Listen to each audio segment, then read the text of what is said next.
Zhong Qing traversed into the realm of the Pingjiang Sect, becoming the master of one of its 7 peaks. Initially, he envisioned a life of idleness and leisure, but fate intervened, activating the most formidable bond system. He took on 2 inept disciples. By activating their bonds, their incompetence transformed into brilliance, with their cultivation returning tenfold to him. He also accepted a catgirl and a foxgirl as disciples, triggering a charm bond that elevated his allure, causing even the most exceptional of holy maidens to succumb to his gaze. Lastly, he welcomed a small koi fish, activating a fortune bond that granted him immense luck encounters with generous elders and even a chance meeting with the Tao of Heaven itself. The introduction may lack vigor. Kindly proceed to the main text. Chapter 1. This pile of sacred level techniques will barely last me the entire winter. In the eastern region, at the Pingjiang Sect, on the Moonful Peak, winter reigned supreme, blanketing the world in a pristine layer of snow. Zhong Qing, clad in thick cotton attire, sat by the stove, unable to suppress a deep sigh. He had spent 5 years in this world and had resided on Moonful Peak for the same duration. Despite the fact that Moonful Peak was one of the 7 peaks of the Pingjiang Sect and he was bestowed the title of Peak Master, it bore little practical significance. His title was merely a fault, granted because of his mentor, the Taoist who took him in as a disciple during his final moments. While other peaks flourished with numerous disciples, the Taoist remained solitary, reluctantly accepting Zhong Qing as a pupil merely to fulfill a requirement. Initially, this stirred excitement within him, leading him to believe he possessed extraordinary talent and was destined for greatness. However, reality proved otherwise. He was indeed a true failure. The Taoist did not seek another disciple, treating Zhong Qing with all the privileges due to his sole pupil. Life was relatively tranquil although only the 2 of them resided on Moonful Peak. The Taoist's formidable abilities kept them respected, and no one dared to speak ill of them. Yet, misfortune struck when the Taoist ventured out, only to have his life extinguished, leaving Zhong Qing as a starving fledgling. Due to the Taoist's immense contributions to the sect, Moonful Peak was not disbanded but instead bequeathed to Zhong Qing as the sole heir to the title of Peak Master. However, with the loss of his mentor, Zhong Qing's circumstances grew increasingly dire. As a transmigrant, Zhong Qing was not devoid of the benefits typically bestowed upon such individuals. Less than a month after the Taoist's demise, he awakened a system that allowed him to sign in daily. Just as he believed he was on the brink of a transformative journey, he discovered that this system was, in fact, rather disappointing. The rewards from daily sign-ins were plentiful, yet they bore no relation to his cultivation. For instance, the sacred level technique he held was a product of a sign-in.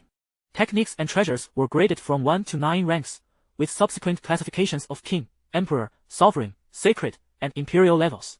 A sacred level technique was indeed significant, capable of inciting chaos if carelessly discarded, but for someone of his ineptitude, possessing such a technique without cultivation was utterly futile. Frustrated, he cast the technique into the nearby stove. The flames roared to life, casting a warm glow upon his face, providing a semblance of comfort amidst the winter chill. After all, would burning a sacred level technique not bring him distress? Certainly, it would. In such frigid weather, how long could a single book sustain the fire without succumbing to the cold? Zhong Qing rose, dragging over a sack filled with techniques, periodically tossing a few into the fire to sustain its vigor. A kettle of water boiled rapidly, the heat generating a soothing hum. He poured himself a cup of tea, relishing the warmth on this cold winter day. Over the years, he had amassed experience. The techniques obtained from a year's worth of sign-ins sufficed to keep him warm throughout the winter. If fortune favored him with a few golden sign-ins, he might even have enough to spare half a storeroom by winter's end. Of course, sign-ins did not solely yield techniques, they also bestowed weapons and artifacts. For instance, the axe used for chopping wood by the entrance, the kitchen knife, and even the scarecrow in the vegetable garden niche was a gift from the sign-in system. In essence, he had acquired a plethora of peculiar items. Yet, despite this, Zhong Qing remained disheartened. No matter how formidable the techniques or weapons, they were akin to mere decorations without the means to cultivate. He was a quintessential example of guarding a treasure mountain without the ability to utilize it. Moreover, he dared not disclose his possessions, understanding the age-old adage that a nobleman with riches invites envy and danger. Just then, a streak of light appeared on the horizon. Looking up, he beheld a white crane soaring through the sky. Why would anyone come to Moonful Peak, a place seldom visited? He pondered. As the crane approached, it revealed a tall, youthful figure standing atop it. The biannual disciple recruitment conference begins tomorrow. The sect leader has commanded me to summon you to the main peak, the youth said, casting a mocking glance at Zhong Qing, who received neither respect nor courtesy, his eyes betraying a tinge of derision. He could not comprehend the sect leader's decision. What significance did a failure like Zhong Qing hold in such a gathering? Zhong Qing, expressionless, harbored no interest in attending the conference, unwilling to subject himself to the scorn of others. Just as he contemplated declining, a voice echoed in his mind. System has issued a new task. Please proceed to the Xianjiang Peak immediately for the recruitment. Upon successfully accepting designated disciples, the system will activate the fair bond. Fair bond, 12 all disciples' cultivation speeds increased 100-fold. All disciples' cultivation returned to the host 1,000-fold. 22 all disciples' cultivation speeds increased 100-fold. All disciples' cultivation returned to the host 10,000-fold. Upon hearing the system's voice, Zhong Qing's expression brightened considerably. After 5 long years, had the moment finally arrived? Would his treasure mountain soon find its purpose? Moreover, the bond system sounded incredibly powerful. Merely activating the single failure bond could amplify a disciple's cultivation speed 100-fold while returning 1,000-fold to him. If stacked, a disciple's single day of cultivation could equate to his own 10,000 days of effort. As for activating the dual failure bond, that would be even more astounding. Very well, I shall make my way there by tomorrow, Zhong Qing declared, rising with newfound determination. Then you should depart immediately. After all, the journey to the main peak is long. You wouldn't want to arrive only after the conference has concluded, the youth retorted with a smirk. I could even offer you a ride on the white crane, though my companion has a rather peculiar temperament. Should it disapprove of you, it may well toss you off. With that, the youth sneered before riding off on the crane. Zhong Qing paid him no heed. Once the bond was activated, it would not be long before he could face not merely this insolent youth but the entirety of the Pingjiang Sect without trepidation. After a brief preparation, he set forth towards the Xianjiang Peak. Chapter 2. The Disciples Selected by the System. The following day, at the Xianjiang Peak, a throng of people gathered, for the Pingjiang Sect was one of the largest in the vicinity, revered as a sanctuary for countless cultivators. Silence, a resonant voice infused with mystical energy echoed, silencing the once boisterous crowd. An elder, exuding an air of celestial grace, ascended the stage, flanked by several dignified figures, the foremost being Xin Yuanhong, the sect leader, with other peak masters behind him. All present, please line up and prepare for the talent assessment. The elder's voice reverberated once more. On the sidelines, 10 talent detection stones were arranged, their radiant glow swirling as they divided into 10 channels to assess the talents of the newly initiated disciples. Before long, the disciples began to take turns testing their talents, their youthful faces reflecting a mixture of anxiety and anticipation. The strength of their talents would determine how far they could journey in the future. The talent assessment was straightforward. One simply infused their own mystical energy into the detection stone, allowing it to reveal the strength of their talent through the emitted light. The stones would respond with one of 6 colors: white, green, blue, red, purple, or gold, with white signifying an ordinary talent and the colors ascending in desirability. As the evaluations progressed, joy and despair filled the air. The majority of disciples displayed white talents, a few showed green talents, and only a scant handful exhibited blue talents. The Pingjiang Sect had already designated areas for the disciples, arranging them according to their talents after the assessments concluded. I wonder if this year will bring any surprises. At the forefront, Xin Yuanhong engaged in conversation with several peak masters. Indeed, it would be splendid if a purple talent could emerge, one of the peak masters remarked. If a purple talent truly appears, it would be a divine blessing for our Pingjiang Sect, Xin Yuanhong replied with a hearty laugh, not daring to even imagine the prospect of a golden talent. Before long, a red talent was revealed, eliciting gasps of astonishment from the crowd. Xin Yuanhong and the others were equally exhilarated. Red talents represented the future backbone of the sect, and all present were red talents themselves, making these newly revealed red talents the focal point of their future efforts. As time passed and the talent assessments neared their conclusion, 6 red talents had been identified, a commendable outcome. Just as it seemed the evaluations would end there, a burst of purple light erupted, stunning the entire assembly. Xin Yuanhong and his companions stood in astonishment, their eyes wide. Could it be? A purple talent has truly emerged. Xin Yuanhong murmured in disbelief. The one detected with a purple talent was a young man in splendid garments, basking in the envious gazes of the crowd, an air of arrogance subtly gracing his features. His exceptional talent made him a prime target for the sect's higher-ups, who were already contemplating how to secure this valuable asset. Following the revelation of the purple talent, subsequent disciples failed to evoke any further excitement. Finally, the talent assessment concluded, leading to the time for the peak masters to select their disciples. According to tradition, each peak master was granted an opportunity to choose a personal disciple during the recruitment ceremony. Let us begin, sect master, remarked Duangfeng, the master of the divine sword peak, visibly eager. Among the peaks, excluding the main peak, his was the strongest, and according to custom, he was the first to select a disciple. Thus, his chances of claiming the purple talent were the greatest. Upon witnessing this, the other peak masters held their breath, acutely aware that the purple talent would likely slip from their grasp. Not so fast, Mu Fu Peak has yet to make its choice, Xin Yuanhong interjected, shaking his head as he cast a glance at the empty spot. Mu Fu Peak? Zhuangfeng erupted into laughter, unable to contain himself. Master, there's only one useless disciple in Mu Fu Peak. What significance does his presence hold? Moreover, I fail to understand why we should summon that worthless disciple. Are we to let him mislead others? As he finished speaking, the figure of Zhong Qing appeared. Whether I mislead others is not your concern, Zhong Qing replied, approaching Xin Yuanhong and bowing respectfully. Greetings, Sect Master. Indeed, you have traveled a long way, Xin Yuanhong acknowledged. With Zhong Qing taking the stage, all eyes in the assembly converged upon him. It was evident. This young master of Mu Fu Peak was well known, strikingly handsome yet undeniably lacking in talent, with no signs of spiritual cultivation to be seen. Humph, how dare you show your face here? Zhuangfeng sneered at Zhong Qing, deriding him. Your Mu Fu Peak should have been disbanded long ago. Why should I hesitate to come when you are here? Zhong Qing replied, a smile gracing his face. My master once saved your life, yet you remain resentful, constantly seeking to provoke. In comparison, I seem far more noble, do I not? You insolent waste, you seek your own demise, Zhuangfeng retorted, his face reddening with fury. I never asked him to save me, he did so of his own accord. Besides, he is gone now, leaving only you, a mere waste. Shouldn't Mu Fu Peak be disbanded? Enough of this banter, Xin Yuanhong commanded with authority. Let us commence the selection of disciples. Understood. Zhong Qing replied with a calm smile, surveying the crowd, pondering who the system's designated individual might be. Zhuangfeng, recalling the purple talent, scoffed dismissively, choosing to ignore Zhong Qing.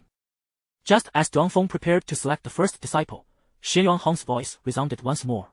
Considering Dao Ren's significant contributions to our sect and the current circumstances of Mu Fu Peak, I intend to grant the first disciple selection to Mu Fu Peak. Xin Yuanhong's declaration sent shockwaves through the assembly, leaving many in disbelief. The other peak masters widened their eyes, particularly Zhuangfeng, whose eyes burned with indignation. The first selection had been awarded to Mu Fu Peak. Why is this acceptable, Sect Master? Indeed, what merit does Mu Fu Peak possess? With only Zhong Qing remaining, a recognized waste, would that not mislead the disciples? How can a neglected peak harbor a waste be permitted to recruit? Such news would surely provoke laughter. Voices of dissent erupted, with Zhuangfeng shouting in anger. Silence! Is my command ineffective? Xin Yuanhong's expression darkened as he emanated an overwhelming aura, silencing all objections instantly. Proceed as I have decreed. Xin Yuanhong then turned his gaze toward Dong Qing, smiling as he said, Child, choose whom you will. Whoever you select shall be yours. Since its establishment, Pingjiang Sect had comprised 7 peaks. Xin Yuanhong's decision was also motivated by a desire to elevate Mu Fu Peak and aid in its resurgence. Furthermore, his long-standing relationship with Dao Ren played a significant role. Although Zhong Qing possessed no cultivation to guide disciples, it was not insurmountable. He could simply make more visits to Mu Fu Peak to provide instruction in private while ensuring they remained part of Mu Fu Peak. Zhong Qing was taken aback by Xin Yuanhong's unexpected generosity in granting him the first selection opportunity, stirring emotions within him. Thank you, Sect Master. After expressing his gratitude, Zhong Qing wasted no time in scanning the assembly for potential disciples. Chapter 3. The system's super reward. However, as soon as Zhong Qing cast his gaze, the crowd instinctively recoiled. Who could be unaware of this so-called wasteful peak master of the Mu Fu Peak? It could be said that if one were to be chosen by him, their life would be essentially over. The heads of several peak masters bled internally. There were only a handful of exceptionally talented disciples. And if Zhong Qing were to select even one, they would lose a valuable asset, especially when Zhong Qing's eyes fell upon a disciple with purple talent. The others felt as if they were grinding their teeth in despair. Duan Feng's eyes bulged with anxiety, fearing that Zhong Qing would claim this purple talent for himself. Purple talent. Such an enviable gift indeed. Although Zhong Qing was not adept at cultivation, he was well versed in the knowledge of immortality. And he had to concede that purple talent was truly remarkable. Nevertheless, he did not make an immediate decision but instead consulted the system. System. Who is the designated individual you mentioned? Zhong Qing couldn't help but inquire. Report, host. The sole condition to activate the bond of the waist is that the disciple you recruit must be a true waist. A true waist? Zhong Qing was taken aback. It was implausible for anyone present in this square to be a genuine waist. Even the lowest tier, those with white talent, could cultivate to some extent. There is no need for the host to be anxious. A target has been identified, Lin Feng, a wielder of white talent. As the system's voice faded, it pointed Zhong Qing directly to a young man clad in black among the crowd of white talent holders. The young man, dressed in a black robe, stood tall, exuding righteousness. Are you certain he is a genuine waist? Zhong Qing asked, intrigued. The system does not err. Please proceed with confidence. After successfully recruiting him, the host will receive an unknown reward. While Zhong Qing was communicating with the system, Lin Feng, among the white talent crowd, had his head bowed. He gently rotated the storage ring on his left ring finger with his right hand. Soon, a voice resonated in his mind. Kid, contracting with you has been the worst stroke of luck for me. With your utterly useless physique, I had to exert tremendous effort to ensure you presented as a white talent during the assessment and remained undetected. Apologies, Sword Elder, Lin Feng replied, his head lowered. Enough of that. Now that we are bound, our fates are intertwined. Simply follow my guidance, and it is not impossible for you to become an unrivaled powerhouse. All right. Sword Elder, I shall do as you say, Lin Feng exclaimed with fervor. Find a way to join Mufu Peak, instructed Sword Elder. Join Mufu Peak? Lin Feng was taken aback. Wasn't the master of Mufu Peak a waste like him? Even if he is a waste, it does not mean you should rely on him to transform you into a treasure. According to my divination, there lies a unique fire beneath Mufu Peak that you require. Once you acquire it, I shall teach you how to use this fire to forge elixirs, enabling you to embark on the path of cultivation and surpass ordinary geniuses. Moreover, the Peak Master being a waste actually facilitates your endeavors. If you successfully join Mufu Peak, I am confident you will embark on your cultivation journey within 6 months, reaching the Qinyuan realm in 3 years, and subsequently defeating your fiancée Yi, with whom you have a 3-year agreement, thereby attaining an invincible heart. Understood, Sword Elder. I will accomplish this, Lin Feng declared excitedly as he instinctively cast a glance at Zhong Qing, who happened to be looking back at him. Their eyes met. It is him, the disciple with white talent, Zhong Qing declared, pointing directly at Lin Feng. As soon as Zhong Qing's words fell, the crowd was momentarily stunned. What is this? You were given a prime opportunity, yet you chose a disciple with white talent? They were incredulous. Duan Feng could not suppress his laughter, staring at Zhong Qing and saying, Little waste, I didn't expect you to possess such self-awareness, realizing you would hinder others, thus intentionally selecting a white talent. This move has inadvertently elevated my opinion of you. Xian Yuan Hong's expression darkened as he too had not anticipated Zhong Qing's decision. However, he did not blame Zhong Qing for wasting his efforts. Instead, he felt a tinge of pity. Child, are you certain of your choice? I can allow you to select again, Xian Yuan Hong inquired. I am certain. It is him, Zhong Qing responded solemnly. Very well. Seeing Zhong Qing's determination, Xian Yuan Hong refrained from further objections, contemplating alternative means to support Mufa Peak in the future. With the decision made, everyone present, disciples and peak masters alike, let out a collective sigh of relief. The former were relieved not to have been chosen, while the latter were grateful that Zhong Qing had not selected any of the more talented disciples. Do you wish to become my disciple? Zhong Qing raised his head slightly, fixing his gaze upon Lin Feng in the crowd. Hearing Zhong Qing's voice, Lin Feng finally came to his senses. Clearly, he was astonished by Zhong Qing's choice. He had not anticipated that just as Sword Elder urged him to join Mufu Peak, Zhong Qing would select him. Kid, this is fate, a stroke of fortune. With my guidance and your extraordinary destiny, you possess the potential to become an emperor. Sword Elder's voice echoed in Lin Feng's mind. Upon hearing this, Lin Feng's face lit up with excitement. What are you waiting for? Quickly accept his offer. Just put on a show. A mere waste cannot be your master. Sword Elder reminded him. Yes, Lin Feng nodded, feeling gratitude towards Zhong Qing. I am willing, Lin Feng responded with a smile and a bow. Excellent, come to my side. Zhong Qing smiled warmly. Yes. Lin Feng nodded and, filled with joy, walked towards Zhong Qing, taking his place behind him. The onlookers regarded Lin Feng with expressions of disbelief, including his fellow white talent disciples. To have fallen into the hands of this waste and still appear delighted. Becoming his disciple would surely be worse than serving as a menial disciple in another peak. Finally, it was time for Duan Feng and the others to make their selections. Unsurprisingly, Duan Feng immediately extended an olive branch to the disciple with purple talent, offering various benefits to secure his choice. The remaining peak masters, though reluctant, had no choice but to select disciples with red talent. In contrast, Zhong Qing wore a joyful expression, for the system's reward was on its way. Chapter 4. Isn't he a useless waste? How could he? Congratulations, host. You have successfully accepted Lin Feng as your disciple, activating the 1-2 waste talent bond. The effect of the 1-2 waste talent bond. The disciple receives a hundredfold increase in cultivation, and the disciple's cultivation is returned to the host at a thousandfold rate. Additionally, the host may freely toggle the disciple's cultivation enhancement on or off. Congratulations, host. You have activated the bond function for the first time, rewarding you with a cultivation level that reaches the star profound realm. Congratulations, host. You have activated the waste talent bond function 1-2 for the first time, rewarding you with the old 6 halo. The effect of the old 6 halo. No one can perceive the fluctuations of your cultivation. Congratulations, host.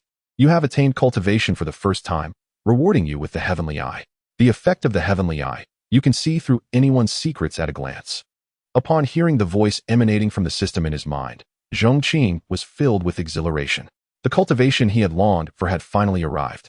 In his excitement, he felt a surge of immense energy from the heavens and earth, flowing into his limbs unnoticed. Is this the power of the star profound realm? As Zhong Qing sensed the formidable strength within him, he couldn't help but smile. He had never anticipated such a generous reward, propelling him directly to the star profound realm. In this world, the divisions of cultivation are as follows: body refinement, acquired, innate, Qin profound realm, star profound realm, moon profound realm, sun profound realm, earth profound realm, and heaven profound realm. Under normal circumstances, an innate cultivator is regarded as a celestial being in the eyes of common people, capable of flying through the skies. A Qin profound cultivator could become an elder of a sect, just as the peak masters of the 7 peaks of Pingjiang are merely Qin profound cultivators. Yet, Zhong Qing had soared above them, achieving a grander realm. The system does not deceive me. The old 6 halo and the heavenly eye are indeed remarkable. The former serves as an exceptional skill for stealth, while the latter allows one to discern any secret. Taking a deep breath, Zhong Qing glanced at the system panel once more. Host, Zhong Qing cultivation, star profound realm. Disciple, Lin Feng, cultivation none, may activate a hundredfold enhancement. Activated bonds, waste talent bond 1-2. Acquired physique, none. Acquired special skills, old 6 halo, heavenly eye. Truly splendid, Zhong Qing mused. At that moment, the acceptance of disciples was drawing to a close. Aside from a few chosen to become direct disciples of various peak masters, others could freely join the peaks as ordinary disciples. In a flurry, new faces began to fill the peaks, creating a lively atmosphere. However, Zhong Qing's Mufa peak remained desolate, with no one opting to join. Do so many wish to join my divine sword peak? On the high platform, Duan Feng stood with his hands clasped behind his back, casting a meaningful glance at Zhong Qing as he remarked, "Yet our divine sword peak's disciples are already overflowing. Perhaps you should send some to Mufa peak?" Upon hearing this, the applicants expressed their reluctance. "Master Duan, please, let us join Divine Sword Peak. Do not send us to Mufu Peak, or we shall be doomed." Indeed, Mufu Peak lacks even a master who can cultivate. How can we expect to thrive there? Mufu Peak is a place no one wishes to enter. As long as we are not sent to Mufa Peak, we would gladly accept even a menial position at another peak. Desperate voices echoed through the crowd. Such is the cruel reality of the cultivation world. Without power, one is deemed guilty. No one will bestow respect upon you.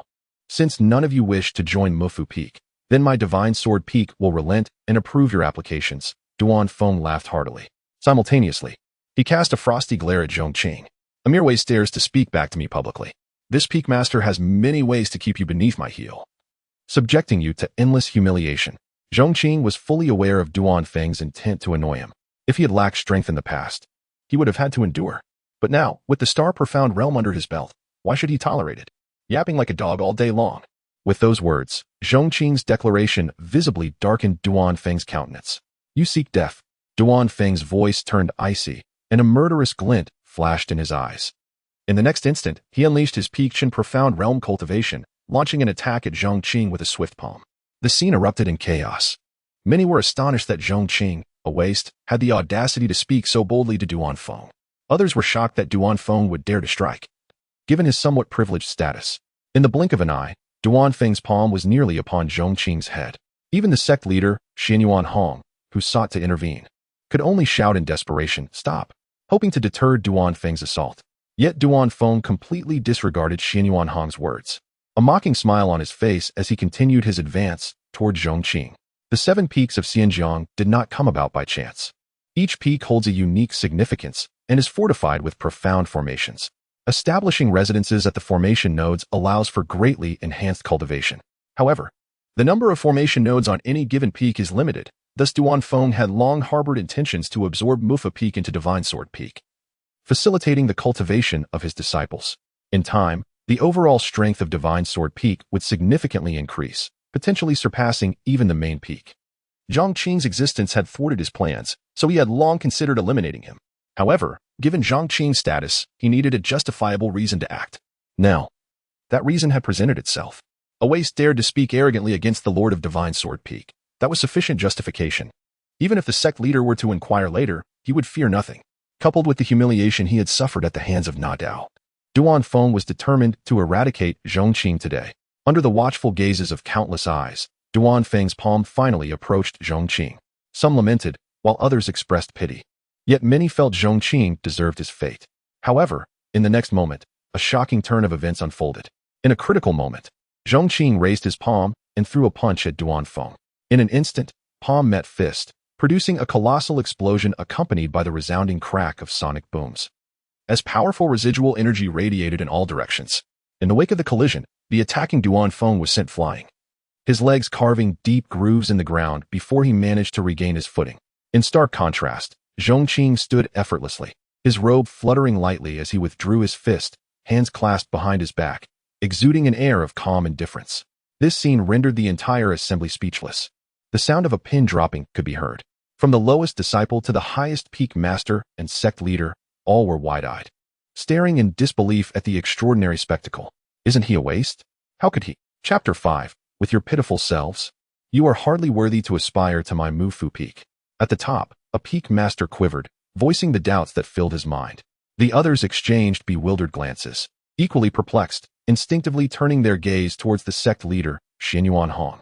Xianyuan Hong bore an equally bewildered expression, as if to say, if you ask me, who should I ask? However, the most incredulous of all was the very person in question, Duanfeng.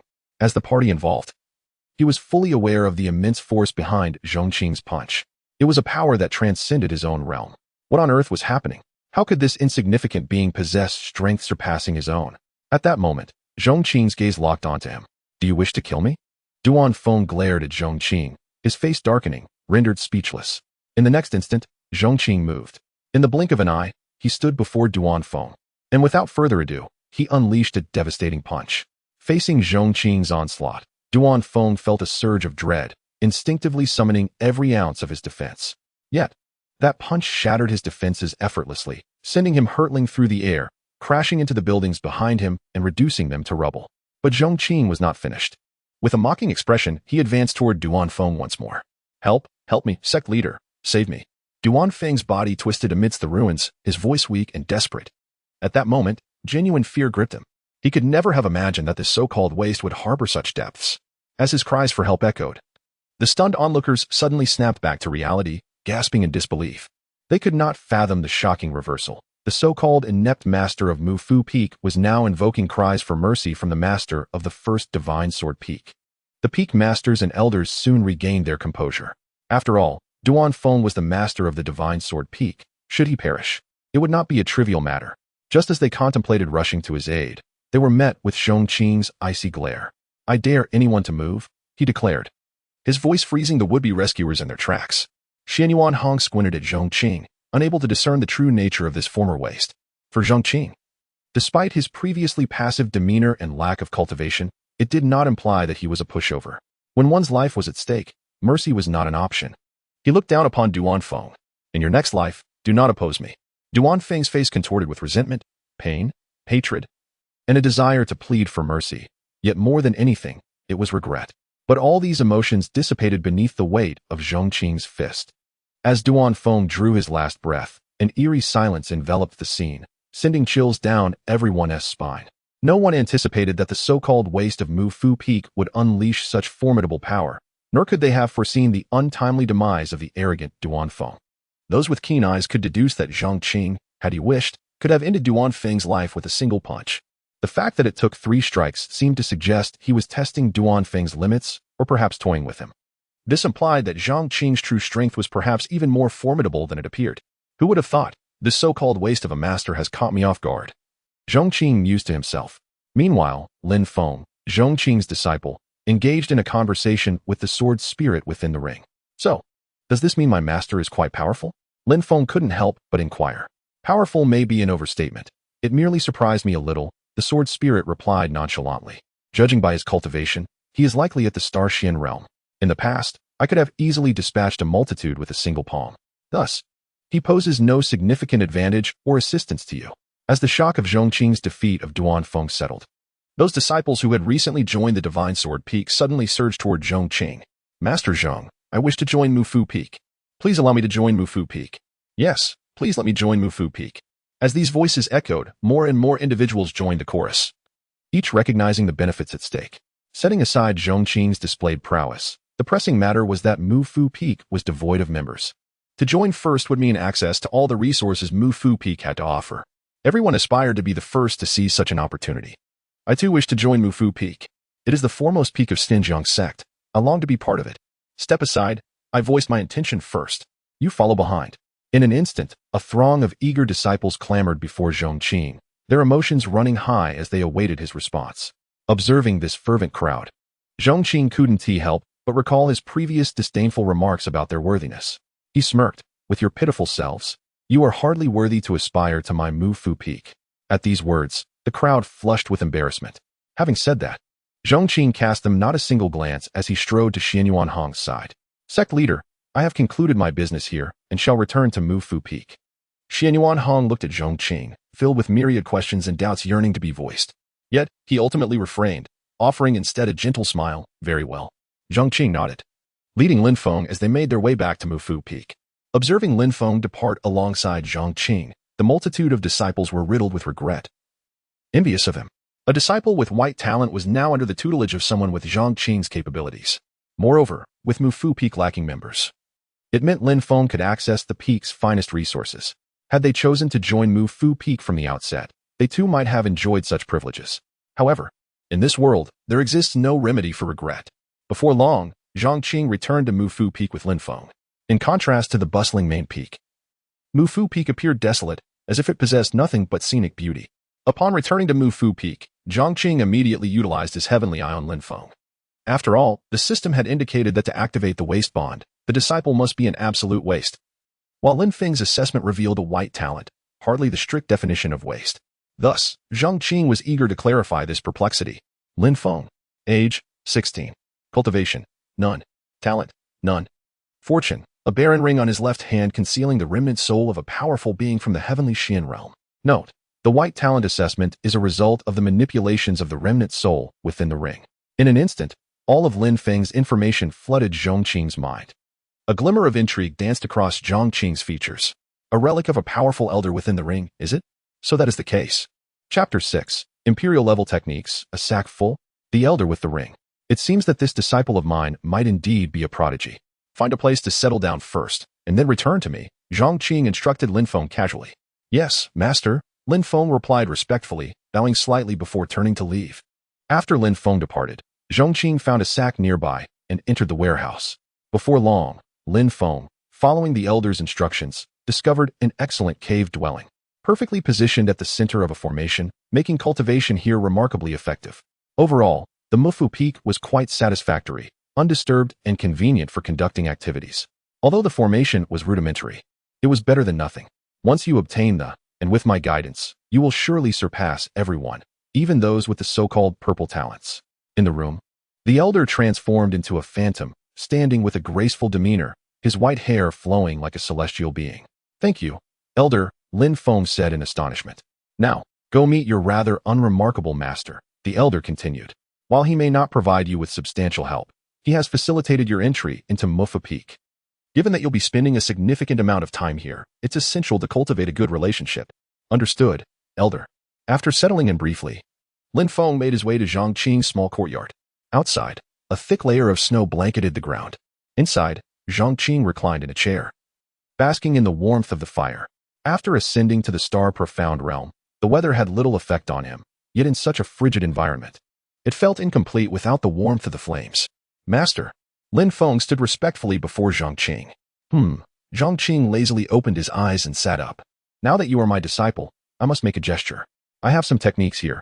Choose a few that you like for your cultivation. Lin Feng hesitated for a moment, secretly consulting the elder in his mind. After all, the elder had previously mentioned that he would provide Lin Feng with a set of techniques once he absorbed them, making Zhong Qing's offerings seemingly unnecessary. What is there to hesitate about? Although they may not be of much use, it's the thought that counts. At worst, you need not practice them. It's essential to maintain appearances, the elder admonished. Yes, Lin Feng nodded, then looked at Zhong Qing and said, "Thank you, master. You can pick from the sack over there." Zhong Qing indicated softly. A sack? Lin Feng blinked in surprise. Although the techniques offered might not be essential for him. Zhong Qing was a practitioner of the star profound realm, so the techniques were likely not inferior. Thus, Lin Feng felt a flicker of anticipation. However, the notion of them being stored in a sack left him speechless. After all, what kind of worthwhile techniques could be found in a sack? Even the elder within the couldn't help but roll his eyes. Never mind. It doesn't matter. You don't need them anyway. Any technique will suffice. Just take one for appearances, the elder reminded him. Lin Feng nodded and crouched down to open the sack. As he did so, a myriad of ancient, profound, and terrifying energies surged forth, accompanied by dazzling golden, red, and rosy lights that nearly blinded him. Lin Feng gasped in shock, and the elder, who had intended to rest momentarily, jolted awake, exclaiming, "What the imperial level techniques?" The elder stammered, his eyes wide with fear. "Holy level? What the hell? There's even a holy level. No, it's imperial level." Oh dear mother, am I truly not dreaming? Lin Feng, upon hearing the elder's exclamations in his mind, could only react belatedly. Although he was not yet ready to begin cultivation, the elder had already imparted a wealth of knowledge concerning these techniques. Thus, he understood perfectly what these techniques represented. It was worth noting that the techniques the elder had previously mentioned were merely king level. To possess a king level technique was enough to incite a bloody storm, and even the entire Pingjiang Sect could not exchange for a single king level technique. However, king level techniques were but trifles compared to the respect commanded by the holy and imperial levels. In that moment, Lin Feng's hands trembled. His muscles tensed as he pinched his face, fearing he was trapped in a dream. Yet the pain confirmed the reality unfolding before him. Techniques of such caliber, respect, holy, and imperial, were indeed laid out before him in a mere sack. Kid, hurry up and choose one. The elder within the lost all composure, wishing he could leap out and select one himself. That one, the imperial level Da Huang Wu Jing. No, pick another imperial level Fire Emperor scripture. And that one, the great body of heaven and earth scripture also suits you. Wait, the great Zhou Huanggu Ju is good too. In that moment, the elder, following Lin Feng's gaze, became utterly dazzled, pondering which was better suited while not wanting to abandon the others. Lin Feng, urged by the elder's excitement, picked one up, put it down, then picked another, only to be drawn to yet another. Seeing Lin Feng's indecision, Zhong Qing could not help but smile slightly. If you like them all, then take them all, he gently suggested. Really, can I? Lin Feng asked, his face flushed with excitement as he looked at Zhong Qing. The latter nodded affirmatively. With that, Lin Feng, with the elder's assistance, unabashedly selected 5 imperial techniques that best suited his path. I'm so thrilled, so thrilled. Oh, 5 imperial techniques. The elder within the jumped for joy as if these techniques were gifts for him.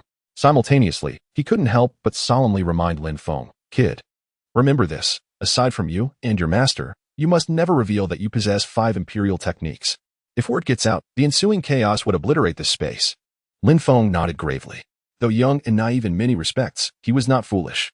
Zhong Qing, as per custom, placed a copper kettle filled with cold water on the fire and turned to ask, "Have you chosen everything?" "I have, master," Lin Feng replied respectfully. "Good."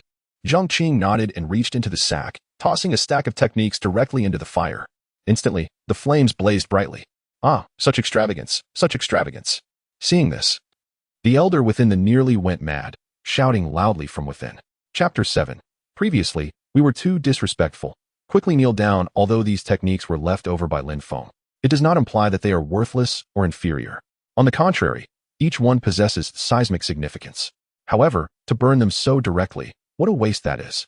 Lin Feng, equally pained, exclaimed, "Master, why did you burn such exquisite techniques? I have plenty of these. Keeping them would just take up space," Zhong Qing replied nonchalantly. Lin Feng and Sword Elder were taken aback. Is this truly how a person speaks?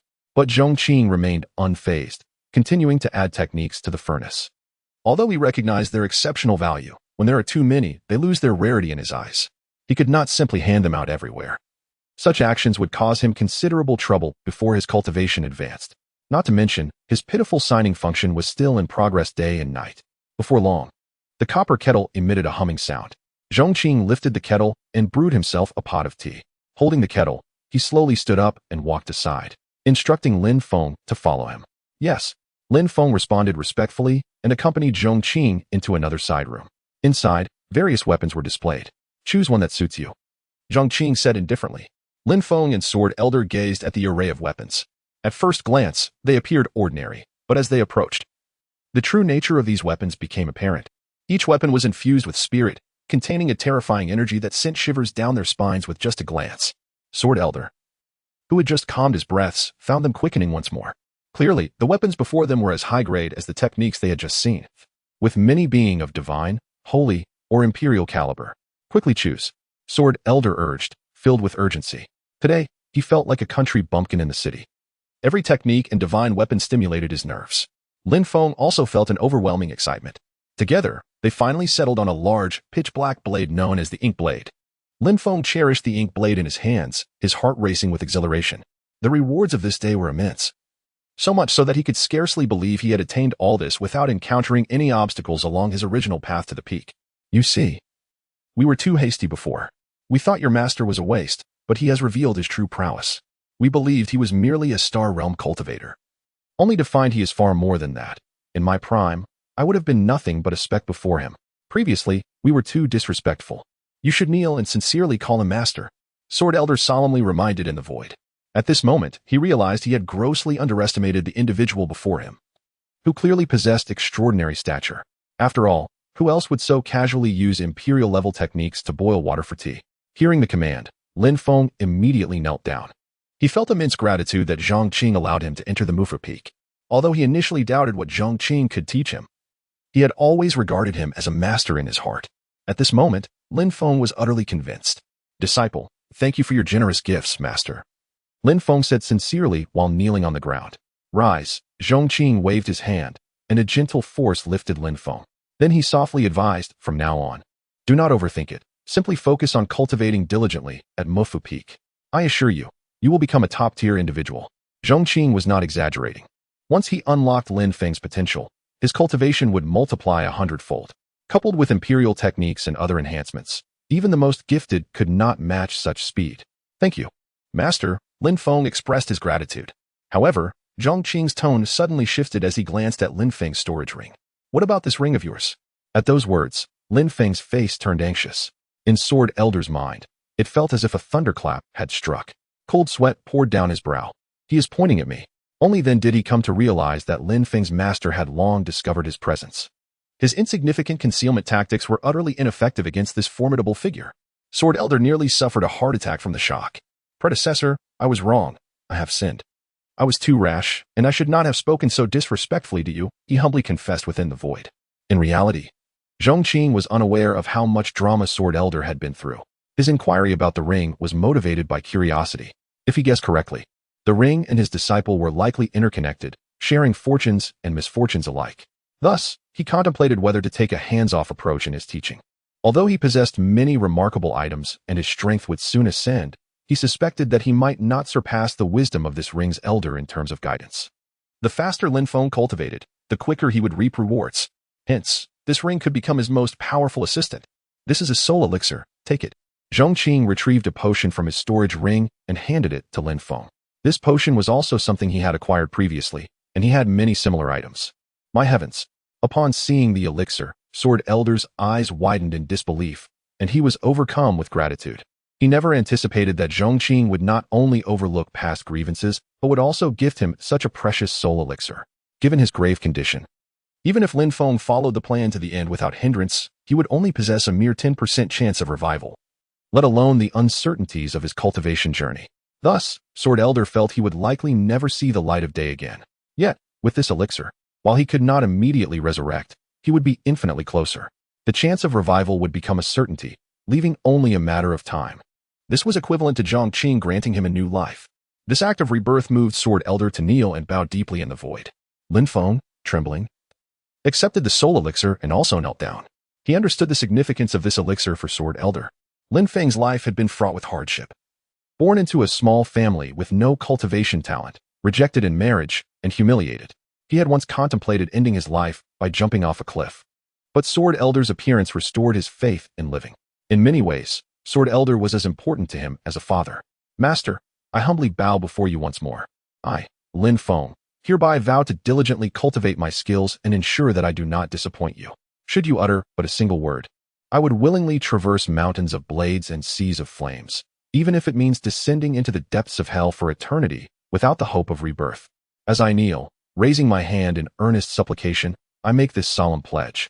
I am acutely aware that it is the esteemed Zhong Qing before me who has bestowed upon me and the Sword Elder a new lease on life and existence. Chapter 8. Focused on nothing, let us begin the practice. Very well, rise. With a gentle smile, Zhong Qing assisted Lin Feng to his feet and continued, Next, I shall instruct you in the art of cultivation.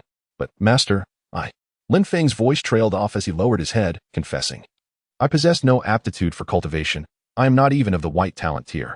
I am sorry, Master, I have deceived you. Guilt washed over Lin Feng's face. Zhong Qing chuckled softly. I was already aware of your talent. Lin Feng's face flushed with embarrassment. He wished he could find a hole to hide in. Indeed, his lack of talent had been seen through by his enigmatic master long ago. Then, Master, why did you take me as your disciple? Lin Feng asked, curiosity piqued.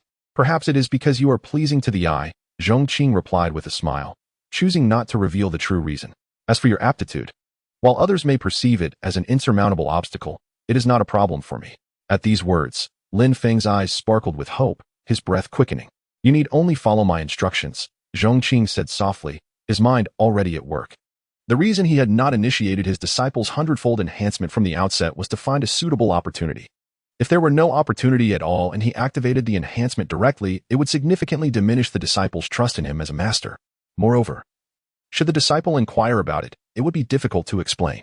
Choose one cultivation method from the one I just provided, Zhong Qing said with a gentle smile. And I shall now teach you a miraculous incantation. You need only recite the incantation I teach you during your practice. As he spoke, Zhong Qing leaned closer to Lin Feng, imparting the secret incantation in a hushed tone. Lin Feng listened intently, but once it was over, he was left questioning the validity of it all. Master, is it really that simple? Indeed, it is possible. Just do as I instruct, Zhong Qing assured him. Remember, this incantation is for your ears alone. If spoken aloud, it will lose its efficacy. Now, go to the adjacent room and give it a try. With a leisurely smile, Zhong Qing reclined back into his chair. Lin Feng scratched his head, pondering whether merely reciting a phrase would truly lead to cultivation. Filled with doubt, he settled into a nearby chamber. Kid, I've thought it over, and the Grand Uthwood scripture is most suitable for you. Upon mastering it, you shall command both the earth and wood elements.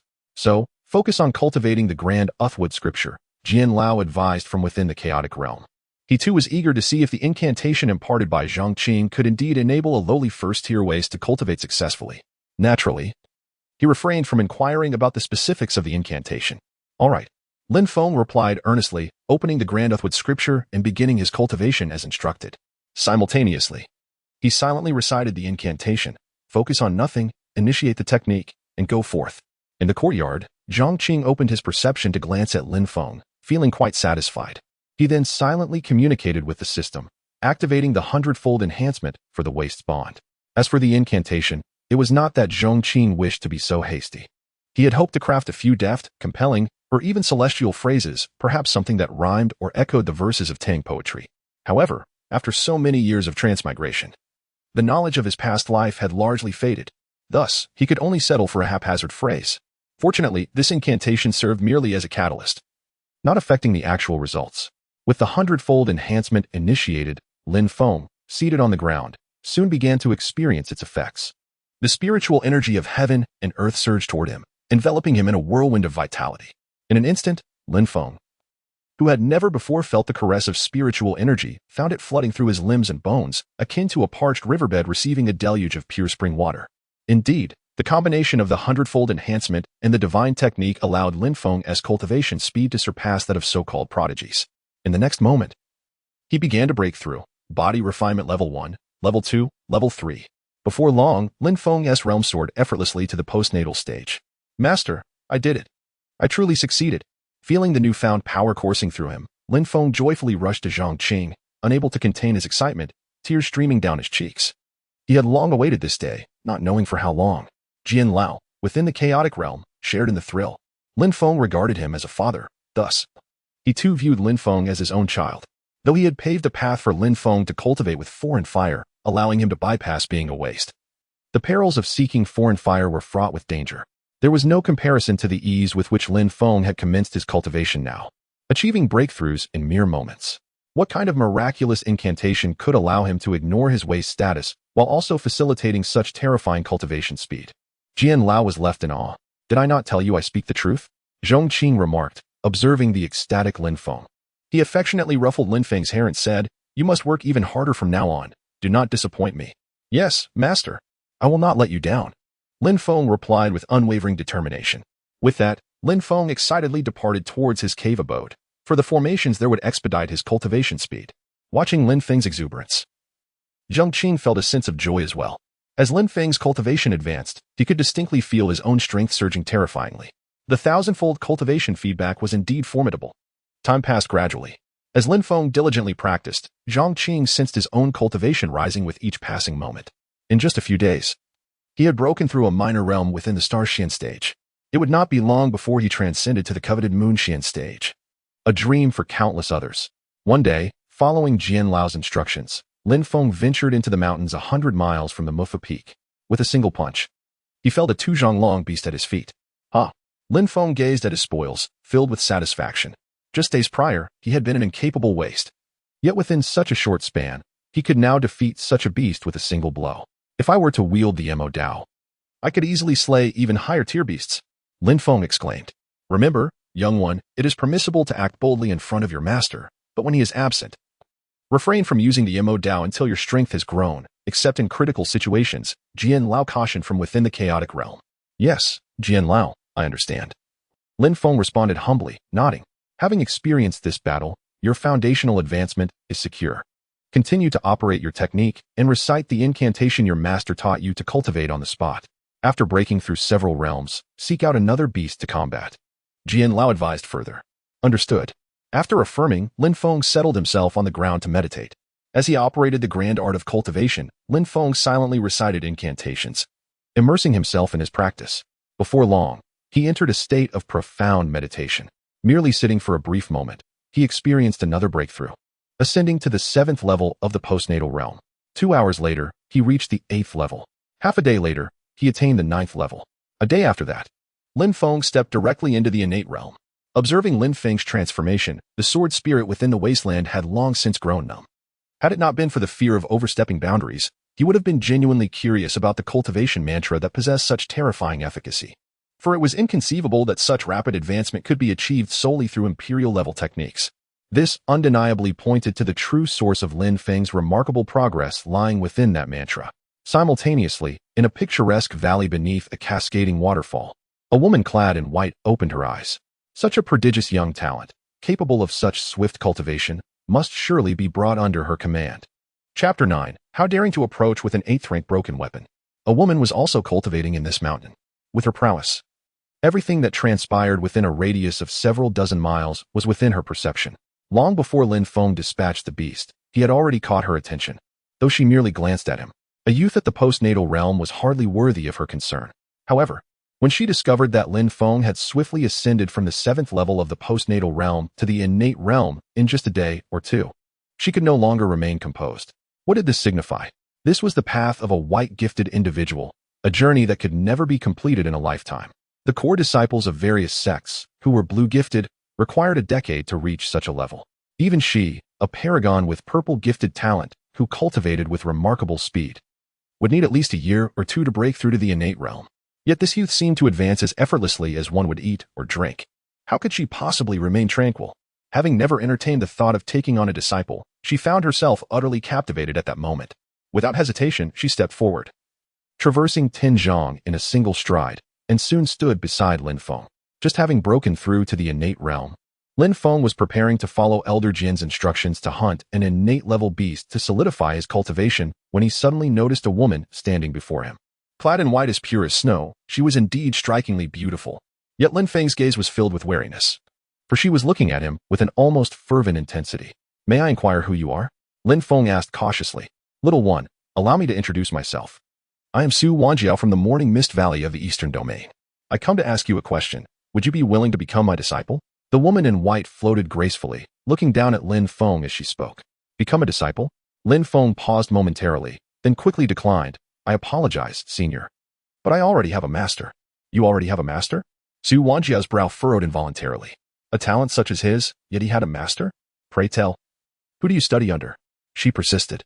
My master and I reside in the Pingjiang Sect, just 100 miles away, Lin Feng replied directly. The Pingjiang Sect? Su Wanji was somewhat taken aback.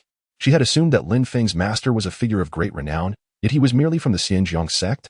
To her knowledge, this sect could only be considered a second-tier force within the Eastern Domain. A mere second-tier sect, even its sect leader could hardly catch her eye. What merit could such a sect possess to have a disciple as extraordinary as him? Only someone from a holy land such as hers would be worthy of such a talent. Little one, the Pingjiang Sect is merely a second-tier sect in the Eastern Domain. With your talents, you deserve a better future, not to languish in a second-tier sect. Su Wanjiao extended an olive branch. Our Morning Mist Valley is one of the holy lands of the Eastern Domain. If you nod your head, I can take you away right now. Apologies. But I am not interested, Lin Feng once again stated bluntly. Seeing the youth remain unmoved, Su Wanjiao felt a surge of frustration. Do you not understand the power of a holy land? I do. Elder Jian had educated him on such matters long ago. Then why do you refuse? Su Wanjiao frowned at Lin Feng, still unwilling to concede. As long as you agree to be my disciple, you may choose from abundant cultivation resources, advanced techniques, and weapons or treasures. It seemed mere words were insufficient to convince Lin Feng. As she spoke, a fiery red longsword was drawn from her sleeve.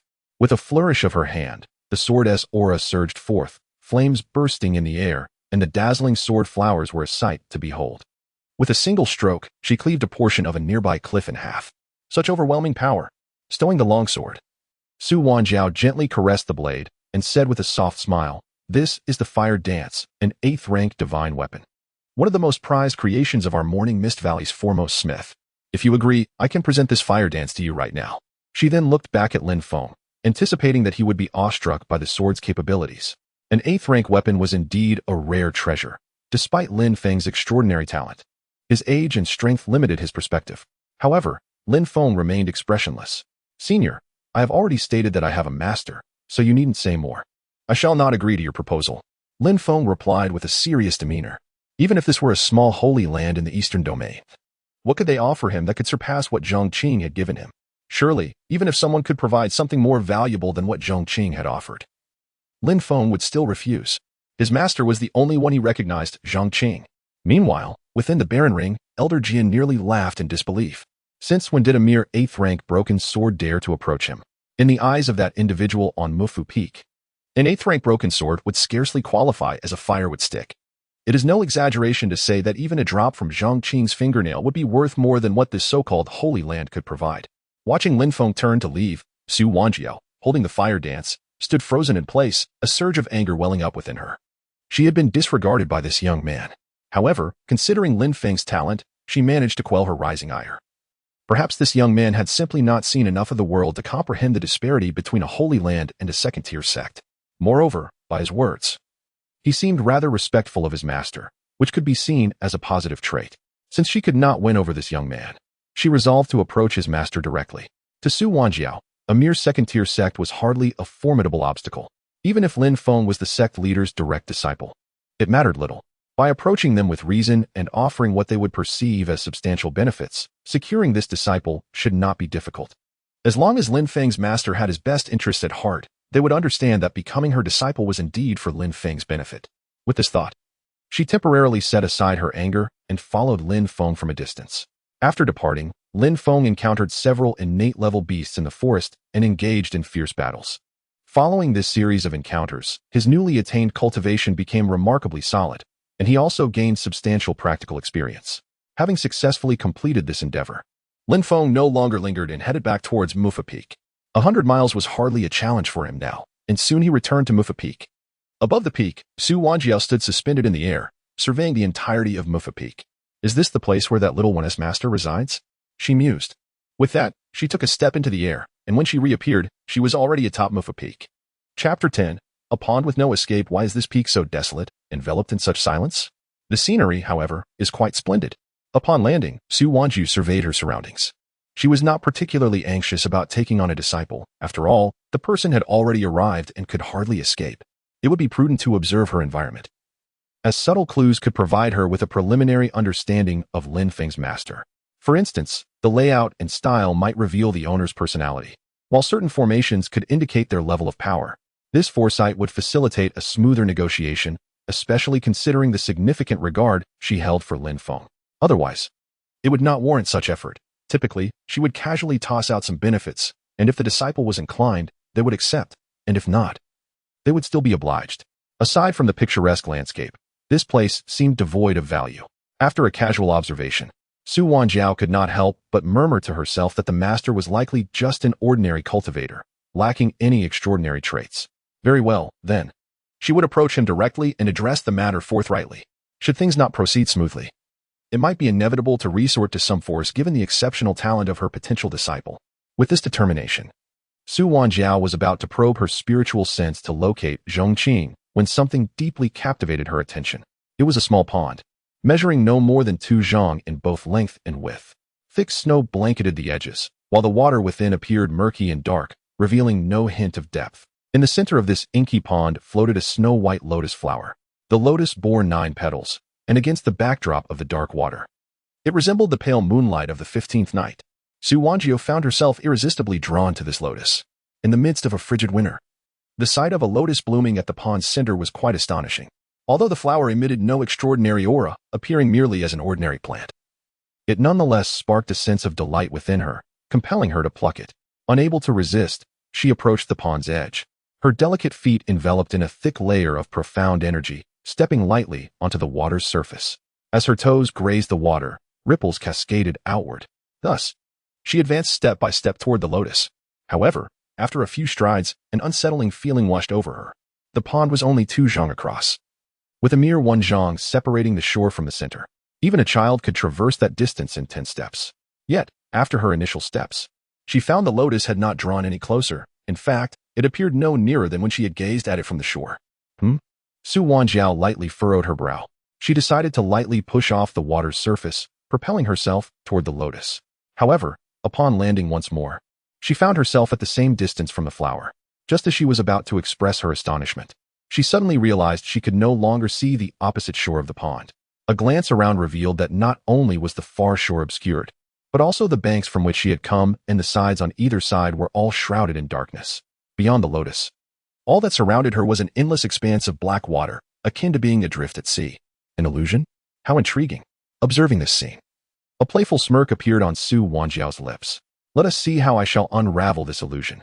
Remaining composed and unperturbed, she settled onto the water's surface, entering a state of tranquility. In the face of typical illusions, maintaining a mind unaffected and as tranquil as still water would suffice to dispel them. After a brief immersion into a state of self-forgetfulness, Su Wanjiao reopened her captivating eyes. She had anticipated that the illusion would dissipate upon her awakening, yet found herself still engulfed in an ocean of darkness, with only the resplendent lotus as a reference point. This is intriguing. Su Wanjiao's expression grew serious. Since her previous attempts had yielded no results, she would have to resort to sheer force. Su Wanjiao possessed immense confidence in her abilities.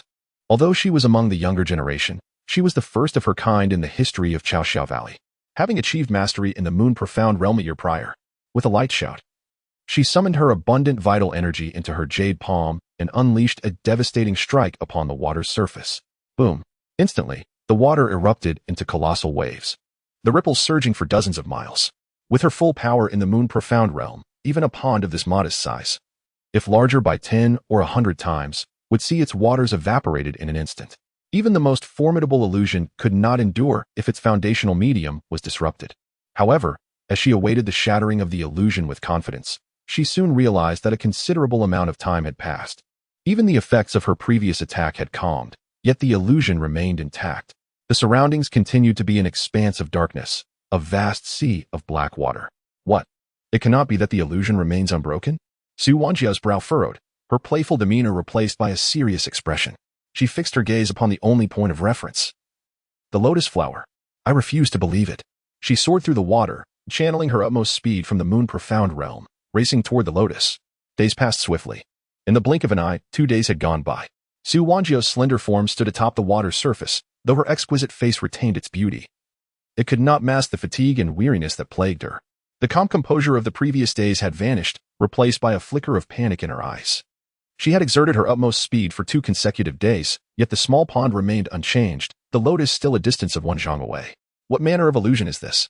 Su Wanjiao clenched her teeth. The sense of helplessness that came from exhausting all means yet remaining ensnared was becoming increasingly distressing.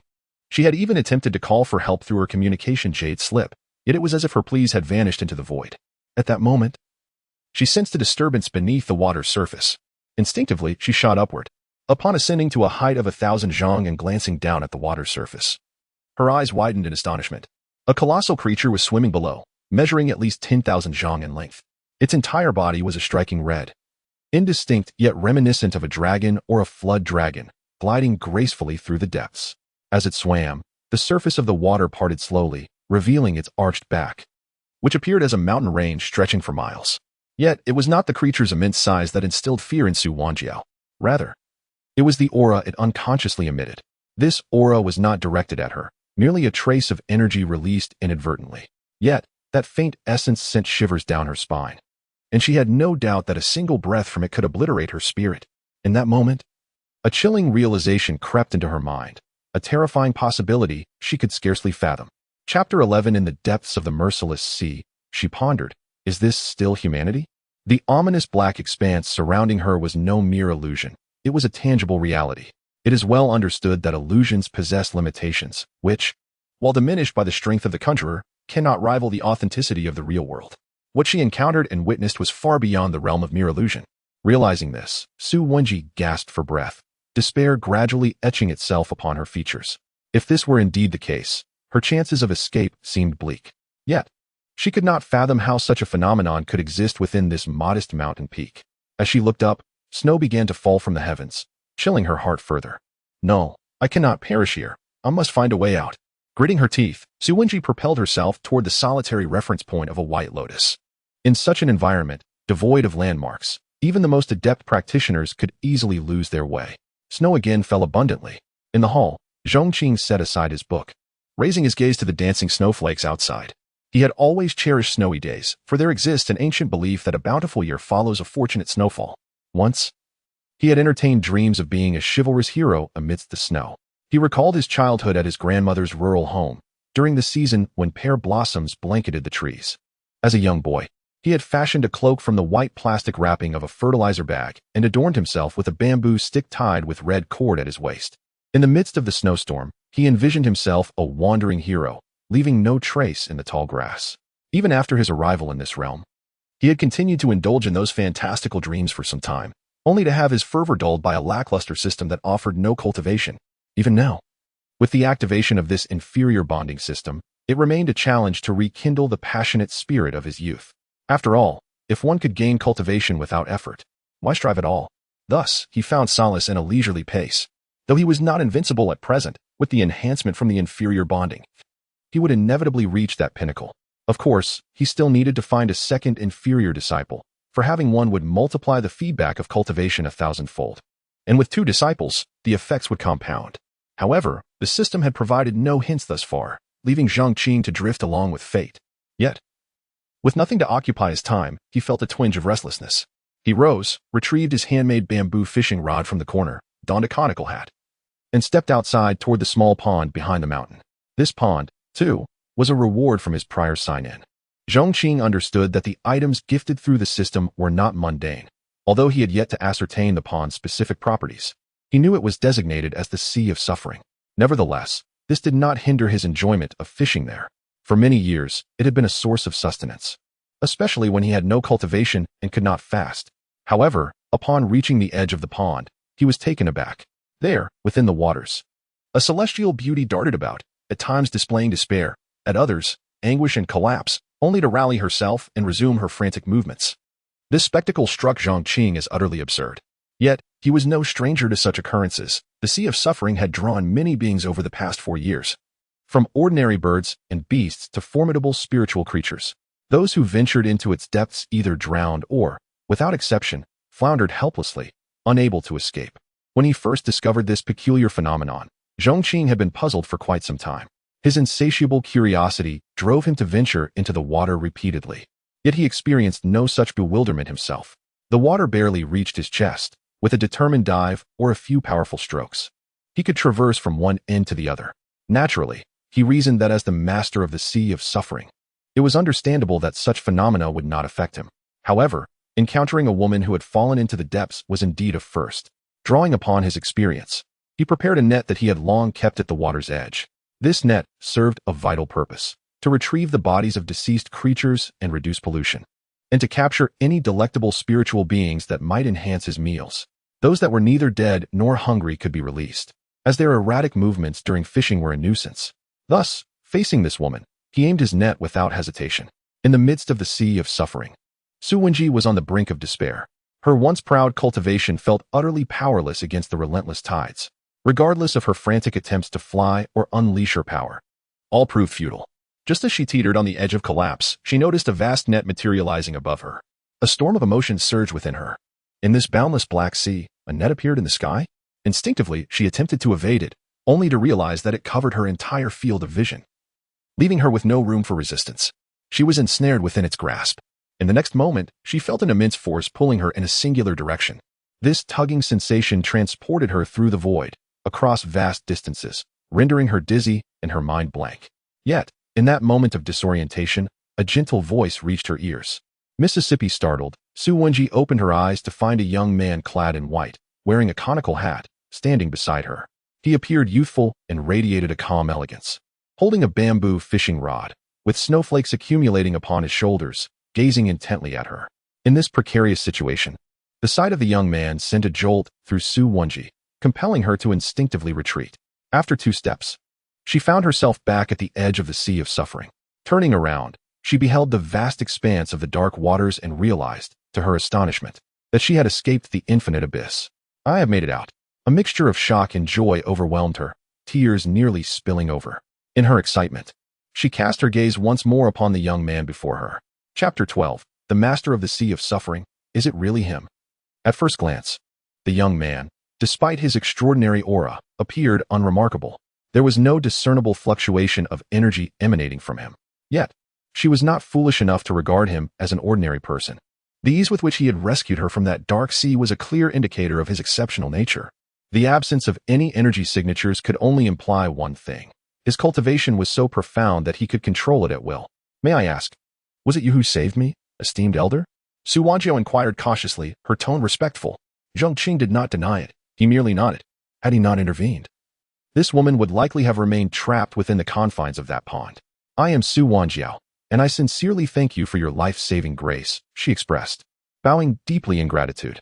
After a moment of thanks, she could not suppress her curiosity.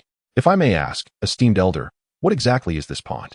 With lingering trepidation, Su Wenji glanced at the small pond behind her, unable to contain her inquiry. The Sea of Suffering, Zhong Qing replied nonchalantly. The Sea of Suffering. At his words, a thunderous realization struck Su Wenji. She recalled hearing from the elders of her sect about a legendary artifact from the ancient Buddhist sect known as the Sea of Suffering, said to ensnare anyone trapped within it for eternity. Esteemed elder, is this Sea of Suffering truly the one from the ancient Buddhist sect? Su Wenji gasped, her breath quickening. Zhong Qing, seated on a small stool, cast the baited hook into the pond while listening to her questions, unable to suppress a roll of his eyes. You ask me, but who am I to answer? However, considering it was a product of his system, it was indeed plausible that this Sea of Suffering was the one she spoke of. If you believe it to be so, it might very well be, he responded indifferently. Hearing this, Su Wenji gasped sharply. In retrospect, she was drenched in cold sweat. She had, astonishingly, traversed the Sea of Suffering. Ah, a fish is biting. At that moment, the float in the pond began to stir, and Zhong Qing's eyes sparkled with excitement. Curious, Su Wenji turned to him, utterly astonished. This man was fishing in the Sea of Suffering? Before she could fully process this, Zhong Qing pulled up a small, 2-inch-long fish, bright red in hue, the species unknown to her. Upon seeing the fish, Su Wenji stumbled back several steps, her face turning ghostly pale. The moment she laid eyes on that fish, she recalled a colossal creature she had encountered while trapped in the Sea of Suffering, something resembling a dragon, its body engulfed in fiery red, particularly its arched back, with scales and shapes that she could never forget. In her shock, the fish's gaze locked onto her. A voice then resonated in her mind. Little one, what a coincidence. I did not expect you to escape the Sea of Suffering as well. The voice reverberated in her mind like a thunderclap. The fish that had been caught was indeed the very creature she had encountered in the sea of suffering. Her expression shifted to one of panic, and her gaze towards Zhong Qing became inscrutable.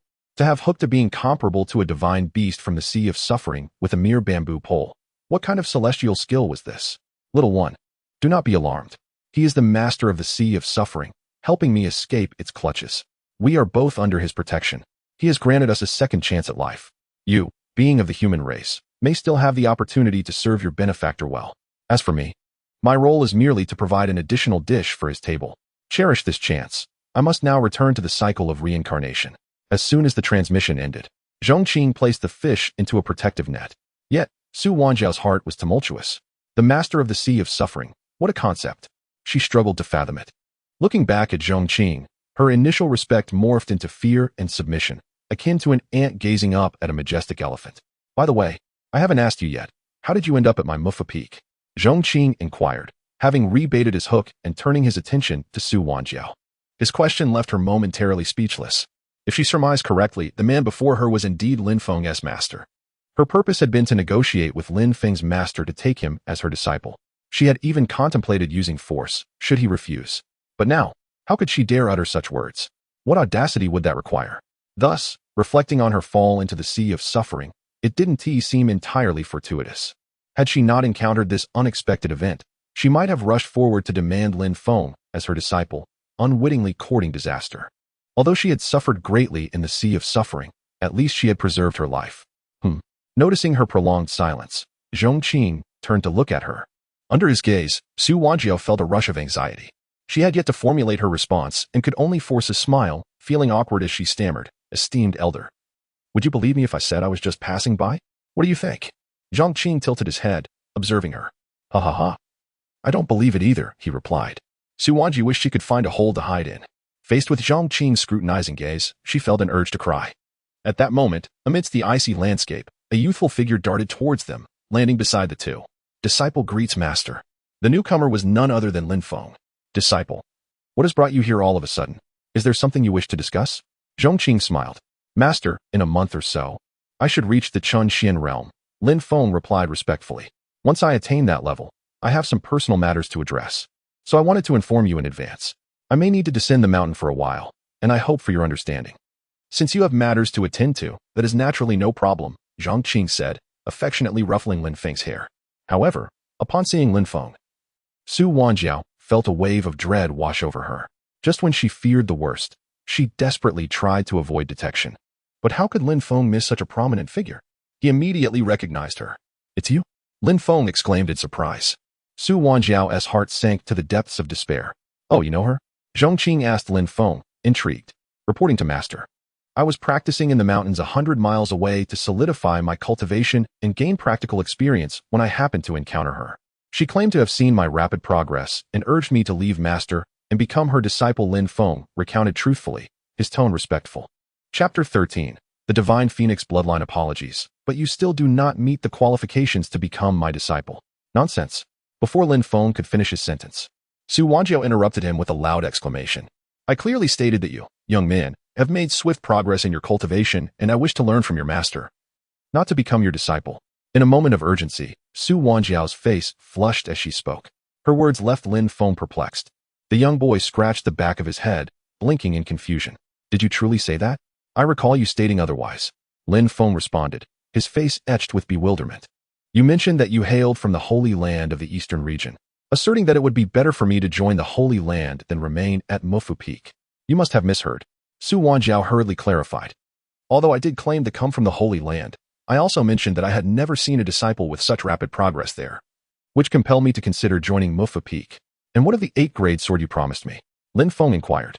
That was intended as a means for you to introduce me to someone. The 8th grade sword was merely a form of compensation."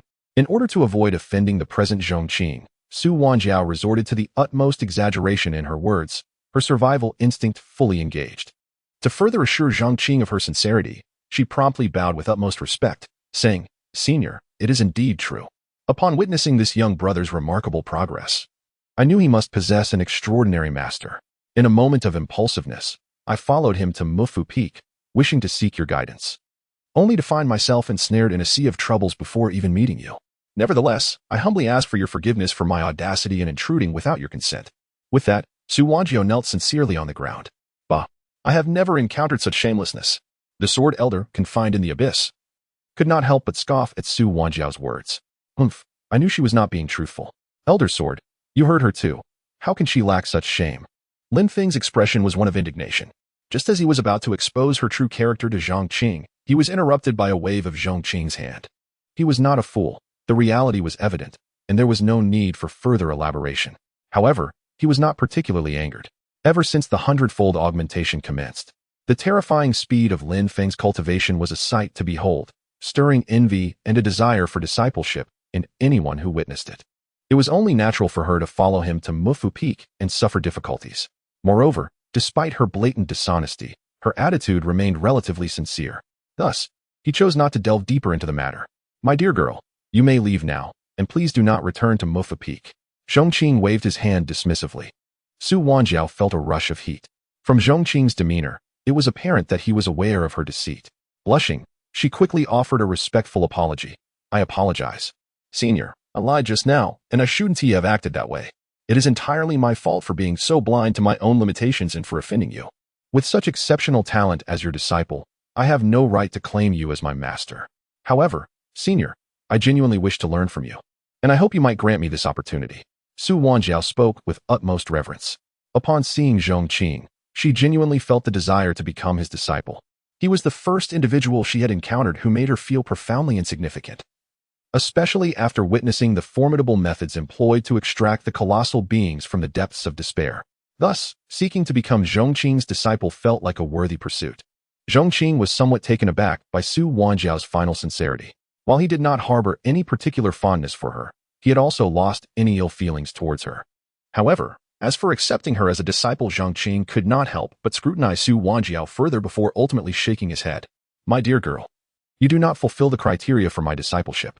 Just moments ago, he had used his divine sight to observe her. Her innate talent was indeed remarkable. Yet, she could not activate the necessary bond. Thus, for him, it was of no consequence. Moreover, he was not inclined to teach. Therefore, accepting her as a disciple was entirely unnecessary for both parties. Not meeting the criteria? Su Wanjiao felt the weight of disappointment. She was aware that her innate talent had set records in Chaoxiao Valley. In the past, elders from various sects had even resorted to fierce competition, deploying their most treasured possessions in an effort to recruit her, but none succeeded, leading to a consensus that they would jointly mentor her.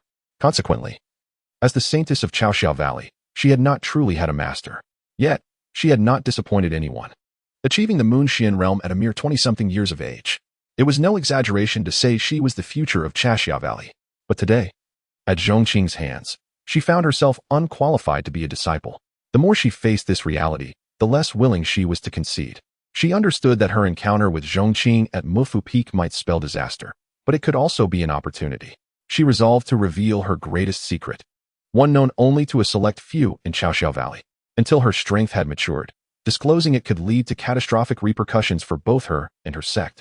She believed that revealing this secret would persuade Zhong Qing to accept her as a disciple. "Senior, aside from my innate talent, I possess a hidden secret that remains unknown to all." Su Wanjiao took a deep breath, gathering her courage to unveil the secret. However, before she could utter a word, Zhong Qing preemptively spoke. "I am aware that you carry a trace of the ancient divine phoenix bloodline within you." Zhong Qing stated matter-of-factly. When he had employed his divine sight to observe her, he had already discerned this. Under the gaze of his divine sight, one's strength, talent, and hidden attributes were laid bare without concealment. Su Wanjiao's eyes widened, her lips forming an astonished O as she gazed incredulously at Zhong Qing. The divine phoenix bloodline, which she had proudly believed to be well concealed, had already been discovered by him, and he mentioned it so nonchalantly? "My dear girl, even with the divine phoenix bloodline, you still do not meet the criteria to become my disciple. Please take your leave." Zhong Qing, having fulfilled his purpose for the day, began to gather his belongings in preparation to depart. "Disciple, see our guest out." "Yes." As Zhong Qing departed, Su Wanjiao's expression turned grim. The echo of Zhong Qing's words lingered in her mind. "Even with the divine phoenix bloodline, you still do not meet the criteria to become my disciple." That single statement shattered what little pride she had left, leaving her utterly devastated. Chapter 14. The second disciple. Su Wanjiao departed from Mufu Peak and hastened back to Chaoxiao Valley. as she soared through the skies. Gazing at the diminishing figure of Pingjiang Sect, an unsettling calm enveloped her heart. Who would have expected that within this seemingly insignificant sect, such a formidable being was concealed? Previously, she had grown accustomed to the accolades surrounding her, carrying a certain air of superiority. However, this journey had imparted a profound lesson on humility. There are always greater beings beyond oneself. Her own modest brilliance paled in comparison to the true power of others. Setting aside the likes of Zhong Qing, merely Lin Feng, his disciple, exhibited a training pace that she could scarcely match. Upon her return, she would undoubtedly convey to her sect that the people of Pingjiang Sect must not be trifled with. Days turned into nights, and within a mere fortnight, the earth began to shake off the remnants of winter, growing warmer. Sunlight bathed the land, and soon flowers and grasses began to emerge from the soil, heralding the season of revival. Clad in a white robe, Zhong Qing reclined in a chair, reflecting on his cultivation. Host, Zhong Qing cultivation, moon profound realm. Disciple, Lin Feng. Pinnacle of the innate realm, a hundredfold amplification in progress. Activated bonds, waste material bond 1-2. Gained constitution, none. Acquired special skills, aura of the 6th, heavenly eye. Since accepting Lin Feng and activating the thousandfold amplification, Zhong Qing had, in just 1 month, ascended from the previous star profound realm to the current moon profound realm. Fueled by Lin Feng's cultivation feedback, such swiftness would undoubtedly incite envy if it were to spread. Take Su Wanjiao, for instance. Although she too was at the moon profound realm, her journey had commenced from a stumbling start, bolstered by the vigorous support of Chashia Valley to reach her current standing. In stark contrast, Zhong Qing's ascent had been remarkably effortless. Presently, Lin Feng's cultivation had also reached the pinnacle of the innate realm. Mere steps away from the Qin profound realm, a threshold that would truly elevate him into the ranks of genuine masters. Despite this rapid advancement, Zhong Qing felt an urgent need to locate a second wasteful disciple. He murmured to himself, aware that the disparity between waste material bond 1-2 and 2-2 could yield feedback to him as a master that varied by 1,000-fold or even 10,000-fold. However, he had recently discerned that the system's criteria for such a wasteful disciple were exceedingly stringent. It required someone incapable of even channeling spiritual energy into their body. In a world so steeped in cultivation, finding such an individual was, in some respects, more challenging than discovering someone with purple talent. After all, even ordinary mortals, through pretense, could sit cross-legged and absorb the ambient spiritual energy, gaining some benefit to their health. Otherwise, Zhong Qing would have hastily plucked a random passerby from the streets of the mundane world. Perhaps the system had caught wind of his desires. For a long-awaited voice finally resounded. Ding. Candidate for apprenticeship discovered. Please proceed to collect the disciple promptly. Oh? Zhong Qing's eyes brightened, and he sat up. Please proceed immediately to Tianwei City. A suitable candidate awaits there. With the system's guidance, Zhong Qing swiftly prepared and set forth for Tianwei City, eager for the thousandfold amplification feedback from his disciple. With his moon profound realm cultivation, he could traverse thousands of miles in a day. Tianwei City lay a mere 800 miles from Pingjiang Sect, and soon he arrived at the bustling city. The streets were alive with activity, a testament to its prosperity. Although it was a city of mortals, several nearby sects sourced their necessities here, including Pingjiang Sect, resulting in a notable presence of cultivators. Following the system's directions, Zhong Qing made his way to Tianwei Square at the heart of the city. Upon his arrival, he found the area teeming with people, congested to the point of being impassable. At the center sat several elderly men, flanked by a host of uniformed sect disciples. Below them lay a number of talent-testing stones, with many queuing to assess their potential. The scene mirrored Zhong Qing's previous experience when he recruited disciples at Pingjiang Sect. From the murmurs of the crowd, he discerned the situation. Feidao Sect was seeking to replenish its outer disciples and had convened this public recruitment at Tianwei Square. Feidao Sect was a first-rate sect in the eastern region, far surpassing Pingjiang Sect. Such an opportunity was rare for many ordinary folk. However, it appeared the event was nearing its conclusion. Congratulations to those who have tested with white talent or higher. You may board our Feidao Sect flying vessel and officially become outer disciples, announced an elder of Feidao Sect with a resonant voice. As this proclamation echoed, those who had achieved white talent or above beamed with delight, while many others hung their heads in disappointment. Zhong Qing, however, was not interested in these outcomes. His focus was on locating his precious disciple amidst the throng. At that moment, among the rejected candidates, a scruffy little boy approached the stage and bowed to the elder of Feidao Sect. What is a rejected one doing here? A disciple of Feidao Sect remarked, preparing to chase him away. The boy, sensing the impending dismissal, quickly produced a token from his tattered pocket. Elder, I possess a Fei Dao token. May I become a disciple of Fei Dao Sect? Fei Dao token? The elder's interest was piqued. Indeed, the existence of the Fei Dao token was known. Anyone holding it could unconditionally join Fei Dao Sect. After examining the token presented by the boy, the elder confirmed its authenticity and inquired, "Where did you obtain this Fei Dao token?" 5 years ago, an elder of Fei Dao Sect, pursued and gravely injured, requested my parents' aid in exchange for this token, promising them that it would grant me unconditional entry into the sect. However, to protect his whereabouts, my parents were subsequently killed by foes. Before their demise, my father entrusted this token to me, the boy replied earnestly, tears brimming in his eyes as he recounted the tragic fate of his parents. Upon hearing the boy's tale, the elder discerned the truth. 5 years prior, a significant incident had indeed transpired involving their grand elder being hunted and saved by a mortal family. Yet, his expression remained impassive, tinged with a hint of disdain for the scruffy child before him. After a lengthy pause, he crushed the Fei Dao token into powder and waved his hand dismissively. Consider yourself a servant disciple. Upon entering the sect, you will be tasked with mining. A servant disciple. Well, at least it would ensure he had enough to eat.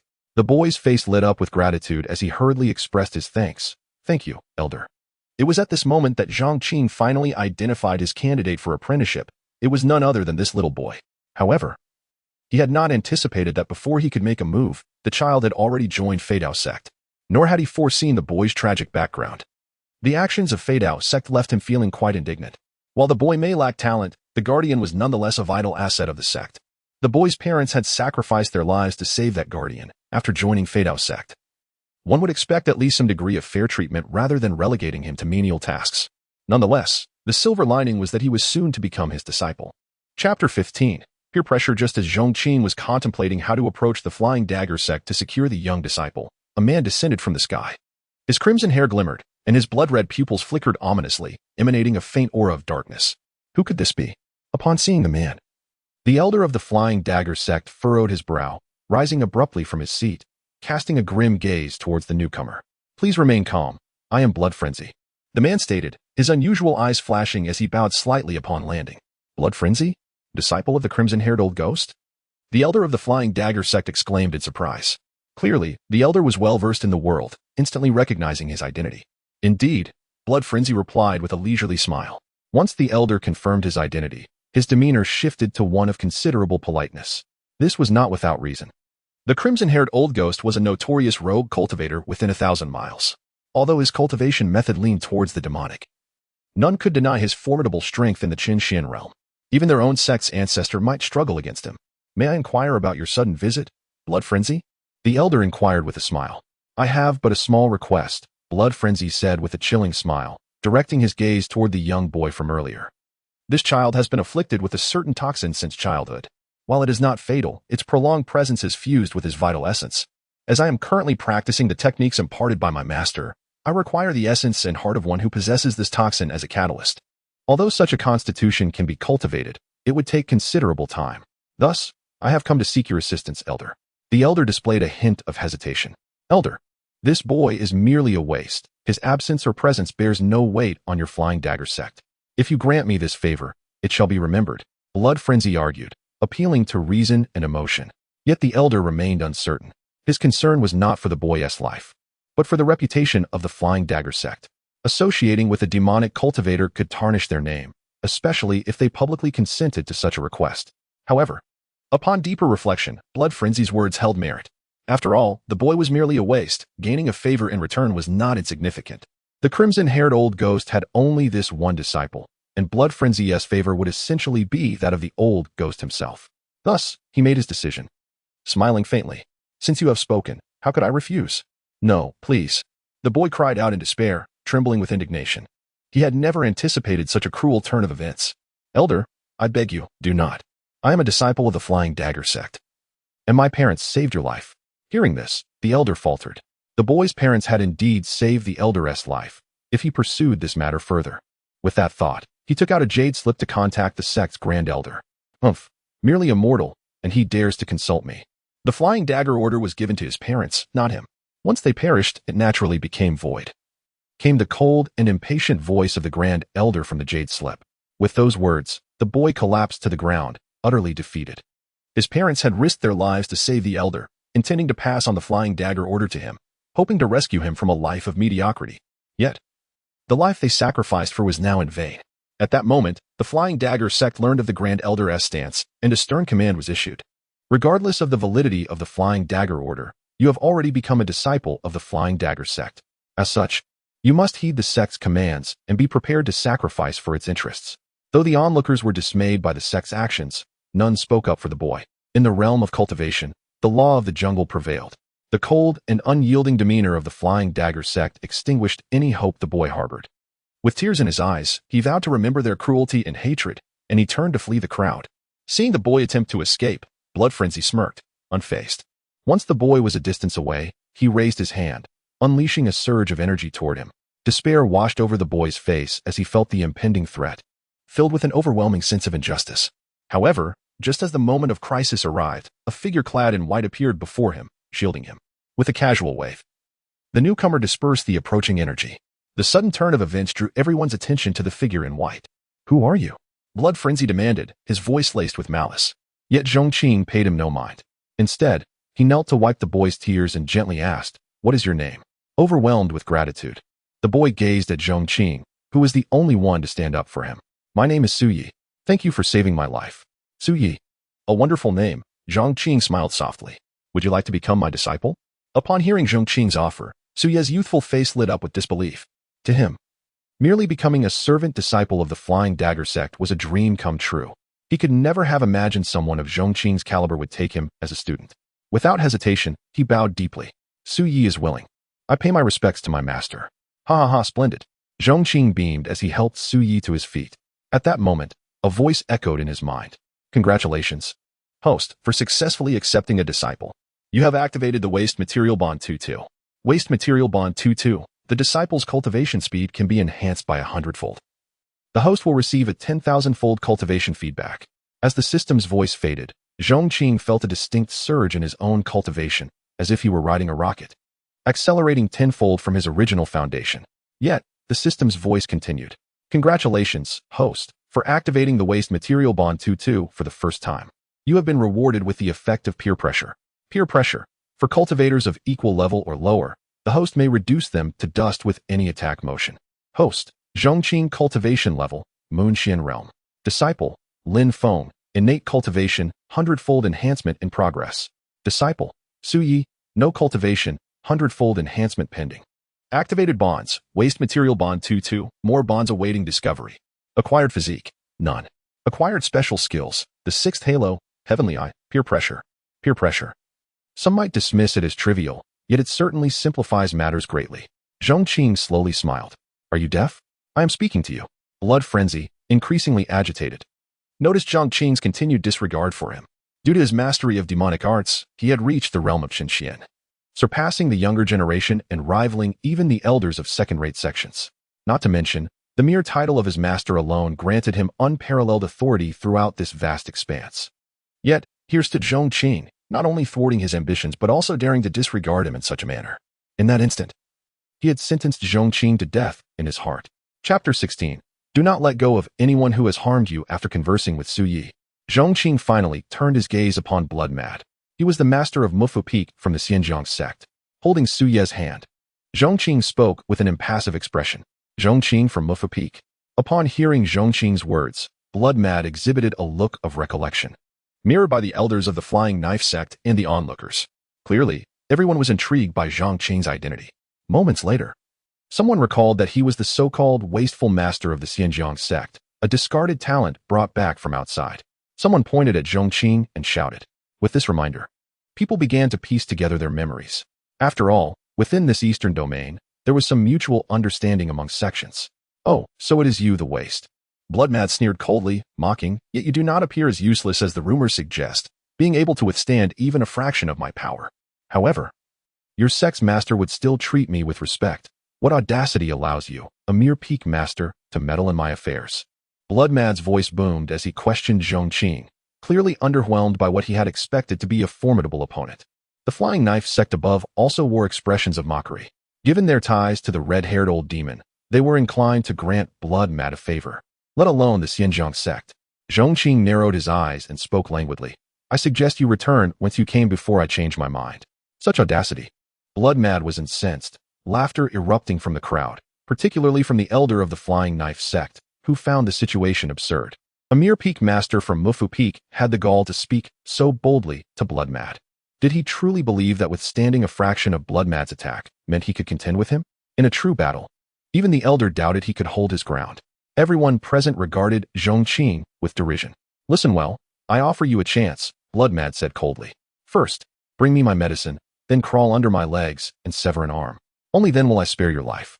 Otherwise, do you believe I won't leave your corpse here? Your Pingjiang Sect would not dare utter a word of protest, but would instead come bearing gifts to apologize. Zhong Qing, however, displayed nothing but disdain. He regarded Bloodmad as one would a mere clown. Seeing Zhong Qing's defiance only fueled Bloodmad's fury. Very well, if you wish to court death. As he spoke, Bloodmad raised a hand, dark mist enveloping it as he directed his attack towards Zhong Qing, closing the distance in an instant. This boy is finished. He deserves it. Why provoke Bloodmad? The crowd believed Zhong Qing was doomed without question. Yet, in the face of this onslaught, Zhong Qing remained unfazed. His robes billowing as he slowly raised a single finger. With a gesture akin to crushing an ant, he pointed at Bloodmad. In that moment, the heavens seemed to darken. Bloodmad's attack was effortlessly dismantled, and in the blink of an eye, it was as if he were being crushed beneath Zhong Qing's finger. What? No. The sheer force of the attack shattered Bloodmad's mental defenses, his expression shifting dramatically as he shouted in panic. Stop. My master is the red-haired old demon. If you kill me, he will not let you escape. He will ensure your entire clan, including the Pingjiang Sect, pays the price. Yet, Zhong Qing remained unmoved by Bloodmad's final threat. In an instant, Bloodmad was enveloped, and amidst the stunned gazes of the crowd, he was reduced to nothingness, no remnants left behind, save for the echo of his last scream resonating in the square. At that moment, silence fell upon the gathering. Everyone regarded Zhong Qing with expressions of disbelief, their minds reeling. Is this truly the so-called wasteful peak master? Bloodmad, who was nearly at the pinnacle of the Qinxian realm and nearly invincible in his level, had been dispatched with such ease, like squashing a mere insect. At that instant, those who had mocked and scorned Zhong Qing fell silent, shrinking back, unable to meet his gaze. However, Zhong Qing had no intention of sparing them. Most were merely at the innate or acquired realms. He had no inclination to raise a hand against them. With a glance, they collectively detonated, exploding into clouds of blood mist. This was the efficacy of overwhelming superiority, dispatching those of equal or lesser rank with minimal effort, requiring but a single motion. Even merely a look. This scene instilled a deep-seated fear among the onlookers, who hastily retreated. Who could have anticipated that the derided waste of Mufa Peak was, in fact, a fearsome deity?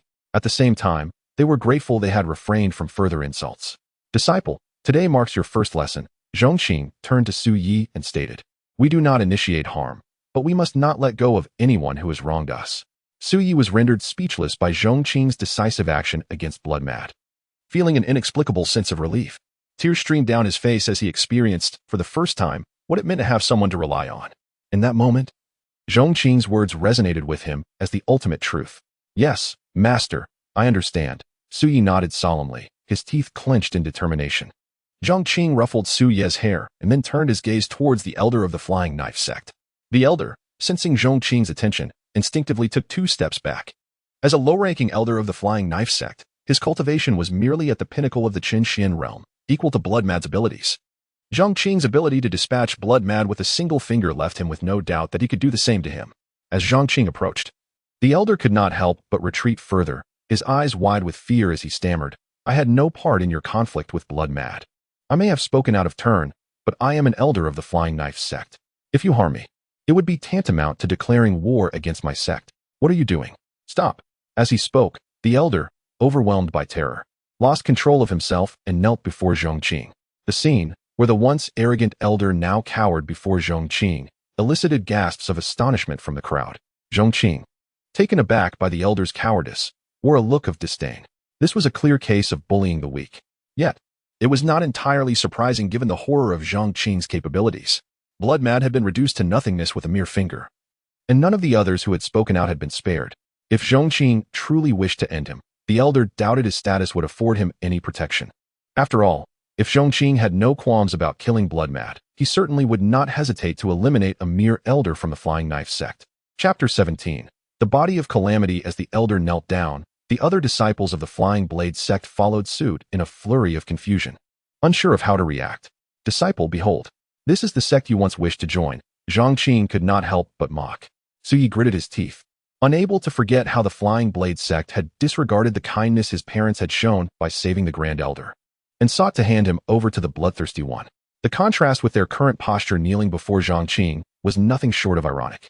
I withdraw from joining the Flying Blade sect. A young man, originally accepted as a disciple, voiced his decision. I too shall withdraw. Such a sect is not for me.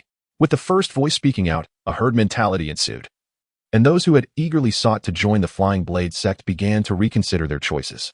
In truth, many had felt a chill upon learning of Su Ye's circumstances, especially when the elder intended to deliver him to the bloodthirsty one. Yet at that moment, no one dared to voice their dissent. Begone. Zhong Qing expressed his indifference towards the elder of the Flying Blade sect, delivering a kick that sent him away. The elder, as if granted a reprieve, led the group of disciples away in disgrace. Disciple, I shall take you back to the peak. Zhong Qing took Su Yu's hand, soaring into the air like a streak of light, vanishing from the sight of the crowd in an instant. The onlookers were left in stunned silence, struggling to comprehend the unexpected turn of events. They had never anticipated that the sect of their aspirations would behave in such a manner.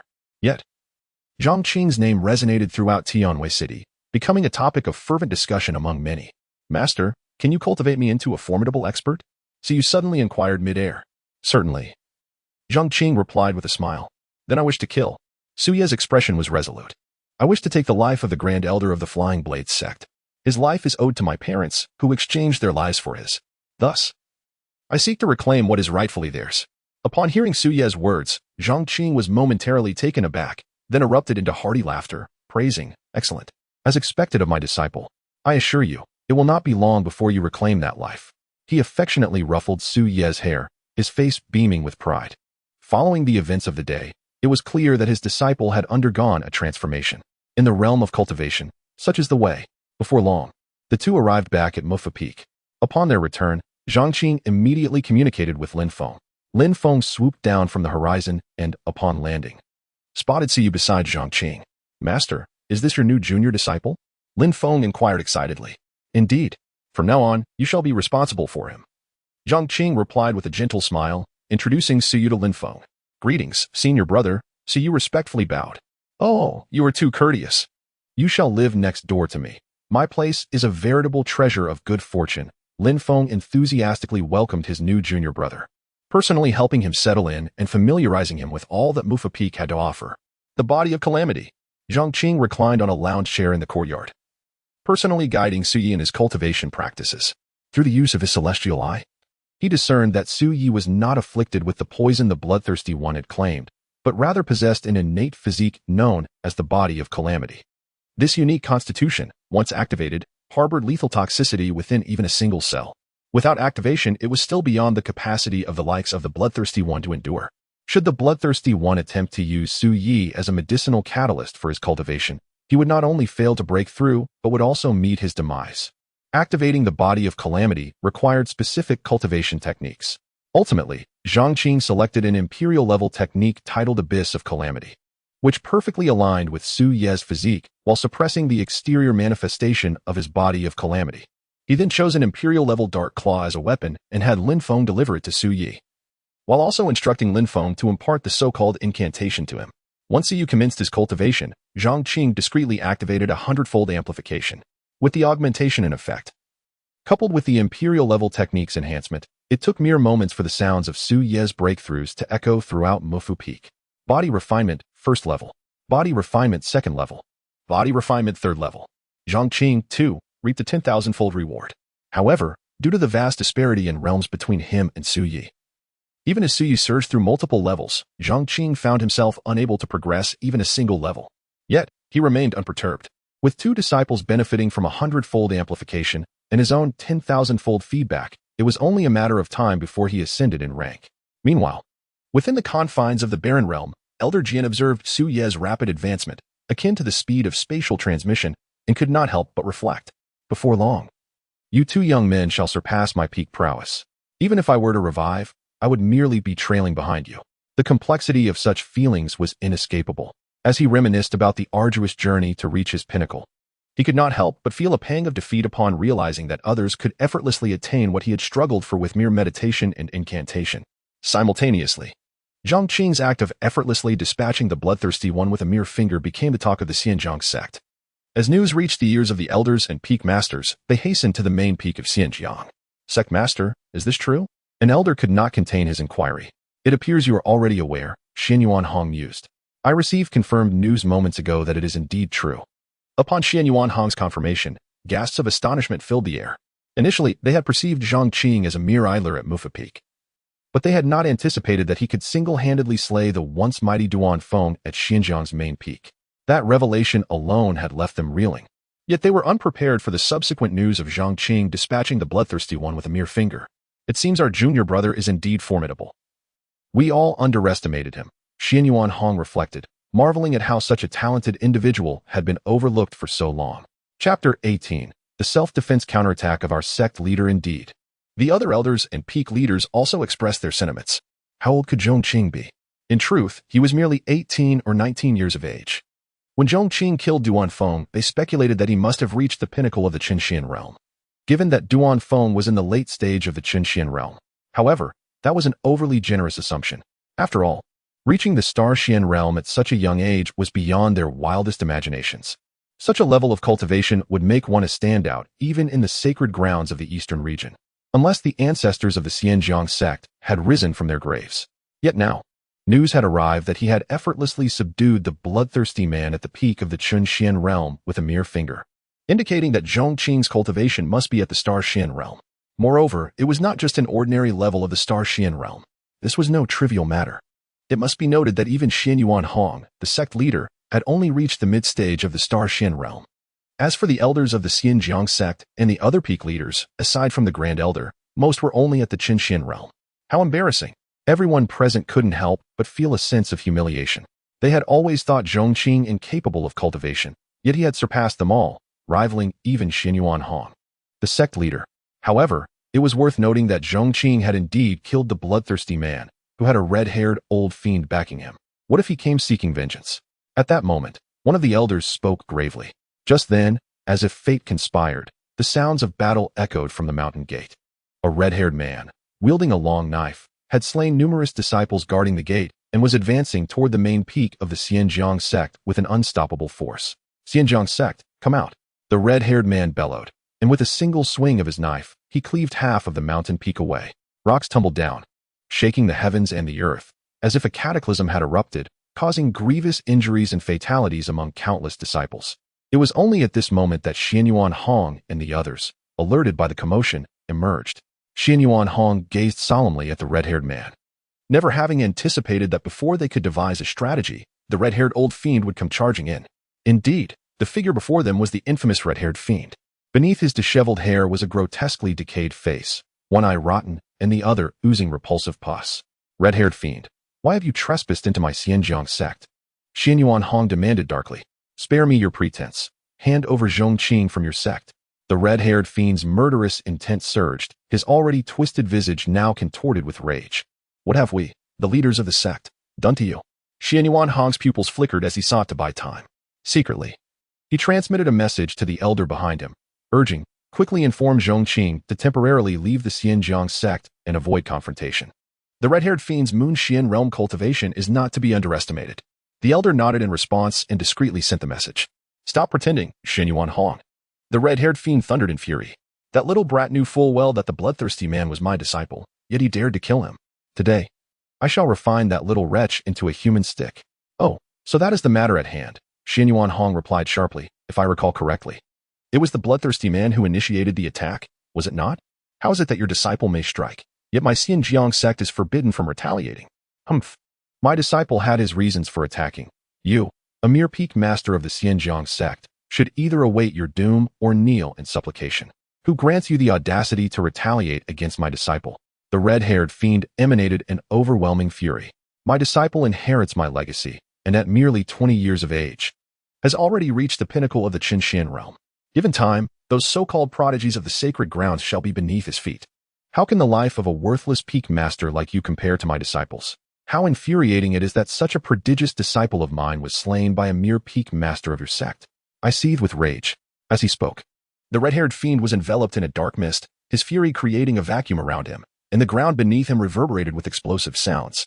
Enough of your nonsense, thundered Lei Ning, the bald and straightforward master of the divine tiger peak, who vociferously retorted, if your disciple is truly so formidable, how could he be killed with a mere finger by our peak master? What right do you have to flaunt your superiority? Indeed, your disciple's life is precious. But does that mean the lives of those in the Pingjiang Sect are worthless? Another peak master asserted, standing resolute. Moreover, both you and your disciple are mere demonic cultivators, responsible for countless deaths. Our peak master acted solely to rid the world of evil. Ha ha ha, the third elder is correct. That bloodthirsty man deserved to die, and I assure you, many would rejoice in his demise. Had I encountered him, I would have struck him down myself. In an instant, the peak masters and elders of the Pingjiang Sect united in their voices.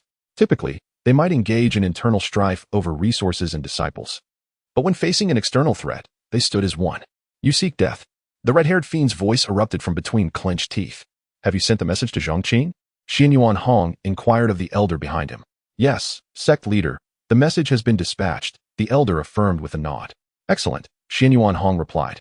Then turned his gaze back to the towering red-haired fiend. Red-haired fiend, let it be known today that my words are final. Your disciple, the bloodthirsty man, initiated the attack and fell to our peak master due to his lack of skill. Our peak master acted in self-defense, and that is entirely justifiable. Therefore, it is impossible for you to take anyone from my Pingjiang Sect today. Xianyuan Hong's presence surged as he declared, if you dare lay a finger on Zhong Qing, feel free to come forth and confront us. Let us see who truly fears whom. As Xianyuan Hong's declaration echoed, the elders and peak masters behind him simultaneously released their formidable energies, stepping forward to unify behind Xianyuan Hong, forming an unbreakable bond. Very well. If you seek death, I shall grant it. The red-haired fiend, consumed by rage, unleashed a torrent of dark mist, his overwhelming power surging forth as a formidable blade descended from the heavens. Esteemed colleagues, they have come to our doorstep. Let us stand united against this threat. Xianyuan Hong proclaimed fearlessly, asserting the dignity of the Pingjiang Sect. Even if we are to face defeat today, the Zhong Qing of tomorrow shall surely avenge us. Chapter 19. The Moon's Profound Realm. Is that all? Faced with the blade of the red-haired old demon, Xianyuan Hong and the others employed their combined techniques to meet the challenge. However, they were taken aback by the realization that they had overestimated their collaborative strength and underestimated the prowess of the Moon's profound realm. As their assaults converged with the old demon's strike, they sensed the insurmountable might of the Moon's profound realm. Although Xianyuan Hong and the red-haired old demon appeared to be at the same level, the disparity between them was not something that could be bridged by sheer numbers. The old demon's strike shattered their attack with devastating force, although it did diminish somewhat in potency. Nevertheless, the residual energy from the blow sent Xianyuan Hong and the others crashing backward, blood spewing from their mouths as they collided against the cliff behind them, leaving numerous large craters before finally collapsing to the ground. Humph! A mere speck of dust daring to compete with the bright moon. In the sky, the red-haired old demon's eyes glimmered with disdain. You pathetic waste from the Pingjiang Sect dare to obstruct me? Truly, you are overstepping your bounds. I shall give you one last chance. Surrender Zhong Qing to me. Red-haired old demon, do not hold such delusions. Xianyuan Hong struggled to stand, spitting blood as he spoke. A man fights for his dignity, and a tree fights for its bark. There is no way we would hand him over to you. Nor will you ever find Zhong Qing. Very well. Since you are so obstinate, I shall eliminate you first, then destroy the Pingjiang Sect, and finally take my time to find Zhong Qing. The red-haired old demon's eyes blazed with fury, his long blade enveloped in dark energy, the surrounding black mist thickening to an extreme. Everyone, let us unite to face his strike. Xianyuan Hong's expression turned grave as he fixed his gaze on the red-haired old demon, commanding loudly. Yes, the elders and peak masters stepped forward, their faces reflecting utmost seriousness, for it was evident that this strike would surpass the last in strength. Yet, just as they were about to cast their spells, a figure suddenly appeared beside Xianyuan Hong. Allow me to handle this strike, came the voice. Turning quickly, Xianyuan Hong was astonished to see Zhong Qing, clad in white, had appeared beside him. You, Zhong Qing, when did you arrive? Xianyuan Hong exclaimed in shock. Upon receiving the message from the third elder, I rushed here immediately. Zhong Qing replied gently. You, Xianyuan Hong, feeling frustrated, retorted, didn't he the message instruct you to leave? This trouble is mine. I cannot impose on you to clean up after me. Zhong Qing chuckled softly. That is precisely why, even after activating my potential, I chose not to abandon the Pingjiang Sect. Aside from the bullying from Duan Feng, the other elders and peak masters have treated me fairly, especially you, Xianyuan Hong, who often inquired about my well-being when I visited your peak. This sect, despite its modest size, is merely a second-rate one in the eastern region. Yet I still hold feelings for it. Today's events have solidified my sense of belonging. But he is of the moon's profound realm. How can you possibly withstand him alone? Xin Yuan Hong, momentarily dazed, questioned. Moon's profound realm? Is that all? Zhong Qing replied nonchalantly. Xin Yuan Hong and the others stared at him in disbelief. Zhong Qing smiled lightly, stepping forward and lifting his gaze to the imposing red-haired old demon above. Red-haired old demon. I am Zhong Qing. It was I who killed your disciple, blood mad. You wish to kill me? Then unleash all your means upon me. Fixating on Zhong Qing with a piercing glare, the red-haired old demon's face contorted with rage. So, you are Zhong Qing? I never expected you to dare show yourself. You shall accompany my disciple in death. As the sky darkened, a violent wind erupted around the red-haired old demon, forming a colossal storm. The tempest, infused with his black mist, swept through the surroundings, reducing structures and rocks to dust. Amidst the chaos, grotesque faces and monsters surged forth, their chilling cries sending shivers down the spine. How terrifying! Xin Yuan Hong and the others felt their legs weaken at the sight of the storm. This was the true might of the moon's profound realm. Even Xin Yuan Hong would surely meet his end if caught in such a tempest. They turned their gaze toward Zhong Qing, pondering how he would counter this threat. In the midst of their shock, the red-haired old demon launched his assault. Raising his long blade enveloped by the storm, which was swirling with vengeful spirits and monsters, and struck at Zhong Qing. The blade cut through the air, the storm following in its wake, a deluge of sand and stone. This strike bore the old demon's wrath. Yet, in the face of this onslaught, Zhong Qing simply raised his hand slowly, extending a single finger towards the red-haired old demon amidst the storm. In an instant, the tempest dissipated, and the phantoms of vengeful spirits and monsters disintegrated into nothingness. What? The red-haired old demon's eyes widened in terror. The power contained within that single finger made him feel as if he were facing the very force of the universe itself, causing even the blade in his hand to begin to vaporize. No. As Zhong Qing's finger descended, accompanied by the old demon's final incredulous cries, he and his weapon were completely reduced to nothingness. After what felt like an eternity, the turbulent energy in the sky gradually subsided. Yet, Xin Yuan Hong and the others stood with their mouths agape, petrified, their minds racing in disbelief. What had they just witnessed? The moon's profound realm's red-haired old demon had been obliterated by a mere finger from Zhong Qing? Not even a trace remained? In that moment, their gazes towards Zhong Qing were akin to staring at a ghost. You. Xin Yuan Hong stammered, pointing at Zhong Qing, unable to articulate his thoughts. The elders and peak masters behind him fared no better.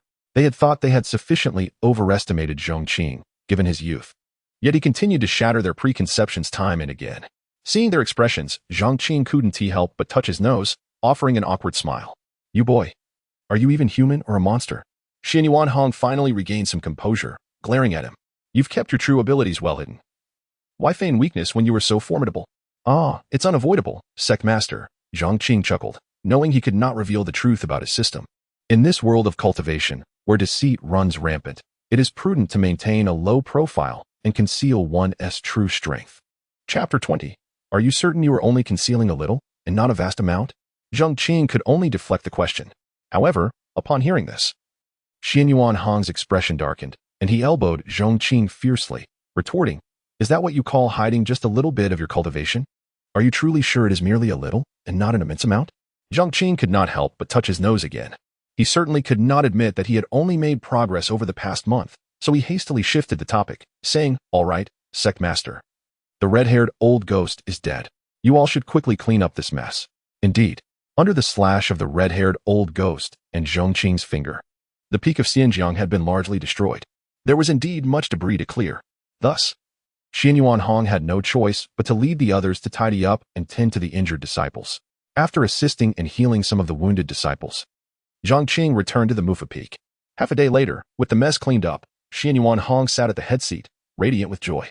Below him, the other elders and peak masters were also seated, each face reflecting the excitement that had yet to fade. The fact that a formidable being like the red-haired old ghost, a peerless master of the moon profound realm, had been slain by a mere finger still felt surreal. Suddenly, Xin Yuan Hong could not help but burst into laughter, and the others could not hide their smiles either. Why was their Pingjiang Sect merely a second-tier force in the eastern region? Was it not because their sect lacked a master of the moon profound realm? Now that they had Zhong Qing, was it not a matter of moments before Pingjiang Sect ascended to a first-tier force? Everyone, I have another matter to discuss, Xin Yuan Hong spoke again. As you all know, the previous sect master obtained a one-time talisman from a secret realm. This talisman contains a royal-level cultivation technique. However, since it is a one-time use talisman, it would self-destruct once opened. Thus, the sect unanimously decided that whenever a true genius disciple appeared in our sect, this royal-level technique would be bestowed upon him. Now that such a genius has emerged, I have decided to immediately grant this royal-level technique to Zhong Qing. Do you have any objections? Xianyuan Hong gazed at the assembly.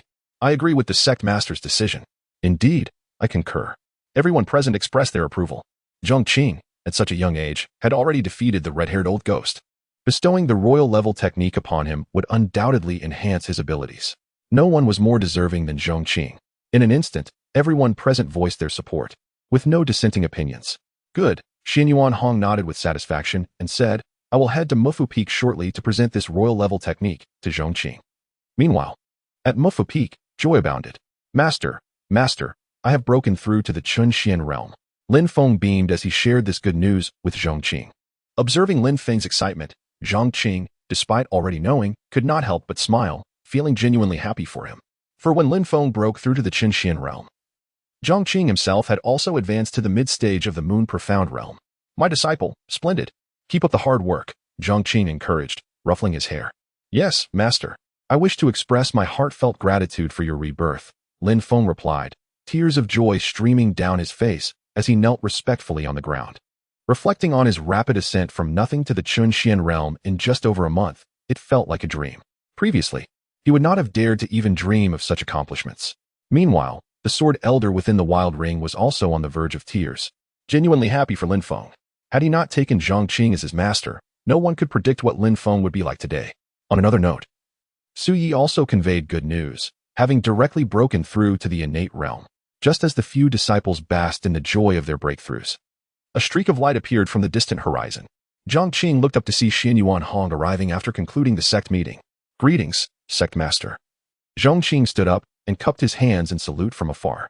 Lin Feng, who followed behind, also bowed respectfully.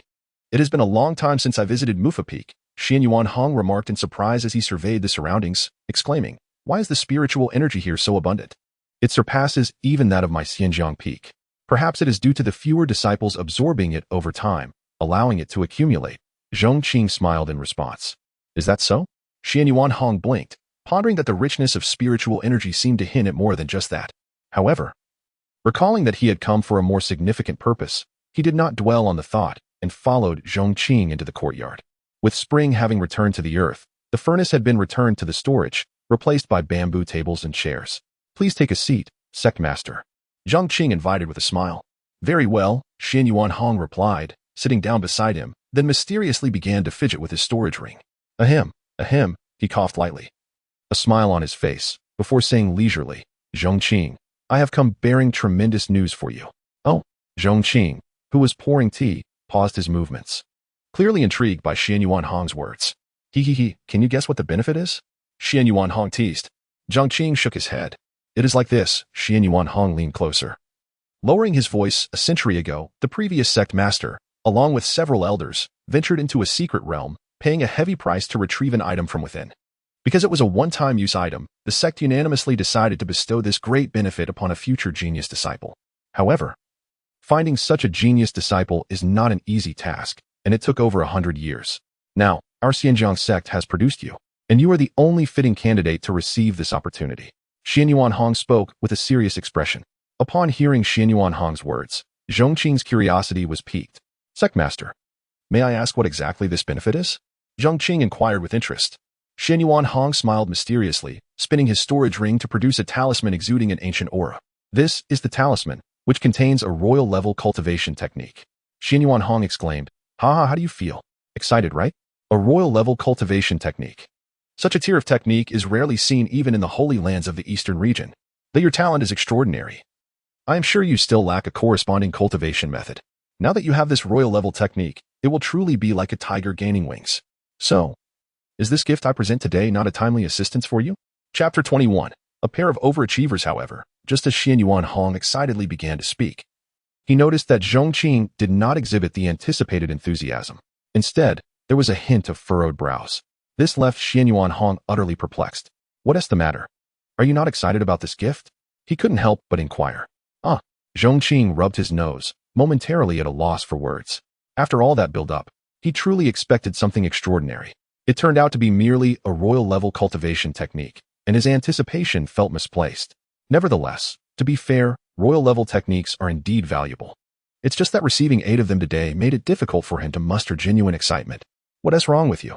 Xianyuan Hong, noticing Zhong Qing's lack of interest, couldn't refrain from reprimanding him. This is a royal-level cultivation technique. Do you truly think it beneath you?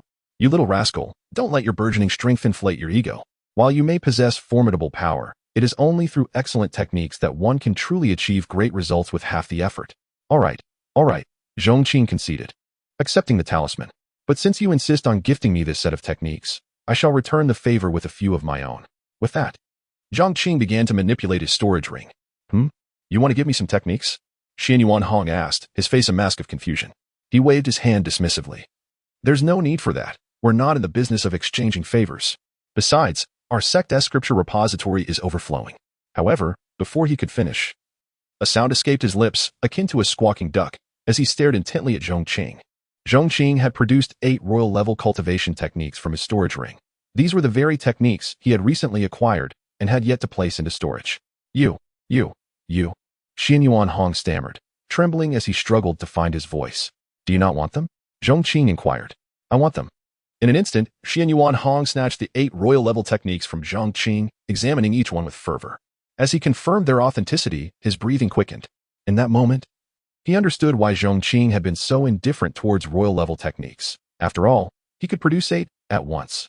Recalling his earlier mysterious demeanor, he felt like a fool for suggesting he was providing invaluable assistance. 8. These are 8 royal-level techniques. How on earth did you acquire them? Xianyuan Hong asked, struggling to contain his excitement. Isn't it just a matter of time?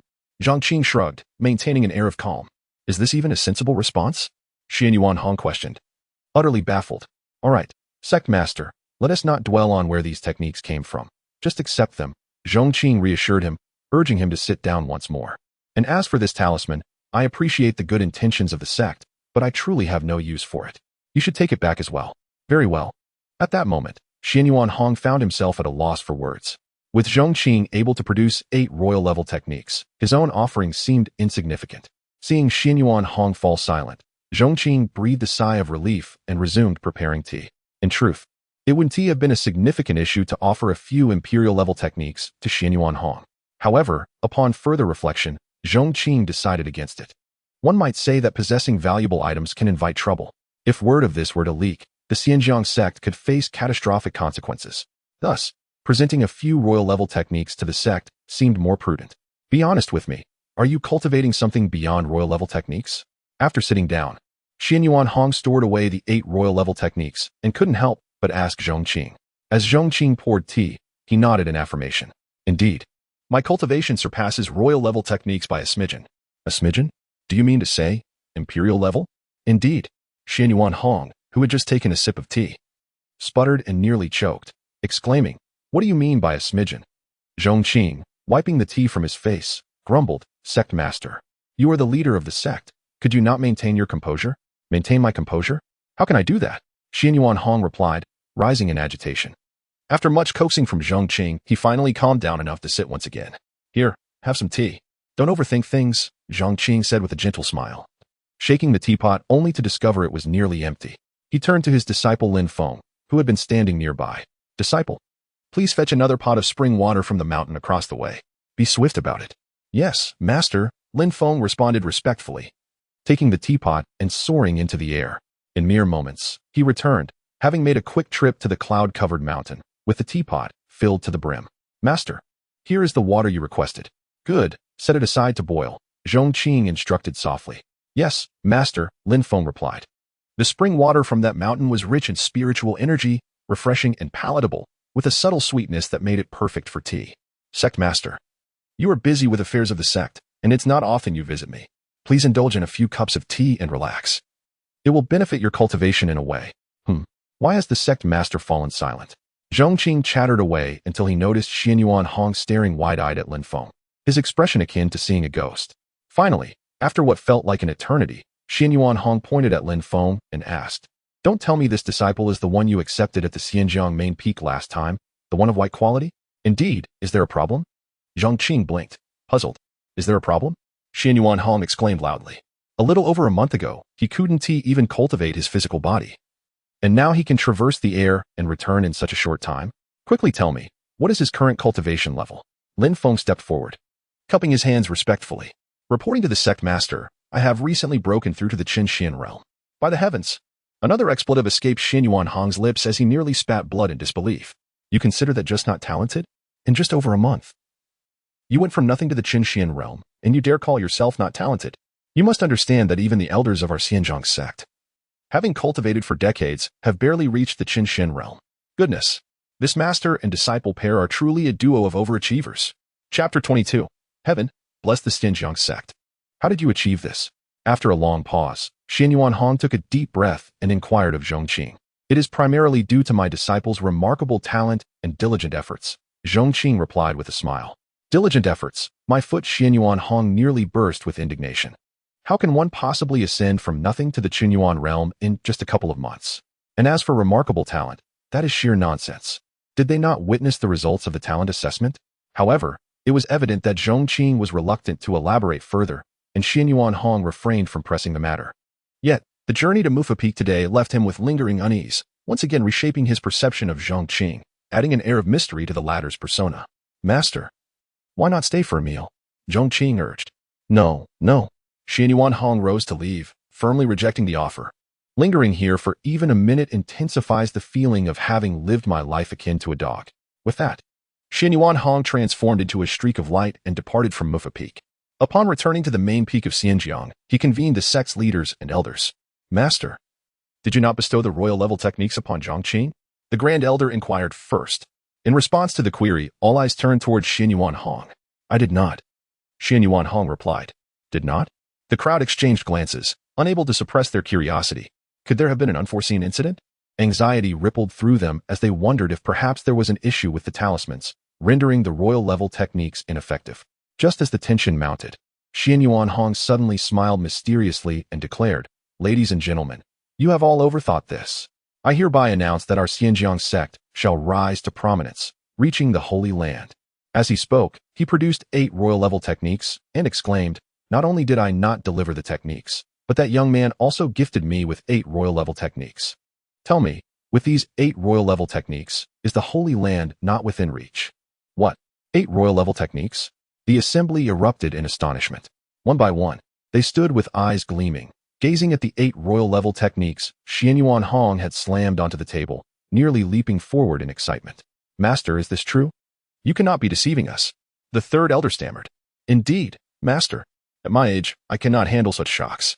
The Grand Elder added, flustered. Do you think I could deceive you? Xianyuan Hong waved his hand, pushing the 8 techniques forward. Examine them for yourselves. In that moment, the peak masters and elders resembled ravenous wolves, rushing toward the 8 royal-level techniques. Let me see. Show it to me. Do not snatch it. I am the Grand Elder. I should see it first. As they eagerly discerned the authenticity, when they confirmed that all 8 royal-level techniques were genuine. Several elders wept tears of joy, arms spread wide as they howled towards the heavens. Heaven, bless the Pingjiang Sect. Indeed, with these 8 royal-level techniques, how can our Pingjiang Sect not flourish? The elders were overwhelmed with emotion. Their lineage had been tied to Pingjiang Sect for generations. And having been born and raised within its walls, witnessing the hope for its resurgence filled them with indescribable joy. All right, esteemed elders and peak masters. You have all shown unwavering loyalty to our Pingjiang Sect. You may prioritize the cultivation of these royal-level techniques, Xianyuan Hong generously proclaimed. Thank you, Master. They all expressed their gratitude, their excitement akin to that of children. With these royal-level techniques, their potential would surely elevate by at least one major realm. There is no need to thank me. You should thank Zhong Qing, Xianyuan Hong laughed heartily. Indeed, we must express our gratitude to Zhong Qing. The crowd nodded in agreement, though questions lingered in their minds. However, Master, how did Zhong Qing come to possess these 8 royal-level techniques? Indeed, these are 8 royal-level techniques, not mere cabbages. I do not know either. Xianyuan Hong sighed. His greater exposure to the world compared to the other elders only intensified his own confusion. In terms of talent, at the tender age of 18 or 19, one could effortlessly defeat those of the Moon Realm. In terms of actions, he produced 8 royal-level techniques with ease. And in terms of mentorship, he had transformed the white-grade disciple Lin Feng from nothing to the Qinyuan realm within a month. Each of these dimensions defied conventional explanation. Meanwhile, at Mufu Peak, Lin Feng had completed all his daily tasks, even neatly folding Zhong Qing's bedding, before seeking out his master. Master, I previously requested permission to descend the mountain once I reached the Qinyuan realm, so I hope you will grant me this wish, Lin Feng said respectfully. Of course, Zhong Qing replied with a smile. Having recognized that this young disciple harbored his own concerns, and now that he had attained the necessary strength, Zhong Qing saw no reason to refuse. Thank you, Master, Lin Feng quickly expressed his gratitude. Just as he was about to leave, Zhong Qing called him back. Is there anything else you wish to instruct? Lin Feng asked eagerly. Since I have little to attend to lately, I will accompany you down the mountain. Zhong Qing said after some thought. Ultimately, Zhong Qing was still apprehensive about Lin Feng descending alone, although he was aware that Lin Feng carried an elderly ring spirit. The latter's cultivation at the Qinyuan realm was still a cause for concern. Upon hearing that Zhong Qing would accompany him, Lin Feng was taken aback with delight. Disciple, regardless of what you intend to do on this journey, pursue it with confidence. Your master will always support you from behind. Zhong Qing gently ruffled Lin Feng's hair. Smiling reassuringly. Thank you, master, Lin Feng replied with deep appreciation. In the eastern region, beyond the various sects, stood several prominent nations, including Tianlan Kingdom and Pingjiang City. This place was several thousand miles from Pingjiang Sect. Zhong Qing and Lin Feng flew at full speed and soon arrived in Pingjiang City. In a small tavern on the second floor, the master and disciple sat by the window, ordering 2 servings of beef, a plate of peanuts, and 2 jugs of strong liquor. Look, isn't that Lin Feng from the Lin family? Indeed, he was heartbroken after being jilted by the Murong family and left home. Presumed dead, yet here he is, back again. Alas, he is indeed a pitiful child, but lacking strength is a grave sin. However, who is that extraordinary figure sitting with him? Extraordinary or not, if he were truly a significant character, why would he sit with Lin Feng? Chapter 23, Sign-in Rewards. Moon Profound Realm Puppet at the tavern. The crowd buzzed with lively discussions. Clearly, Lin Feng had become a minor celebrity in this Pingjiang city. In the face of such chatter, the former Lin Feng might have felt flustered and embarrassed, but after following Zhong Qing, his perspective and mindset had transformed immensely. He understood that if he unleashed his formidable strength, all these idle remarks would cease. However, upon hearing someone speak ill of his master, he could not remain composed and slammed the table, ready to reprimand the offender. Yet, Zhong Qing gently placed a hand on his shoulder, indicating that it was unnecessary to stoop to such levels, as engaging with such individuals would only tarnish his palate. Remember, your future opponents are the vast stars and seas, not the small fish and shrimp in a little pond, Zhong Qing remarked with a soft chuckle. Indeed, master, Lin Feng replied, resuming his obedient demeanor as they sat by the window, enjoying their drinks. After a couple of cups, Zhong Qing could not help but gaze towards the distant horizon. A figure was flying towards them from afar. His system allowed him to sign in daily, and though the novelty had long faded, it had become a habit. Today, the item acquired from signing in was that very figure approaching. A puppet from the Moon Profound realm was rather impressive, indeed. A smile crept across Zhong Qing's lips. With this puppet, dealing with characters like the red-haired old ghost would surely become a matter of simply dispatching the puppet. Moments later, the figure clad in black flew directly towards the small tavern. The powerful aura emanating from him instantly rendered the entire establishment breathless as everyone bowed their heads, not daring to utter a sound. How could such a master appear in our Pingjiang city? Indeed, we have no idea which formidable figure has come to our Pingjiang city. Speak softly, we must not offend him. However, to everyone's astonishment, the mysterious master who had flown in suddenly knelt on one knee before Zhong Qing. I, your servant, pay my respects to you, master. This proclamation sent shockwaves throughout the tavern. What have we just heard? The patrons were incredulous that such a powerful master was kneeling and addressing someone else as master, especially someone seated next to Lin Feng, the very person they had just been discussing. What kind of terrifying identity did the young man in white possess? How could Lin Feng be associated with such an individual? In an instant, those who had been gossiping wished they could bury their heads beneath the table, fearing that Zhong Qing might overhear their previous discussions and retaliate. However, Zhong Qing showed no interest in them. First, conceal your cultivation and follow behind, he instructed, taking a moment to appraise the puppet, which was indistinguishable from a real person, even possessing a breath and fully responsive to his commands. It must be said, Zhong Qing was quite pleased with this puppet. Yes, master, the man in black replied respectfully, then fell silent, positioning himself behind Zhong Qing. Master, who is this? Lin Feng, upon seeing the black-clad man, was clearly taken aback. A subordinate I acquired earlier. Zhong Qing replied, unable to disclose that the black figure was a product of his system's sign-in. A subordinate? Master, you were truly impressive. Lin Feng's face reflected astonishment. To have such an unfathomable master refer to his own teacher as master was astonishing. Calm down, the sword elder within the wild ring commented nonchalantly, given your master's prowess. It is only natural to possess a servant from the Moon Profound Realm, is it not? Moon Profound Realm. Lin Feng was further shocked, utterly unprepared for the revelation that the black-clad man was of such caliber. Even now, the Moon Profound Realm's cultivation remained an unattainable ambition in his eyes. Thus, after the master, disciple, and servant finished their meal and drinks, they finally exited the tavern. Master, I need to return to the Lin family for a while. My kin have always treated me well, and I have some savings here. I wish to go to the Wanbao Pavilion to purchase gifts for them. Lin Feng said respectfully as they stepped out of the tavern. All right, I shall accompany you. Buy whatever you wish. If funds run low, I have more. Zhong Qing replied with a smile. Thank you, master. The group made their way toward the Wanbao Pavilion. As Zhong Qing and his companions departed, the tavern erupted into a frenzy. Did you hear? Lin Feng actually calls that young man in white master. Indeed, how did Lin Feng stumble upon such fortune? How did he acquire such a powerful mentor when he was previously considered a waste? Regardless, with this formidable ally, the Lin family is bound to rise. While the crowd buzzed with excitement, the news quickly spread.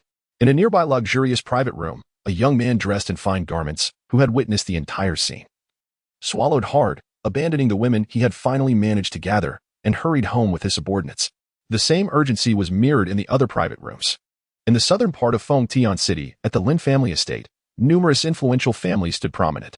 The Lin family was considered a second-rate clan within Pingjiang City. At that moment, in the Lin family parlor, the family head, elders, and many high-ranking members were gathered, their expressions filled with grave concern. Family head. The Fong family from the east has been bullying us, having already encroached upon a significant portion of our businesses. If we do not devise a strategy soon, our family's assets will be completely devoured, the eldest elder said with a serious expression. Indeed, family head, not only the Fong family, but the Gu family from the west is also eyeing us. The mines we have been exploring outside the city are now under their scrutiny, and they have threatened us to hand over the resources or face an attack on our Lin family, another elder added, filled with resentment. The atmosphere in the hall was heavy with sighs and groans. The family head, Lin Hani, furrowed his brow deeply. It was indeed a case of misfortunes piling upon one another, since the incident with the Morong family. All the other families in Pingjiang City had set their sights on the Lin family. However, just as the atmosphere grew increasingly tense, a family disciple rushed in to report, family head, the head of the Fong family seeks an audience. The head of the Fong family? What does he want? Lin Hani's face darkened, coldly saying, having encroached upon our businesses, does he dare to come here to stir trouble? Not at all, family head. It seems he has come to apologize, the disciple quickly clarified. Apologize? The members of the Lin family were momentarily bewildered. Yet, before they could fully grasp the situation, another disciple hurried in with further news. Report, the Gu family from the west has arrived with 10 carts of gold and jewels, claiming they wish to clear up a misunderstanding. Upon hearing this, the Lin family members were even more baffled. But the announcements did not cease. Several more disciples rushed in to report. Report, the Zhao family seeks an audience, claiming to bring gifts. Report, the Guo family has sent an invitation, requesting all members of the Lin family to dine together at the first building of Pingjiang. Report, the Feng family seeks an audience, claiming to propose a marriage. In an instant, the grand hall of the Lin family was filled with a cacophony of activity, yet the high-ranking members of the Lin family were left utterly dumbfounded. Chapter 24, The Pinnacle of Deception. What on earth is happening? Has the world become so abnormal, or are their ears deceiving them? The crowd exchanged incredulous glances, their expressions steeped in disbelief. With a heavy sense of skepticism, Lin Hani and his companions hurried to the reception hall. Indeed, the hall was filled to capacity with prominent family heads from Pingjiang City. In addition to these individuals, a small mountain of gold, silver, and jewels piled up at the entrance. Upon seeing Lin Hani and his family emerge, those awaiting them rushed forward. Ah, Brother Lin, it has been far too long. The head of the Fong family was the first to step forward, grasping Lin Hani's hands tightly as if they were old friends of decades past, beaming with joy. Brother Lin, do you still remember that day 80 years ago outside Pingjiang City when we caught loaches together? It brings back such fond memories. Of course, I am here not only to reminisce, but also to address a recent grievance. I have heard troubling news that a rogue from the Fong family coveted your family's business, which has caused some discord between our families. Alas, I was in seclusion and only learned of this upon my return today, which has led to this unfortunate misunderstanding. Rest assured, I have dealt severely with the miscreant and dismissed him from his position. I have come bearing gifts to apologize on behalf of the Fong family. So I hope you will not hold this against us. With that, the Fong family presented several storage rings, each filled with treasures of immeasurable worth. However, the head of the Fong family was not finished. The head of the Gu family swiftly approached. "Brother Hani, I must apologize," he lamented, shaking his head in dismay. "My family members informed me of an unclaimed mine outside the city, so I took a team to exploit it, only to discover it belonged to your family. The guilt weighs heavily on my heart, as I failed to ascertain the ownership before proceeding, leading to this significant misunderstanding between our families. I am truly remorseful, Brother Lin." With that, the Gu family head struck his own cheeks in regret, sighing, "I have come to resolve this misunderstanding, so please do not hold it against me. To make amends, I am offering you 2 of the finest mines located outside the city. My family has already vacated the area, and you are free to send someone to take over at your convenience." In that moment, the reception hall was filled with various family heads performing their best theatrics to curry favor with the Lin family. Some proposed marriages. Others sought to forge brotherly bonds with Lin Hani, while some insisted on treating the entire Lin family to a meal. One family head, not knowing how else to ingratiate himself, knelt before Lin Hani, begging him to accept him as a foster son, despite being older. The scene was replete with absurdity yet starkly realistic, a true reflection of the ages and places across history. Lin Hani and his companions stared in bewilderment, as if caught in a dream. Just moments ago, these individuals were clamoring to confront the Lin family, and now they were offering apologies, their attitudes astonishingly humble. "What is going on?" Lin Hani queried, his brow furrowed in confusion. At that moment, a servant rushed in, announcing, Master, young master has returned." "What? Fenger is back." Lin Hani and the others disregarded the assembly of family heads and hurried to the entrance. As they approached, Lin Feng appeared, laden with bags, followed by Zhong Qing and a puppet clad in black. "Fenger, it is such a relief to see you safe," Lin Hani exclaimed, tears welling in his eyes as he embraced Lin Feng tightly.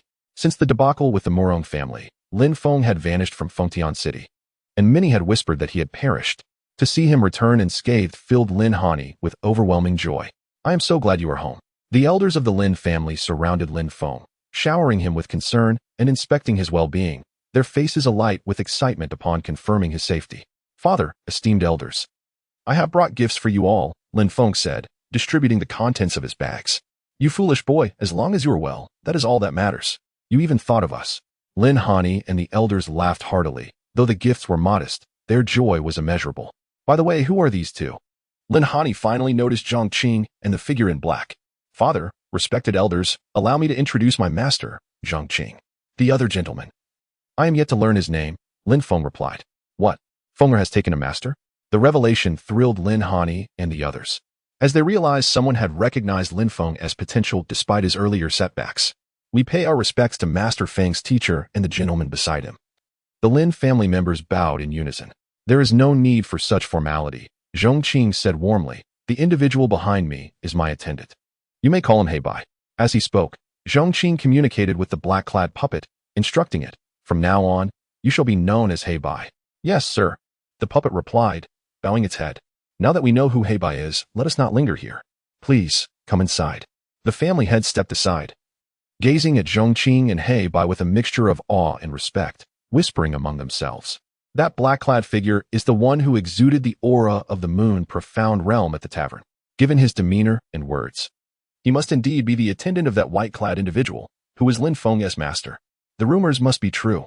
The Lin family has struck a stroke of incredible fortune. Feeling a sense of urgency, Lin Hani recalled the multitude of family heads still waiting outside. He quickly invited Zhong Qing to the most esteemed seat and said, "Mr. Zhong, please have a seat for a moment. I have a few matters to attend to, and I shall return shortly. Elders, please ensure Mr. Zhong is well taken care of." Upon hearing Lin Hani's words, the family heads hastily waved their hands, insisting, No, Master Lin, please do not mind us. Attend to your honored guest. We are fine here." Yes, we are perfectly content to wait here." Chapter 25. The pride of the Lin family at this moment. The heads of various families adopted a posture of utmost humility, each adorned with eager smiles. Lin Hani gazed at their demeanor in disbelief, questioning the extent of their subservience. "Father, you need not concern yourself with them. Lin Feng interjected from the side.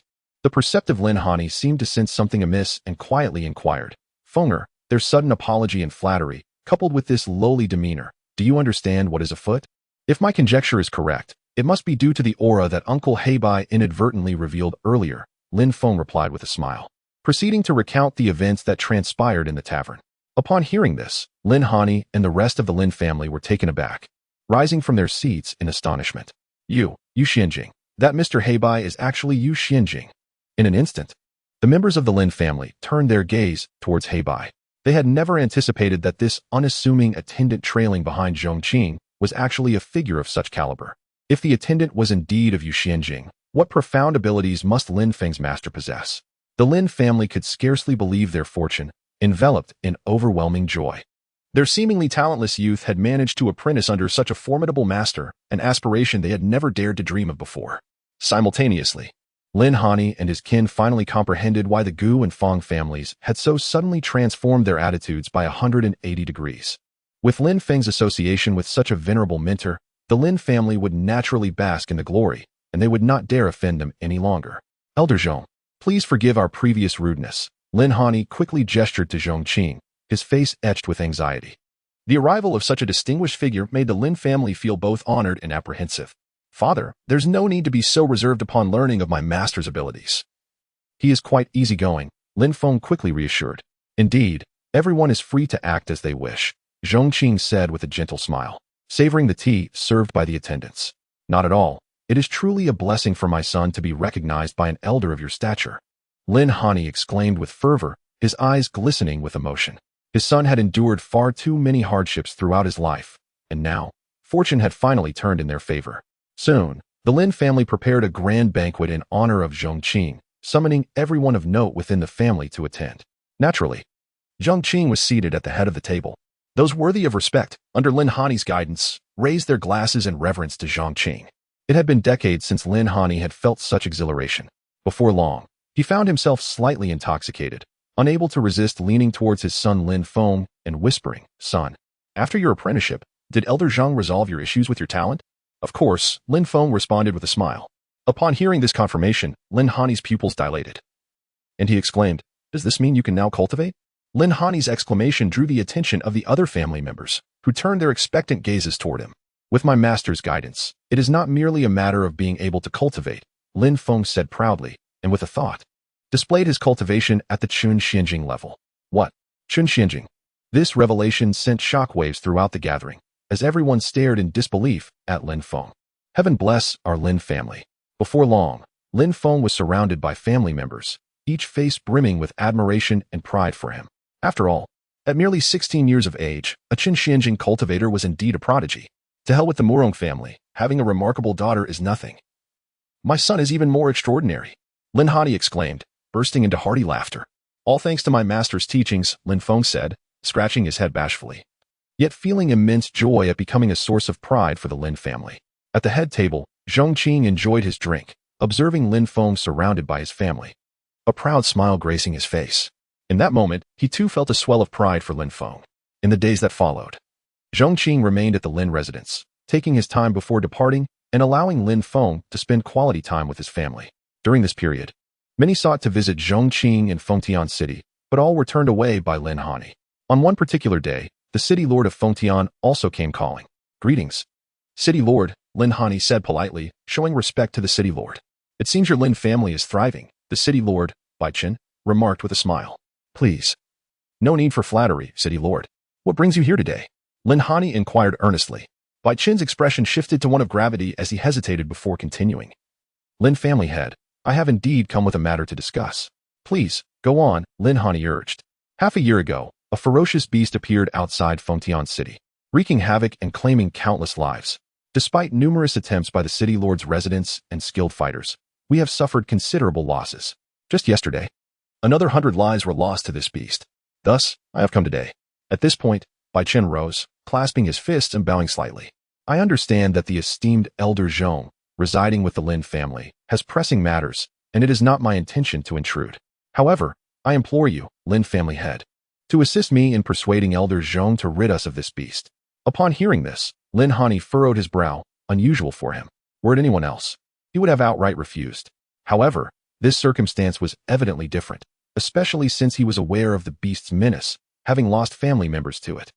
I cannot presume to speak for Elder Zhong. I can only inquire on your behalf, but I cannot guarantee his agreement, Lin Hani finally stated after careful consideration.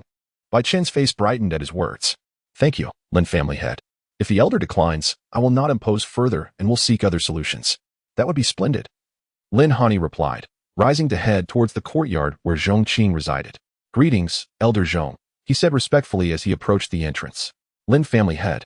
There is no need for such formality. Zhong Qing, who was tending to his birds, smiled upon seeing Lin Hani.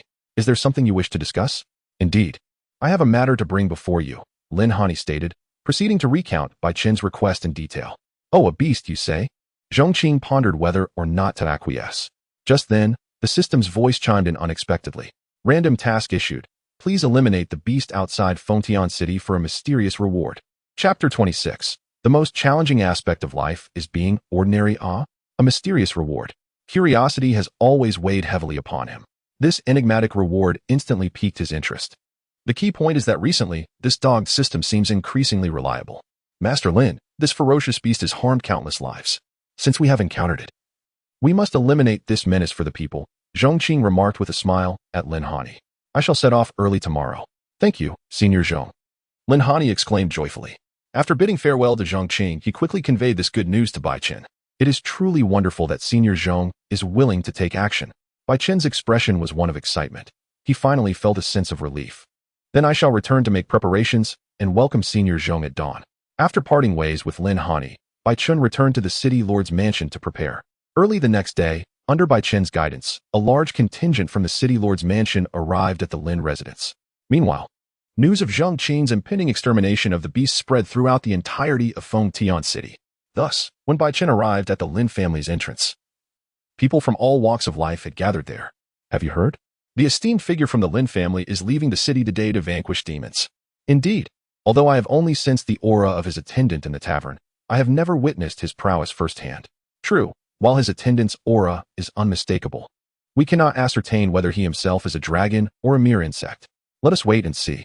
When Zhong Qing arrived at the Lin family's entrance, he was taken aback by the scene before him. The streets were overflowing with spectators, creating a veritable blockade. Among the crowd, there were many ordinary mortals. At that moment, an elderly woman carrying a basket stepped forward and knelt before Zhong Qing. Immortal, please help us rid Fengtian City of this scourge and avenge my son. She sobbed, tears streaming down her face. Yes, Immortal, please aid us. My daughter was also brutally slain by that beast. We implore you to assist us.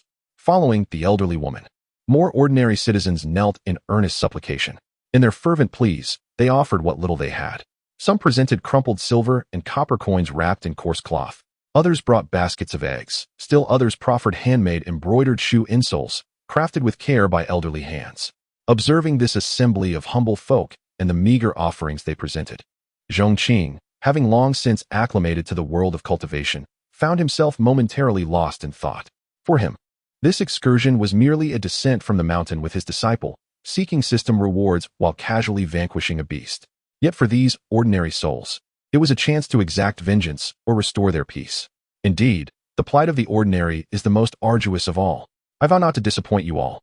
With a gentle wave of his hand, Zhong Qing summoned a soft force that lifted the ordinary people to their feet. Thank you, Immortal. The crowd erupted in excitement, eager to bestow their humble offerings upon him.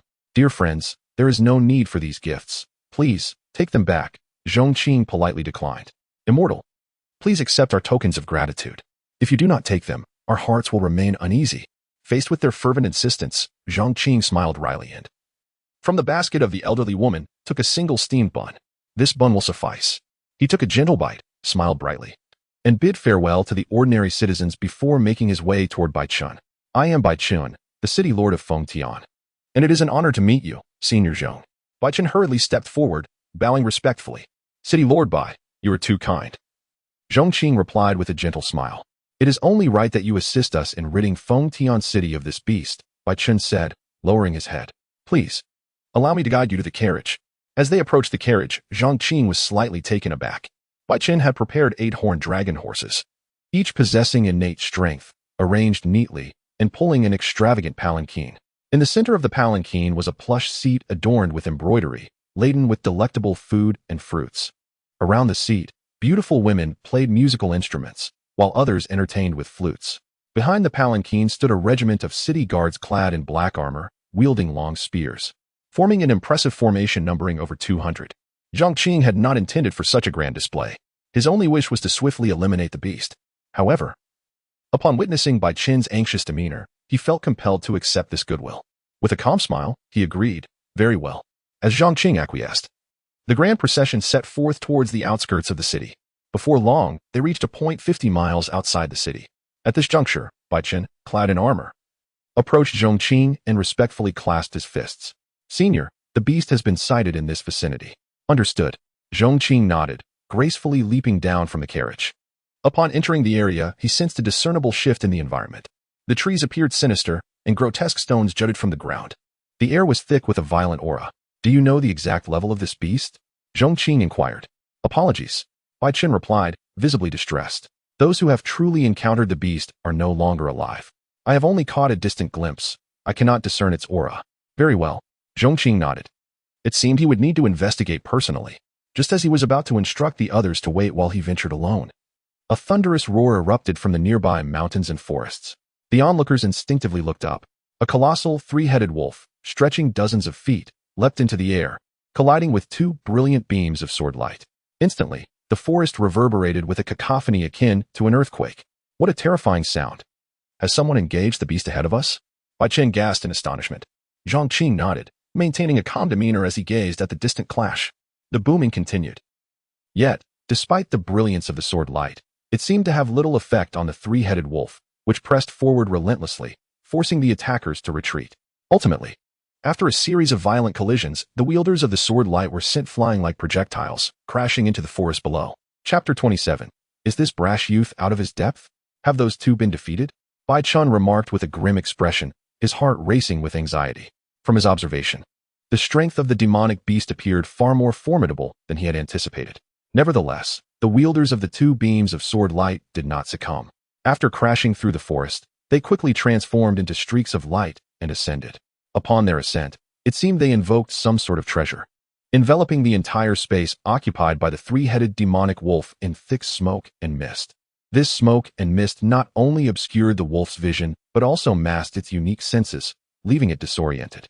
Seizing this opportune moment, the two sword wielders retreated, heading directly towards the location where Zhong Qing and his group were stationed. At last, Zhong Qing discerned the figures of the two fleeing women. They were clad in long skirts of white and blue. The woman in white exuded an air of icy aloofness, her beauty radiating an aura of untouchable grandeur. In contrast, the blue-clad woman appeared younger, her attractive features imbued with a hint of cuteness and youthfulness. Although the two had emerged from the recent battle in a somewhat disheveled state, their allure remained undeniable, and their ragged appearance only enhanced their charm. "Please, wait a moment, esteemed ladies." Zhong Qing could not restrain himself from sending a telepathic message. The two fleeing women, noticing Zhong Qing and his companions, halted. The woman in white furrowed her brow and questioned, "What brings you here?" "To be candid, my lady, I came to eliminate this demonic beast. However, upon my arrival, I witnessed your battle with it," Zhong Qing replied earnestly. Yet, upon hearing Zhong Qing's words, the women's expressions grew even more troubled. "Sister, who is this ostentatious fool, bringing a motley crew to challenge the wolf?" The blue-clad woman remarked, her brow knitted in disapproval. "There's a time and place for theatrics. Who among the true experts would behave so recklessly? If he wishes to show off, does he not realize he is merely leading these people to their demise?" The woman in white cast a critical glance at Zhong Qing's entourage, which included a lavish sedan chair, musicians, and a hodgepodge of clan leaders. The semblance of competence among the city guards was merely a facade. They were fragile and would likely crumble under a single swipe from the demonic wolf. "You are no match for that wolf. Take advantage of the moment while we have it momentarily ensnared by the spirit mist and leave at once. In a quarter of an hour, the mist will dissipate, and escape will be impossible," the woman in white stated with an expression of unyielding resolve. "How can one know they are not a match without even engaging in battle?" Zhong Qing chuckled lightly. "May I inquire, fair lady, what level of cultivation does this demonic wolf possess? Your refusal to heed wise counsel reveals a lack of understanding. You insist on bringing so many to their doom," the woman in white retorted, her delicate features contorting with irritation. "The wolf is at the mid-stage of the moon profound realm. Surely, That should extinguish your hopes. What? Mid-stage of the moon profound realm? Run quickly. Upon hearing her words, the clan leaders who had initially come to spectate turned pale, trembling as they prepared to flee. Such cultivation was utterly unfathomable to them. Even a mere fraction of its power could obliterate them. Bai Qin's face twisted with concern, glancing at Zhong Qing with a heavy heart. What shall we do, Senior Zhong? Should we retreat or engage? If we flee, we must do so now. If we fight, my guards will fully cooperate to divert the wolf's attention, creating an opportunity for you to attack. Evidently, Bai Qin, who had once expressed unwavering confidence in Zhong Qing, now felt apprehensive. Despite having some knowledge of the moon profound realm's strength, the specifics remained unclear, and Zhong Qing's own capabilities were equally enigmatic. Moreover, due to the inherent nature of demonic beasts, humans of the same level typically stood no chance against them. Thus, the prospect of reliably vanquishing a mid-stage moon profound realm wolf would necessitate the intervention of a late-stage human expert.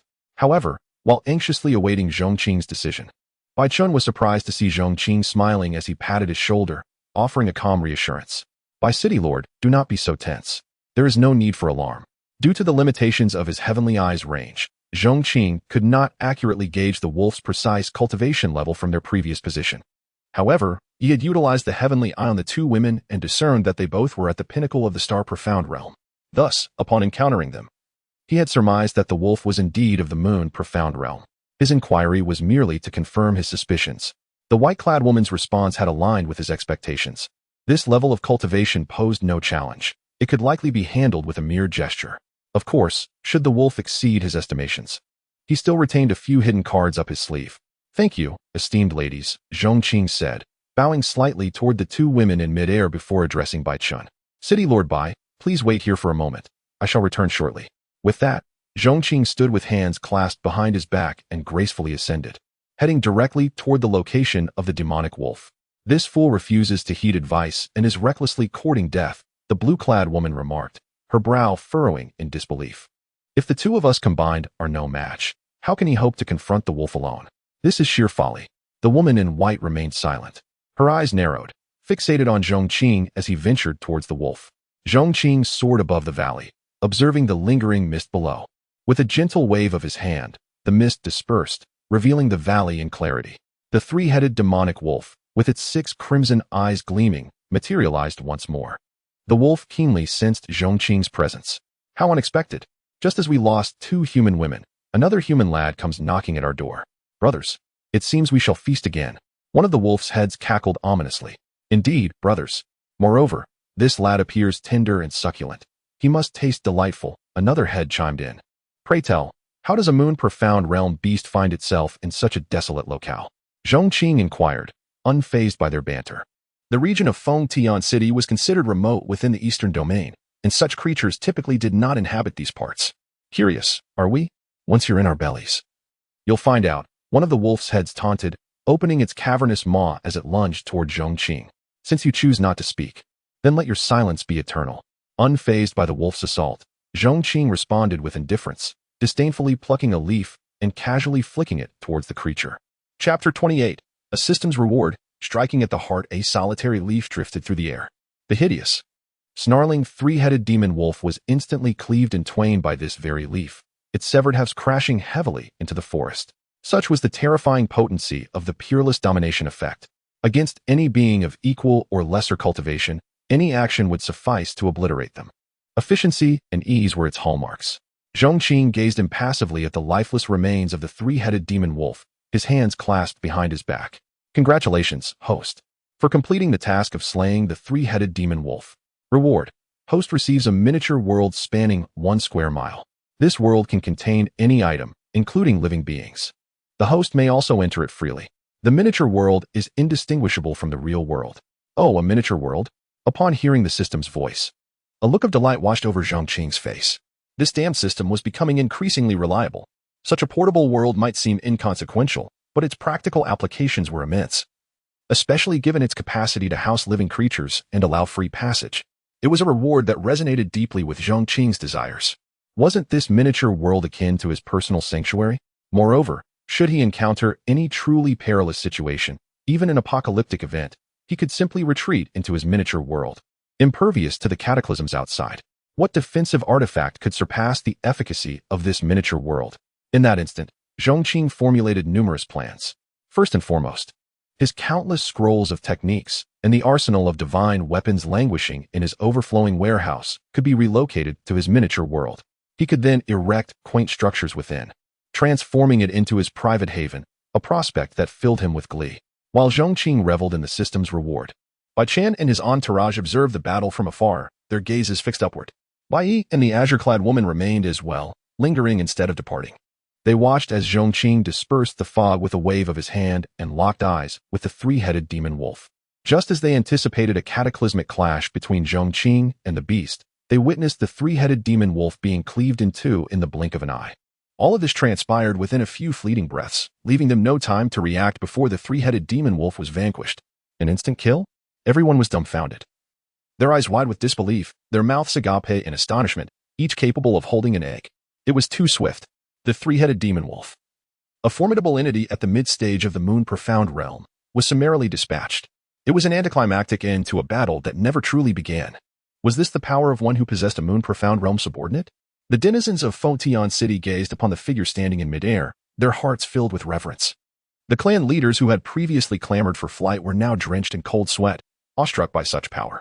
The Lin family had indeed stumbled upon a stroke of incredible fortune, leaving aside the matter of luck. They wondered what expression the Morong family would wear upon learning that Lin Feng had become the disciple of such a being. Fortunately, my son's debauchery at that small tavern had allowed me to receive timely news and offer my apologies to the Lin family. Otherwise, the Feng family might have ceased to exist today. The clan leaders murmured among themselves. Lin Hani, accompanied by the Lin family's upper echelons, was also present. For how could they fail to attend Zhong Qing's demon-slaying endeavor? Is this my son's master? He is truly formidable. The look of pride on Lin Hani's face was unadulterated, especially as he sensed the gazes of the other clan leaders upon him. The Lin family was basking in reflected glory. However, those who felt the most profound shock at the three-headed demon wolf's demise were not these individuals, but the white-clad and azure-clad women hovering in the air. While Bai Chun and his ilk merely witnessed Zhong Qing's annihilation of the three-headed demon wolf, they did not grasp the method. But the power of the two women far surpassed that of Lin Hani and the others, enabling them to clearly discern the events. They had witnessed a leaf emerge from Zhong Qing's hand and cleave the three-headed demon wolf in two. Having recently engaged the three-headed demon wolf in combat, they were acutely aware of its strength and defenses. Thus, under these circumstances, the shock that Zhong Qing's leaf inflicted upon the two women was extraordinary. Sister, it seems we have encountered an extraordinary individual. In midair, the azure-clad woman spoke with a slightly open mouth, her fair face flushed with incredulity. The white-clad woman remained silent, but her previously placid face was now filled with disbelief. At that moment, Zhong Qing descended from the sky. Senior Zhong, you are truly powerful. Upon Zhong Qing's return, Bai Qian and the city guards saluted in unison. We, on behalf of the millions of residents of Pingjiang City, thank Senior Zhong Qing for vanquishing the demon. If Bai Qian and the others had previously held Zhong Qing in respect, they now regarded him with awe and subservience. City Lord Bai. There is no need for such formality. It was merely a trivial matter, Zhong Qing said with a faint smile. Long Ning, Qing Niao, pay respects to Senior. At that moment, the white-clad and azure-clad women descended and respectfully saluted Zhong Qing, their voices tinged with trepidation. We apologize for our earlier insolence. As we were unaware of Senior's strength, we beseech Senior to forgive our lack of discernment. The two women offered their apologies with sincerity, their faces flushed with embarrassment. Recalling their earlier disparagement of Zhong Qing, they yearned to disappear into the ground. Esteemed ladies, there is no need for such formality. I am grateful to you for informing me of the demon wolf's strength, Zhong Qing said with a faint smile, showing no anger at their earlier discourtesy. After all, the two women harbored no ill intentions and were, in fact, acting out of kindness. Thank you, Senior. The two women were filled with gratitude for Zhong Qing's affability and quickly expressed their thanks. Very well, now that the demon wolf is dead, I shall return. You may handle the aftermath yourselves. At that moment, Zhong Qing instructed Bai Chun and the others. Although every part of such a high-level demon beast's body was a treasure, Zhong Qing had no interest in it. Yes, Senior Zhong.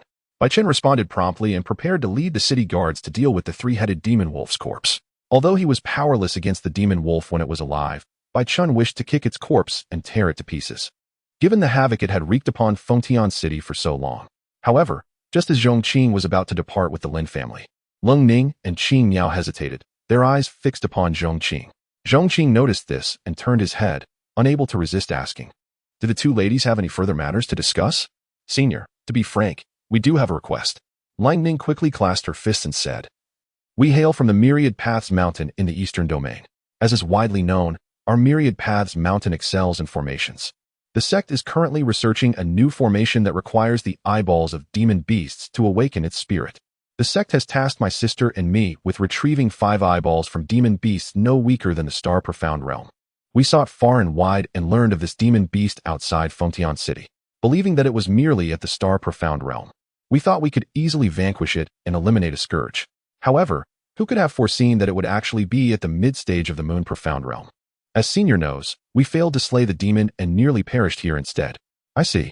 After listening, Zhong Qing nodded and turned to the two women, asking, "So you desire the eyeballs of this 3-headed demon wolf? We would never dare to ask for them directly. We can offer something in exchange for them, Senior." Lang Ning quickly clasped her fists and said, "We beseech Senior to grant our request. An exchange is unnecessary. But since you mentioned that you are from the Myriad Paths Mountain, I do have a favor to ask of you." Zhong Qing raised the corners of his mouth, revealing a meaningful smile. Chapter 29, The Little World of Oneself. "Feel free to express any requests, as long as my sister and I can assist," said Lang Ning promptly. "I recall that the reason your sect is called Wandao Mountain is that its disciples are proficient in various disciplines beyond mere cultivation. Every path is a Dao. Hence the name Wandao Mountain, correct?" inquired Zhong Qing with a smile. "Your praise is unwarranted, yet it is indeed true," Lang Ning replied humbly, though her eyes gleamed with pride when the topic of Wandao Mountain arose. "And your expertise lies in formations. Aside from that, you also dabble in feng shui, layout design, and construction, correct?" Zhong Qing continued. "Indeed," both women affirmed. "You may now retrieve the 5 eye orbs. The only condition is that you assist me in constructing and arranging a certain place," Zhong Qing said with a leisurely smile, recalling the small world recently granted to him by the system. With skilled practitioners involved in the arrangement, the comfort level would undoubtedly be elevated significantly. Given that constructing layouts was a forte of the Wandao Mountain disciples, the two women were instantly thrilled at the simplicity of the requirement. "All right, you may proceed. I shall await your return here. Once you have completed your task, we will return together," Zhong Qing instructed. "Understood," the two women responded eagerly, making their way towards the corpse of the 3-headed wolf. Upon reaching the site, they gazed in awe at the bisected body, still unable to comprehend the magnitude of the event. Who could have imagined that the former owner of this corpse was a formidable mid-stage Moon Profound beast? The two women swiftly employed their specific techniques to extract the eye orbs, their expressions brimming with excitement. The sect had advised them to seek higher-grade beast eyes. As the higher the grade, the greater the success rate for activating formations. The eye orbs from a mid-stage Moon Profound beast were beyond their initial imaginings. They wondered how the elders of Wandao Mountain would react upon their return. "Senior, we have obtained 6 orbs, but we only need 5. The extra 1 is for you," Qing Niao said, holding a glass vial containing the wolf's eye orbs. "Keep the extra for yourselves." Zhong Qing waved his hand dismissively. He had little interest in the orbs.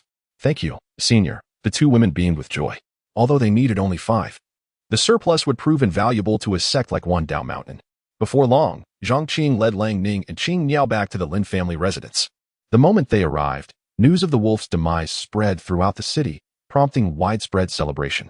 After all, this wolf had wreaked havoc on the citizens of Pingjiang City since it had taken residence 6 months prior. In no time, countless grateful citizens flocked to the Lin family. Fortunately, Zhong Qing had anticipated this, having concealed himself in advance, leaving Lin Hani to endure the onslaught of visitors. The flow of gifts and tokens of gratitude was relentless, with many unable to refuse lest they be forced to kneel in thanks. Thus, within a single day, the Lin family's storerooms overflowed with an array of offerings. Observing his bedroom piled high with eggs and the courtyard teeming with various hens, Lin Hani was beset with distress. However, due to Zhong Qing's influence, the Lin family quickly ascended to an irreplaceable position of power in Pingjiang City. Their business ventures flourished beyond measure, and the other families, having witnessed Zhong Qing's formidable prowess, regretted not having flattered the Lin family more from the outset. Consequently, some families soon sought to become vassals of the Lin family. Naturally, they also wished to curry favor with Zhong Qing, but they were acutely aware of their own limitations. In summary, the Lin family's dominance over the city was merely a matter of time. In a secluded corner of the Lin estate, Zhong Qing sat leisurely at a tea table, savoring his brew. Opposite him sat the two young women, Lang Ning and Qing Niao, in respectful attendance. Regarding the construction and layout, You may directly present your material list to the head of the Lin family. I have briefed him. Zhong Qing instructed the two women. I will also assign someone to assist you. As soon as his words fell, a figure clad in black appeared suddenly. Heibai. Startled by the sudden arrival of Heibai, Lang Ning and Qing Niao were taken aback, not having perceived from where he had emerged. While they could not sense his exact cultivation level, they could unmistakably feel the depth of his power.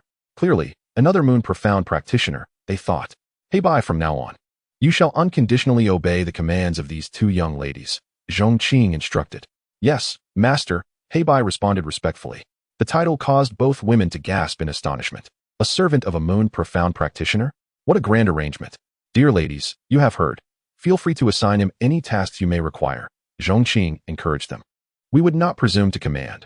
We can only say that we may need this esteemed senior's assistance later, they replied quickly, rising to their feet. Despite being Zhong Qing's servant, Heibai's moon profound status instilled in them a sense of awe that made them hesitant to issue commands.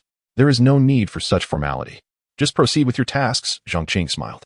With a respectful nod, Lang Ning then inquired, but, senior, may I ask what specific location you require us to construct and arrange?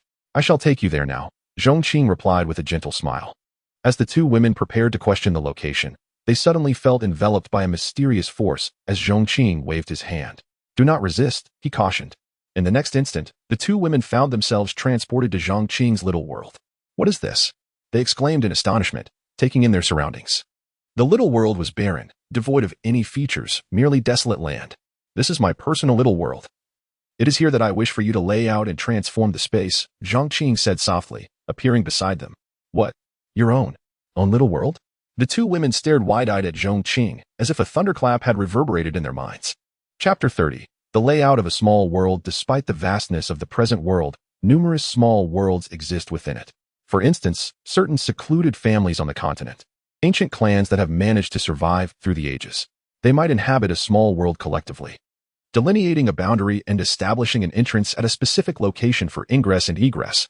Each of these hidden families or ancient clans, when considered individually, possesses the capability to dominate the entirety of the eastern region. Yet, even with such formidable power, the creation of a small world is the result of generations of effort and collaboration within the family lineage. Those who can partake in the establishment of a small world have already grasped certain spatial laws. Such beings are undeniably influential figures, whose mere presence can cause the very land to tremble. Before us stands Zhong Qing, who has independently forged a small world. What does this signify? In an instant, the two women gazing at Zhong Qing were filled not only with profound disbelief, but also with an aura of mystery. They never imagined that a simple task would lead them to encounter such a high-caliber existence, much less have the fortune to assist him. Senior, is this the place you intend to transform? Lang Ning inquired anxiously. Indeed, it is here. Given your abilities, do you think you can assist me in its renovation? Zhong Qing inquired with a smile. Absolutely, we can. The two women responded promptly. At this juncture, there was no room for hesitation. Serving such a being was an opportunity not to be missed, and even if they couldn't manage it alone, they could surely enlist help from their sect. Excellent. I shall convey my general requirements to you, Zhong Qing remarked, producing a draft he had meticulously prepared. He shared his vision, which encompassed mountains, water, and lush greenery. True to their expertise, upon learning of Zhong Qing's desires, the two women swiftly devised a planning diagram that incorporated principles of feng shui and the 5 elements of construction. Very well, Zhong Qing said, his satisfaction evident as he examined the plan. From this moment onward, this space is entrusted to you. You may freely enter and exit this small world. When labor is required, simply summon Heibai. Yes, understood, the two women replied, their expressions turning serious as they began their preparations. After finalizing the handover with the two women, Zhong Qing withdrew from the small world, reclining in a chair in the courtyard to savor his tea. This small world possessed remarkable utility. It could accompany him wherever he went. Wherever Zhong Qing was, the small world would be there too. He could also position it at a specific spatial point, establishing an entrance akin to a house, allowing for free passage. Of course, outsiders would require his permission to enter. Yet, he mused, it would be even better if its range could be expanded. How he wished he could fully master the laws governing this small world. A soft sigh escaped him. While he could control the ingress and egress of the small world, he also held dominion over the life within it. For instance, at this moment, he could extinguish the two women present within with but a thought. However, beyond that, his abilities were limited. He could not alter the weather or reshape the terrain of the small world with mere thought. He wondered if the system would eventually upgrade this functionality for him. Upon realizing he could command the life within the small world, Zhong Qing contemplated another potential use, employing it as a weapon. He envisioned trapping enemies within the small world and utilizing his dominion over it to eliminate them. However, when the two women entered the space, he discerned that this would not be easily accomplished. If the adversary resisted and possessed strength comparable to his own, success would be elusive. Thus, it appeared that this particular flaw could not be exploited.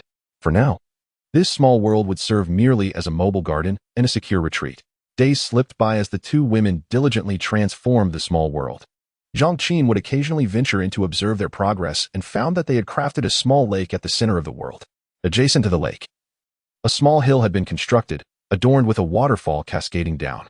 The lake was not stagnant, but connected to the waterfall by a flowing stream that encircled the entire small world. In this stream, a massive water wheel turned, powered by the current, which, in turn, elevated water to the hilltop, creating a perpetual cycle. It was akin to a perpetual motion machine. The stream's course was not arbitrary. It appeared to function as a spirit-gathering formation, adept at harnessing wind and gathering energy. At the very center of this gathering was a compact cluster of structures, encompassing storage areas, residential zones, and leisure spaces, all meticulously organized. It was evident that these women possessed exceptional skills, and Zhong Qing was thoroughly impressed. One day, Lin Feng approached Zhong Qing with great respect. "Master, I must make a trip to Pingjiang Sect. I intend to confront Murong Shui decisively," he declared, clenching his fists.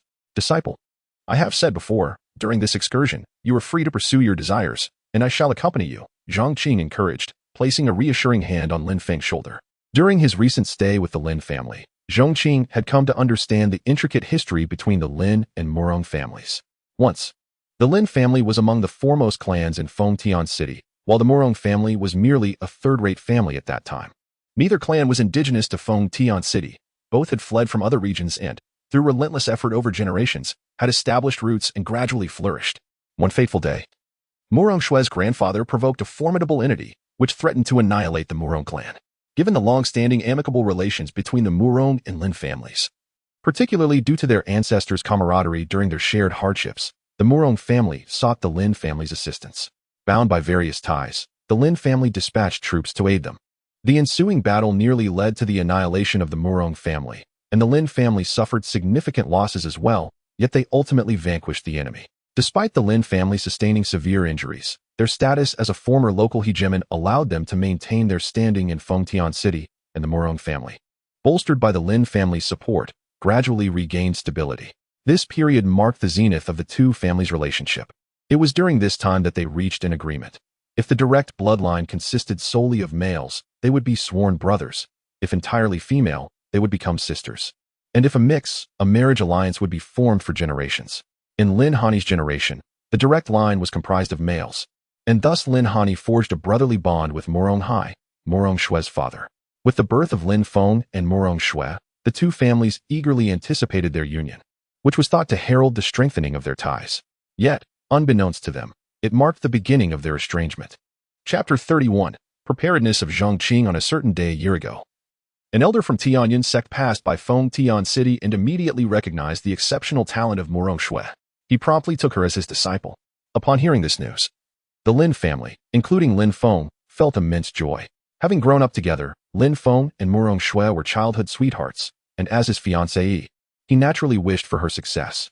After all, Pingjiang Sect was a prestigious force in the eastern region, with rumors suggesting that in a century, it could become one of the sacred lands of the East.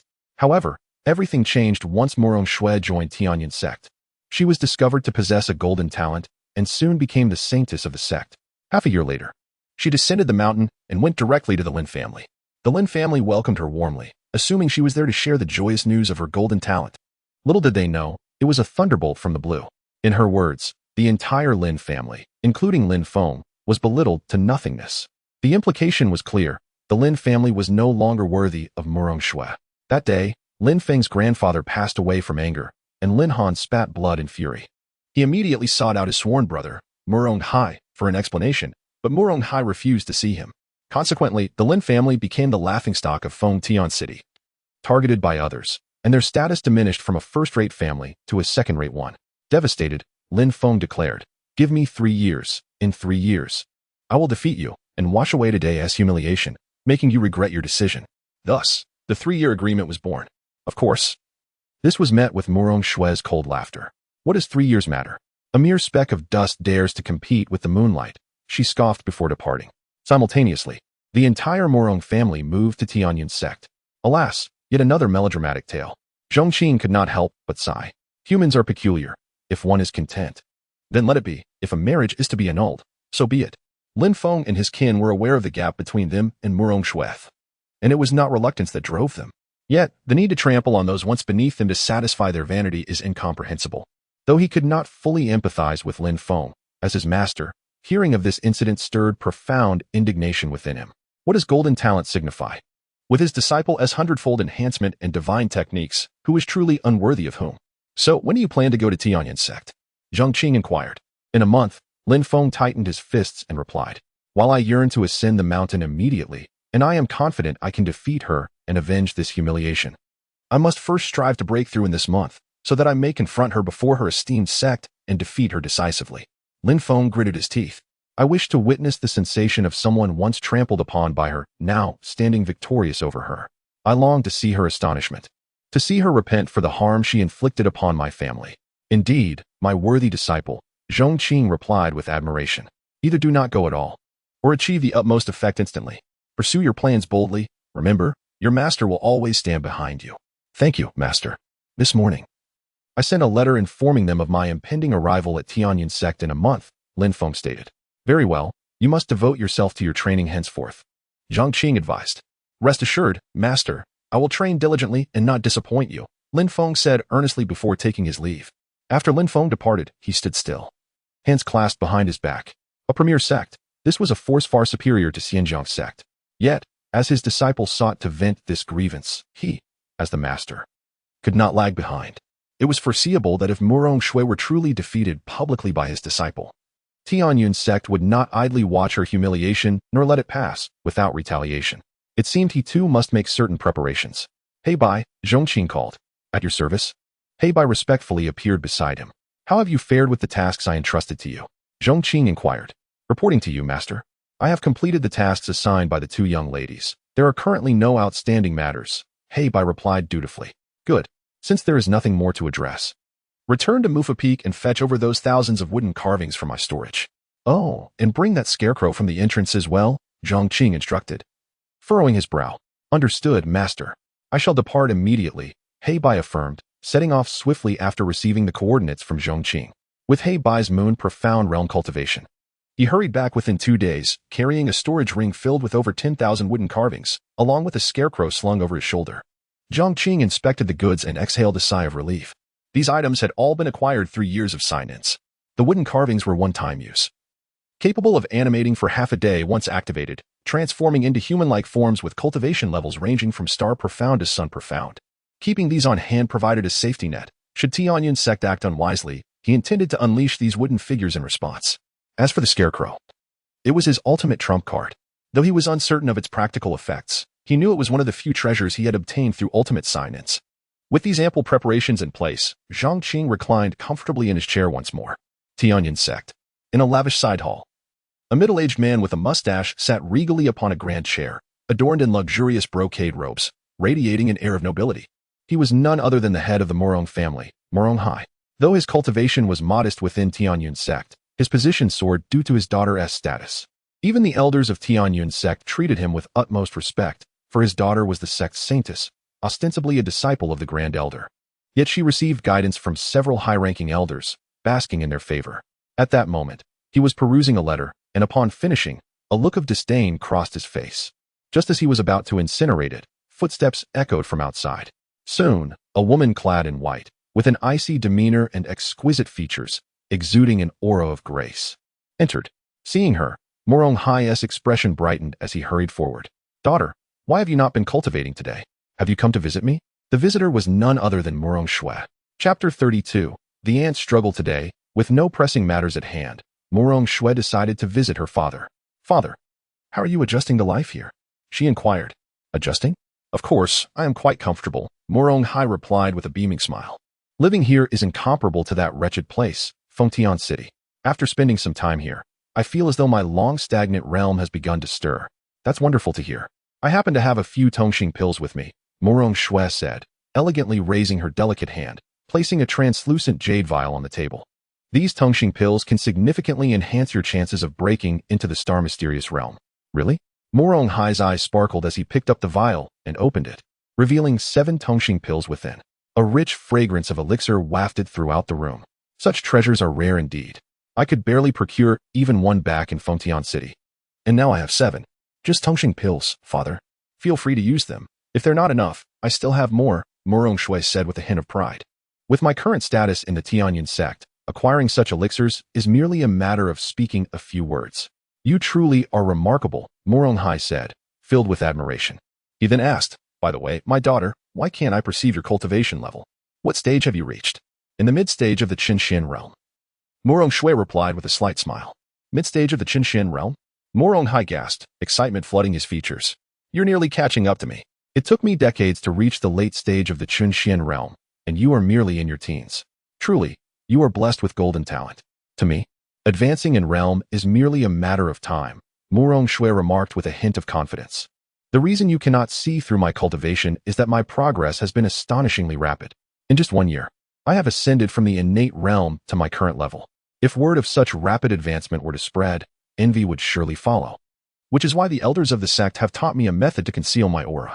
That is indeed wise, Morong Hai agreed. Every sect has its foes and rivals. If others were to learn of your training speed, it could lead to complications. Thus, the sect's actions are indeed for your benefit. Morong Shui nodded proudly. At that moment, Morong Hai suddenly recalled something and picked up a letter. Lin Feng from the Lin family has sent a message stating he intends to come challenge you a month from now. In accordance with our previous agreement from 3 years ago, Lin Feng, the one from the Lin family in Pingjiang City? Morong Shui asked, tilting her head. I had almost forgotten about him. Wasn't he the one who boasted about challenging me 3 years later? Why does he wish to do so now? With 2.5 years remaining? I am unsure. This is merely a challenge letter from him. Would you like to take a look? Morong Hai extended the letter toward her. However, Morong Shui did not accept it, not even casting a glance at the letter. I cannot fathom where he finds the courage to challenge me, she scoffed. I have heard whispers from Pingjiang City suggesting that Lin Feng has struck fortunate luck and found a master. It seems this master possesses considerable strength, having helped eliminate a Moon Mysterious Realm beast. His prowess is likely at the late stage of the Moon Mysterious Realm, Morong Hai remarked. Thus, it is likely that Lin Feng has received assistance in his training, he continued. Upon hearing this, Morong Shui remained expressionless. A master at the Moon Mysterious Realm? In our Pingjiang Sect, we could effortlessly present dozens of such individuals, and who among them has not begun their journey at the Moon Mysterious Realm? Indeed, merely a Moon Mysterious Realm master holds little significance, Morong Hai concurred, a touch of pride evident on his face. In the past, the Moon Mysterious Realm was indeed an unattainable existence. But now, those elders who treat me with courtesy are all at that level. And I interact with them daily. Perhaps I understand why he has chosen to challenge me at this juncture, Morong Shui said playfully. What do you mean? Morong Hai inquired. Puzzled. You mentioned he has gained the favor of a Moon Mysterious Realm master, which has aided his training. He simply wishes to prove to me that he is not worthless, Morong Shui replied dismissively. But even so, what does it matter? Postnatal? Innate? To my eyes, he remains worthless. Such proof, in my view, is child's play. Does he think I would regard him with any more respect? As she spoke, Morong Shui's expression turned icy. If he wishes to come, let him come. However, should he arrive, he shall not leave. Do you intend to kill him? Morong Hai asked, astonished. Is it not the best outcome for him to perish on the arena during the challenge? Morong Shui countered. My daughter, perhaps you should spare his life? Morong Hai suggested gently. After all, the Lin family once rendered assistance to our Morong family, and despite the broken engagement, they grew up together. He is, in a sense, a childhood friend. Silence. Suddenly, Morong Shui's exquisite features twisted in fury as she shouted, What engagement? What childhood friendship? Do you understand my identity? I am the holy maiden of the Pingjiang Sect. This so-called engagement is merely a stain upon my reputation. A stain, a stain. Do you comprehend? If I do not cleanse the stain, I feel as though every gaze upon me is laced with ridicule, as if ants are crawling all over me. Therefore, he must die. Morong Shui's entire being radiated a chilling aura, her eyes filled with murderous intent. All right. Observing his daughter's sudden fury, Morong Hai was clearly taken aback, refraining from further discussion. I shall take my leave now. You need not speak further. Let him come a month from now to seek his death, Morong Shui stated coldly, turning to depart. At the same time, Lin Feng's challenge letter arrived at the Pingjiang Sect. Given that it was an official challenge, the sect needed to be informed. The Pingjiang Sect did not make a formal response, but tacitly acknowledged it, showing little concern. After all, as a top-tier sect, they dealt with countless matters daily. A challenge devoid of any suspense was naturally not of great interest to them. It was merely the struggle of an ant. Chapter 33. The Heavenly Calamity. Several days have passed. In the Lin family estate, Zhong Qing leisurely reclined in the courtyard. Beep. The host's disciple Lin Feng has broken through to the mid-stage of the Qinxian realm. Beep. Congratulations to the host for achieving the Sunxian realm. Oh. Has he reached the Sunxian realm? Zhong Qing savored his own breakthrough, unable to suppress a smile. The diligent efforts of his two disciples, coupled with the manifold rewards, have indeed accelerated their progress remarkably. As one's realm ascends, the cultivation required becomes increasingly substantial. He had anticipated a longer duration before reaching the Sunxian realm, yet it had come to fruition so swiftly. Host, Zhong Qing cultivation, Sunxian realm. Disciple, Lin Feng, mid-stage of Qinxian realm, hundredfold augmentation in progress. Disciple, Su Yi. Innate realm, hundredfold augmentation in progress. Activated bonds, waste material bond 2-2, further bonds awaiting development. Acquired physique, none. Acquired special skills, halo of the 6th, heavenly eye. Same level suppression, personal miniature world. Splendid. With a contented demeanor, Zhong Qing rose from his lounge chair and subsequently entered his personal miniature world. As the days elapsed, his miniature world had undergone a remarkable transformation. To describe it as a paradise would be no exaggeration. Merely being within it brought an overwhelming sense of tranquility. Furthermore, since the miniature world mirrored the grand world outside, it too was imbued with spiritual energy. However, the configuration of this miniature realm allowed for even more abundant spiritual energy than that found in the external world. Before long, Zhong Qing arrived at the waterborne pavilion crafted exclusively for him by the two women.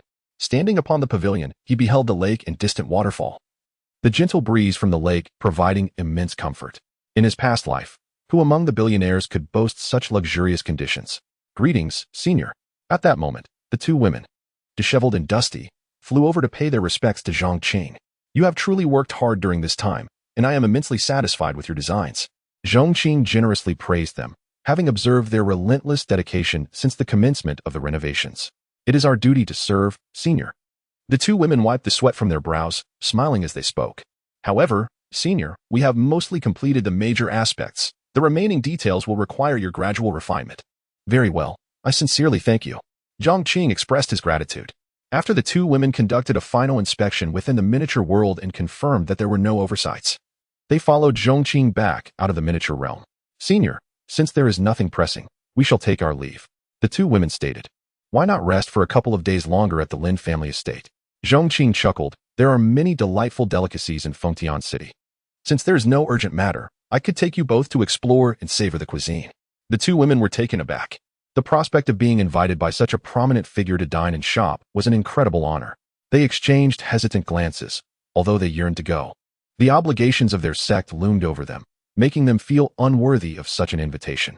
Senior, we would love to accompany you to enjoy the delicacies. But news from our sect arrived yesterday indicating a significant crisis. Regardless of whether we have completed our tasks, we must return promptly. We cannot defy the sect's orders. Then, if that is the case, I shall not insist. Zhong Qing replied with a smile. However, in light of your diligent efforts, allow me to present you each with a small gift. As he spoke, Zhong Qing produced two small wooden carvings from his storage ring and presented one to each of the women. His invitation had been purely a gesture of appreciation for their hard work, and since he could not reward them directly, he chose to bestow these wooden carvings for their protection. After all, he possessed an abundance of such items, having acquired over 100 just that day. Zhong Qing's wooden carvings came in two varieties, one that could animate upon the owner's command, lasting only half a day before shattering, and another that, while not capable of animation, would offer protective qualities as long as its energy remained intact. The latter was akin to a protective talisman, with the added advantage of being able to engage actively in defense, unlike typical talismans that could only passively shield. The wooden carvings he gifted to the two women were of the latter type, and they were notably superior. Upon receiving the carvings, the two women found them charming, unaware of their true significance, perceiving them merely as mementos from Zhong Qing. Nevertheless, they displayed no signs of disdain. On the contrary, they were elated. For receiving a gift from such a being was a source of great satisfaction, regardless of its nature. Remember to keep them close, do not misplace them. Zhong Qing gently advised. How could we dare? Since it is a gift from senior, we shall ensure they are worn at all times, the more vivacious Qingtu declared, revealing her small canine teeth. With that, the two women clasped their hands in farewell. Then, senior, we take our leave, they said, soaring into the air as they departed. For them, this journey had been immensely rewarding. Not only had they acquired 6 eyes from Moonxian realm beasts, but they had also established a connection with someone of Zhong Qing's stature. The two flew back towards Wandao Mountain. In midair, Qingtiao could not contain her curiosity any longer. Sister, what exactly has transpired in the sect that necessitates our hasty return? At this, Lang Ning's expression darkened, and she spoke gravely. Junior sister, have you heard the legend of the Heavenly Calamity? Heavenly Calamity? Are you referring to the prodigy from Wandao Mountain 300 years ago? Indeed, that is him. Lang Ning nodded. He was the most gifted disciple in the history of Wandao Mountain, displaying exceptional mastery of formations, geomancy, and various esoteric arts. However, he ultimately strayed from the righteous path, developing blood rituals for sacrificial purposes, and descended into madness, disregarding the sect's attempts to dissuade him. In a fit of frenzy, he sacrificed an entire village for his experiments, leading the sect to dispatch experts to eliminate this threat. That battle resulted in significant losses for Wandao Mountain, and the Heavenly Calamity was cast into the sea of corruption. We had thought him dead, yet unexpectedly he has resurfaced today, 300 years later, during our recent mission. Over 100 disciples of Wandao Mountain have had their life tokens shattered, all at the hands of the Heavenly Calamity. This is why the sect has ordered us to return post-haste and avoid lingering outside. With a solemn expression, Lang Ning elaborated to Qingtiao. Upon hearing this, Qingtiao's face reflected disbelief. Heavenly Calamity is alive. What should we do if we encounter him? She glanced around, feeling an unease settle in her heart. There's no need for excessive worry. Lang Ning reassured her. Our current location is remote. The Heavenly Calamity is unlikely to come here. Once we approach the sect, they will send someone to escort us. That is a relief, Qingtiao said, patting her chest, then continued, however, sister, if that is the case, why don't we stay in Fengtian City a few more days? It feels much safer in the presence of senior, and I can tell you would also prefer to linger here a bit longer. As she spoke, Qingtiao leaned in, eager to gauge Lang Ning's expression. Chapter 34. Accidentally killed a bystander. Upon a glance, a faint blush crept onto Lang Ning's face. Noticing that Qingtiao had leaned in to observe, Lang Ning shot her a playful glare and exclaimed, how dare you tease your senior sister? I'll take you down, you little rascal. Come on, it's not teasing. Qingtiao replied with exasperation. Just now, your face was clearly flushed. If you like him, then admit it. Besides, Senior Zhong Qing is truly remarkable. Indeed, Senior Zhong Qing is exceptional. Lang Ning mused wistfully. But what does it matter if I like him? Our status in Wandao Mountain may be respectable, and we might even be considered prodigies in the eastern region, yet to the seniors, Wandao Mountain holds little significance. Ultimately, we belong to different worlds. With that, she shook her head, lost in melancholy. Qingtiao pouted, unusually silent, clearly resonating with Lang Ning's sentiments. At that moment, Lang Ning cast her gaze towards the distant mountains and said, Junior sister, there might be many demon beasts lurking in these mountains. To be safe, let us find a place to rest for a while and recuperate before setting off again. All right, Qingtiao nodded. The two women then descended onto the summit of a mountain peak, sitting down on the ground. The view of the vast mountains stretched before them, breathtakingly beautiful. After consuming a spirit-replenishing pill and briefly recuperating, Qingtiao could not resist taking out the wooden carving and examining it closely. Dear sister, you won't believe it, but the craftsmanship of the wooden carving that Senior Zhong gifted is truly exquisite. It appears almost lifelike. Indeed, the features are distinct and perfectly proportioned. Lang Ning also took out her own carving, scrutinizing it carefully. She even tied a red string around its leg for convenience and hanging it at her waist. However, while the two were admiring the carvings during their brief respite, a pair of crimson eyes lurked in the air not far away, watching the two women with a mocking gaze. I never expected to encounter someone from Wandao Mountain in such a remote place. It seems heaven is aiding me in my quest for vengeance against that accursed Wandao Mountain. How dare they not express gratitude for the blood sacrifice formation I devised that could dominate the world, yet they dare to besiege me, leaving me to suffer in that damned abyss of despair. Originally, I planned to storm into Wandao Mountain and annihilate it in 7 days. But since I've stumbled upon these two, I might as well eliminate them first. Moreover, judging by their cultivation levels, they likely hold significant status. Perhaps they are the precious darlings of some elders, which would bring additional torment to those old fools. As he spoke, a pale, somewhat eerie face revealed a sinister expression. He licked his lips and swooped down from the sky, reaching out towards the two women. Unaware of the imminent danger, The two women remained engrossed in their wooden carvings. Suddenly, the carving in Qing Miao's hands erupted in dazzling brilliance, resembling a radiant little sun atop the mountain peak. What is happening? Qing Miao was startled by the sudden glow from her carving. Lung Ning, equally incredulous, noticed that her own carving had flickered momentarily, but dimmed upon seeing Qing Miao's glowing piece. Could this wooden carving be more than just an ordinary carving? As they pondered this, the radiant wooden carving in Qing Miao's hands unleashed a brilliant wave of light, shooting towards the sky. In midair, the approaching assailant, Tiannan, noticed the brilliant light erupting beside the two women, its brilliance blinding him. What kind of treasure is this? Has it been discovered? No matter. In the face of absolute power, all other methods are merely frivolous. Tiannan scoffed. It was not until the wave of light crashed towards him that his expression changed dramatically. The speed of the wave was so swift that he had no time to evade. Upon glancing down, he discovered a gaping hole the size of a bowl had pierced through his chest. Agonizing pain surged through his body, and he reflexively let out a blood-curdling scream. Ah! The scream echoed through the mountains, and Tiannan, his eyes wide open, fell from the sky like a bird with a broken wing, plummeting into the forest below. The two women were still in a daze, staring at the peculiar wooden carvings in their hands, when they suddenly heard a scream from the sky. Oh no! I accidentally killed someone! Qing Miao exclaimed in panic, clutching the wooden carving, unsure of what to do.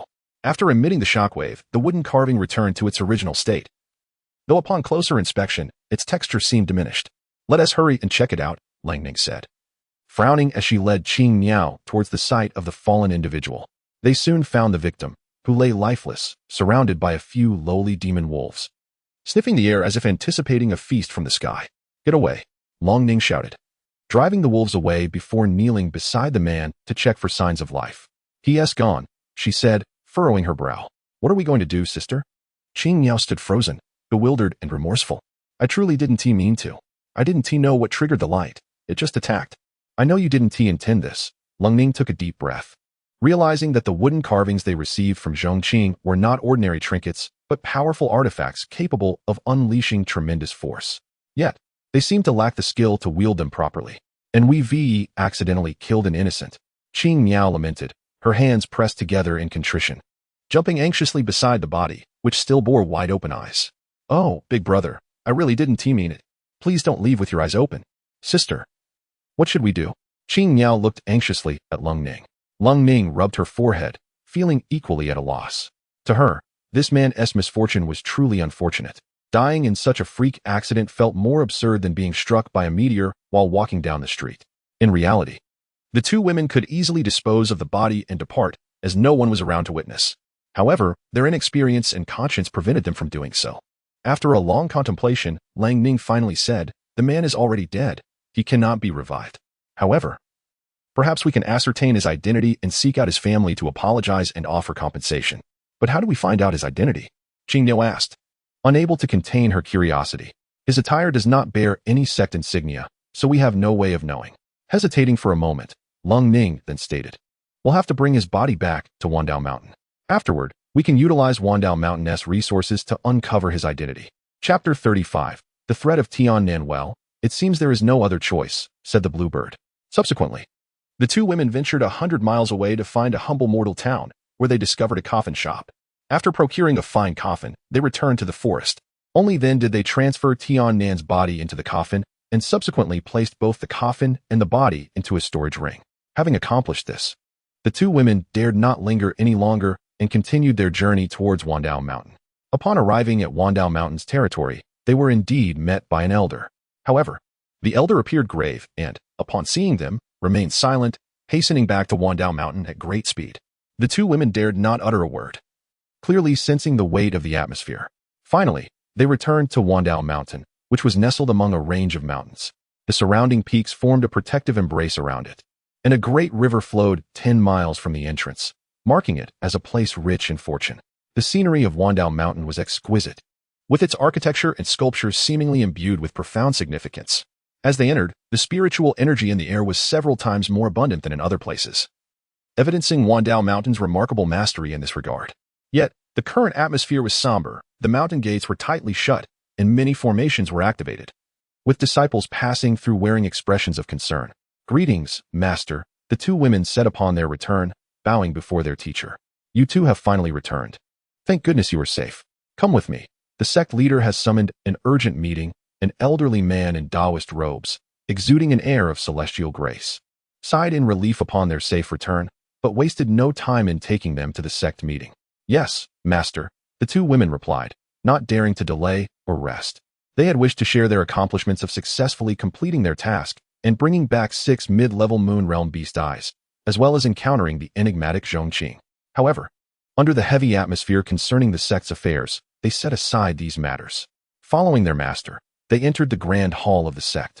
At that moment, all the elders, protectors, and personal disciples of Wandao Mountain were present. The atmosphere was thick with tension.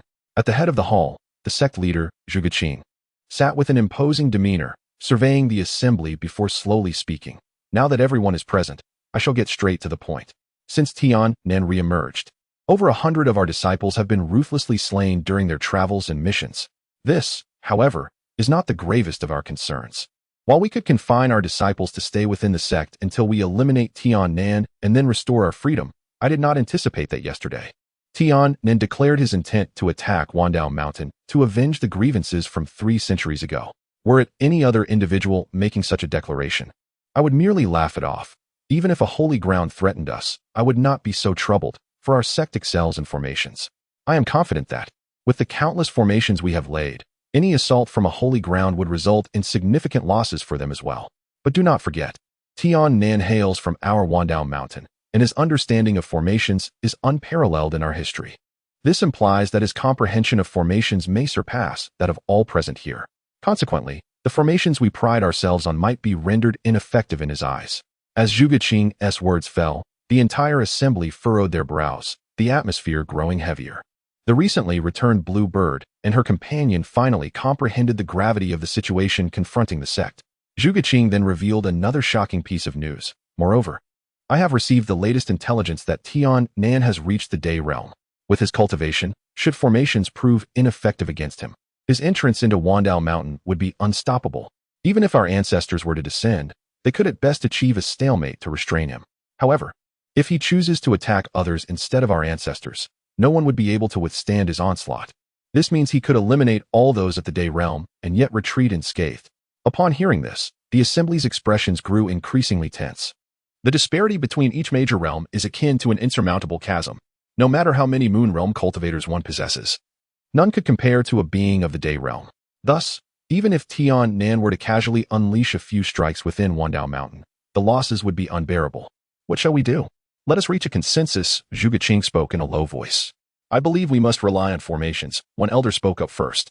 After all, Tian Nan has been absent from Wandao Mountain for 3 centuries. During this time, we have developed many new formations. He may not be able to dismantle them all. Indeed, I concur, another elder added. Our greatest strength lies in formations. The collective results of our research should surely surpass that of a single individual. While employing formations, I suggest we disperse some of the disciples to minimize risk, another elder proposed. Agreed.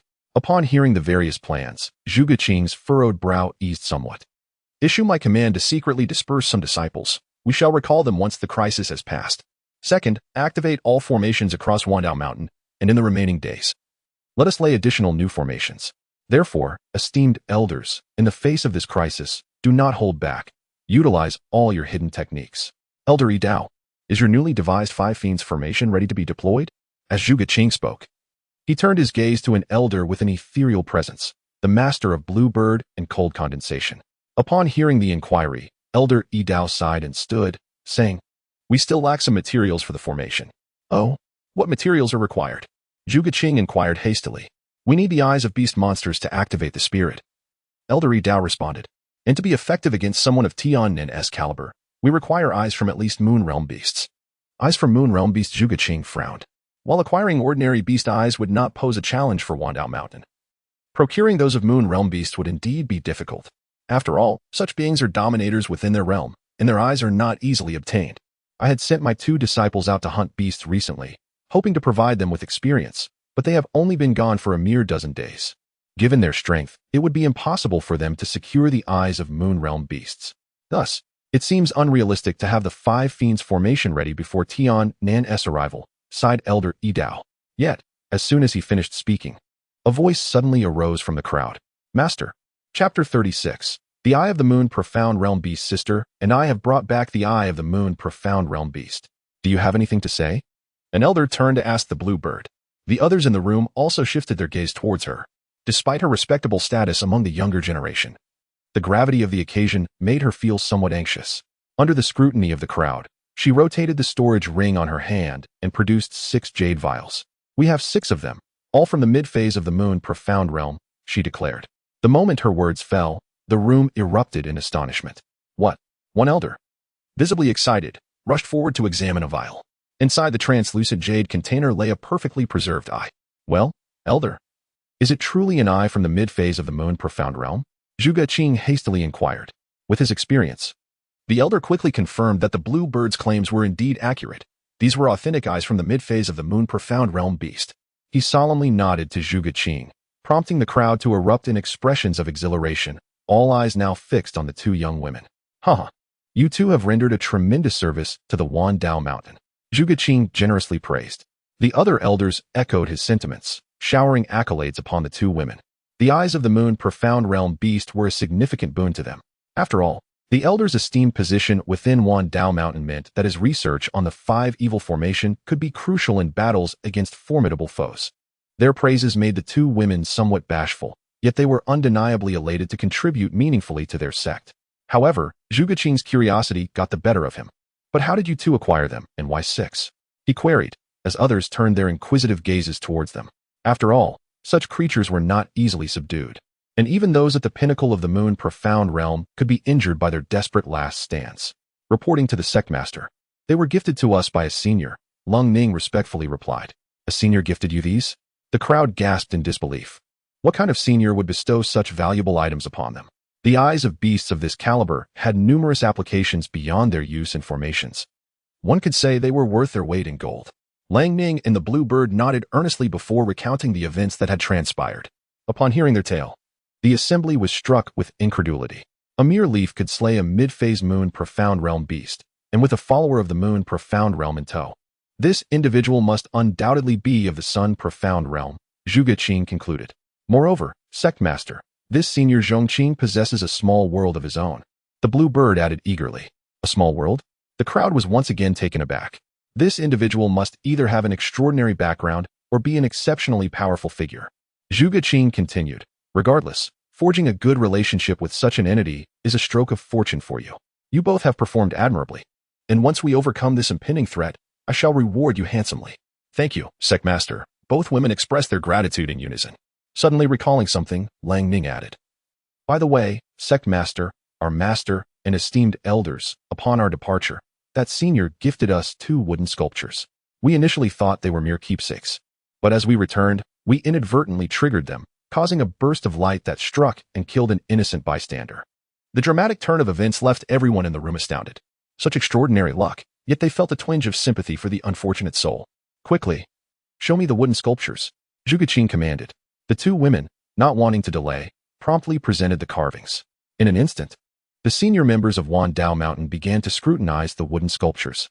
Although the sect had some knowledge of such techniques, and many members practiced puppet arts, they could find no unusual attributes within the sculptures. No matter how they examined them, they appeared to be nothing more than ordinary wooden carvings. Are you certain you witnessed these sculptures attack? Zhong Qing asked, incredulous. Indeed, sect master, we saw it with our own eyes, the blue bird affirmed. And what kind of tier did the attack belong to? Zhong Qing inquired further. The 2 women exchanged glances, shaking their heads. We cannot discern that. After the flash of light, there was no lingering aura. It could have been of the Chun Profound Realm, the Xing Profound Realm, or perhaps even the Moon Profound Realm. As for the man who was struck down, they had no knowledge of his cultivation level until after the incident occurred. Well, perhaps the wooden sculpture employed a method beyond our understanding. The world is full of wonders. You should keep it safe for now, Zhong Qing concluded. By the way, sect master, we also brought back the body of the deceased. We feel quite remorseful for the accidental killing and intend to identify him and return his remains, along with an apology and compensation to his family, Lang Ning remarked.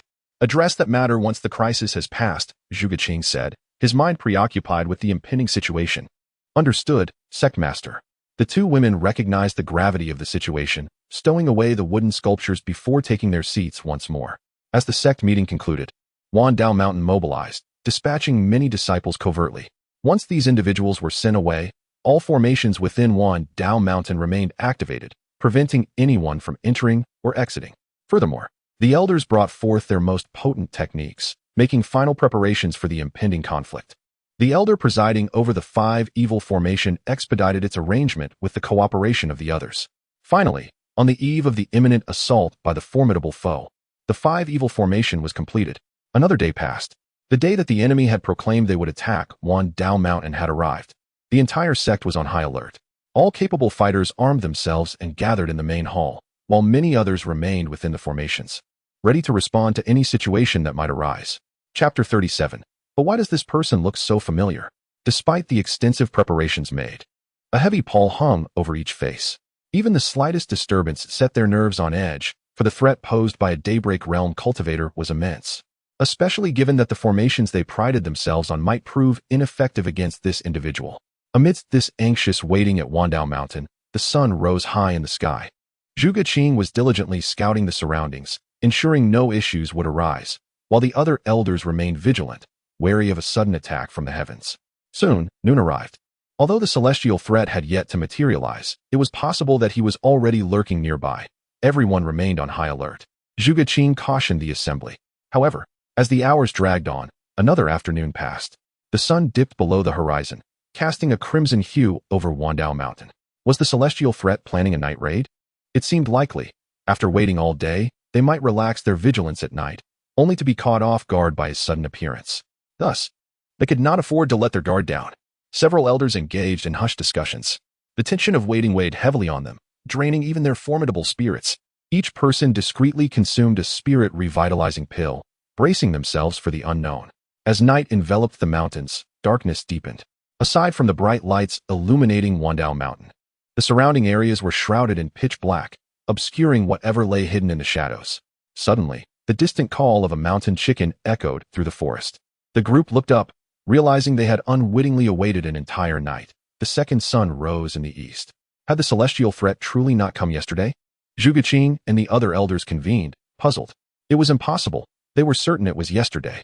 One elder speculated whether the celestial threat had deliberately spread false information to exhaust their spirits, intending to strike once they were at their weakest. The first elder concurred, stating that someone like him would not possess any sense of honor or trustworthiness. Zhong Qing nodded solemnly and ordered, "Relay the command. All formations must remain active, and no one is to relax their vigilance." Understood. The order resonated throughout Wandao Mountain, which continued to maintain a state of high alert. Yet, as time passed, another 7 days slipped by. There was no sign of the celestial threat attacking Wandao Mountain, nor any intelligence from the various spies dispatched, as if this individual had vanished from existence. Zhong Qing and the elders sat in the sect's grand hall, utterly bewildered. This scenario did not align with the celestial threat's typical modus operandi. In light of the circumstances, Wandao Mountain sought to restore some operational functions, yet remained unscathed. On this day, beside a flowing waterfall and near the cave of the cold condensation bluebird, 2 women stood within a pavilion, a coffin placed before them. Inside the coffin lay a striking young man, his body undeterred by time, having remained unchanged despite the days that had passed. "Sister, when will the threat of the celestial being be completely eradicated?" Gazing at the corpse, the bluebird rubbed her temples, expressing her discomfort at the presence of this figure. Akin to a thorn in her heart, "I long to uncover his identity and grant him peace, but the threat of the celestial being persists, preventing me from investigating. Alas, we must wait a little longer." Cold condensation frowned in agreement, offering consolation. The threat posed by the celestial being is indeed formidable until he is eliminated. The risks of leaving the sect are too great. "Very well," the bluebird conceded with a resigned nod. At that moment, a venerable elder with an air of ethereal grace approached the 2 young women, inquiring, "What are you 2 doing here?" "We greet you, master," the 2 women replied respectfully.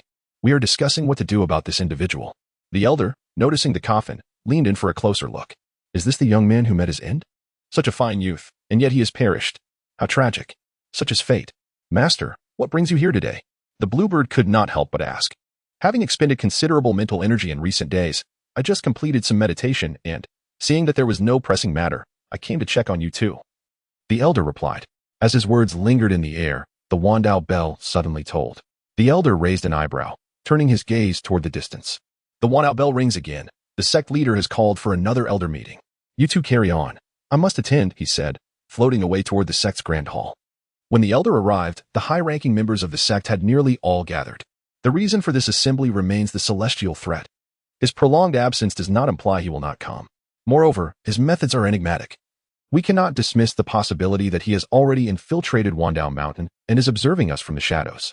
He might even have disguised himself as one of our disciples, blending in among us.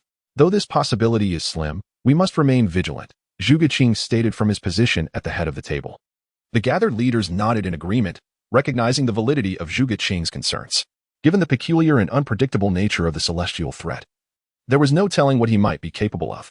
Acknowledging that some elders had joined the sect only 3 centuries prior and might not recognize the celestial threat, Zhong Qing produced a recording made with Wandao stone, capturing a moment when the celestial threat had been present at Wandao Mountain. Through this recording, you may familiarize yourselves with the celestial threat, observing his aura and behavior. Be vigilant during your patrols. Should you encounter anyone exhibiting similar actions, report it immediately. The elders nodded in understanding. Zhong Qing's meticulousness was not unwarranted. It was better to be prepared than to be caught unawares.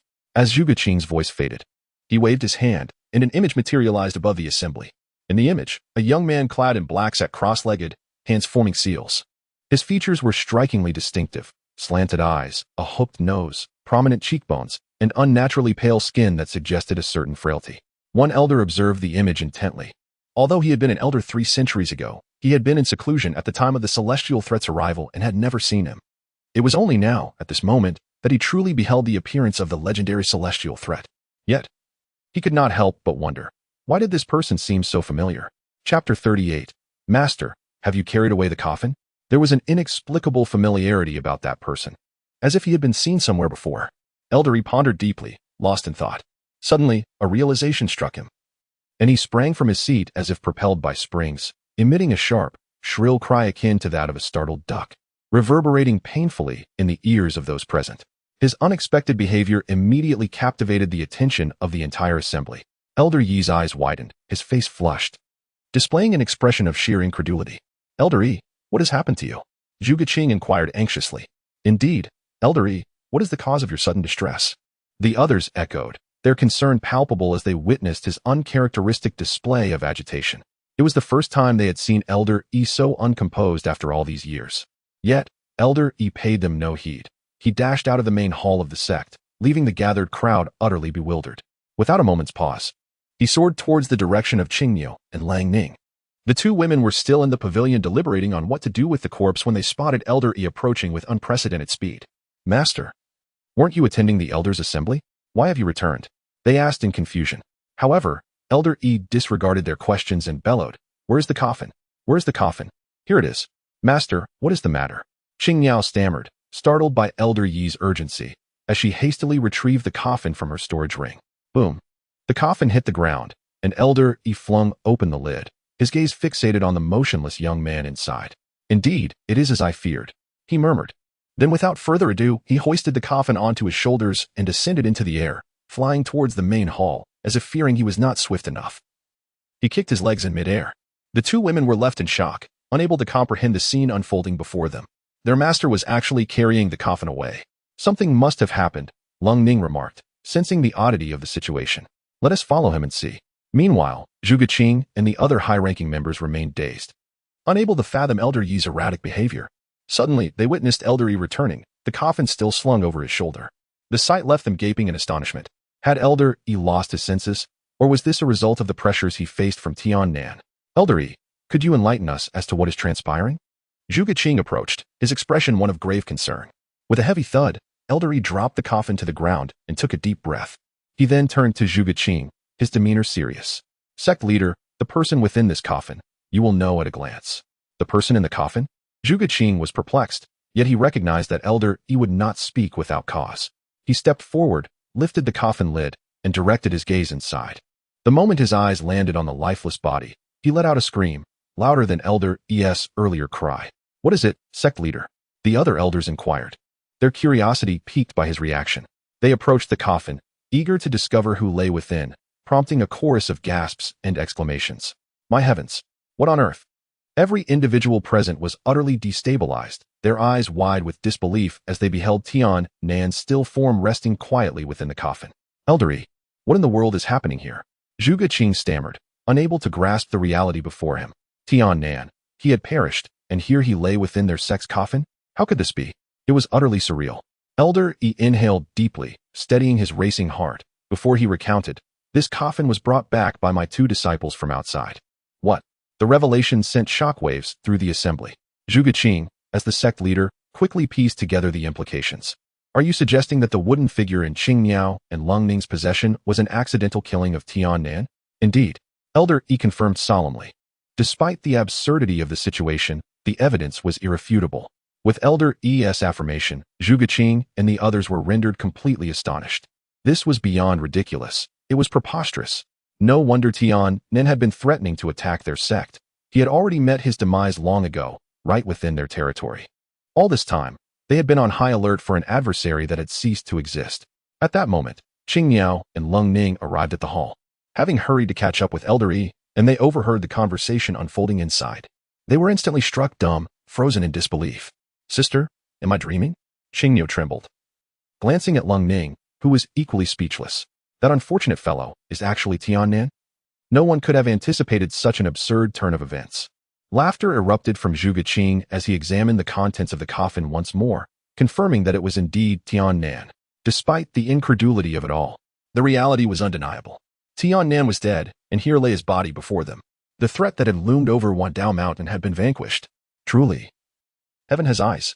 Zhuge Qing exclaimed, "Issue an order. Starting today, Wandao Mountain shall celebrate for 3 days. All disciples may enter the library and select one profound technique." His excitement was contagious, and the other elders shared in his joy, relief washing over them as the burden they had carried for so long began to lift. "Ah, Qing Miao, Lung Ning, you 2 valiant contributors, come forth." Zhuge Qing called to the 2 women. "Yes, sect leader," they replied, equally elated that the crisis was averted and that they would not need to seek out the identity of the man or offer apologies. "Could you show me that wooden figure once more?" Zhuge Qing asked, beaming. After all, it had unintentionally led to the demise of Tiannan. A formidable figure of the Daiyuan realm. What a staggering concept. Chapter 39. This senior is our benefactor. How could the 2 women not comprehend the intricate connections? Initially, they believed that the wooden carving, which had vanquished a man, possessed strength comparable to theirs, or perhaps even inferior. However, upon learning that the slain individual was Tiannan, their reaction was one of profound realization.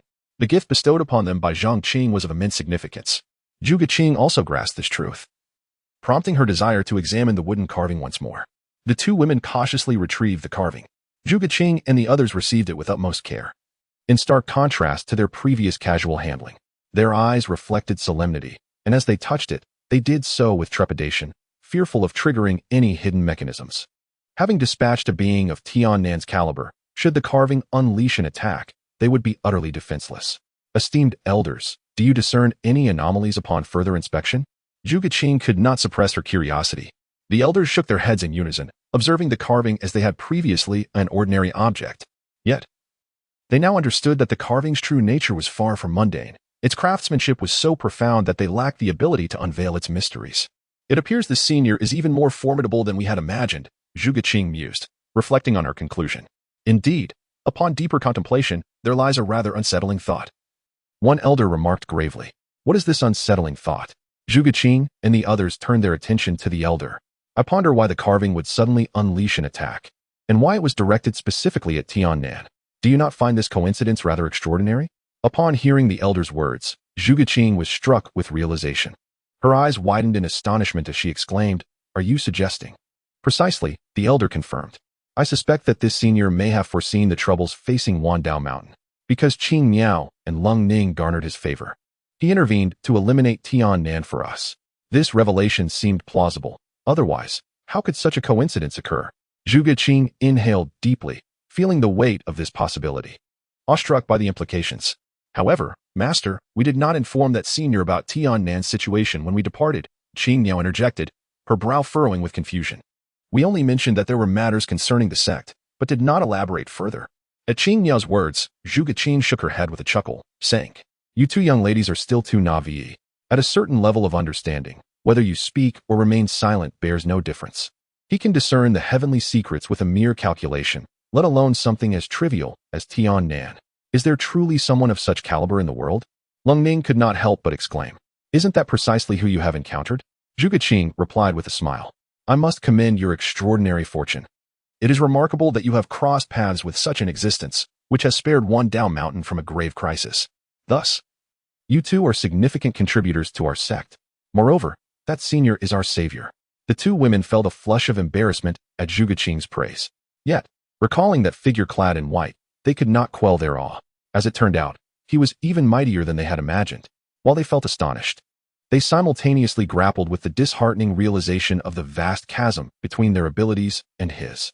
Their hearts brimmed with gratitude, for they had merely assisted Zhong Qing in arranging a small world, and in return, he had gifted them 6 eyes of mid-stage moon profound realm beasts and resolved the crisis of Tiannan. Such a profound favor left them at a loss for how to repay him. Elder, prepare a grand gift at once. I shall pay a visit to this senior. Zhuge Qing declared. Yes, sect leader, the elder promptly replied, but then recalled something and added, by the way, the Tianyun sect has sent word requesting our assistance in repairing their formations. Should we? The timing of our assistance to the Tianyun sect is flexible. Visiting the senior takes precedence, Zhuge Qing asserted decisively. Understood, the elder replied without hesitation. After the elder prepared the gift, Zhuge Qing set off with him, following the location provided by Qing Niao and Lung Ning, heading toward Fengtian City. The following day, they arrived at the entrance of the Lin family in Fengtian City. However, as soon as they arrived, they were met with a closed door and failed to see Zhong Qing in person. It was not entirely the Lin family's fault, as the influx of visitors seeking Zhong Qing had become overwhelming. I suggest we reveal our identities, the elder said, somewhat frustrated by their rejection, for their status was esteemed even throughout the eastern region. It was no exaggeration to say that even at the gates of a sacred land, they would be met with courtesy by the sect leader. Yet, they found themselves unable to enter the modest Lin family in Fengtian City. Elder, this is inappropriate. Zhuge Qing quickly interjected. Our esteemed identities likely mean nothing in the eyes of that senior. Since we cannot gain entry, it is likely he does not wish to meet us. We must avoid acting impulsively and offending him. Indeed, the elder agreed, feeling a sense of shame. If we cannot gain an audience, so be it. There will be future opportunities to express our gratitude. It is fortuitous that we can head directly to Tianyun sect from here. Zhuge Qing instructed. I have also heard that the Tianyun sect has recently acquired a golden talent in the form of a saintess. It seems that old Wu Yun has intentions for me to teach her some defensive formations. While assisting them with their formation repairs, I might as well assess this saintess. If she is indeed a promising candidate, I can offer her some guidance. Yes, sect leader, the elder nodded in agreement. Also, make arrangements to investigate the relationship between the Lin family and that senior, as well as the purpose of his visit to Fengtian City.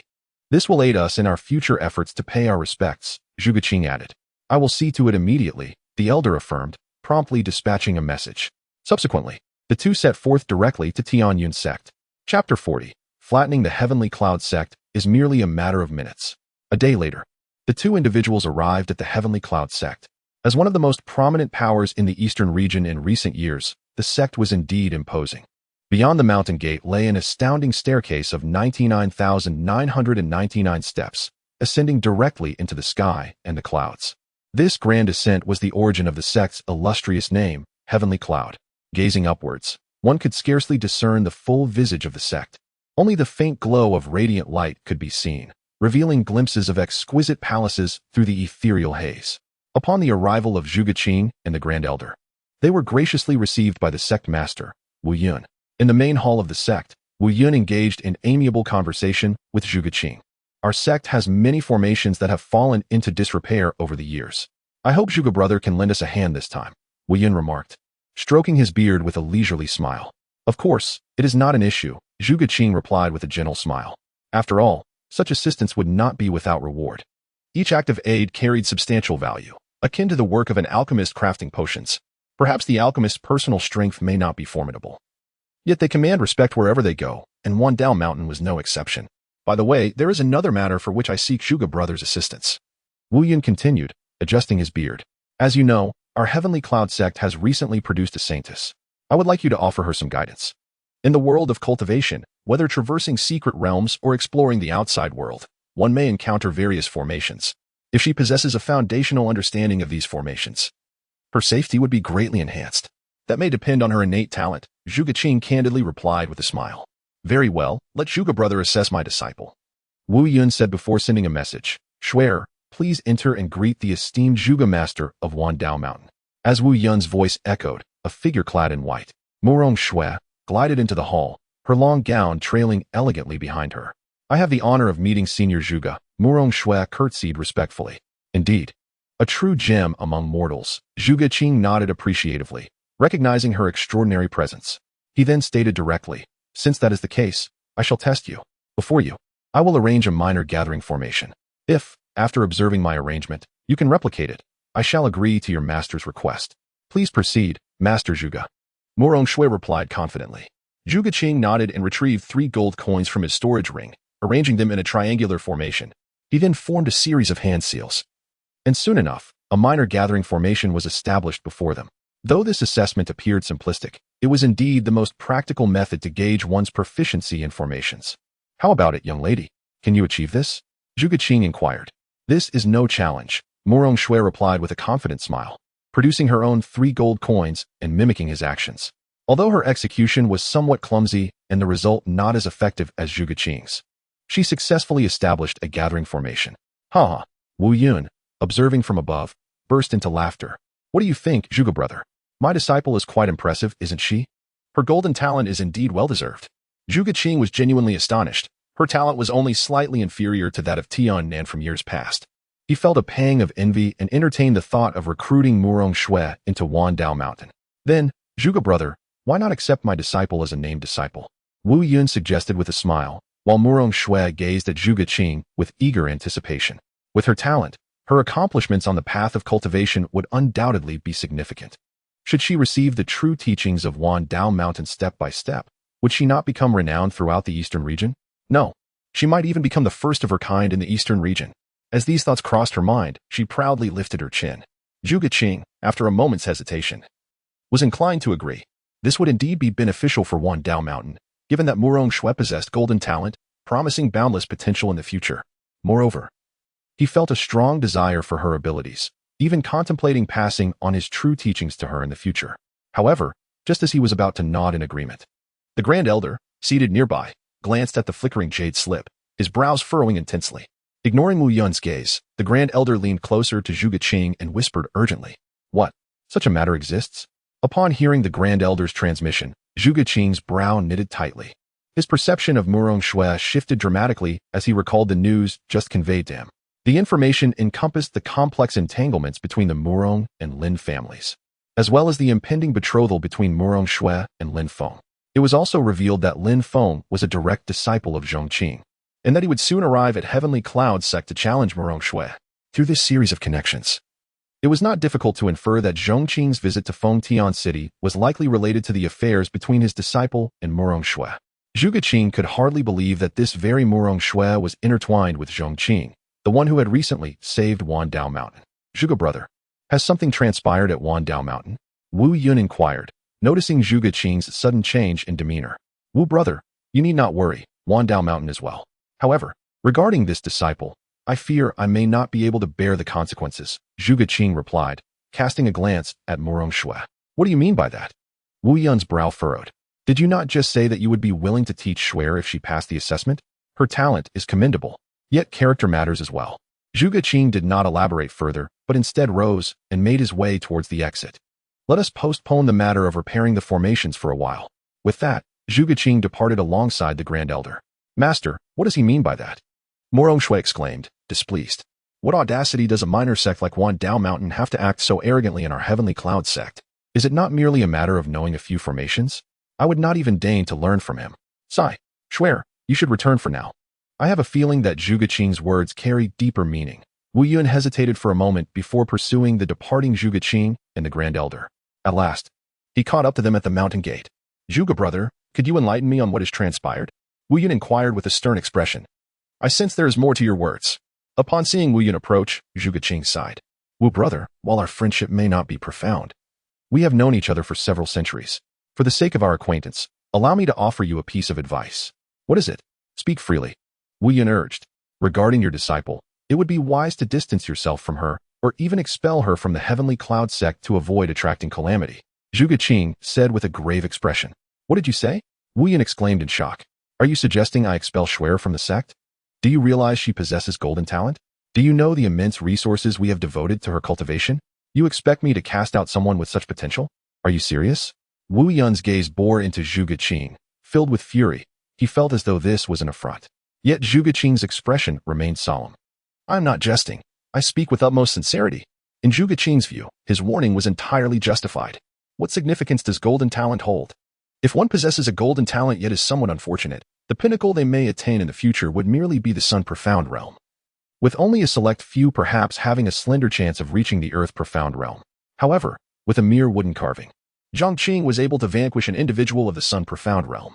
Should such an extraordinary master truly be provoked in defense of their disciple, obliterating a sect like the Tianyun sect would be but a trivial matter. Chapter 41. The arena of life and death. While golden talents are indeed commendable, their worth is contingent upon the company in which they are displayed. In the presence of true, unparalleled powerhouses, they amount to little. Your mere words have compelled me to expel Shuer from Tianyun sect. If you assert that you are not jesting, then I must inquire about the rationale behind it. Should you fail to provide a satisfactory explanation, do not blame me for my lack of courtesy. Wu Yun remained seething with anger. Murong Shui was his most esteemed disciple in his lifetime. While others praised her, Zhuge Qing audaciously sought to sever ties between him and Murong Shui. To Wu Yun, it seemed evident that Zhuge Qing was envious of the remarkable disciple within his Tianyun sect. Let me be frank, she has offended individuals she ought not to have crossed. The repercussions of her actions may bring ruin upon your entire Tianyun sect, Zhuge Qing solemnly declared. Haha. Upon hearing Zhuge Qing's words, we erupted into laughter. Offended someone she shouldn't have? At such a tender age, who could Shuai possibly offend? Furthermore, with Tianyun sect standing strong, who could dare to harm her? I assure you, even those from the sacred land would not dare to provoke us.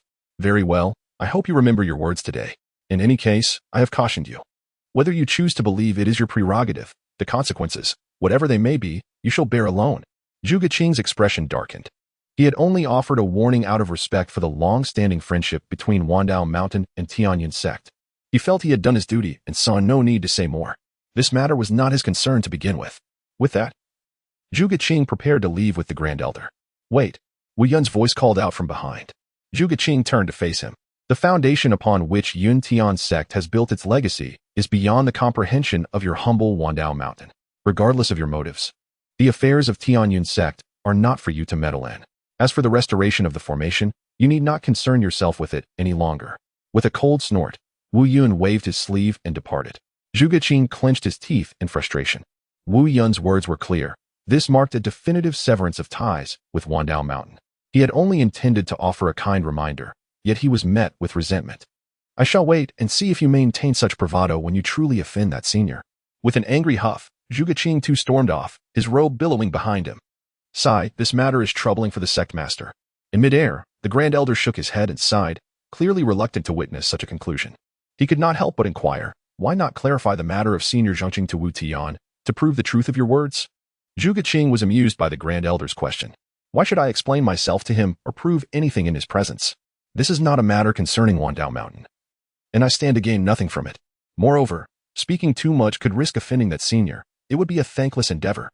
Besides, we have our means of gathering information regarding the happenings in Fengtian City. Is it truly difficult for Yun Tian sect to learn? It is merely a matter of pride, neglect, and indolence. The sect master is indeed perceptive. The Grand Elder nodded in agreement, sincerely hoping that when the time came, Tianyun sect would act with a modicum of discretion. Zhuge Qing cast a final glance at the fading silhouette of Tianyun sect, shook his head, and hastened back to Wandao Mountain. Fengtian City. The Lin family. Zhong Qing reclined in a lounge chair while Lin Feng diligently practiced his mysterious techniques. Mysterious techniques, as the name implies, are skills of practitioners, varying in levels akin to the ranks of martial arts. In actual combat, possessing higher-level mysterious techniques often confers an advantage. Naturally, the cultivation of these techniques comes with its own thresholds. The higher the level, the steeper the requirement. Currently, Lin Feng's strength at the Qinxian realm barely met the threshold to cultivate the most rudimentary mysterious technique in Zhong Qing's possession. Additionally, Zhong Qing had provided Lin Feng with numerous protective artifacts, including wooden carvings. Whether for automatic defense or combat activation, Zhong Qing had bestowed upon him an entire sack of such items. Setting aside their master-disciple bond, Lin Feng was still his precious protégé. Hence, Zhong Qing could not tolerate even the slightest error on Lin Feng's part. Time passed swiftly, and soon the day arrived for Lin Feng to approach Tianyun sect. Zhong Qing bid farewell to the Lin family and embarked on the journey to Pingjiang Sect. On the day of the agreed challenge, the two finally arrived at the foot of Pingjiang Sect's mountain. Are you Lin Feng, here to challenge the holy maiden today? At the mountain gate, a Pingjiang Sect steward awaited them, casting a sidelong glance at Zhong Qing before sneering. I did not expect someone would dare come to their death. What did you say? Zhong Qing furrowed his brow, directing a frigid gaze at the steward. The steward instinctively recoiled 2 steps at Zhong Qing's glare. Yet, undeterred, he retorted with a sneer, What, do you wish to strike me? If I am not mistaken, you are the master of this boy who annihilated a mid-stage Moon Xian realm beast. While I cannot deny your prowess, do not forget, this is Pingjiang Sect. Keep your demeanor in check, or you may find yourself unaware of how you meet your end. Before he could finish his sentence, Zhong Qing acted without hesitation, delivering a resounding slap. What? You actually dared to strike me? This is Pingjiang Sect. Are you courting death? Stop. Under the steward's series of terrified and incredulous expressions, Zhong Qing effortlessly reduced him to a pulpy mass. The explosive sound resonated throughout the mountain gate. What? He actually killed Steward Fong at the entrance of my Pingjiang Sect. This scene immediately captured the attention of countless onlookers, who gasped in astonishment. Never had anyone dared to commit murder at the gates of Pingjiang Sect. Is there truly no one in charge who can intervene? Yet, unperturbed by the hostile gazes, Zhong Qing raised his head to the inner sanctum of Pingjiang Sect, unleashing a thunderous voice. Such audacity to cause chaos in my Tianyu, let us speak of the matter at hand, Wu Yun said, narrowing his eyes and addressing them with a languid tone. You have come here to challenge Shui regarding the marriage pact, have you not? I intended to get straight to the point. Yet you sent out a mere dog to squander my time, Zhong Qing retorted with a cold sneer. A fleeting glimmer of barely perceptible malice crossed Wu Yun's eyes. And he turned, stating, If that is the case, then you shall follow me. A moment later, Zhong Qing led Lin Feng into the Pingjiang Sect. Arriving at a location known as the Life and Death Arena. From an elevated position, Wu Yun looked down upon Zhong Qing and his disciple. In my Pingjiang Sect, there has never been any notion of sparring. Since you wish to challenge, it shall be a matter of life and death, Wu Yun declared icily. Thus, once the battle commences, regardless of the circumstances, no outsider may intervene. Are you willing to accept this? Very well, Zhong Qing replied without a moment's hesitation. Speaking on behalf of Lin Feng, he then turned to Lin Feng, whispering, Disciple, did you hear? A challenge means life and death. They have made it abundantly clear that they do not intend for you to leave alive. Yes, master, I understand, Lin Feng responded, a man of sentiment. He had long severed ties with the Murong family but had not resorted to violence. He had been contemplating how to ultimately deal with Murong Shui. However, he had not anticipated that they had already resolved to take his life through their very rules. Thus, he realized that there was no need for him to show mercy. Chapter 42. Are your fists not large enough? Upon seeing Zhong Qing's agreement, Wu Yun at the head of the assembly let out a cold smirk. Despite regarding the master and disciple as already deceased, he harbored a genuine fear that Zhong Qing might decline. His intent was for Lin Feng to perish at the hands of Murong Shui, thereby allowing her to resolve her inner turmoil. Only then would her future path be smooth, without the burden of inner demons. Disciple, accept the challenge, Wu Yun called languidly. As his voice faded, Murong Shui, clad in black, gracefully descended onto the stage of life and death. She cast not even a glance at Lin Feng, her former childhood companion, her demeanor exuding a chilling indifference. Look, senior sister Murong has come out. Beneath the stage, a multitude of disciples gathered, erupting into cheers at the sight of Murong Shui. In their eyes, she was their unwavering idol. Senior sister Murong, slay him with a single sword. Yes, senior sister Murong, strike him down. Let him never dare to covet you again or think of a union with you. Indeed, he should take a good look at himself. The chorus of support rang out. But to Murong Shui, the words were jarring. To equate her with Lin Feng was a profound insult, a desecration of her current status. She longed for Lin Feng's name to vanish from this world, ensuring that no one would ever know she had once been linked to such a man. Amidst the attention of the crowd, Lin Feng, unarmed, slowly ascended the stage of life and death. Remember, only one may survive, regardless of what transpires. No one is permitted to interfere, Wu Yun remarked, casting a glance at Zhong Qing. Understood, Zhong Qing nodded once more. Very well, I declare the battle to commence. With Wu Yun's resounding command, the duel officially began. Wu Yun, however, found little interest in the outcome of this foregone conclusion. The result would merely be his disciple removing this thorn from her heart. After stating this, he took a seat at the elevated position. Yet, as he settled, his eyes widened in shock, and he rose abruptly, fixated on the stage.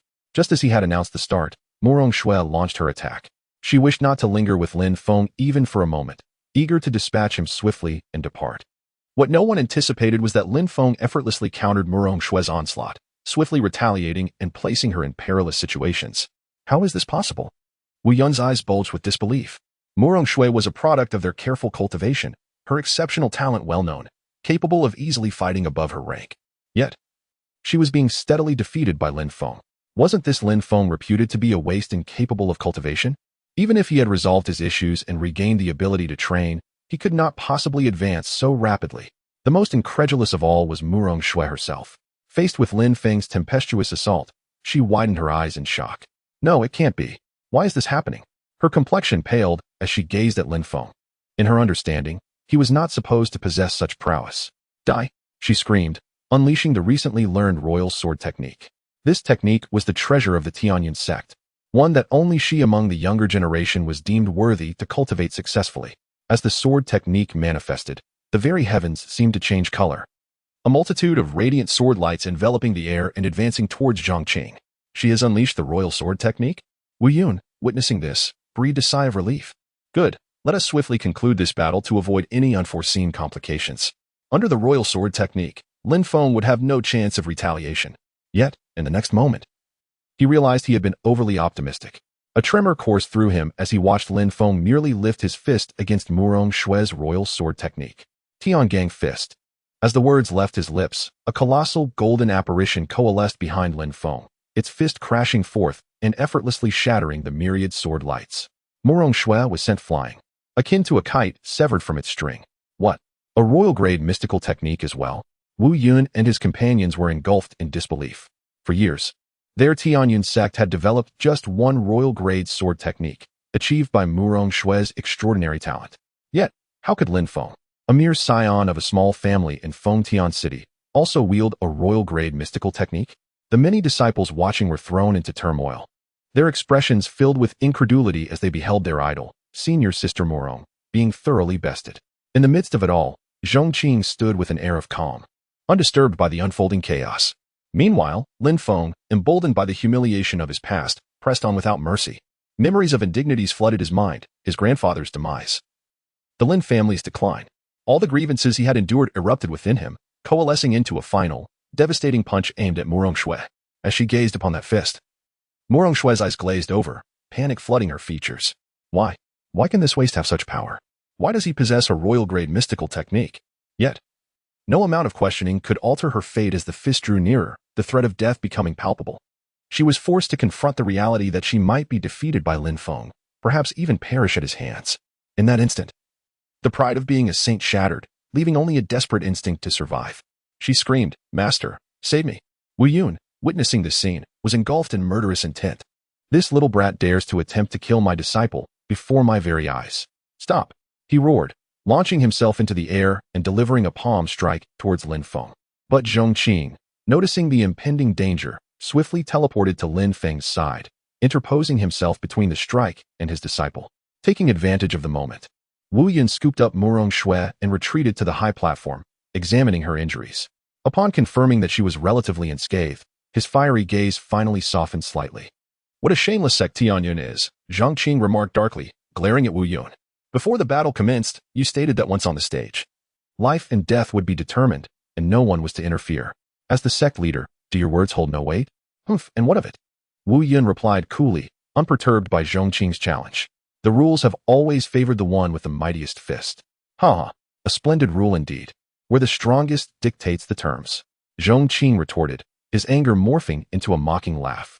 I am most curious to see just how powerful the fists of your Pingjiang Sect truly are. The audacity of this young man is indeed remarkable. Wu Yun, with an expression of murderous intent, fixed his gaze on Zhong Qing and coldly declared, "You dare to wreak havoc in my Pingjiang Sect? Even going so far as to slay one of our elders in public? Do you truly believe you can escape?" He called out to the third elder, fourth elder, and fifth elder, commanding, "Eliminate both the master and apprentice." As Wu Yun's words echoed, three elderly figures surged forth from behind him, closing in on Zhong Qing with an air of formidable prowess. The overwhelming aura they exuded signified their mastery at the sun-profound realm. "Young man, for daring to disturb my Pingjiang Sect, prepare to repent." The third elder bellowed icily, unleashing a colossal palm strike that descended upon Zhong Qing. The fourth and fifth elders, not to be outdone, unleashed a torrent of attacks from two other directions, effectively sealing off any escape routes for Zhong Qing. However, undeterred by the combined assault of the three Sun Profound experts, Zhong Qing wore a mocking smile. He extended his right hand into the void, effortlessly dismantling the third elder's attack and seizing him in his grasp. Is this what you refer to as strength? Merely ants.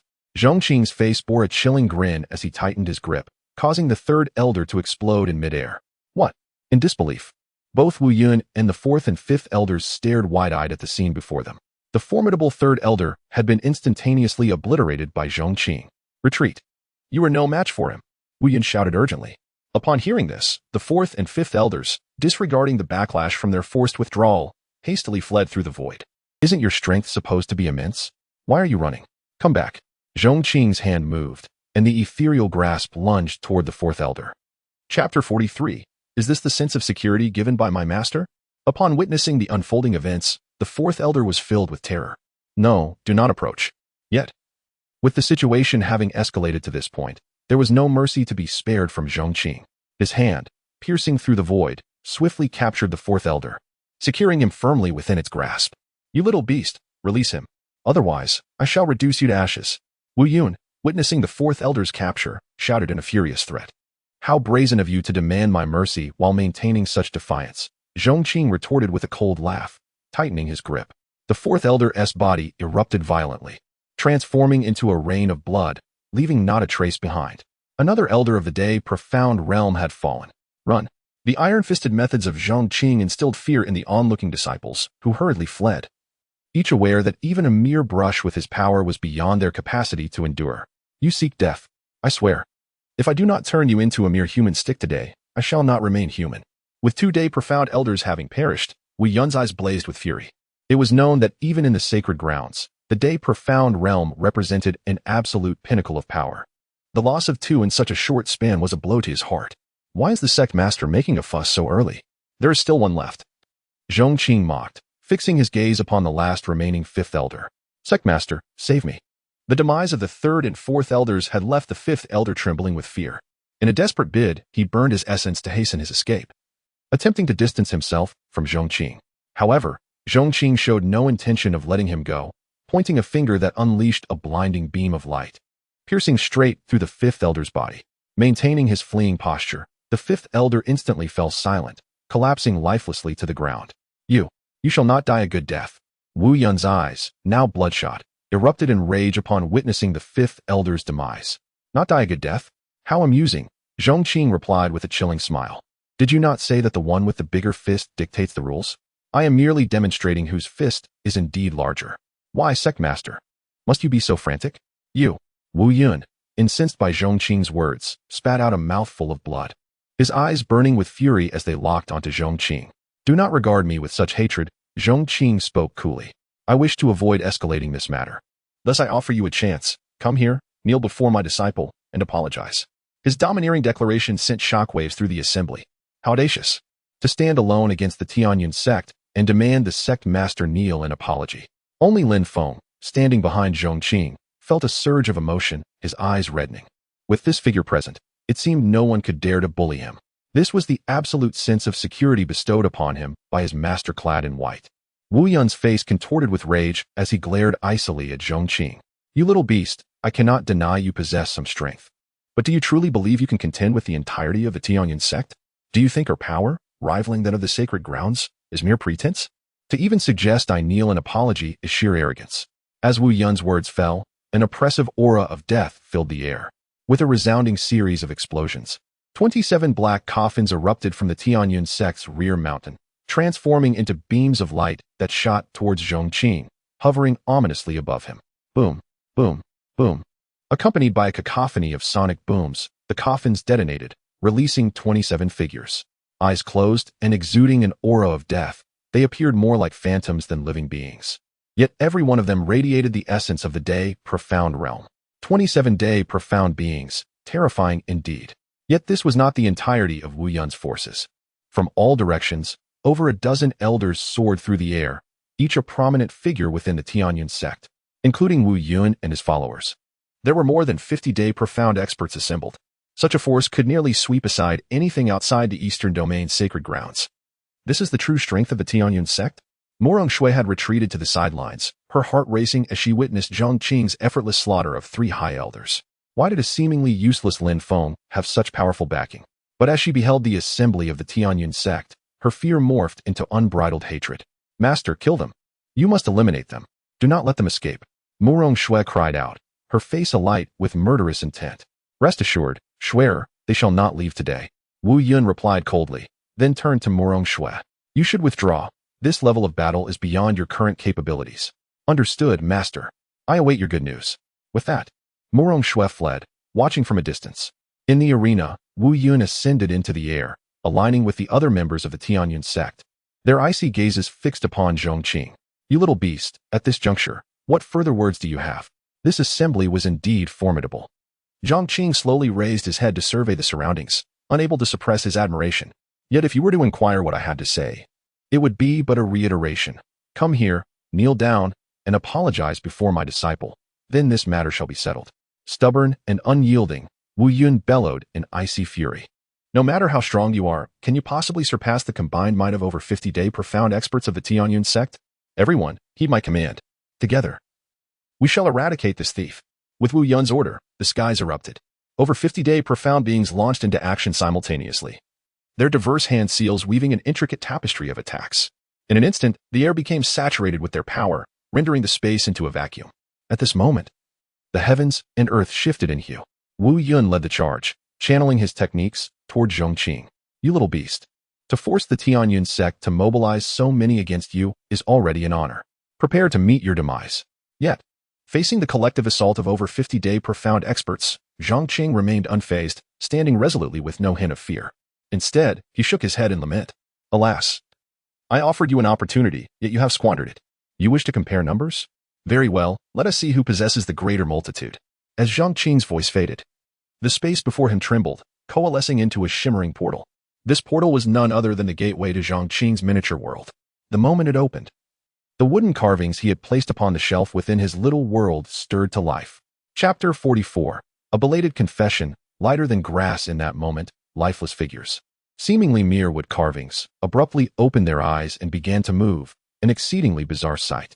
Radiating beams of light, their forms suddenly expanded. Moments later, these wooden sculptures transformed into beings indistinguishable from real humans. It was as if they had been summoned. The instant they morphed into human form, they surged forth like a cascade of light towards the distant spatial gate. Before long, those from Pingjiang Sect witnessed shadowy figures emerging from the spatial gate before Zhong Qing. 127, 830, 4200, 300. The numbers continued to rise exponentially, a swarm akin to locusts pouring forth from the gate, overwhelming in their sheer quantity. Yet, what truly instilled fear was that each of these mysterious individuals was, without exception, a practitioner of the Sun Profound realm. How could this be possible? This scene left Wu Yun utterly speechless. It is known that Pingjiang Sect could muster over 50 practitioners of the Sun Profound realm only through secret arts, preserving the bodies of deceased elders and employing specific means to allow them to fight with 80% of their former strength in critical moments. Yet now, surrounding Zhong Qing were countless mysterious figures, all of whom were at the Sun Profound realm, and the estimated count was likely in the thousands. What does this signify? Wu Yun could scarcely believe his eyes. The suddenly appeared figures each hurled a fist towards the sky, instantly dispersing the lethal strikes conjured by Wu Yun and his companions. Simultaneously, the residual force they carried surged back towards Wu Yun and his group. Fortunately, realizing the gravity of the situation, Wu Yun and his companions retreated desperately. Yet, even so, over 50 individuals were still sent flying by the residual energy. Among them, a dozen were obliterated on the spot, while another dozen were grievously injured, losing 80% of their combat strength. The remaining individuals fared slightly better, but none appeared unscathed. Wu Yun, bearing the brunt of the confrontation, lost an arm. This was only due to his formidable strength. Otherwise, he would have perished in that moment. Swiftly consuming a medicinal pill, he glanced at his companions, his eyes bloodshot with fury and dread. He gasped, staring at Zhong Qing, his gaze a tumult of fear and resentment. Who are you? Which faction do you hail from? Zhong Qing regarded him with disdain, retorting coldly, do you believe it is still meaningful to inquire about such things now? Very well. Very well. This time, Pingjiang Sect concedes. I acknowledge your might, Wu Yun gritted through the pain of his severed arm, declaring solemnly, "Thus, I implore you to leave Tianyun Sect at once. I assure you, today's events will be forgotten, and we shall henceforth remain apart." Zhong Qing gazed at him with a puzzled expression, momentarily taken aback, even amused. "Are you offering me forgiveness? Do you still not comprehend the situation? Are you trapped in your arrogance? What do you intend?" Wu Yun's complexion darkened as he finally grasped the gravity of the situation. Tianyun Sect had evidently tread upon treacherous ground. "I harbored no ill intentions. I merely sought to bring my disciple to fulfill a challenge. Yet, your sect commenced with the provocations as soon as we crossed the threshold. I had no desire to escalate matters. In fact, I even offered you 2 opportunities just moments ago, but it appears you did not appreciate them. You should be aware of the saying, once the village is passed, the shop is lost, and you also know that there is no such thing as a regret pill. Since matters have reached this juncture, it is a matter of life and death. Thus, I must express my regrets, for from now on, even a cockroach from Tianyun Sect shall meet its end at my hands. I do not wish for a day to come when someone emerges claiming vengeance for Tianyun Sect. Though I am unafraid, I find it troublesome. Killing so many weighs heavily on my conscience. Yet the true blame lies with you, the foolish sect leader who led them to their demise." Zhong Qing's calm voice resonated through the air as he took a seat, setting up a table and chair from his small world, brewing tea. In mere phrases, he had pronounced the death sentence upon Tianyun Sect. Although he had only recently arrived in this world, he was profoundly familiar with the rules of the cultivation realm. Had he not possessed formidable strength and ample trump cards, both he and his disciple would have met an untimely demise. With no one from Tianyun Sect to speak a word in their defense, only applause for their downfall. Even if many innocent lives were lost, what of it? Once one embarks on the path of cultivation and joins a sect, one must be prepared to face all consequences. Moreover, he could not afford to gamble. Who knew if a prodigy or a child of destiny might emerge to seek retribution? He was unafraid, yet he had a disciple and possibly family in the future. "This tea is delightful," Zhong Qing mused, shaking his head as he savored the brew. As the cup descended, over 1,000 masters of the sun-profound realm collectively sprang into action. Their movement heralded an apocalyptic reckoning for Tianyun Sect. With a resounding crash, the extensive structures painstakingly erected by Tianyun Sect crumbled. Several elders beside Wu Yun were immediately besieged by a dozen practitioners of the sun-profound realm. The more adept elders managed to hold on for a short while the weaker ones were reduced to a bloody mist after only a few exchanges. I was wrong. Isn't that enough?" Wu Yun's eyes reddened, his body trembling.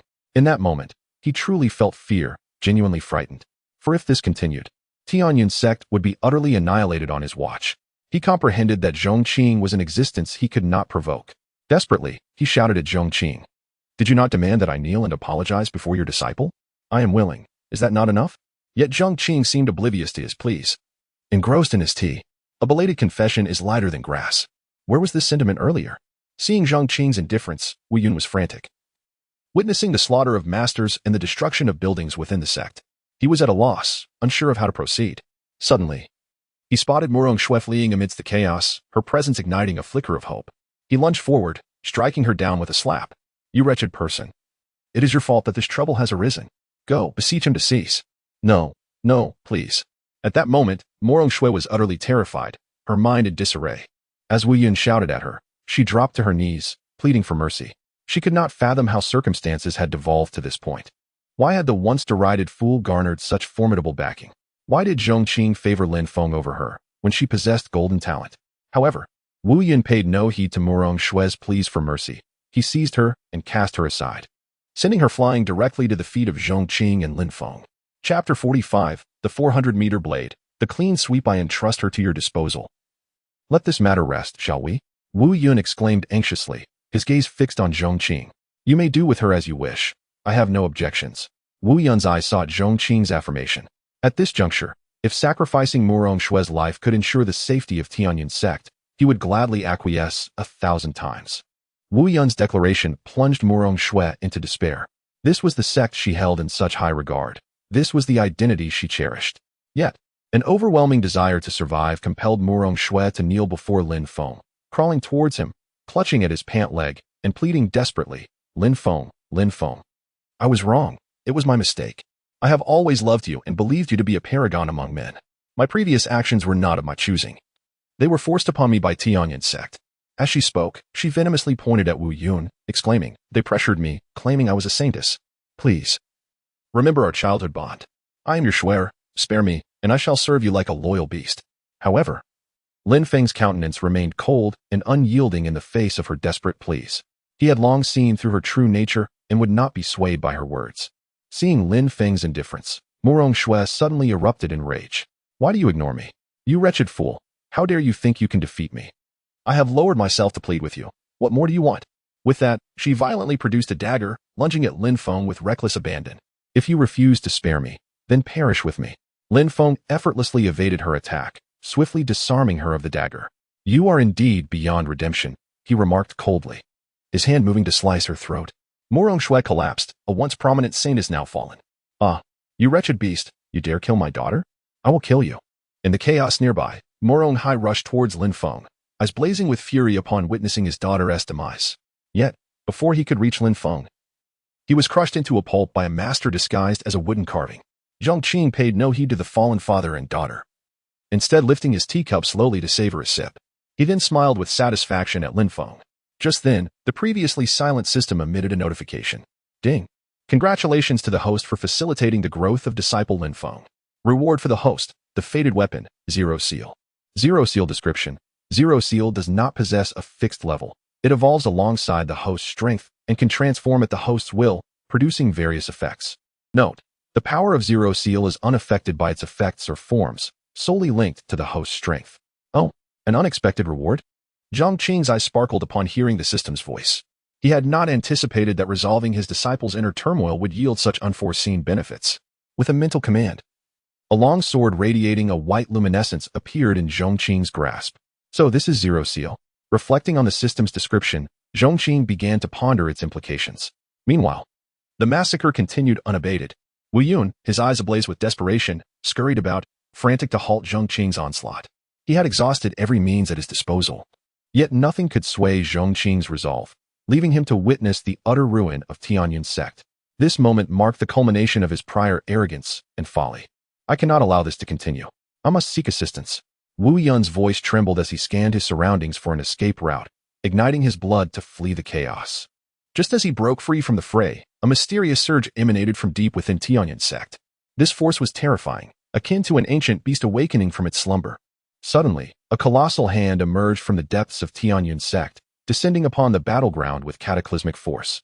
In its wake, numerous wooden-carved masters fell, obliterated by its might. I have merely slumbered for a few hundred years, and yet, I am beset upon by intruders. Do they presume I am no longer here? As the voice, as melodious as heavenly music, resonated, an elderly figure clad in plain garments emerged, stepping through the air with an air of majesty, surveying the scene with an imperious gaze. The aura surrounding him was suffocating, rendering many breathless. Upon the elder's appearance, the disciples of Tianyun Sect felt a surge of hope. Our ancestor, he lives, they exclaimed in unison, kneeling before the elder in reverence. Meanwhile, Wu Yun, who had been desperately seeking a way to escape and rally support, was overwhelmed with joy at the sight of the elder. Our ancestor, truly, he lives, and by his aura he has ascended to the legendary Earth Profound realm. Tianyun Sect is saved. Wu Yun trembled with excitement, hardly believing the rapid turn of events. The ancestors' survival and newfound strength in the Earth Profound realm granted Tianyun Sect the stature to be considered one of the sacred grounds of the Eastern Domain. The mere presence of the elder illuminated the hearts of the sect's members, dispelling their fears and illuminating their future. In the face of the Earth Profound realm, even the multitude of Sun Profound realm practitioners paled in comparison. The sheer power exhibited by the elder, who had effortlessly dispatched numerous Sun Profound realm beings with a single strike, was a testament to his formidable nature. Countless gazes fixed upon the elder, filled with fervent admiration, as though he embodied invincibility. Victory, it seemed, was assured for Tianyun Sect. Yet, at that moment, an astonishing turn of events transpired.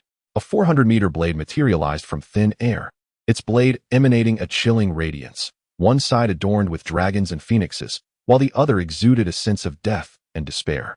This colossal blade emerged from the ground, positioning itself against the elder's neck. The once indomitable figure of the elder, now weakened, sank to his knees in the air. Chapter 46. The fearful ancestor of Tianyun Sect, I beg for mercy, senior. Please spare me. The aged man in plain robes trembled uncontrollably, his voice quivering with a hint of weeping. It was not that he was cowardly, but the massive blade resting against his neck instilled a profound terror within him. 400 meters. A full 400 meters. And it was tangible.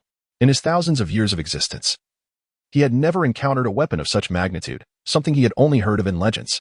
Yet, what truly sent shivers down his spine was the fact that this colossal blade sealed within it countless horrors that made his very soul quake. To his left stood divine beings, to his right, spectral entities. The sensation was akin to that of a mere chick being overshadowed by an elephant's leg resting upon its head. How could one not be frightened? Having lived to such an advanced age, the old man understood the fragility of life all too well. He had secluded himself in the back mountains of the Pingjiang Sect for centuries, with others believing he had perished, all in hopes of breaking through to the earth's profound realm before his lifespan dwindled to nothing. At last, on the brink of exhaustion, he miraculously achieved his goal, earning himself a few more millennia. He had no desire to emerge from seclusion only to be crushed underfoot. Thus, when the 400-meter blade was poised at his throat, he instinctively surrendered, lamenting that he was not swift enough in his actions or sincere enough in his posture. Meanwhile, Zhong Qing was momentarily taken aback by the sight of the old man suddenly kneeling in supplication. He had been engrossed in studying the Zero Seal as per the system's instructions when the elder had unexpectedly appeared. Following the system's guidance, he manipulated the Zero Seal, transforming it into a colossal blade. He had anticipated a fierce battle, considering that he himself had only reached the profound realm. Yet, he could have potentially dealt with the old man using his hidden cards, albeit with difficulty. However, he had not expected to intimidate the old man into submission so effortlessly. This turn of events, however, shattered the morale of the Pingjiang Sect's members. They had anticipated their ancestor would display unparalleled might, effortlessly dispatching the intruder, only to witness him kneel and surrender before a fight had even commenced. The disparity between their expectations and reality was staggering. In that moment, hope extinguished in their eyes. The future appeared bleak. Many sat dazed on the ground, feeling utterly tormented by the emotional roller coaster they had just experienced. Ancestor. In the distance, Wu Yun's composure also crumbled, standing agape in disbelief. He had been preparing to rally support for his ancestor, only to find him surrender without uttering a word. This only reaffirmed the terrifying nature of the individual they had provoked. Had it not been for such overwhelming strength, how could their earth-profound ancestor simply capitulate? Unsure of his next course of action, Wu Yun contemplated fleeing to seek reinforcements. But where could he possibly turn? To the various holy lands in the eastern region? Setting aside whether those holy lands would be willing to assist him, even if they did, what difference would it make? Given his ancestor's capitulation, what hope could reinforcements bring? In that moment, Wu Yun felt a pang of regret. Had he known of Zhong Qing's formidable strength, he would never have dared to provoke him, let alone position him as an adversary. Yet, as Zhong Qing had aptly stated, there is no remedy for regret. Suddenly, he recalled the warning from Zhuge Qing of Wandao Mountain a few days prior, advising him to distance Pingjiang Sect from Murong Shui, as she had entangled herself with forces far beyond their reach, potentially dragging the sect into calamity. At the time, he had dismissed the notion, believing their sect was comparable to the Holy Lands, who could possibly threaten them. Reflecting now, he realized that the formidable individual Zhuge Qing had warned him about was none other than Zhong Qing. This realization deepened the torment of regret within Wu Yun. The calamity facing Pingjiang Sect today could have been averted on multiple occasions, yet he had failed to seize those opportunities. Yes, Wandao Mountain. I can seek assistance from them. In his despair, Wu Yun clung to this glimmer of hope. Perhaps Zhuge Qing had connections with Zhong Qing. Otherwise, how could he have known the extent of Zhong Qing's power? If he could persuade Wandao Mountain to intercede, perhaps they could convince Zhong Qing to spare Pingjiang Sect. At that moment, Wu Yun was determined not to squander any chance of redemption. He glanced at the desolate Pingjiang Sect and, without hesitation, set off towards Wandao Mountain. The journey would be long, so Wu Yun recklessly activated a long-distance teleportation talisman. Such talismans were exceedingly precious, regarded as the ultimate life-saving treasures for cultivators, and he typically would not dare to use them. Yet, in this moment, he merely sought to hasten his arrival at Wandao Mountain. Throughout his journey, he utilized 2 long-distance teleportation talismans, which propelled him through the constraints of space, swiftly bringing him to the gates of Wandao Mountain. Within the Grand Hall of Wandao Mountain, Zhuge Qing led a group of elders in examining the intricacies of 2 wooden sculptures when they suddenly heard Wu Yun's voice from outside the gate. Wu Yun? What brings him here? Did he not sever ties with Wandao Mountain? Zhuge Qing was perplexed, yet decided to meet him nonetheless. As Wu Yun anxiously awaited their arrival, Zhuge Qing and the elders finally emerged. The sight of Wu Yun in such a disheveled state left them utterly astonished. His clothing was tattered, his aura diminished, and most alarmingly, he was missing an arm. Zhuge Qing gasped in shock. What in the world has happened to you, Wu Yun? Please, Zhuge brother, save my Pingjiang Sect. Wu Yun implored, rushing forward and bowing deeply. Save your Tianyan sect? Zhuge Qing was even more bewildered. What on earth has transpired? Wu Yun managed a bitter smile. His expression grim as he replied, Zhuge brother, it is all my fault for not heeding your advice, and now. Zhuge Qing's expression shifted in alarm. Are you implying that it is the esteemed Zhong Qing who seeks to annihilate your Tianyan sect? Indeed, Wu Yun confirmed, his face pale. But Zhong Qing should not resort to such extremes merely due to his disciples' grievances with Morong Shui, should he? Zhuge Qing questioned, perplexed. Despite his lack of direct encounters with Zhong Qing, he had heard descriptions of him from Qing Niu and Lang Ning that painted him as a being of reason, not one to indulge in senseless slaughter. Wu Yun shook his head in despair. Alas, I acted impulsively. He then recounted the events that had transpired since Zhong Qing had arrived at the mountain, detailing everything in full. Upon hearing his account, Zhuge Qing was taken aback, unable to restrain himself from chastising Wu Yun. You brought this upon yourself. I warned you, yet you chose to ignore me, provoking him to the point of no return. Now that he seeks to destroy your Tianyan sect, what use is it for you to come to me? Chapter 47. The ingenious maneuver of the ancestor of Tianyan sect Zhuge Qing, and the others shook their heads, sighing deeply. It is no exaggeration to say that all of this stemmed from Wu Yun's arrogance, leading the Tianyan sect to such dire straits. At the same time, Zhuge Qing was astonished by the magnitude and prowess of Zhong Qing. Hundreds of warriors at the sun-profound realm were brought to their knees by a mere 400-meter-long sword. Zhong Qing was far more formidable than they had previously imagined. Brother Zhuge, I implore you to rescue our Tianyan sect from this calamity. Please speak to that esteemed elder and persuade him to relent, Wu Yun said with a face full of hope. How can I save you when you have brought this upon yourself? Zhuge Qing replied tersely. I will refrain from adding insult to injury. To be honest, while I am aware of that esteemed elder, I have never met him, so there is little I can do to assist you, even if I did know him. What power does a humble sect leader of Wandao Mountain have to sway such a being? Thus, it is unrealistic to expect Wandao Mountain to aid you. In this situation, no one can save you. The Tianyan sect must rely on its own efforts. Do what you must. With that, Zhuge Qing waved his hand and departed with the others, leaving Wu Yun standing there, pale and ghost-like, as if his soul had been lost. No words could adequately express the regret that filled his heart. Facing certain death, he resolved that if he were to perish, he would do so within the Tianyan sect. He soared through the sky, returning to the sect with a heavy heart, fearing that by the time he arrived, the Tianyan sect would be no more. After hastily using his last 2 teleportation talismans, Wu Yun finally returned to the Tianyan sect. To his astonishment, rather than finding ruins, he discovered that the sect still stood, and even the fighting had ceased. What was happening? Master, how's the strength? At that moment, within the grand hall of the Tianyan sect, Zhong Qing reclined in the seat of honor, while behind him stood the sect's ancestor, Guo Shiji, who was fawningly massaging Zhong Qing's shoulders. Zhong Qing felt utterly helpless, just as he was about to sever Guo Shiji's head with his 400-meter-long sword. Guo Shiji suddenly knelt before him, raising his hand to swear an oath of allegiance, declaring himself a servant of Zhong Qing. Furthermore, he proclaimed that the entire Tianyan sect would henceforth serve Zhong Qing, vowing that any disrespect towards him would result in their annihilation. Fearing that Zhong Qing might refuse, Guo Shiji swiftly executed several of the elders who had offended Zhong Qing.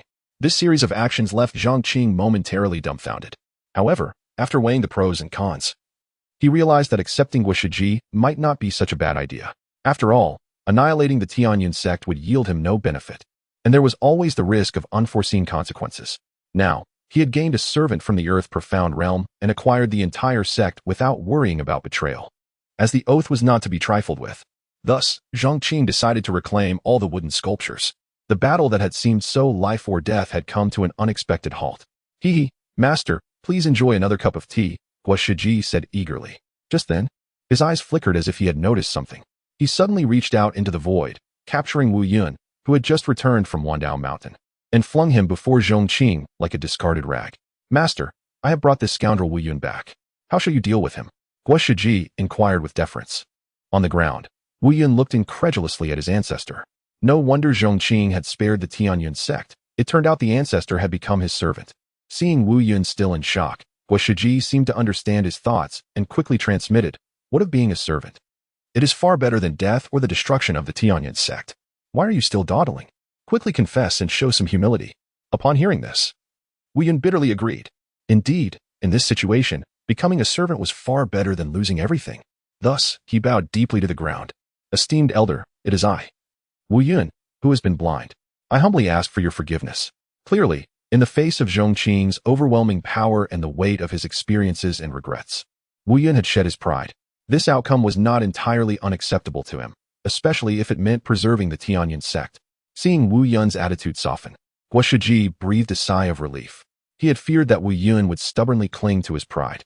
Having finally secured Zhong Qing's agreement to accept Wu Yun as a servant, he couldn't bear the thought of losing that chance. As Zhong Qing appeared to contemplate how to deal with Wu Yun, Guo Shiji quickly knelt again. Master, this Wu Yun has provoked your wrath and deserves 1,000 deaths. Even killing him 100 times would not appease your anger. However, I dare to request that you allow him to become your servant, to toil for you for a lifetime as recompense for his transgressions today. Zhong Qing turned to Guo Shiji, acknowledging his earnestness and discernment. After a long pause, Zhong Qing nodded in agreement. After all, killing Wu Yun would be a simple matter, but having him as a servant could prove to be quite entertaining. Seeing Wu Yun still in a daze, Guo Shiji barked, "What are you waiting for? Quickly swear the oath of allegiance." Wu Yun snapped back to reality and promptly swore. "I, Wu Yun, hereby pledge my allegiance to esteemed elder Zhong Qing. Should I betray this oath, may heaven and earth reject me." With the oath sworn, Zhong Qing understood that Wu Yun would no longer harbor any rebellious thoughts. How unpredictable the world is. What began as a simple matter of settling a few disciples had unexpectedly led to the acquisition of the entire Tianyan sect, with both the ancestor and the sect leader now as his servants. "Rise," Zhong Qing said calmly. Since they had become his servants, there was no need to revisit past grievances. "Yes, Wu Yun dared to stand up. Handle the aftermath of the Tianyan sect yourselves," Zhong Qing continued, rising from his seat. "I have been away for a while and need to rest for a few days. Rest assured, Master, we will manage everything well." Guo Shiji and the others replied in unison. "Take this, it may be of use. I will inform you when necessary." Zhong Qing tossed a storage ring to Guo Shiji and then exited the grand hall. "Farewell, Master," the two said respectfully as Zhong Qing departed with Lin Feng. Before finally returning to their tasks, "You nearly brought about the ruin of the entire Tianyan sect." Guo Shiji glared at Wu Yun upon their return. Wu Yun bowed his head, not daring to respond. However, it seemed that this misfortune might have unexpectedly led to a blessing, Guo Shiji reflected. A blessing in disguise? Chapter 48. "You cannot ensure my safety." Wu Yun wore a perplexed expression, unable to restrain himself from asking, "Ancestor, although our Tianyan sect has ultimately escaped disaster, we have nonetheless suffered significant losses and have become the servants of others. Wherein lies our fortune?" "You do not comprehend," Guo Shiji replied, his hands clasped behind his back, his tone laden with meaning. He then turned to Wu Yun and continued, "Open the storage ring left by the master and discover what he has bequeathed." "Understood." Wu Yun promptly opened the storage ring. As he beheld the contents, he was utterly dumbfounded. "Ancestor," he exclaimed in astonishment. "Cease your exclamations. You are still the leader of a sect." Guo Shiji could not help but exclaim as well, "What on earth?" Within the storage ring lay not mere trinkets, but rather the profound techniques and skills left by Zhong Qing, 2 volumes of each, all of royal grade. Their status made it evident that these royal techniques and skills were extraordinary, far exceeding the ordinary level, akin to the pinnacle of royal grade, even comparable to certain imperial techniques. They had never anticipated that Zhong Qing would bestow such a substantial gift upon them, mere servants, leaving behind several royal grade techniques and skills. It was worth noting that while their sacred land possessed royal techniques, they were of the common variety, entirely incomparable to those left by Zhong Qing, which were stored as treasures of the sect. "Now do you grasp my meaning? This is the essence of turning misfortune into fortune," Guo Shiji said with fervor. "Did you think I would casually acknowledge someone as my master? Are you aware of the terror embodied in that 400-meter greatsword? Do you know what fearsome existence is sealed within it? At that moment, I surmised that this person's power must be beyond our imagination. If he desired, he could effortlessly crush any sacred land in the eastern region, not just our Tianyan sect. Now, judging by the techniques and skills he casually left behind, my conjecture was indeed correct." Guo Shiji's excitement grew. "Though we have become his servants, it is precisely this identity that may elevate us to heights we could never have reached otherwise." Listening to Guo Shiji's analysis, Wu Yun too felt a surge of excitement. He realized how absurd it had been to offend Zhong Qing so gravely over Murong Shui. Had it not been for the ancestral intervention of Guo Shiji, the Tianyan sect might well have ceased to exist, and Wu Yun himself would have perished countless times over. "Ancestor, you truly are wise beyond your years," Wu Yun marveled. "Humph. Do you think the Tianyan sect has endured such tribulations and yet remains intact for no reason?" Guo Shiji imparted gravely. "The martial world is not merely about fighting and killing. It is far more concerned with human sentiments and social intricacies. Your journey is just beginning. observe, and learn well, so that you can manage the aftermath for the Pingjiang Sect and serve our master diligently in the future. Yes, ancestor. Wu Yun nodded fervently, glancing at the desolate Pingjiang Sect, his heart heavy with reflection. Meanwhile, Zhong Qing and Lin Feng were en route to the Pingjiang Sect. For Zhong Qing, leaving behind the techniques and skills was a mere afterthought. He possessed an ample supply of such high-level techniques. Moreover, since the two had become his servants, they were now akin to his kin. Under the heavenly oath, Zhong Qing had no fear of them harboring ulterior motives. It was no exaggeration to say that even if Zhong Qing commanded them to take their own lives, they would dare not defy him. On the journey back, Zhong Qing was in no rush, taking his time to appreciate the scenery. Despite possessing numerous trump cards, he had seldom ventured far from the Pingjiang Sect due to a lack of foundational cultivation for self-defense. Now that he did, he could not help but admire the breathtaking landscapes of this otherworldly realm, shaped by the artistry of nature, revealing sights unseen in his previous life. However, just as the master and disciple were lost in the scenery, a sudden ripple of battle emanated from a nearby valley. The disturbance was minor, involving a white tiger of the Qinxian realm engaged in combat with a young woman. The woman, outmatched, was sent flying by the tiger's powerful swipe. Zhong Qing observed the scene with indifference, lacking any intention to intervene. In a world rife with deceit and treachery, acting the hero was undeniably foolish. Who could predict the trouble that might ensue from such an act? Nevertheless, just as Zhong Qing prepared to depart, the system's voice unexpectedly echoed in his mind. Suggestion: the host should rescue this young woman. This woman will eventually acquire a unique constitution. Once she does, the host may take her as a disciple. After taking her as a disciple, it may activate a new bond for the host. Oh, Zhong Qing mused, his curiosity piqued. So she does not possess this constitution yet. But will in the future? This system has foresight indeed. He could only glean the current information about the woman, unable to predict the nature of the constitution she would eventually gain. However, he was taken aback by her origins. She bore the remnants of a witch's soul from the northern demon abyss. While Zhong Qing was unfamiliar with the witch's identity, he knew that the northern demon abyss was a realm of demons, vastly more powerful than the eastern region. What constitution would she ultimately acquire? Zhong Qing could not help but inquire. The system can only predict that this young woman will obtain a certain constitution in the future. The specifics remain uncertain. It is advised that the host rescue her and wait until she acquires her constitution before taking her as a disciple, thus activating a new bond. Zhong Qing nodded. It seemed that taking her as a disciple now would be in vain. He would have to wait until she manifested a certain constitution. Rescuing her would only serve to establish familiarity and goodwill. In a moment of hesitation, Zhong Qing resolved to intervene, having experienced the benefits of bonds firsthand. He understood their significance. The prospect of a new bond was tantalizing, and this young woman appeared to be the only lead. At that moment, the woman had been cornered by the relentless white tiger of the Qinxian realm. Her exquisitely alluring face was now etched with grave concern. I, Bai Ling, as a proud witch, thought I could evade calamity by concealing myself within this remnant soul. I intended to slowly recover in the eastern region. Yet I find myself cornered like a tiger brought low by hounds. Is it truly my fate to perish at the claws of this mere Qinxian beast?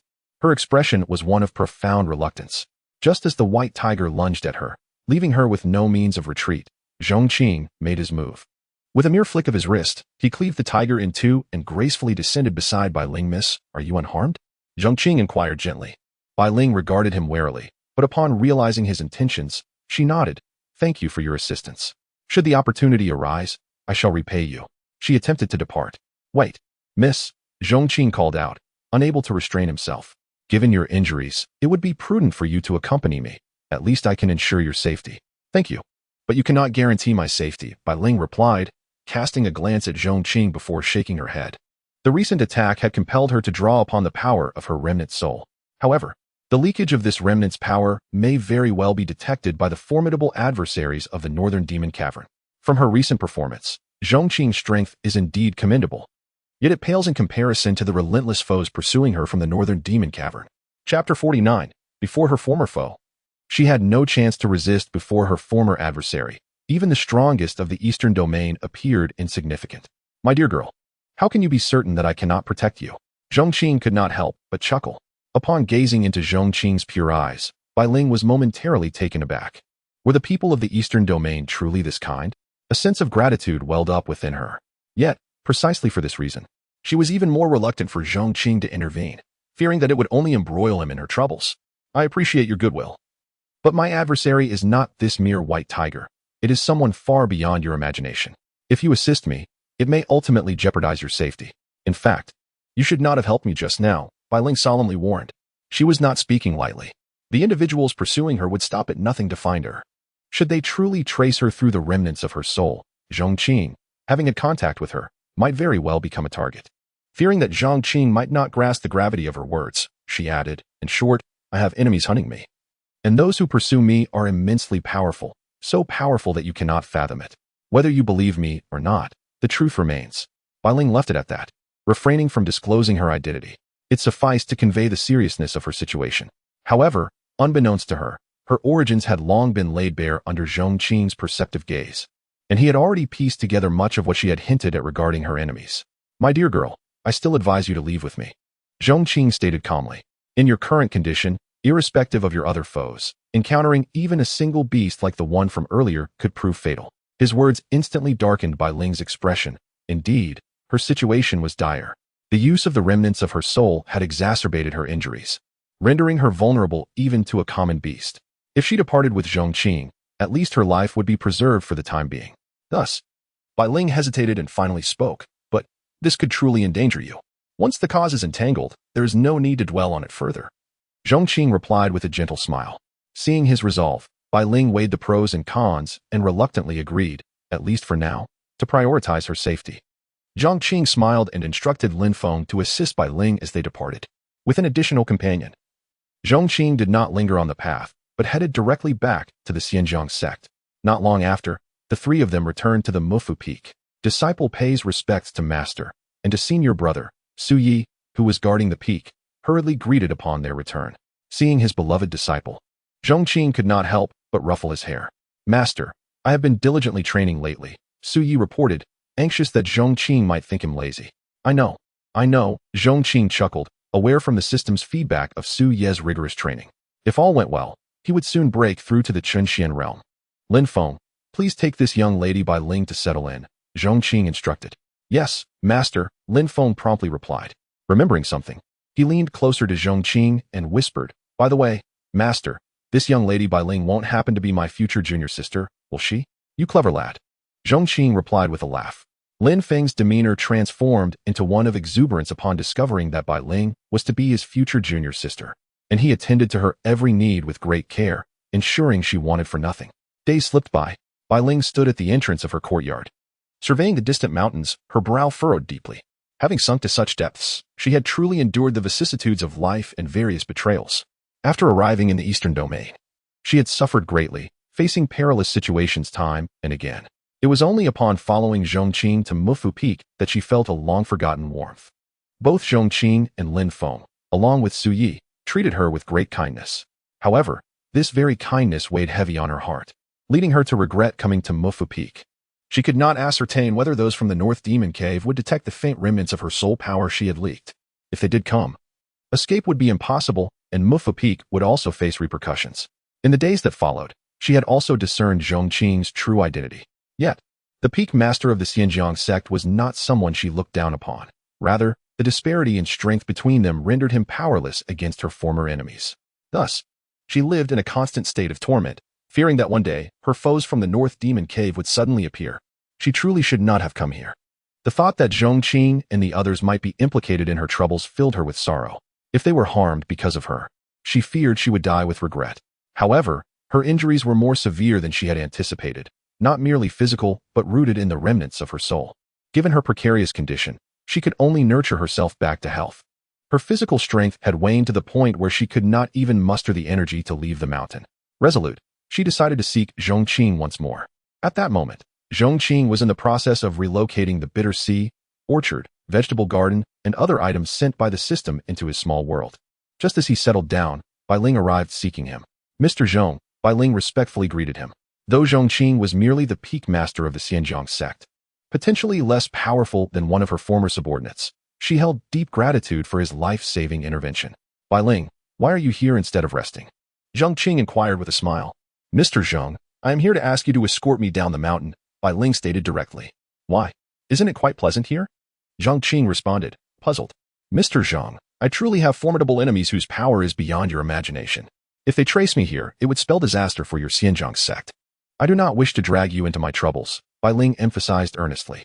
Did you not mention this to me before? All right, I understand. Focus on recovering and do not dwell on such matters. Zhong Qing reassured her, preparing tea as he spoke. I am not jesting. Seeing Zhong Qing remain unmoved, Bai Ling's expression turned anxious. Realizing he still doubted her, she hesitated for a moment before adding, in truth, I am the demoness of the North Demon Cave. Yes, I know. Wait, where's the tweezers I use for brewing tea? I distinctly remember placing them here. Where could they have gone? Zhong Qing rummaged through the teaware, bending down to search, perplexed as he recalled where he had misplaced them during his last tea session. Meanwhile, Bai Ling's delicate features darkened, and she could not help but twitch slightly. Taking a deep breath, she was about to speak again when Zhong Qing looked up at her. Miss Bai Ling, do you have anything else to discuss? Chapter 50. Zhong Qing elevated us to heights not rightfully ours in this moment. Bai Ling felt an overwhelming sense of madness. She was at a loss as to how to convince Zhong Qing of the truth in her words, or how to substantiate her claims.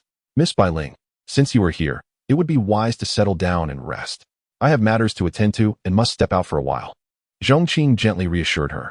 All right, I understand, she replied, disheartened by Zhong Qing's apparent disbelief and lack of awareness regarding the gravity of the situation.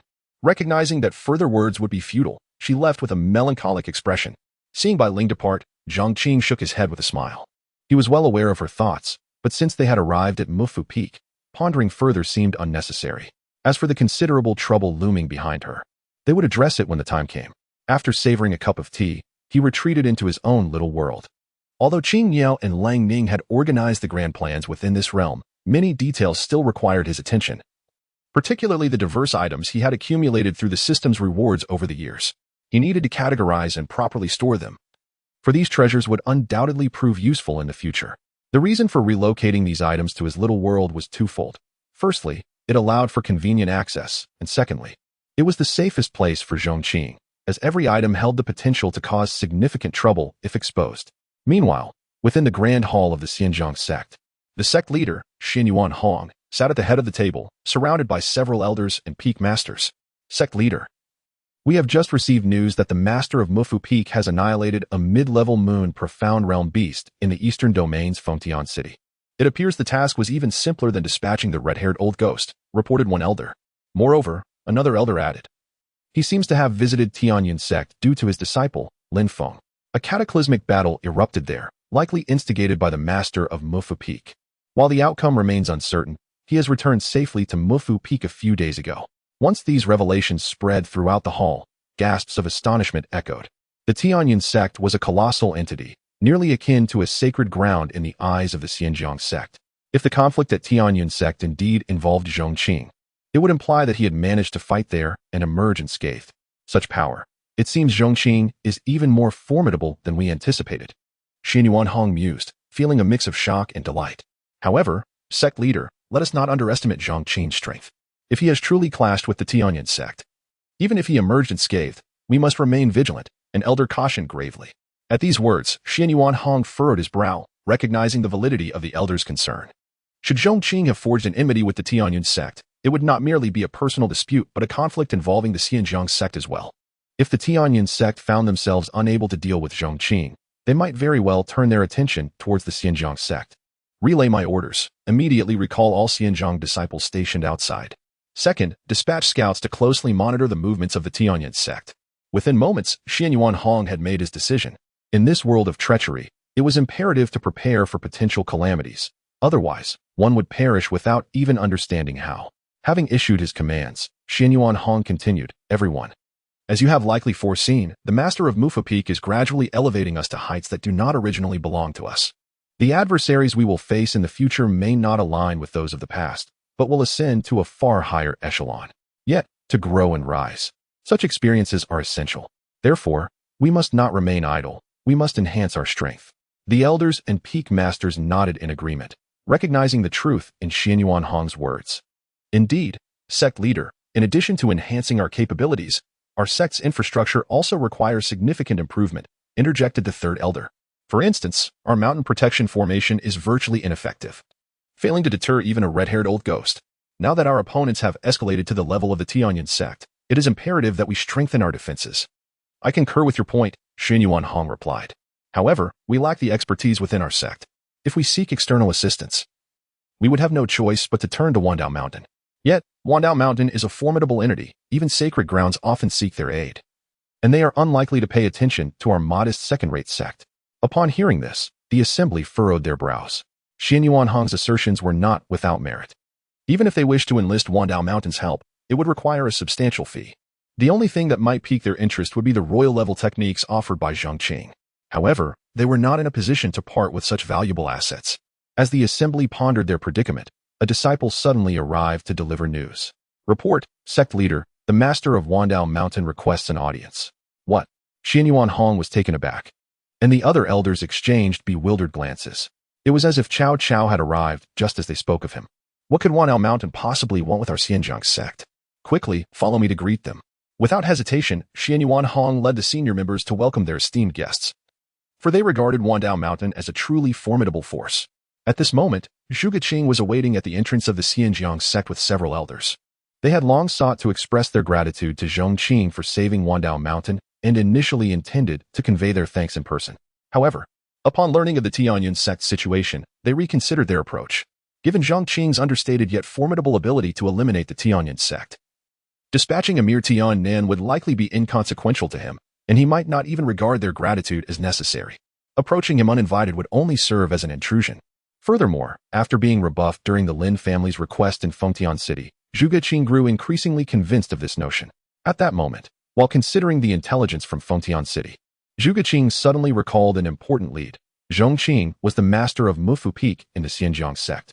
Although Zhuge Qing could not fathom why such a significant figure would humble himself within a minor sect, he believed that establishing a good relationship with the Pingjiang Sect was crucial.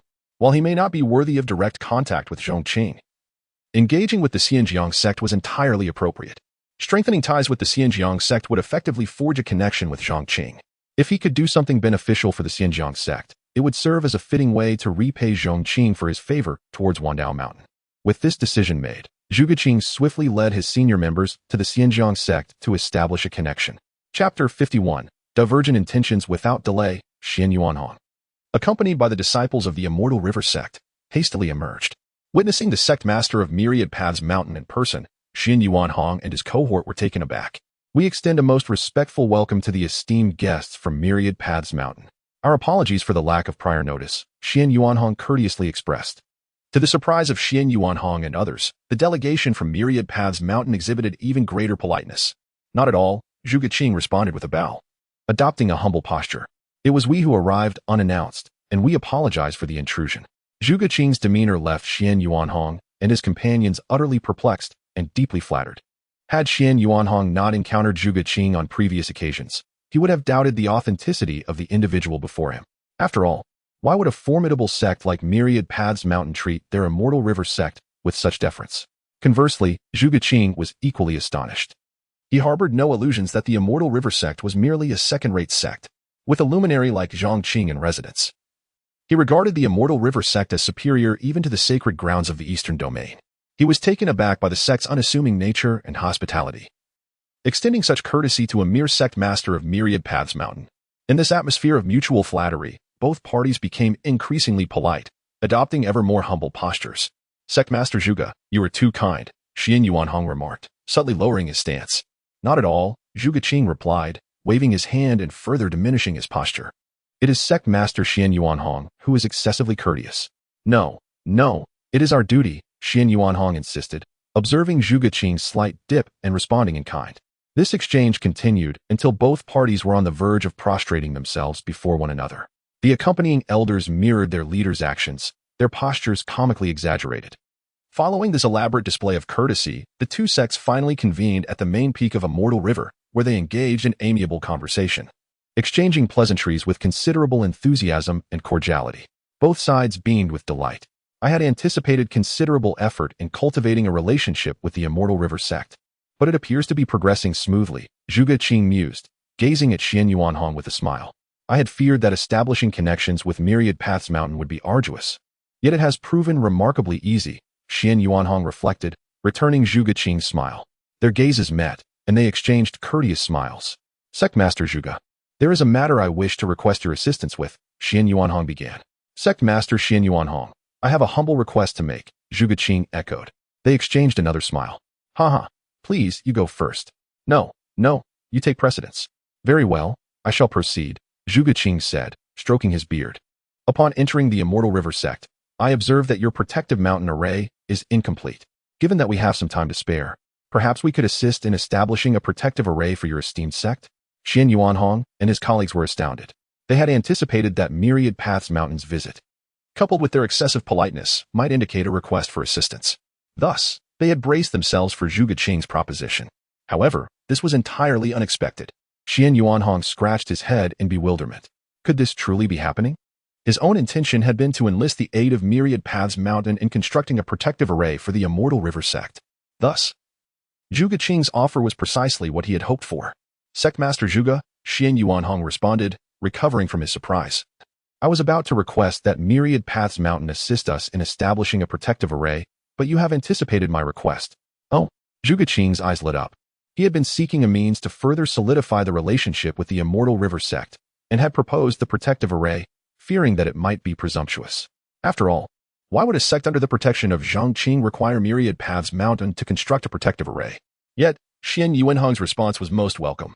It seemed that the Immortal River Sect was aware of Zhong Qing's rescue of Myriad Paths Mountain and had surmised their intentions.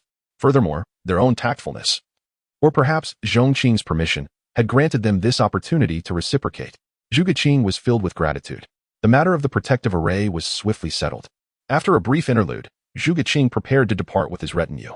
Sectmaster Xian Yuanhong, we shall return forthwith. The construction of a grand array requires considerable preparation, and we shall return as soon as we are ready. With a hasty farewell, Zhong Qing and his party departed, determined to expedite the process. Did they truly depart? Xian Yuanhong and his cohorts were left in a state of bewilderment. They found it difficult to believe that Myriad Paths Mountain would extend such courtesy or offer to construct an array without ulterior motives. They had anticipated a request for assistance, possibly of considerable magnitude. Yet, their departure left them utterly perplexed. What is the meaning of this?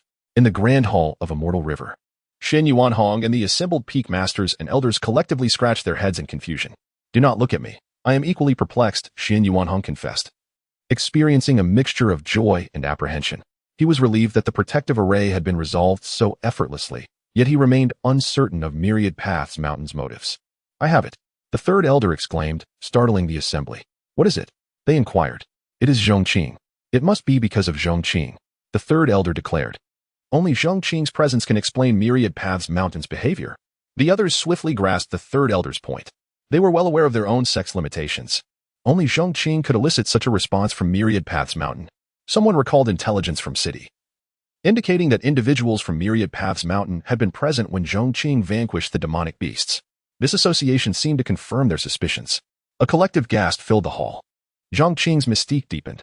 Myriad Paths Mountain differed from other factions. Their unique position granted them a degree of autonomy even before sacred grounds. Yet, Zhong Qing commanded their deference, suggesting that he was far more complex than he appeared. Chapter 52. The Rebirth of the Immortal Emperor. Casually, 8 royal-level cultivation manuals were produced.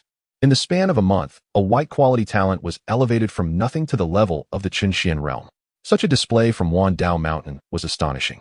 A mere flick of a finger could obliterate the red-haired old ghost, and a single leaf could dispatch a mid-stage Moonxian realm, 3-headed wolf demon. Furthermore, a confrontation unfolded within the prestigious Tianyun sect, from which he emerged unscathed. Xian Yuanhong pondered deeply, hands clasped behind his back, reflecting on everything that had transpired with Zhong Qing recently. While others might remain oblivious, he was acutely aware that Zhong Qing was merely 18 years of age and had been a mere youth when he ascended the mountain a few years prior. Xian Yuanhong had witnessed Zhong Qing's growth firsthand. Each event that had unfolded recently would not have surprised him had they occurred to an ancient master. But witnessing such feats from someone with only 17 or 18 years of foundational experience was nothing short of miraculous. No matter how exceptional one's talent, such achievements were deemed impossible at this age.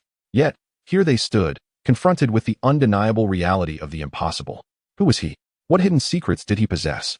This was not solely Xian Yuanhong's quandary. It echoed the collective uncertainty of all present. Suddenly, the third elder among the crowd gasped, his eyes wide with trepidation as if struck by a revelation of celestial proportions. His reaction heightened the tension among Xian Yuanhong and the others. Third elder, please enlighten us. What have you remembered? The crowd implored, eyes fixated on him. The possibility I once encountered in ancient texts. The third elder's voice trembled with excitement. 100,000 years ago, a prodigy emerged from the southern wilderness, a figure who reportedly reached the Qin realm in half a month, the Moon Xian realm in 3 months, and ascended to the heavenly realm within a year. By his teenage years, he had mastered various formations, alchemy, and an array of advanced techniques. Upon hearing these words, Xian Yuanhong's memory sparked, and he exclaimed, "Are you referring to the one who later unified the southern wilderness and ascended to the realm of the immortal emperor?" "Indeed. That is precisely who I mean," the third elder affirmed, nodding vigorously. "Do you know the reason for his extraordinary genius? It is because this sovereign was not an ordinary practitioner. He was, in truth, an immortal emperor who had been reborn." As Xian Yuanhong recounted the ancient texts, he suddenly realized something profound, his voice rising in astonishment. "Are you suggesting that Zhong Qing is also an immortal emperor reborn?" "Correct," the third elder replied solemnly. The gravity of this revelation sent shockwaves through the hearts of all present. An immortal emperor, a rebirth. How utterly explosive! Xian Yuanhong and the others felt their breaths quicken, overwhelmed by the implications of such a truth. Moreover, Xian Yuanhong recalled an essential detail. Zhong Qing had previously mentioned that the cultivation technique he practiced was of the imperial level. Who could possess an imperial level technique if not an immortal emperor? The realization solidified in his mind. Zhong Qing truly was an immortal emperor reborn. If Zhong Qing were indeed an immortal emperor reborn, then his astonishing feats began to make sense. In that moment, Xian Yuanhong and the others were rendered speechless by their excitement. Their humble Pingjiang Sect had given rise to an immortal emperor reborn. If given time, he could undoubtedly return to the pinnacle of power. What heights could the Pingjiang Sect reach as a sect that produced an immortal emperor? A holy land of the Eastern Domain?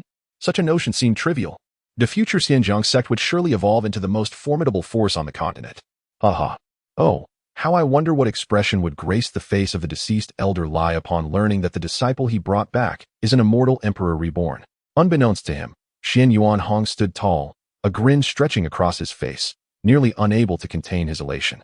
The other elders mirrored his excitement, bouncing with unrestrained joy. However, just as the members of the Pingjiang Sect succumbed to their exhilaration, at the entrance of the Grand Hall, a close confidant of Xian Yuanhong narrowed his eyes, contemplating. An immortal emperor, reborn? My soul has wandered to this place, and in dire straits, I had to seize a worthless vessel to temporarily inhabit. Alas, this feeble body cannot sustain my spirit. Without a physical form, my existence is precarious at best. I have been fervently seeking a more suitable host. Yet each attempt at possession diminishes my soul's power, rendering my final vessel crucial for my future. 2 months had passed, and he had found nothing but refuse, failing to encounter even a single body that met his stringent criteria.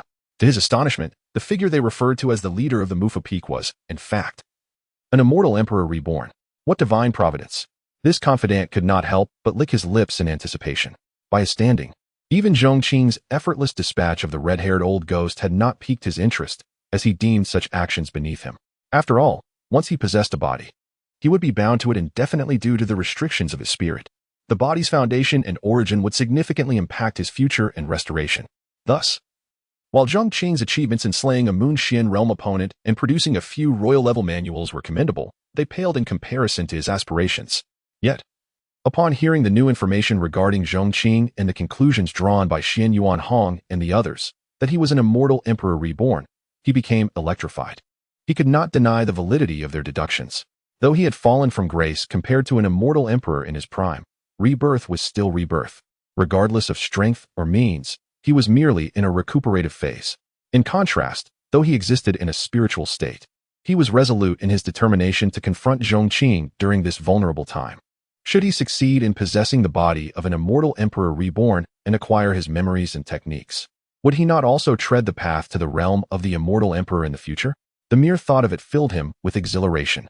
As this realization dawned upon him, his excitement eclipsed even that of Xian Yuanhong and the others. Before him lay an extraordinary opportunity, one that could drive him to madness. Chapter 53. No, it is you who do not understand. In the stillness of the night, the occasional roars of beasts echoed, infusing the vast expanse of sky with a touch of vitality. At the peak of Mufu, a large bonfire blazed brightly, sending forth the enticing aroma of sizzling meats, making one's mouth water in anticipation. Zhong Qing, indulging in the savory feast while sipping wine, reflected on the past and contemplated the future under the gentle moonlight. He felt a unique pleasure in such moments. Cultivation, after all, is a pursuit of longevity, a quest for freedom, and an enjoyment of ease. In this moment, He felt truly at ease. Having grasped one of the three profound truths of cultivation, he mused, "Master, I have returned." At that moment, Lin Feng arrived under the moonlight, carrying an assortment of vegetables, fruits, and meats, with a pig in tow. "You rascal, I merely asked you to fetch some food, and you've brought back a pig." Zhong Qing chided with a laugh. "Does master enjoy pork?" Lin Feng replied, placing the gathered food on a wooden rack beside the bonfire, and then turning to slay the pig. "That's more than sufficient. Let this pig be. Fatten it up before the slaughter. Come, sit down."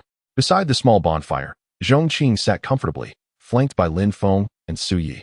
Bai Ling, as a guest, was also included in the circle. What was once a transcendent sect of cultivation now bore the warmth of human camaraderie. The atmosphere was filled with laughter and warmth. Yet, Bai Ling appeared troubled, her demeanor starkly contrasting with the surrounding cheer. "Bai Ling, raise your glass and sing. Life is fleeting.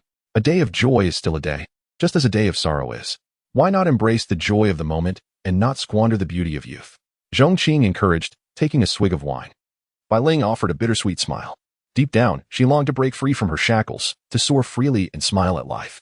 However, the reality of existence often imposed too many constraints.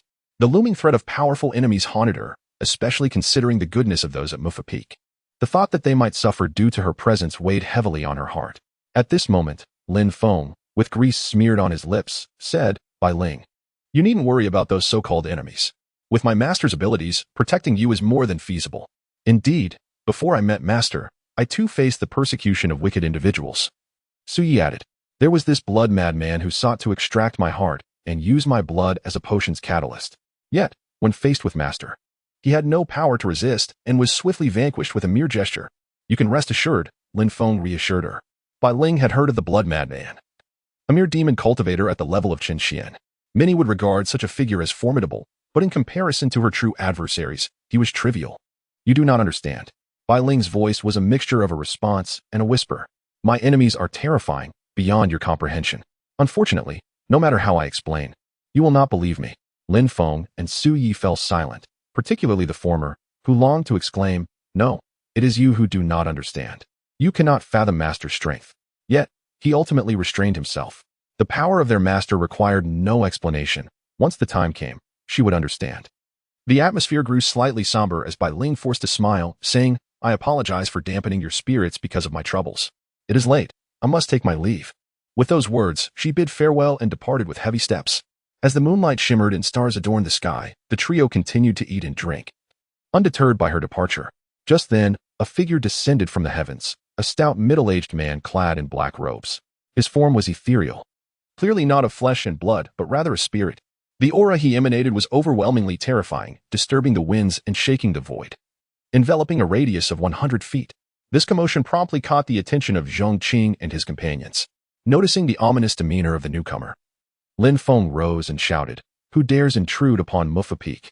The figure in black let out a chilling laugh, ignoring Lin Feng entirely, and instead fixed a piercing gaze upon Zhong Qing. This man was none other than Song Yu, the mysterious entity who had infiltrated the Pingjiang Sect. Disguised as the trusted aide of the sect leader, Xin Yuan Hong, he was a terrifying powerhouse, surpassing the Tianxin realm. While many were aware that the cultivation levels of this world were divided into various stages, few knew that beyond the Tianxin realm lay the realms of San Yin and San Yang, each further divided into 3 stages. Though Song Yu's physical form was lost, he had taken over the body of a minor disciple of the Pingjiang Sect, yet he remained a genuine second-stage Sandine powerhouse. Such an existence was not to be trifled with, even by a holy land, and the eastern region held no beings of such caliber. Song Yu's arrival even stirred the slumbering sword elder within Lin Feng's ring.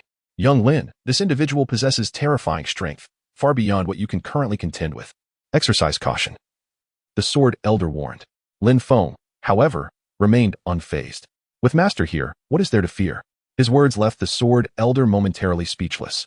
Indeed, Lin Feng's master was an overwhelmingly powerful figure, capable of reversing fate and transforming the most unremarkable into extraordinary talents. With such a presence by his side, there was little cause for alarm. "What has happened to me? My temperament seems to be regressing. Even Lin Feng can see through the obvious, yet here I am, overly anxious," the sword elder reflected, resolving to adopt a more composed demeanor in the future.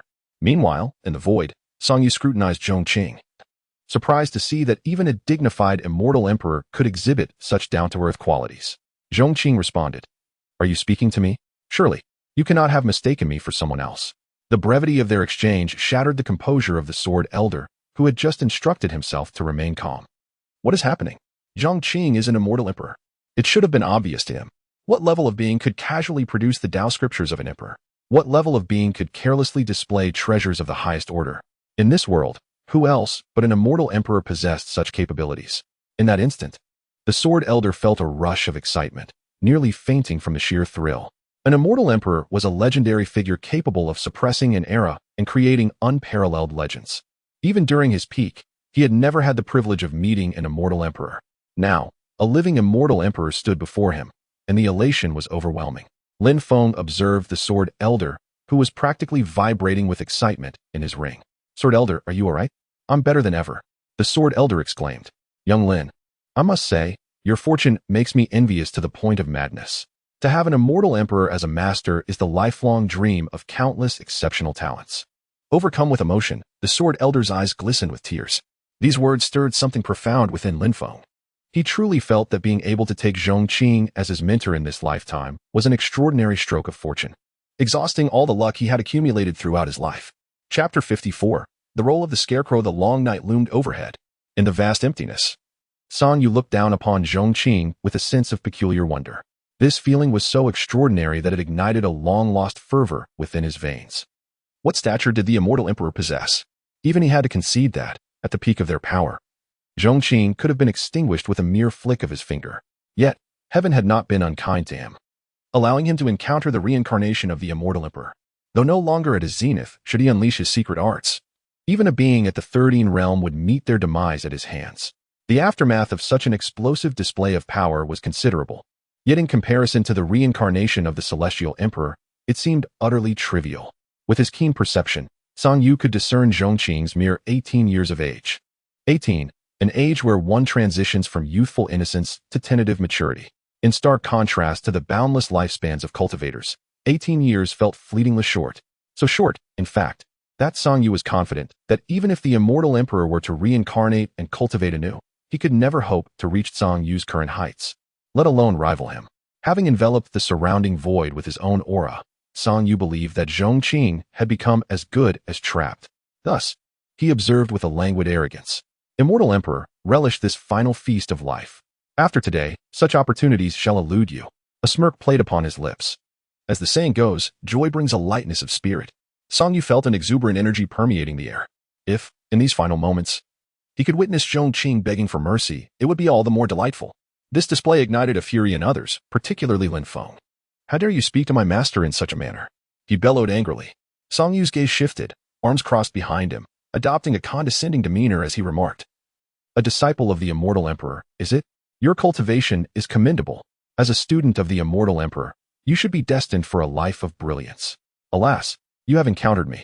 To torment genius is a favorite pastime of mine. Once I seize the immortal emperor's flesh, I shall teach you the meaning of suffering beyond death." Turning his attention back to Zhong Qing, he inquired mockingly, "Immortal emperor, do you have any parting words? In light of your magnificent physical form that I shall acquire, I promise to care for any loved ones you leave behind, to soothe their empty, lonely hearts." Zhong Qing remained silent, his expression devoid of fear or desperation. Song Yu felt a wave of ennui wash over him. He was eager to claim this body for himself. With a flick of his wrist, he summoned a vast hand of spiritual energy, a manifestation of the overwhelming force of a second-ene realm cultivator. The oppressive pressure rippled through the air like divine wrath. Zhong Qing furrowed his brow, contemplating whether to reveal a hidden card or retreat momentarily to a safer space, for this individual indeed possessed considerable strength. At that moment, an unexpected occurrence unfolded. A cackling laughter pierced through the fabric of space, reverberating from the void. Who was laughing? Song Yu's fury ignited, and as he sought the source of the sound, he suddenly felt a chill at his throat. A scythe had positioned itself against his jugular, freezing him in place as cold sweat streamed down his forehead. The previously conjured hand of energy dissipated in an instant. Following the direction of the scythe, he beheld a scarecrow standing merely a few feet away, its grotesque visage emanating an aura of primal terror. To Song Yu, this figure radiated an overwhelming malevolence akin to an ancient demon or an embodiment of chaos itself. The very essence of its being seemed capable of collapsing the cosmos. How could such a terrifying entity exist? Fear surged through Song Yu, and he stammered, "Who are you?" I believe we share no enmity. Zhong Qing was taken aback, astonished by the emergence of the scarecrow.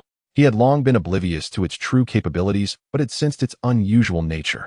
Now it seemed undeniably formidable. This was the first time he witnessed the scarecrow's active prowess.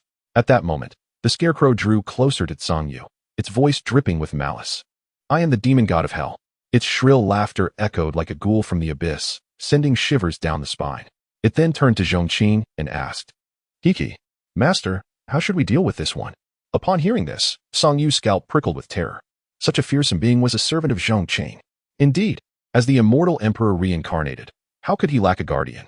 They say that a starving camel is still larger than a horse. How could he have harbored thoughts of confronting such an existence? Regret welled within him, and in a flash, his instinct for survival took precedence. Immortal Emperor, I have been blinded by my foolishness. Will you grant me a chance to live? I am willing to serve you as a humble servant. Zhong Qing scoffed. And what do you think? You sought to seize my body, to slaughter my disciples, and even covet my women? Though his words were light, they weighed heavily on Zhong Yu's ears. Each accusation was a death knell, and he had committed all three offenses. Truly, he had become a living testament to the adage, the recklessness of man brings disaster.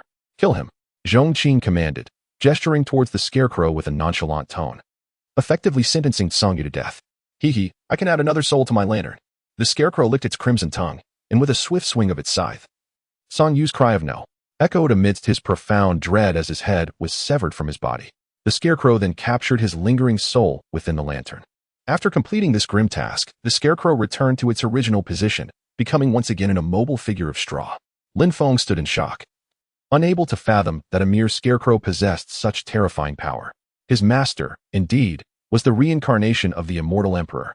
As for the sword within his ring, though it trembled, it understood the gravity of the situation. This was the majesty befitting an immortal emperor. The immortal emperor must not be insulted. To do so is to invite death. In that moment, Lin Feng's reverence for Zhong Qing ascended to new heights. Chapter 55. One person becoming an emperor is not enough. The brothers must ascend together as the night gave way to dawn. A ray of rosy light sliced through the horizon, dispelling the darkness and illuminating the world. A new day had arrived. In the small courtyard, Bai Ling lazily stretched her limbs. After a sleepless night of cultivation, her strength had finally been somewhat restored, and her complexion had improved significantly. She now possessed a modicum of self-protection.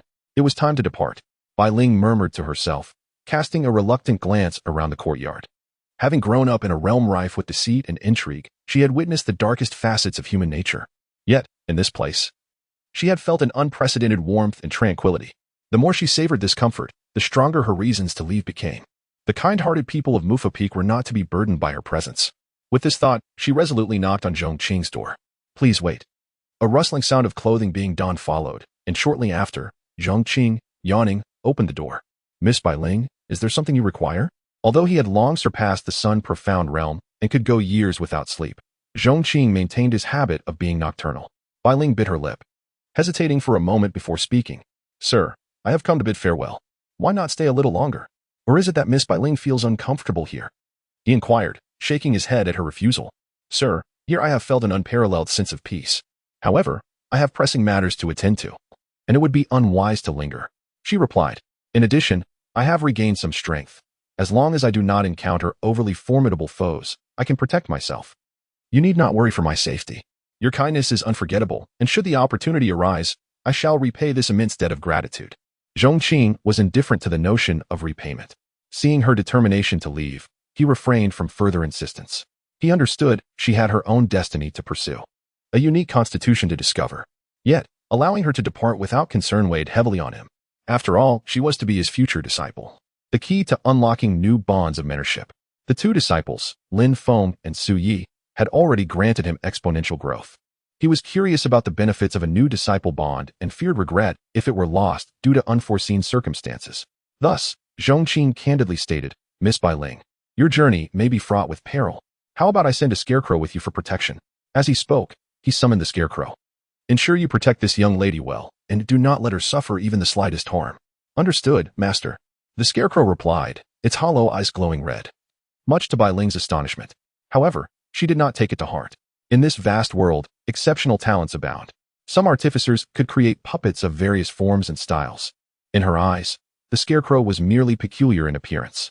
Should she encounter a formidable enemy, it would offer little substantial aid.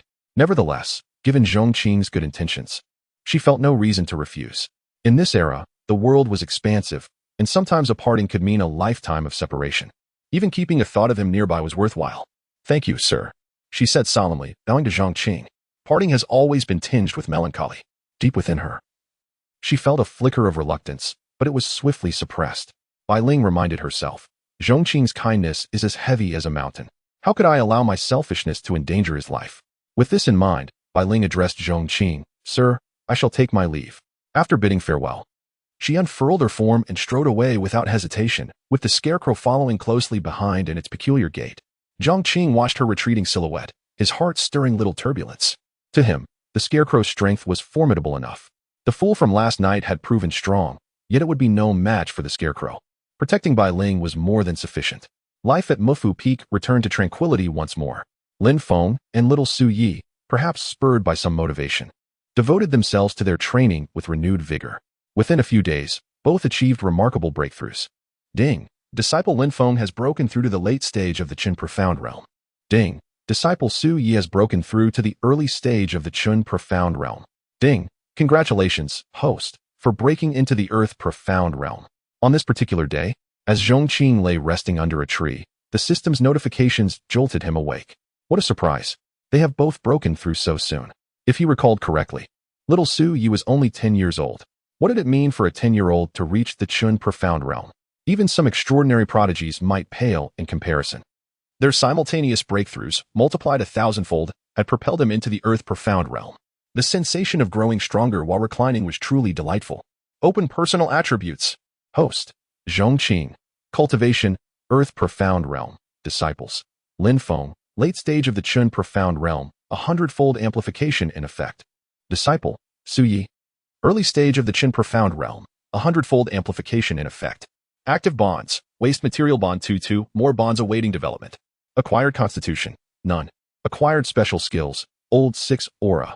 Heavenly eye, same level suppression, personal small world.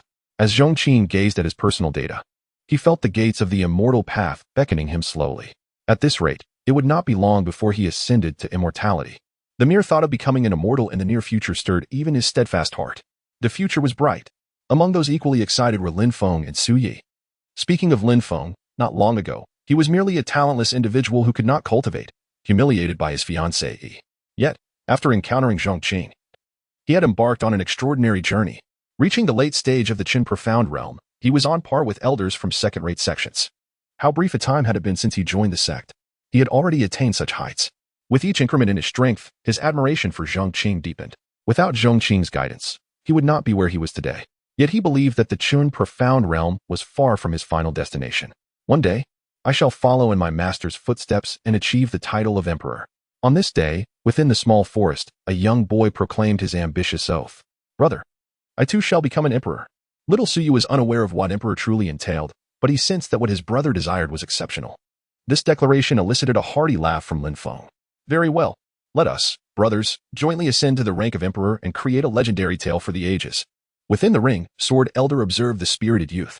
Normally reminding himself to remain composed, he couldn't help but unleash a torrent of sarcastic remarks. Good heavens. You truly dare to speak so boldly. Do you understand what being an emperor signifies? It is the pinnacle of existence. Throughout history, how many emperors have there been?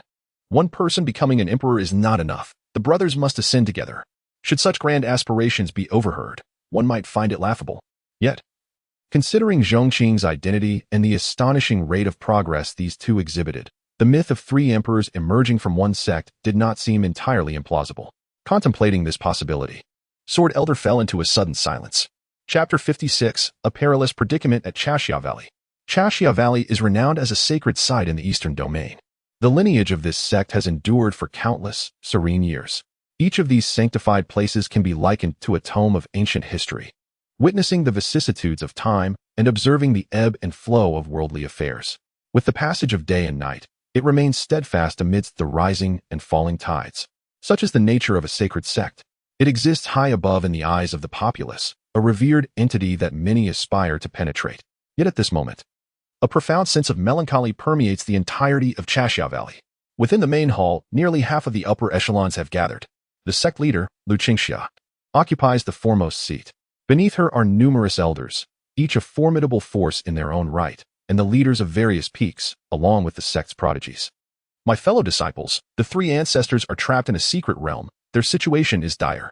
Do any of you possess a means to rescue them? As Lu Qingxia spoke. The assembly below furrowed their brows in deep contemplation. The three ancestors she referred to are none other than Zhong Qing, the younger brother of Chaoxiao Valley's founding ancestor. His standing in the sacred realm is immensely significant. Although advanced in years, he possesses an adventurous spirit, reveling in exploration and the discovery of secret realms. Not long ago, Zhong Qing sent a distress signal, indicating he was ensnared within a deep abyssal realm. Upon receiving this news, Lu Qingxia, unwilling to delay, set out personally to effect a rescue. However, the entrance to that abyssal realm is guarded by an ancient formation. Despite their combined efforts, they could not breach the formation in the slightest. Thus, this meeting was convened. Leader, this formation is rather peculiar, spoke the sixth elder, a venerable expert in the ways of formations. I have studied this ancient formation, and it must be destroyed through sheer force, requiring a single, decisive strike. Otherwise, if the formation is further stimulated, it will activate fully, annihilating all living beings within. His words sent a chill through the assembly. They acknowledged their martial prowess. Yet none possessed the confidence to obliterate the formation in one fell swoop. Lu Qingxia had previously attempted to intervene, but her forceful assault had only awakened a portion of the ancient formation, siphoning the vitality of Zhong Qing's already precarious situation. Should she make another misstep, leading to the demise of the three ancestors, she would undoubtedly be condemned as a timeless sinner. None dared to shoulder such a grave responsibility. Perhaps the founding ancestor could breach the formation, yet that venerable figure is elusive, entirely unreachable. At that moment, someone suggested, "Leader, perhaps we could seek external assistance." This remark immediately sparked rebuttals from others. Our Chaoxiao Valley is already a top-tier power in the Eastern Domain. Who could we possibly turn to for aid? It is undeniable that beyond the Eastern Domain, there are indeed sects of greater strength, setting aside whether we could persuade such entities to intervene. How long would it take to traverse to those distant lands? Can the three ancestors endure such a delay? Upon utterance of this statement, the hall fell into a heavy silence. Each individual felt a weighty burden upon their shoulders. Although the three ancestors are not of high cultivation, they are favored by the founding ancestor. Should they perish, the ancestor's wrath would befall everyone present.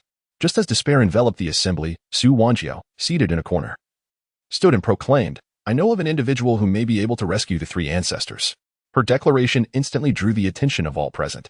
Who is this person? Lu Qingxiao inquired, astonished. Could it be that Su Wanjiao possesses a solution to their seemingly insurmountable dilemma? Doubt lingered in the minds of the gathered. Su Wanjiao bowed respectfully to the sect leader. After a brief hesitation, she spoke. "Master, this individual is Zhong Qing, the peak master of Pingjiang Sect." "What nonsense is this?" An elder's eyes widened in disbelief as he gazed at Su Wanjiao. Pingjiang Sect may hold some local prestige, yet in their eyes, it was merely a second-rate sect, not even close to the stature of Chaoxiao Valley.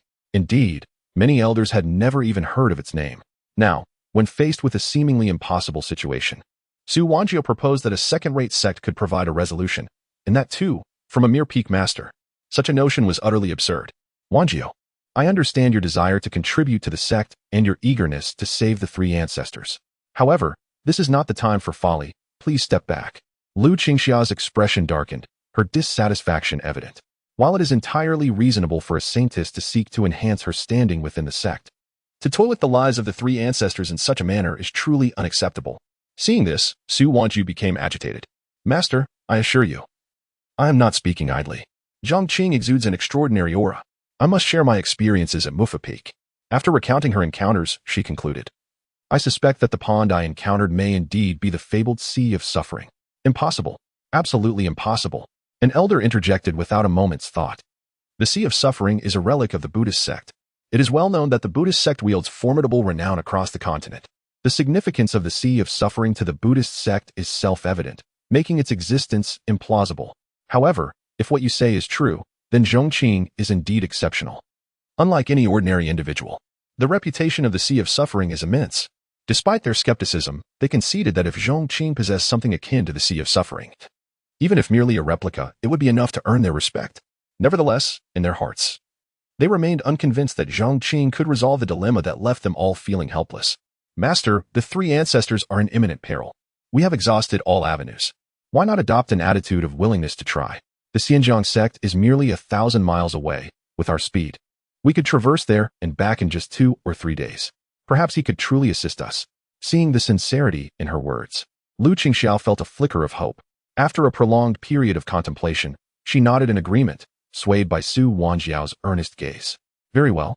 I shall accompany you on this endeavor. Chapter 57. The black and white of the earthly realm. Recently, Zhong Qing's life has been quite indulgent.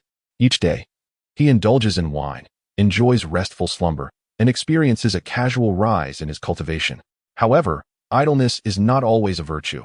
One must find meaningful pursuits. Coincidentally, he recently signed in for a manual on the myriad origins of alchemy. Thus, Zhong Qing began to delve into the art of potion making. Smoke spiraled upwards, accompanied by fierce flames. A grand cauldron stood resolutely in his courtyard. With a serious expression, Zhong Qing meticulously examined the materials. 1 blood spirit flower, half a Bodhi fruit, and 3 coins of ancient spirit wood. Following the instructions from the manual, he sequentially added various spiritual herbs into the cauldron in the prescribed amounts. These materials were supplied by the Pingjiang Sect. As a member of the sect, Mu Fu Peak received a substantial annual allocation of cultivation resources. Unfortunately, these resources had languished in storage until now, finally finding a purpose. It seems a key ingredient is missing. Zhong Qing stroked his chin, searching through the pile of herbs for a substitute. After a while, he found nothing. He was concocting a beauty elixir. While he considered himself handsome enough, who could resist the allure of enhancing their appearance further? Thus, he regarded this potion with utmost seriousness. Any reduction in efficacy was not something he wished to entertain. Where's the black and white? As Zhong Qing's words fell, the black and white puppets manifested. Bowing respectfully, they addressed him, Master. We are missing a principal ingredient for the elixir, mountain treasure. Please assist in procuring it. Zhong Qing promptly issued the command. The so-called mountain treasure is a rare and precious resource bestowed by the mountains and rivers, considered the essence of the earth. It is known as the spirit of the mountains, encapsulating the quintessence of nature and the mysteries of time. Once it comes to life, the mountain treasure may even evolve into a divine being, also termed a divine embryo. Zhong Qing informed the black and white puppets of the characteristics of mountain treasure, detailing the locations most likely to yield it, and how to identify and select it. After finishing, he suddenly remembered that he had recently signed in for a puppet cultivation upgrade card. This card was a true boon from the system. Simply using it on a puppet would elevate its realm to match his own, thereby enabling it to serve him more effectively. Initially, he intended to wait until his cultivation level increased further before using it on the black and white puppets. However, considering he had just broken through to the earthly realm, achieving a higher realm would take time, even with a tenfold increase. After careful consideration, he decided to utilize the card for the black and white puppets.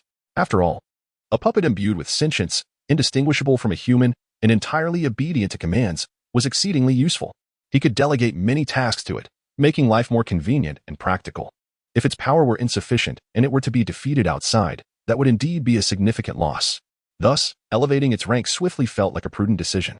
As for future enhancements, since he could sign in for an upgrade card once, he could likely do so again.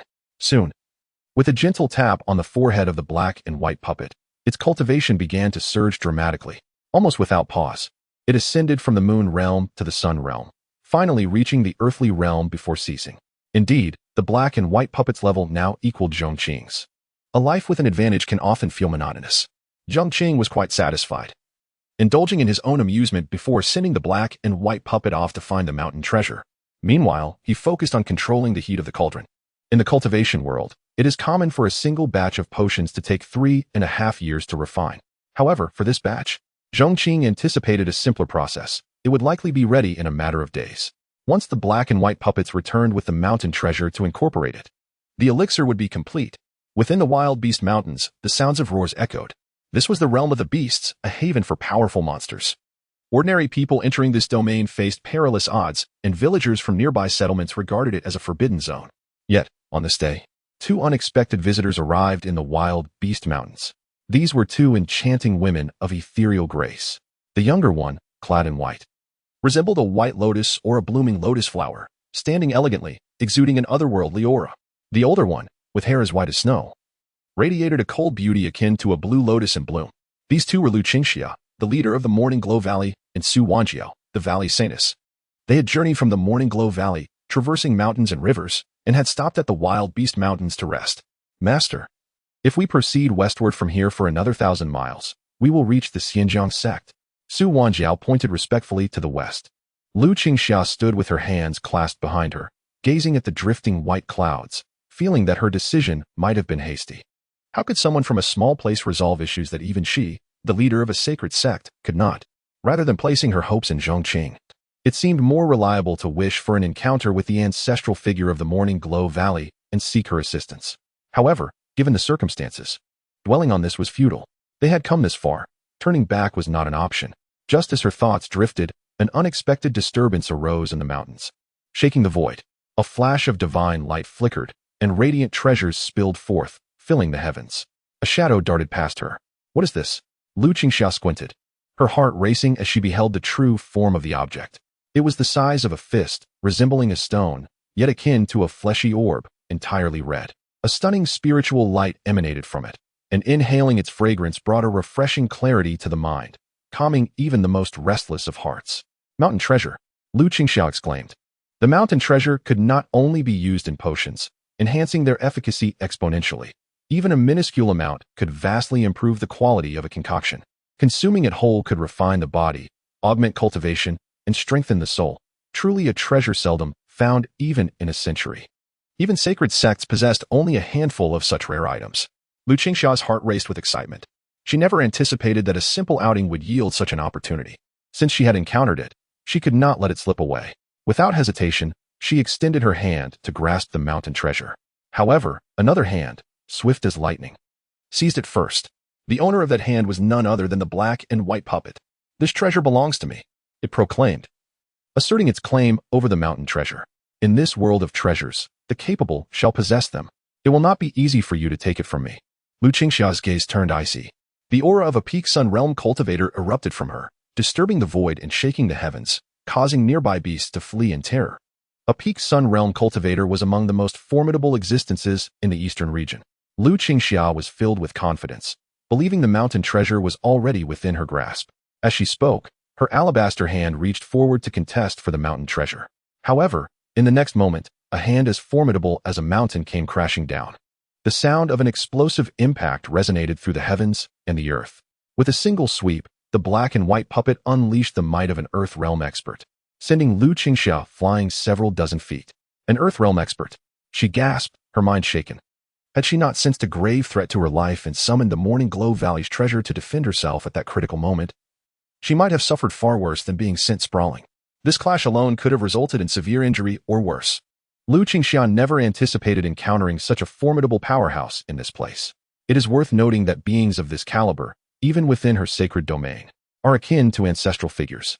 In the entirety of the eastern region, they are unequivocally at the pinnacle. Senior, I apologize for my offense. She suppressed her inner trepidation and promptly offered her apologies to the enigmatic figure clad in black and white. The figure cast her a cold glance, remaining silent. Accepting the mountain treasure, they transformed into a radiant arc, soaring through the air. Lu Qingxia watched their retreating silhouette, unable to quell a wave of apprehension. Fortunately, the individual chose not to hold her accountable. Had she encountered a more irascible powerhouse, the outcome might not have been so forgiving. This incident served as an indelible lesson for her. Indeed, she had underestimated the heroes of the world. There are certainly hidden powers in this realm. Chapter 58. The Extraordinary of the Elder. When Su Wanjiao and Lu Qingxia arrived at Pingjiang Sect, it was already the next day. The two soared through the skies, beholding the picturesque mountainous landscape below. The scenery here was breathtaking, with verdant hills and clear waters. Were it not for the calamity befalling the three ancestors, it would have been a delight to linger here for a while, admiring the mountains and the vistas. Such were Lu Qingxia's thoughts. Master, up ahead is the residence of Elder Zhong Qing. Su Wanjiao pointed the way, her voice infused with excitement. Throughout the journey, she was well aware of her master's sentiments. Clearly, there was little hope regarding Elder Zhong Qing's ability to rescue the three ancestors. Yet, others were unaware of this. Did she not understand? To her, Elder Zhong Qing emanated the aura of a reclusive sage, a transcendent being. She was confident that after witnessing the extraordinary nature of this elder, her master would undoubtedly alter her perspective. A moment later, the master and disciple hovered above the peak of the residence. Elder, Su Wanjiao called out, lowering her stance in reverence. This piqued Lu Qingxia's curiosity.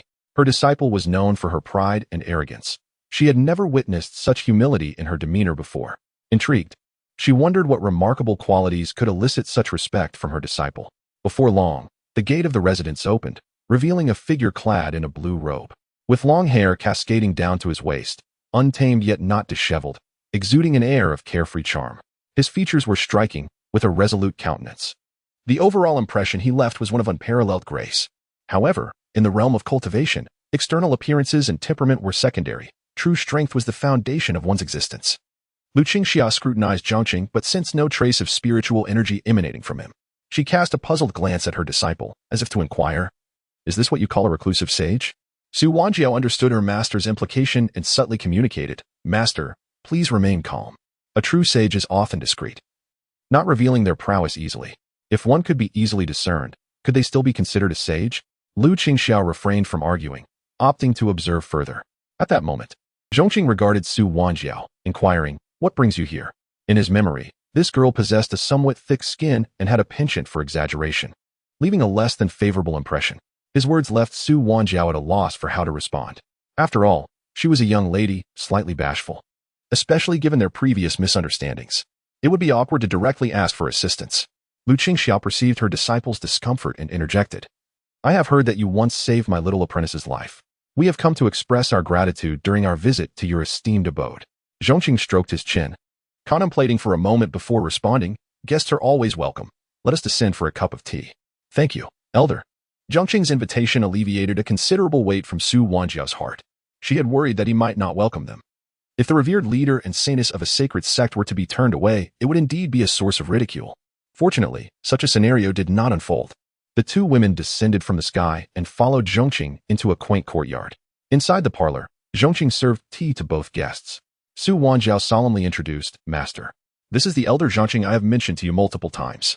Elder, this is my master, Lu Qingxia, the current leader of the Chashia Valley Sacred Sect." After the introductions, Lu Qingxia savored a sip of fragrant tea, remarking, "Your residence boasts exquisite scenery. It is said that one's choice of landscape reflects their character. It is evident that you are a person of refinement." Zhong Qing chuckled, "I walk my own path. Whether it be refined or mundane matters not to me. In this life, all one seeks is tranquility and freedom." This sentiment elevated Lu Qingxia's opinion of him. Such an open-minded disposition was indeed not common among individuals. The three engaged in light-hearted conversation, creating a harmonious atmosphere. As the sun approached its zenith, Lu Qingxia proposed, "Elder, I find the view atop this peak to be splendid. Might we explore the mountain?" This visit was intended to meet a reclusive sage, and Lu Qingxia was still uncertain of Zhong Qing's true nature. If she were to return with a mere pretender, her reputation as a leader would be tarnished. Verifying Zhong Qing's identity was straightforward. She merely needed to visit the bitter sea described by Su Wanjiao, and she could ascertain whether it was as extraordinary as claimed. "Please, lead the way." The peak indeed offered delightful scenery without any hidden constraints, so Zhong Qing had no objections. As they exited the courtyard, Su Wanjiao eagerly inquired, "Master, have you discerned the elder's extraordinary nature yet? Let us first visit this so-called bitter sea. I shall be able to draw my conclusions," Lu Qingxia replied. This aligned perfectly with Su Wanjiao's thoughts, for she believed that the bitter sea was a sight of great dread, serving as the most compelling proof of Zhong Qing's exceptional abilities. Thus, she led Lu Qingxia towards the back mountain. However, the bitter sea had long been concealed within Zhong Qing's small world. Upon reaching the destination, what lay before them was merely an ordinary pond. "Where is it?" Su Wanjiao exclaimed in distress. "I distinctly remember it being right here." She searched the surrounding mountains, but found no trace of the bitter sea.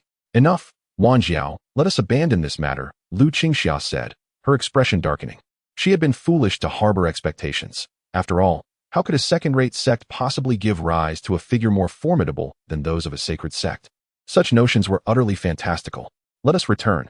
The rescue of the three ancestors requires careful consideration.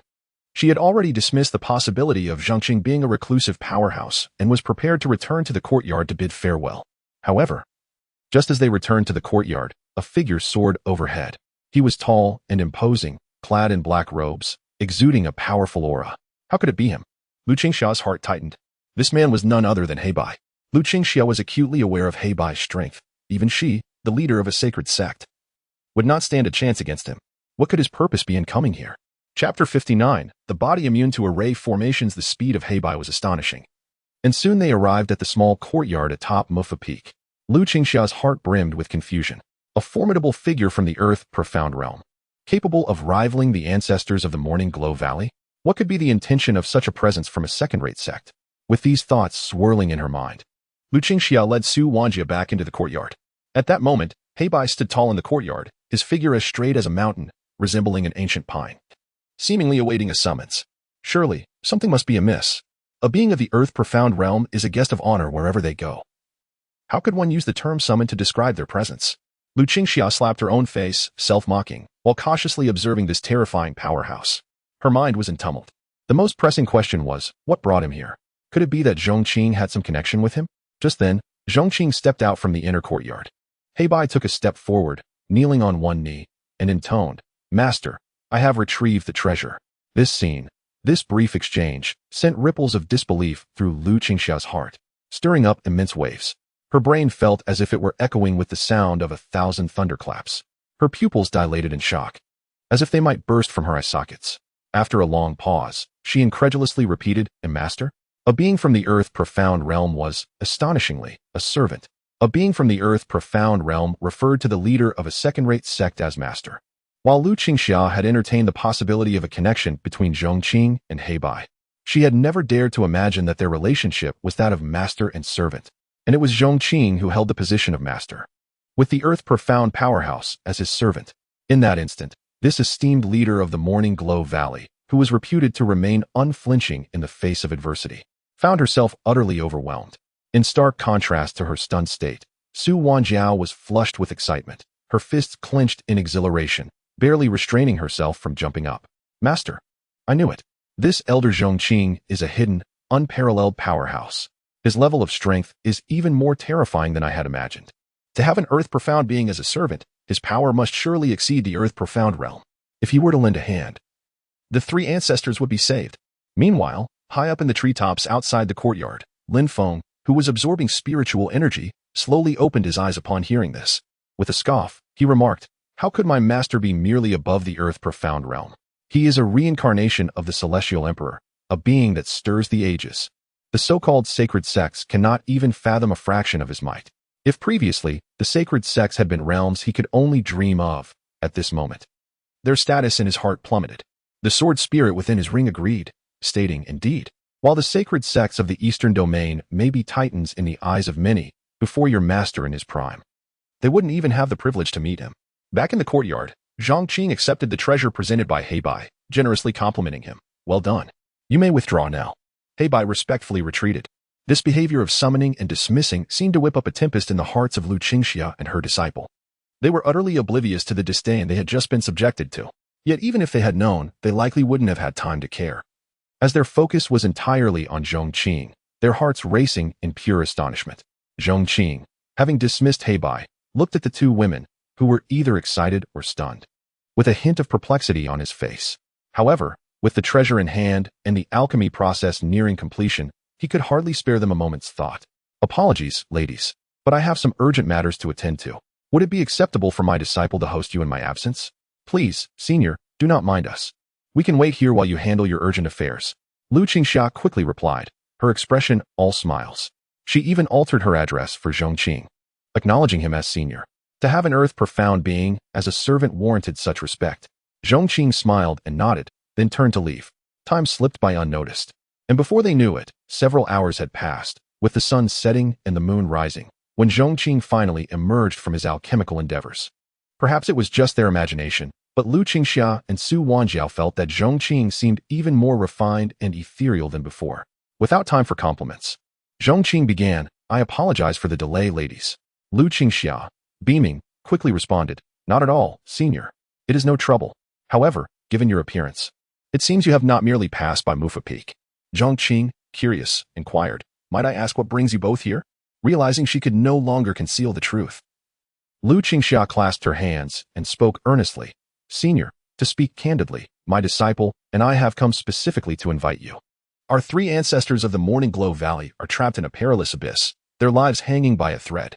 We urgently require a powerful expert to rescue them. If you would be willing to intervene, we shall offer a royal-level fragment of a cultivation technique as reward." In her determination to enlist Zhong Qing's aid, she was willing to risk everything. A royal-level technique, even if merely a fragment, was incredibly precious for the Morning Glow Valley. Enough to incite a fierce competition among countless powerful beings. She reasoned that although Zhong Qing was remarkable, Beings of great power often harbored an unusual desire for such high-level techniques. However, upon hearing her, Zhong Qing was prepared to refuse, feeling somewhat exasperated. A royal-level technique, especially a fragment, was something he truly did not lack. Moreover, he had little to no connection with the Morning Glow Valley. He merely knew Su Wanjiao and did not share any deep ties. The trouble of rescuing someone was not something he was particularly interested in. Just then, a voice from the system echoed in his mind. New task issued. Detecting that the three ancestors of the Morning Glow Valley, Zhong Qing, is on the brink of death. Saving his life will grant the host the effect of array immunity. Zhong Qing was taken aback. He had actually triggered a task. Furthermore, the reward was array immunity. This ability was incredibly formidable. In this world of fantasy, array formations were ubiquitous, and many powerful beings had met their demise within them. If he were to gain immunity to array formations, would he not perceive them as mere trifles in the future? With this thought, Zhong Qing, who had been ready to decline, swiftly changed his mind. He turned to Lu Qingxia and Su Wanjiao and declared, "Since we are somewhat fated, I shall accompany you on this journey. As for the reward, let it be." Chapter 60. I surmise you are not a true disciple of any peak. Thank you. Esteemed elder, Lu Qingxia and Su Wanjiao exclaimed in unrestrained joy upon hearing the words. They never anticipated that Zhong Qing would so readily acquiesce to their request, and moreover, without any desire for recompense. To their astonishment, when he was informed of the royal-grade martial arts, he regarded it as mere trifles, as if such a precious item was commonplace in his eyes. Amidst their profuse gratitude, Zhong Qing did not linger. They set off together through the night. The system indicated that the individual in question was on the brink of death. Any delay could result in their arrival being futile, leaving them with nothing but solitude in their efforts. The trio hastened their journey and reached Chaoxiao Valley within a day. Esteemed elder, you have traveled far and must be weary. Please take a day to rest while we make our preparations to rescue the three ancestors of Chaoxiao Valley tomorrow. Lu Qingxia respectfully offered, arranging a charming courtyard for Zhong Qing. It was not that she wished to delay. Rather, the abyssal secret realm was quite a distance from Chaoxiao Valley. The terrain was intricate, shrouded in thick fog, making navigation exceedingly difficult. Without the guidance of a professional, one could easily become lost. Thus, taking a day to organize was indeed prudent. Zhong Qing had no objections and settled down in Chaoxiao Valley. One must admit, as a sacred ground of the Eastern Domain, Chaoxiao Valley possessed a certain grandeur. At the very least, the bed was spacious, soft, and comfortable. The cuisine was delightful, featuring delicacies from the sky, land, and sea, all imbued with rich spiritual energy and exquisite flavors. After a brief rest and meal, Zhong Qing began to explore Chaoxiao Valley.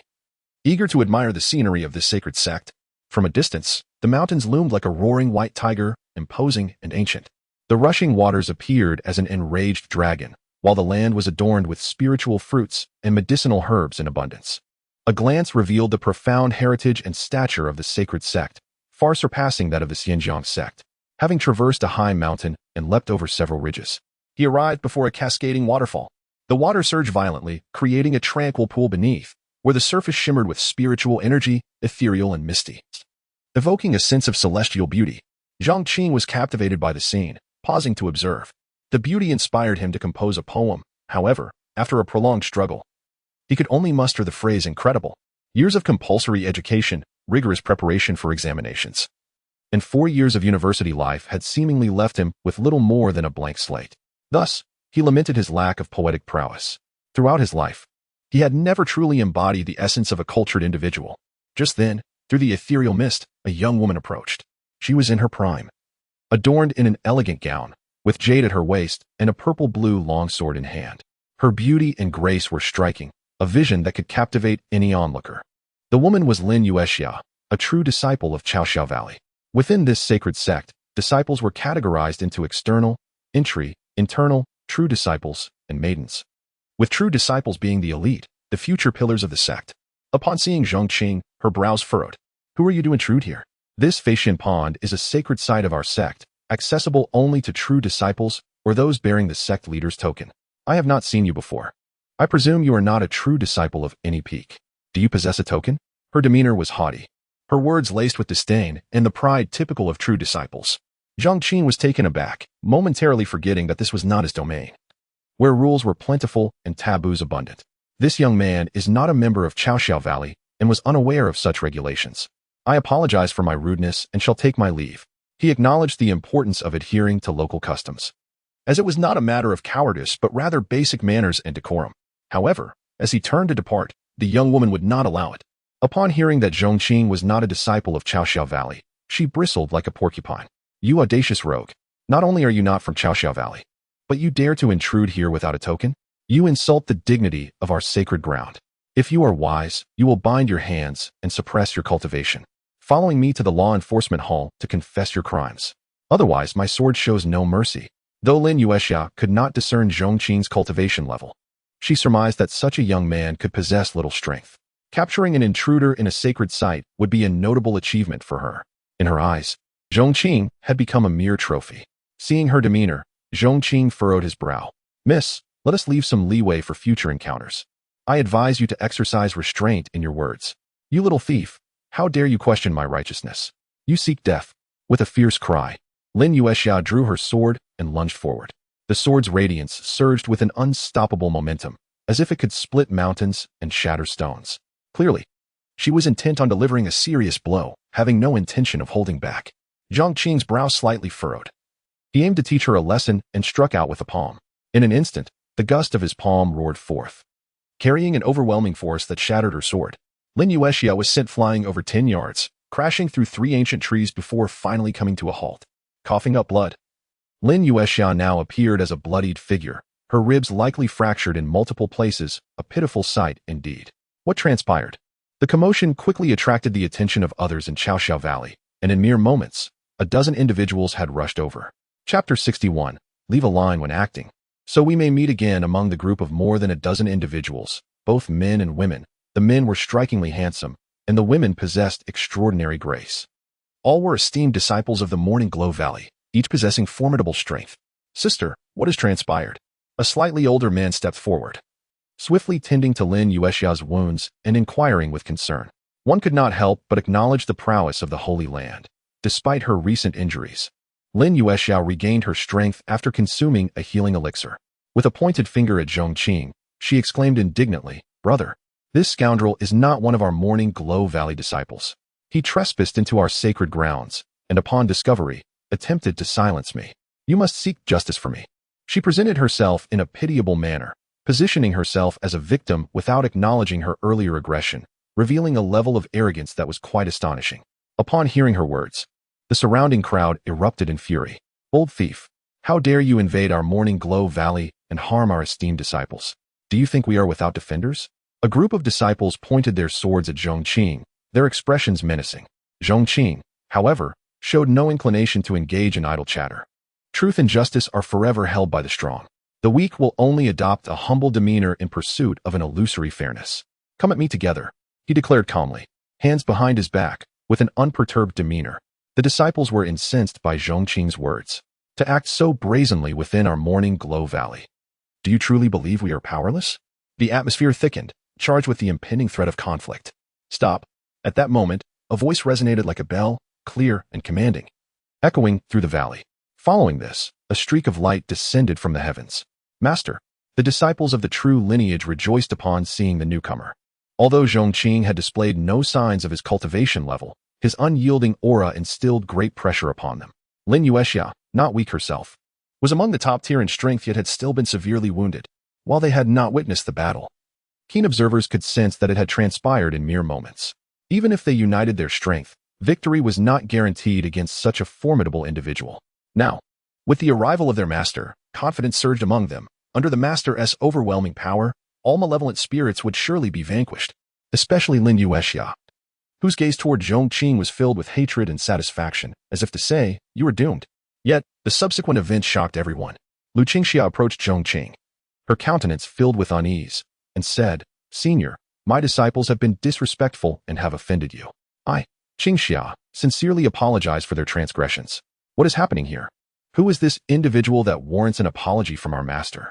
The true lineage disciples were taken aback, their expressions reflecting disbelief.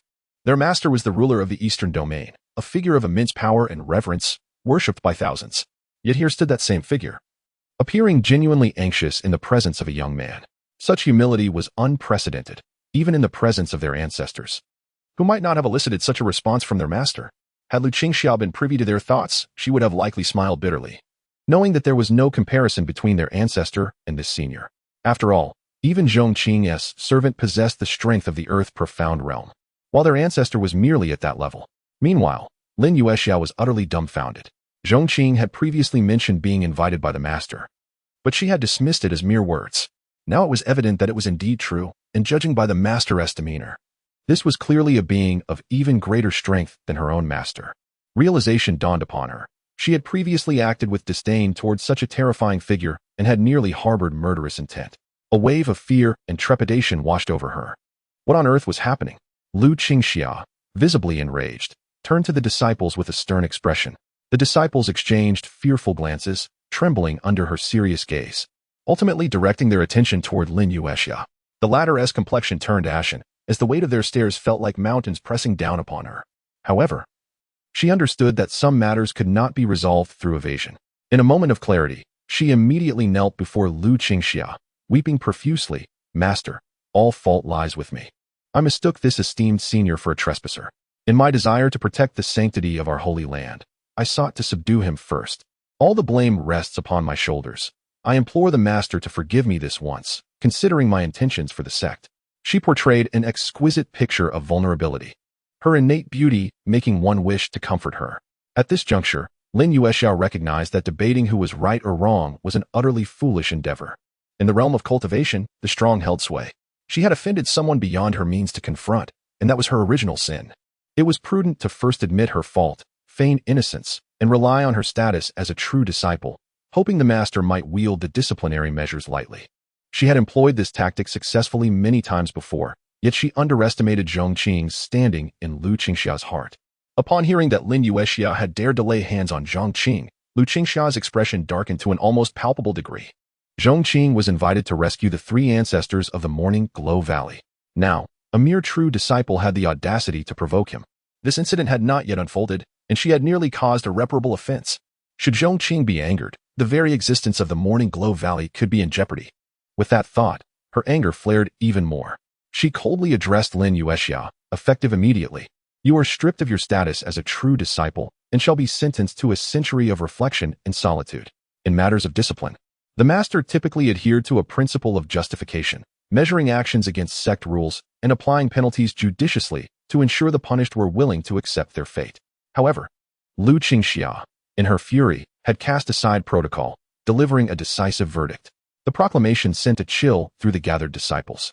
Lin Yuexiao felt as though her spine had been severed, collapsing to the ground. The status of a true disciple had bestowed upon her a lofty position, granting her numerous privileges and power, but it also had earned her many enemies. Once stripped of that status, her former adversaries would surely flock to her like sharks sensing blood.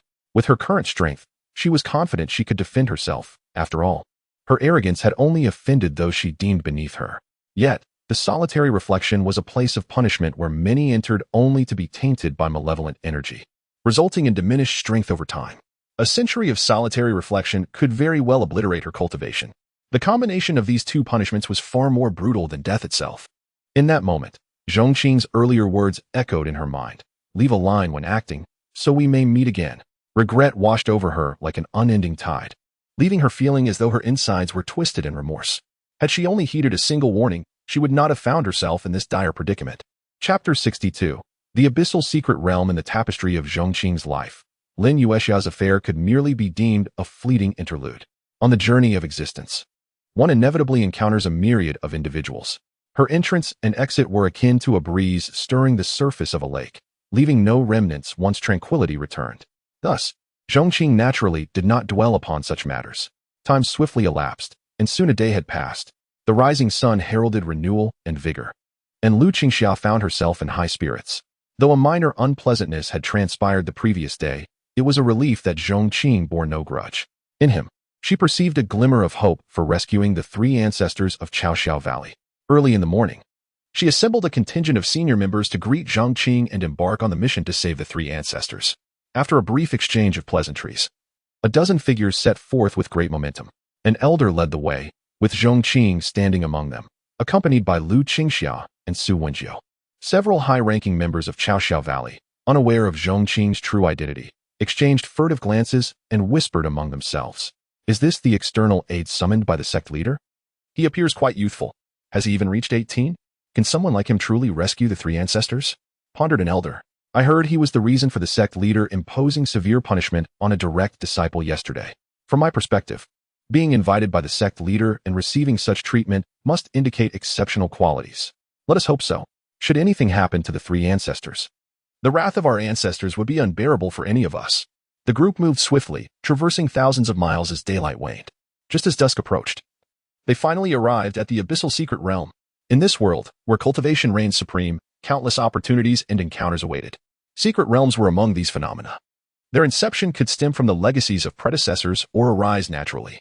Within lay myriad fortunes, be it alternative paradises, miraculous elixirs, arcane skills, or celestial weaponry. Each secret realm was a manifestation of fortune and fate.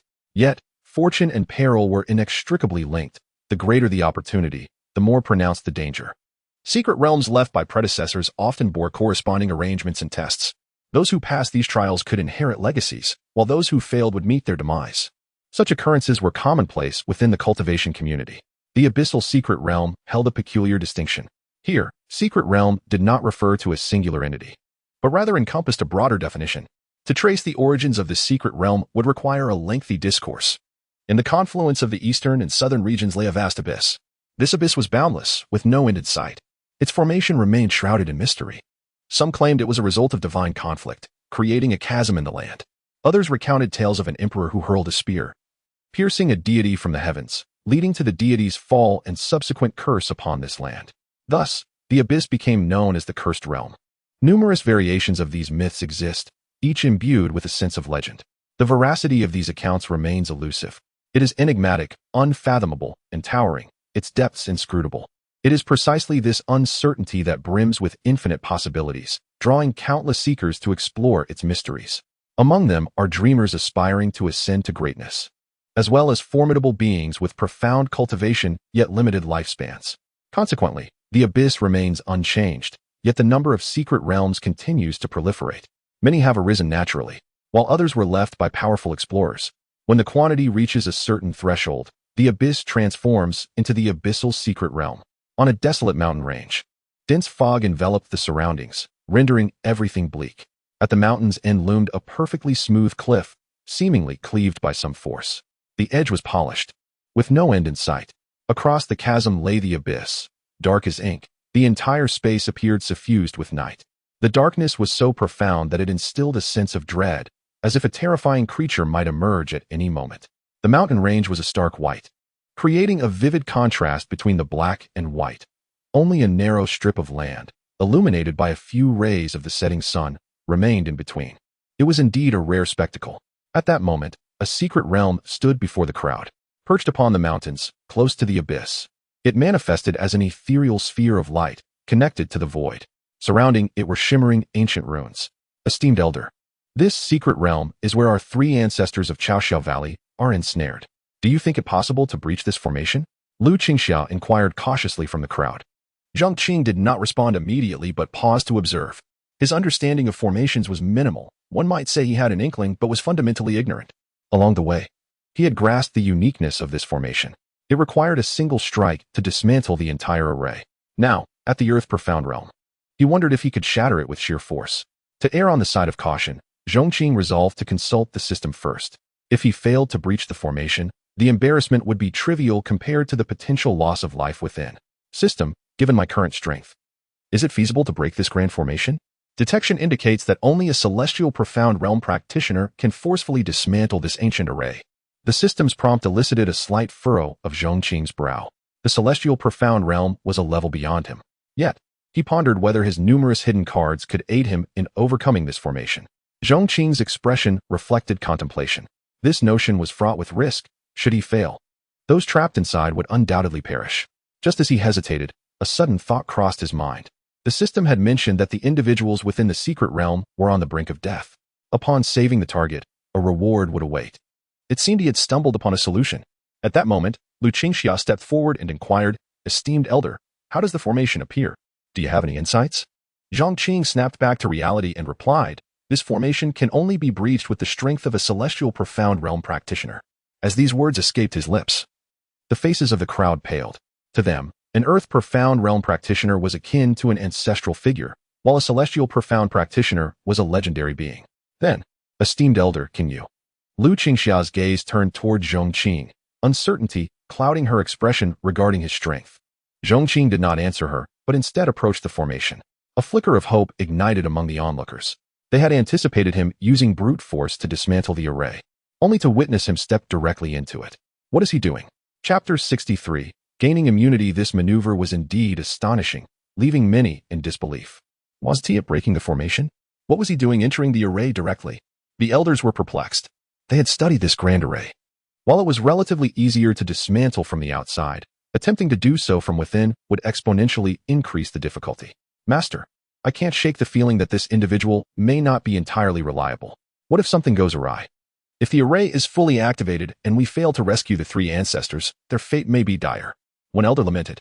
Lu Qingxia, equally bewildered, recognized the extraordinary nature of Zhong Qing. Since he dared to enter the array alone, he must have some form of assurance. After all, no one would gamble with their life. She addressed the assembly. Let us remain patient. There must be a reason for the elderess' actions. Yet, despite her words, unease lingered in everyone's hearts regarding Zhong Qing's ability to rescue the three ancestors. However, at that moment, all they could do was wait. Meanwhile, Zhong Qing stepped into the secret realm.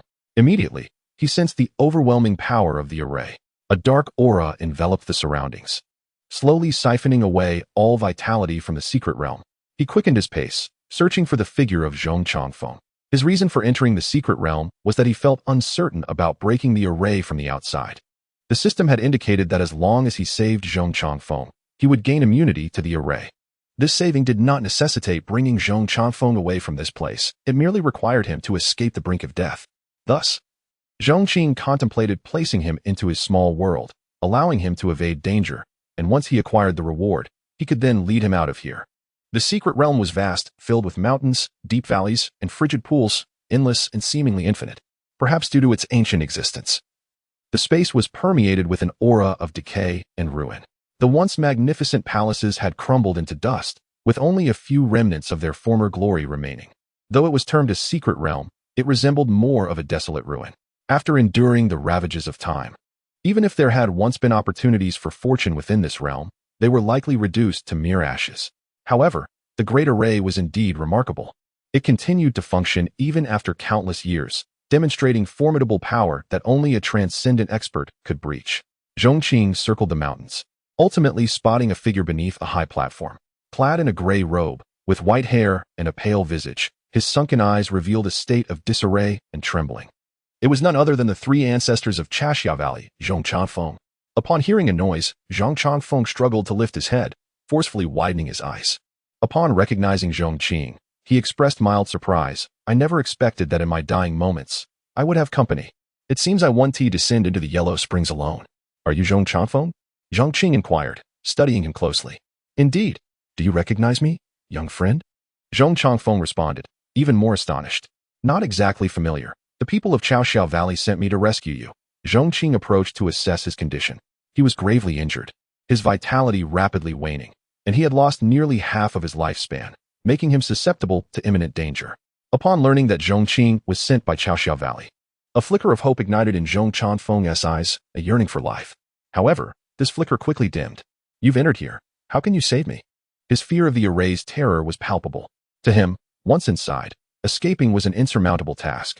Zhong Qing offered no explanation, simply opening the gateway to his small world. The moment Zhong Changfeng, who had felt hopeless just moments ago, beheld the small world, his eyes nearly bulged in astonishment. He exclaimed, a small world. Despite his lack of extraordinary talent, as a three-ancestor of Chashia Valley, he was well aware of the significance of a small world. Typically, only top-tier forces could possess one. Hidden families, ancient clans. A small world could serve as the very foundation of a power, the cornerstone of an immortal force. Now, the fact that Zhong Qing carried a small world with him left Zhong Changfeng awestruck. Who exactly is this person? He mused, his heart shaken. As Zhong Changfeng was engulfed in astonishment, Zhong Qing had already transported him into the small world. Your condition is dire. Rest here for a while, and I shall take you out shortly. Had Zhong Qing spoken these words earlier, Zhong Changfeng would have never believed him, considering the array's dreadful might that had left the entire Chaoxiao Valley helpless. However, now, Zhong Qing had become someone entirely different in his eyes. A person who could carry a small world was not an ordinary individual. He felt an instinctive assurance that this individual could indeed lead him to freedom. In that moment, Zhong Qing's emotions surged, nearly bringing him to tears. He had been trapped here for several years, each day akin to a prison sentence, enduring endless torment. Finally, he glimpsed a glimmer of hope for escape. "Thank you, benefactor." He choked, overwhelmed with gratitude for Zhong Qing's noble act. "Enough. Focus on recovering quickly," Zhong Qing reassured him, fearing that a moment of excitement might cause Zhong Qing to falter, for he appeared on the verge of collapse, as if he could succumb at any second.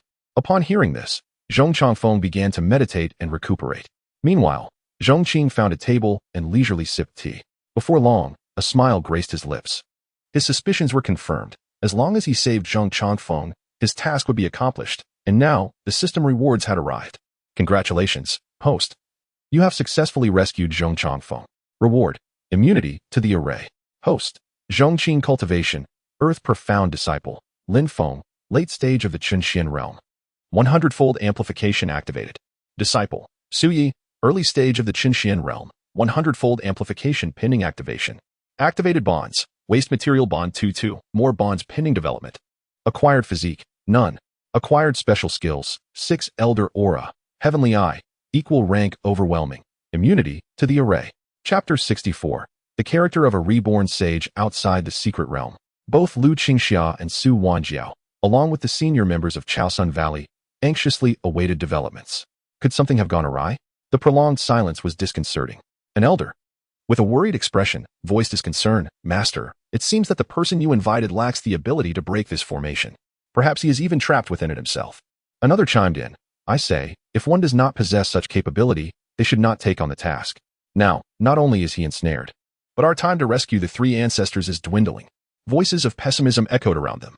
"Enough," Lu Qingxia exclaimed, her voice filled with indignation. "Every endeavor requires a methodical approach. As the saying goes, ice does not freeze in a single day. This formation is intricate and unfathomable. Does it not require time to dismantle? An elder came to aid us without expectation of reward to rescue our 3 ancestors. Even if we fail, it is a tremendous grace towards Chaosun Valley. You cannot bear to wait a little longer? What kind of behavior is this, with all your mockery and sarcasm? If you possess the ability, why not step forward yourselves?" Seeing Lu Qingxia genuinely furious, the crowd fell silent, their retorts stifled. Yet, deep down, they felt that continuing to wait was futile. The outcome seemed preordained. And unless a miracle occurred, their hopes were in vain. However, in the next moment, a figure strolled forth from the grand formation. It was none other than Zhong Qing. His appearance nearly blinded some of the senior members of Chaosun Valley. It could even be described as terrifying. Upon learning that the 3 ancestors were trapped in the secret realm, many within the Holy Land had conducted detailed studies on this formation. The consensus was that once activated, the formation could only allow entry, not exit. To emerge, one would need to completely dismantle the formation. Yet now, Zhong Qing's emergence was radically reshaping their perceptions. It was akin to a staunch materialist witnessing a coffin lid that could not contain Newton's remains, utterly shocking. "Are you unharmed, esteemed elder?" Lu Qingxia, well aware of the implications, stammered slightly in her speech. "What harm could befall me?" Zhong Qing waved his hand dismissively. "This formation is indeed formidable. Thousands of formations, myriad obstacles. And yet I traverse them with ease. Esteemed elder, did you manage to see our 3 ancestors?" Lu Qingxia inquired cautiously. "Indeed I did." As these words left his lips, all eyes converged upon him. "Rest assured, I have brought them back." "Back? Where are they? Why do we not see anyone?" The crowd's gaze darted around. But apart from Zhong Qing, there was no trace of another soul. Zhong Qing had no intention of prolonging their suspense. The door to the small world is now open. In the next moment, Zhong Qing emerged. They truly came out. At that moment, the senior members of Chaosun Valley felt an overwhelming surge of emotions. To be honest, apart from Lu Qingxia and Su Wanjiao, the majority of senior members held little hope that Zhong Qing could rescue the 3 ancestors, especially since he had directly entered the grand formation, which they deemed akin to courting death. Yet, who could have anticipated that he would emerge unscathed and indeed bring their ancestors back? What sorcery was this? If I am not mistaken, that appears to be a small world. Heavens, where did our master find such a remarkable figure? To possess a small world at his beck and call. Hadn't the saintess mentioned that a hidden powerhouse resided within the Pingjiang Sect, perhaps even its peak master? It seemed her words were not mere fabrications, but rather an undeniable truth. How foolish we were to have doubted him, oblivious to the presence of such an extraordinary individual. The senior members of Chaosun Valley exchanged glances. Their faces a tapestry of emotions, unrestrained joy over the rescue of their ancestors, astonishment at Zhong Qing's unfathomable abilities, and a tinge of shame for their previous skepticism. In contrast, Su Wanjiao held her head high, resembling a proud swan. She had always believed in Zhong Qing's profound capabilities, and now, the evidence of his remarkable feat validated her faith. This was indeed a monumental achievement. As for Lu Qingxiao, while she endeavored to maintain her authoritative composure, the corners of her mouth betrayed her satisfaction. When she had invited Zhong Qing, positioning him as the key to rescuing the three ancestors, she had faced considerable opposition. Yet she had steadfastly pushed through, solidifying her decision with unwavering conviction. The outcome undeniably bolstered her authority, elevating her status as the master of the sect to new heights. Amidst the gathering, thoughts swirled in myriad directions. Yet, the most elated of all was Zhong Chanfeng. He had prepared himself for death, never expecting to see the light of day again. With Zhong Qing's intervention, he had been granted a second chance. At this moment, Zhong Chanfeng appeared rejuvenated, his gaze towards Zhong Qing filled with gratitude. Benefactor, please allow me to host you at Chaosun Valley for a few days, so I may extend my hospitality. Upon hearing this, Lu Qingxia solemnly added, Esteemed elder, we are grateful for your assistance during this time. Today marks the day of our three ancestors' liberation, and Chaosun Valley wishes to hold a grand feast to celebrate. Would you do us the honor of attending? The senior members regarded Zhong Qing with eager anticipation, hoping he would oblige, having been previously unaware of Zhong Qing's true prowess. Now, in light of his extraordinary feats, they all desired to cultivate a rapport with him. However, Zhong Qing declined. I appreciate your kind intentions, but I shall not attend the banquet. Now that worldly matters are concluded, I must return. May we meet again by fate. As he spoke, Zhong Qing transformed into a stream of light, gracefully soaring into the sky. Truly a venerable elder, living freely and effortlessly. Lu Qingxiao reflected on this, her heart infused with admiration. She had intended to bestow upon him a royal-level technique, believing he would refuse. Yet, she could not bear to withhold it. To her surprise, he showed no interest in such treasures, never once seeking recompense. Such a disposition indeed exemplified the character of a reborn sage. Chapter 65, Specialties of the Holy Land. Chapter 65. A promise. The crowd watched as Zhong Qing departed, and after a long while, someone finally reacted. Free ancestor, are you all right? A person cautiously assisted Zhong Chanfeng, displaying concern. I am fine. If it weren't for your invitation of such a formidable expert, I would likely have perished here, Zhong Chanfeng lamented, his words laced with lingering trepidation. By the way, who is this extraordinary individual? Such a remarkable presence exists within the Eastern Domain. Though he had been saved, he still felt as if he were in a dream. This was an ancient grand formation. The other party could traverse it with ease and even bore a miniature world with them. The techniques displayed in a moment of panic left him in awe, making it difficult to fathom the true extent of their power and depth. Three ancestor, this person is the peak master of the Pingjiang Sect, Lu Qingxiao replied, retracting her gaze. The Pingjiang Sect? What sort of transcendent force is that? Clearly, Zhong Chanfeng was not well acquainted with the powers of the Eastern Domain, having never even heard of the Pingjiang Sect. Three ancestor, the Pingjiang Sect is not a transcendent power. At most, it is a second-rate sect. An elder remarked with a peculiar expression. Second-rate? Surely, you jest. A second-rate sect could produce such an extraordinary being? Three ancestor, there is absolutely no mistake. This senior indeed hails from the Pingjiang Sect. Su Wanjiao had the most authority to speak on this matter, as she was the first to know Zhong Qing and had the longest interaction with him. If that is the case, Zhong Chanfeng stroked his chin, pondering for a moment before saying, we must cultivate a closer relationship with the Pingjiang Sect in the future. By the way, have you prepared sufficient rewards for our benefactor's assistance? One cannot afford to owe a debt of gratitude to such a being. Lu Qingxia smiled wryly. Previously, I offered a royal-level incomplete technique, but this senior did not accept it. Is that so? Zhong Chanfeng contemplated for a moment and replied, though the royal-level technique is indeed a treasure for us, it may not even catch the eye of someone of their caliber. Such beings have likely encountered treasures in abundance. Even if we emptied our sacred treasury, they might not be impressed. You could select some daily necessities or even some specialties of our sect to send over. Our sect possesses the precious tea, does it not? You could choose several pounds to send. Additionally, did we not bury a batch of peach blossom brew? It should be thousands of years old by now. Once we return to the sect, I will dig them up, and you can send them together. Upon hearing this, the expressions of the senior members of the sect became comically strained. The precious tea was a treasure of the Morning Glow Valley, a top-tier spiritual root, ripening only once every century. A single harvest yielded merely a few taels. Its extraordinary efficacy enhanced one's aptitude and purified the body, making it a treasure rare to find in the world. Even the sect's outstanding disciples were rewarded with only a piece for their significant contributions. Its value was evident. Yet now, they were discussing sending it in bulk. To be fair, the elders felt quite pained by this. In the peach blossom brew, it was an exquisite concoction, collected by the sect's ancestor from myriad spirits, meticulously brewed over hundreds of years. Also known as the drunken immortal brew, those in high positions who had the fortune to taste it considered its flavor unparalleled. For wine enthusiasts, it was akin to a lifeline. One could only wonder how the ancestor would react upon learning that their cherished brew was being gifted away, whether they would weep in despair. Some elders felt a pang of sympathy for their ancestor. However, none dared to voice dissent. A debt of life-saving grace could never be overstated. Moreover, forging a connection with such a formidable figure would surely benefit them as well. Meanwhile, upon returning to the sect, after several days of grand feasts in the Morning Glow Valley, Zhong Qing urged sect master Lu Qingxia to promptly deliver the gifts. The act of gift-giving held its own significance. It was better to do it sooner than later. Had it not been for Zhong Qing's physical condition requiring recovery, he would have insisted on personally expressing his gratitude. Lu Qingxia did not demur. For ordinary individuals, sending a mere disciple to convey gifts would suffice. But could Zhong Qing be considered ordinary? Sending someone beneath the sect master to such an extraordinary being would be a profound disrespect. On another note, just a few days after Zhong Qing returned to the Mufu Peak, sect master Lu Qingxia personally arrived with an array of gifts. Sect master Lu, what brings you here?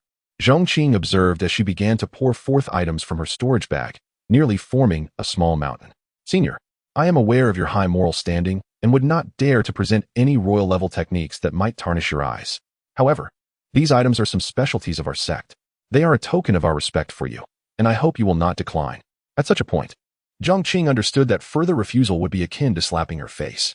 Are you certain this is merely a token of appreciation, rather than an extravagant offering? Very well. I shall accept it, he replied. By the way, senior, this is the sect master token of the Morning Glow Valley. The bearer of this token holds the same authority as the sect master and can command all disciples of the Morning Glow Valley. While you are above common affairs, it is inevitable that some unenlightened individuals might tarnish your reputation. The Morning Glow Valley possesses a degree of influence in the Eastern domain. This token should be sufficient to deter any petty individuals, preventing them from disturbing your tranquility. At that moment, Lu Qingxia presented another token. It was palm-sized, resplendent with 7 colors. On the reverse, the words Morning Glow Valley were inscribed, accompanied by a sacred map of the valley. The front bore the 2 characters of the sect master, appearing neither entirely metallic nor entirely wooden.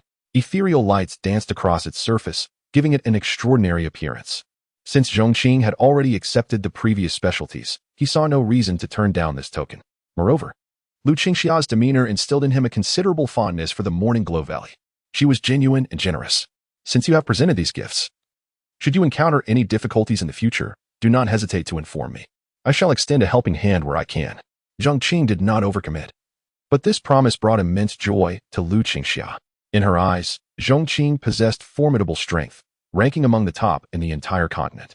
Having such a significant figure offer a promise was akin to securing a life-saving talisman for the Morning Glow Valley. This gift was indeed invaluable. Thank you, senior. Her face radiated joy as she respectfully bowed to Zhong Qing. There is no need for such formality. Zhong Qing waved his hand. As the day wanes, it is time for a meal. Sect Master Lu, why not join me for a simple repast? Lu Qingxia clasped her hands, saying, Many matters await my attention at the Morning Glow Valley, so I shall not trouble you further. When you have leisure in the future, you are most welcome to visit the Morning Glow Valley. We shall surely extend a warm welcome. After exchanging polite remarks, Lu Qingxia prepared to take her leave, departing as swiftly as she had arrived. Yet she left with a smile, eager to witness the expressions of the sect's senior members upon learning of her promise from Zhong Qing, who would not praise her for her wise leadership. Chapter 66. Master, are you becoming arrogant? The arrival of Lu Qingxia did not incite any notable stir atop Mufa Peak. However, an elder of the Pingjiang Sect observed the frequent presence of this sacred land's leader at Mufa Peak, which elicited waves of astonishment. When he conveyed this news to Xianyuan Hong, the latter responded with an air of calm, stating, What is the big deal about a mere leader of a sacred land? In his mind, Zhong Qing was a reincarnation of the immortal emperor. What does it mean to be an immortal emperor? It signifies an unparalleled existence, capable of suppressing all adversaries beneath heaven and earth. The immortal emperor is synonymous with invincibility. He firmly believed that under Zhong Qing's leadership, Pingjiang Sect would undoubtedly soar to unprecedented heights. It was not beyond reason that his name might one day be immortalized alongside the rise of the Pingjiang Sect. With such a mindset, the presence of a leader from an Eastern Domain sacred land no longer stirred any significant emotions within him. The third elder observed his sect leader's demeanor, hesitant to voice his concerns. He sensed that his master had become somewhat arrogant, indeed, quite alarmingly so. After all, that was a leader of a sacred land. It is no exaggeration to say that a second-rate sect like Pingjiang was merely a younger sibling in the presence of such a sacred entity. Master, have you not noticed that your demeanor has become rather inflated of late? After a long silence, the third elder could no longer restrain himself. As the helmsman of the entire Pingjiang sect, any misstep in his attitude could affect the entire sect. The third elder felt it was his duty to offer a reminder.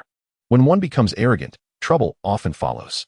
Should calamity arise from such arrogance, it would certainly spell disaster. Really? Xianyuan Hong was taken aback. The third elder nodded firmly. Master, the leader of that Eastern Domain sacred land is a transcendent being. In the past, upon learning of their visit, your nature would have prompted a grand welcoming ceremony. But now, you seem to dismiss them entirely. True, they are a reincarnation of the immortal emperor, but their growth requires time. It was at this moment that Xianyuan Hong began to reflect on whether he had indeed been overly ostentatious recently. Yet, such a shift in attitude was hardly surprising. Who wouldn't he want to boast when a disciple of the immortal emperor reincarnates in their midst? The fact that he had not revealed Zhong Qing's identity could be considered a testament to his restraint. However, he now recognized that his attitude had indeed become problematic. The more one found themselves in such a situation, the more prudent one should be.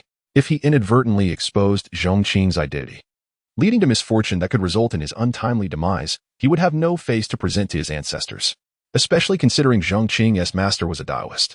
What Xianyuan Hong did not realize was that, because of their circumstances, a formidable adversary named Song Yu was already seeking trouble with Zhong Qing. If Song Yu were to discover that Xianyuan Hong's misjudgment had led him to provoke such a great enemy, resulting in his own demise, he would undoubtedly feel a profound rage. Would he not emerge from the Scarecrow Lantern to confront Xianyuan Hong in a furious battle? Of course, he was destined never to escape. Once a soul is ensnared by a scarecrow, whether it be a demonic spirit or a divine soul, there has yet to be a precedent for such a soul escaping alone. Meanwhile, Zhong Qing was in the backyard, diligently refining pills. Ever since he concocted the beauty pill, his appearance had improved considerably. If in the past he excelled in the realm of aesthetics, now he could easily stand shoulder to shoulder with the peaks of his former life. It seemed that surpassing these two would merely be a matter of time. This burgeoning interest in alchemy captivated him. The path of cultivation is fraught with challenges, and the journey toward immortality can often feel solitary. For Zhong Qing, the hardships of cultivation were a fate he would never experience, thanks to his system of constraints. His cultivation could merely rely on the accumulation of disciples. However, the solitude of the immortal journey was beginning to manifest. To enrich his life, he resolved to pursue various hobbies, and alchemy became one of them. Yet, he was unsure if his inherent aptitude was lacking or if he simply lacked talent in alchemy. Nearly every batch he refined resulted in catastrophic failure. Zhong Qing began to question whether the beauty pill he successfully concocted during his initial attempts was merely a result of a beginner's luck, a mysterious protective aura that shielded him.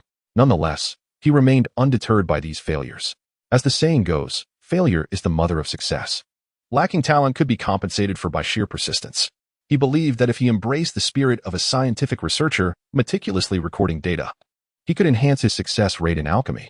Through his tireless endeavors, he achieved a commendable result. His success rate improved from 10% to 20%. Just as he rolled up his sleeves, ready to elevate his success rate to 30%, Su Yi entered the backyard. Master, he bowed respectfully to Zhong Qing, his countenance somewhat dim, as if burdened by concerns. Sensing his unease, Zhong Qing gently inquired, "Is there something you wish for me to assist you with?" Su Yi stood still, struggling to find the right words. Zhong Qing did not rush him, patiently awaiting his revelation. This young man had endured considerable hardship. Orphaned at a young age, he had hoped to rewrite his fate through the Flying Blade token left by his predecessors, joining the Flying Blade sect and leaving behind a life of toil. Who could have anticipated that, in a world where morals had decayed, his aspirations would lead him perilously close to ruin? Had it not been for Zhong Qing, Su Yi's life would have surely ended in tragedy. After a long pause, Su Yi finally summoned his courage and said, "Master, I implore you to aid me in slaying the Grand Elder of the Flying Blade sect."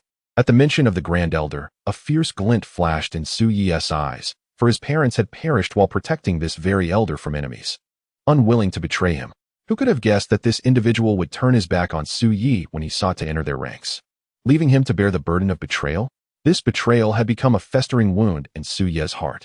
In many ways, this grand elder was far more despicable than the one who had killed his parents, especially when he considered the senseless loss of their lives.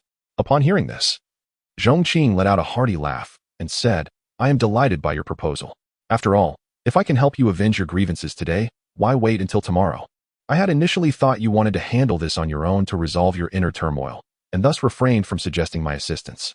But now that you have expressed your desire, I shall accompany you on this journey." Chapter 67. A fortuitous encounter. Zhong Qing is a man of action.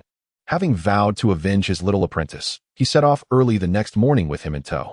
Beneath the vast sky, the master and disciple transformed into streaks of light, soaring towards the Flying Knife Sect. They traversed towering mountains and crossed flowing rivers. It was evident that little Su Yi was both anxious and eager, his mind taut with anticipation. Zhong Qing understood his feelings and sought to divert his attention by asking, "Your cultivation has made some progress, but tell me, how is your combat prowess?" In response to my master, "My senior brother often ventures into the mountains to practice against demon beasts. I frequently accompany him to hunt these creatures. Perhaps I should demonstrate my skills by defeating one for you?" Su Yi replied with excitement. Zhong Qing chuckled. "Very well, once we reach the mountain ahead, I shall find you a suitable opponent." Shortly thereafter, the two descended into a mountainous region. Towering ancient trees surrounded them, and bizarre rocks jutted from the ground.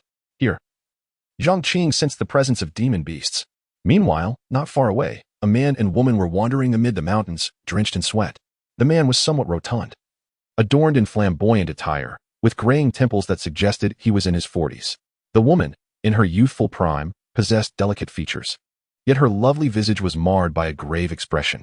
This was a father-daughter pair. The man was named Gu Wan, while the woman was Gu Linger. "Linger, it is my failure that has brought us to this plight," Gu Wan lamented, surveying their surroundings with a look of despair. "It is said that our family's ancestral treasure fell in this area. I had hoped that finding it would elevate your cultivation.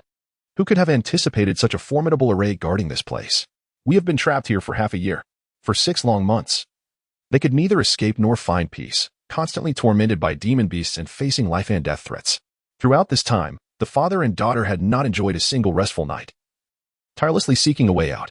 Yet, their countless attempts had yielded nothing but futility, leaving them to wander aimlessly in the mountains. Father, fortune and misfortune are interdependent. No one wishes for such a fate. You need not blame yourself. Perhaps this is simply destiny, Gu Lingo consoled her father. Though the despair in her eyes pierced Gu Wan's heart. She had once been a paragon of their family, destined for a grand future. Yet, cruel fate had confined her to this small forest. Just as Gu Wan and his daughter wallowed in despondency, they suddenly heard cheerful laughter and conversation nearby. The voices were light-hearted, reminiscent of a spring outing. They looked up to see Zhong Qing and Su Yi leisurely approaching. Gu Wan's expression turned peculiar. "Have you two also wandered into this place?" Zhong Qing was momentarily taken aback. "Wandered in? What do you mean?" Gu Linger interjected. "I mean, have you stumbled into this maze?" Only then did Zhong Qing realize that he had inadvertently entered a formation designed to ensnare people. However, it mattered little to him, for he possessed immunity to such a race. "I have not wandered in. I merely passed through," he replied. The incredulity of Gu Wan and Gu Lingo was palpable. They were utterly flabbergasted. Just passing through? Yet, Zhong Qing's calm demeanor suggested he was confident in his ability to exit this place.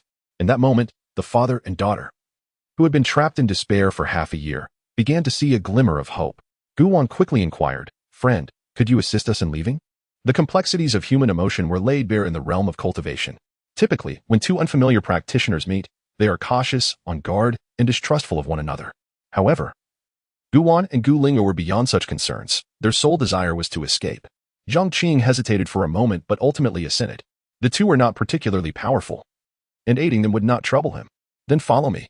Su Yi, accompanying him, felt no hindrance from the formation, indicating that not only was he immune to it, but he could also lead others safely out.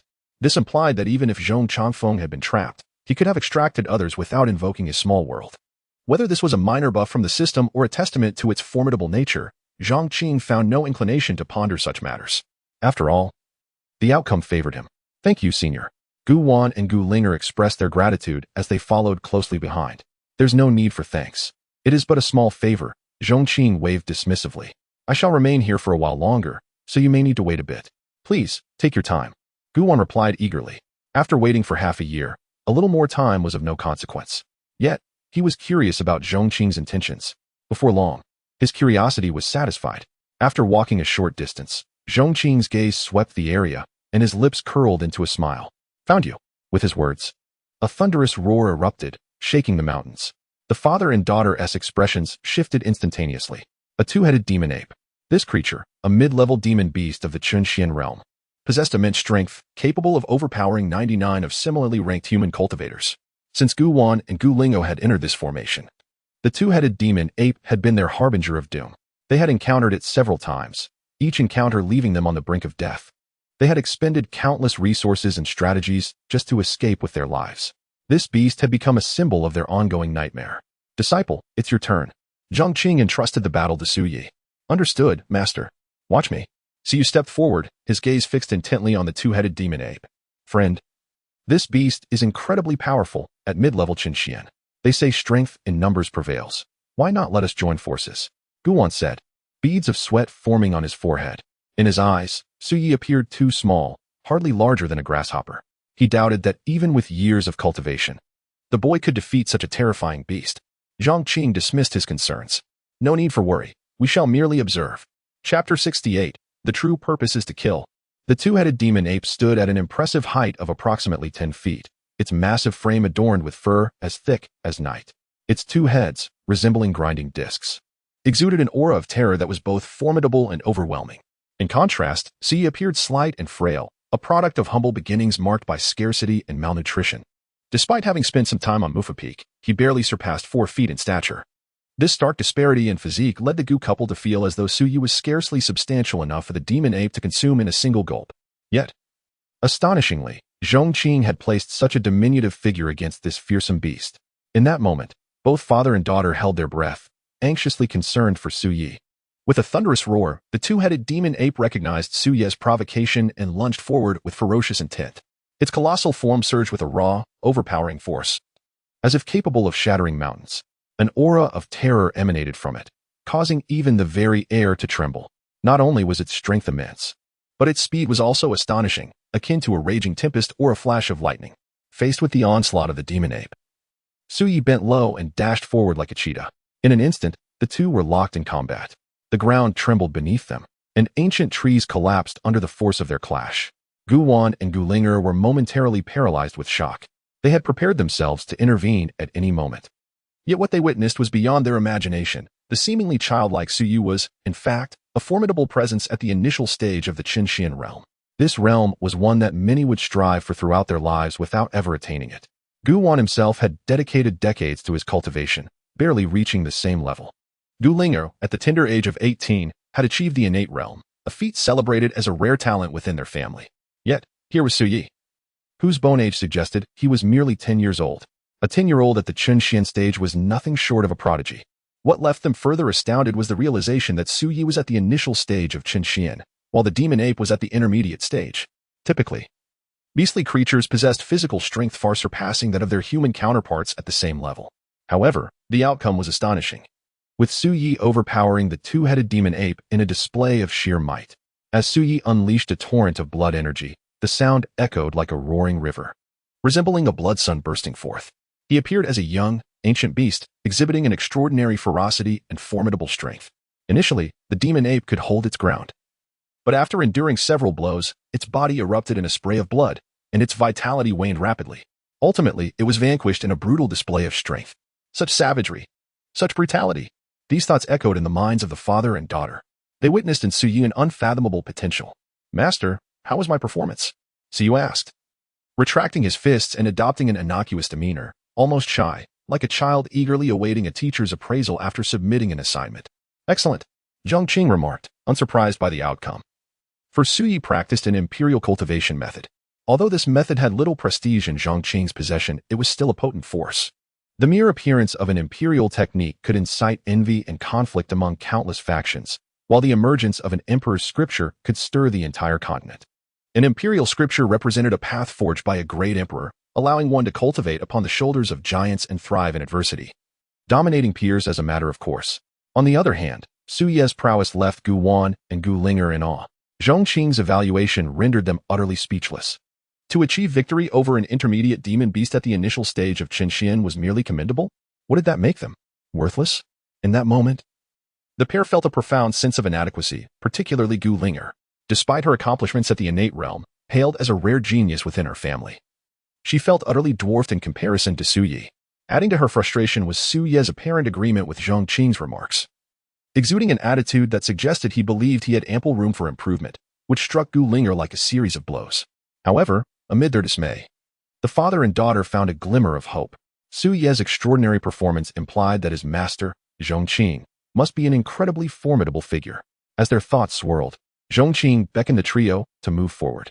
Gu Wan and Gu Linger had traversed this area countless times, attempting various routes, yet had never successfully escaped.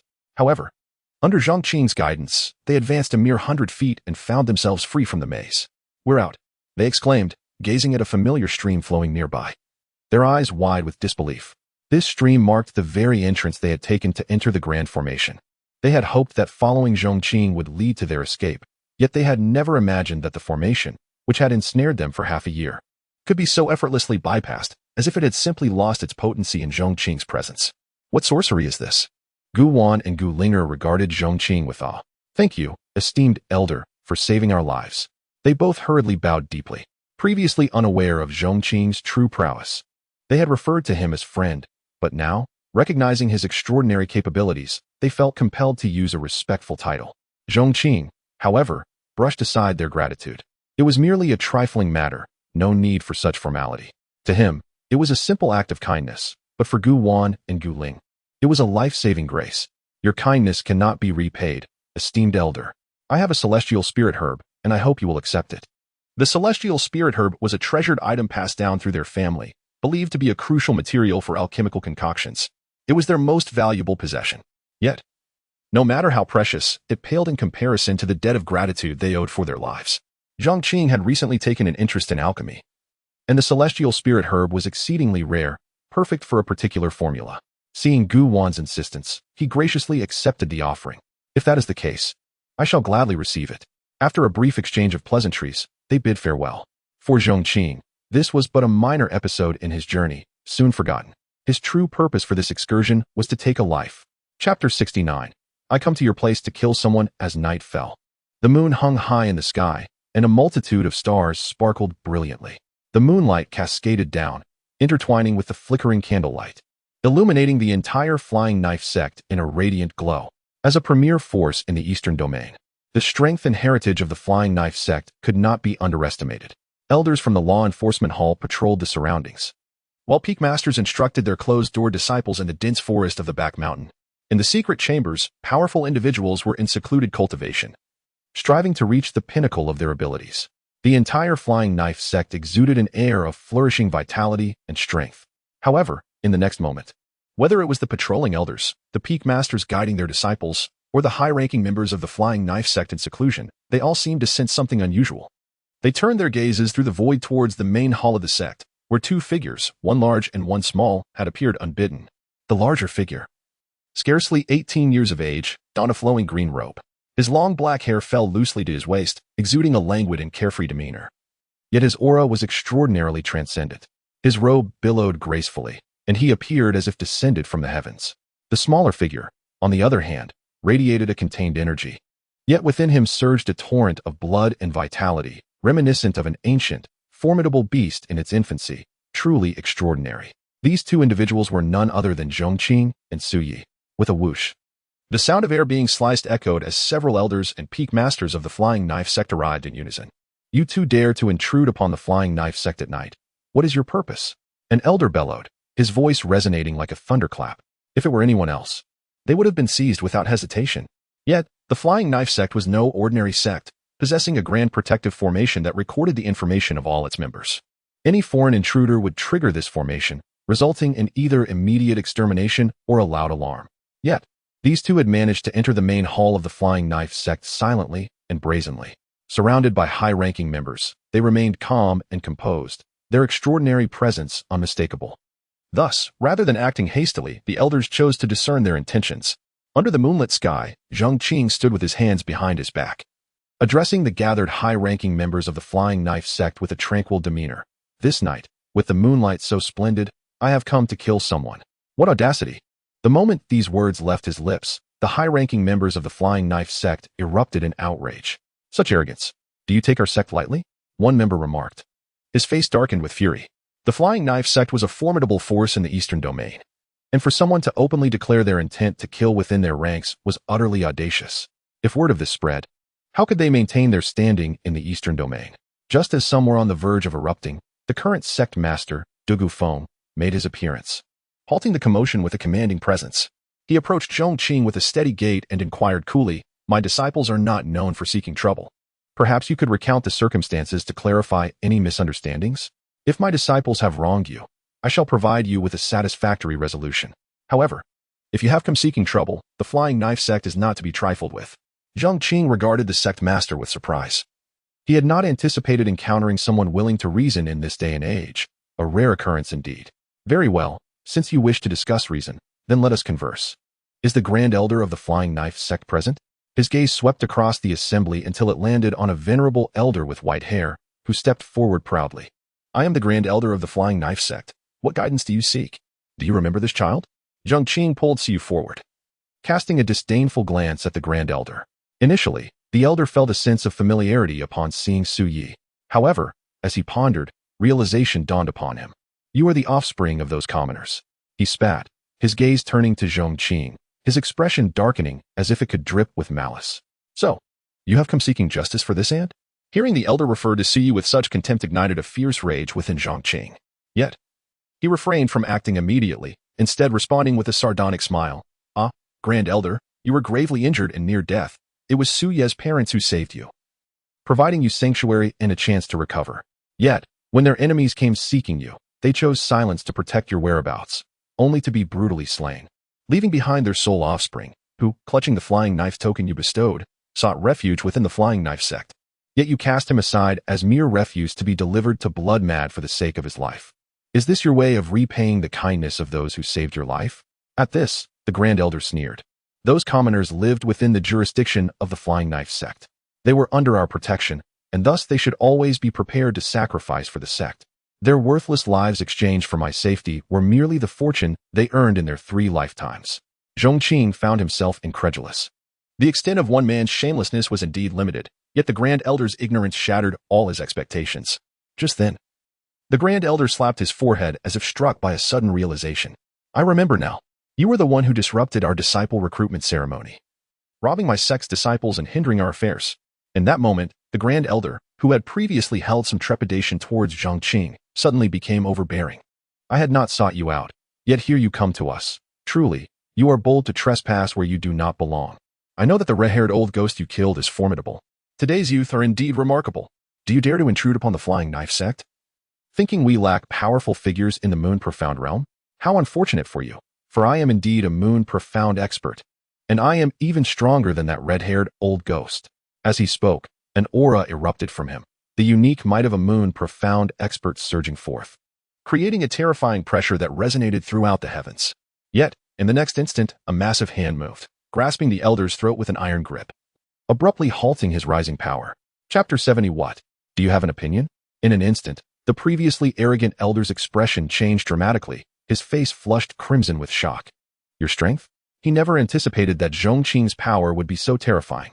When his own momentum peaked, Zhong Qing struck without warning, and before he could even react, he found himself subdued. "Bold thief! How dare you act against the elder? Seeking death?" The sudden shift left them all reeling, and before they could comprehend the situation, the elder was already under Zhong Qing's control. The senior members instantly sprang into action. Zhong Qing's gaze turned toward the leader of the Flying Knife Sect, who wore an ominous expression yet refrained from intervening. A cold laugh escaped Zhong Qing's lips as he began to grasp the true nature of the Flying Knife Sect. Initially, their words were sweet, promising a satisfactory resolution if the fault lay with them. Yet now, faced with the elder's predicament, they feigned ignorance as if their earlier words were mere nonsense. Indeed, strength is the foundation of everything. The hearts of those in power are corrupt. Relying on them to keep their promises is akin to hoping for a sow to climb a tree. Fortunately, Zhong Qing never places his hopes in others. He prefers to seek justice in his own way. Rumbling, thunder cracked through the void, and an overwhelming aura of killing intent descended. At least a dozen high-ranking members of the Flying Knife Sect launched their attacks with full force, leaving nothing behind. Their terrifying might shook the very fabric of the air. Confident in their numbers, They believed they could shatter even a mountain. However, with a single press of his hand, Zhong Qing, like a divine being, effortlessly dismantled their numerous assaults, sending several figures flying. Blood erupted from their bodies, staining the sky a vivid crimson, a sight both shocking and alarming. How is this possible? In that moment, countless individuals felt a chill run down their spines, gaining a new understanding of Zhong Qing's formidable strength. They knew he was extraordinary, capable of disregarding the Flying Knife Sect's formation and directly invading their main hall. Yet they never anticipated his prowess would reach such heights. With just one move, he had defeated a dozen high-ranking members, individuals who were either elders or peak leaders, each capable of commanding respect in their own right. Yet before Zhong Qing, they fell so cleanly without the slightest chance to retaliate. The elder's brow twitched as if an invisible hand gripped his heart, rendering him completely frozen. Zhong Qing seized the elder by the neck with one hand, his gaze sweeping across the assembly. Now, I seek justice for my disciple. Who is in favor? Who is against? His voice, though not loud, reverberated like thunder in the hearts of those present. The senior members were filled with a mix of anger and frustration.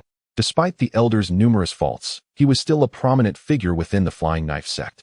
Zhong Qing's stance was undeniably a resounding slap to the entire sect. When had the Flying Knife Sect ever endured such humiliation? Nonetheless, at this moment, none dared to voice dissent. The strength Zhong Qing displayed was sufficient to overpower any objections. The atmosphere turned eerily silent. Just then, Zhong Qing's gaze fell upon a certain point in the void. Have you been hiding for so long without a desire to make an appearance? In the next instant, the air trembled, and a figure stepped forth. It was none other than Bai Li Chongkong, the founding ancestor of the Flying Knife Sect. Bai Li Chongkong was undoubtedly a legendary figure, rising from obscurity to establish a formidable faction. Under his leadership, the Flying Knife Sect rapidly expanded, ascending from a minor sect to a top-tier power. He had created numerous legends and left behind many tales. Centuries ago, he had already reached the pinnacle of the Moon Profound realm, after which he entered a profound seclusion, declaring he would not emerge until he reached the Sun Profound realm. Now, with the ancestor's appearance, did this not signify that he had successfully attained the status of a Sun Profound expert? In the Eastern region, a Sun Profound expert was regarded as a top-tier powerhouse.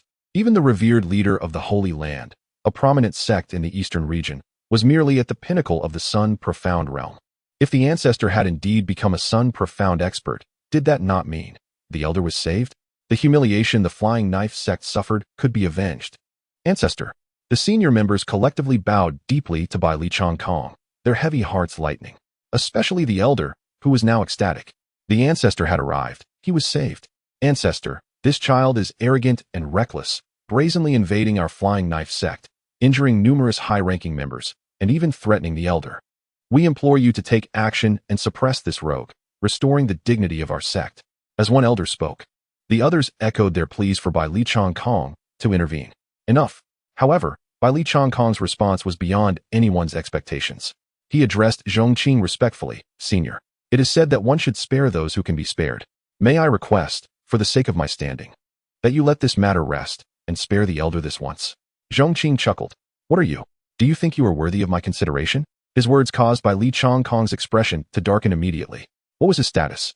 The ancestor of the Flying Knife Sect, a figure of immense prestige, revered and praised wherever he went. Yet now, he was being humiliated in such a manner. At that moment, Zhong Qing released his aura of supremacy. The overwhelming pressure felt like divine wrath, causing Bai Li Chongkong's face to change and his scalp to tingle. What? Do you have an opinion? Zhong Qing spoke. Bai Li Chongkong, now at a loss for words, could only remain silent. This scene left the entire assembly of Flying Knife Sect's senior members speechless.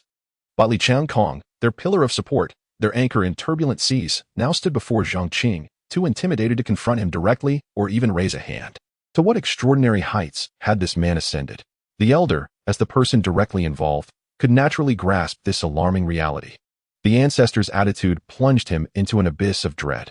Chapter 71. What does it mean to kill with heart? The Grand Elder could never have anticipated that a pair of lowly commoners could possess such extraordinary fortune, capable of summoning such formidable beings to their aid. Meanwhile, Zhong Qing's gaze fell upon the Grand Elder, who felt the weight of that emotionless stare. The elder trembled in fear, akin to a quail, shivering uncontrollably.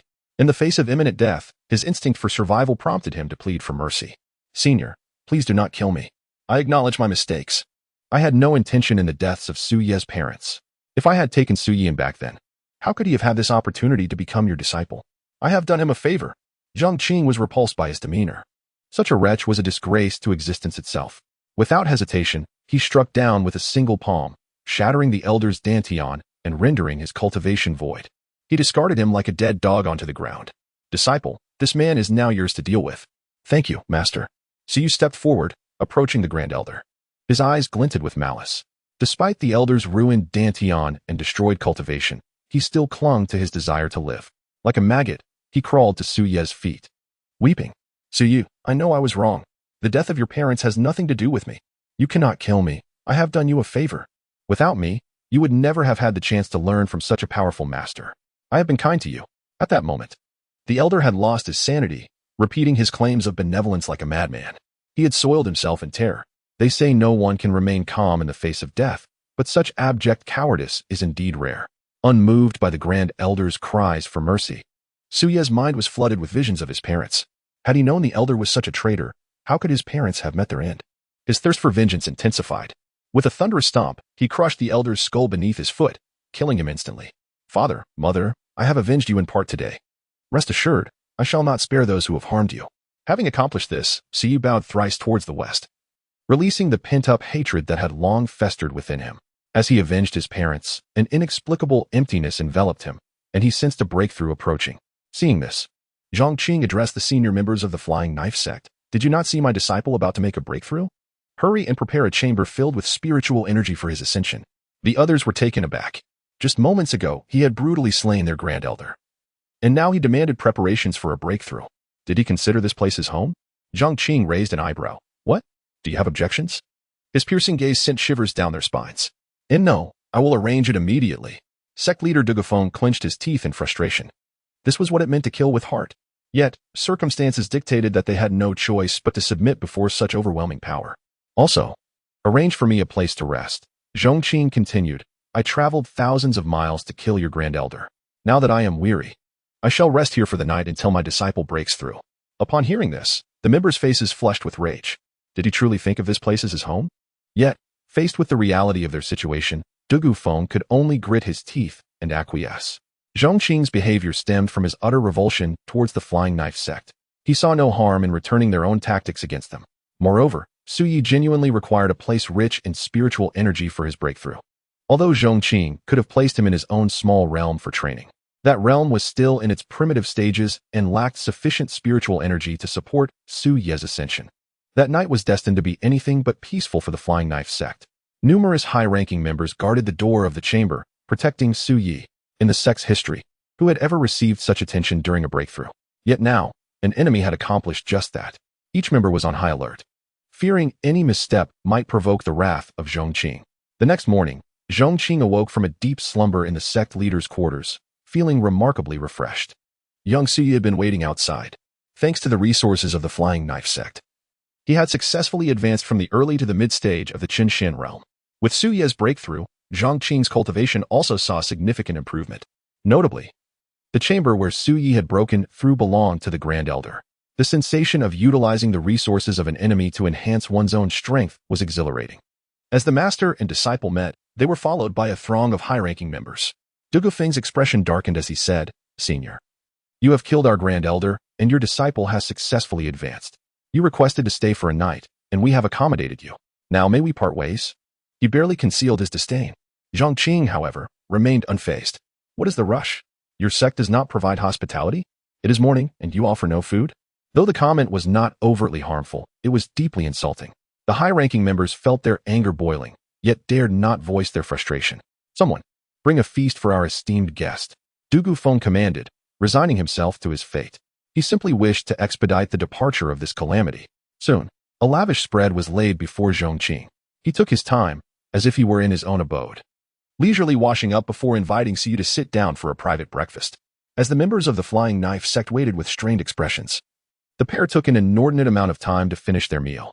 They had expected Zhong Qing to leave immediately after, but he surprised them by producing a tea set and brewing a pot of tea, savoring it leisurely. Once the taste of grease faded from his palate, he rose, strolling out with Su Yi in a relaxed manner.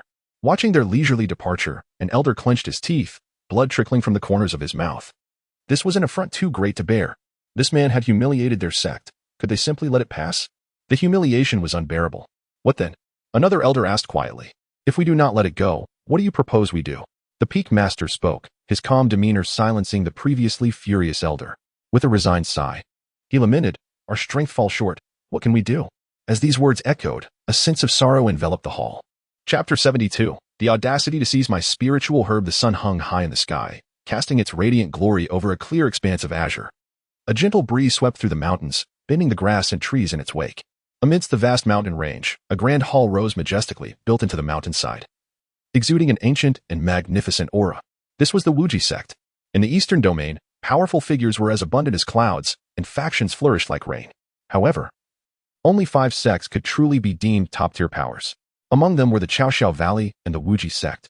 Within a courtyard, 2 elderly men, one in black and the other in white, were engaged in a discourse over tea. They were strikingly distinctive. The elder in black, named Shi Shaodian, had black hair and a white beard, while the elder in white, known as Wu Yu, had black whiskers and white hair. They were respectively the 8th and 7th elders of Wuji sect, often referred to as the Black and White Elders. Old White, Shi Shaodian began, in the realm of alchemy. We stand among the elite in the entire eastern domain. I am preparing to concoct a celestial restoration pill to break through my limits and attain the title of Pill King. Would you lend me your assistance? His eyes sparkled with ambition. In the realm of alchemy, the title of Pill King is bestowed upon those whose mastery transcends ordinary practitioners. A coveted honor pursued by countless alchemists throughout their lifetimes.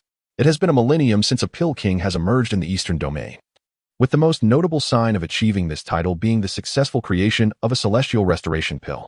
What assistance do you require? Wu Yu inquired, a hint of intrigue in his eyes.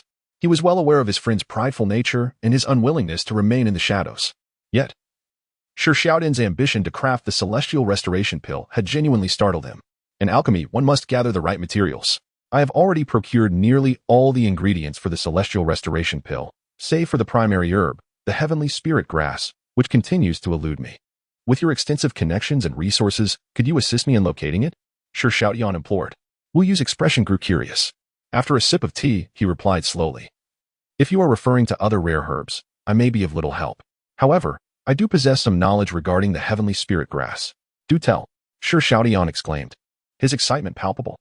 Wu Yu's gaze turned contemplative as he reminisced. After a lengthy pause, he recounted, 3 centuries ago, I traveled to a place known as Ancient Family Town. There exists a clan, the Gu family, which is said to possess a heavenly spirit grass, a relic passed down from their ancestors. Regrettably, I was preoccupied with pressing matters at that time and could not verify its existence. The memory faded over the years. Where is this ancient family town located? Shi Shaodian pressed eagerly. Old Black, Wu Yu cautioned, the passage of time is immense. The existence of the heavenly spirit grass has yet to be confirmed. Even if the Gu family indeed possessed such a treasure, it has been hundreds of years. Its survival remains uncertain. Do not harbor excessive hopes. Shi Shaodian waved his hand dismissively. This concerns my pursuit of the title of Pill King. Regardless of its authenticity, I must embark on this journey. Old White, enough of your hesitations. As a friend, please share the precise location. Seeing his friend's impatience, Wu Yu sighed and ultimately provided him with the coordinates. Upon receiving the information, Shi Shaodian wasted no time. Old White, enjoy your tea. I shall take my leave. He transformed into a streak of light, racing towards Ancient Family Town. The town Wu Yu spoke of had transformed over the course of 3 centuries into a bustling city, now a metropolis with a population exceeding 1 million. Within this ancient city lay a powerful faction, the Gu family, renowned for its esteemed standing and formidable authority. The family head, Gu Wan, was a master of the celestial realm, often hailed as the strongest in the ancient city. This very expert had been saved by Zhong Qing in a critical moment. At present, the Gu family estate was hosting a grand banquet lasting 3 days. Gu Wan and his daughter had narrowly escaped death, a fact worthy of celebration. Amidst the revelry, as wine flowed and laughter filled the air, a streak of light suddenly descended from the sky, transforming into a figure that hovered over the banquet hall, the imposing Shi Shaodian, having arrived from Wuji sect. To the denizens of the mortal realm, those from the sect held a transcendent status, and the presence of a saintly elder was particularly awe-inspiring. Shi Shaodian's aura was profound and formidable, silencing the previously boisterous atmosphere.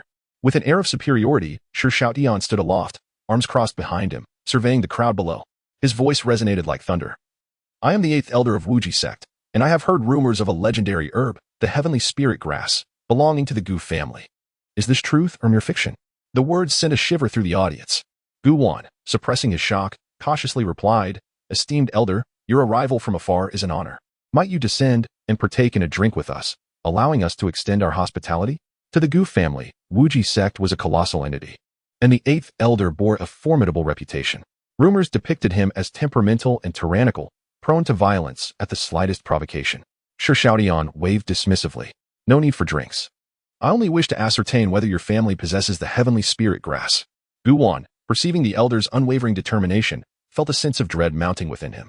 Struggling to maintain composure, he replied, "Esteemed elder, our ancestors did indeed pass down such a herb."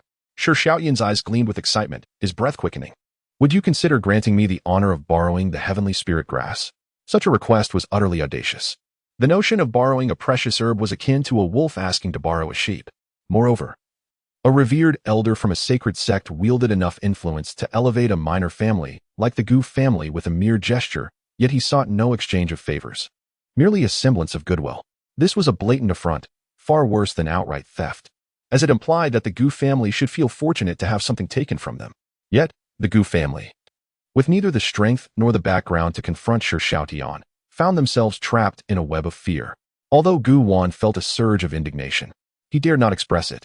Instead, he stammered, "Esteemed elder, not long ago, I found myself in dire peril and was saved by a powerful figure, to whom I gifted the heavenly spirit grass as a gesture of gratitude." "What?" Shi Xiaodian's fury erupted. He descended from the air, seizing Gu Wan's throat with an iron grip. "How could you possibly give away such a precious item? To whom did you bestow it?" His eyes burned with rage, as if Gu Wan had stolen from him personally. The sudden turn of events left all present in shock. Gu Wan's face turned pale as he struggled for breath, while his daughter, Gu Linger, felt a mix of anger and desperation. She cried out, "Esteemed elder, the recipient of the heavenly spirit grass is a certain Zhong Qing." "Who is Zhong Qing? Where does he reside? What status does he hold to dare seize my spiritual herb?" Shi Xiaodian's piercing gaze fixed upon Gu Linger, making her feel as though she were facing a terrifying beast. Fear gripped her heart, and worried for her father's safety, she clenched her teeth and replied, "I do not know Zhong Qing's background, only that he has a disciple named Su Yi. This is all I know. I implore you, spare my father's life." With a disdainful snort, Shi Xiaodian tossed Gu Wan aside, as if he were refuse. Having acquired the information he sought, he did not linger further, transforming into a streak of light and soaring away. To him, the Gu family was but a presence as insignificant as ants, apart from the celestial spirit herb. They did not even merit a second glance. A once vibrant banquet was rendered unfeasible by Shi Xiaodian's intervention. As the guests departed, Gu Wan's demeanor softened considerably. He gazed at Gu Linger, his expression filled with sorrow, and said, "Linger, that esteemed elder Zhong Qing is our savior. How could you so recklessly reveal his identity? Are we not then becoming ungrateful wretches?" "Father, the eighth elder of the Wujizong comes with a fierce intent, seemingly unyielding until his objectives are met. If we do not divert his attention, the annihilation of our Gu family could be but a thought away. How could I stand by idly and watch you in peril?" Gu Wan's expression was a mixture of concern and complexity. The reasoning is indeed sound, yet if this action brings calamity upon that elder, we would be utterly culpable. Gu Linger's countenance was grim. She was acutely aware that her actions could very well invite disaster upon Zhong Qing, yet she could not bear to witness her father in peril. All she could do was pray for Zhong Qing's fortuitous protection, should he come seeking retribution. She would have no choice but to sacrifice herself to quell his wrath. At the same time, a glimmer of hope sparked within her, given Zhong Qing's extraordinary prowess. Perhaps victory was not entirely out of reach. Chapter 73. Whence comes this old spicy hot pot? Chapter 73. The power of the Wuji sect is quite formidable. Its influence spans across the vast world, encompassing a significant portion of the eastern domain. As the eighth elder of the Wuji sect, Shi Xiaodian's status as a renowned alchemist endows him with considerable authority within the sect. Shortly after his orders, relevant information regarding Zhong Qing was presented before him. There are many individuals named Zhong Qing across the realm, yet only one has a disciple named Su Yi. That would be the Pingjiang Sect. In the Grand Hall, Shi Xiaodian gazed upon the information regarding Zhong Qing's affiliation with the Pingjiang Sect. With a cold chuckle, he thought, "A mere second-tier sect peak master dares to intercept my opportunity. How foolish, given the limited time for investigation." The information on Zhong Qing merely provided his background and the fact that he had taken Su Yi as a disciple, along with his notable feat of crushing Blood Mad with a mere gesture. Eighth Elder, according to our investigation, this individual is somewhat extraordinary. Many of his deeds remain undiscovered. Should we continue our search for clarity? A man cloaked in black, the leader of the Wuji sect's dark guards, inquired. No need. Xiaotian waved his hand dismissively. A mere peak master from the Pingjiang Sect, we only need to ascertain his identity. Even if he is somewhat remarkable, how remarkable can he truly be? You may leave now. Understood, 8th Elder. The Dark Guard leader felt an inkling that Zhong Qing was not simple. He intended to offer a warning but saw Xiaotian's nonchalance and swallowed his words. Bowing, he withdrew. With the departure of the Dark Guard leader, Xiaotian set out from the Wuji sect once more, his target now clear, the Mufa peak of the Pingjiang sect. In his mind, a peak master of a second-tier sect was but clay in his hands, easily moldable. At Mufa peak, a thunderous roar echoed. Dark smoke billowed into the sky above the inner courtyard. Coughing, Zhong Qing waved his hand to disperse the acrid smoke, feeling quite vexed. I followed the procedure precisely. How could the furnace explode? In a corner, a pile of discarded alchemical furnaces lay in disarray. The furnace in the center of the courtyard was shattered in half. While others expended spiritual materials in alchemy, Zhong Qing lost both materials and furnaces. Could it be the furnace's quality? Lost in thought, Zhong Qing called out to his disciple Lin Feng outside. Apprentice, go to the alchemy peak in exchange for a higher quality furnace. He meticulously noted down the reasons for his failure and continually reflected upon them. Outside, Lin Feng, who had been practicing, reluctantly stood up. Master, please wait. He replied before heading straight to the alchemy peak of the Pingjiang sect. Before long, he arrived at the residence of Zhong Qing, the peak master of alchemy peak. Oh, Lin Feng has come. Come in quickly.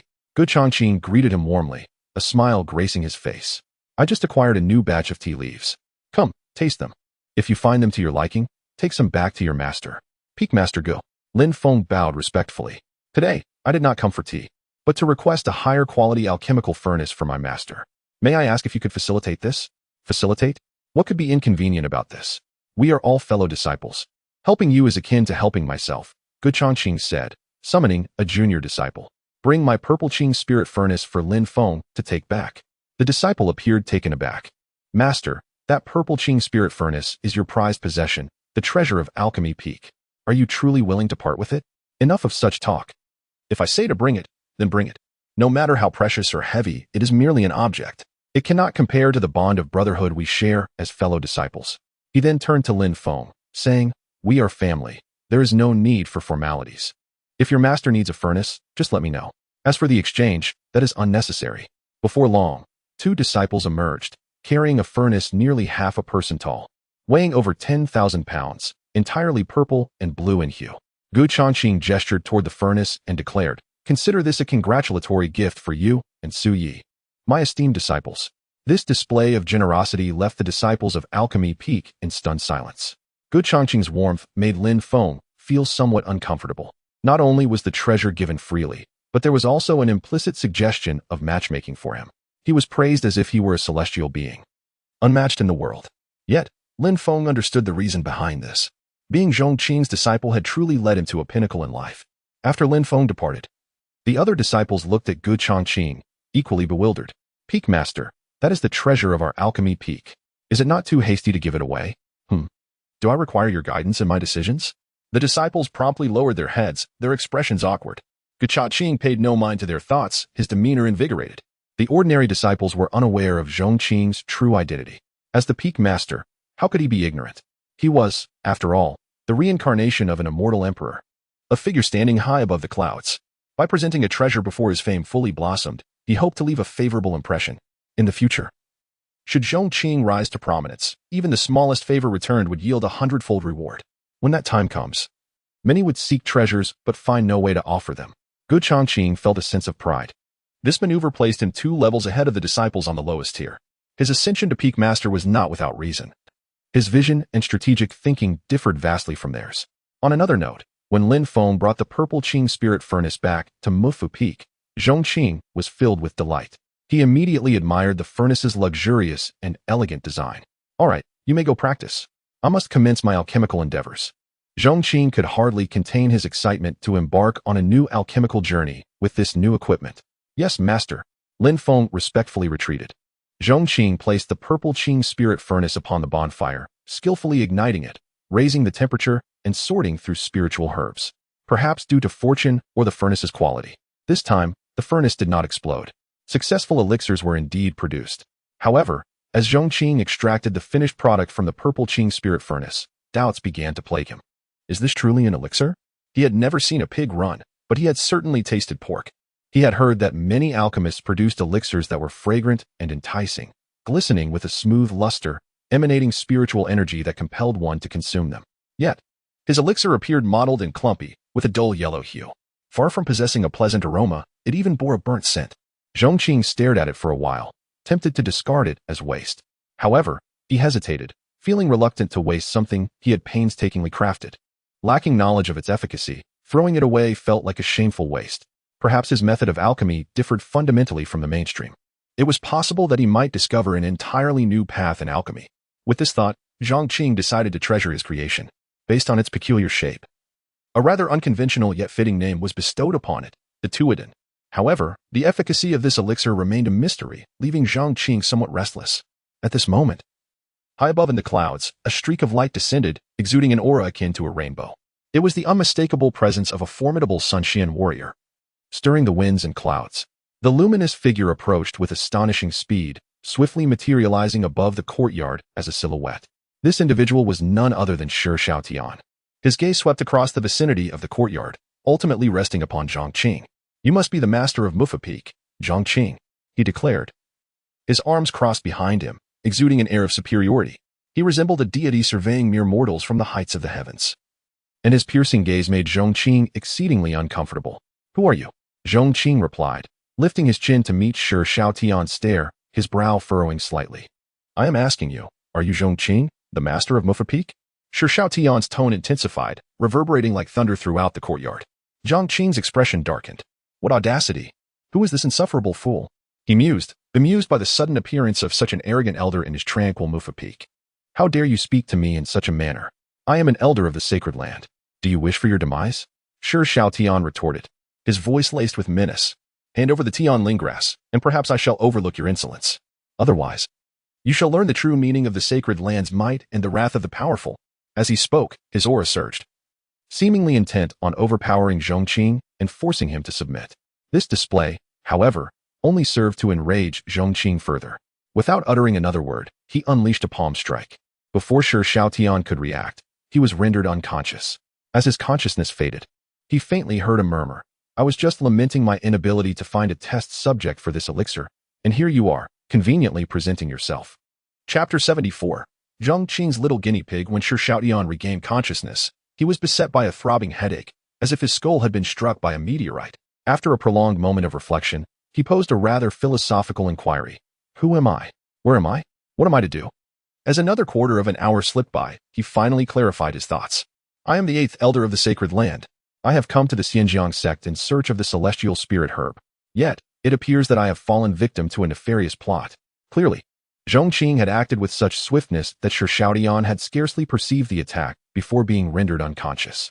He lifted his gaze to survey his surroundings. It was a quaint courtyard, rather exquisite in design.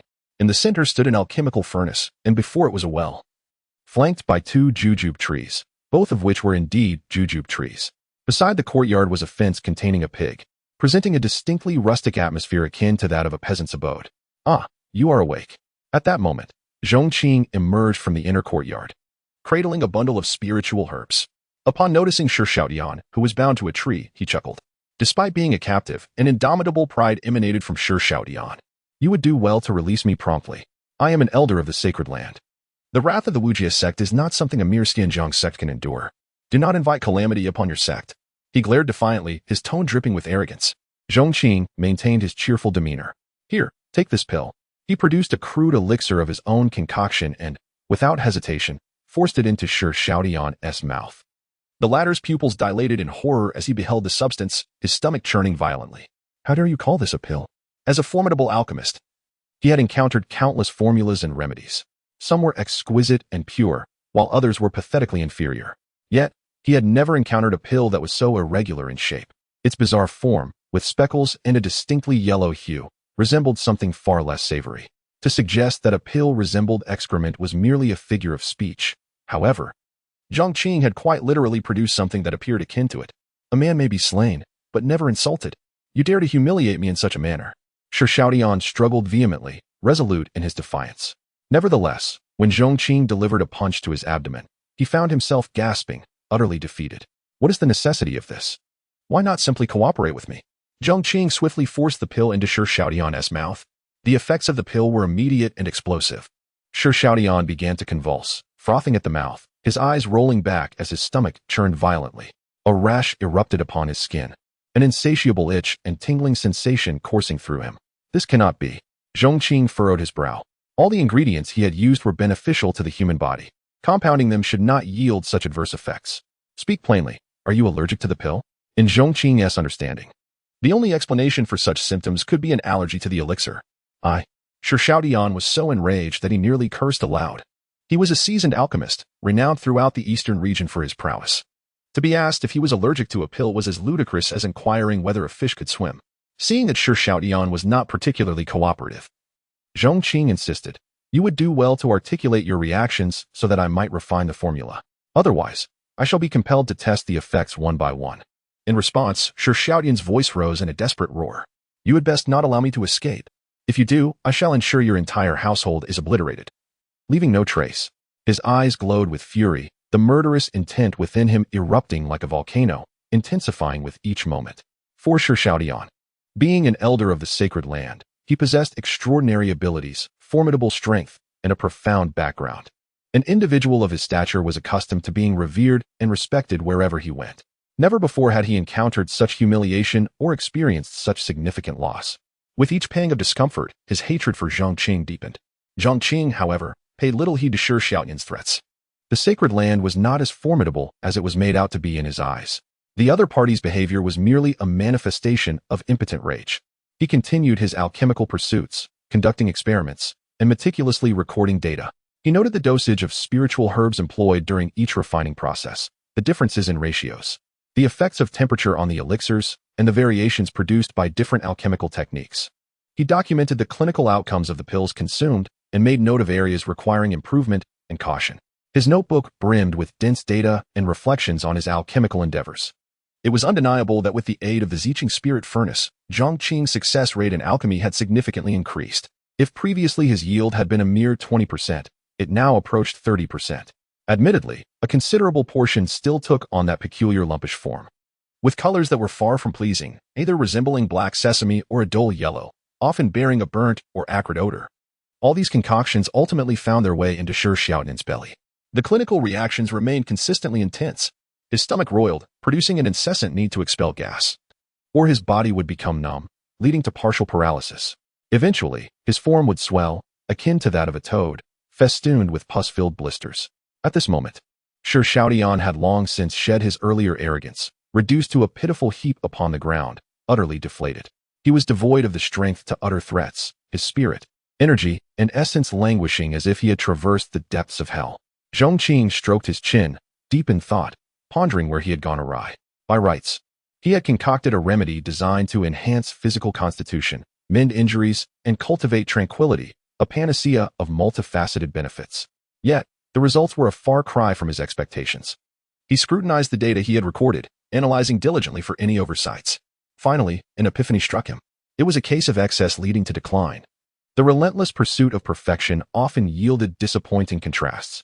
Thus, I must seek a toxin to counterbalance the properties of the spiritual herbs.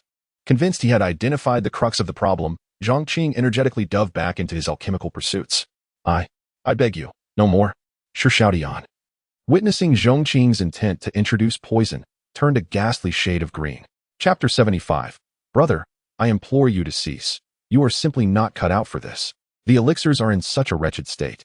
If you were to incorporate poison, who knows if it might concoct a lethal potion that could cause one to ascend and perish on the spot. Shi Xiaodian never anticipated that. Having lived a life of self-sufficiency, his first plea would be for someone to refrain from alchemy. Yet, Zhong Qing remained impervious to his request, engrossed in the manipulation of spiritual materials and precise measurements. Everything was executed to the highest standards. His focused demeanor and intent gaze revealing a fluidity in his actions that left Shi Xiaodian trembling with trepidation. Past experiences indicated that the more Zhong Qing immersed himself, the more potent the toxicity of the elixirs he produced.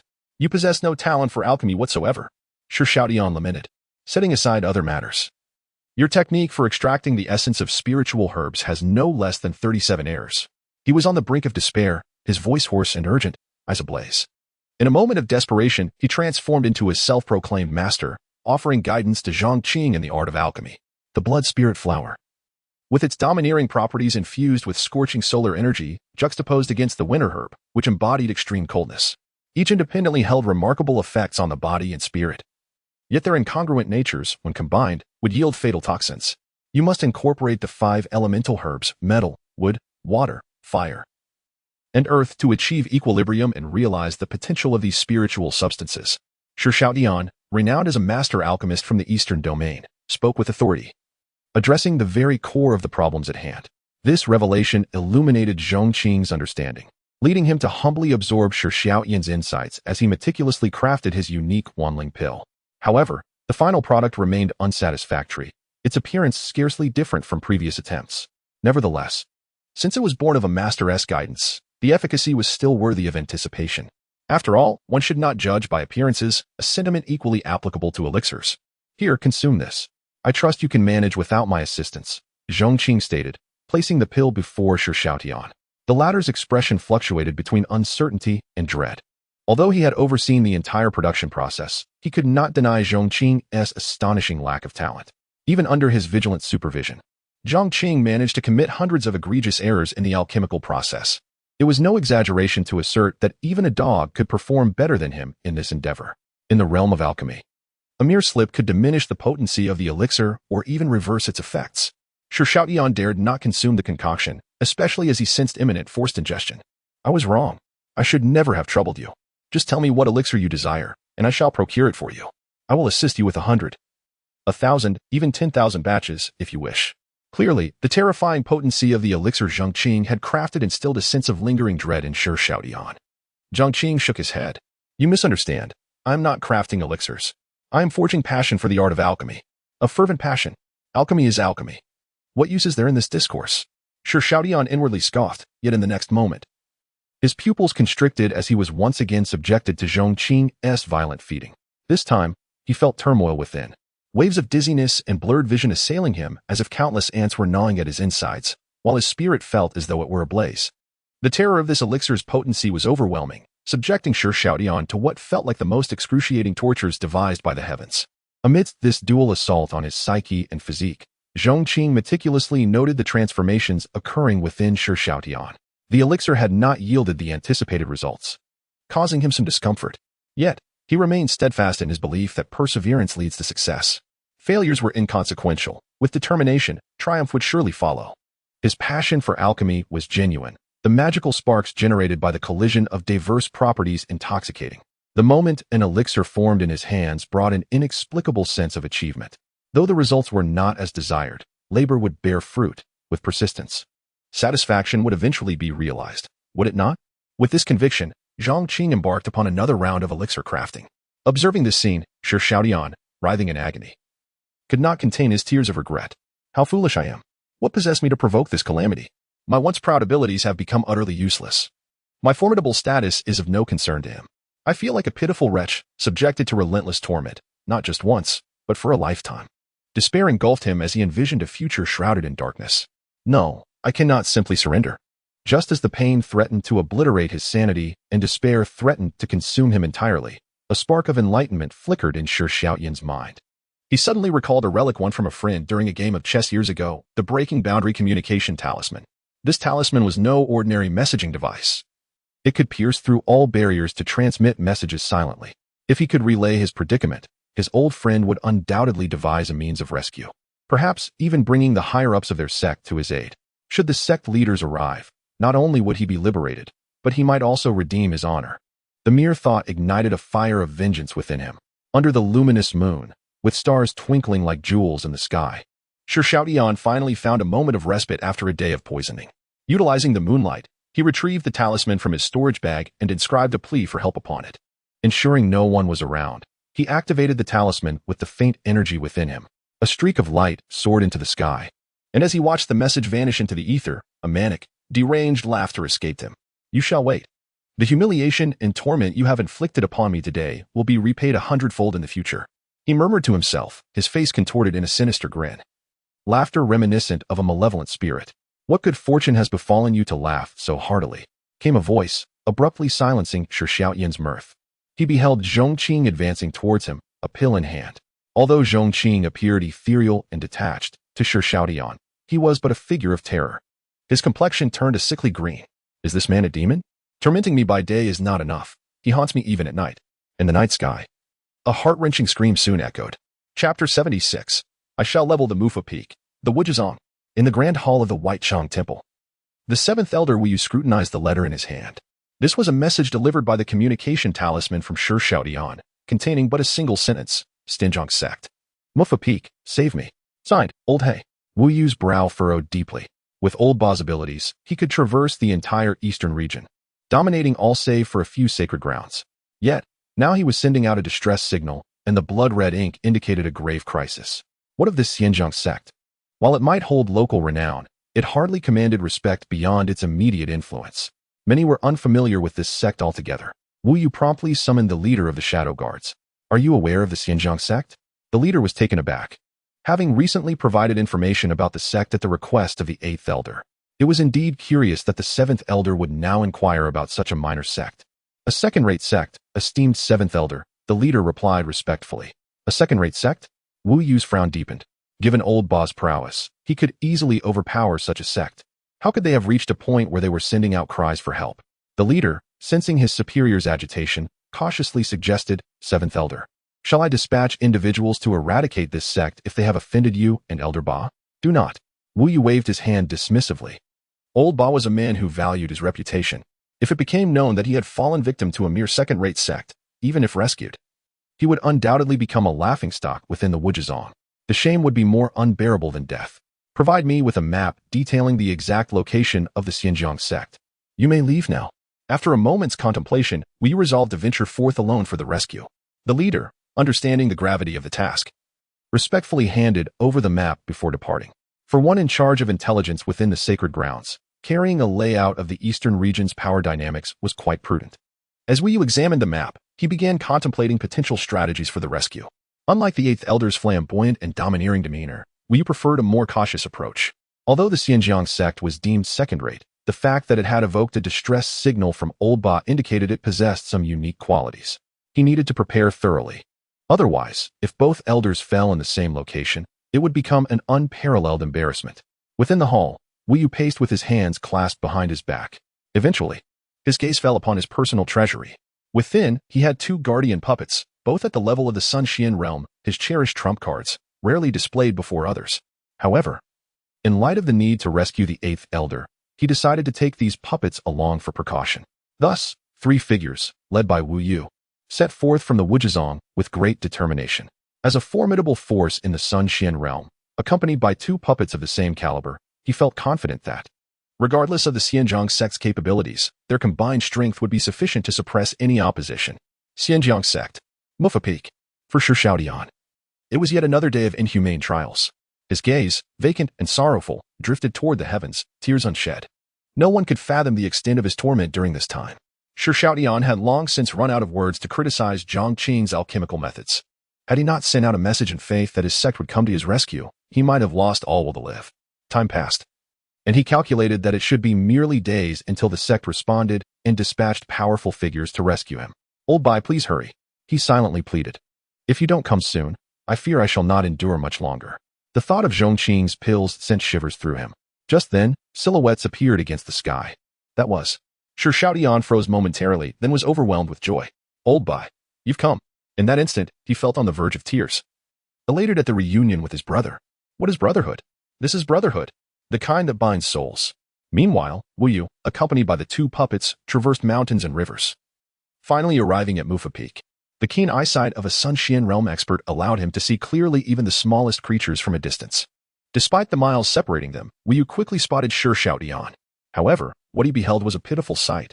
Covered in festering sores, disheveled hair, and emaciated to the point of being skeletal, Shi Xiaoyan looked as though he had withered considerably.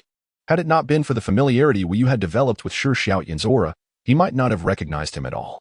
Old He, what has happened to you? Wu Yu rushed into the courtyard to free Shi Xiaoyan from his bonds, inquiring about the situation. Old Bai, my brother, at last you've come. Sure Xiaotian felt as though he had been reunited with a long-lost friend. The weight of his suffering momentarily lifted. He poured forth the tale of his tribulations. Upon hearing that his dear brother had been treated as a test subject and subjected to untold agony, Wu Yu's anger ignited. What a despicable Zhong Qing! How dare he humiliate you so? Brother, today I shall level this Mufu peak and annihilate the Pingjiang Sect to avenge you. His heart surged with righteous fury, flames of vengeance dancing in his eyes. The people of the Wuzhizong had never endured such indignities. At that moment, Zhong Qing emerged from the inner courtyard, striding toward the scene with a cold gaze fixed upon Wu Yu. You wish to level my Mufu peak and annihilate my Pingjiang Sect? Indeed, Wu Yu replied, his voice resounding with conviction.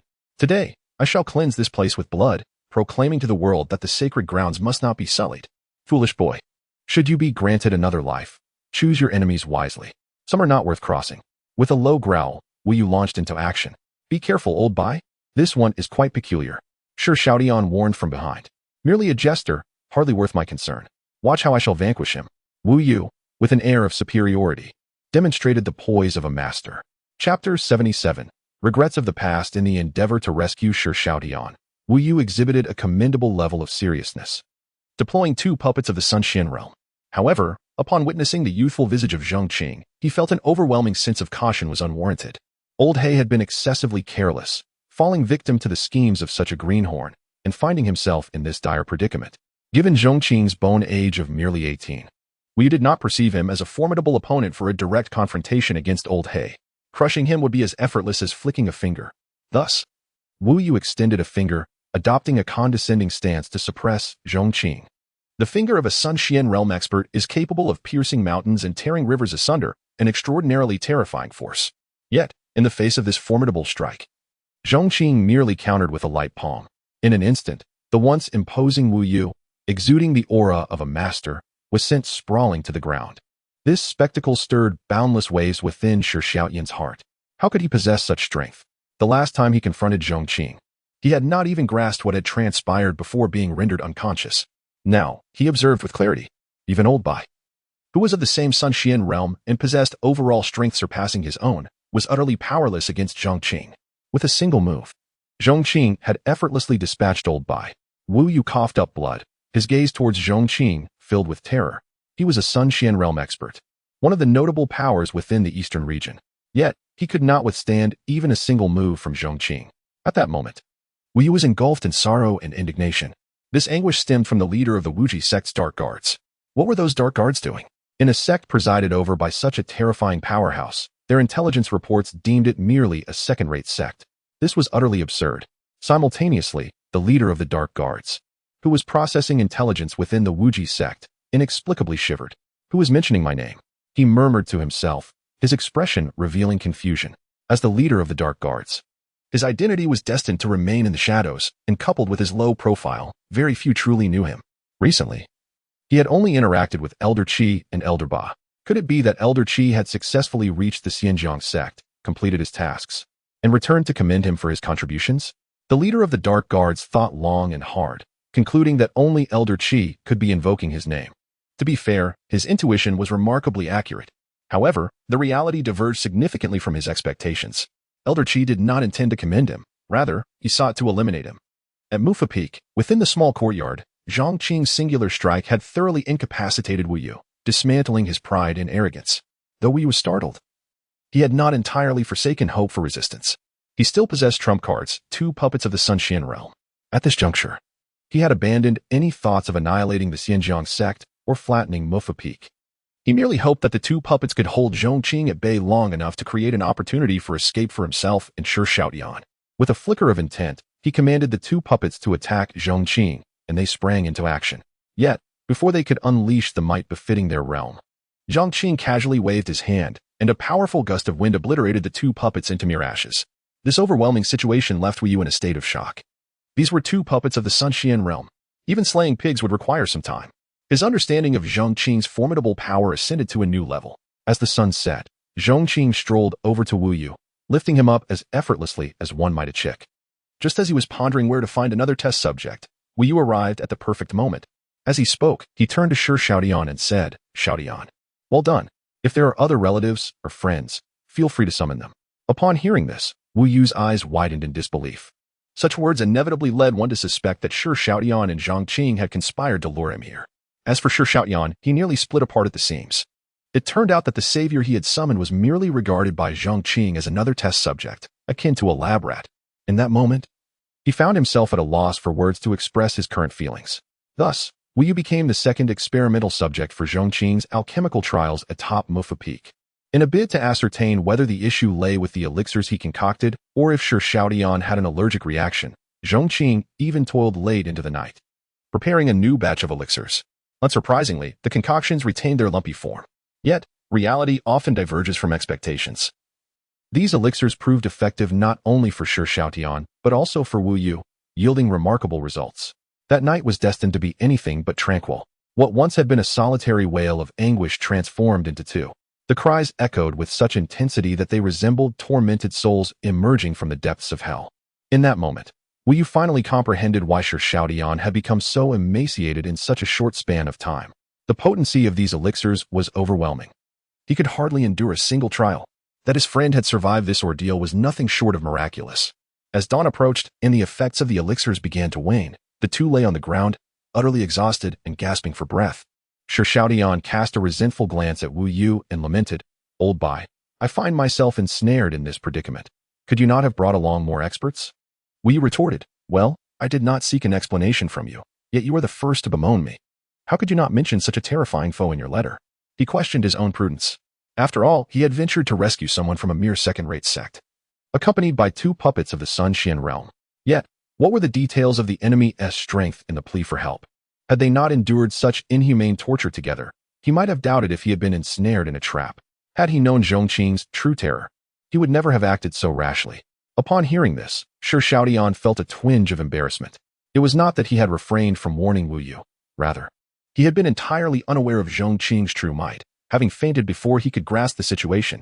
Furthermore, when he penned the plea for help, the urgency of the moment necessitated brevity, and he had given little thought to the details. Assuming Wu Yu would recognize the gravity of the situation upon learning of his peril, he never anticipated that it would result in them both enduring such unimaginable torment. Observing his friend's haggard visage and pallid complexion, Shi Xiaotian was consumed by an overwhelming sense of regret. How he wished he could turn back time. Why could he not simply enjoy his role as an elder within the Wuji sect?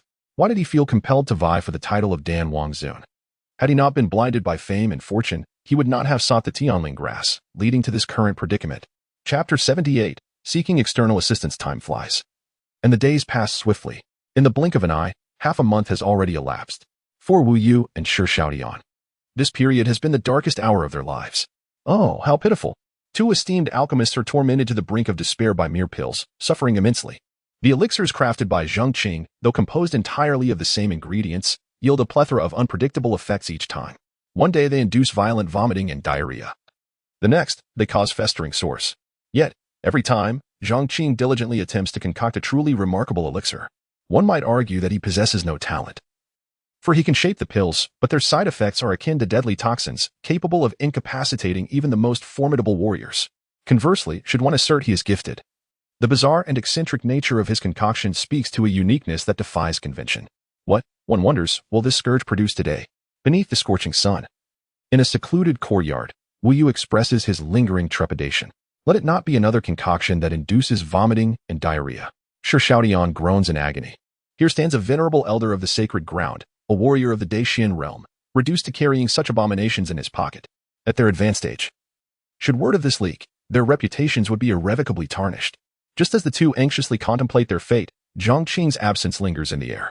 Wu Yu and Shi Xiaotian exchange glances. Ever since their arrival at Mufu Peak, it has been a relentless barrage of subpar toxic pills thrust upon them daily. Is today the day the sun rises from the west? Or has Zhong Qing suddenly found his conscience? Meanwhile, Zhong Qing is engrossed in reading within the inner courtyard, perusing the Wan Yuan Dan Jing, a reward from the system. This is a text of imperial significance, encompassing vast and profound knowledge that elucidates the very essence of alchemy. It catalogs numerous divine elixirs and their formulations, detailing various alchemical methods and the path to pill creation. The Wanling Dan he concocted clearly has no chance of success in the near term. Rather than tread this path into obscurity, it would be prudent to adopt a different approach. In his research, he discovers an extraordinary recipe. Utilizing the 5 elements of fire and harnessing the energies of the sun, moon, and stars as fuel, gathering the essence of mountains and rivers as the crucible, and employing the secret method of heavenly harvest and earthly compensation to capture celestial and terrestrial essences. One could forge a perfect foundational pill. Those who consume this pill before the age of 16 will attain a flawless foundation. Once established, their cultivation speed would soar, rivaling even the ancient sacred bodies. This recipe ignites a fervor within Zhong Qing. His two disciples, having undergone a hundredfold enhancement in cultivation, returned tenfold in strength. Their progress is nothing short of remarkable. However, should their cultivation speed increase significantly on this foundation, he would be propelled into a realm of extraordinary advancement. In matters of cultivation, speed is of the essence. No one ever complains that their growth is too rapid. Yet, it seems time is not on his side. Zhong Qing muses, his gaze darkening. The recipe stipulates that only those under 16 can benefit from the perfect foundational pill. Otherwise, the effects would be drastically reduced. If memory serves, Lin Feng is nearing his 16th birthday. Time waits for no one. Zhong Qing carelessly tosses the foundational text aside, his mind racing to devise a plan to produce the elixir before Lin Feng reaches his 16th year. He soon realizes that relying solely on his own abilities, he cannot possibly complete the task in this time frame. Not to mention, the secret method of heavenly harvest and earthly compensation requires an immense reservoir of alchemical knowledge. Without a solid foundation in the art of alchemy, grasping this technique in a short period is simply unattainable. Although Zhong Qing has demonstrated a newfound passion for alchemy, he remains a novice. Given the implications for his disciples' futures, he cannot afford to squander time experimenting. It appears he must seek external assistance. His gaze drifts to the window, and upon spotting Wu Yu and Shi Xiaotian, he is momentarily taken aback. These are the very individuals he needs. He promptly rises and strides outside. In the inner courtyard, Wu Yu and Shi Xiaotian find themselves bound beneath a jujube tree. Upon seeing Zhong Qing approach, their expressions immediately turn pained. Today, it seems they cannot escape this ill fate. Oh well, they reason, whether they extend their necks or retract them, the outcome is the same. They might as well face it with courage. They unconsciously straighten their backs, resembling warriors awaiting battle, bracing themselves for the impending ordeal. At that moment, Zhong Qing stands before them and straightforwardly inquires, "I recall you both as alchemists, am I correct?"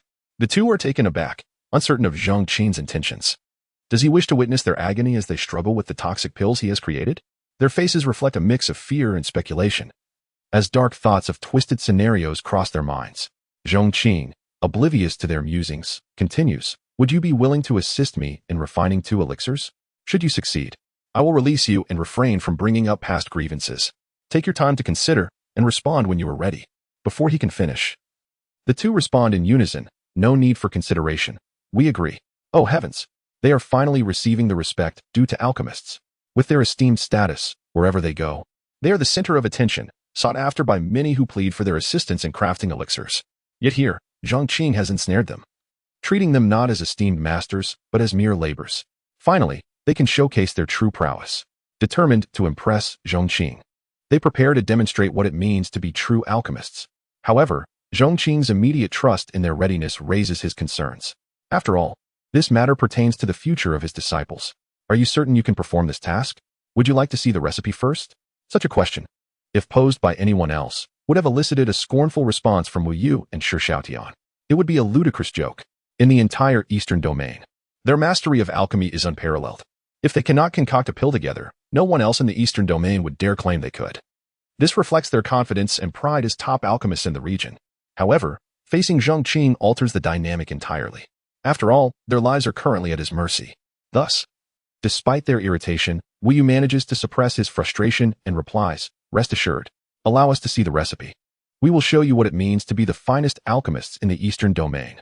In that moment, they feel as though they have returned to their rightful domain, reclaiming the honor that belongs to alchemists. They resolve to impart a lesson to Zhong Qing, showcasing the true art of alchemy and revealing the inferior nature of his prior concoctions. Chapter 79. What a terrifying alchemical formula is this? In the courtyard, upon witnessing the unwavering confidence of the two individuals, Zhong Qing refrained from further discussion and lifted their restrictions. He then turned back, delivering the alchemical source Tao scriptures to them, instructing, "First, examine the formula for the perfect foundation pill. After you have perused it, return to me." Following his words, he strolled back to his room, indulging himself in a cup of tea. The tea, sent from the Morning Glow Valley, was undeniably exquisite, leaving a lingering aftertaste that invigorated the spirit and sharpened the mind. Meanwhile, Wu Yu and Shi Xiaotian initially regarded the situation with indifference. In their eyes, Zhong Qing's alchemical skills were rather rudimentary. Any disciple under their tutelage would surpass him by leaps and bounds in the art of alchemy. While they acknowledged Zhong Qing's formidable strength in the realm of alchemy, they considered themselves the titans, and him merely an apprentice. To label him a novice would be an affront to novices themselves. Hence, they questioned the value of a formula presented so casually by such an individual. However, upon merely glancing at the contents of the formula, they were utterly astounded. Utilizing the 5 elements as fire, harnessing the powers of the sun, moon, and stars as fuel, and drawing upon the essence of the earth and sky through secret methods, one could create the perfect foundation pill. What an astonishing alchemical formula this was. The mere introduction sent shockwaves through their hearts. This formula was unprecedented, a marvel beyond compare, its innovative approach and grand vision far surpassing anything they had previously encountered. It felt as though a surge of electricity coursed through them, igniting a fervent excitement. With their extensive knowledge of alchemy, they recognized the formula's extraordinary potential, as if a new world had been unveiled before them. As they delved further into the text, their excitement intensified uncontrollably. The brilliance of this formula lay not only in its unprecedented and formidable medicinal properties but also in its unique methodology for crafting pills. Many alchemists preferred using earth fire to extract the essence of spiritual herbs, a common and widely practiced technique. Mastery of fire temperature is crucial in the alchemical process. Yet, aside from the fire technique, only seasoned alchemists understood that there exists another method, water refinement. As elders of the sacred grounds, they prided themselves on being among the most skilled alchemists in the eastern region, proficient in both fire and water techniques, and adept at merging the two. This was the source of their pride and the foundation of their dominance. Now, this formula not only elaborated on water and fire techniques, but also introduced gold, wood, and earth methods, collectively known as the 5 elemental alchemy. Each method was invaluable, a stepping stone for an alchemist to reach greater heights. The concept of 5 elemental alchemy was something they had only heard of in ancient texts, rumored to have been lost to the annals of history. They could hardly believe their eyes as they beheld it now. It was evident that if this 5 elemental alchemy were to become known, it would undoubtedly incite a frenzy among countless alchemists. Yet, this was not the most precious aspect of the formula. The secret techniques for harnessing the heavens and replenishing the earth, along with the alchemical pathways described, constituted the true treasure of this formula. Mastering the knowledge contained within this text would undoubtedly elevate their achievements in alchemy to unprecedented levels. Initially, they believed their imprisonment and the torturous trials they endured were the darkest moments of their lives.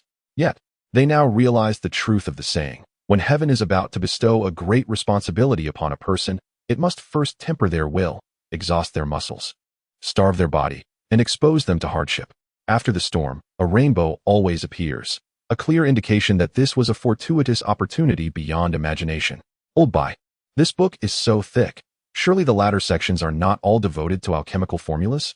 Shi Xiaotian stammered, his excitement causing his beard to tremble. Upon hearing this, Wu Yu felt a jolt of shock as well. If the book were indeed filled with formulas, what immeasurable value would it hold? Curiosity clawed at their hearts like a restless kitten. Glancing around and noticing Zhong Qing leisurely sipping tea in the courtyard, they discreetly proposed, "Shall we take a peek at the later sections? Just a quick look?"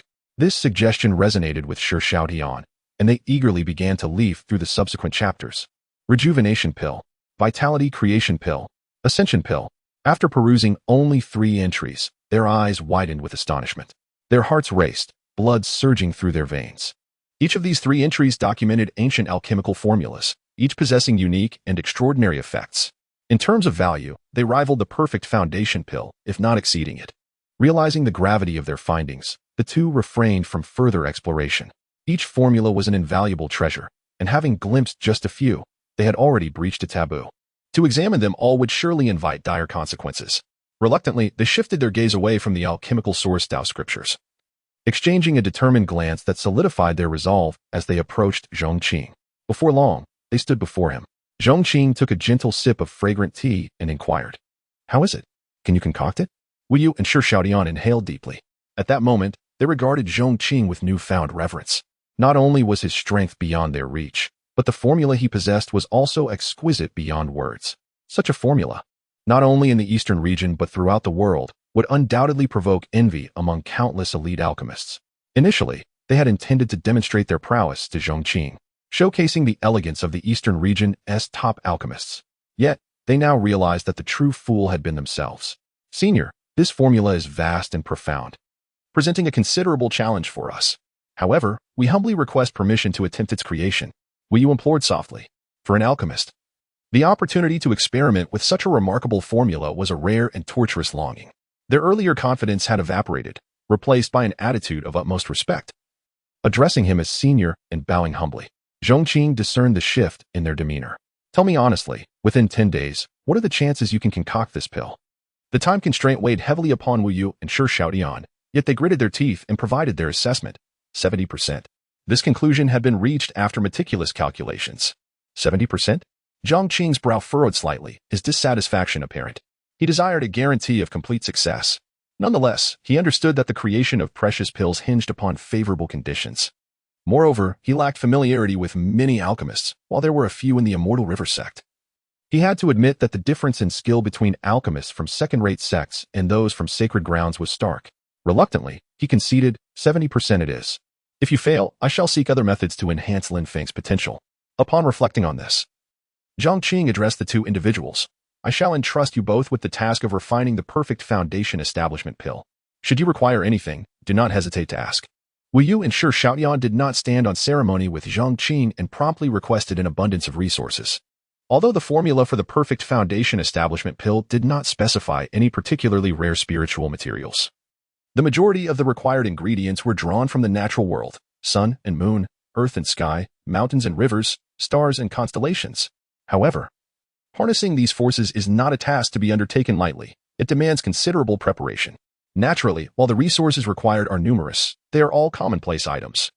And given the stature of the Pingjiang Sect, they can easily be supplied. Zhong Qing dispatched a young disciple to the sect leader, Xinyuan Hong, to request a supply of materials. The latter, without hesitation, readily consented with a wave of his hand. Once the materials were fully prepared, Wu Yu and Shi Xiaotian embarked on their fervent journey of alchemical refinement. Chapter 80. Breaking boundaries again from this day forth. The peak of the Mufa mountain was abuzz with activity. Each night was either illuminated by a cascade of starlight or resonated with the tremors of the earth. Faintly, one could perceive brilliant flashes of light and the surge of spiritual energy erupting from the depths of the ground. In their fervent quest to concoct the perfect foundation establishment pill, Wu Yu and Shi Xiaotian exerted every ounce of their strength, leaving no effort spared. Such tumult naturally attracted the attention of the disciples of the Pingjiang Sect.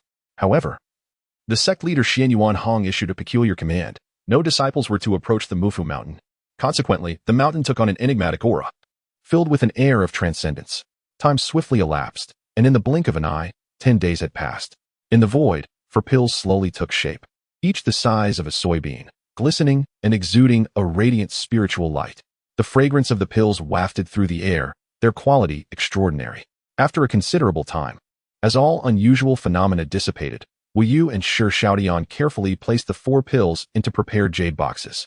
At that moment, they felt a mix of nostalgia and exhilaration.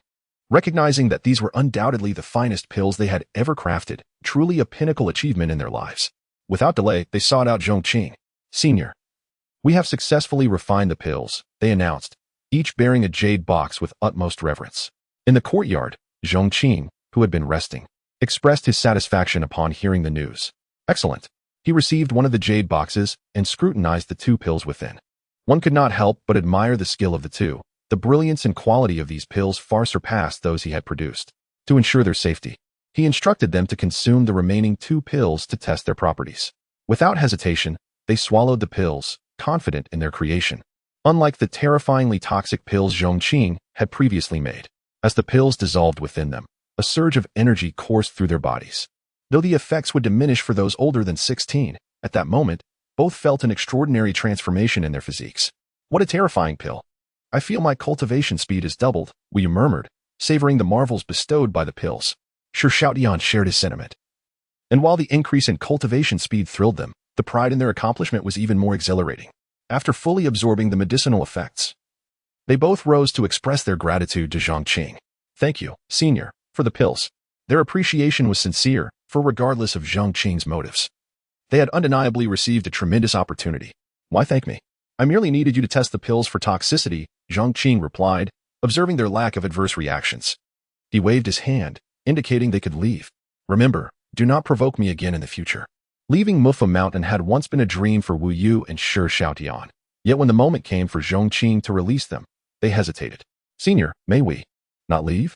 they implored in unison, reluctant to part ways. Zhong Qing chuckled. "What's this? Are you becoming addicted to being my test subjects? You are not my disciples. Go on, get lost." Thus, Wu Yu and Shi Xiaodian were playfully scolded and sent on their way. Before departing, they turned back multiple times, their eyes filled with deep reluctance, as if bidding farewell to cherished friends. This display left Zhong Qing at a loss for words, though he paid it no mind. He then summoned his two disciples. "Master, how may we serve you?" Lin Feng and Xiao Si respectfully inquired. "Nothing of great importance," Zhong Qing replied. "I have prepared a pill for each of you." He flicked his fingers, sending the perfect foundation establishment pills into their hands. "This pill will enhance your talents. Make haste and refine them." As Lin Feng and Xiao Si beheld the rich aroma of the perfect foundation establishment pill, they instinctively swallowed. They recognized it as a top-tier pill. "Thank you, master," they expressed, touched by his constant consideration for them. "All right, find a place to refine it," Zhong Qing said, yawning, showing signs of fatigue. The two disciples bowed and exited the courtyard, seeking a quiet spot to commence their refinement of the pills. This pill was particularly effective for those under the age of 16. Even seasoned cultivators like Wu Yu and Shi Xiaodian experienced a significant boost, enhancing their cultivation speed beyond measure. Upon consuming the pills, Lin Feng and Xiao Si exhibited the pill's miraculous capabilities, an astonishing tenfold increase in their cultivation speed. Lin Feng, who had already reached the late stages of the Chun Xian realm, advanced to the pinnacle of that realm after just a few days of cultivation, now mere steps away from breaking into the Xing Xian realm. Similarly, Xiao Si transitioned from the early to the mid stages of the Qin Xian realm. If news of their cultivation speed were to spread, it would surely astonish many. The true beneficiaries of their accelerated progress were, of course, Zhong Qing. The effects he experienced from their cultivation, multiplied exponentially, were already remarkable, but now, with an additional tenfold increase, his own cultivation soared. He had expected a longer period before breaking through, yet he suddenly attained the Tian Xian realm. Open the attribute panel. Host, Zhong Qing cultivation, Tian Xian realm. Disciple, Lin Feng, pinnacle of Qin Xian realm. Hundredfold amplification activated. Disciple, Su Yi, mid Qin Xian realm. Hundredfold amplification activated. Activated bonds. Waste material bond 2-2. More bonds await development. Acquired constitution. None. Acquired special skills. Sixth sense aura. Heavenly eye. Same level suppression. Personal miniature world. In the eastern region, the Tian Xian realm was akin to a legendary status. Even the ancestors of sacred sects were only at the Di Xian realm. At this moment, Zhong Qing had truly attained a status that allowed him to gaze down upon the realm with unparalleled authority. The breakthrough in his cultivation stirred his spirit profoundly. Indeed, a life with advantages requires no explanation. Once the correct application of his advantages was unlocked, his cultivation soared with remarkable speed. At this rate, it was unfathomable to predict just how high his achievements would soar in the coming years. Chapter 81. The resignation of the two elders. As Zhong Qing experienced an exhilarating surge of emotions, far away, someone else was engulfed in distress. Wu Yu, the seventh elder of the Wuzhizong, had returned to the sect, yet he found no pleasure in food and felt utterly devoid of motivation. He wandered through life in a daze, much like a soulless automaton. His mind was consumed by thoughts of several elusive alchemical formulas. For an alchemist, a superior formula possesses an irresistible allure, akin to a siren's call. A tome a foot thick, filled with an untold number of recipes, tantalized him with its unattainable knowledge, leaving him in a state of torment. On this particular day, within the Baichang Hall, he resolved that he could no longer continue in this manner. Rising abruptly from his bed, he raked his fingers through his disheveled white hair and, with reddened eyes fixed on the window, seemed to have made a momentous decision. He stepped out of his chamber and made his way to the Wuzhizong's ruling palace, the Wujidian. The master of the Wujidian, Ouyang Hao, was a formidable and dignified middle-aged man. At that moment, he was diligently attending to the sect's affairs from his throne. In such sacred places, the leader not only wields great power, but also bears significant responsibilities. Ouyang Hao was, without a doubt, a paragon of diligence. He had presided over the sect for over 5 centuries, leading it to flourish under his guidance, with disciples, elders, and guest scholars thriving in abundance. Master, the seventh elder has come to visit, a guard announced, interrupting Ouyang Hao's busy schedule. Although puzzled by the unexpected visit, Ouyang Hao quickly responded, "Please invite him in." The seventh elder held a high status within the sect. His cultivation in the Dai Xian realm was not only a pillar of the sacred sect, but also his alchemical skills were unparalleled, a rarity in the entire eastern region. Such talent commanded respect, and even Ouyang Hao, as the sect leader, felt compelled to show deference. Shortly thereafter, Wu Yu's figure appeared in the grand hall. Seventh Elder. What troubles you? Ouyang Hao inquired, taken aback by Wu Yu's disheveled appearance and bloodshot eyes. Wu Yu remained silent for a moment. He had come to tender his resignation. The thought of the captivating ancient formula atop the Mufu Peak filled him with urgency, yet as he prepared to resign, hesitation gripped him. His position within the Wujizong was undeniably exalted. However, it was not merely his elevated status that caused his reluctance. He felt a profound sense of gratitude toward Ouyang Hao for the respect and recognition he had received. Would departing in such a manner not seem excessively callous? Nevertheless, this moment of indecision swiftly transformed into resolve. The pursuit of advancement is an immutable truth, and the allure of the Tao's source was irresistibly potent. Intimately tied to his future path. The journey of the Tao transcends the mundane ties of human relationships. Many forsake their humanity and sever emotional attachments in its pursuit. He was merely seeking his own path. With renewed determination, he declared, Master, I wish to resign. Ouyang Hao was taken aback. Seventh Elder, may I ask why? Wu Yu stammered, unable to admit that his intention was to join the second-rate sect, Pingjiang Sect. Such reasoning would surely be met with skepticism. And Ouyang Hao might perceive it as an insult to his intelligence. Thus, he conjured a facade. There is no particular reason. I simply feel weary and wish to retreat into seclusion. I hope the master will grant my request. Ouyang Hao was perplexed. Not long ago, the eighth elder had also sought to resign under similar pretenses. Was it truly the case that life in the Wujizong was so exhausting? His eyes reflected confusion, even leading him to question whether his sect's policies were flawed. The resignation of two elders in succession was a significant loss for the Wujizong, particularly as both possessed exceptional alchemical skills. Upon hearing Ouyang Hao's words, Wu Yu's composure shattered. What? The eighth elder has already left? Ouyang Hao's surprise deepened. You two shared a close bond.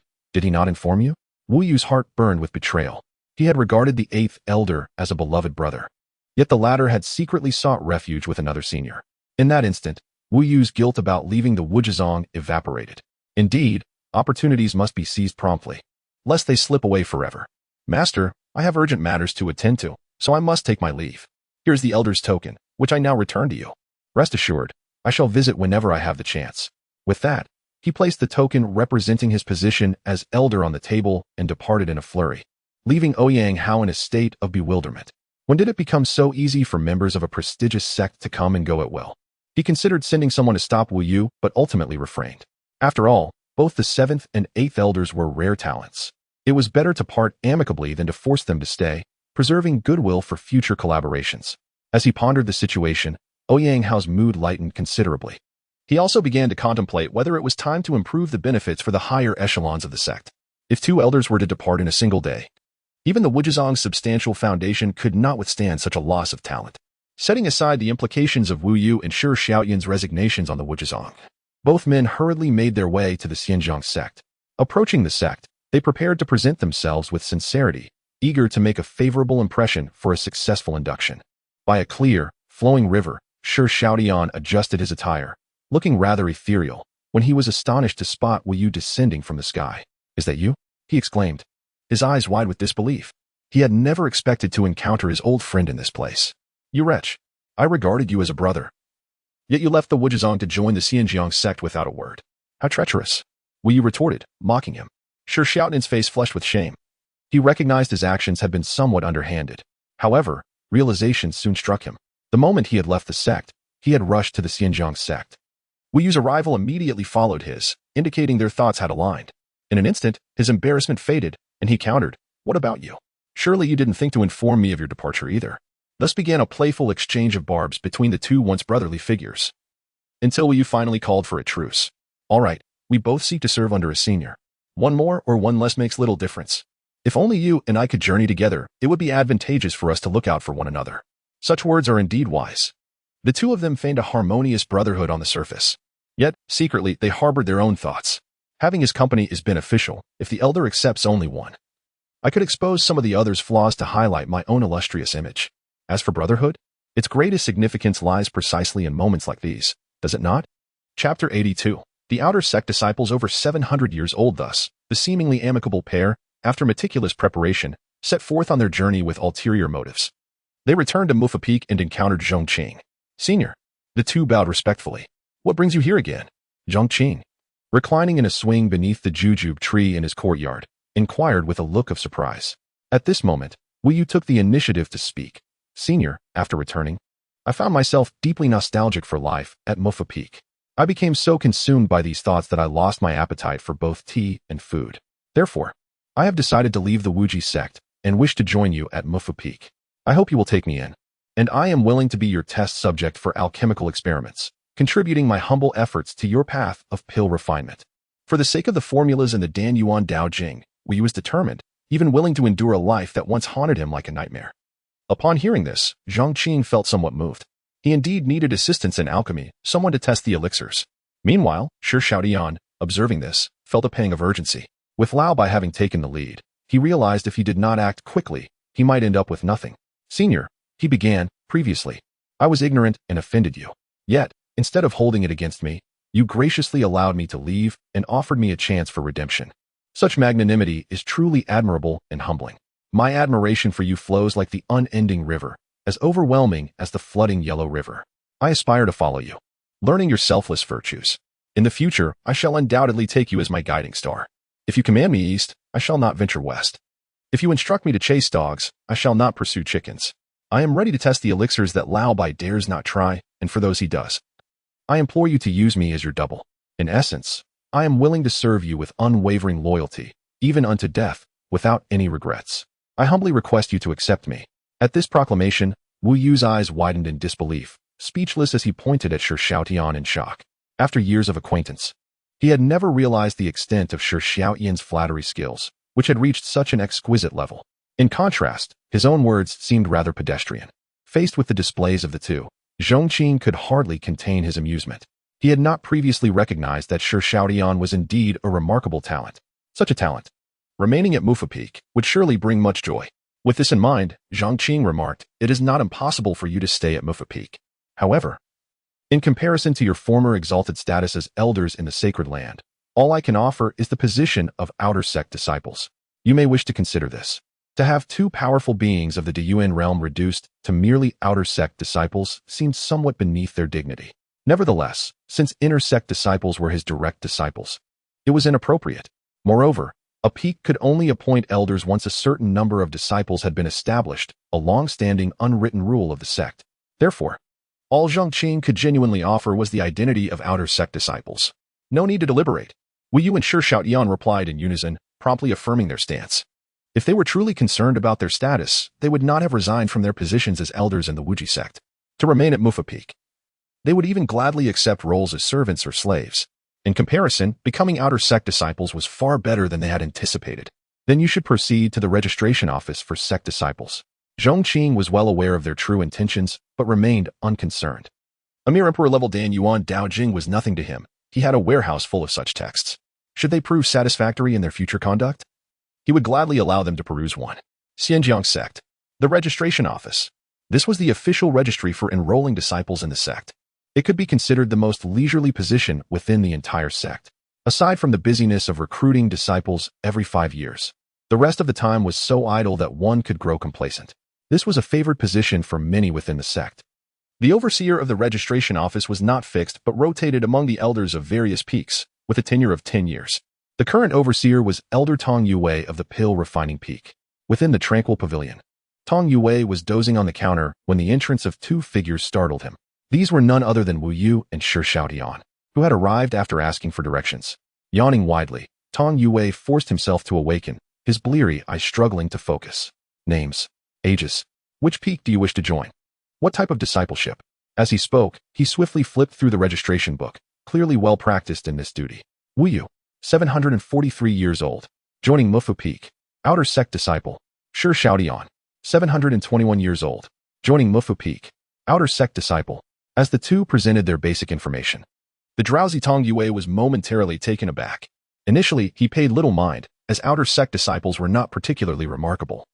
He had registered nearly 800 of them through his hands. However, these two were indeed exceptional outer sect disciples over 700 years old. A first in the history of Pingjiang Sect. Suddenly, a bolt of realization struck Tong Yue. Normally, a person could not live beyond 700 years. Even the sect leader could not reach such an age without breaking through to a higher realm. He abruptly opened his somewhat clouded eyes, eager to see who dared to approach him with such audacity. Yet, this glance sent shockwaves through Tong Yue's heart. 50 years prior, A grand alchemy event had taken place across the eastern region, to which Mufa Peak had been fortunate enough to be invited. At that time, he had accompanied the pill-refining Peak's leader as an alchemist. It was during that event that he had caught a distant glimpse of Wu Yu and Shi Xiaotian. That fleeting moment had been eternal. At that time, Wu Yu and Shi Xiaotian were titans in the realm of alchemy, the brightest stars of the entire event. Their mere presence had elicited cheers from the throngs, drawing countless admirers. That scene was etched in Tong Youwei's memory, and he had once aspired to emulate their greatness. Yet, these two illustrious figures were now here, seeking to join the Pingjiang Sect as outer sect disciples. What a jest! Chapter 83. A gentle breeze and light clouds. Leading by example, Tong Youwei's expression was rigid, his eyes reflecting an amalgam of emotions that were difficult to articulate. He felt a blend of joy and astonishment at witnessing his idol, alongside a profound bewilderment at their actions. In this moment, he even questioned whether his senses were deceiving him, rubbing his eyes repeatedly until, at last, he affirmed that he had not erred. Indeed, it was his former idol, an elder of the sacred land, a luminary at the pinnacle of the Eastern Domain's alchemy sphere. After a lengthy pause, he managed to suppress his astonishment and inquired incredulously. "Esteemed seniors, what did you just say? I did not quite catch that. Would you kindly repeat it?" He had anticipated a furious outburst from the two, considering their esteemed positions contrasted starkly with his humble standing. Moreover, Shi Xiaotian was notoriously tempestuous, known for his unpredictable temperament. Tong Yue braced himself for a storm of wrath. However, to his surprise, Wu Yu and Shi Xiaotian exhibited an unexpectedly amiable demeanor. "Elder, I am Wu Yu, 743 years of age. We have officially joined the Mufa Peak as outer disciples and would appreciate your registration," Wu Yu stated. "Elder, I am Shi Xiaotian, 721 years of age. We have also formally joined the Mufa Peak as outer disciples and seek your registration," Shi Xiaotian echoed in unison. Tong Yue, upon receiving this confirmation, felt his mind go blank. He had not misheard. Their appearances matched, their names aligned. Yet, how could such venerable elders of the sacred land, titans within the alchemy realm, come to the Pingjiang Sect merely to enroll as outer disciples? This perplexity birthed a multitude of questions within him. Moreover, their demeanor was far from the tempestuousness he had heard in rumors. They were remarkably genial. "Please, esteemed seniors, hold on," Tong Yue exclaimed, grappling with the absurdity of the situation, akin to a tale from a fantastical realm. He felt that such illustrious figures were beyond his capacity to accommodate and deemed it imperative to report this matter immediately, directing it to the sect master. "Please, elders, make yourselves at home," he offered courteously. Yet, Wu Yu and Shi Xiaotian were even more gracious. Meanwhile, Wu Yu and Shi Xiaotian awaited patiently in the registration pavilion, while Tong Yue dashed towards the Pingjiang Grand Hall with unprecedented speed. Once hunched and limping, he now moved with a straightened back and agile legs. Within the mountain gates, some disciples, engrossed in their training, suddenly sensed a swift figure whizzing by. What could it be? The speed was so remarkable that it left behind an afterimage, accompanied by sparks, an effect of rapid movement creating friction against the void. The disciples were left in disbelief. Could it be a person? They speculated which esteemed master within the sect possessed such extraordinary speed. "If I am not mistaken, that appears to be Elder Tong Yue from the Alchemy Peak," one exclaimed in astonishment. "Impossible, absolutely impossible." This declaration triggered a cascade of denials. They knew Tong Yue suffered from a debilitating leg condition, rendering him slow. How could one with such an affliction possess such astonishing speed? The reactions of the disciples caused doubt to seep into those who recognized Tong Yue. "Perhaps I did see wrong." "What do you mean by perhaps?" "You certainly did see wrong." As they dismissed the notion, they speculated about which powerful figure it could possibly be. Yet, despite their conjectures, they could not pinpoint the individual, leaving them to suppress their curiosity and resolve to inquire with their masters later. Shortly thereafter, a bizarre scene unfolded within the Pingjiang Sect as multiple disciples simultaneously approached their masters with queries. "Master, does our sect possess a technique so swift it can generate sparks?" This left their masters utterly flabbergasted.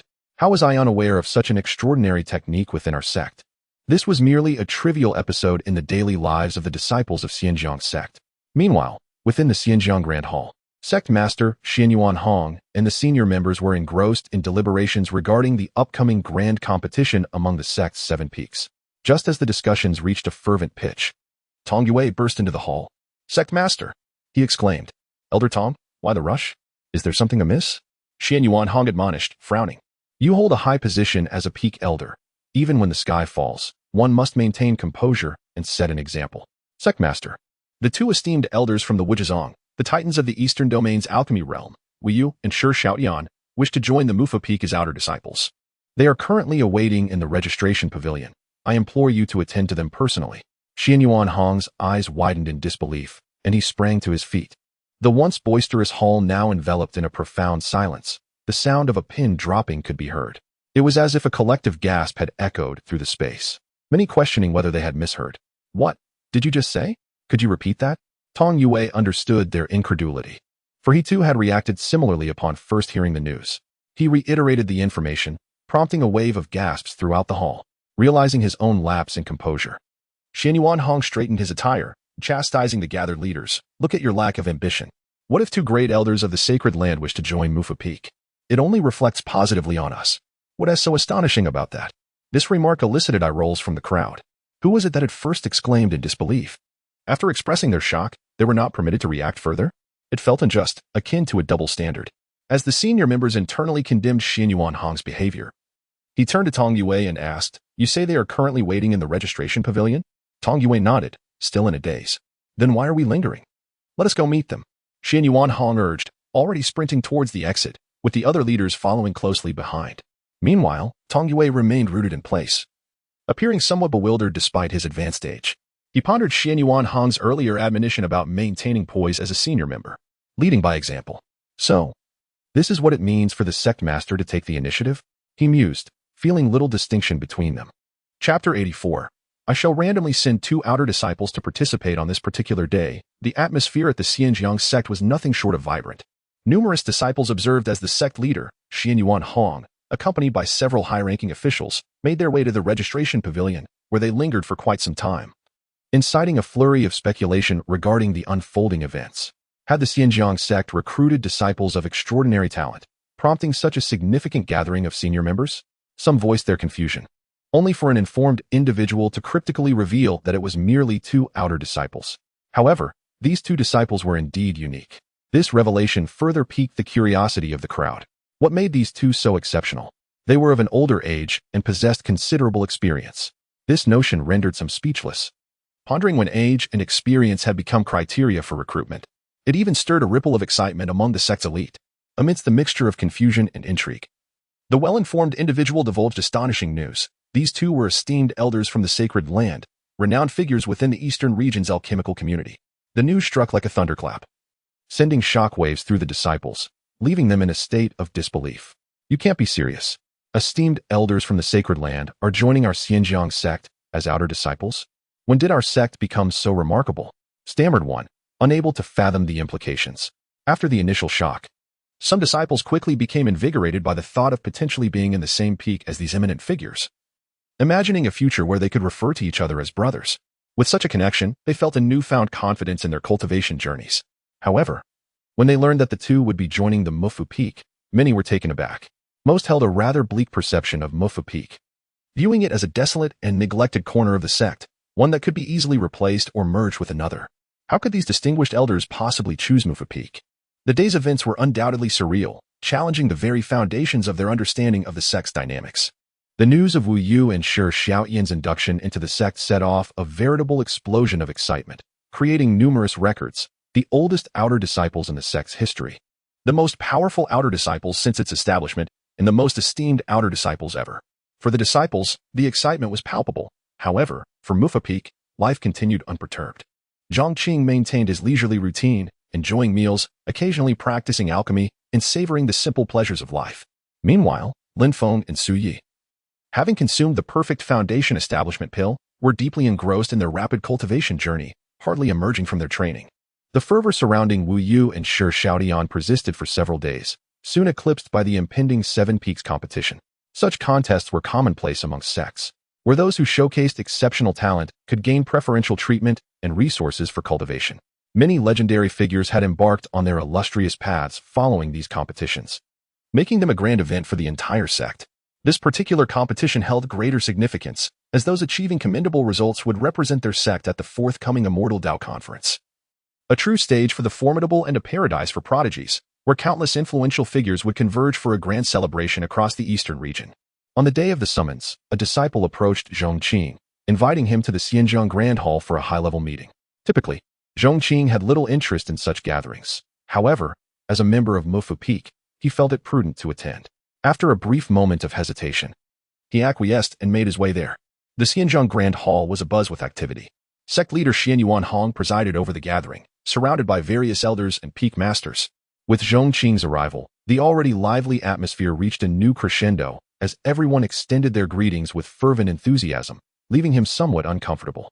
At this juncture, Xian Yuanhong turned his gaze toward Zhong Qing with a smile, inquiring about Mufu Peak's representatives for the upcoming competition. After a moment of contemplation, Zhong Qing replied, "Sect leader, as you know, Mufu Peak has a sparse population. We have few candidates to choose from, so I shall send 2 outer disciples at random to participate. After all, participation is what matters." Upon hearing this, numerous high-ranking members of the Pingjiang Sect exchanged incredulous glances, their eyebrows raised in disbelief. You can't be serious about sending just any 2 outer disciples. Are they even comparable?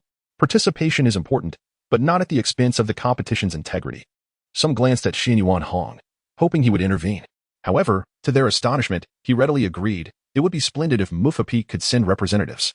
I plan to hold the competition in 3 days. Be sure to attend punctually. With that, Zhong Qing's interest in the meeting waned significantly. Meetings, whether in this life or the last, had always been his least favorite activity. Gratefully, he found a quiet corner and dozed off, sleeping soundly until the meeting concluded. When he returned to Mufu Peak, dusk had already settled in. He held little concern for the upcoming competition. It was merely a formality. Eventually, he summoned Wu Yu and Shi Xiaodian to his presence. Peak Master. In the small courtyard, the 2 bowed respectfully to Zhong Qing. There's no need for such formalities. Zhong Qing waved his hand dismissively. You are now disciples of Mufu Peak. In 3 days, the sect will host the 7 Peaks competition. Will you represent Mufu Peak? This declaration ignited excitement in both men, who were eager to prove themselves and win Zhong Qing's favor. They had not anticipated such an opportunity to showcase their abilities. Peak Master, we shall give our utmost effort, they exclaimed, brimming with enthusiasm, ready to rise to the challenge. This would be their first task under Zhong Qing's guidance, and they were determined to display the prowess of Mufu Peak. Chapter 85. The profound nature of fate. In this grand competition, there was no suspense. Wu Yu and Shi Xiaodian, displaying an unstoppable force, effortlessly crushed their opponents, claiming first place amidst the astonishment, dread, and admiration of the members of the Pingjiang Sect.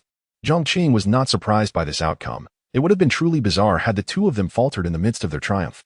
The ensuing time would be filled with a lengthy and tedious closing ceremony, which failed to ignite any interest within Zhong Qing. Upon learning the final results, he chose to depart, deeming it far more enjoyable to indulge in a drink at the foot of the mountain rather than languish in anticipation. As the wind swirled and dust danced in the air, Zhong Qing descended the mountain, traversing an ancient path until he arrived at a bustling human city. The streets were alive with a steady flow of pedestrians and vehicles, a tapestry of wanderers, merchants, and laborers, embodying a myriad of societal classes. Though this world revered the strong and esteemed the path of cultivation, the majority of its inhabitants remained ordinary, striving for their daily sustenance. There was a quaint tavern, thriving with business and nearly filled to capacity. "Welcome, esteemed guest," greeted the tavern attendant with a professional smile as Zhong Qing approached the entrance. 2 gin of fragrant rice wine, 3 gin of marinated beef, a plate of peanuts, and 2 gin of braised pig's trotters, please. The establishment was an old one, and Zhong Qing could be regarded as a frequent patron. In no time, his orders were served, and he savored the wine and meat while listening to the tales and anecdotes shared by merchants from far and wide. This lifestyle held a unique charm. At that moment, an elderly beggar appeared at the entrance. "Away with you. A beggar should not tarnish our esteemed proprietor's establishment or offend our valued guests." The old beggar was met with disdain as the tavern boy attempted to shoo him away. The beggar, baring his teeth in indignation, retorted, "Why can others enter? Yet I am barred?" The attendant, hands on hips, shot back with a scornful glare. "Do you have any money?" This single question struck the old beggar dumbfounded, as if it were a profound interrogation of his very existence. In this world, many poignant truths often arose in the simplest of circumstances. After a moment of stunned silence, the old beggar rubbed his hands together and chuckled. "Young man, where's the money? I have no coin, but I possess treasures that money cannot buy." As he spoke, he produced several volumes of scriptures from his bosom. "I observe that your bones are extraordinary, with a glimmer of spiritual light radiating from your crown. You are a promising candidate for the path of cultivation. Our meeting is fated. Choose any one of these scriptures, and I assure you it will set you on the path of cultivation. My asking price, 2 jars of wine." Inside the tavern, Zhong Qing found amusement in the old beggar's antics. This clever ruse, this scene, evoked a sense of familiarity within him. However, the tavern attendant's expression darkened at once. Any scripture regarding cultivation held immeasurable value in the mundane world. Each book was a closely guarded secret of various sects and noble families. Even fragments that occasionally surfaced were tightly clutched by the powerful and wealthy. Such treasures were far beyond the reach of common folk like them. Now, the old beggar was peddling what appeared to be cultivation techniques, as if he were running a wholesale operation. It was evident that this was nothing but a scam, an insult to their intelligence. Old man, I advise you to leave at once. If you do not, I shall have no choice but to be unkind. The attendant's tone grew harsh. Let us negotiate amicably. You, good sir, need not be so hasty. These are genuine treasures. The old beggar implored, think carefully. Once you miss this opportunity, it shall not return. A sharp and scornful voice rang out amidst the clamor of the tavern. Gui San'er, do you not see there are so many guests? Why waste time with a beggar? If you wish to be idle, then just leave. Gui San'er protested, I assure you. It is not laziness on my part. This old beggar insists on trading cultivation techniques for wine. At this proclamation, a wave of laughter erupted throughout the tavern. What a curious occurrence. People have bartered antiques or objects for wine, but to exchange cultivation techniques is a first. The tavern owner, clearly impatient, waved his hand dismissively. A mere beggar. Just drive him away before he disturbs our guests. With that, 4 or 5 imposing thugs emerged, ready to confront the old beggar. Stop. Zhong Qing interjected. I shall cover his tab. As his words echoed, the tavern owner's demeanor shifted instantly. Esteemed guest, please come in. The old beggar, hearing this, stood tall and entered the tavern with confidence. He then sauntered over to Zhong Qing, beaming with gratitude. Thank you, young brother. Your kindness is commendable. I shall not take advantage of you. I possess 9 volumes of superior cultivation techniques. Choose one, and let it serve as payment for 2 jars of wine. Zhong Qing recognized the authenticity of the old man's techniques at a glance. Each was a masterpiece, of the 9th rank, which momentarily surprised him. Such techniques could serve as the foundational laws of a second-rate sect. Only extraordinary individuals would part with them so readily. He scrutinized the old beggar with his celestial vision, quickly unraveling the secrets of his identity. This revelation intrigued him, though he chose not to dwell on it. After a brief reflection, he replied, Our meeting is fated. There is no need for the techniques. Today, I shall cover your wine expenses.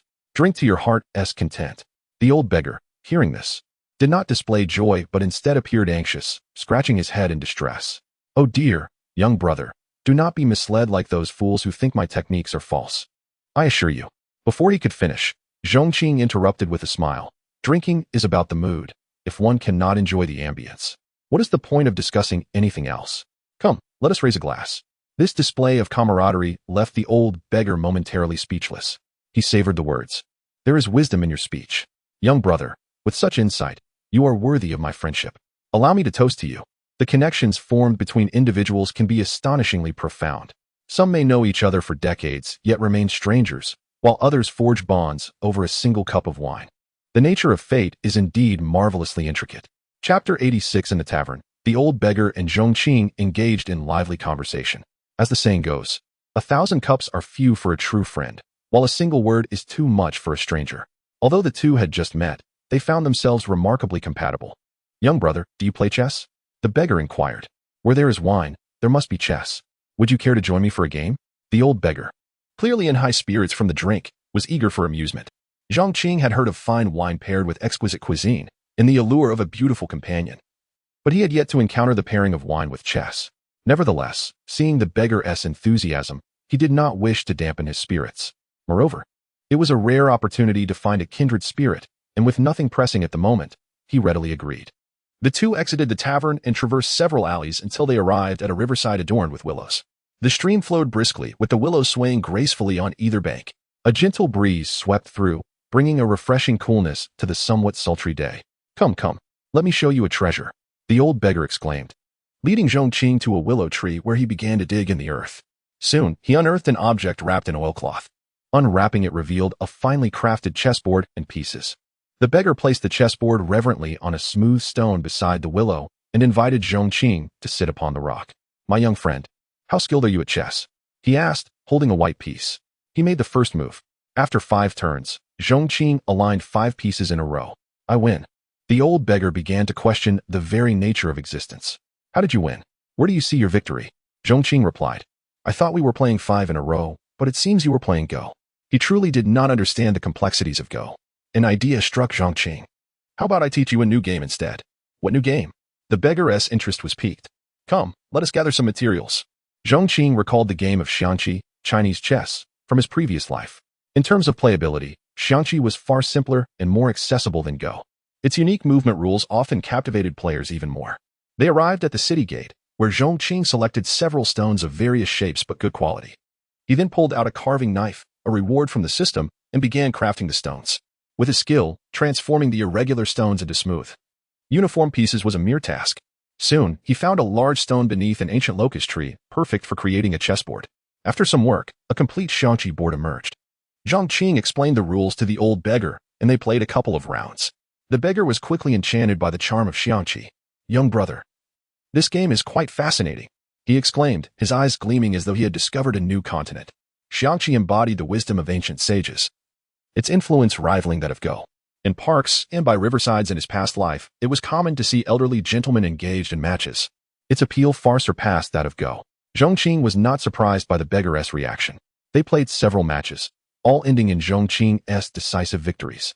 Yet the old beggar remained undeterred, growing increasingly determined, embodying a spirit of resilience and tenacity. Under the locust tree, the contrasting figures of the old man and the young man painted a harmonious picture, blending seamlessly into the natural surroundings, becoming a striking scene. Time passed unnoticed, and soon the sun began to set. Well, that is enough for today, Zhong Qing remarked, glancing at the sky, signaling it was time to return. The old beggar's face revealed a profound reluctance, but he understood the importance of moderation. To have met you today is indeed a stroke of fortune in my life. I reside nearby. Should you find leisure again, you must seek me out, and we shall engage in another match to determine our skills. Certainly, Zhong Qing replied with a smile. Then I shall take my leave. Until we meet again. Upon returning to Pingjiang Sect, Zhong Qing found an unexpected guest atop Mufa Peak, the sect leader, Xianyuan Hong. Sect leader, what brings you here? Zhong Qing asked, somewhat astonished. Ah, you. The Seven Peaks Grand Competition is a significant event for our Pingjiang Sect. With Mufu Peak triumphantly claiming first place, it is your time to shine. Yet, at such a crucial moment, you are nowhere to be found. You know I have never favored such occasions. Zhong Qing shrugged. Xianyuan Hong sighed. I truly have no means to manage you. I came to inform you that Mufa Peak has secured the top position in the Seven Peaks Grand Competition. In 7 days, you will represent our Pingjiang Sect at the Eastern Domain Immortal Path Conference. Prepare well during this time. Should you need anything, feel free to ask. I will do my utmost to accommodate your requests. In response to Xianyuan Hong's heartfelt concern, Zhong Qing smiled. Thank you for your care, sect leader. But it is merely a trip outside. There is not much to prepare. Such words caused Xianyuan Hong's brow to twitch. He mused. Is this the demeanor of an immortal emperor? Forever exuding boundless confidence. Indeed, in the presence of such a being, what grand spectacle had he not witnessed? The upcoming Immortal Path Conference seemed trivial in comparison, naturally failing to capture his attention. Xianyuan Hong's unwavering belief in Zhong Qing's identity as an immortal emperor was bolstered by Zhong Qing's series of performances, including accepting 2 elders from the Wuji sect. At this moment, no one in the Pingjiang sect's upper echelons harbored any doubt about Zhong Qing's status. Even the 2 great elders of the Holy Land had accepted him without reservation. Such feats could not be attributed to anything but the unique means of an immortal emperor. Otherwise, they would not believe it. Zhong Qing, however, remained blissfully unaware of all this. Well then, since that is the case, I shall not linger any longer. It is always wise to exercise caution when venturing outside. After imparting a few more words of advice, Xianyuan Hong departed into the night. As for Zhong Qing, he never truly placed much importance on the Immortal Path Conference. To him, this journey was merely an opportunity to broaden the horizons of his 2 disciples and enjoy a leisurely outing, akin to a simple excursion. In the following days, Zhong Qing's life continued as before. His focus shifted back to alchemy. Those with ambition will ultimately achieve their goals. After much time had passed, he finally made significant progress in his alchemical skills. Chapter 87. The God of Wealth descends in the past. Apart from the initial instance of successfully refining a pill, Zhong Qing's subsequent attempts at alchemy were nothing short of disastrous. Each concoction either took on a lumpy form or was beset with an array of peculiar side effects. However, he has finally managed to produce normal pills, although the quality of the pills is not particularly high, according to Wu Yu and Shi Xiaodian. His consistent performance is already sufficient to qualify him as a first-tier alchemist. This achievement is indeed commendable. It is worth noting that the individuals most delighted by Zhong Qing's progress in alchemy are not himself, but rather Wu Yu and Shi Xiaotian. They reminisce about their days as junior alchemists on Mufu Peak, a time that still sends shivers down their spines. Although they later willingly took on the role of junior alchemists, the psychological pressure they endured was immense. Now, with Zhong Qing's skills advancing and improving, those days of anxiety are finally behind them. Zhong Qing is exhilarated by his enhancement in alchemy. Indeed, diligent individuals will always reap rewards. The ancients do not deceive me. In front of the Ziqingdan furnace, Zhong Qing refined dozens of furnaces of pills in one go. The success rate, while still only 30%, at least yielded products that could be utilized properly. This instills in him a glimmer of hope for crafting higher-tier pills. Soon, his attention shifts to a recipe for the spirit-refining pill. This pill has the ability to refine the soul and heal soul-related injuries, boasting remarkable functions and extraordinary quality. Zhong Qing feels it is immensely worthwhile to master this formula, and he is determined to dedicate himself to it, even if it means working tirelessly. However, just as he prepares to devote time to mastering it, he realizes that he has run out of spiritual materials. Each powerful pill requires exceptional raw materials for its creation. The main ingredient for the spirit-refining pill is unavailable on Mufu Peak, and when he sends disciples to inquire with the Pingjiang Sect, he learns that they too do not possess it. This revelation is quite disheartening. The sect master of the Danding Pavilion has an auction house branch in Ling City, renowned for its unparalleled reserves of spiritual materials throughout the eastern domain. Wu Yu, noticing Zhong Qing's despondent demeanor, quietly suggests a visit to the auction house. In the eastern domain, there are 5 major sacred sites, with the Danding Pavilion being one of them. However, unlike the other 4 sacred sites, the true members of the Danding Pavilion are led by a group of top-tier alchemists forming what can be described as an alchemist alliance. The amount of materials consumed by a seasoned alchemist is undoubtedly staggering, and within a sect composed entirely of alchemists, the quantity of materials consumed annually is immense. Thus, it is no surprise that the Danding Pavilion boasts the largest reserves of spiritual materials in the eastern domain. An auction house, you say? Zhong Qing noted this name down. Master, would you like us to run an errand for you? Shi Xiaotian inquired eagerly. No need. Zhong Qing waved his hand. The Taoist conference is approaching. I originally intended to send Mufa Peak representatives, but now I want you two to attend on behalf of Mufa Peak. Also, please take Lin Feng and Xiao Sui with you. They are less experienced and could use your guidance. This statement left Shi Xiaotian and Wu Yu astonished. You honor us too much. Shi Xiaotian immediately declared, as junior disciples and external disciples, it is our duty to look after our elder brother. Wu Yu chimed in, indeed.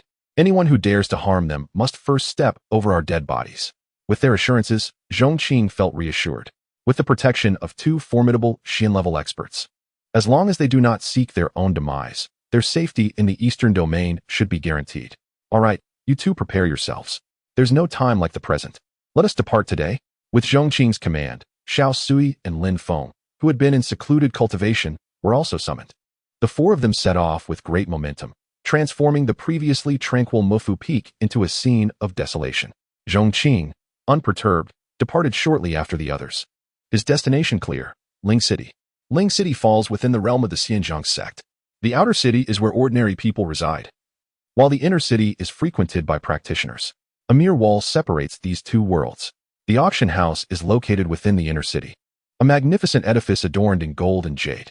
Inside, the atmosphere exudes sophistication, with intricately carved pillars and a plethora of exquisite goods on display, primarily comprised of precious spiritual herbs. Each specimen is worth a fortune.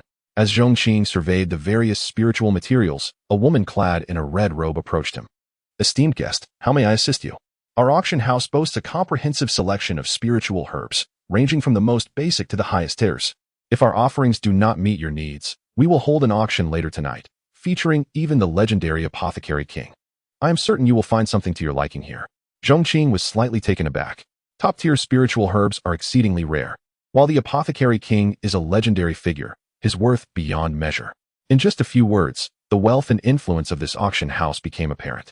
Do you have ice fire grass? Thunderflower? Phantom fruit? Zhong Qing inquired, listing 3 types of top-tier spiritual herbs, all essential for crafting the spirit-refining pill. The red-robed maiden looked surprised. A single top-tier spiritual herb is already quite costly. Even a third-rate sect might not be able to procure one even with all their might. To request 3 at once is a significant undertaking. Her smile widened even further as she replied, we have plenty in stock. Would you like one? Or do you wish to acquire all 3? Zhong Qing declared, Whatever you have, I wish to purchase them all. Upon hearing this, the red-robed woman's pupils widened in astonishment. Are you serious, esteemed guest? We have a batch of stock gathered from various places, prepared for shipment to our headquarters. Each type of spiritual herb you mentioned has no less than 10 specimens. Are you truly certain you want them all? Her shock was understandable. It was akin to a developer announcing a new housing project only for someone to rush in and proclaim they would purchase the entire building. This is no ordinary transaction. It is akin to the god of wealth descending. Of course, this presupposes that the buyer can indeed afford it. Can Zhong Qing truly afford such a price? Given the financial resources of the Pingjiang Sect, acquiring such a quantity of top-tier spiritual materials would likely be a significant strain. A peak master might take centuries to save enough for a full payment. However, one must not forget that Zhong Qing is a transmigrator with a built-in system. Chapter 88. An interesting young brother in the early years after his arrival in this world, Zhong Qing, despite his stagnant cultivation, had amassed a plethora of miscellaneous items through his system's sign and process. The items he acquired were numerous and many held extraordinary value. In the realm of cultivation, transactions were not conducted with mere currency, spiritual stones, resources, and rare mineral veins. Anything of worth could serve as commodities for trade. Zhong Qing naturally discerned the doubts harbored by the woman before him regarding his ability to pay for the spiritual herbs. He offered no explanations. Instead, he simply produced a long sword. Could this sword be sufficient to exchange for the herbs? The moment the sword was unveiled, the red-robed woman narrowed her eyes, sensing an astonishing coldness emanating from the blade. Those who worked in the auction house, in addition to their adeptness in human relations, relied heavily on their keen perception. She immediately recognized that this sword was no ordinary item. Could it be a royal-grade divine weapon? Her heart trembled, and it seemed as though light could shine from her eyes. If it were indeed a royal-grade divine weapon, then this transaction would be nothing trivial, and Zhong Qing's identity would be anything but ordinary. She never anticipated that such a business could unfold in this small spirit city. After all, the emergence of a royal-grade divine weapon was enough to incite fierce competition among first-rate powers, and even the leaders of sacred grounds would covet it. However, royal-grade divine weapons were exceedingly rare. Given the woman's status, she had no access to such high-end items. Yet, it was unmistakable that weapons above the 9th rank possessed a striking characteristic. They harbored spirits, known as sword spirits. She could distinctly feel emotional fluctuations emanating from the sword. Senior, may I have the honor of inspecting this sword? The thought of potentially completing a transaction involving a royal-grade weapon nearly caused the red-robed woman to faint from excitement. Here, Zhong Qing casually extended the sword to her, causing her heart to race. She reverently accepted it, meticulously wiping the blade. A flash of chilling light coursed through the sword, instilling within her a profound terror reminiscent of the depths of hell. With such a terrifying attribute, it was likely indeed royal grade. The woman firmly concluded in her heart. Senior, do you truly wish to exchange this divine weapon for those top-tier spiritual herbs? I beg your pardon for my lack of discernment. I cannot accurately assess the specific value of this divine weapon. However, using it to barter for these spiritual materials would surely be a loss for you, even at the lowest valuation. Perhaps you might consider other items that catch your fancy? There's no need to look further. Bring me all 3 types of top-tier spiritual herbs from your stock, and convert the excess into other alchemical materials. You may decide what materials to procure, Zhong Qing instructed. For him, alchemical materials were of great utility in the future. After all, having supplies on hand was always prudent. Regarding the discounts, Zhong Qing's gaze shifted back to the red-robed woman. Rest assured, we will transact at the minimum price, she promptly replied. The red-robed woman understood that someone capable of casually presenting a royal-grade divine weapon was no ordinary figure. For such a person, profit was not the primary concern. Establishing a good rapport was of utmost importance. Please hold on, I will fetch the spiritual herbs immediately. Within moments, she returned, presenting dozens of top-tier spiritual herbs to Zhong Qing. Her efficiency was nothing short of remarkable. Having obtained the desired spiritual herbs, Zhong Qing wasted no time and departed swiftly. It was only after he had vanished from sight that the red-robed woman hurriedly instructed her subordinates to send the divine weapon to headquarters for appraisal of its quality. Unbeknownst to anyone, in a corner of the pavilion, 2 figures observed Zhong Qing's departing silhouette, their hearts brimming with greed. They had witnessed him possessing a trove of top-tier spiritual herbs. If they were to rob him, it would yield a substantial windfall. As the saying goes, treasures stir the heart, and wealth ensnares the soul. Today, it seemed, was their chance to profit from such a plump target. Meanwhile, upon exiting the auction house, Zhong Qing initially intended to return directly to the mountain gate. However, he suddenly recalled his prior agreement with the old beggar to meet him. Thus, he turned and headed eastward. Upon reaching the old locust tree, he found the old beggar had been waiting for quite some time. Young brother, the old beggar has finally awaited your arrival. The old beggar grinned, revealing a set of yellowed teeth that exuded an inexplicable charm. Come, come. After countless days of longing, let us play a game of chess. I have diligently studied various strategies and patterns of this game, and I believe my skill has reached your level. You must be cautious. With confidence, the old beggar set up the chessboard. However, the reality proved that the gap between their skills could not be bridged merely by self-perception. They played throughout the day, and the old beggar lost continuously. Enough, enough. He waved his hand in frustration, his face displaying his discontent. How can a simple pastime lead to such a loss? Zhong Qing took a sip of wine and teased, if the roles were reversed, would you not be equally vexed? I would be indignant. The old beggar retorted. Life is about enjoying the journey, whether one wins or loses. If one only focuses on the outcome, they will undoubtedly miss out on much joy. At your young age, you perceive this quite clearly. The old beggar smirked. You clearly have a story to tell. Care to share with the old beggar? Zhong Qing chuckled. Some stories are destined to be savored alone. Others can only be told when emotions are right. Perhaps one day, when the time is right, I shall share. Well then, the night grows late, and I must return, Zhong Qing remarked, gazing up at the twinkling stars and bright moon before bidding farewell to the old beggar. Indeed, I would love to hear about the tales you possess when the opportunity arises. They parted ways, and Zhong Qing gradually walked away. The old beggar watched him disappear into the distance, lost in thought. After a long moment, he squinted and smiled. How interesting. Truly interesting. It has been a long time since I encountered such an intriguing young brother. However, to think that someone would dare to set their sights on my little brother is truly reckless. He glanced at the two figures trailing Zhong Qing, a glimmer of coldness flashing in his eyes. At that moment, the two figures approached, drawing nearer to the old beggar. Old ancestor, you have been out for several years. We implore you to return with us to the sect to oversee matters. These two were imposing figures, their muscular frames reminiscent of towering iron constructs. Their profound aura and restrained divine light revealed them to be formidable practitioners of the Sun Profound Realm. Chapter 89. The true identity of the old beggar. As for sect affairs, they are best handled by your sect leader. What do you seek from me? The old beggar's focus was not on them, but rather remained fixed on Zhong Qing, having finally encountered a younger brother who resonated with him.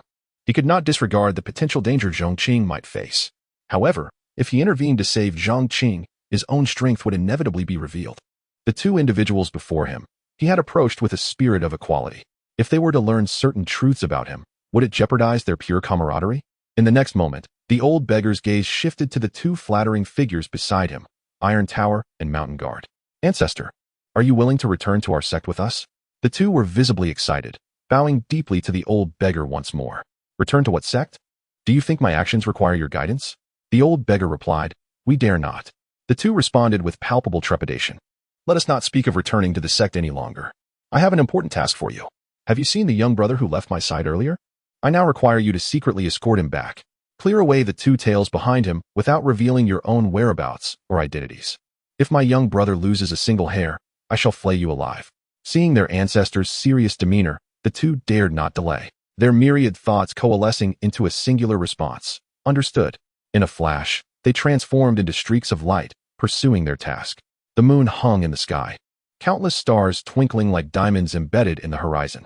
In the forest, Zhong Qing traversed the high mountains, his eyes subtly moving. He was indeed patient. Ever since leaving the auction house, he had known someone was tailing him. Originally, he intended to wait for them to reveal themselves before striking them down effortlessly. However, these two seemed to possess more patience than he had anticipated. Zhong Qing maintained his speed, his form never faltering. He was curious to see how long they could endure. Meanwhile, less than a mile behind Zhong Qing, the brothers Haifeng and Yunsha were engaged in secret conversation. As brothers, Haifeng was the elder and Yunsha the younger. They were renowned rogue cultivators who had encountered fortuitous circumstances in their youth and had cultivated demonic arts. Both had reached the pinnacle of the Moonxian realm, establishing a significant reputation throughout the eastern region. Yunsha's eyes sparkled. Elder brother, the surroundings are clear. Should we make our move? Haifeng replied leisurely. Let us wait a bit longer. We must discern where this person settles. I do not believe someone who can purchase dozens of top-tier spiritual herbs without batting an eye possesses only this modest wealth. Once we ascertain his background and resources, it will not be too late for us to act. Your foresight is commendable, elder brother. Haifeng smiled confidently. In the path of cultivation, one often encounters hardships. Success relies on being clever, audacious, and steady. If we adhere to these principles, we shall surely carve out our place among the top powers in the eastern region. However, as his words faded, a voice suddenly resonated from behind. You no longer have that opportunity. Who? The unexpected voice caused Haifeng and Yusha to tense. In the next moment, Iron Tower and Mountain Guard appeared before them. Upon seeing these two, Haifeng and Yunsha's expression shifted dramatically, exclaiming, "Guardians of the Fuyun Holy Land." For them, having reached their current standing, they understood well who could be provoked and who could not. As formidable practitioners of demonic arts, Haifeng and Yunsha adhered to their own principles of conduct.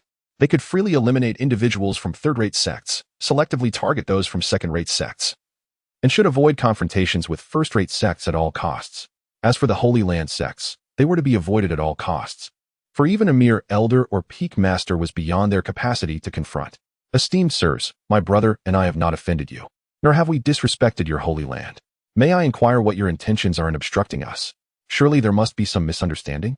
Haifeng spoke, his eyes darting as he bowed. There is no misunderstanding. You dare to covet the interests of my ancestor's old friend, and thus you shall be punished. The next moment, Iron Tower and Mountain Guard acted simultaneously. No, please don't. The combat prowess of both parties was not on the same level. Fear gripped Haifeng and Yusha. And at that moment, they deeply regretted their choices. They had thought they had stumbled upon a plump prey tonight. Who could have anticipated such a terrifying background? The two fought desperately, but all was in vain. With a resounding crash, Haifeng and Yusha plummeted from the sky like kites with severed strings, their eyes rolled back, breathless and lifeless. Had they encountered an ordinary day-level practitioner, they might have fallen short, but not so swiftly. However, the guardians of the Fuyun Holy Land ranked among the top 10 in strength within the entire Holy Land. Their demise had been sealed the moment they were targeted by the two guardians. The commotion naturally caught Zhong Qing's attention ahead. Without needing to look, his innate spiritual sense alerted him to the death of Haifeng and Yunsha. The attackers bore a familiar aura linked to the old beggar. Zhong Qing instantly comprehended the situation's entirety. Clearly, the old beggar had discerned that someone was trailing him and had deliberately sent reinforcements for his protection. While Zhong Qing felt such an act was unnecessary, he nonetheless appreciated the sentiment. Perhaps, in the future, he would find a moment to repay this kindness. He murmured to himself, maintaining his speed and direction, his target still the Mufa Peak. Iron Tower and Mountain Guard followed closely, only retreating once they witnessed Zhong Qing enter the Pingjiang Sect, land at Mufa Peak, and step into the small courtyard. Along the way, Iron Tower voiced his confusion. Mountain Guard, what makes a second-rate sect member worthy of such attention from our ancestor, even to the point of dispatching us for protection? The actions of our ancestor are dictated by his whims. Were I privy to his thoughts, I would have persuaded him to return to the sect long ago. As the two conversed idly, they returned, arriving at the northern part of Lingqing. They reported to their ancestor, "Ancestor, we have successfully escorted the target to the Pingjiang Sect." The Pingjiang Sect? The old beggar's spirit stirred. He then feigned nonchalance, saying, "You have both performed excellently in this matter. Upon returning to the sect, I shall reward you handsomely. For now, you may return. I require rest. Ancestor, will you not accompany us back?" Iron Tower pressed eagerly. Yet when he raised his head, there was no trace of the old beggar. Chapter 90. A return without a gift is unseemly. Time flies, and the years weave swiftly by. In the blink of an eye, more than a month has passed. During this period, Zhong Qing's life has been remarkably tranquil. He has been practicing alchemy, occasionally descending the mountain for a drink, and now and then engaging in chess matches and conversations with the old beggar. It truly evokes a sense of serene beauty, as if life were a picturesque painting. Yet, if life were confined solely to such trivialities, would it not be rather insipid? On this day, the Pingjiang Sect was adorned with festive decorations, the air filled with the sounds of flutes and drums, creating an extraordinary atmosphere. Meanwhile, a figure approached from afar, making his way directly to the Mufa Peak. Zhong Qing, who was refining elixirs in the courtyard, was momentarily taken aback. He stepped out to welcome the visitor. Observing the sect leader's radiant countenance and beaming smile, he wondered what joyous event had transpired. Today, Xian Yuan Hong donned a striking red robe, his eyes sparkling with delight. "Do take a guess at the source of this joy," he said with an infectious enthusiasm. As they conversed, Zhong Qing led Xian Yuan Hong into the small guest hall. After pouring him a cup of tea, he leisurely remarked, "The joyous occasion you speak of must be the results of the Xian Dao conference. Am I right?" At the mention of the conference, a broad smile spread across Xian Yuan Hong's face. Since the Pingjiang Sect's participation in the conference, they had always been placed among the lower ranks, often dismissed as mere bystanders. However, this time, The two prominent disciples from Mufa Peak had brought great honor to the sect. They had triumphed over various sects with overwhelming force, defeating numerous talented individuals. And even some high-ranking members of other sects had been compelled to intervene, only to be decisively subdued. You cannot imagine the look of despair on their faces when they learned that our two disciples were former elders from the Wuji sect. They cursed us for our audacity. The sheer satisfaction of knowing they were powerless to act against us was truly delightful. Zhong Qing couldn't help but chuckle, envisioning the desperation and frantic criticisms of those individuals. The Xiandao Conference was not merely an exchange among disciples. It served as a grand stage for rising talents, a battleground for the young and gifted. The unexpected arrival of two seasoned veterans would undoubtedly complicate the dynamics, making the situation all the more amusing. You have indeed nurtured some extraordinary talents for our sect, Xianyuan Hong remarked with a sense of pride. The two disciples from Mufa Peak had not only garnered attention but had also showcased the unparalleled prowess of the younger generation of the Pingjiang Sect. With their youth, they had defeated 38 outstanding disciples from various sects, as effortlessly as if they were dining or drinking. This triumph would elevate the Pingjiang Sect from a second-rate to a first-rate sect. All of this was thanks to your efforts. The Xiandao Conference was not merely a competition. It entailed intricate situations and vested interests. With their overwhelming victory, the Pingjiang Sect had established a formidable reputation, marking a definite rise from mediocrity to prominence. Xianyuan Hong recognized that Zhong Qing would lead the sect to new heights, though he had not anticipated such rapid progress. On behalf of the entire sect, I extend my heartfelt gratitude for your contributions. At this point, Xianyuan Hong stood to bow in respect, but Zhong Qing immediately halted him. Such formalities are unnecessary, sect leader. Since my entrance into the sect, I have been greatly favored and protected by you. In comparison to the sect's aid, my modest contributions are hardly worth mentioning. Zhong Qing held genuine respect for Xianyuan Hong. After the passing of his master, were it not for the leader's unwavering support, the existence of Mufa Peak would have been uncertain. Given his previous lack of cultivation, leaving Mufa Peak would have made survival exceedingly difficult despite his many resources. For this reason alone, Xianyuan Hong deserved his utmost respect. On this day, the elder and the youth shared much conversation. Xianyuan Hong departed with a buoyant spirit, reassured by Zhong Qing's evident sense of belonging to the Pingjiang Sect. Whether through the addition of two esteemed elders or the rise of two exceptional disciples, it was clear that the sect was on the verge of ascension. Previously, Xianyuan Hong had toiled tirelessly for the sect's development, but now he could savor the fruits of his labor. With opportunities at hand, he pondered how best to navigate this new phase of prosperity. At Mufa Peak, with Xianyuan Hong's departure, Zhong Qing paid no heed to the external clamor and immersed himself once more in the art of alchemy. Yet, whether due to a lack of talent or an overambitious approach, he found himself struggling.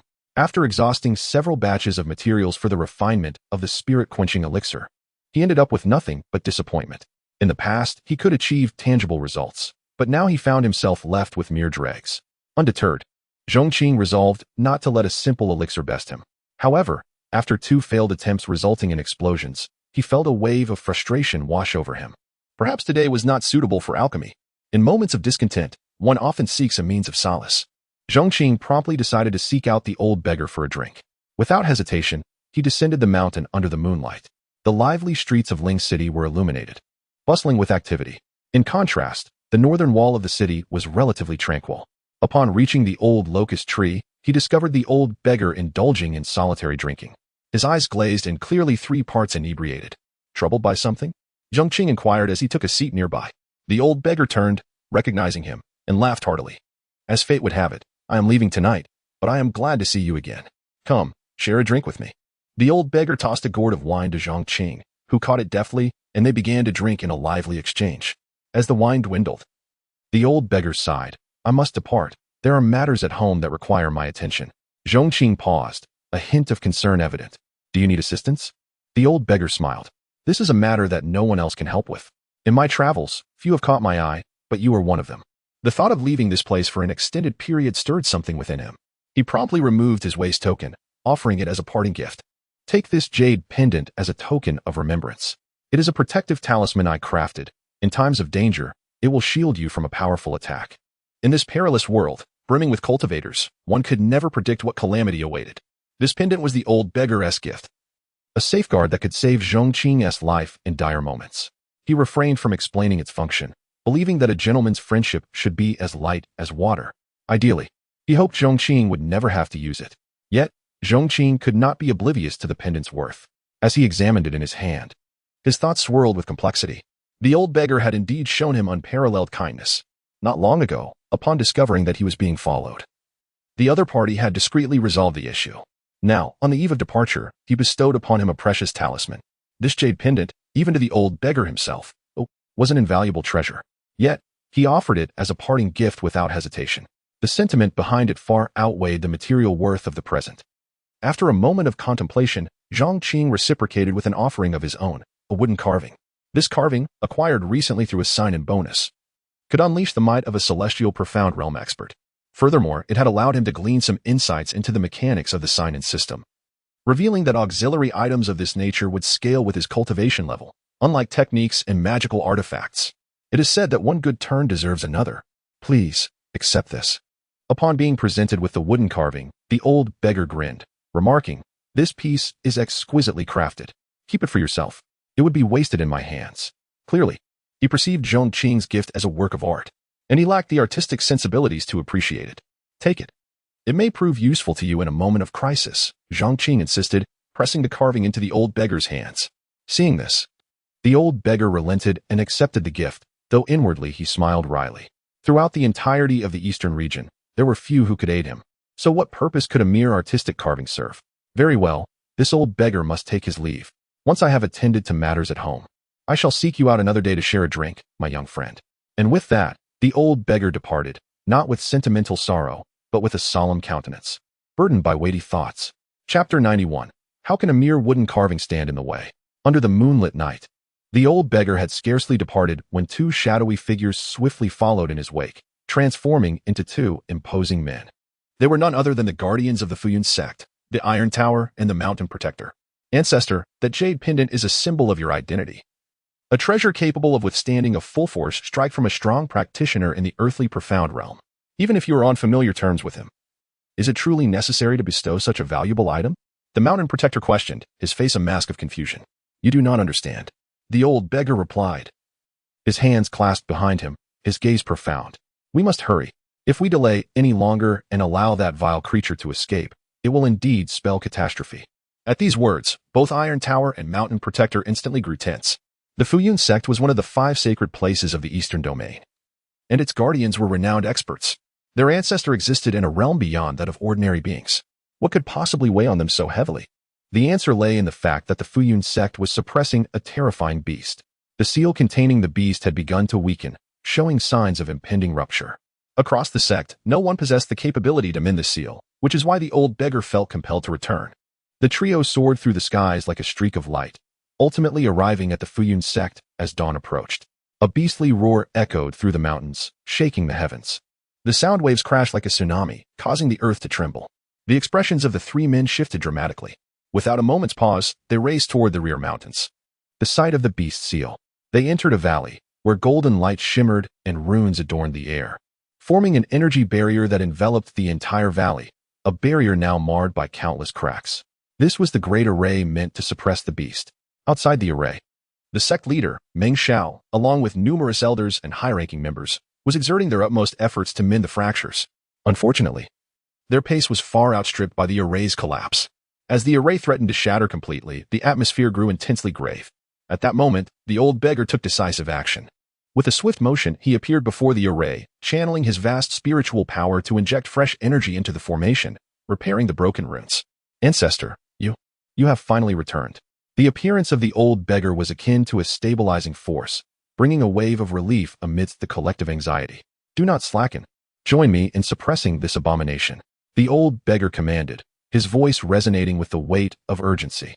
The gravity of the situation weighed heavily upon him. Within the array, he sensed the presence of the beast's essence infiltrating the foundation.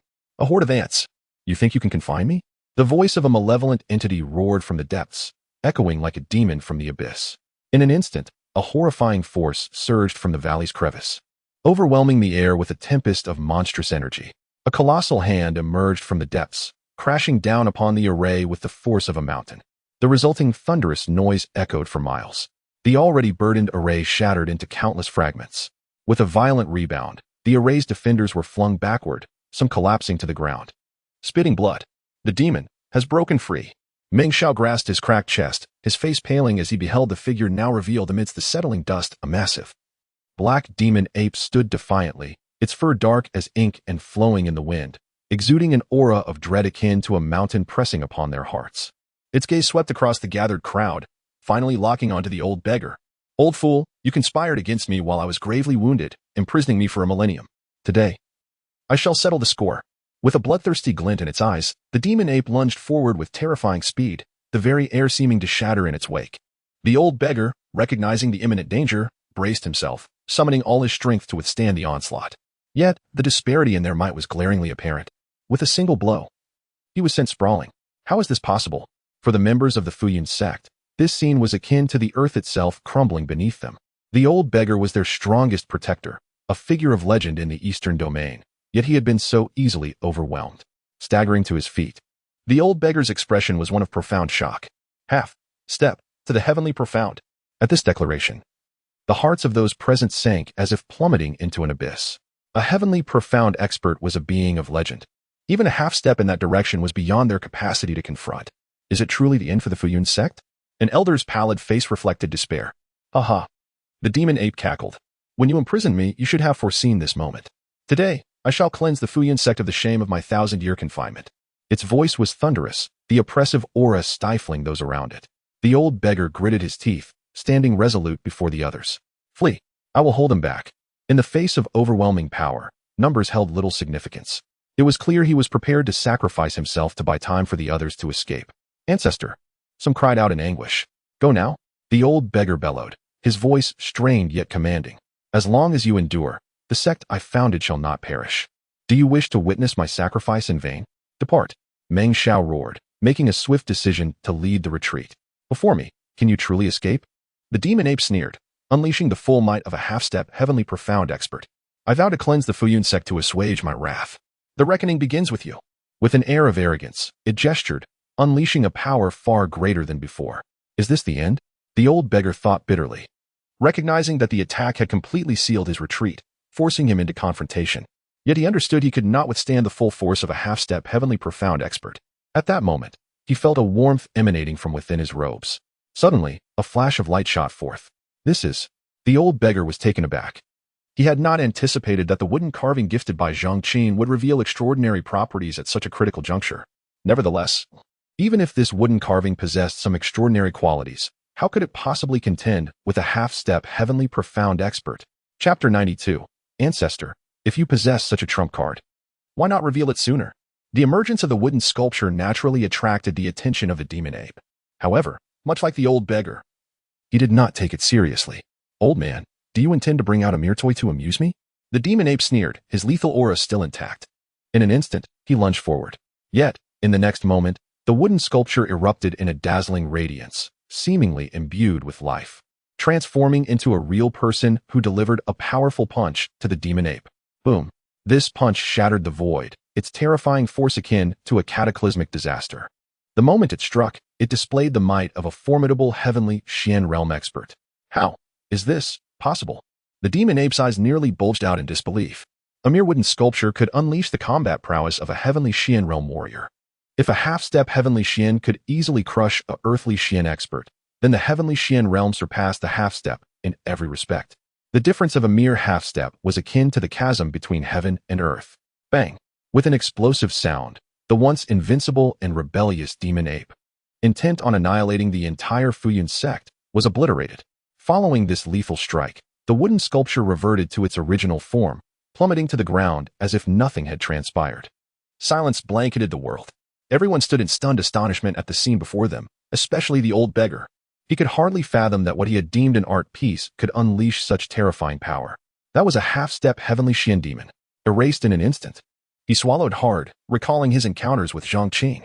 At that moment, he realized that the young man he had referred to as a little brother was, in fact, a true hidden powerhouse amidst the mortal realm.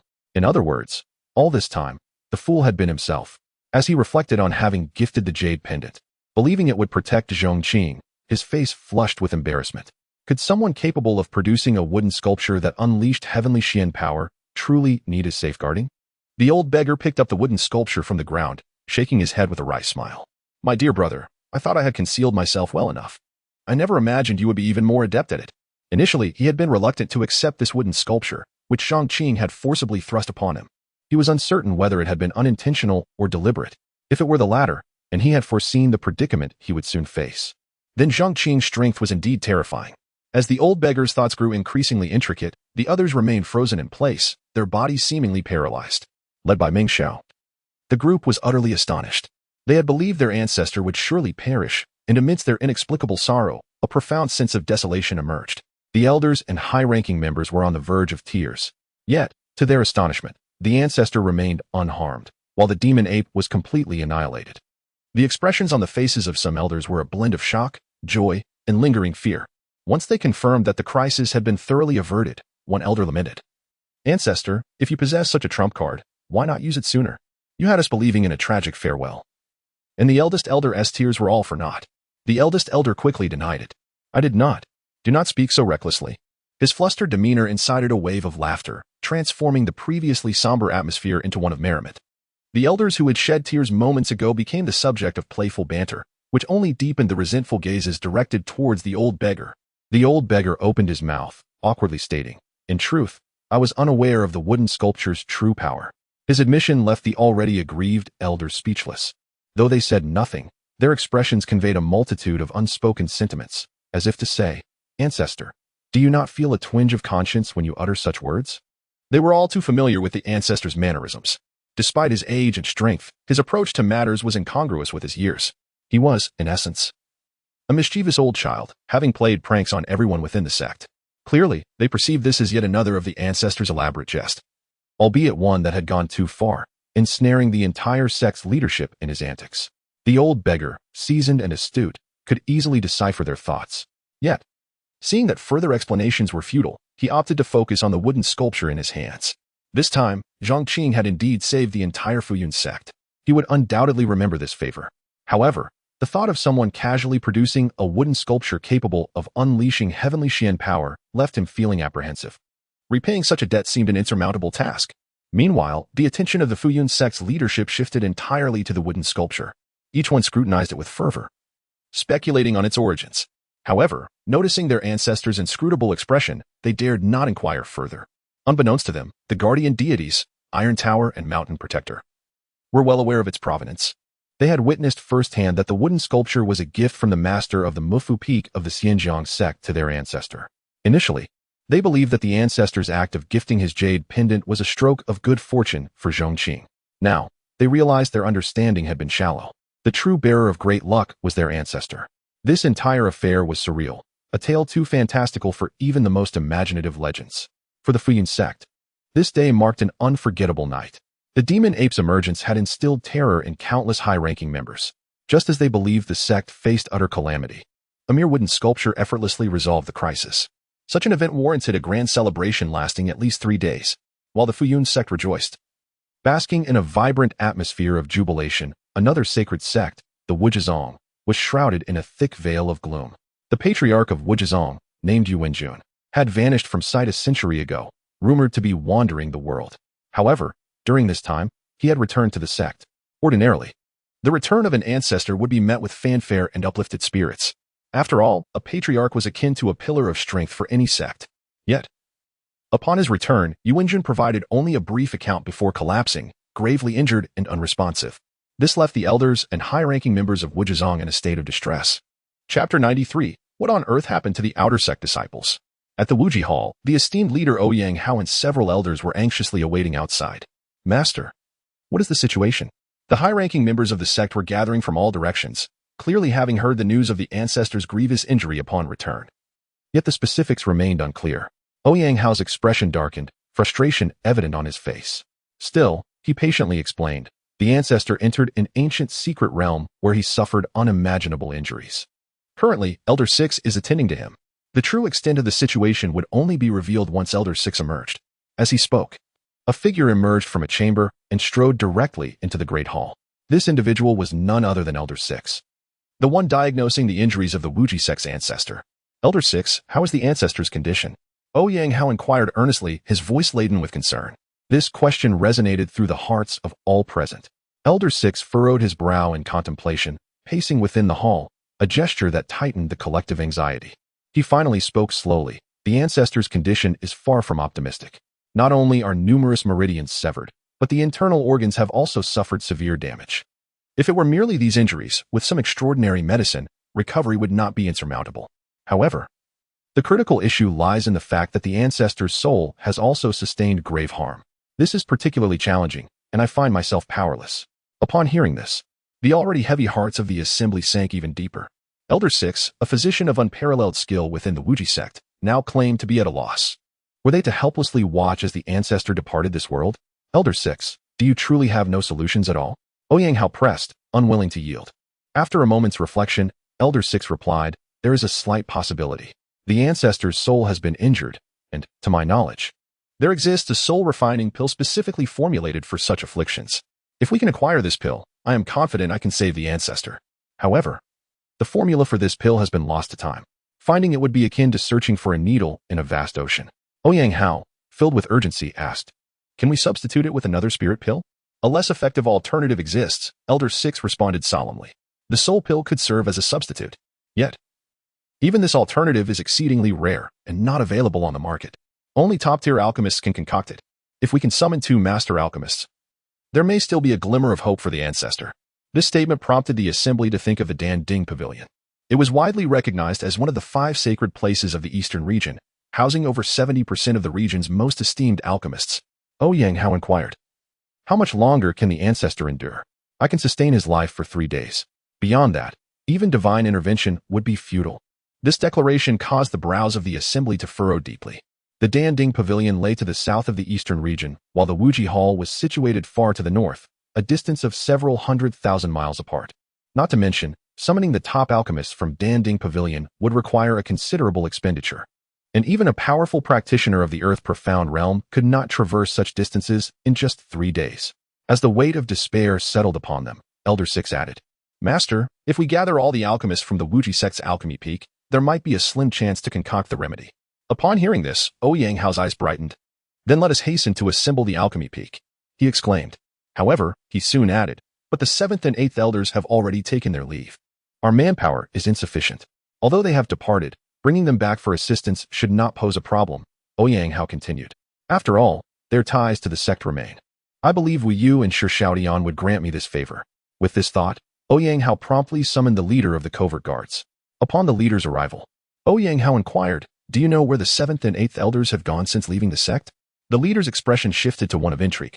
The Wuji sect's covert organization wielded influence throughout half of the eastern region, possessing keen awareness of any developments.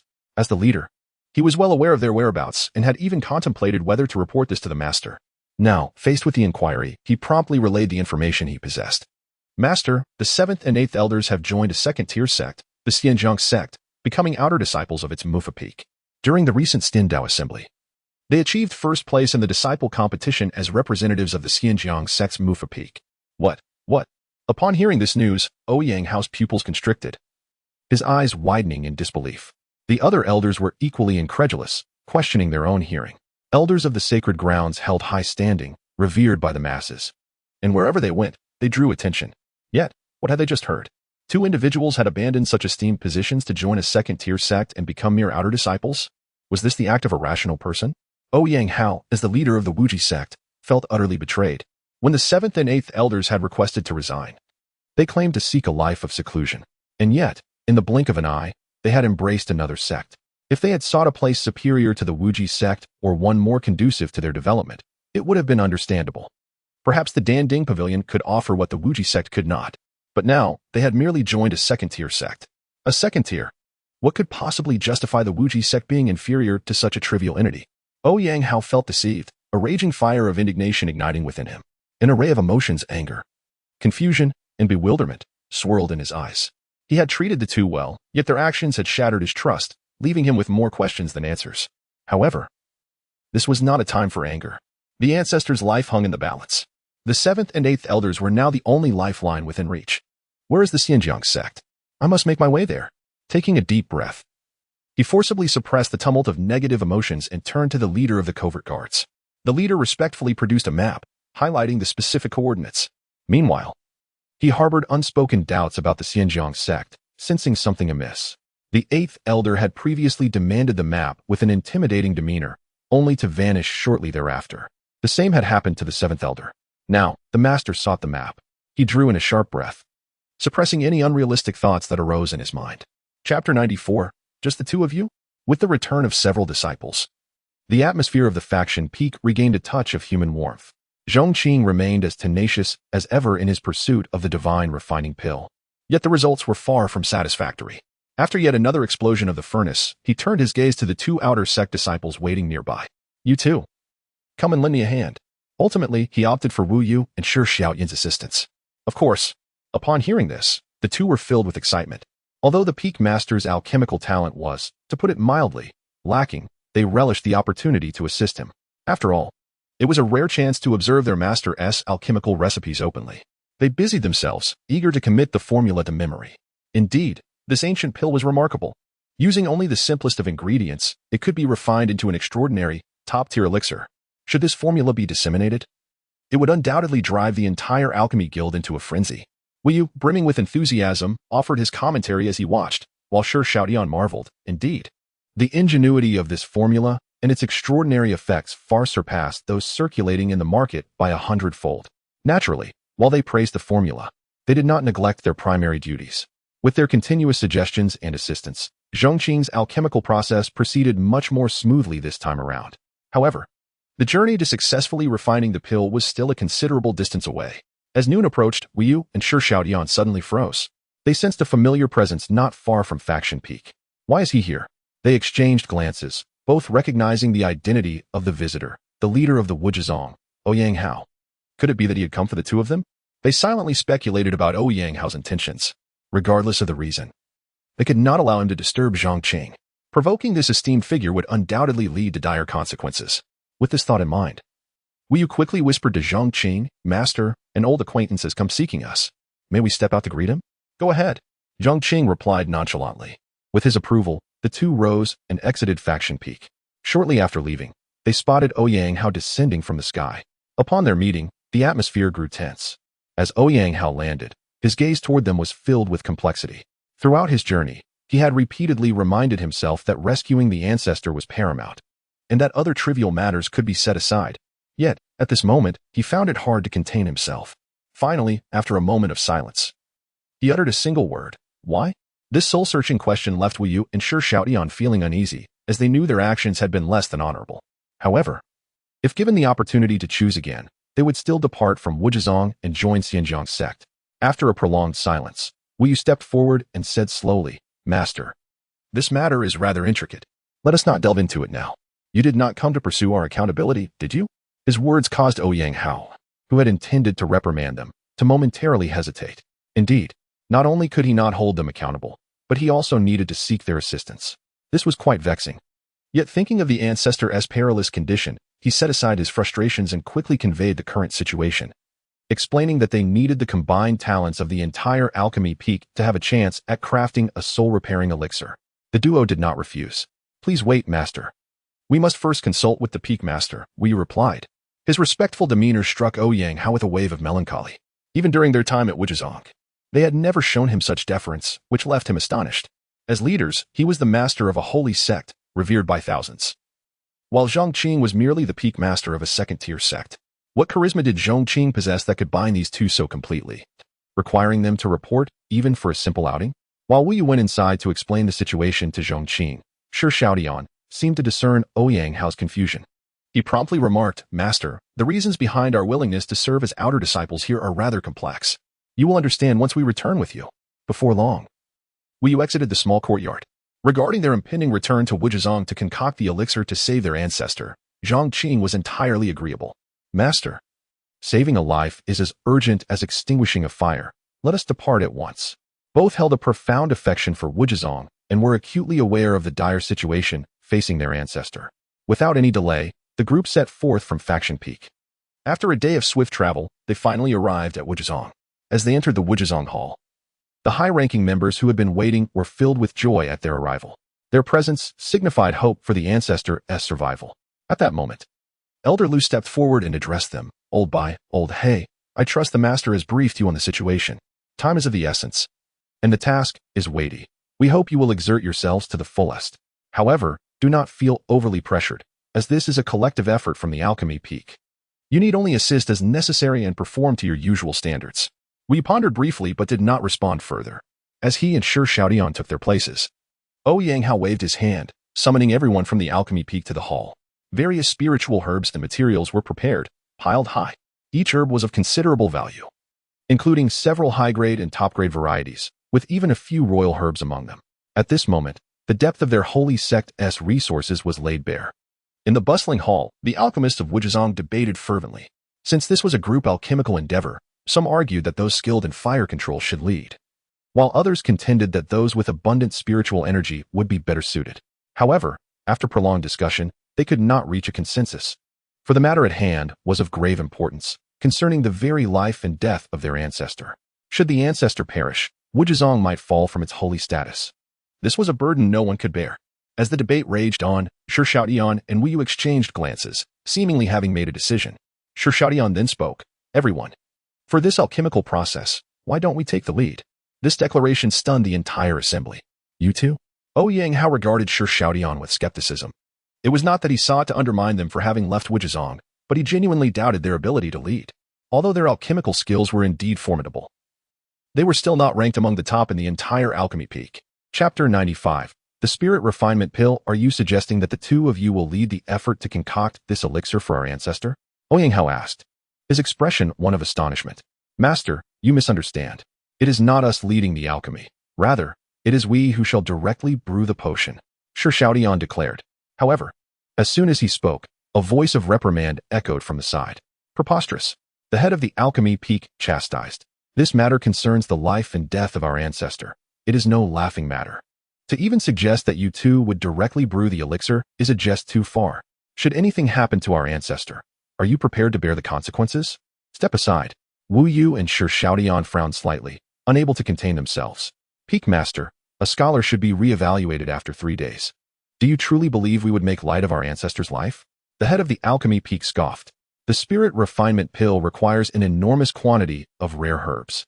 Just activating the spiritual energy to refine, it would exhaust several esteemed Sun Realm experts. Pray tell, how do you plan to accomplish this with your limited strength? Shi Xiaodian smirked slightly and replied, Peak Master, we did not claim we would brew the Spirit Refinement Pill. What we intend to concoct is the Spirit Refinement Pill. The mere utterance of Spirit Refinement Pill seemed to possess a peculiar enchantment, instantaneously silencing the once boisterous hall. The sound of a falling needle could be heard. Although the Spirit Refinement Pill and the Spirit Refinement Pill differ by just a word, they are worlds apart. Even Elder Lu has stated that with the Spirit Refinement Pill, our ancestor still has a glimmer of hope. However, with the Spirit Refinement Pill, he is confident he can restore life. The distinction between the two is akin to heaven and earth. What madness are you two engaging in? Lupa felt as though they were on the brink of insanity. To lead is one thing, but to claim they would concoct the Spirit Refinement Pill? Were their ears deceiving them? Or had Shi Xiaodian and his companion truly lost their minds? The gazes of the others were also filled with skepticism, clearly believing that Shi Xiaodian and his companion were speaking far too grandly. Seeing the disbelief in the crowd, Shi Xiaodian adopted a serious expression. Esteemed colleagues, you are well acquainted with us. When have we ever boasted? Moreover, during our time in the sect, our ancestor treated us with kindness. Would we ever harm him? Upon hearing this, the skeptics fell silent. Indeed, the two were not known for boasting and had no reason to endanger the life of their ancestor. Can you truly brew this divine pill? Someone asked, incredulous.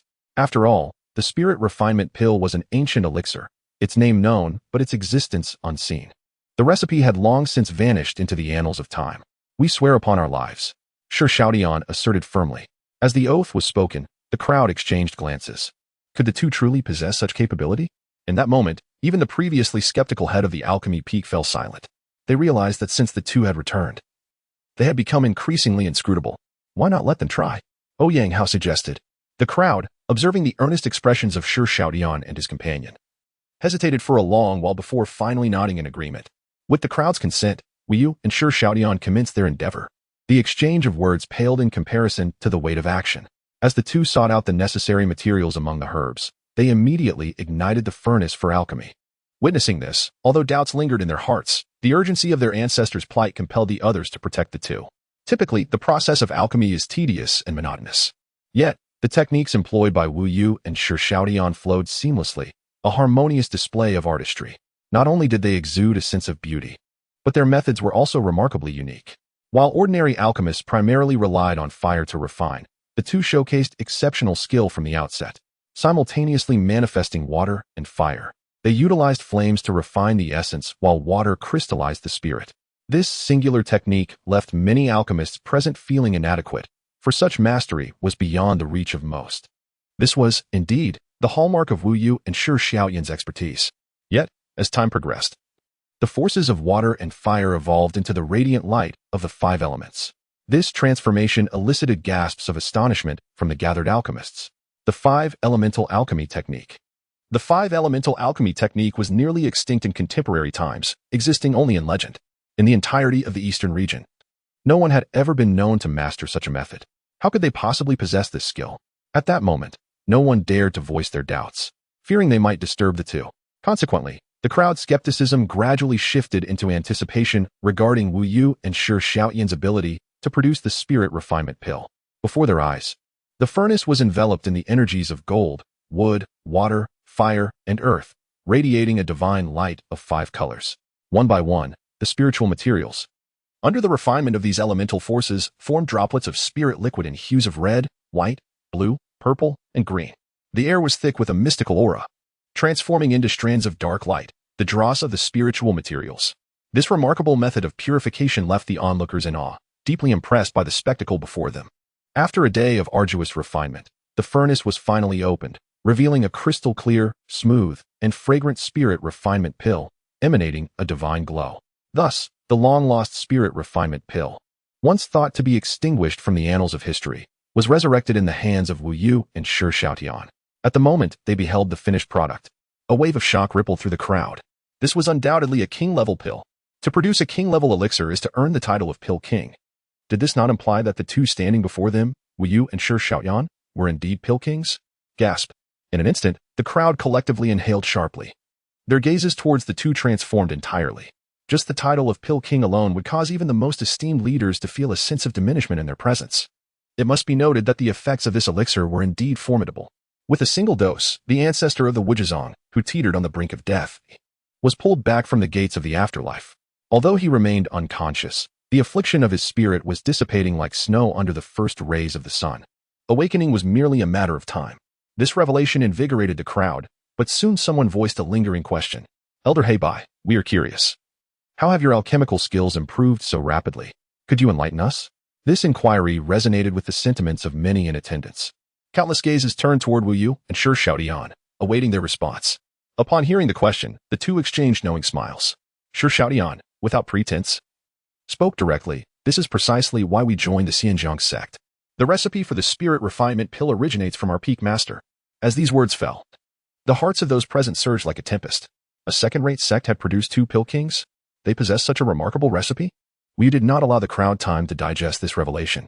He declared, now that all matters are resolved, we must take our leave. The peak master is awaiting us for a trial of the elixir. The crowd exclaimed in disbelief.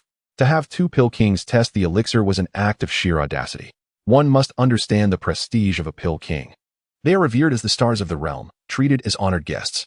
Yet, in the second-rate sect of the Mufa Peak, they had become the subjects of experimentation. What was even more striking was that the two appeared completely at ease, displaying no signs of reluctance. In an instant, the Mufa Peak of the Pingjiang Sect was shrouded in an air of mystery in the eyes of the crowd. Master Ouyang Hao, however, repeatedly urged them to stay. The day is waning. Why rush back? You have saved our ancestor, becoming the benefactors of Wuzhizong. Please allow me to host a banquet in your honor, to ensure you are well fed and refreshed before your departure. It serves as both a token of gratitude and a farewell gesture. However, Wu Yu declined the offer outright, stating that there was no need for such formality from the sect leader. The Wuzhizong is like a second home to the two of us. Aiding in the recovery of our venerable ancestor is merely our duty. There is no need for a banquet. Should the sect leader require assistance in the future, he need only send a messenger to Mount Mufa to inform my brother and me. We shall not hesitate to offer our help. As he watched the two figures recede into the distance, Ouyang Hao was engulfed in a tumult of emotions, uncertain of their implications. For a moment, he found it difficult to discern whether their departure from Wuzhizong was a blessing or a curse. After all, it was their separation from Wuzhizong that had led to their current achievements, transforming them into formidable external allies for the sect. Yet, the downside remained. From this point forward, they would bear the mark of Pingjiang Sect rather than Wuzhizong. Chapter 96. The auction Wu Yu and Shi Xiaotian hurriedly departed and returned in haste. Since their return from the Wujizong, Zhong Qing had sensed that their enthusiasm for their tasks had notably intensified, with both eagerly vying to test the medicinal herbs. Unfortunately, not a single pill had been successfully refined, rendering their efforts futile. Moreover, the spiritual herbs they had procured from the auction house previously were nearly depleted. He was preparing to embark on another procurement expedition. In the spirit city, at the auction house, Du Yinling sat elegantly in a window-side seat on the second floor, gazing vacantly at the distant scenery, feeling quite unsettled. Ever since Zhong Qing had purchased a batch of spiritual materials from her, she had promptly dispatched the divine weapon for appraisal at headquarters, yet no news had since been received. The grade of that divine weapon remained uncertain, a matter that constantly weighed upon her mind. Because of this, her spirit had been dampened, nothing seemed to taste good, and every task felt devoid of vigor. Manager, there is significant news. At that moment, the voice of Manager Wu drifted up from downstairs. This announcement jolted Du Yinling into alertness, causing her to spring up from her seat. Could it be that the appraisal of the divine weapon had finally concluded? Manager Wu, a plump man clad in a gray robe with a small mustache, hurried up the stairs. Seeing Du Yinling's excitement, he scratched his head and said, "It's not about the divine weapon." Du Yinling's expression immediately soured, and she slowly sank back into her seat. If it wasn't news regarding the divine weapon, what could possibly be considered significant? At that moment, Manager Wu approached her and bowed slightly, saying, "Manager, the Ping City Auction House intends to collaborate with all the auction houses within 1,000 miles to host a joint auction. The concept of a joint auction involves the collective gathering and auctioning of treasures from various auction houses." Du Yinling, already in a distracted state, felt even more disheartened upon hearing this. Such a joint auction might be a rare event for others, but for those operating smaller auction houses like theirs, it was far from friendly. They would have to transport precious items over great distances, incurring potential liabilities should any mishap occur along the way. If all went well, they might merely receive a patronizing acknowledgement from their superiors. Despite this, the Peng City Auction House held a higher status as a first-tier auction house, while their Spirit City Auction House was merely a second-tier establishment, inherently subordinate in rank. "When does the joint auction commence?" she inquired. "In 1 month. Manager Wu replied. Du Yinling, feeling utterly drained, waved her hand. "Go prepare, then." Just as he turned to leave, his demeanor suddenly sharpened. "Manager, we have esteemed guest arriving." Du Yinling glanced downstairs to see none other than Zhong Qing entering. This was not an insignificant visitor. She quickly composed herself, suppressing all negative emotions, and descended the stairs briskly to greet him. "Sir, how may I assist you?" Zhong Qing surveyed the spiritual materials displayed. He then spoke softly. "I have nearly exhausted the last batch of spiritual materials and have come to procure another. Do you have ice firegrass, thunderflower, or phantom fruit?" Du Yinling was momentarily taken aback. These top-tier spiritual herbs were of immense value, capable of depleting the entire resources of second-rate sections. Yet, how had he consumed them so quickly? Did he treat these precious materials as mere sustenance? Little did she know that Zhong Qing had refined them into nothingness. Such extravagance far exceeded mere consumption. After all, consuming food still leaves some remnants, while refining them into ash leaves nothing behind. This illustrated that alchemists truly are extravagant spenders. Without a solid financial foundation, one could hardly navigate this profession. After a brief contemplation, Du Yinling responded swiftly, "Sir, the materials you seek cannot be gathered by our Spirit City Auction House in the immediate future. However, in 1 month, the Peng City Auction House will hold a joint auction that will gather treasures from numerous auction houses. I believe it will meet your needs." "A joint auction?"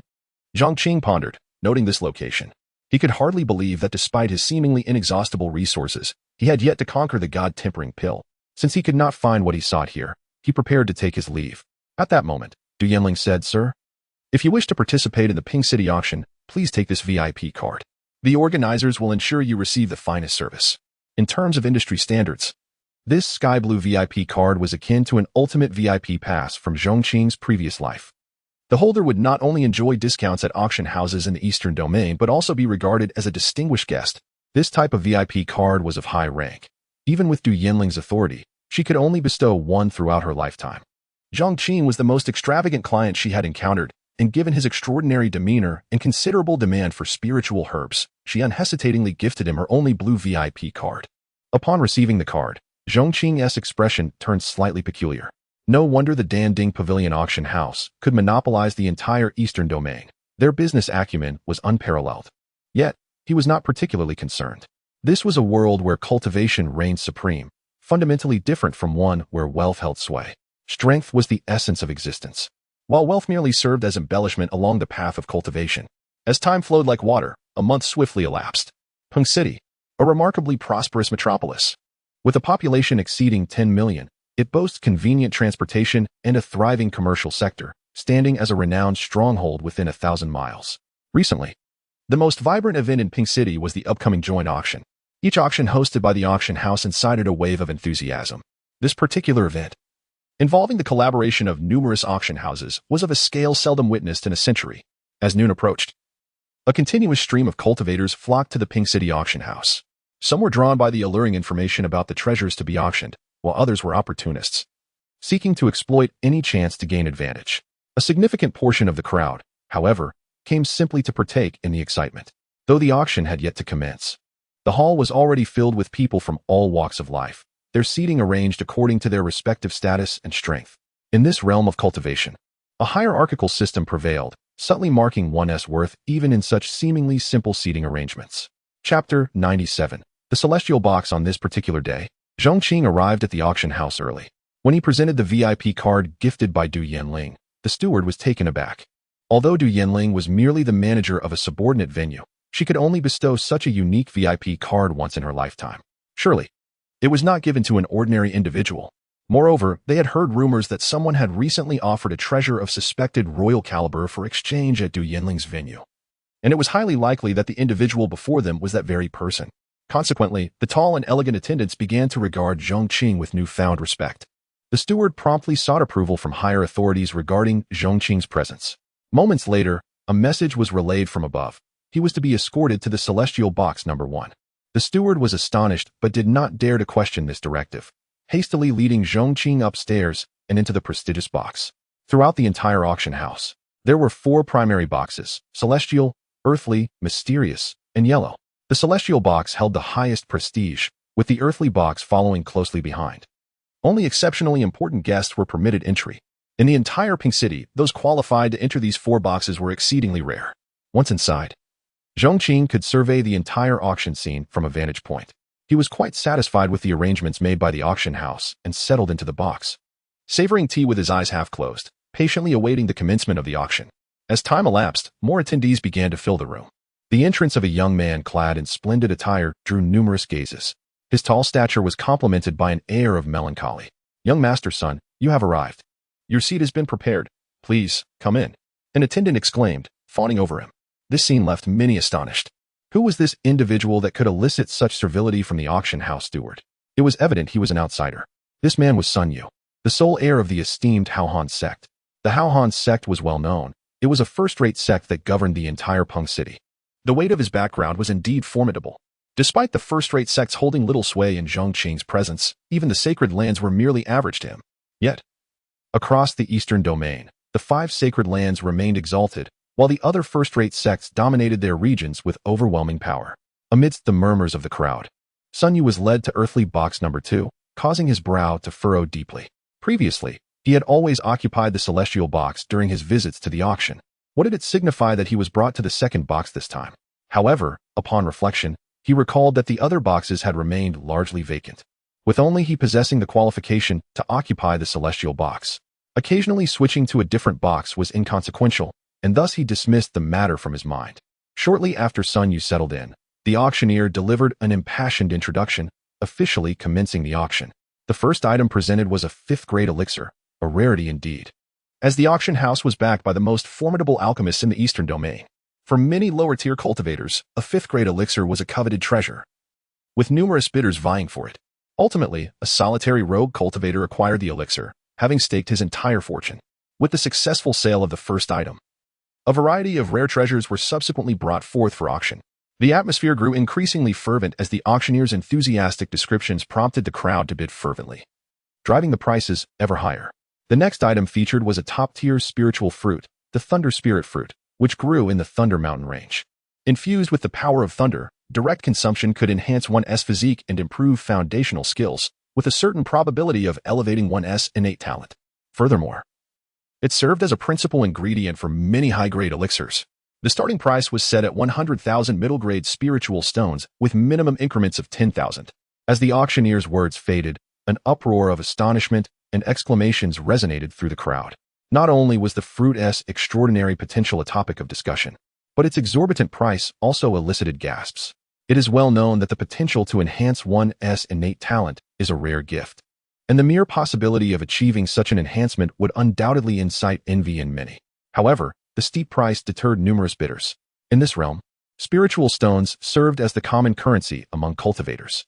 One high-grade spiritual stone could be exchanged for 100 middle-grade stones, and a middle-grade stone for 100 low-grade stones. 100,000 middle-grade spiritual stones was an amount that many third-rate sects could not muster, and only second-rate sects could possibly gather such funds through collective effort. Despite the treasure's allure, over 99% of the attendees could only gaze longingly, feeling a mix of admiration and envy, yet utterly helpless. Within earthly box number 2, Sun Yu felt invigorated.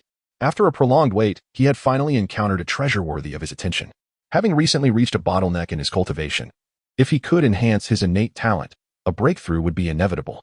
He was determined to acquire the Thunder Spirit fruit, setting his sights on a bid of 200,000 middle-grade spiritual stones. As this price was declared, the crowd erupted in shock. Who is this? To declare such an exorbitant bid, how audacious. The voice, emanating from earthly box number 2, sparked whispers and speculation among the onlookers. Oh, it is evident you are not frequent visitors to the Ping City auction, someone interjected. In this city, the Han sect stands unparalleled. No one dares to challenge their supremacy.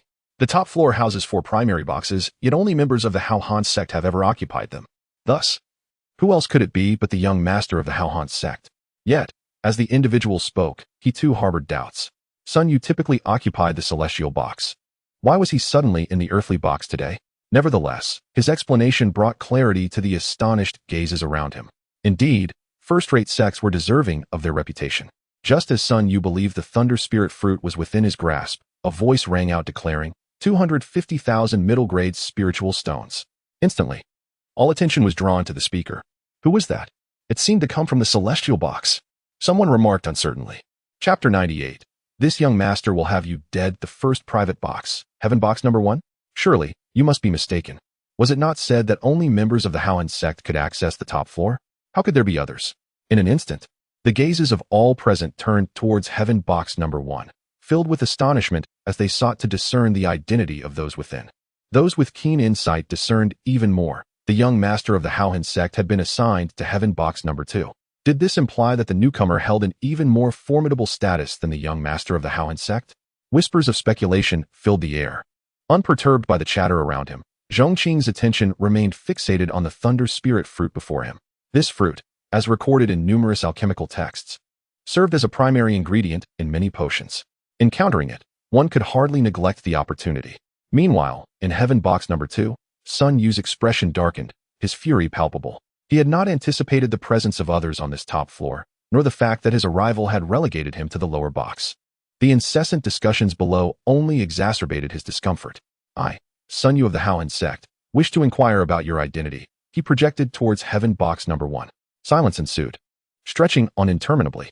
Zhong Qing had no intention of socializing or engaging in any form of discourse. He remained indifferent. The prolonged quiet unsettled Sun Yu, who surmised that his counterpart was attempting to outdo him in financial prowess. I raised the bid to 400,000 spirit stones, he declared. Yet, his proclamation met with a protracted silence from Heaven box number 1. Within, Zhong Qing leisurely sipped his tea, dismissing the notion of competing over wealth. Although he coveted the Thunder Spirit fruit, he recognized that 400,000 far exceeded its true value. Only a fool would continue to inflate the price. The audience, anticipating a titanic clash of bids, was taken aback when the occupant of Heaven box number 1 chose to remain silent. Others around could not match such a sum either. Thus, following the auctioneer's final gavel, the Thunder Spirit fruit fell into Sun Yu's possession. Damn it! Sun Yu's expression was one of utter disgust. He was acutely aware that 400,000 was an outrageous price for the fruit, which should have been valued at no more than 300,000. His intention to suppress the competition had backfired, leaving him with an unnecessary surplus of 100,000 spirit stones. Very well, I shall remember this, Sun Yu growled, shattering his cup in a fit of rage. However, he was unprepared for what followed. The auction presented another extraordinary item, one even more valuable than the Thunder Spirit fruit. The next item was a fragment of iron inscribed with indications of a suspected ancient secret realm.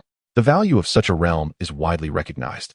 and the starting bid was set at 200,000 medium-grade spirit stones, with increments of no less than 10,000.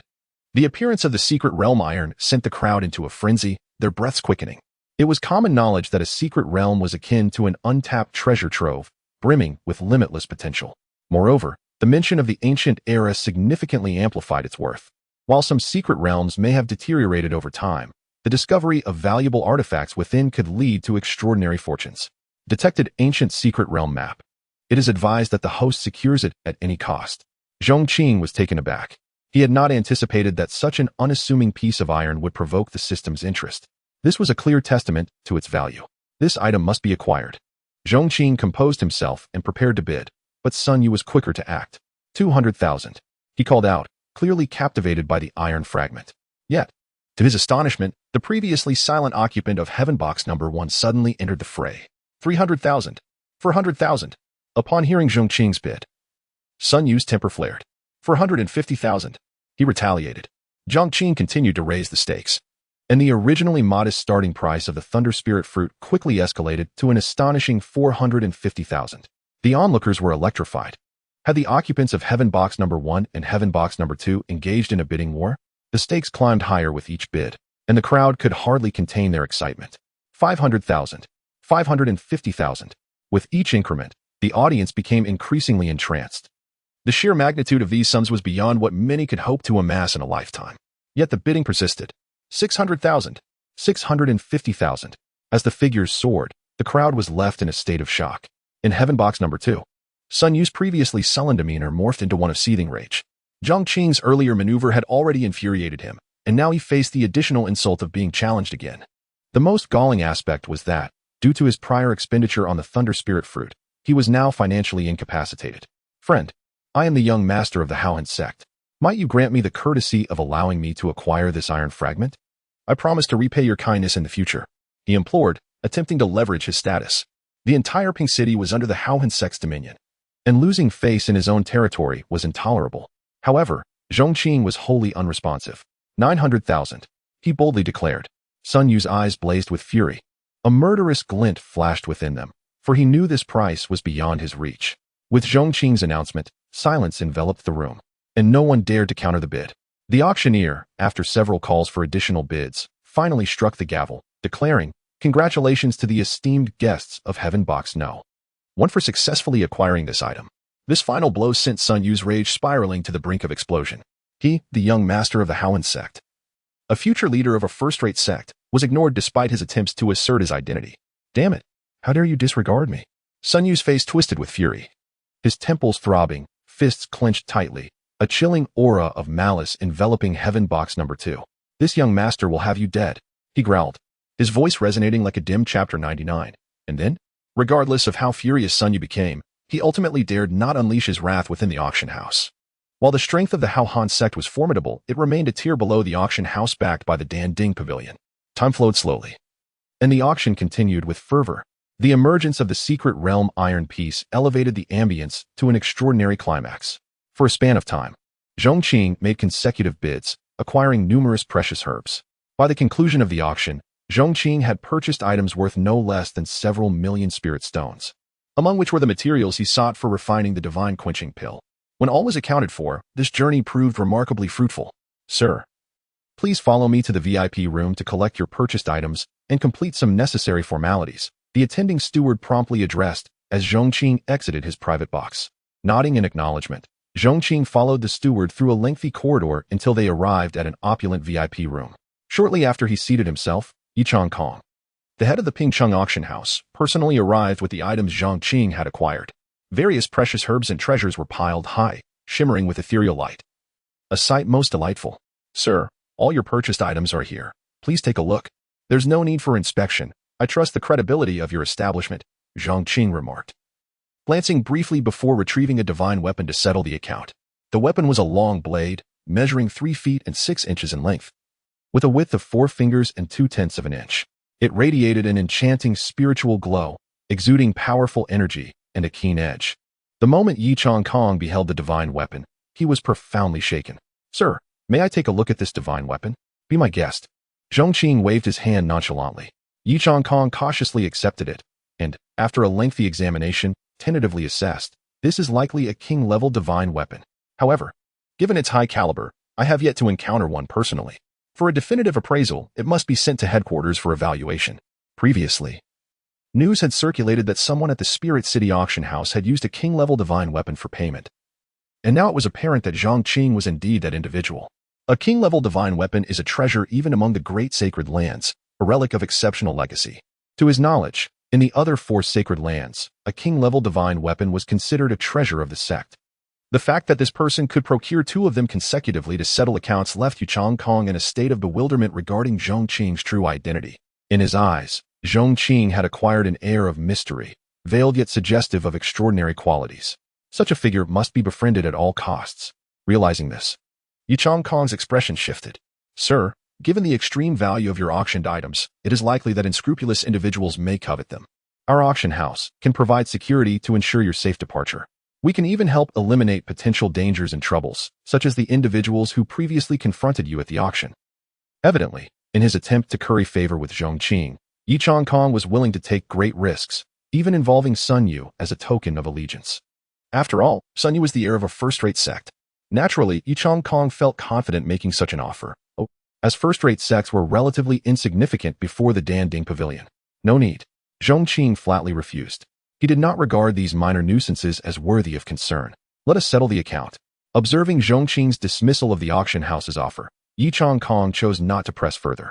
Wise individuals understand the importance of knowing when to relent. Excessive insistence often leads to counterproductive outcomes. He scrutinized the divine weapon and thoughtfully suggested, Sir, this divine weapon is truly extraordinary. My discernment cannot fully ascertain its specific grade. After we report to headquarters, they can provide an exact evaluation, at which point we can finalize the settlement to ensure your maximum benefit. Very well. Zhong Qing was not inclined to linger unnecessarily. The price you initially provided should suffice for this transaction and may even yield a surplus. Kindly convert the remainder into some spiritual herbs. Indeed, alchemists tend to spend lavishly. Without a solid foundation, one cannot endure the expenses. The auction house staff operated with remarkable efficiency, completing all necessary arrangements in under 15 minutes. As Zhong Qing exited the auction house, he was flanked by Zhong Qing and various senior members of the auction house, who escorted him to the entrance. As Zhong Qing departed, Zhong Qing immediately instructed the steward, quickly send the divine weapon to headquarters for appraisal. The value of a king-level divine weapon was self-evident. Once authenticated, it would be a significant achievement. With his qualifications and background, it was not beyond the realm of possibility for him to secure a position at the headquarters of the Danding Pavilion. On the bustling streets, Zhong Qing wove through the crowd, taking advantage of this rare journey not to rush home, but to experience the local culture. The path of cultivation is long, and the pursuit of longevity is ever present. In the course of an extended life, one cannot remain confined to a single locale. It is essential to explore and expand one's horizons. Zhong Qing traversed the main roads and leaped through narrow alleys until he reached a river lined with willows on both banks, standing beside the trees. In the distance, children frolicked, women washed clothes by the riverside, and groups of passers-by exchanged laughter while love-struck couples under the willows shared their heartfelt confessions. This scene transcended countless picturesque landscapes. He was admiring the view while simultaneously awaiting someone, hoping earnestly that the wait would not be prolonged. As Zhong Qing murmured, a playful smile graced his lips. Sun Yu, having left the auction house, had already gathered a large contingent and was racing towards Zhong Qing's location with great fervor. With a thunderous commotion, a large group surged in, stirring up clouds of dust. A towering flag billowed in the wind, emblazoned with the conspicuous character stitched in gold thread, radiating a golden hue under the setting sun. Exuding an air of dominance, Pingjiang Sect is conducting business. Those unrelated are urged to depart immediately. In an instant, the atmosphere along the willow-fringed river shifted dramatically. Passers-by fled in terror, scattering like startled birds and beasts. In the blink of an eye, the vast area was left with only Zhong Qing. Raising an eyebrow, Zhong Qing stood by the willow tree with his hands clasped behind his back. At least I haven't waited too long. Opposite him, 100 riders clad in armor exuded an oppressive aura. Sun Yu, dressed in resplendent garments, leaped over the ranks of riders, advancing directly to Zhong Qing.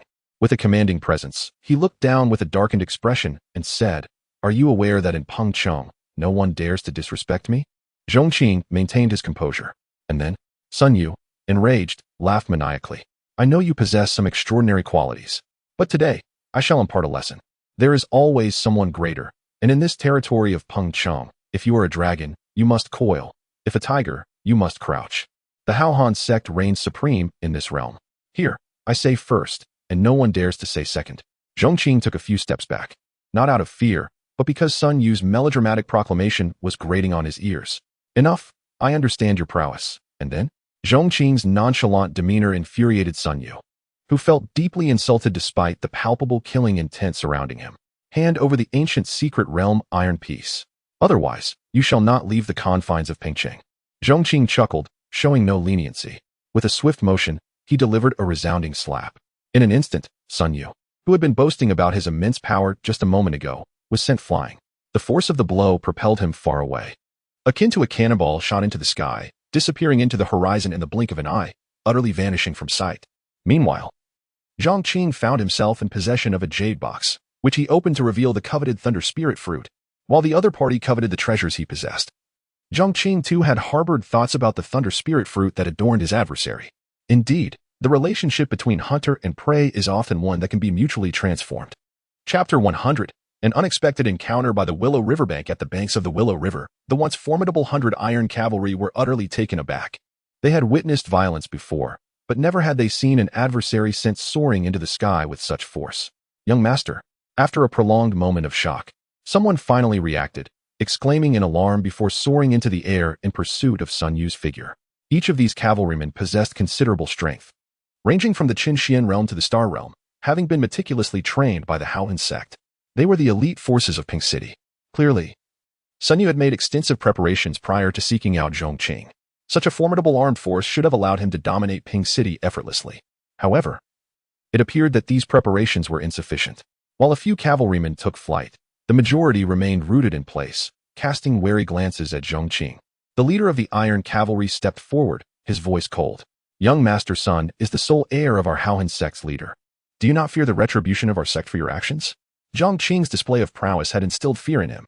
Rather than resorting to direct confrontation, he opted to invoke the name of the Pingjiang Sect.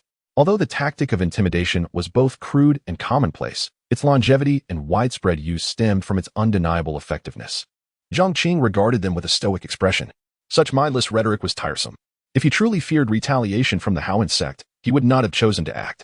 Without further ado, he delivered a decisive strike. The world around them fell into complete silence. As the sun dipped lower, casting a crimson hue across the sky, an unkempt old man, whose appearance spoke of neglect, soared through the fading light from afar. This man was none other than the revered elder of the Pingjiang Sect, old beggar Tianqing.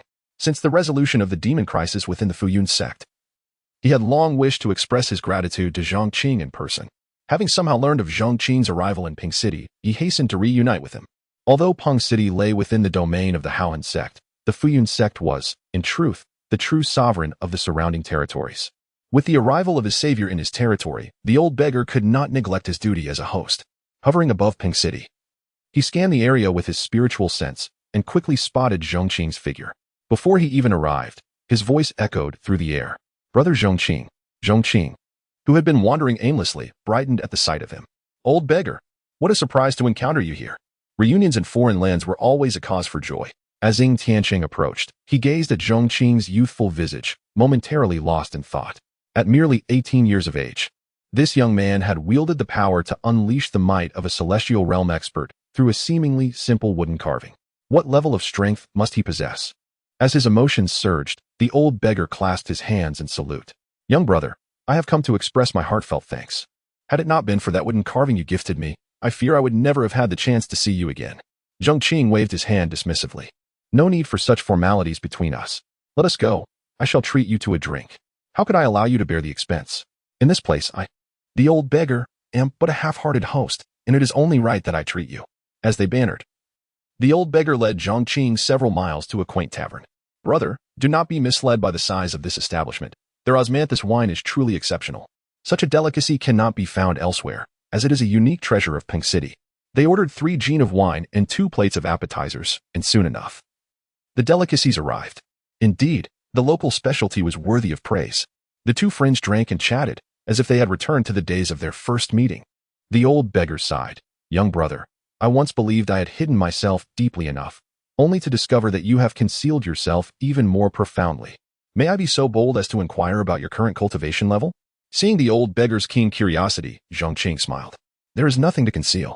It is just a fraction stronger than the wooden carving I gifted you. The old beggar, already aware of Zhong Qing's extraordinary nature, felt a jolt of astonishment upon hearing this admission. The wooden carving he received was indeed a genuine celestial realm artifact.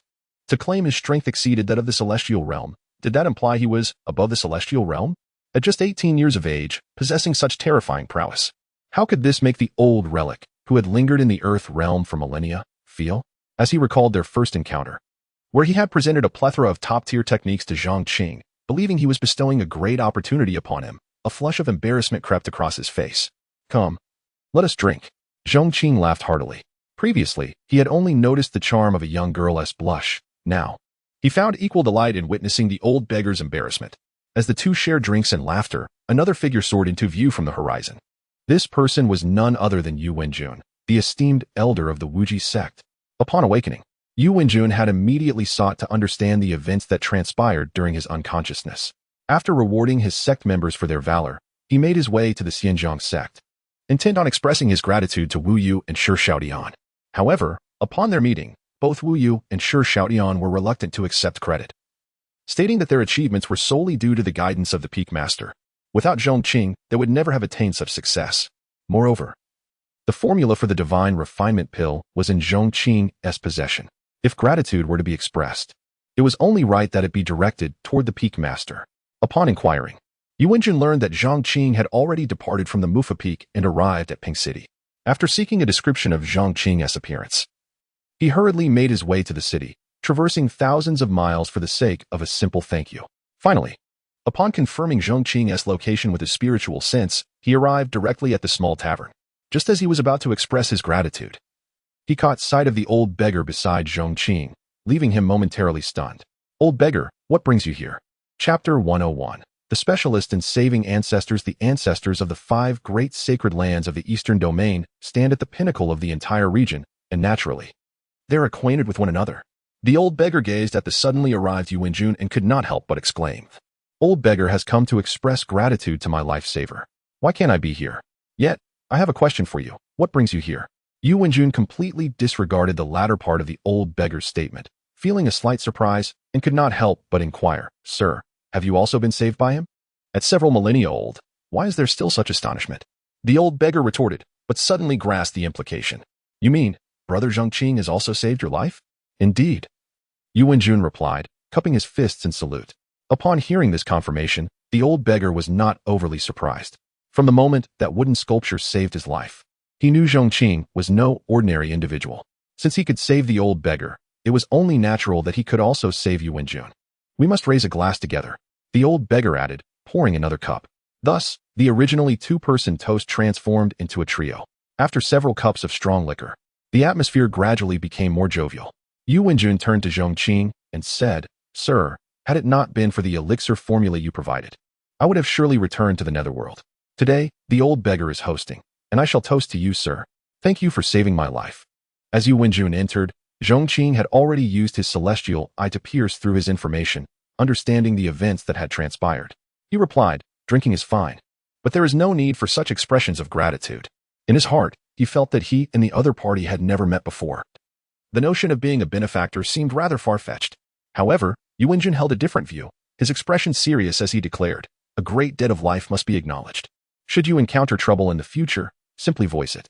Although I may be lacking, I still possess a degree of standing in the Eastern Domain and can surely assist you. At this moment, the old beggar chuckled, Old fellow, do not speak so boastfully. If even Brother Zhong Qing cannot resolve the trouble, then not even the entirety of the Wujizong sacred land could be of any help. This remark caused Yu Wenjun to pause, ripples of thought stirring within him. He was well aware of the old beggar's character. Though often whimsical, he possessed the virtue of honesty. In this Eastern Domain, he could confidently assert that few troubles were beyond his resolution. Yet, the old beggar's statement elevated Zhong Qing to a status surpassing that of the sacred lands. He only knew that Zhong Qing's elixir formula had saved his life and was somewhat extraordinary, but now it appeared that the reality was far deeper than he had imagined. Unconsciously, Yu Wenjun found himself holding Zhong Qing in even greater reverence. He was uncertain what day it was, but just as the three were enjoying their conversation, another figure unexpectedly entered.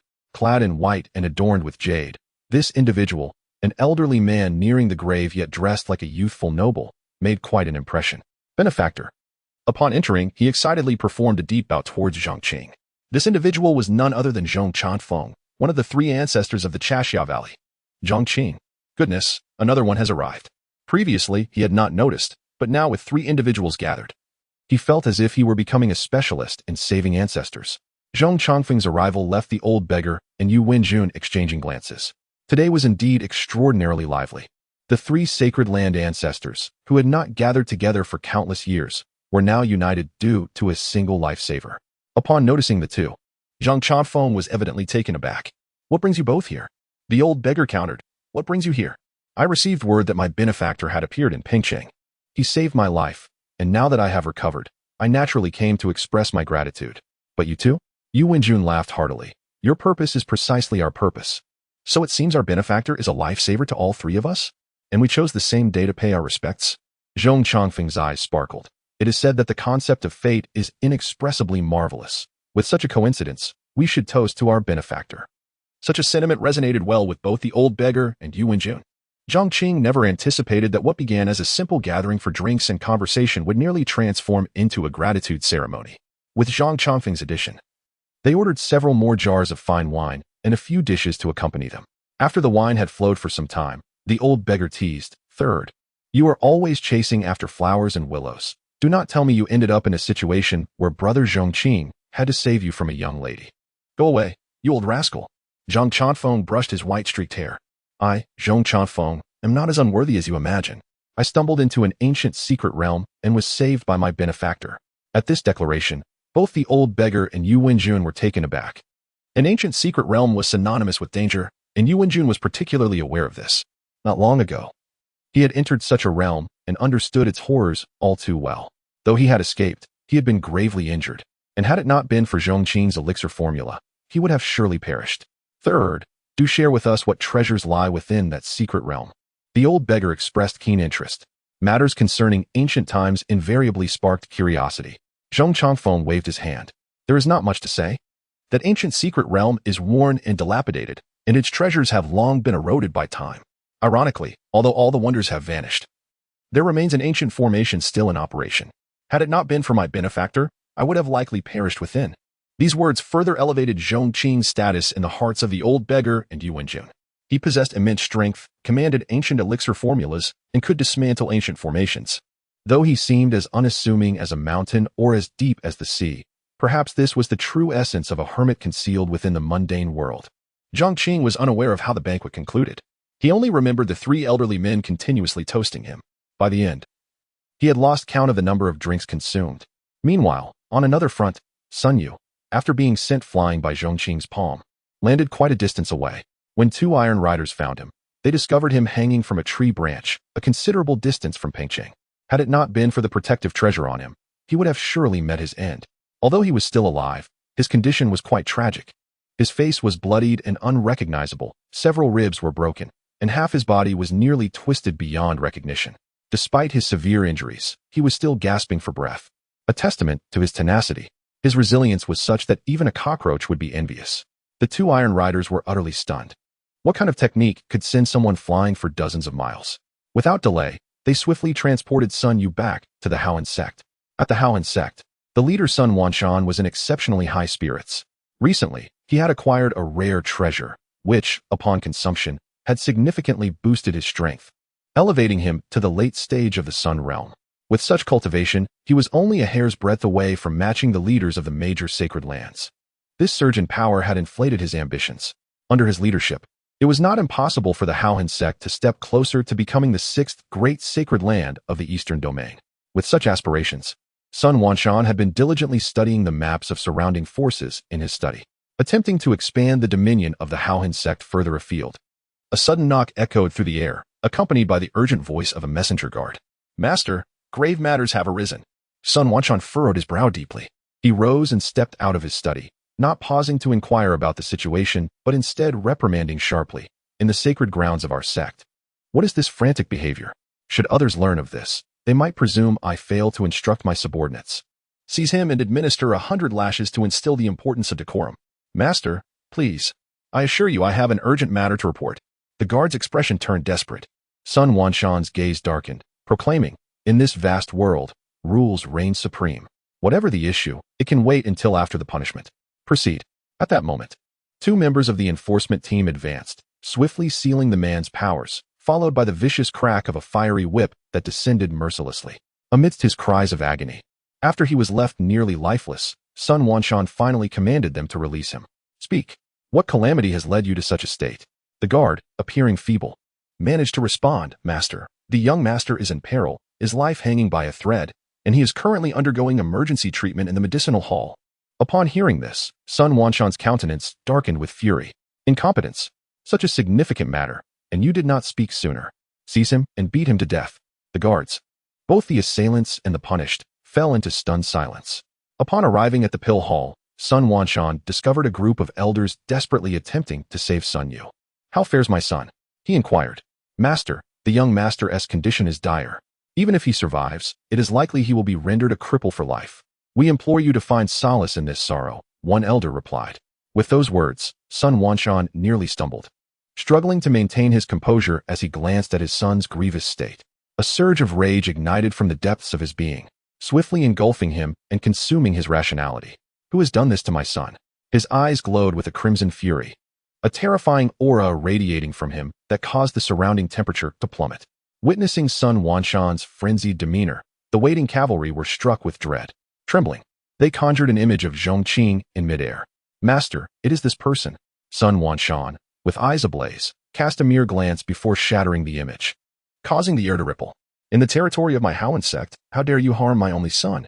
Regardless of your identity or background today, not even the heavens can shield you from my wrath."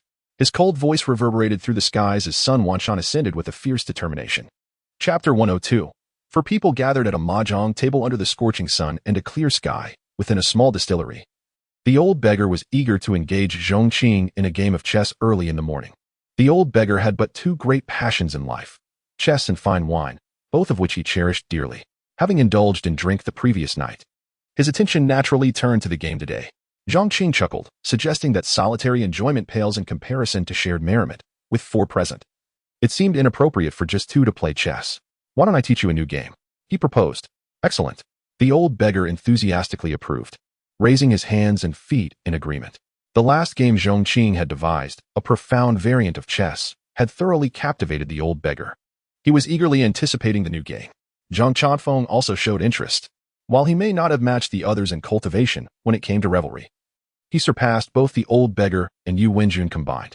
Yu Wenjun had learned of Zhong Qing's extraordinary feats from the old beggar and Zhong Chanfeng the previous night. Grateful for his life-saving assistance, he was eager to foster a better relationship with such a remarkable individual.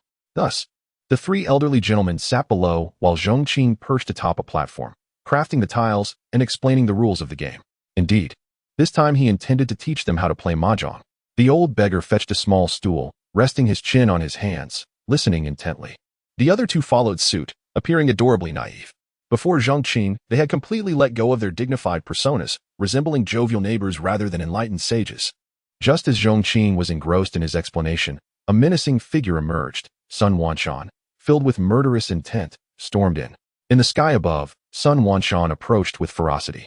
His formidable energy, characteristic of a late-stage Dayuan expert, erupted, shaking the heavens and stirring the winds. The overwhelming pressure sent many into a quiver of fear. "You dare harm my son? I will have your life." As fate would have it, upon spotting Zhong Qing, Sun Wanshan wasted no time, eyes aflame with rage, unleashing a 40-meter blade of energy. The terrifying light of the blade seemed poised to rend the very fabric of the void, an endless wave of malice flooding the skies. Such a commotion naturally drew the attention of all present, their gazes snapping skyward. However, as Sun Wanshan wielded his colossal blade, his expression suddenly shifted, his eyes narrowed, and his body trembled, nearly losing his grip on the weapon. What had he seen? As a prominent sect leader, he was acutely aware of whom to provoke and whom to avoid. Yet now, he beheld something that made his heart race: the three ancestors of Chaoxiang Valley, the eldest ancestor of Endless Sect, and the eldest ancestor of Fuyun Sect. Each of these figures could shake the earth with but a stamp of their feet. Now, they were gathered together, their demeanor towards Zhong Qing distinctly respectful. What manner of person was this? Such thoughts flickered through Sun Wanshan's mind in an instant, and upon realizing this, his face turned pale. Without a second thought, he discarded his weapon and attempted to flee. The old beggar was displeased. Did he think he could simply play the part of a grandstanding fool and escape? With a swift gesture, he drew Sun Wanshan back, who had only managed to run 39 meters. The old beggar flipped his hand, pressing down, forcing Sun Wanshan to kneel. What did you just say? I didn't catch that. Repeat it. Kneeling, Sun Wanshan's face drained of color. Recently, his power had surged, filling him with a sense of invincibility. He believed himself among the strongest of the elite, yet the old beggar vividly illustrated his folly. In the presence of top-tier experts in the Eastern domain, his prowess was utterly trivial. At that moment, the old beggar smacked him with a shoe sole. Speak. What's wrong? Have you gone mute? The smell of the shoe was overwhelming, prompting Zhong Qing and Yu Wenjun to shift uncomfortably away. Sun Wanshan could barely keep his eyes open, yet he dared not move. He stammered, Senior, I had no idea you would be here. Had I known, even 100 lives would not embolden me to disrespect you. I implore you, consider my ignorance and spare me. Sun Wanshan was on the brink of tears. The Eastern domain had but 5 sacred lands, and now 3 of their ancestors scrutinized him. This was beyond terrifying. In response to Sun Wanshan's pleas, the old beggar calmly said, So, to infer, had we not been here, that blade would have struck brother Zhong Qing? Young man, how bold you have become, to threaten the benefactor of us 3. Upon learning that Zhong Qing was the savior of the 3 sacred land ancestors, Sun Wanshan was utterly dumbfounded. His composure shattered. No longer did he think of avenging his son. Instead, he cursed himself for not having dealt with that scoundrel sooner, thus avoiding this calamity. Yet, the old beggar's next words nearly caused him to lose control of his bladder. Brother Zhong, this lad dares to offend you. He truly knows not the depth of his folly. Just say the word, and I shall obliterate him and his entire faction from existence. Honorable benefactor, Chaoxiang Valley is also willing to lend a hand.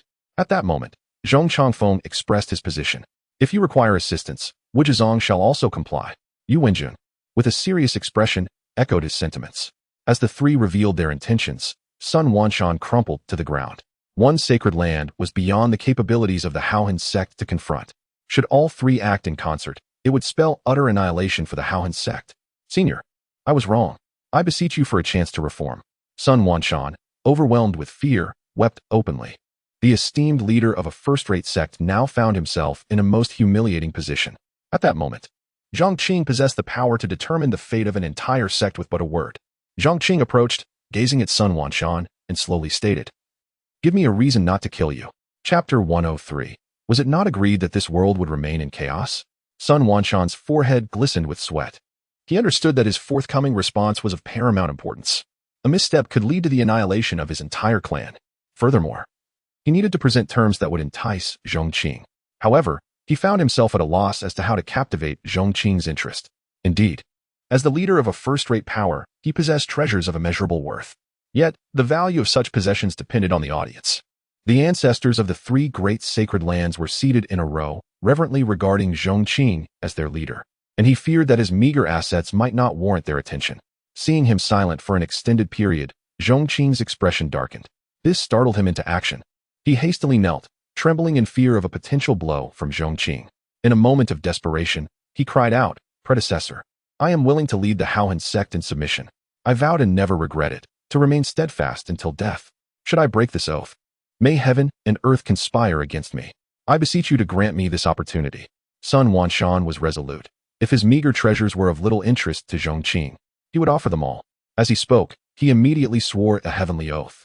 Zhong Qing, with his hands clasped behind his back, regarded Sun Wanshan from a position of authority. Was it not agreed that the world of cultivation was a realm of chaos, where conflict was ceaseless? Why then did this group so readily submit? With the ancestor of the Tianyun sect above and this individual below, he pondered that Sun Wanshan was but a minor figure, and whether he lived or submitted held little significance. Still, he might prove useful in the future. After a moment's contemplation, he declared, in that case, the Houhan sect shall henceforth merge with the Tianyun sect. You shall send someone to the Tianyun sect to facilitate the transfer of your territory. Do you have any objections? All will adhere to your commands. Sun Wanshan's heart bled.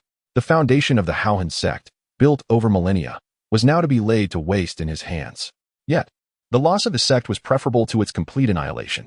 Under the watchful eyes of the ancestors of the 3 sacred lands, he recognized the gravity of his situation. Enough, begone. With a dismissive wave, Zhong Qing sent Sun Wanshan away. Throughout the encounter, This leader of a first-rate sect had become a mere jest. Naturally, before Zhong Qing and the ancestors of the three sacred lands, he was destined to be a figure of ridicule. As Sun Wanshan departed in disgrace, the three ancestors shook their heads in disbelief. Why provoke anyone else when it could only be Zhong Qing, the formidable wall of this land? Come, let us continue discussing mahjong. Indeed, I am quite eager to play this mahjong. The trio deftly shifted the subject. Zhong Qing, indifferent to the emotions surrounding Sun Wanshan, brandished a carving knife and said languidly, "Half a moment is sufficient." Before long, the world's first mahjong set was born. The four sat around the table. While outside the courtyard, the sounds of tile clashes filled the air. "Old beggar, one must uphold integrity in mahjong. What does it mean for you to hold 18 tiles? Little San, how about a 5-1? The ancestor will grant you a fine gift. You and the old rogue, can you not play properly? You keep drawing tiles from my hand. Explosive win. You scoundrel." The small courtyard was alive with a spirited and joyous atmosphere. The allure of mahjong was revealed in all its splendor for the first time in this otherworldly realm. The three ancestors of the sacred lands were utterly captivated by this novel game. However, amidst the revelry, Zhong Qing chose to refrain from commenting on their skills. Not long after, the three ancestors found themselves left with little more than their undergarments. Meanwhile, as the others were engrossed in the game, Sun Wanshan had returned to his sect. "Sect Master, was your journey successful?" An elder approached, inquiring respectfully. Upon hearing this, Sun Wanshan's face darkened, nearly dripping with discontent. He had inadvertently led his sect to ruin. He offered no response, merely stating, "Gather the senior members of the sect. I have important matters to announce." The elder, unthinking, assumed the sect master was upset due to his son's situation and promptly set about gathering the necessary individuals. Soon, the upper echelons of the Haohan sect convened within the grand hall. Sun Wanshan sat at the head of the table, with over 100 members arrayed to either side. "Sect Master, we have heard of Xiaoyu's plight. Please accept our condolences." Someone offered sympathetically. "For reasons unknown." Every mention of that wayward son ignited a flame of fury within Sun Wanshan. While others might burden their families, his son had plunged the entire sect into an abyss from which it could not recover. It was said that the sorrows of individuals were disparate. The assembly, however, seemed oblivious to Sun Wanshan's turmoil, continuing to discuss Sun Yu's affairs. Xiaoyu is gifted, ambitious, and possesses great vision. Given time, he could undoubtedly become a leading figure within our Haohan sect, propelling us to new heights. An elder lamented, "Alas, heaven seems to envy the talented." Yet, such words fell on Sun Wanshan's ears like a bitter insult, darkening his countenance further. Still, no one appeared to notice his expression. "Sect Master, has the scoundrel been dealt with?"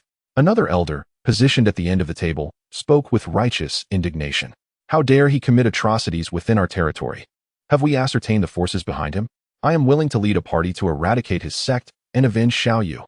These words were the final straw for Sun Wanshan. "Damn it!"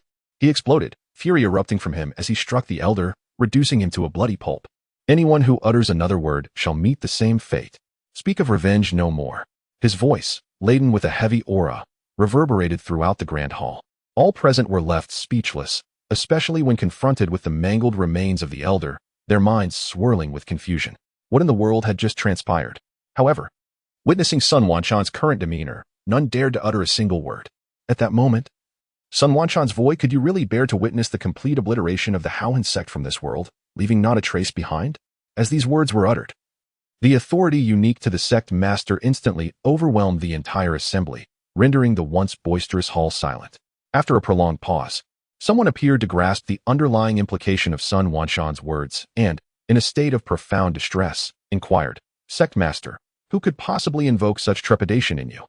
You mentioned that the Haohan sect intends to join the Tianyun sect. But even if the venerable ancestor of Tianyun were to personally arrive, what could they possibly do to us?" Sun Wanshan replied in a somber tone, "This individual is not the ancestor of the Tianyun sect." Then who is this person? Could it be someone from the sacred lands? They believed that only someone from the sacred lands could instill such fear in their sect master. "I am unaware of his exact identity." The crowd's expressions became exceedingly intricate, as if to say, "Are you jesting with us? How can we submit our entire sect without knowing the specifics of his identity? How utterly absurd."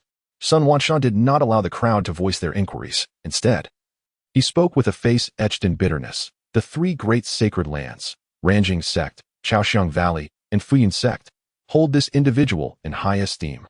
Boom! This revelation struck the attendees like a thunderclap, sending shockwaves through their minds, leaving them in a state of bewilderment.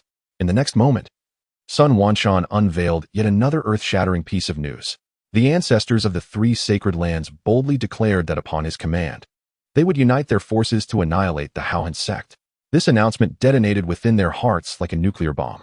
To them, the sacred lands represented an insurmountable mountain looming ominously above. The mere thought of three such mountains descending upon them sent shivers down their spines, plunging them into a despair so profound it was suffocating. Chapter 104. In the Grand Hall of the Howhan Sect, an oppressive silence enveloped the atmosphere, heavy with tension. After a prolonged pause, an elder, who had previously praised Sun Yu's exceptional talent and lofty aspirations, erupted in indignation. If not for that little wretch Sun Yu causing trouble everywhere, how could our sect attract such calamity? Sun Wanshan's expression darkened instantly. Despite his frustrations with his own son, he felt it inappropriate for others to disparage him in his presence. Yet, he said nothing further. Ultimately, the sect's misfortune stemmed from his son's reckless actions. A few scathing remarks for venting were understandable. Very well. Let the third elder handle the matter of merging with the Tianyun sect, he sighed, slumping onto the bench. With this command, a sense of sorrow and desolation pervaded the hall. Atop a misty cloud peak of the Tianyun sect, the venerable ancestor Guoshiji was admiring the scenic beauty. The distant mountains undulated like a great dragon in motion. Gazing at the vast range, Guoshiji felt a surge of emotion. Since embarking on the path of cultivation, he had experienced both glory and despair. The journey of cultivation resembled a steep ascent. Everyone yearns to reach the pinnacle, unaware that there are always greater heights beyond. Since acknowledging Zhong Qing as his master, he had come to understand the value of support. Rather than toiling alone, it was far more advantageous to align oneself with a powerful ally. While others struggled to ascend, he had soared into the skies, surveying the world below. Thanks to the wings of the phoenix. At that moment, a figure soared through the clouds. Ancestor, joyous news. A tremendous stroke of fortune. The newcomer, clad in a pale yellow robe, bore a wrinkled face brimming with delight. It was none other than Wu Yun, the sect leader of Tianyun. What news? Guoshiji inquired calmly, hands clasped behind his back. Wu Yun took a deep breath to steady his excitement before replying. The Howhan sect has sent word that they wish to merge with us, becoming our subordinate. Upon hearing this, Guoshiji could hardly contain his astonishment. Is this true? In the hierarchy of first-rate sects, if Tianyun was at the pinnacle, then Howhan was not far behind. The complete absorption of such a sect would significantly bolster Tianyun's strength, transforming potential into reality, no longer mere words, but a tangible force. Indeed, Wu Yun affirmed with fervor, currently, the third elder of Howhan sect is here with us. Please, ancestor, accompany me to receive their allegiance. This revelation was so shocking that Guoshiji felt momentarily incredulous. Why would they choose to merge with us? The messenger indicated that their young master offended a mysterious powerhouse, Wu Yun explained. If Howhan does not submit, they face utter annihilation. It was evident that the enigmatic force capable of compelling a first-rate sect to bow was undeniably their master. Once Zhong Qing was involved, what seemed implausible became entirely plausible. Guoshiji's doubts dissipated. Then, let us proceed without delay, he chuckled heartily. The two wasted no time, returning to the sect to gather their forces. Taking to the skies en route to Howhan. High above the clouds, Wu Yun's heart raced with exhilaration. Despite witnessing the unfolding events, he felt as though he were in a dream. Guoshiji turned back, observing him closely. You seem deeply moved.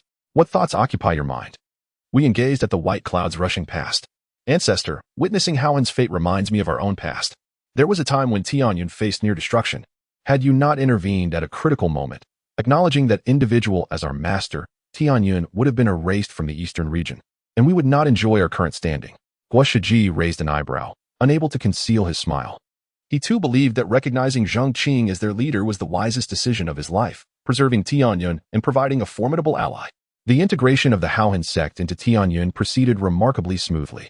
There was no significant unrest, despite some elders contemplating resistance. However, upon considering the consequences of rebellion, all dissatisfaction and resentment transformed into compliance. The three great holy lands loomed overhead, akin to immovable mountains, quelling any dissent. Thus, the banner of Howhan sect was replaced by that of Tianyun. All factions and territories were seamlessly absorbed. Time passed swiftly. Half a month had elapsed since the merger. On this day, a tremendous surge of energy erupted from the former Howhan sect's rear mountain, now the Tianyun branch, as the ancestor, having secluded himself for a century, finally comprehended the profound mysteries of the earth-profound realm, becoming a true powerhouse. From henceforth, Howhan sect would rise as the sixth holy land of the eastern region, an inevitability approaching swiftly. A hearty laugh echoed through the skies. The figure belonged to the founding ancestor of Haohan Sect, Xie Hao, a once-renowned figure across the eastern region. Yet, as his laughter faded, his expression grew increasingly grim, given the magnitude of his emergence. The sect leader in the upper echelons should have sensed it and come to greet him. However, after waiting for some time with no one in sight, the surroundings were enveloped in an eerie silence, as if this domain had been forgotten. What sort of nonsense is this? Xie Hao's consciousness swept through the area, only to find the entrance adorned with Tianyun's banners. He was left utterly stunned. What has become of my vast sect? Chapter 105. Who have you offended? The venerable ancestor of the Haohan Sect, Feng Zhonglin, found himself in a state of utter confusion. It is often said that 7 days in the mountains equate to a millennium in the outside world. Could it be that his prolonged seclusion has led to such drastic changes in the world around him? Surely, the place where he had secluded himself could not have shifted to the territory of the Tianyun sect. However, he quickly dismissed this notion as absurd. In a span of a century, no matter how the crust of the earth might shift, it could not possibly relocate a sect thousands of miles away. He had never entertained the thought that the Haohan sect, which he had painstakingly established, had ceased to exist. If a calamity of such magnitude had truly befallen the sect, the disciples would have surely summoned him from his retreat, and he would not have been left entirely in the dark. But how could he possibly explain the scene before him? The joy of his breakthrough and emergence had evaporated completely. Xie Hao was desperate to understand what had transpired. Meanwhile, within the grand hall of the Tianyun sect's branch, Guo Shiji and Wu Yun, who had been stationed there for half a month, were preparing to depart. Sun Wanshan, the former leader of the Haohan sect and now the head of the Tianyun sect's branch, was hosting a farewell banquet for them, accompanied by several high-ranking officials. After a fortnight of interaction, both sides had grown familiar with one another, and the leadership, led by Sun Wanshan, gradually accepted the reality of their affiliation with the Tianyun sect. Amidst the clinking of glasses, Sun Wanshan raised his cup to Guo Shiji and Wu Yun, saying, "Esteemed ancestor, sect master, I toast to both of you. Rest assured, with me overseeing the branch, there will be no cause for concern. I shall serve our master diligently in the future." Guo Shiji smiled and replied, "Young son, your capabilities are acknowledged by me, the ancestor. It is indeed unfortunate that you have offended our master, but gaining his forgiveness and joining our Tianyun sect is, in fact, your fortune." He tapped the table and then retrieved a top-tier royal-level cultivation technique and profound skill from his storage bag. Given your commendable performance during this period, consider this technique and skill as my token of appreciation on behalf of our master. Should you serve our master well in the future and achieve great merit, the ancestor shall certainly reward you with the complete volume. As the 2 volumes of royal-level techniques and skills appeared, the high-ranking officials led by Sun Wanshan were left speechless. Is this truly a reward for me? Sun Wanshan gasped, his heart racing in shock. To understand why sacred lands remain aloof, one must recognize the immense significance of their core cultivation techniques. As far as he knew, the core inheritance techniques within sacred sects were only ordinary royal-level ones. Yet, the techniques bestowed by Guo Shiji were clearly of the highest caliber among royal-level techniques. If such a technique were to be revealed, even the sacred lands would surely envy it. More importantly, the ancestor had mentioned that should he perform well, he might receive the complete volume in due time. Initially, he had resigned himself to a life of servitude. Who could have anticipated such a delightful surprise? Since the ancestor has declared it a reward, do you wish to refuse it? Sun Wanshan hastily accepted the precious gift. Who in their right mind would decline such a valuable prize? Holding the 2 royal-level techniques, he felt a surge of emotions. Perhaps being affiliated with the Tianyun sect and serving Zhong Qing as master was not such a bad path after all. At that moment, a streak of light shot down from the heavens. Its aura was terrifying, and the immense pressure seemed to warp the very fabric of space. The figure was none other than Xie Hao. His expression was dark as he surveyed the gathering below. At last, his gaze fixed upon Sun Wanshan. Sun Wanshan, explain to me why the banner of the Tianyun sect is hoisted upon the territory of my Haohan sect. Ancestor. The appearance of Xie Hao sent shockwaves through the high-ranking officials, their faces turning pale. What is the meaning of this? Xie Hao's voice boomed like thunder, resonating across the sky, reflecting his volatile emotions, ready to erupt at any moment. The once boisterous banquet fell silent, everyone cowed by his overwhelming presence. Only Guo Shiji remained unfazed. Responding with a calm demeanor, "Brother Xie, can you not see? The Haohan sect has ceased to exist. It is now known as the branch of the Tianyun sect." At these words, Xie Hao's eyes blazed with fury. "Guo, you dare to attack my Haohan sect?" The 2 were contemporaries, having had their share of conflicts and interactions in their youth. Faced with Xie Hao's heated glare, Guo Shiji teased, "Let us not speak carelessly. It was your Haohan sect that voluntarily surrendered and merged into my Tianyun sect. How can you claim that my Tianyun sect attacked the Haoan sect? Now that our two sects have united, it is a momentous occasion. Rather than sulking, why not join us for a drink to quell your anger? His words only served to stoke the flames of Xie Hao's ire further. Once again, he turned to Sun Wanshan. Is what was said true? Under Xie Hao's piercing gaze, Sun Wanshan felt a wave of trepidation. He had yet to muster the courage to confront the ancestor about this matter, hoping to find a suitable time to explain. But he had never anticipated the ancestor's premature emergence. Ancestor, what was said is indeed true, but I have my reasons, he stammered. Haha. Xie Hao laughed maniacally. Sun Wanshan, I have treated you well. Not only did I impart to you the ways of cultivation, but I also entrusted the sect to you. And now, after merely a century of seclusion, you have brazenly surrendered the entire sect to another. Pray tell, what reasons could justify such a betrayal? What could compel you to abandon your roots and forsake your ancestors? Such a monumental decision, and you did not even deem it necessary to inform me. With each of Xie Hao's probing questions, Sun Wanshan's complexion grew increasingly ashen. The sect had fallen under his watch. How could he dare to speak? He feared the ancestor's wrath might end his life in an instant. Yet, with the situation laid bare, there was no longer any point in hiding the truth. Ancestor, the sect has offended a power beyond imagination. If we do not submit, our entire lineage could face annihilation. Tell me, what would you do in such a situation? Xie Hao was seething with rage. The sect he had painstakingly established had been obliterated by this man. And now he had the audacity to present his grievances and deflect blame. Who, pray tell, could annihilate my entire lineage? With the stature of the Haoan sect, who would dare do so? His tone was filled with defiance. Even the sacred lands would think twice before attempting to challenge the Haoan sect. But then, Sun Wanshan's next words caused Xie Hao's pupils to constrict. What if all three sacred lands joined forces? Sun Wanshan, with a bitter smile, replied, Ancestor, the person I have offended holds a position of reverence among the elders of the Wujizong, Fuyin sect, and Chaoshi Valley. Even the three sacred land elders have declared that should he speak a word, they could ensure the complete annihilation of the Haoan sect. Tell me, what other option did I have but to submit? Impossible. Absolutely impossible, Xie Hao exclaimed. The elders of the sacred lands are beings of immense stature, possessing their own dignity. They are the pinnacle of power in the eastern domain. Who could compel them to bow down? Xie Hao refused to believe Sun Wanshan's claims. His gaze was devoid of warmth as he spoke. Could it be that you, a traitor from within, have conspired with outsiders to deceive both the upper and lower realms, thereby seeking to devour my esteemed Haoan clan? Very well. Today, I shall cleanse our ranks and deal with you, before delving into the intricacies of this matter. As he spoke, a chilling aura of murderous intent enveloped him, directly targeting Sun Wanshan.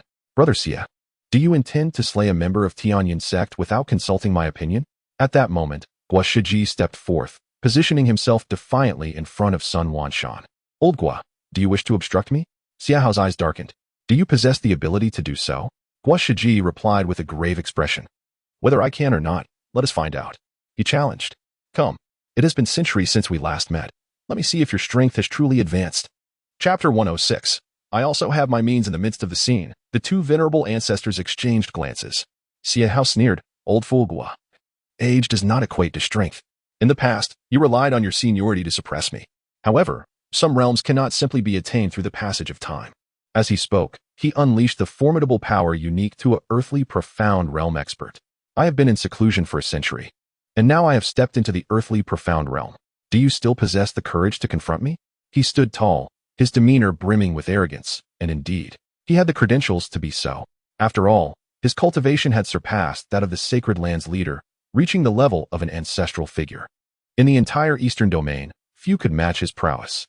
In response, Gua Shiji chuckled. You act as if you were the only earthly profound expert. With a sudden movement, a powerful aura stirred up gusts of wind, as if it sought to tear the sky apart.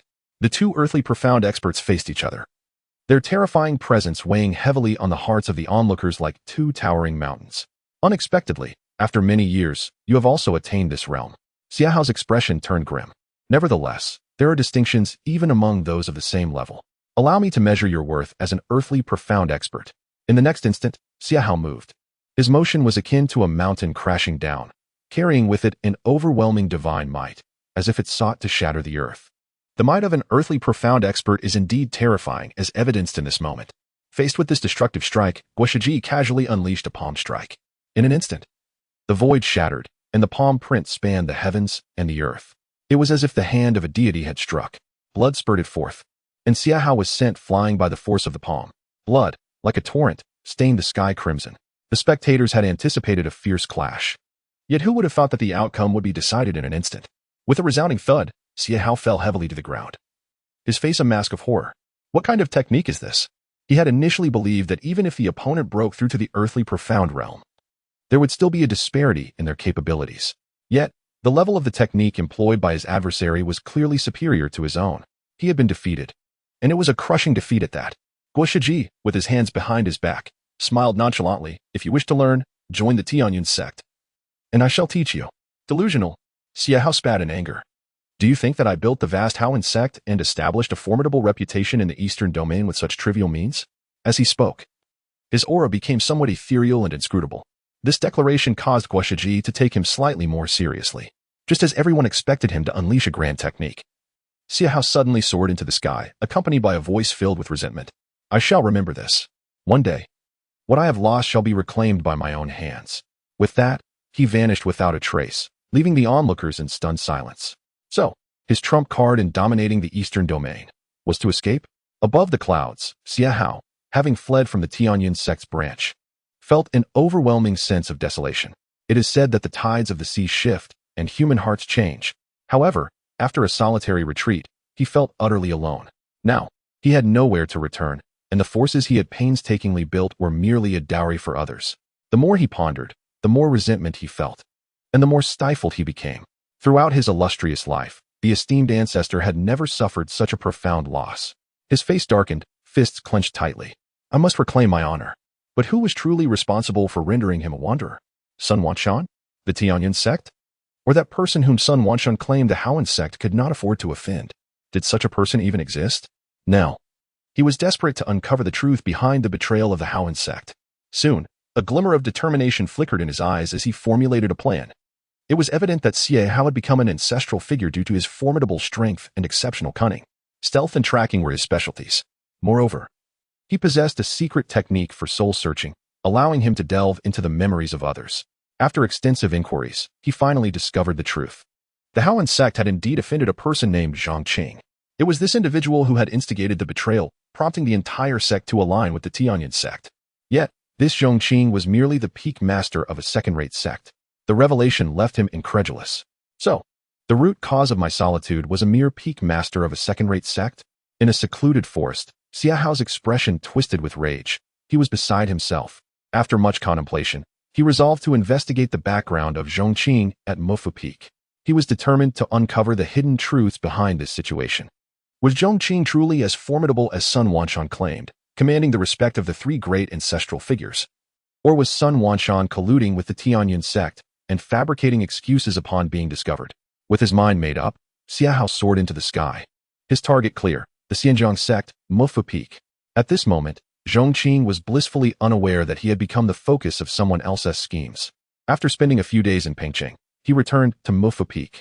Each day was spent refining elixirs, reading books, and witnessing the rapid growth of his two disciples. Although life was mundane, it was filled with promise. He assessed the progress of his cultivation recovery.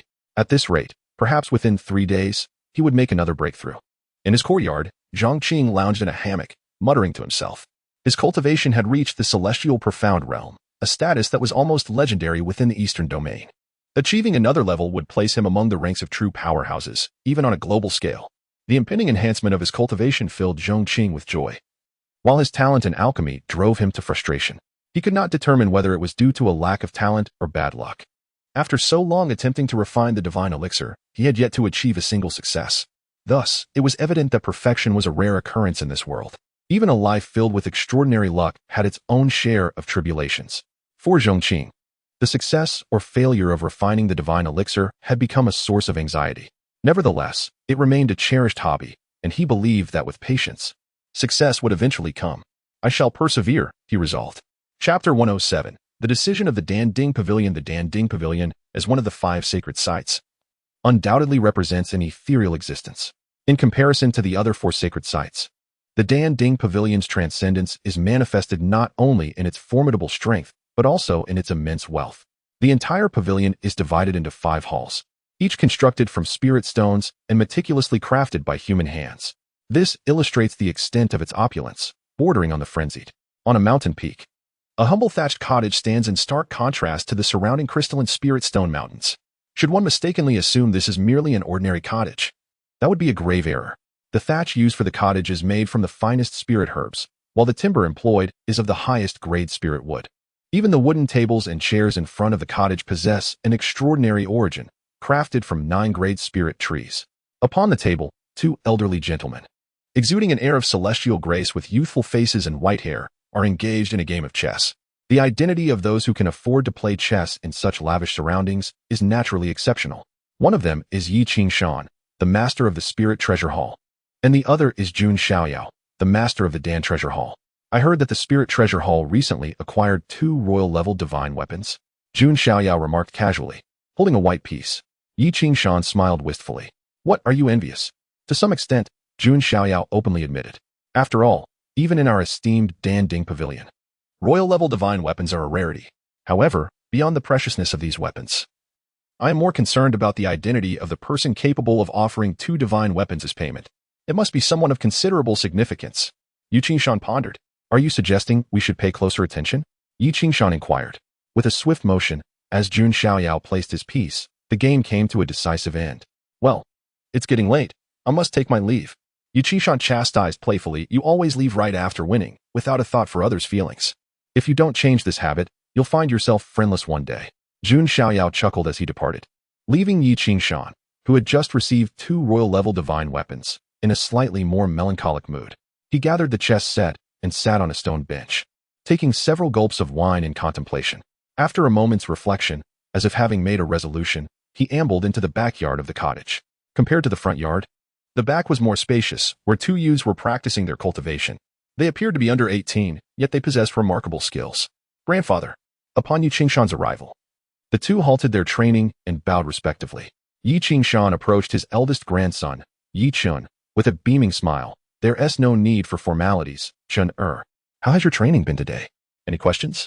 Grandfather, I've been progressing smoothly and haven't encountered any difficulties, Yi Chun replied, grateful for his grandfather's concern. Excellent. Yi Qing beamed, patting his shoulder with paternal pride. My eldest grandson is heralded as the foremost talent among the younger generation of the Dan Ding Pavilion. Given time, surpassing me will merely be a matter of time. However, do not become complacent. The path of cultivation is akin to rowing upstream. If one does not advance, they will regress. Maintaining your momentum and striving to excel is what you must prioritize. Beside Yi Qing stood another youth, named Yuzhen. Witnessing the affectionate exchange between his grandfather and brother, a tinge of envy flickered in his eyes. Since his earliest memories, their grandfather had always showered Yi Qing with such care and guidance, embodying the essence of filial piety. Yet, despite being equally his grandson, the treatment he received was starkly different. Grandfather, I have a cultivation dilemma I wish to seek your guidance on. Could you assist me? Yi Zhen mustered his courage, yearning for the same affection and mentorship his brother received, hoping to fit into this harmonious atmosphere. However, he was met with Yi Qing's indifferent voice. Do you not see I am conversing with your brother? Mind your manners. Go aside. If you have questions, observe more, listen more, and comprehend more. The anticipated reprimand arrived on cue.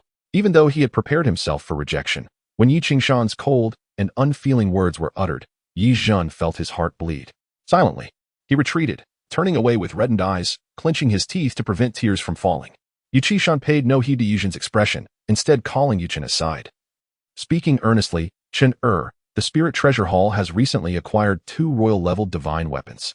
I trust you are aware of this. Do you think we should seek to cultivate a relationship with the original owner of these weapons?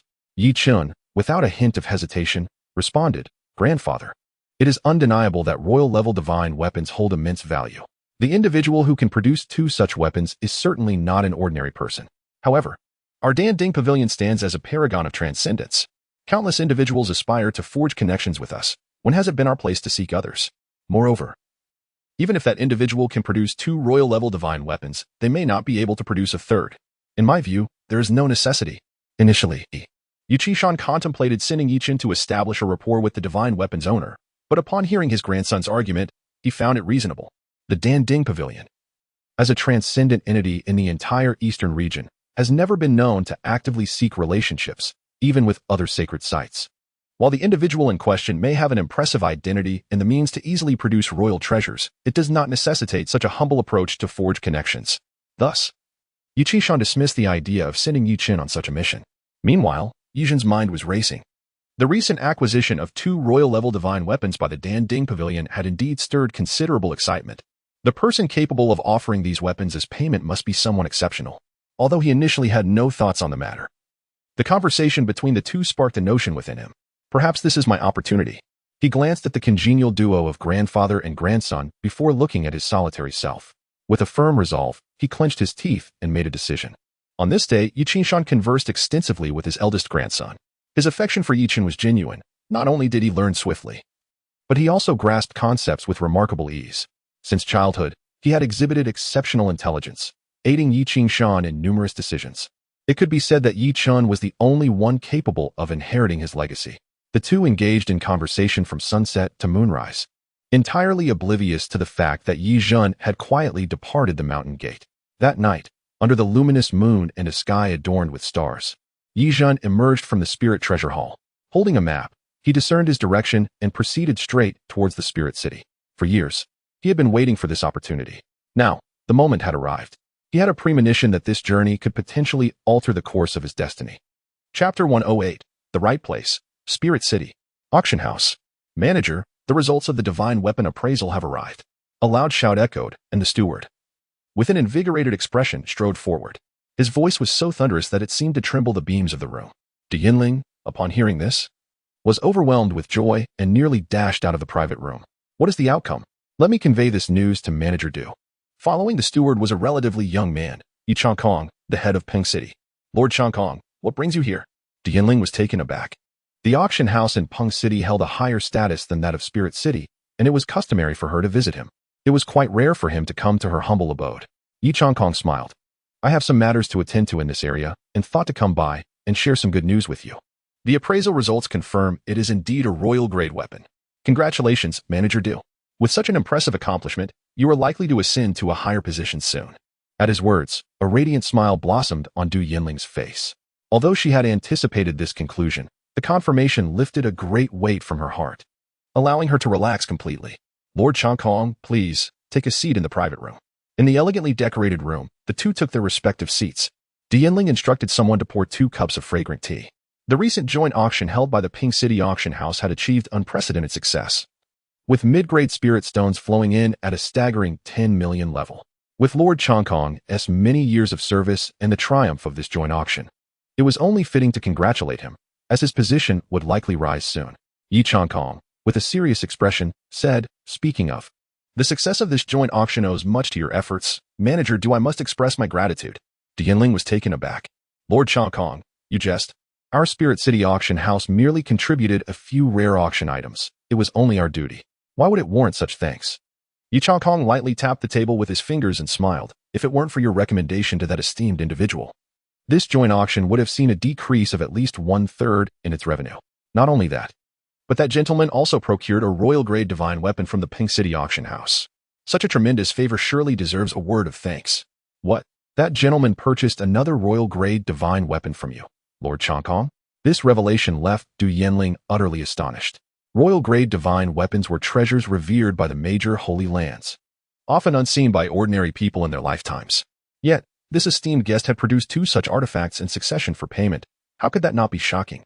As ripples of astonishment surged within her, Yi Changkong continued, I have noted this favor from you. Manager Du, should you require assistance in the future, do not hesitate to ask.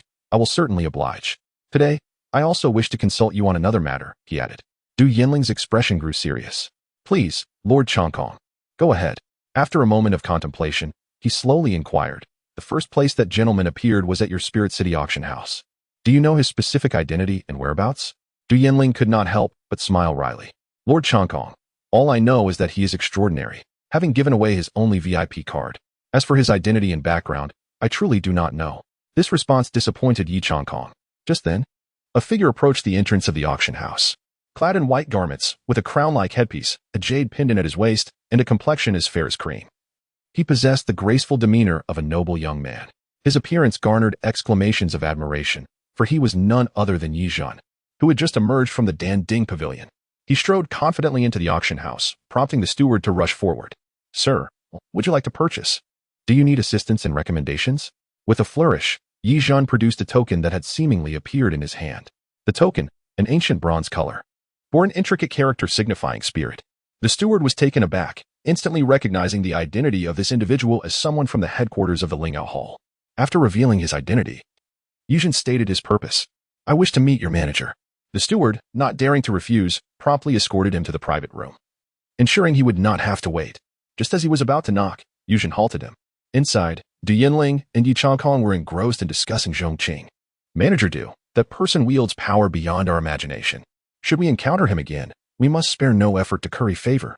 If we can earn his esteem, your future accomplishments will be beyond comprehension, Yi Changkong earnestly advised.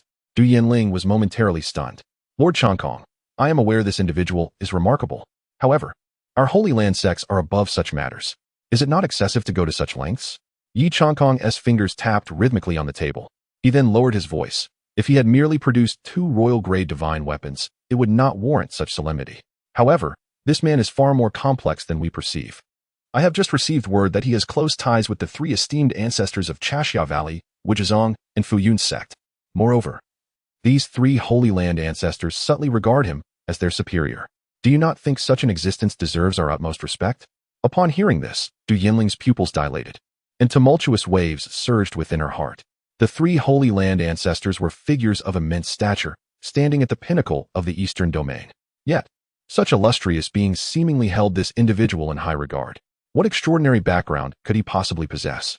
Her finely crafted makeup betrayed her astonishment, and she lost all semblance of composure, her mouth agape as if it could fit an egg. After a long pause, she finally managed to utter, Is this true? Yi Changkong replied with utmost seriousness. Do I dare jest about the 3 great ancestors of the Holy Lands? However, this information must not leave this room, or we may encounter trouble. When Yi Changkong received this news, the shock he felt was no less than that of Du Yinling. Had it not been for her recommendation of Zhong Qing to the Pink City auction house, he would never have shared this information. Outside, Yi Zhan trembled slightly. His fists clenched tightly, clearly moved. This visit to Spirit City had indeed proven fortuitous. Chapter 109, The Virtue of Patience on the following morning. The melodious sounds of chirping insects and birds resonated through the vast sky. A wisp of blue smoke gracefully ascended from the peak of the alchemy pavilion. In a small courtyard, Zhong Qing was engrossed in the alchemical process. Suddenly, with a loud crash, the alchemical furnace was propelled 3 feet into the air. This incident underscored the significance of the furnace's quality. Had it been an ordinary one, it would have undoubtedly shattered into pieces. However, this treasured furnace of the alchemy pavilion, despite sustaining minor cracks from multiple explosions, remained fully functional, an exemplary product of craftsmanship. At that moment, Zhong Qing found himself too preoccupied to concern himself with the damage to the furnace. Instead, he stared blankly at the smoke billowing from it. After a considerable pause, he murmured, So, is this yet another failure? As he spoke, he lifted the lid of the furnace. To his delight, the materials inside had not been reduced to ashes or charred remnants. Instead, a peculiar object, roughly the size of a fist and oddly shaped, lay quietly within. Its entire surface gleamed with a faint, ethereal light, adorned with sharp spikes reminiscent of a small hedgehog. Is this a pill? Zhong Qing mused. The 2 outer disciples, Wu Yu and Shi Xiaodian, who had been standing by, approached to examine it closely. They offered a professional assessment. Peak Master, this is indeed a pill. If my eyes do not deceive me, based on the faint spiritual light emanating from it, this appears to be a severely inferior version of a spirit-enhancing pill. It should possess about 1% of the efficacy described in the recipe. What a remarkable achievement. Successfully refining a pill would ordinarily evoke joy. However, Zhong Qing's feelings were complex as he regarded this oddly shaped concoction. Could this truly be consumable? The pills others crafted were either crystalline and translucent or smooth and lustrous like jade, while his creation bore bizarre shapes. The spiky, fist-sized form made him ponder whether consuming it might result in immediate physical harm. Ah well, at least I succeeded in the refinement. All this effort has not been in vain. He sought to console himself, acknowledging that the successful creation of the pill was, indeed, a positive outcome. With this thought, he carefully stored away the spirit-enhancing pill. Although its appearance was unappealing, it held special, sentimental value for him. With the spirit-enhancing pill successfully crafted, Zhong Qing resolved to challenge himself further by attempting to refine another type of pill, a commitment to continuous self-improvement, a principle every aspiring individual should cherish. In no time, he located the recipe for the second type of pill within the alchemical texts, the revitalizing pill. This miraculous pill possessed the power to resurrect the dead and heal injuries, renowned for its efficacy in expelling toxins and dispelling malevolence. As Zhong Qing perused the description, his eyes sparkled with intrigue. This pill has potential, he decided, making it his next target for refinement. Upon examining the required spiritual materials for the revitalizing pill, he cross-referenced them with the contents of his own repository and discovered he was missing a key ingredient, the 10 fragrance fruit. Looking up at the clear sky, he noted that the weather was perfect for an outing. With this in mind, he glanced at the 2 outer disciples. I shall be stepping out today. You both may continue your training. Wu Yu and Shi Xiaodian, who had been apprehensive about testing the pill, breathed a sigh of relief. Though their peak master had indeed produced a pill, they feared that consuming it might lead to unforeseen complications. In a certain sense, their peak master was an extraordinary talent, and it was their first encounter with a spiky pill. Following Zhong Qing had certainly broadened their horizons. Understood, peak master, they replied, stepping back respectfully. As Zhong Qing exited the courtyard, he was met by Lin Feng, who had just finished his training and approached to pay his respects. Master, I hope your recent training has not been too arduous. Zhong Qing nodded in acknowledgement, aware of the intense dedication both disciples exhibited in their cultivation. He understood that while hard work yielded remarkable results, an unrelenting approach could lead to potential issues with one's disposition. I am heading out today to procure some medicinal materials. You may accompany me. At your command. With that, the master and disciples set off from the alchemy pavilion, making their way toward the Hungduan Mountains, renowned for their abundant spiritual herbs. Meanwhile, Xia Hao, the patriarch of the Pingjiang Sect, had traversed countless mountains and rivers, arriving at the Pingjiang Sect with great urgency. Although the Pingjiang Sect was merely a second-tier sect, he remained vigilant and proceeded with utmost caution, stealthily infiltrating the alchemy pavilion. His skills in subterfuge had reached a pinnacle. Despite encountering several high-ranking members of the Pingjiang Sect, none had detected his presence. Even as he passed by Wu Yu and Shi Xiaodian, they remained oblivious to his presence. However, the 2 disciples caught Xie Hao's attention. Normally, a second-tier sect would not boast practitioners of such caliber. From their conversation, he discerned their identities as disciples of the alchemy pavilion, which piqued his interest. This suggested that the alchemy pavilion was perhaps more formidable than it appeared. Nonetheless, he felt confident in his control over the situation. Though the 2 disciples were impressive, they were not a match for his own abilities as a practitioner of the Earth Profound Realm. He was eager to discover what other remarkable qualities the peak master of the alchemy pavilion possessed, and whether his actions had indeed led to the upheaval of the vast Pingjiang Sect. With this thought, he concealed himself in the small courtyard, only to find it empty. Have they gone out? He wondered, furrowing his brow. After surveying the courtyard, he became aware of a slight shift in the atmosphere. Transforming into a shadow, he melded seamlessly with the wall of the tiled roof house, becoming indistinguishable from the darkness surrounding him. This was a unique ability of his, a testament to his mastery of the shadow concealment technique.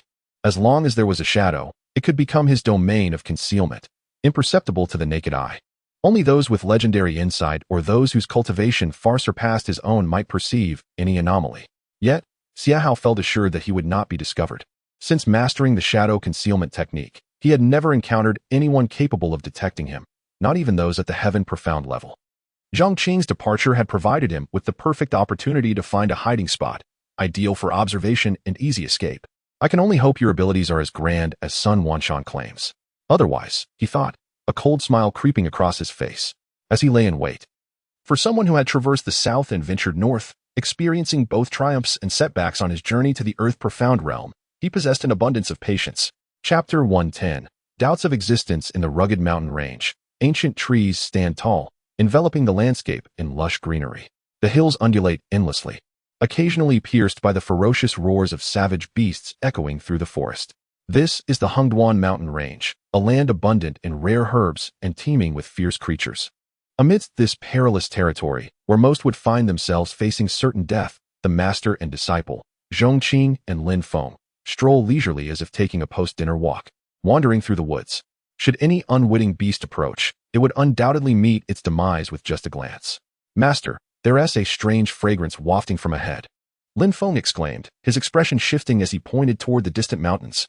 Zhong Qing sought the elusive Shixiang fruit, renowned for its fragrance that can travel 10 miles once ripe. However, this fruit has a short lifespan, often devoured by nearby beasts the moment it matures. It seems fortune is on our side this time. Zhong Qing's eyes gleamed as he urged Lin Feng to hasten toward the source of the alluring scent. Upon cresting a hill, they beheld a small, crooked tree, its trunk a vivid crimson, standing defiantly amongst rocky crevices. On its branches hung a fist-sized, translucent red fruit, the coveted Shurxiang fruit. Surrounding it were three formidable beasts, their powerful presence emanating an aura of dominance, each possessing strength at the realm of the Sunxian. Amongst the branches of the crooked tree hung a woman, her form striking and ethereal, adorned with wounds and in a state of unconsciousness. Despite her pallor and disheveled appearance, her beauty remained undeniable. As the wind rustled through the trees, the fragrance of the Shurxiang fruit intensified, becoming even more enticing. With a sudden roar, a vibrant tiger, unable to resist the fruit's allure, leaped toward it. This fruit had already been claimed by Zhong Qing. He would not allow it to fall into the creature's grasp. With a swift motion, he unleashed a powerful gust, obliterating the tiger into nothingness. The display of strength caused the remaining two beasts to hesitate, their eyes narrowing. Some of the more powerful creatures possess intelligence rivaling that of humans. The fallen tiger, a ruler of the Hongduan mountain range, had been effortlessly dispatched. What kind of strength did this newcomer possess? The temptation of the Shurxiang fruit was immense. Yet the specter of death made such temptation seem trivial. We should leave. The two beasts exchanged glances before fleeing without a backward glance. Lin Feng, understanding the situation, promptly harvested the Shurxiang fruit and placed it into a jade box. He glanced at the gravely injured woman and inquired, "Master, should we take her back?" Zhong Qing instinctively wanted to refuse. After his previous experience with a deceitful stranger, his compassion for the unknown had diminished significantly. He typically adopted an indifferent attitude toward matters that did not concern him. However, a thought crossed his mind. As he concocted the revitalization pill, would it not require a test subject? Observing the woman's condition, it was evident that without aid, her demise was imminent. Perhaps her life could serve a greater purpose. With this contemplation, Zhong Qing instructed Lin Feng, "Let us take her back." This expedition into the Hongduan mountain range had proven fruitful, not only yielding materials for the revitalization pill but also acquiring a test subject. Upon returning to the residence, Zhong Qing directed Lin Feng to place the woman in a bedroom before immersing himself in the fervent pursuit of alchemy once more. Meanwhile, Xia Hao, lurking behind the eaves, pondered, "Have they returned? Is this the one revered by the three great sacred lands?" He appears rather unassuming. Zhong Qing's youth prompted doubt in Xia Hao's mind about his capabilities. However, he refrained from acting hastily, opting to observe further. As Zhong Qing ignited the alchemical furnace, tendrils of green smoke wafted upward. Despite being a formidable figure at the Earth-Xian realm, Xia Hao was taken aback by the pungent smoke, which stung his eyes and carried a hint of toxicity. One breath was enough to send turmoil through his body. Had it not been for his remarkable self-control, he might have succumbed to a violent reaction. What kind of extraordinary poison is he concocting? He mused. The mere smoke, tinged with medicinal essence, had incapacitated such a powerful being. He could only imagine the potency of the finished product. Unbeknownst to him, Zhong Qing was attempting to create a healing elixir, and his initial attempts resulted in a catastrophic failure. Undeterred, he prepared another batch, fortunate that his primary materials had been sufficiently diluted. Time passed as Zhong Qing relentlessly pursued the creation of the revitalization pill. Finally, after the seventh attempt, he succeeded in producing a pill of remarkable luster and quality. Elation surged within him. This was undoubtedly the finest product he had ever crafted. While his overall yield had been modest, this breakthrough represented a significant milestone. Eager to test the efficacy of his creation, Zhong Qing rushed forth. Meanwhile, Xia Hao, watching Zhong Qing vanish from sight, wore a grotesque expression. As a dignified elder of the Earth-Xian realm, he found himself questioning his existence, having been overwhelmed by mere smoke. His face bore the marks of the smoky haze, a testament to his humiliation. Suppressing the urge to confront Zhong Qing, he reminded himself of his purpose for being there. Zhong Qing had entered the bedroom, where the woman lay vulnerably on the bed, her body marred by numerous wounds resembling the scars of a centipede. Blood stained her garments, rendering the scene particularly harrowing. "Lin Feng, do you not know to tend to her wounds?" Zhong Qing admonished as he administered the revitalization pill to the unconscious woman, his brow furrowed. "Do you think these blankets are free?" Chapter 111. New rewards within the confines of the room, on the bed. Zhong Qing gently lifted the hem of the woman's long shirt to tend to her wounded shoulder. As he wiped the blood from her body with a towel, a soft moan escaped her lips, and she slowly opened her eyes. Upon seeing Zhong Qing, who was diligently attending to her, her gaze darted to the exposed corner of her garment, revealing her fair skin. Her eyes widened in shock, and without a moment's hesitation, she delivered a swift slap to his face. Zhong Qing, who had initially sighed in relief at the sight of the woman waking, found himself unexpectedly attacked. He swiftly grasped her wrist, furrowing his brow. "Are you out of your mind? I saved your life, and this is how you treat your savior?" The woman, filled with indignation, retorted, "You lecherous scoundrel. Even if you saved me, it does not grant you the right to undress me." Zhong Qing was enraged. "To hell with you." He hurled her back onto the bed and called for Lin Feng, who was meditating in the adjacent room. "Disciple, throw this woman out. Remember, return her to the place from whence she came." "Understood, master." Although Lin Feng had not witnessed the events, he could surmise the situation. He felt a twinge of annoyance at the woman's lack of gratitude. However, before he could act, the woman, upon hearing she would be cast into the Hundredfold Mountains, became frantic. That place was notoriously perilous. If she were at her peak, she would not fear it. Yet in her current state, it would spell certain doom. As Lin Feng approached with determined strides, intent on removing her, her frustration morphed into desperation. Who are these people? Do they not know how to show compassion? With no other recourse, she declared her identity. "I had intended to engage with you as an ordinary person, yet I am met with such coldness. Enough pretense. I reveal my true self. I am the Empress of the Dongyang Empire." She continued, "I have commandeered this territory. You are obliged to provide me with a safe haven. If I survive this ordeal, I shall bestow rewards upon you.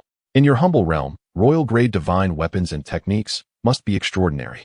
Upon my return to the Dongyang Empire, you shall have your choice of royal techniques, divine weapons, or even higher treasures."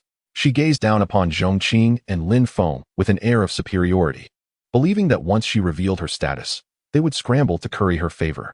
However, the reality was starkly different. Zhong Qing's expression darkened ominously. "Where did this presumptuous woman come from? Disciple, swiftly remove her from my sight."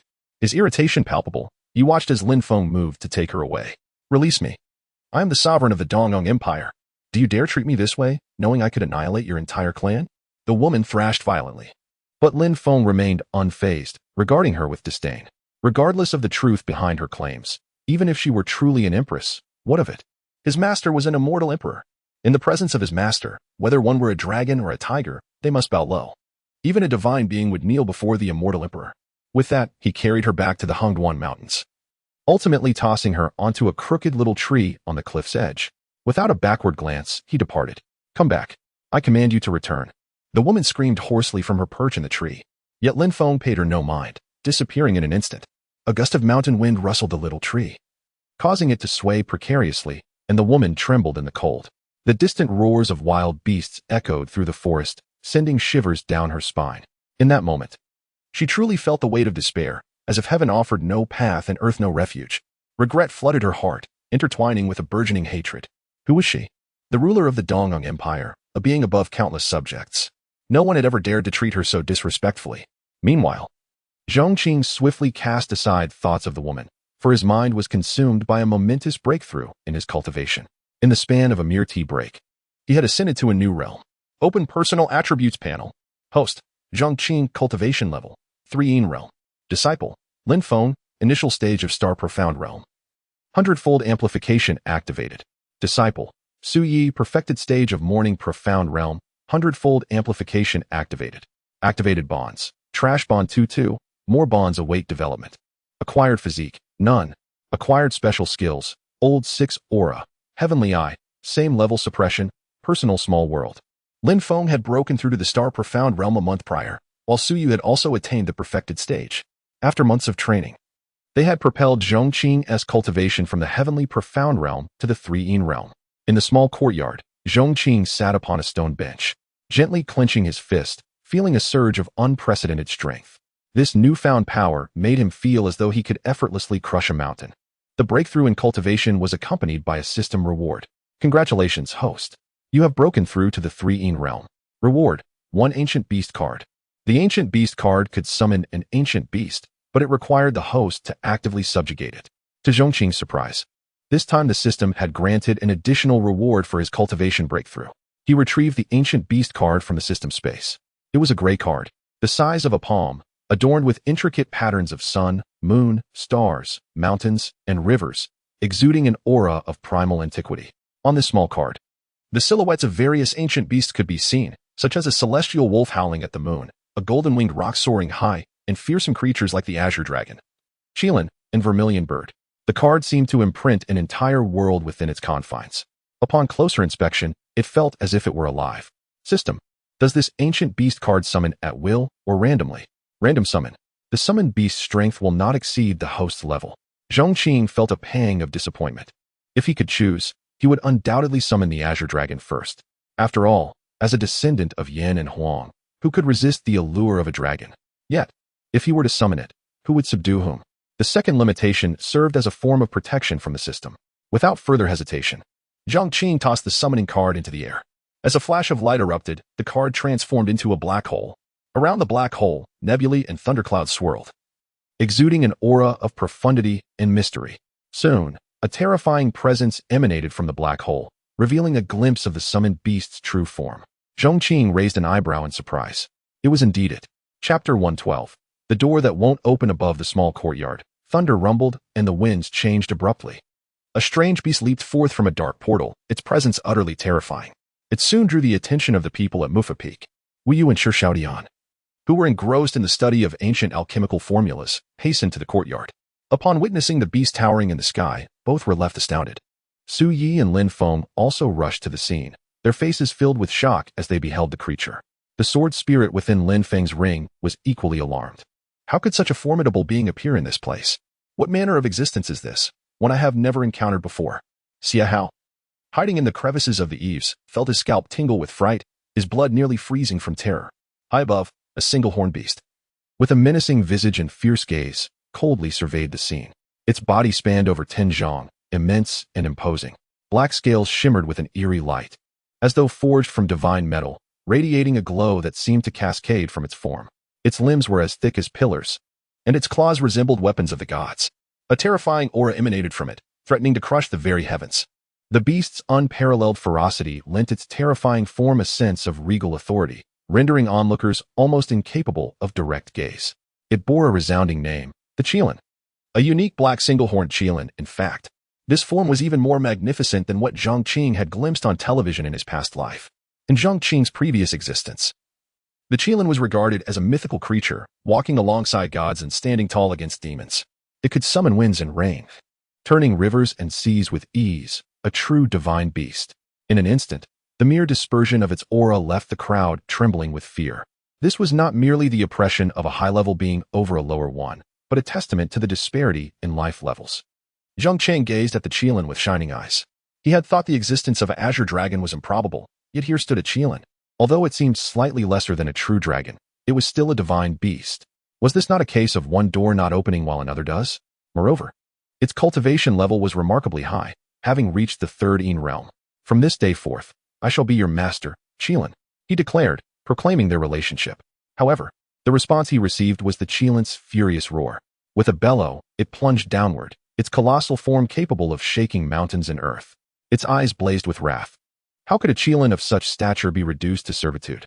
Despite the Qilin's terrifying power, legendary creatures like it were not deterred by adversity. Yet, it encountered Zhong Qing. Under the aura of overwhelming superiority, the old adage rang true. If it were a dragon, it must coil. If it were a tiger, it must lie down. With a single wave of his hand, Zhong Qing sent the Qilin sprawling far away. It, unwilling to yield, charged again, but the result was futile. Zhong Qing's strikes felt like a father reprimanding a child, entirely devoid of pressure or difficulty. The entire encounter could be likened to a game.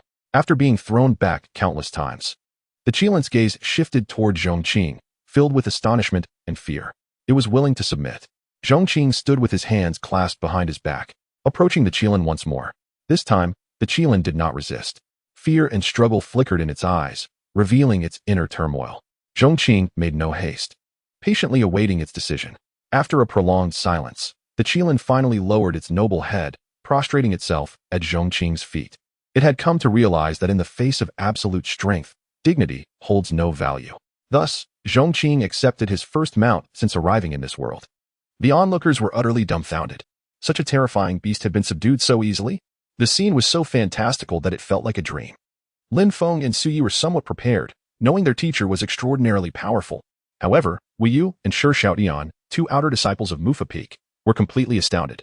They had understood Zhong Qing's strength and his mastery of ancient alchemical formulas, but this display exceeded their comprehension of power limits. This was a being of the 3rd realm, effortlessly subdued. Was such a feat even achievable by a mere human? In that moment, Zhong Qing's stature in their eyes ascended to unprecedented heights. If they had previously harbored instinctive resistance to becoming Zhong Qing's test subjects, Now they felt incredibly fortunate to partake in elixirs crafted by such a being. Meanwhile, Xia Hao, concealed in the eaves, nearly lost control of himself. The memory of the Qilin's earlier ferocity still haunted him. What manner of existence was he, Xia Hao? An esteemed ancestor, nearly on par with the elders of the sacred lands, possessing formidable earth-level cultivation. Renowned throughout the eastern region, he was a figure of considerable repute. Yet, the mere cold gaze of the Qilin had rendered him immobile. He had no doubt that encountering such a being would spell his doom in an instant. And yet, this terrifying entity was utterly powerless before Zhong Qing. Was this truly just the leader of a second-rate sect? Initially, he had dismissed Sun Wanshan's claims that the elders of the three sacred lands regarded Zhong Qing with reverence. He believed Sun Wanshan was merely boasting. Now, he realized that the truth was far more understated. With such terrifying might, it was no surprise that the elders revered him or even regarded him as their master. The mere thought of seeking trouble with such a formidable presence sent shivers down Xia Hao's spine. Fortunately, his years of caution had spared him. He had not foolishly emerged without understanding the situation, otherwise, he might have met a grim fate. As he grappled with these tumultuous thoughts, he pondered a possibility. With such transcendent strength, could it be that Zhong Qing had already sensed his presence? Though Xia Hao held great confidence in his stealth skills, he felt utterly uncertain in the face of Zhong Qing's overwhelming power. They say that what one fears often comes to pass. While he clung to a glimmer of hope that Zhong Qing had not discovered him, Zhong Qing's voice rang out towards his hiding spot. Hey, you hiding in the corner. How long do you plan to stay concealed after coming to Muffa Peak? What seemed a simple statement struck him like a death knell, sending chills down his spine. His mind went blank, and his complexion drained of color. He realized, with dread, that he had been discovered. Chapter 113. Thus, you have come seeking vengeance under the watchful gaze of Zhong Qing. Xia Hao slipped down from the crevice of the eaves, revealing his true form. Beads of sweat rolled down his forehead, and he trembled as he looked up at Zhong Qing. Senior, I mean no harm. Despite Zhong Qing's lack of overt menace, the earlier display of invincibility was etched deeply in Xia Hao's mind, rendering his speech somewhat incoherent. Xia Hao's sudden appearance startled Wu Yu and the others, who had not anticipated the presence of another person on Muffa Peak. Shi Shaodian, an outer sect disciple, pondered for a moment before asking, "Are you the ancestor of the Haoan sect?" The world is vast, so vast that an ordinary person could spend their entire life traversing only a fraction of it. Yet, certain circles are surprisingly small. In the eastern region, many prominent figures atop the hierarchy are familiar with one another. Clearly, Shi Shaodian recognized Xia Hao, though the latter's current appearance left him uncertain. After all, Xia Hao's face bore the marks of soot, making him difficult to identify, even somewhat comical. In response to Shi Shaodian's inquiry, Xia Hao awkwardly forced a smile. The Haoan sect has been eradicated by Senior Zhong Qing. I am no longer an ancestor, just a solitary wanderer unworthy of such a title. Zhong Qing stroked his chin and asked, "So, you have come seeking revenge?" These seemingly innocuous words caused Xia Hao to buckle at the knees, collapsing onto the ground. Senior, even if I had 100 lives, I would not dare to seek vengeance. Then what were you doing clinging to the eaves of my Muffa Peak? Xia Hao stammered, desperately trying to fabricate a grand lie. However, Zhong Qing seemed to possess an uncanny ability to see through him. Don't tell me you were merely passing by. I grant you a chance to reorganize your thoughts. Xia Hao's face turned pale with fear. At that moment, he wished he could slap himself 100 times for his reckless determination to probe Zhong Qing's depths. Now, having gleaned a semblance of insight, it appeared he was on the brink of disaster. Yet, evasion would solve nothing. It was better to speak openly. Perhaps even exaggerate his circumstances to secure a chance at survival. Senior, please allow me to explain. I came here with my own grievances. Recalling his recent tribulations, he felt a wave of frustration. He had been comfortably in his territory, successfully breaking through to the earth's profound realm. A moment of joy that turned to dismay upon realizing that upon exiting his seclusion, he found his home obliterated. Who could endure such a fate? He originally sought to uncover the truth behind the sect's betrayal, only to plunge headfirst into a den of dangers. Whom had he offended? Xia Hao recounted his experiences, concluding with a despondent plea, "Senior, I truly did not intend to offend you. Please show mercy and spare me this once." At this point, the truth mattered little to him. His foremost desire was to escape Muffa Peak as swiftly as possible. This place was terrifying, and he hoped never to set foot here again. Listening to Xia Hao's tale, Zhong Qing felt a twinge of sympathy for the unfortunate fellow. He thought to himself, slap yourself 100 times, then make your exit. Ultimately, he decided on a minor punishment. Had Xia Hao approached him openly, he might have been inclined to overlook the matter, but this sneaky behavior was decidedly unappealing. When Xiahao learned that Zhong Qing's punishment was merely to slap himself 100 times, he felt an unexpected relief. "Thank you for your mercy, senior."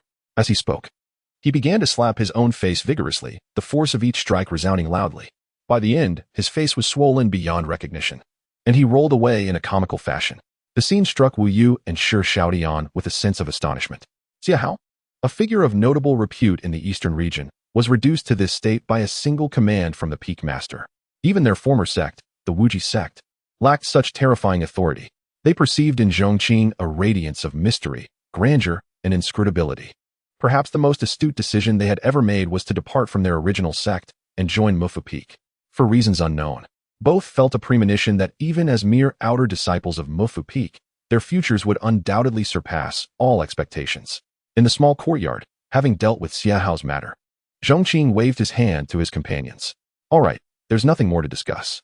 You may disperse." He beckoned to Qilin, who approached obediently, lowering its head to affectionately nuzzle the hem of Zhong Qing's robe. Zhong Qing mounted Qilin's back. "Come, let me experience what it feels like to fly on a divine beast."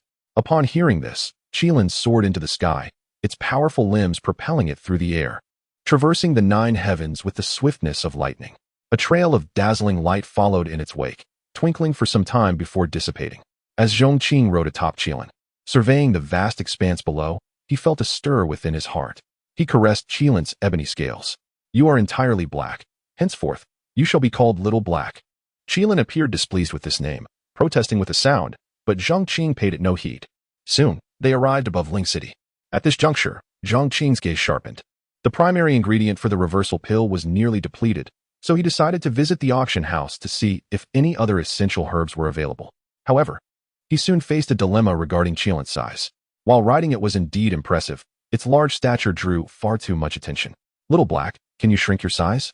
Reluctantly, Qilin complied and transformed into a diminutive creature, only half a foot long, curling around Zhong Qing's arm. Covered by his long sleeves, it was nearly undetectable to outsiders. This ability delighted Zhong Qing, as it allowed him to have a pet to cuddle during leisure and a steed for travel. Should trouble arise, he could unleash it to confront adversaries. Such versatility set it apart from ordinary beasts. At the Ling City auction house, upon Yezhin's arrival, he had heard numerous extraordinary tales about Zhong Qing. He decided to stay there, determined to wait for the man, refusing to leave until he succeeded. On this day, as usual, he sat at the entrance of the auction house, his eyes scanning the bustling crowd, forever seeking that elusive figure. Though he had never seen Zhong Qing, the countless hours of waiting had allowed him to become intimately familiar with the man's appearance through portraits and the accounts of Du Yinling and others. Suddenly, his eyes widened in shock, and his body trembled. Chapter 114. Alchemist Examination. At the entrance of the auction house, Zhong Qing made his appearance. Yi Zhen, upon witnessing this, was overwhelmed with excitement, his entire body trembling. He had long prepared himself for years of waiting. Yet, heaven does not forsake the diligent. Perhaps the divine had acknowledged his perseverance, allowing him to encounter this extraordinary individual in such a brief span of time. Yi Zhen took a deep breath, quickly straightened his attire, and respectfully approached, exclaiming, "Please, sir, enter." Zhong Qing did not pay much heed, merely noticing that the people at the auction house today seemed unusually enthusiastic. As they stepped through the grand doors, Yi Zhen accompanied him, carefully observing this special guest. Judging by his age, Zhong Qing appeared to be around Yi Zhen's age, perhaps just a few years older. Yet, this very individual had managed to present 2 royal-grade divine weapons, subtly earning the reverence of the 3 great holy sites. The concealed talents he exhibited were nothing short of awe-inspiring. At that moment, Zhong Qing embodied an air of mystery and distinction in Yi Zhen's eyes. "Do you have 10 fragrant fruits, true spirit flowers, and earth flamewood?" Zhong Qing inquired, listing a dozen types of spiritual materials in one breath. Among them, the 10 fragrant fruit was a crucial ingredient for concocting the revitalizing pill, while the others served as auxiliary materials, necessitating a substantial quantity. Since he had arrived, it was only natural to procure a significant haul. After pondering for a moment, Yi Zhen replied, "Sir, true spirit flowers and earth flamewood are not difficult to find. The auction house has ample reserves to meet your needs. However, the 10 fragrant fruit is exceedingly rare due to its unique maturation conditions. Even the auction house does not have any in stock." Zhong Qing's brow furrowed, disappointment creeping into his heart. The absence of the 10 fragrant fruit, the primary ingredient for the revitalizing pill, meant that this journey might be in vain. Yet, the next moment, Yi Zhen continued, "However, while the auction house may lack it. I fortuitously acquired a piece years ago, which I consider part of my personal collection.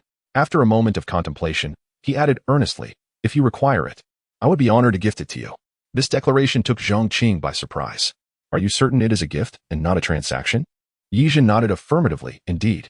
We seem to be complete strangers. Zhong Qing understood that there is no such thing as a free lunch. Anything offered for free is often secretly priced. Under Zhong Qing's scrutinizing gaze, Yizhen realized that his success in befriending this remarkable being hinged on this very moment. He raised his hand in a respectful salute. I am Yizhen, the young grandson of the Spirit Treasure Hall Master of the Danding Pavilion. To be frank, I have heard much about your deeds and have long admired you from afar. I am truly delighted to meet you at last. Might I have the honor of calling you a friend? His words were delivered with utmost sincerity, so much so that Zhong Qing found himself taken aback. Yizhen continued. As I understand, your demand for spiritual materials is considerable. As this is our first encounter, I possess little to offer. However, I would like to present you with this guest token. I hope you do not find it lacking. With this token, any future purchases of spiritual materials at the Danding Pavilion's auction house would be at half price.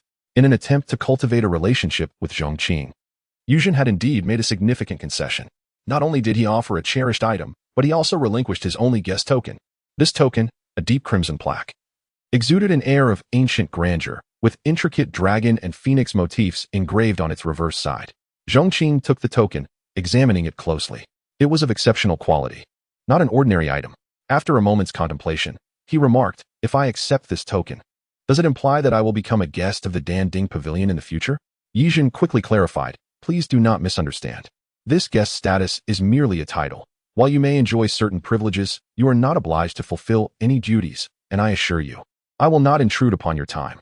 Such a humble gesture of friendship was indeed a lowly stance to take. Zhong Qing could see through Yizhen's intentions, which were simply to leverage his name for future benefits. In return, Yizhen would enjoy half-priced purchases at the auction house. This mutual arrangement could be described as beneficial for both parties. After a moment of reflection, Zhong Qing affirmed, you, my friend, are quite generous. I accept. Yizhen was overjoyed, having not anticipated such a smooth progression in befriending someone of Zhong Qing's stature. Please wait a moment. I will have the necessary herbs prepared for you. Under Yizhen's instructions, it wasn't long before all the required materials, including the 10 fragrant fruit, were placed into a storage bag. Yizhen handed the bag to Zhong Qing and added, these herbs are a token of my appreciation. There is no need for payment. As night fell, Yizhen suggested, since it is late, why not rest here for a night? It would be my honor to extend hospitality to you. Perhaps another time.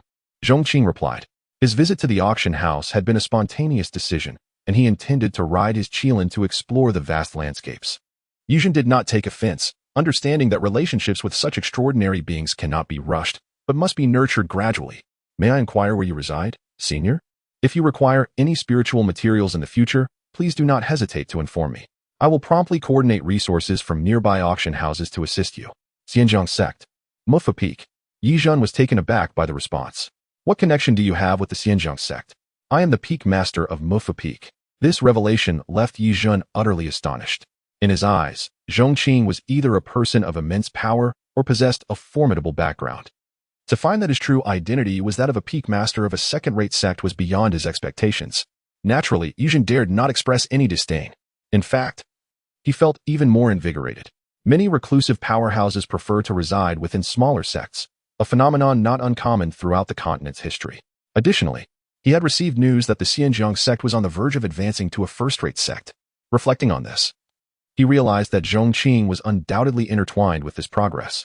As long as he could maintain a stable relationship with Zhong Qing, he firmly believed that the president of the Pingjiang Sect would indeed be his future. Zhong Qing departed the auction house under Yizhen's respectful send-off. On his return journey, he summoned his qilin once more and rode across mountains and seas, traversing thousands of miles. By the time he returned to Mufa Peak, it was already deep into the night. The long night stretched on, leaving him restless. After playfully engaging with his qilin, he resumed his alchemical pursuits. Alchemy had become a significant passion for him, akin to a smoker in dire need of their next fix. However, the art of alchemy had become a perplexing endeavor. Previously capable of crafting the revitalizing pill, he now faced repeated failures. Over the next few days, he attempted numerous batches, yet none succeeded. This disheartening situation truly vexed Zhong Qing. Just as he met with another failure, two outer disciples of Mufa Peak entered the courtyard, bowing respectfully. Peak Master. We wish to request a few days off. Wu Yu began. Beside him, Shi Xiaotian added, the triannual alchemist examination of the Danding Pavilion is about to commence. Those who pass will be awarded corresponding ranks and honors as alchemists. My brother and I wish to compete for the title of Alchemist King. This would also serve to enhance our sect's influence and visibility. We hope for your permission. An alchemist examination, you say? Zhong Qing's expression shifted, piquing his interest. Are there any specific requirements to participate in the assessment? Sure, you replied. There are no particular restrictions. One only needs to register and pay the registration fee to participate. Then, if that is the case, I shall accompany you. Upon hearing that Zhong Qing would also attend, the two outer sect disciples' eyes brightened with delight. Having the Peak Master join them was indeed a wonderful opportunity. Very well, let us set off together tomorrow. With that, Zhong Qing began to pack his belongings. Suddenly filled with anticipation for the upcoming alchemy conference. Chapter 115. You deserve to be taken care of. The following morning, the trio set forth on their journey. They traversed the skies, crossing countless mountains and rivers, ultimately arriving above a magnificent city. This was Dan City, renowned as the most prosperous metropolis in the eastern region and the stronghold of the Danding Pavilion. Before them stood the towering walls of Dan City, rising over 10 zhong, majestic and stretching endlessly. The weathered walls bore the marks of time, but remained sturdy and impressive. Intricate formations were etched into the city bricks, a testament to the extravagant wealth of the Danding Pavilion, which alone possessed the resources to inscribe such formations in a city. As they entered the city, bustling taverns and shops lined the streets, with the lively calls of vendors ringing out in a chorus of excitement. This event marked the triannual alchemist examination, a grand affair in Dan City. Groups of pedestrians engaged in animated discussions about the qualifications for advancing as alchemists and who might strive for the title of advanced alchemist. Among the crowd, numerous individuals donned black robes of exceptional quality, adorned with golden threads, exuding an air of antiquity and authority. Master, these are the alchemists here for the examination, Wu Yu explained to Zhong Qing. Those with a single star emblem were first-level alchemists, while those with 2 stars held the rank of second-level alchemists. Zhong Qing noted that the majority were first-level, with very few second-level alchemists, and not a single third-level alchemist in sight. Are there truly no third-level alchemists? Zhong Qing inquired, puzzled. At that moment, Shi Xiaotian grinned. Master, third-level alchemists are indeed rare. Not just anyone can wear such robes. Only individuals like myself and Oldby are worthy. Moreover, wearing the alchemist attire greatly facilitates our endeavors. As they spoke, both men retrieved black robes from their storage bags and donned them, proudly displaying 3 stars on their shoulders, signifying their status as third-level alchemists. Gasps of amazement echoed through the crowd, and many gazed at them with newfound respect. Zhong Qing marveled at the alchemist robes, feeling a surge of excitement for the upcoming examination and vowing to himself that he would become an alchemist.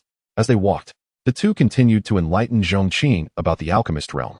In the eastern region, first and second-level alchemists formed the backbone of the community, while third-level alchemists were considered masters. Fourth-level alchemists were revered as grandmasters, and fifth-level alchemists represented the pinnacle of achievement, akin to the kings of alchemy. Wu Yu and Shi Xiaotian had come with aspirations of challenging the fifth-level examination. Master, different levels of alchemists have distinct examination locations, so we may not all be assessed in the same place, Shi Xiaotian stated. Additionally, there is a rule that each person can only choose one level for the examination. If one fails, they must wait 3 years for another attempt. What level do you intend to challenge this time, Master? Upon hearing this, Zhong Qing stroked his chin thoughtfully. He had initially considered attempting the advanced level, but now realized he should conservatively opt for the first-level examination. All right, I understand. You two go ahead. I will find my way there, Zhong Qing said, parting ways with them at a crossroads. After inquiring for directions, he learned that the first-level examination site was located in the west of the city. He strolled leisurely towards that direction, passing through the bustling marketplace for about 10 miles until he arrived at a 7-story pavilion. This was the designated registration and examination site for first-level alchemists. Zhong Qing entered the hall, filled out his registration information, and paid the fee. He was soon escorted to a spacious plaza bustling with individuals meditating in anticipation of the examination. Clearly, they were all candidates like him preparing for the first-level alchemist assessment. As Zhong Qing scanned the area for a place to sit, a young man waved him over. Brother, there's an available spot here. The youth, in his early 20s and clad in a green robe similar to Zhong Qing's, gestured to the space beside him. Without hesitation, Zhong Qing approached and sat down. Brother, my name is Zhou Shun, the young man exclaimed with a broad smile, clearly an affable person. And you? Zhong Qing, he replied. The two exchanged names. and Zhou Shen asked, "You seem new to the alchemist examination. How do you feel about it? Are you confident?" Before Zhong Qing could respond, Zhou Shen continued. "The alchemist examination is both simple and complex." "Oh, what do you mean by that?" Zhong Qing inquired, sensing Zhou Shen's familiarity with the process. Naturally, Zhou Shen replied, patting his chest with an air of confidence. "There are many intricacies involved, but since we have a rapport, I shall share them with you. I usually don't divulge this to just anyone." He then proceeded to reveal some so-called insider information. He explained that the Danding Pavilion's examination content varied each year. This time, they would provide a new first-grade formula, and successfully crafting the potion according to their specifications would qualify as a success. However, even successful candidates would not automatically become first-grade alchemists. Instead, only the top 30 based on the quality of their potions would be granted that title. As the slots were limited, Zhong Qing furrowed his brow at this revelation. With thousands of candidates present, the odds of being selected among the 30 were daunting. "Thank you for sharing this, Brother Zhou. This information is indeed a valuable insider tip." He expressed his gratitude.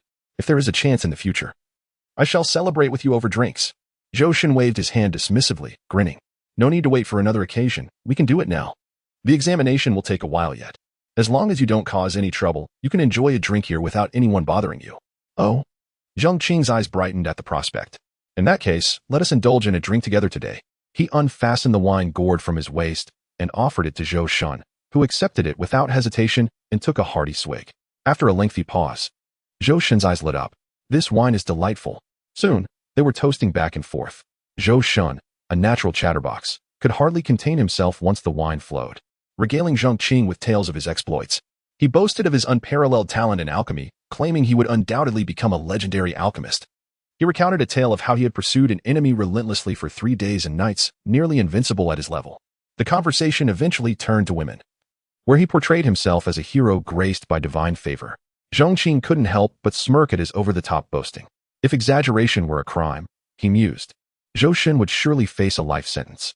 Before they knew it, 2 hours had slipped by, with Zhou Shen spending the last hour and a half boasting about his romantic escapades. Setting aside his braggadocio, Zhong Qing found Zhou Shen's insights into love and relationships refreshingly enlightening. Zhong Qing felt a slight stirring within. After all, he had never ventured to that place in this world before. Despite the bravado displayed by this individual, Zhong Qing found no aversion. Rather, he appreciated the authenticity of such a character. "My friend, should the opportunity arise again, I shall undoubtedly grant you an experience of earthly bliss," Zhou Shen declared with a wave of his hand, a hint of intoxication in his demeanor. He swiftly changed the subject. "Listen, concerning the alchemist assessment, you need not fret in the slightest. As long as you can successfully concoct a finished elixir, I shall take care of the rest." He gestured to his head, revealing, "Truth be told, I have connections. Within the Danding Pavilion, there resides a third-tier alchemist, who happens to be my relative. Are you aware of the significance of a third-tier alchemist? They are regarded as masters among alchemists, esteemed by numerous elite factions. Many ordinary individuals may never encounter one in their lifetime. People like you, for instance, have likely never had dealings with a third-tier alchemist. But fret not. Once I make the necessary introductions, as long as you succeed in your crafting, I shall handle the rankings for you. I feel a kinship with you, and this small matter shall rest upon my shoulders."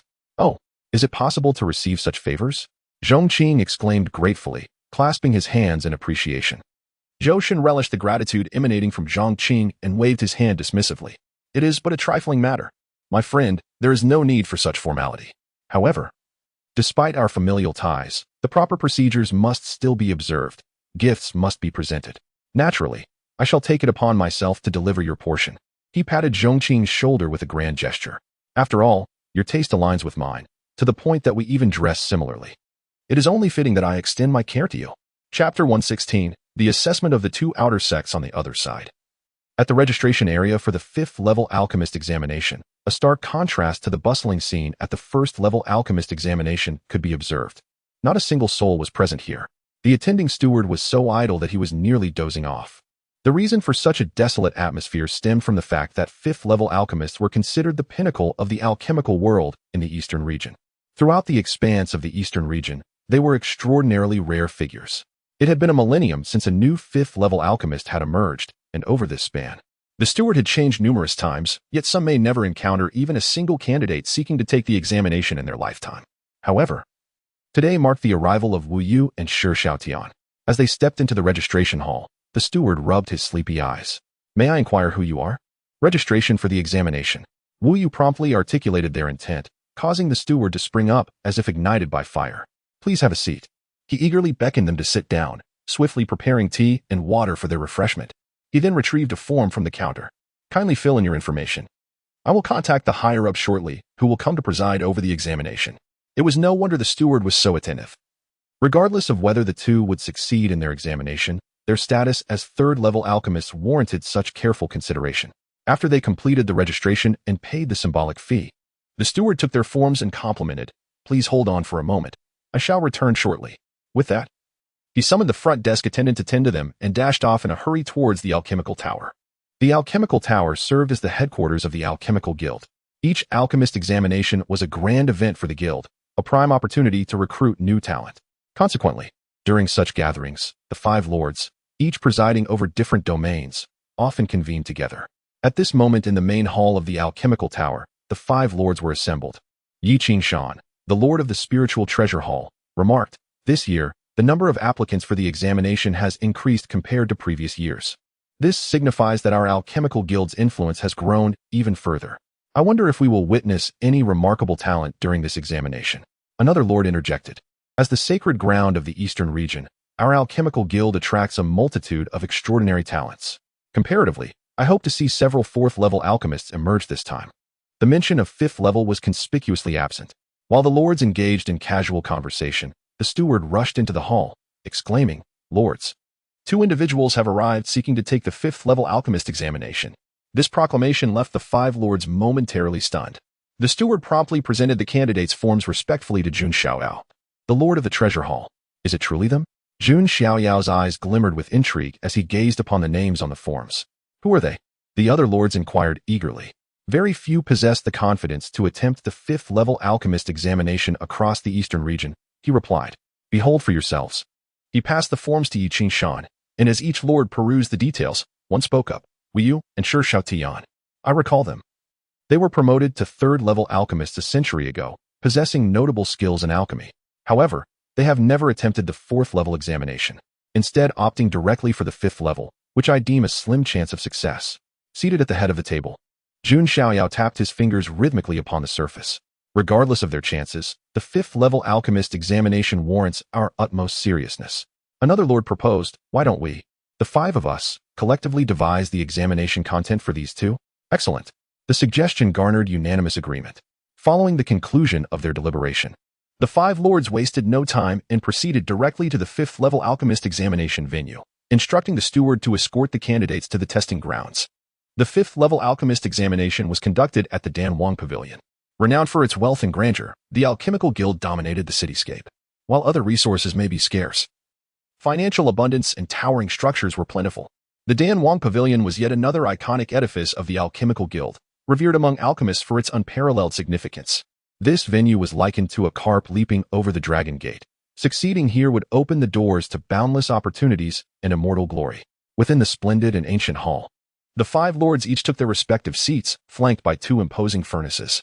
A row of spiritual herbs was arranged beside the furnaces, and in front stood statues of the various esteemed alchemists who had emerged from the Danwang Pavilion.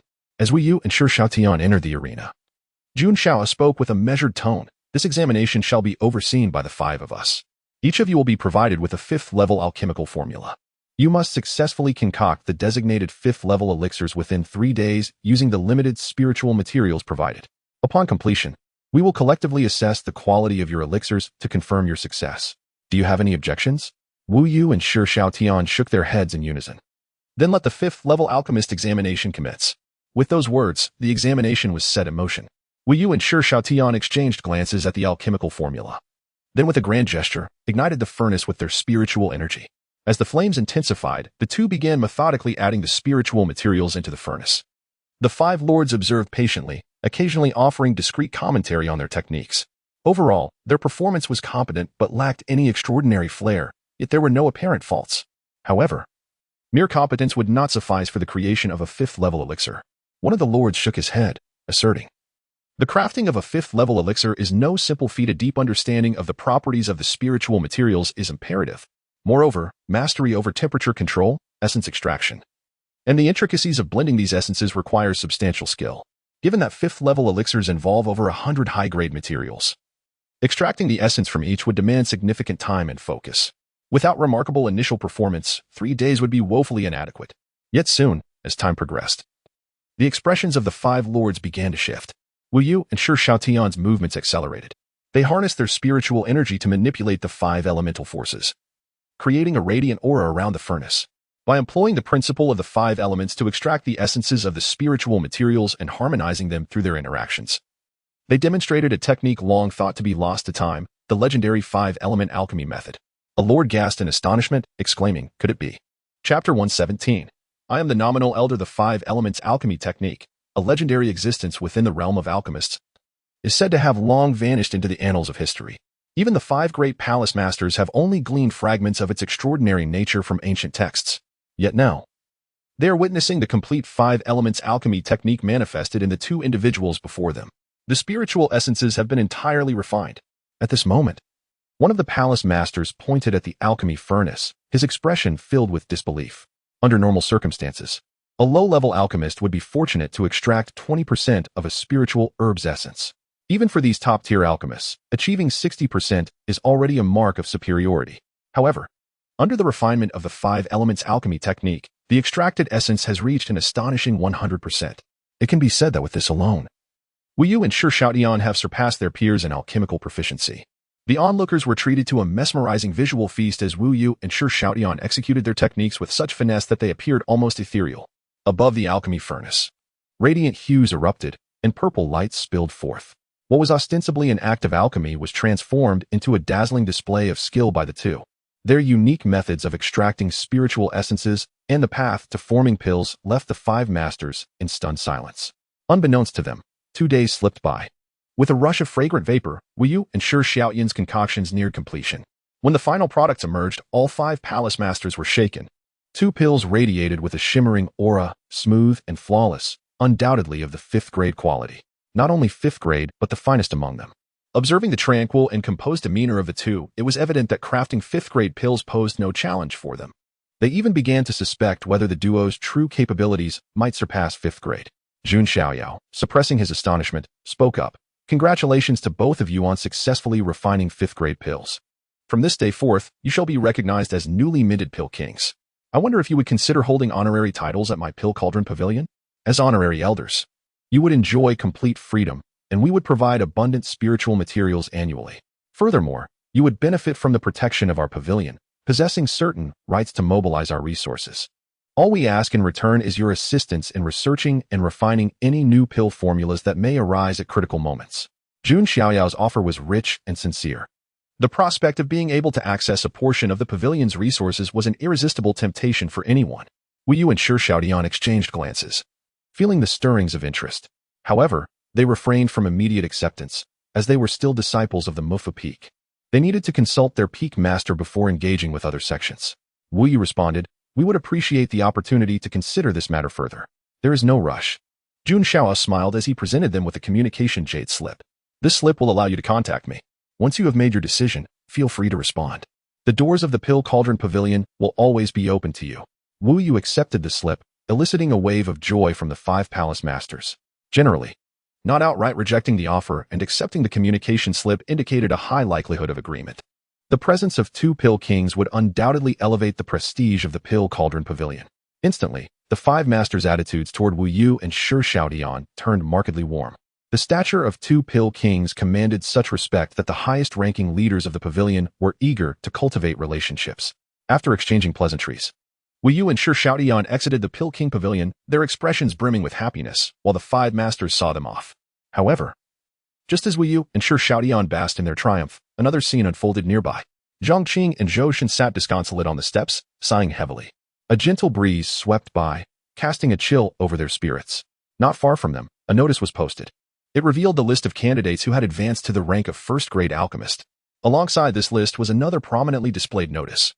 It stated that candidates Zhou Shen and Zhong Qing had openly engaged in bribery to obtain their alchemist qualifications. Our pavilion cannot tolerate such conduct, and thus has decided to revoke their examination qualifications and issue this notice as a warning to others. Zhong Qing let out a long sigh. What was this? Was it not a case of being doomed before their journey had even begun? Before they could even commence the examination, they found themselves embroiled in such a predicament. Was the path to becoming an alchemist truly this arduous? He couldn't help but glance at Zhou Shun with frustration. Didn't you say that third-grade alchemist was your relative?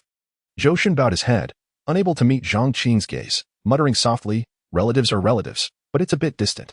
It's my second aunt's third cousin's fourth sister-in-law's eldest son's daughter who is married to my cousin. Zhong Qing's lip twitched, his patience wearing thin. The convoluted nature of this relationship was nothing short of astonishing. It was no longer a matter of distance. It felt as if they were separated by an ocean. Brother, I truly apologize. I did not foresee this. Initially, I intended to deliver the gift alone. Under normal circumstances, even if they discovered the wrongdoing, they would only penalize me. I never expected such strict measures this year would implicate you as well. I genuinely did not wish for this to happen, Zhou Shun explained. His eyes filled with genuine remorse and guilt. As he spoke, he seemed to feel even more regretful towards Zhong Qing and added, how about this? I have an old acquaintance with a sister who is breathtakingly beautiful, a true beauty that could eclipse the moon. I had some intentions towards her, but given the circumstances, I could introduce her to you. Perhaps that could make amends for this situation. Upon hearing this, Zhong Qing's expression darkened. However, after some consideration, he recognized that despite Zhou Shun's blundering nature, his intentions were good. He shook his head and waved his hand. Let it go. We can simply try again next time. You need not feel guilty. Seeing that Zhong Qing did not hold it against him, Zhou Shun looked grateful, clasping Zhong Qing's hand tightly. Good brother. Even after putting you in such a predicament, you do not blame me. I truly, Zhong Qing, rest assured, I will remember this kindness. I vow that whenever you need me, Zhou Shun, I will go through fire and water for you. As Zhou Shun raised his hand to swear, Zhong Qing interrupted. Forget the vows. No need for that. The liquor in this alchemy city is renowned. It seems the wine here is quite good. In a couple of days, when you have the time, treat me to a drink. Brother, it's just a matter of drinking. Leave it to me. Whatever you wish to drink, I shall procure it for you, Zhou Shun assured earnestly. All right, you go take care of your matters. I have some things to attend to as well, Zhong Qing said, waving him off. At that moment, he yearned for solitude. Understood, Zhong brother. Once you finish your business, I will treat you to a drink, Zhou Shun replied. And after a long moment, they finally parted ways under Zhou Shun's grateful gaze. After bidding farewell to Zhou Shun, Zhong Qing remained seated on the steps. Before the tower, numerous passers-by thronged, many of whom were elated to have ascended the ranks to become first-class alchemists. Yet, the joy of others felt foreign to him. He found their exuberance rather jarring. At that moment, two figures swooped down from the distant sky and landed before Zhong Qing.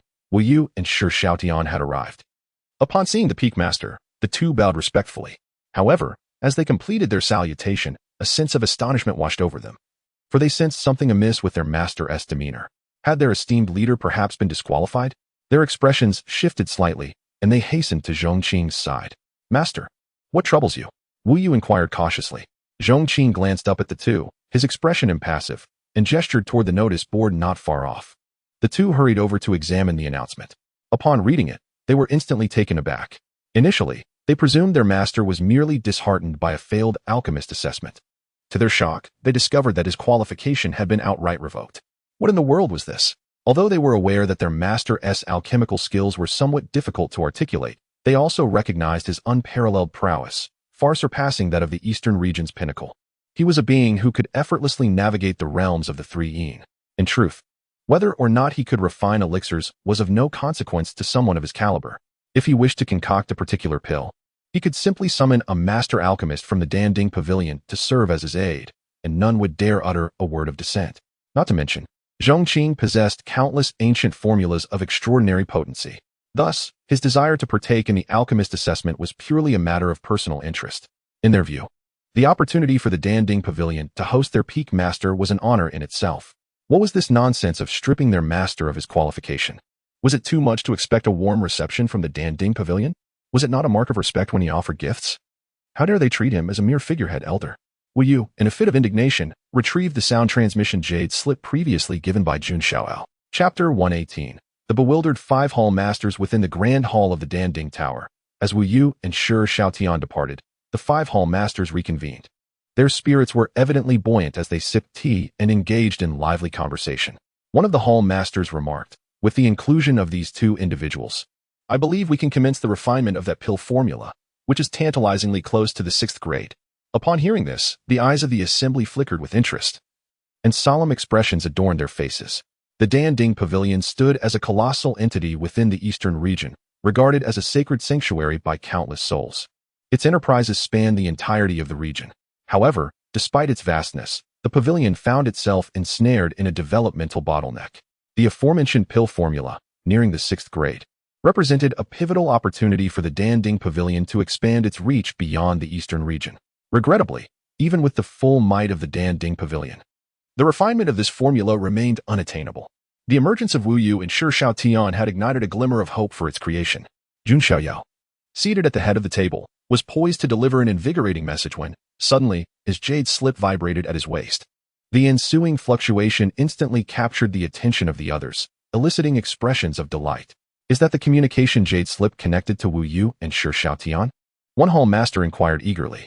Indeed, Jun Xiaoyao confirmed. If my intuition serves me well, they have likely deliberated and consented to the position of honorary elder in our Danding Pavilion. That is splendid news.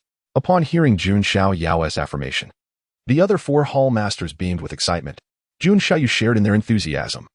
For it had been over a millennium since the Danding Pavilion had seen the emergence of new alchemists, aside from their limited number of 5th-grade alchemists. The arrival of not 1, but 2 new talents would significantly bolster the pavilion's overall power. Moreover, the duo's mastery of the 5 elements alchemy technique, the origins of which remained a mystery to them, was undeniably enticing. Should their relationship flourish, there might be an opportunity for the pavilion to benefit from their expertise. Thus, their potential inclusion would elevate not only the pavilion's capabilities, but also bestow advantages upon each hall master individually. This mutual benefit could indeed be deemed a fortuitous opportunity for the Danding Pavilion. Without further ado, Jun Xiaoyao retrieved the jade slip. Holding his breath in anticipation of the incoming message, his face radiant with expectation. The other hall masters fell silent, equally eager. At last, as Jun Xiaoyao infused a sliver of his energy into the slip, Wu Yu's voice resonated within. However, the words that followed left the 5 masters utterly dumbfounded. Damn it, I thought we were to be honorary elders? What the hell? The voice was laced with palpable fury, sharp enough to pierce the ears of the 5 hall masters, rendering them momentarily speechless, their expressions growing increasingly grim. What transpired? Did they not leave with laughter just moments ago? One hall master questioned, bewilderment etched on his face. Indeed, given the conditions we offered, there should be no reason for rejection, and judging by their tone, it seems someone has offended them, another added, their gaze shifting toward Jun Xiaoyao. Jun Xiaoyao mirrored their confusion. You ask me? Who should I question? Old Xiaoyao, don't just stand there. Inquire what the matter is. These 2 are pivotal to our pavilion's future development. We cannot afford to offend them. One hall master urged anxiously. Quickly, we must ascertain the situation. Echoed the others in a chorus of urgency. Understanding the gravity of the situation, Jun Xiaoyao wasted no time in seeking the cause. However, Wu Yu had shattered the communication jade slip in a fit of anger, rendering any further contact impossible. No matter how many messages he sent, he received no response, as if they had vanished into the abyss. This predicament cast a pall over the 5 hall masters, their expressions darkening with uncertainty regarding the turn of events. Meanwhile, Zhong Qing strolled through the bustling Dan city with Wu Yu and Shi Xiaotian. As they walked, the 2 voiced their grievances. Peak Master, I must say, the Danding Pavilion truly lacks appreciation, daring to treat you in such a manner. We can forego the alchemist credentials, Wu Yu declared indignantly. Shi Xiaotian echoed his sentiment. Fear not, Peak Master. I shall ensure this matter is rectified in the future. Their banter, filled with fervor, brought a smile to Zhong Qing's face. Enough. Your Peak Master is not as fragile as you presume. Let us not dwell on this matter any further. I have heard that Dan City is the most vibrant locale in the eastern region. Having only heard tales of its grandeur, I wish to explore its renowned features. At Zhong Qing's suggestion, Wu Yu and Shi Xiaotian readily agreed. The prosperity of Dan City was truly a sight to behold. Mere words could scarcely convey its splendor. Previously, Zhong Qing had frequented Ling City, a hub of connectivity and bustling activity, nestled against the backdrop of the Pingjiang Sect. Yet, compared to Dan City, the 2 were not even in the same league. In this city, opulent establishments flourished, and the foot traffic rivaled that of first-tier cities from his previous life, if not surpassing it. The populace was predominantly composed of alchemists, accompanied by a myriad of individuals from various trades. Along the streets, an array of dazzling goods beckoned, primarily consisting of spiritual materials and precious herbs. Come. Freshly harvested spiritual herbs, all top quality. Just 10 low-grade spirit stones each. You can't go wrong with 10 spirit stones. You'll bring home the finest treasures. The familiar, almost hypnotic sales pitch evoked a sense of temporal dislocation in Zhong Qing. Good heavens. I've heard of individuals traversing time, but never of advertisements doing the same. The vendor, noticing Zhong Qing's pause at his stall, beamed with delight. Esteemed sir, would you like to take home a premium spiritual material? I assure you it's genuine, and the price is absolutely fair, truly a bargain. Your peers will envy you. Your elders will commend your discernment. And your fiancé, you will praise your taste. Purchasing this herb could very well enhance your aptitude, triumph over adversaries, and exact delightful retribution. What you're buying isn't merely a herb, but potentially a life-changing opportunity. 10 spirit stones for a chance to seize your destiny. This transaction is undoubtedly worthwhile. Zhong Qing couldn't help but smirk. Were it not for his keen insight, he might have believed he had encountered a fellow time traveler. The vendor's eloquence was such that he could persuade the dead to rise. If he were to be transported to Zhong Qing's past life, he could very well become another Ma Yun. With a chuckle, Zhong Qing moved on from the vendor's stall. The remainder of the day was spent leisurely wandering the city, sampling local delicacies with Wu Yu and Shi Xiaotian. Amidst the bustling market, the whispers of the crowd surrounded them, some worried for their livelihoods, others concerned about their futures, and still others troubled by their descendants. Joy and sorrow, hope and despair, such was the vibrant tapestry of human existence on full display. A wave of worldly chaos washed over Zhong Qing, yet he found no distaste in this clamor. Once upon a time, he too had been a part of this bustling life. It was precisely the presence of these diverse souls that infused the world with richness and vibrancy. Perhaps one day, I shall come to this bustling metropolis in search of a dwelling, gather a few dear friends, and leisurely stroll through the streets, indulge in fine wine, and linger in the vibrant entertainment quarters. Such a life would indeed be a delightful choice. However, all of this remains a distant prospect. At present, my focus must remain on the growth of my apprentice. After all, the swifter my apprentice flourishes, the greater my own strength will become. Regardless of where one finds oneself, strength is the fundamental basis for establishing one's presence. To live a life unencumbered and carefree, one must possess the fortitude to face any challenge. I wonder, what has become of that woman in white silk? On the broken bridge, Zhong Qing murmurs to himself. He has not forgotten that she may very well forge a different bond with him. Nevertheless, with the scarecrow guarding her, she should be safe. The initiation of this new bond requires the right moment. When the time is ripe, everything will naturally fall into place. But until then, it cannot be forced. Chapter 119. Is this not a threat to my longevity? In recent days, Zhong Qing has thoroughly explored the wonders of Dan City, the scenery of Long Bridge, the waters of Central Lake, and the talented scholars and beautiful maidens by the lakeside are all quintessential local features. One day, Zhong Qing was strolling down the street with Wu Yu and Shi Xiaotian. Peak Master, this guest house is a major local attraction. If paired with the roasted duck from the south of the city, it would truly be a culinary delight. Wu Yu pointed towards an opulent restaurant ahead. Shi Xiaotian, ever timely, suggested, how about we dine here for lunch today? Zhong Qing's eyes sparkled. Naturally, the recommendations of his companions could not be wrong. He was keen to indulge in the flavors. As he moved forward, he headed straight for the restaurant. Peak Master, you go ahead. We will fetch some supplies and spices from the south of the city and return shortly, they insisted. Go ahead. Zhong Qing waved them off.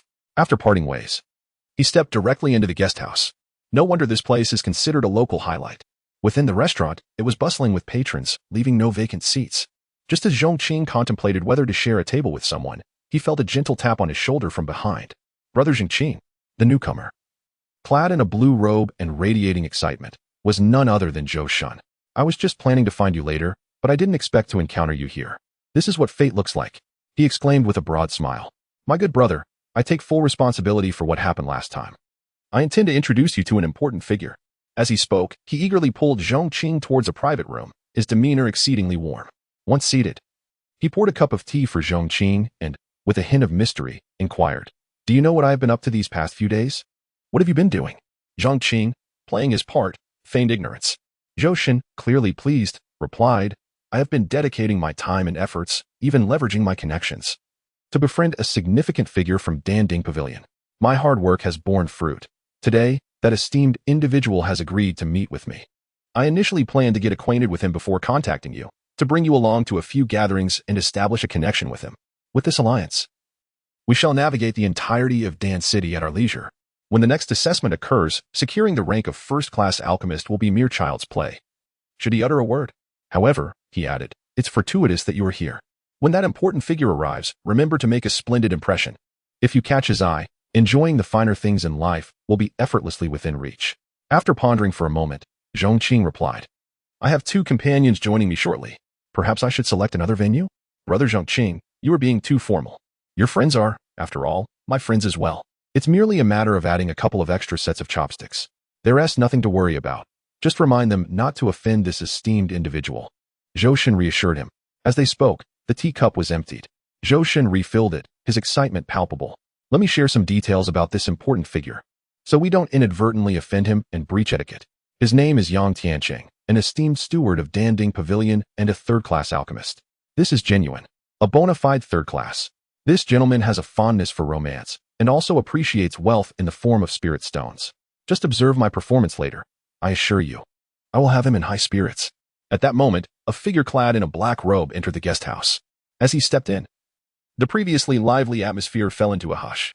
All eyes turned to regard the black-robed elder with a mixture of reverence and awe. This was indeed Yang Tiancheng, the third-class alchemist from Danding Pavilion.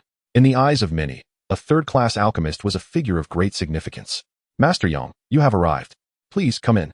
Zhou Shen eagerly welcomed him, a smile plastered across his face. Yang Tiancheng, exuding an air of superiority, merely grunted in response and strode past Zhou Shen into the private room, taking a seat with an imposing demeanor that hinted at his lofty status. Master Yang, it is truly a privilege to have you here today. Allow me to toast to you. Zhou Shen proclaimed as the food and drinks were swiftly arranged.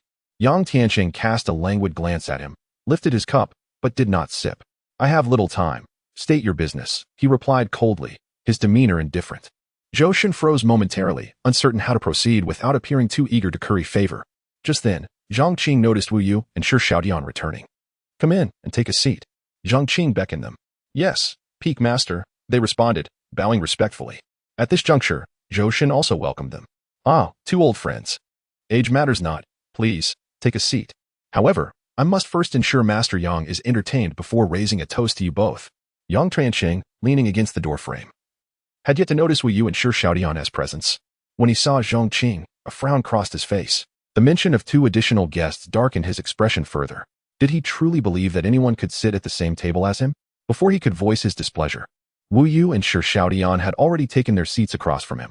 As they settled in, Yang Tiancheng's previously composed demeanor shattered. He nearly slipped from his chair, trembling at the realization of who they were.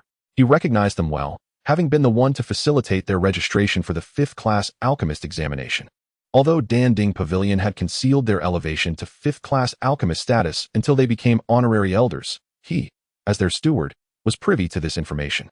What did it mean to be a 5th-class alchemist? Their status equated them with the 5 Grand Pavilion Masters. At that moment, Zhou Shen urged everyone, let us not linger in silence. Come, let us raise our glasses to toast Master Yang. Wait, Yang Tiancheng suddenly jolted, cold sweat breaking out as he felt as though he were under a spring-s tension, springing up with a start. To have 2 5th-class alchemists toast to me, wouldn't that be a threat to my longevity? He, a mere 3rd-class alchemist, felt unworthy of such an honor. Ignoring Zhou Shen's puzzled look, he plastered a sycophantic smile on his face and declared, esteemed seniors, this toast should be for me to you. With that, he hurried over to Wu Yu and Shi Xiaodian, eagerly pouring them drinks with a fawning demeanor. Chapter 120. The true power lies right beside me in such circumstances. Zhou Shen was utterly taken aback. What was happening? This was a 3rd-grade alchemist, renowned throughout the entire eastern domain. Yet now, he was bowing his head in deference, humbly pouring wine for others. Was this the same aloof 3rd-grade alchemist he had just met? Where had that arrogance gone? He wanted to exclaim, hey, could you please revert to your previous demeanor? This is utterly disconcerting. As Zhou Shen's mind swirled with confusion, Yang Tiancheng felt equally perplexed. Why was he, knowing such formidable alchemists, still eager to curry favor with me? Is this a deliberate contrast meant to humiliate me? Trembling, he filled the cups of Wu Yu and Shi Xiaodian. Esteemed seniors, I toast to you. However, the expressions of the 2 elders darkened. The irascible Shi Xiaodian furrowed his brow and scolded, do you not see our peak master sitting beside us? Are you so engrossed in serving us that you have disregarded him? For them, Zhong Qing was the most revered figure. Disrespect towards him was far more egregious than a mere slap in the face. Upon hearing this, Yang Tiancheng's heart quaked, his scalp tingling with dread. To be honest, he had initially dismissed Zhong Qing as just another eager young man attempting to ingratiate himself. He never imagined that the 2 illustrious alchemists would exhibit such humility towards Zhong Qing. Who was this extraordinary figure? Yet, this was not the time to ponder. With trembling hands, he approached Zhong Qing, cautiously stating, "As senior, allow me to refill your cup." Truth be told, Yang Tianqing had never felt his hands shake like this before. Reflecting on his previous demeanor towards Zhong Qing only intensified his anxiety. He had not offered a pleasant countenance since entering, and had the other party chosen to take offense. With the status of the two great alchemists, they could have easily obliterated him without a second thought. Fortunately, Zhong Qing seemed indifferent to his behavior. He raised his cup and called out to Zhou Shun, "Brother Zhou, why are you dawdling? Come, join us for a drink." At this moment, Zhou Shun's internal shock surpassed that of Yang Tianqing. Especially upon witnessing the attitudes and titles Wu Yu and Shi Shaotian afforded Zhong Qing, he was utterly stunned. Life was indeed unpredictable. His intention was to bring Zhong Qing to curry favor with Yang Tianqing. Yet here was Yang Tianqing, rendered speechless in the presence of Zhong Qing, while the two elders revered him. Goodness! At this juncture, it dawned on him that Zhong Qing was no mere upstart. The mere presence of the two old men beside him was enough to transform a third-grade alchemist into such a submissive figure. Thus, Zhong Qing's significance was undoubtedly extraordinary. I'll drink. You feel free." Upon hearing Zhong Qing's voice, Zhou Shun finally regained his composure.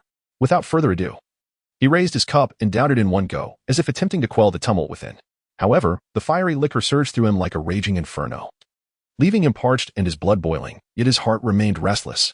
He had always yearned for a powerful ally, yet never anticipated that the true support would be right beside him.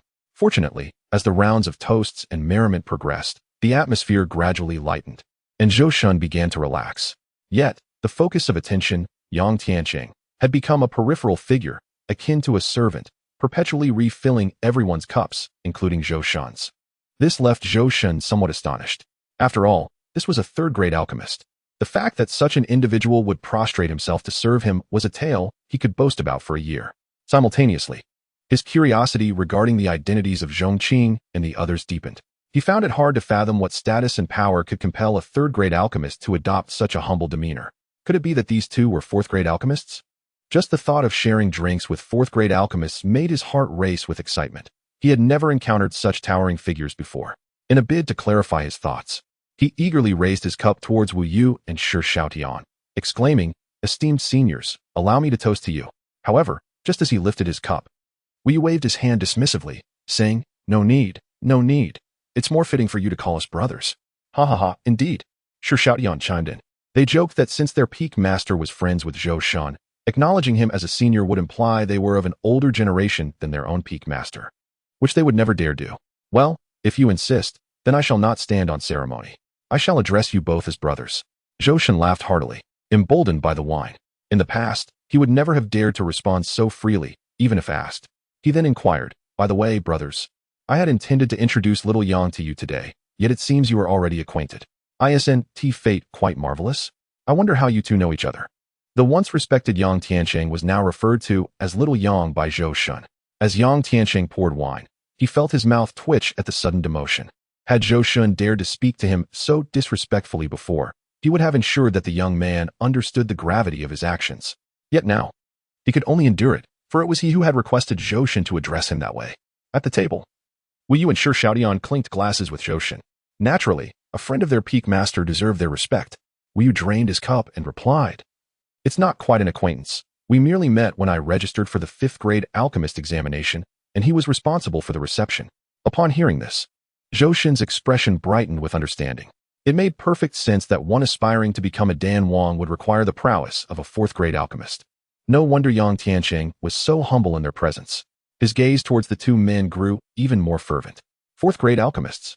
Such individuals held considerable power within the Dan Ding Pavilion. "May I inquire, esteemed brothers, how did you fare in the examination?" he asked, suppressing the excitement within. For the Eastern Domain had not seen a 5th grade Dan Wang in centuries, and with the Dan Ding Pavilion concealing the news of the two's ascension, he instinctively believed they had not succeeded. His inquiry was merely an attempt to spark conversation. Shi Shaotian chuckled and replied, "The 5th grade alchemist examination is but a trivial matter." Zhou Shun instinctively began to offer consolation, yet halfway through, he found himself at a loss for words. Coughing awkwardly, he stifled the countless comforting phrases that had risen in his throat, his eyes widening in astonishment. "He has passed the assessment." A look of astonishment adorned his face.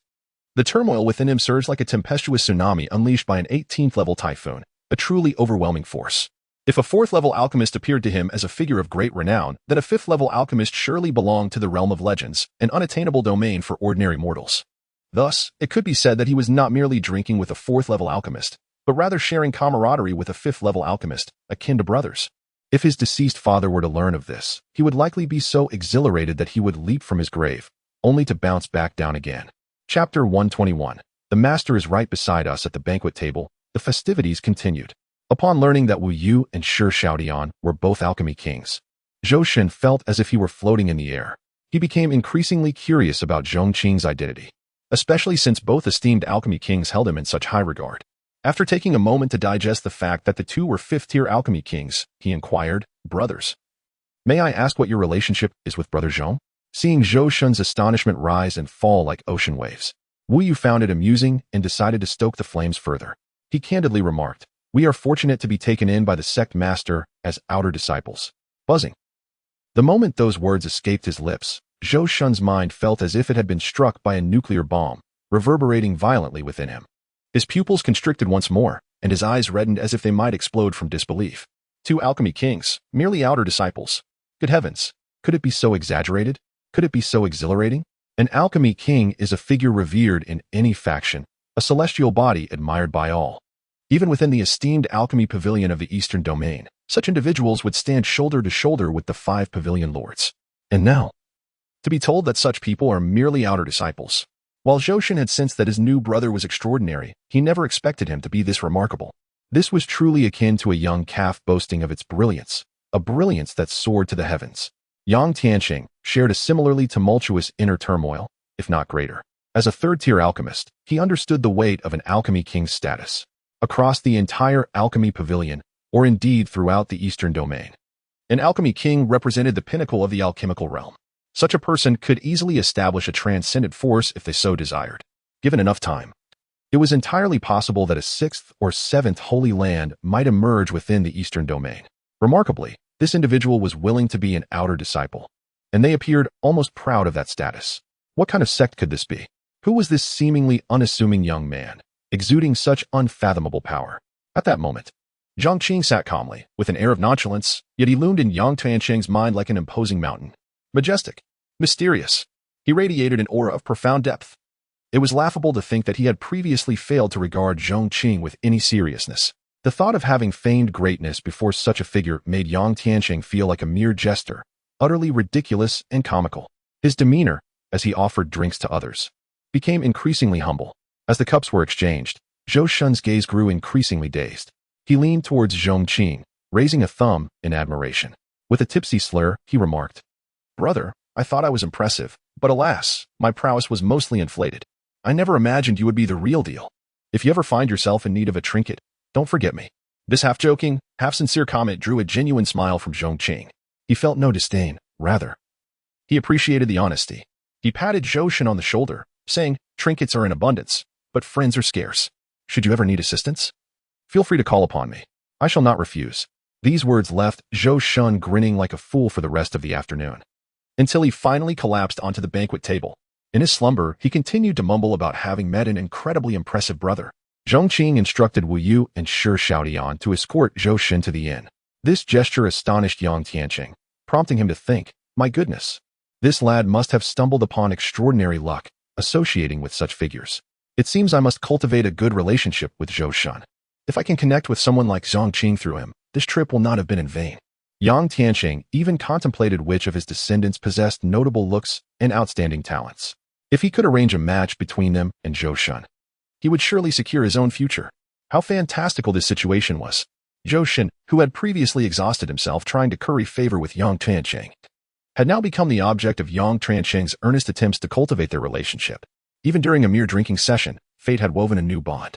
Meanwhile, at the Alchemy Pavilion's headquarters, the 5 pavilion lords convened once more. "Old Xiaoao, have you received any news?" inquired the lord of the Spiritual Treasure Pavilion, his brow furrowed. Jun Xiaoao, seated at the head of the table, shook his head with a sigh. He had been attempting to contact Wu Yu and Shi Xiaodian but had received no response, much to the dismay of the other lords. The potential advancement of the Alchemy Pavilion hinged on the two of them. The 5 gathered to discuss potential strategies. Some proposed mobilizing the sect's resources to locate the 2 men and inquire directly. Others deemed this approach inappropriate. as probing into the whereabouts of such prominent figures could be seen as an affront. Should this action provoke them, it might lead to dire consequences. After much deliberation, no effective plan emerged. Finally, someone suggested waiting a while longer and attempting to reach out again before considering alternative strategies. Thus, the meeting concluded. As the five departed, the lord of the spiritual treasure pavilion, Yiqi Shan, returned to his hall, feeling disheartened. On the long table lay a stack of scrolls containing information about the recent recruitment of various elders and stewards. Upon reviewing the scrolls, he noticed one that detailed a third-tier alchemist. This discovery lifted his spirits considerably. A third-tier alchemist, even within the sect, was a pillar of strength worthy of his respect and attention, especially given the youthfulness of this particular alchemist. The possibility of advancing to fourth-tier status in the future was not out of reach. However, to retain such talent, a proper attitude and adequate benefits were essential. "Come forth," he called, summoning a person who hurriedly entered. "What is your command, Pavilion Master?" "Bring me Yizhen." Chapter 122. Requesting the guest elder's order at the behest of Yiqi Shan. Yizhen was soon brought into the grand hall. "Grandfather." Yizhen respectfully bowed deeply to Yiqi Shan, who sat solemnly on the main seat. Confused, he wondered what had prompted his grandfather to summon him, especially since he had always been somewhat disregarded in the household. It was often a challenge to exchange even a few words with the old man. Therefore, this unexpected attention left him feeling both surprised and honored. "Ah, you have arrived." Yiqi Shan's voice resonated with authority throughout the hall. He then retrieved a file regarding a third-rank alchemist from the table and casually tossed it into Yizhen's hands.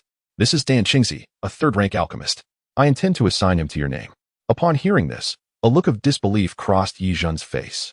In their family, whenever there was something valuable, his grandfather would invariably think of his elder brother first. Yizhen, on the other hand, felt as though he were an afterthought, receiving neither kindness nor acknowledgement from his grandfather. Now, the fact that Yiqi Shan wished to assign a third-rank alchemist to him as a guest elder filled him with immense joy. "Thank you, grandfather." He struggled to contain his excitement as he expressed his gratitude with cupped hands. "What are you thanking me for?" "Just hand over your guest elder's order." Yiqi Shan replied sternly. "Such talent is not to be taken lightly. If you wish to retain him, you must offer substantial benefits. This guest elder's order is fitting." The smile that had adorned Yizhen's face began to fade, replaced by a look of tension.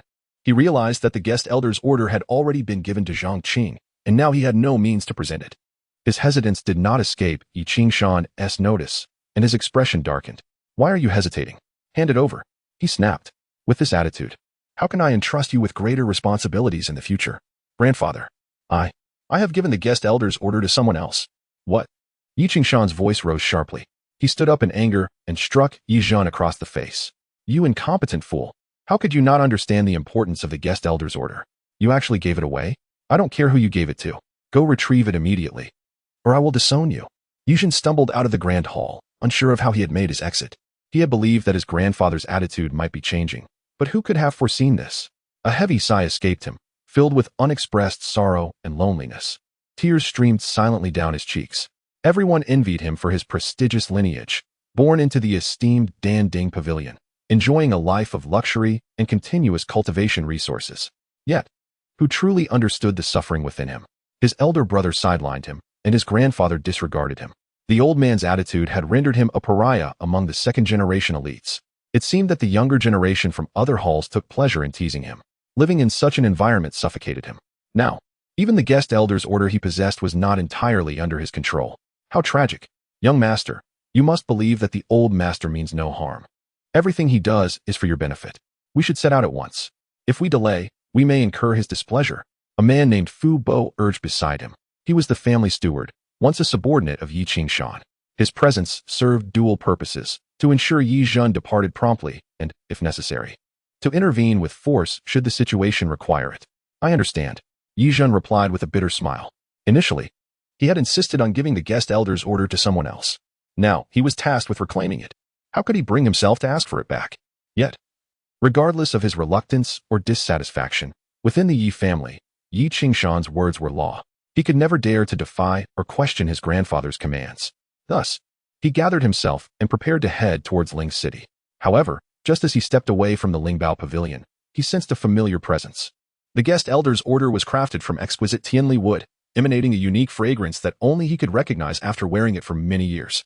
Could it be that Senior Zhong has also arrived in Dan City and is nearby? Yizhen murmured. "Fu Bo, Ever the pragmatic steward interjected, "Young master, we must depart. If I need to visit a friend, there will be another time," Yuzhen replied, determination in his voice. "I have important matters to address first. You may go back. But young master, the old master instructed me to accompany you. That won't be necessary. If any issues arise, I will explain everything to grandfather." Yizhen's tone grew firm for the first time, likely out of a desire to prevent any conflict between Fu Bo and Zhong Qing, whom he knew to be an extraordinary figure. After all, even the ancestors of the three great sacred lands held him in high regard. If a confrontation were to occur, Fu Bo, despite his strength, could not contend with someone of Zhong Qing's stature. Seeing Yi Zhen's resolve, Fu Bo refrained from insisting. "Very well. I shall return and await good news from you." With a respectful bow, Fu Bo took his leave, while Yi Zhen began searching for Zhong Qing's whereabouts. Before long, he found Zhong Qing in a nearby tavern, seated by the window, having just seen off Yang Tianqing and the heavily intoxicated Zhou Shun. Zhong Qing was engaged in conversation with Wu Yu and Shi Xiaodian, continuing their revelry. "Senior Zhong, is that truly you?" Yi Zhen pays his respects. Yu Zhen approached with an eager stride, his face alight with surprise, and bowed respectfully. Zhong Qing, recognizing Yu Zhen, appeared equally taken aback. "What a coincidence. It's rare to meet you here. Let us share a drink." Zhong Qing had a favorable impression of Yu Zhen, and he warmly invited him over. "Of course. I wouldn't dare decline," Yu Zhen replied as he took a seat. "Waiter, bring another pot of fine wine and some signature dishes." As the food and drink arrived, Zhong Qing turned to Yi Zhen. "Since this is your territory, it's only fitting that you treat us to this meal. Is that agreeable?" "Absolutely, no problem." Yu Zhen responded with a smile, albeit somewhat forced. It was evident that Zhong Qing held him in good regard, something he had long desired. However, now he was in the position of having to reclaim something he had already given away. He hesitated, knowing that speaking up would negate all his previous efforts and might even sour Zhong Qing's impression of him. Yet, if he did not retrieve the guest elder's order, he feared his grandfather's temperament might lead to a complete severance of their relationship. As the evening progressed, with several rounds of drinks shared, Yi Zhen found himself wrestling with the words he needed to say, but he could not bring himself to voice the request. Chapter 123. The young master has changed at the banquet table. Zhong Qing observed Yi Zhen's conflicted expression. "Are you troubled?" Yi Zhen clenched his jaw, his fists tightly balled beneath the table.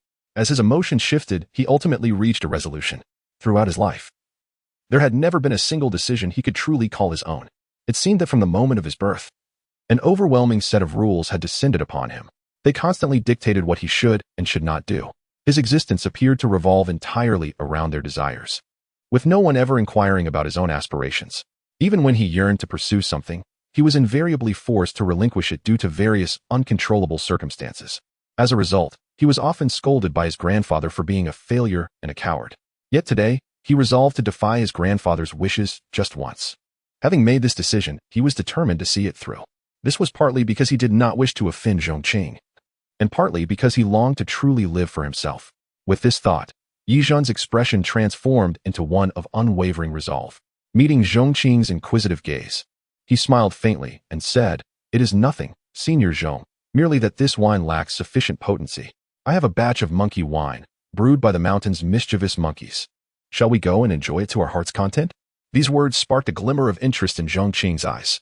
He had heard of the renowned monkey wine but had never tasted it himself. His curiosity piqued, he exclaimed, "What are we waiting for? Let us drink until we are inebriated." The group quickly settled their bill and changed venues. As the grandson of the lord of the Dan Ding Pavilion, Yu Zhen was well acquainted with grandeur. Soon, under his guidance, they arrived at an estate.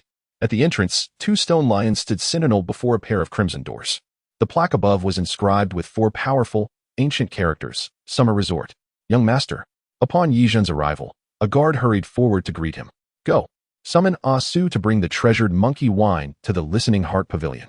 I shall host guests today." With Yi Zhen's command, the servants hastily departed. "Senior Zhong and esteemed friends, please." Yi Zhen invited Zhong Qing, Wu Yu, and Shi Xiaodian, who followed him into the estate. Guided by Yi Zhen, they traversed corridors and passageways, turning numerous corners until they finally reached a serene lake.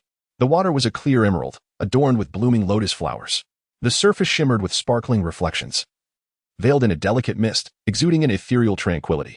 A long corridor extended from the lakeshore, resembling a sinuous serpent traversing the water's expanse, connecting to the Listening Heart Pavilion. Upon entering the pavilion, they had barely settled when a steward arrived, accompanied by several guards, bearing dozens of jars of monkey wine.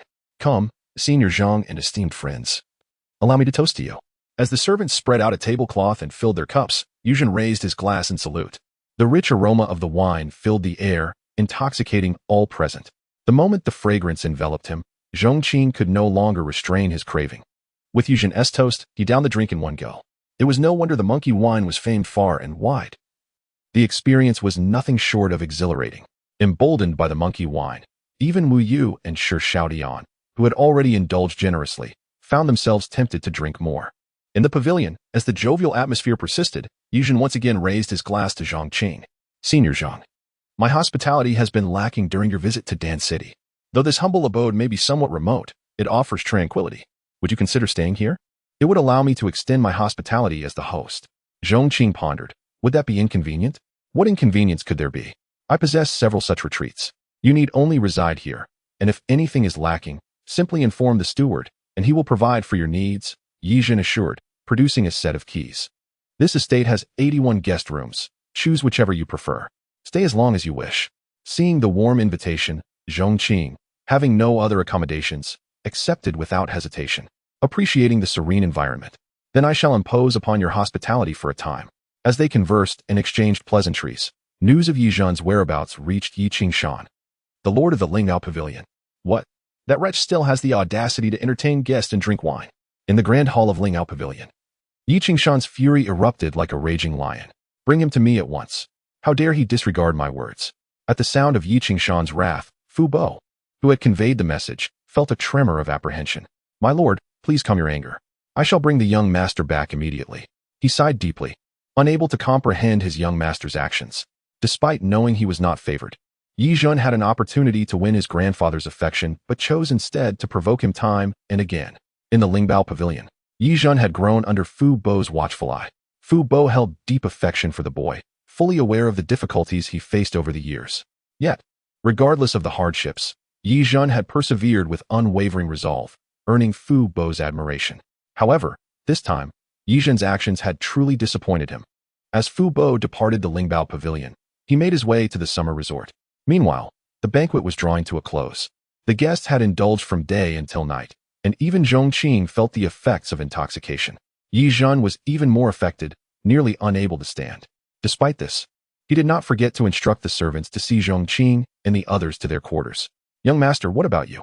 A nearby maid inquired softly. I wish to be alone for a while. You may leave, he replied. Shortly after the others had departed, Fu Bo's figure silently approached Yuzhen in the darkness. Young master, the Lord wishes to see you. At these words, Yuzhen, who had been slightly intoxicated, suddenly felt a chill run down his spine. The effects of the wine dissipating, fear and dread flickered in his eyes, revealing his deep-seated respect for his grandfather. Taking a deep breath, he forced himself to suppress the turmoil within. If it is fate, it cannot be avoided. Since making his decision, he had prepared himself for such a confrontation. Although the timing was earlier than he had anticipated, one cannot escape from the inevitable. Let us go. Under the moonlit sky, Yuzhen squared his shoulders, exuding an air reminiscent of a valiant hero heading into the fray, embodying a spirit of unwavering determination. For reasons he could not articulate, Fu Bo sensed a change in his young master. While he could not pinpoint the transformation, it felt as though Yuzhen had gained a newfound maturity and a sense of responsibility. Chapter 124. One day, you will realize how right my decision is. It was already deep into the night. Yet the Linggao Hall remained brilliantly lit. Yu Qishan sat upon the grand throne, his expression dark and foreboding. As Yuzhen arrived, reeking of alcohol and appearing thoroughly intoxicated, Yi Qingshan's simmering rage reached its boiling point. With a thunderous bang, he rose from his seat, resembling a furious lion. In an instant, he appeared before Yuzhen, delivering a resounding slap that left blood trickling from the corner of Yuzhen's mouth. Accompanying this act of violence were Yi Qingshan's furious accusations. I commanded you to fetch the guest token immediately, yet you squander your time reveling in drink, presenting yourself as a pathetic drunkard. You indulge in folly and show no ambition. How could I, a man of great wisdom, have such a worthless descendant? Do you even acknowledge my existence? Amidst Yi Qingshan's tirade of insults, Yuzhen wiped the blood from his lips and managed a bitter smile, posing a question that struck at the heart of the matter. Grandfather, do I not possess the right to make a choice, even once? Choice? Yi Qingshan scoffed. I have consumed more salt than you have eaten rice. Do you truly believe your presumptuous decisions could surpass my sagacity? At this, Yuzhen's eyes blazed with indignation. He had endured enough of this purported care that dictated his life. The pent-up dissatisfaction and resentment within him erupted. Indeed, you are one of the 5 lords. a figure of utmost distinction in the Eastern region, and your insights are undoubtedly superior to mine. However, I am a human being. I possess thoughts and consciousness. I deserve my own choices and opinions. I am not a mere puppet in your hands. Is it so difficult to allow me to make a choice for myself? Impudence! Yi Qishan roared, his fury palpable. He raised his enormous palm as if to strike again. You dare defy me even in wrongdoing? Do you believe I would hesitate to punish you today? Yi Zhen stared defiantly at Yi Qishan, his determination unwavering. Even if you were to kill me today, my resolve would not waver. The guest token has already been given away. There is no reason to reclaim it. The confrontation between the grandfather and grandson reverberated throughout the hall, leaving the servants outside exchanging bewildered glances. In their memories, Yi Zhen had always been a compliant figure before their master. When had he grown such audacity? The debate reached a fever pitch within the hall. You wretched spawn. I ask you this. Do you recognize your error? Yi Qishan demanded. Child, I am not in the wrong. Yi Zhen's voice resonated with conviction. Unrepentant. Very well. If you wish to uphold your choice, I shall teach you a lesson today. Every choice bears a cost. Henceforth, you shall no longer be recognized as a true disciple of the Lingbao Hall. What I have granted you, I can just as easily take back. Let me see what that guest token you so carelessly bestowed can bring you without my support. With that, Yi Qishan stormed away, leaving Yi Zhen standing in place. Staring blankly at the ceiling, his eyes devoid of light. His relationship with his grandfather had always been strained. But this was the first time it had reached such a breaking point. Have I truly erred? He pondered, uncertainty creeping into his heart. Yet, after a moment, that doubt transformed once more into resolve. I'm not wrong. His murmured affirmation echoed in the vast emptiness of the hall. However, accompanying that echo was a mocking voice. Oh, my foolish brother, the world of children is where right and wrong are defined. I truly do not know whether to commend your bravery or chastise your foolishness for daring to confront grandfather directly. A tall, robust young man entered, standing at 7 feet. With striking features and an air of defiance. Clad in a black robe, he exuded an aura of authority. This was Yi Zhen's elder brother, Yi Chen. What brings you here? It was evident that the relationship between the brothers was far from harmonious, with an undercurrent of animosity simmering between them. Yi Chen, observing Yi Zhen's bristling demeanor, sneered as he stepped forward. I have come to witness my foolish brother's folly. I once thought you posed a threat to my future position. But now it seems, should I fall to your incompetence, I might as well throw myself against a wall. His scornful gaze and brazen demeanor were infuriating. Yi Zhen inhaled deeply, forcing himself to suppress the urge to strike. If you came merely to gloat at my misfortune, then your purpose has been fulfilled. If there is nothing more, I kindly ask you to leave. Ah, look at you all riled up. Yi Chen folded his arms, mockingly. Every time you get angry, your face becomes expressionless. But anger does you no good. In terms of strength, you cannot compare to me. In terms of influence, you are leagues behind. And as for grandfather's favor, I could easily surpass you by tenfold. How pitiable some are. Even in anger, you dare not show a hint of it. You are a perfect embodiment of the sorrow of the weak. Even more tragic is the fact that you so easily squandered the crucial guest token. You have lost your last shred of capital. Tell me, what do you possess to contend for the position of heir to the Lingbao Hall? Yi Chen laughed, a chilling smile gracing his lips. Oh right, I forgot. You are no longer a true disciple. Without that status, even if you wish to compete, you have no opportunity left. They say that brothers share a bond that connects them even through hardship. Yet, in their case, not a trace of brotherly affection remained. Only hatred and hostility. The source of their discord lay in the inherited grievances from their parents, as they were half-brothers. Yi Zhen was unaware of how he exited the Lingbao Hall. The ruthless expulsion from his grandfather and the cold oppression from his brother pierced his heart like a needle. One day you will understand how right my choice truly is. Chapter 125, Leisurely Days as a New Day Dawned. Zhong Qing left the summer resort early in the morning and arrived at a bun shop. Among the many attractions of Dan City, its culinary delights are certainly noteworthy. The Shaohe Bun Shop stands out as a gastronomic gem of the city, ever since Zhong Qing had his first taste. He made it a point to indulge in a few every day, just as one might savor high-end ingredients with the simplest of cooking methods. The modest bun shop should not be underestimated. Crowds thronged in front of the shop, all eager food enthusiasts drawn by its fame. Zhou Shun had been waiting there early on. Brother Zhong, I knew you would come here, he said, already handing over the delicacies he had purchased, including meat buns and drinks. How thoughtful. Zhong Qing smiled as he accepted the offerings. The bun shop was quite small, lacking seating.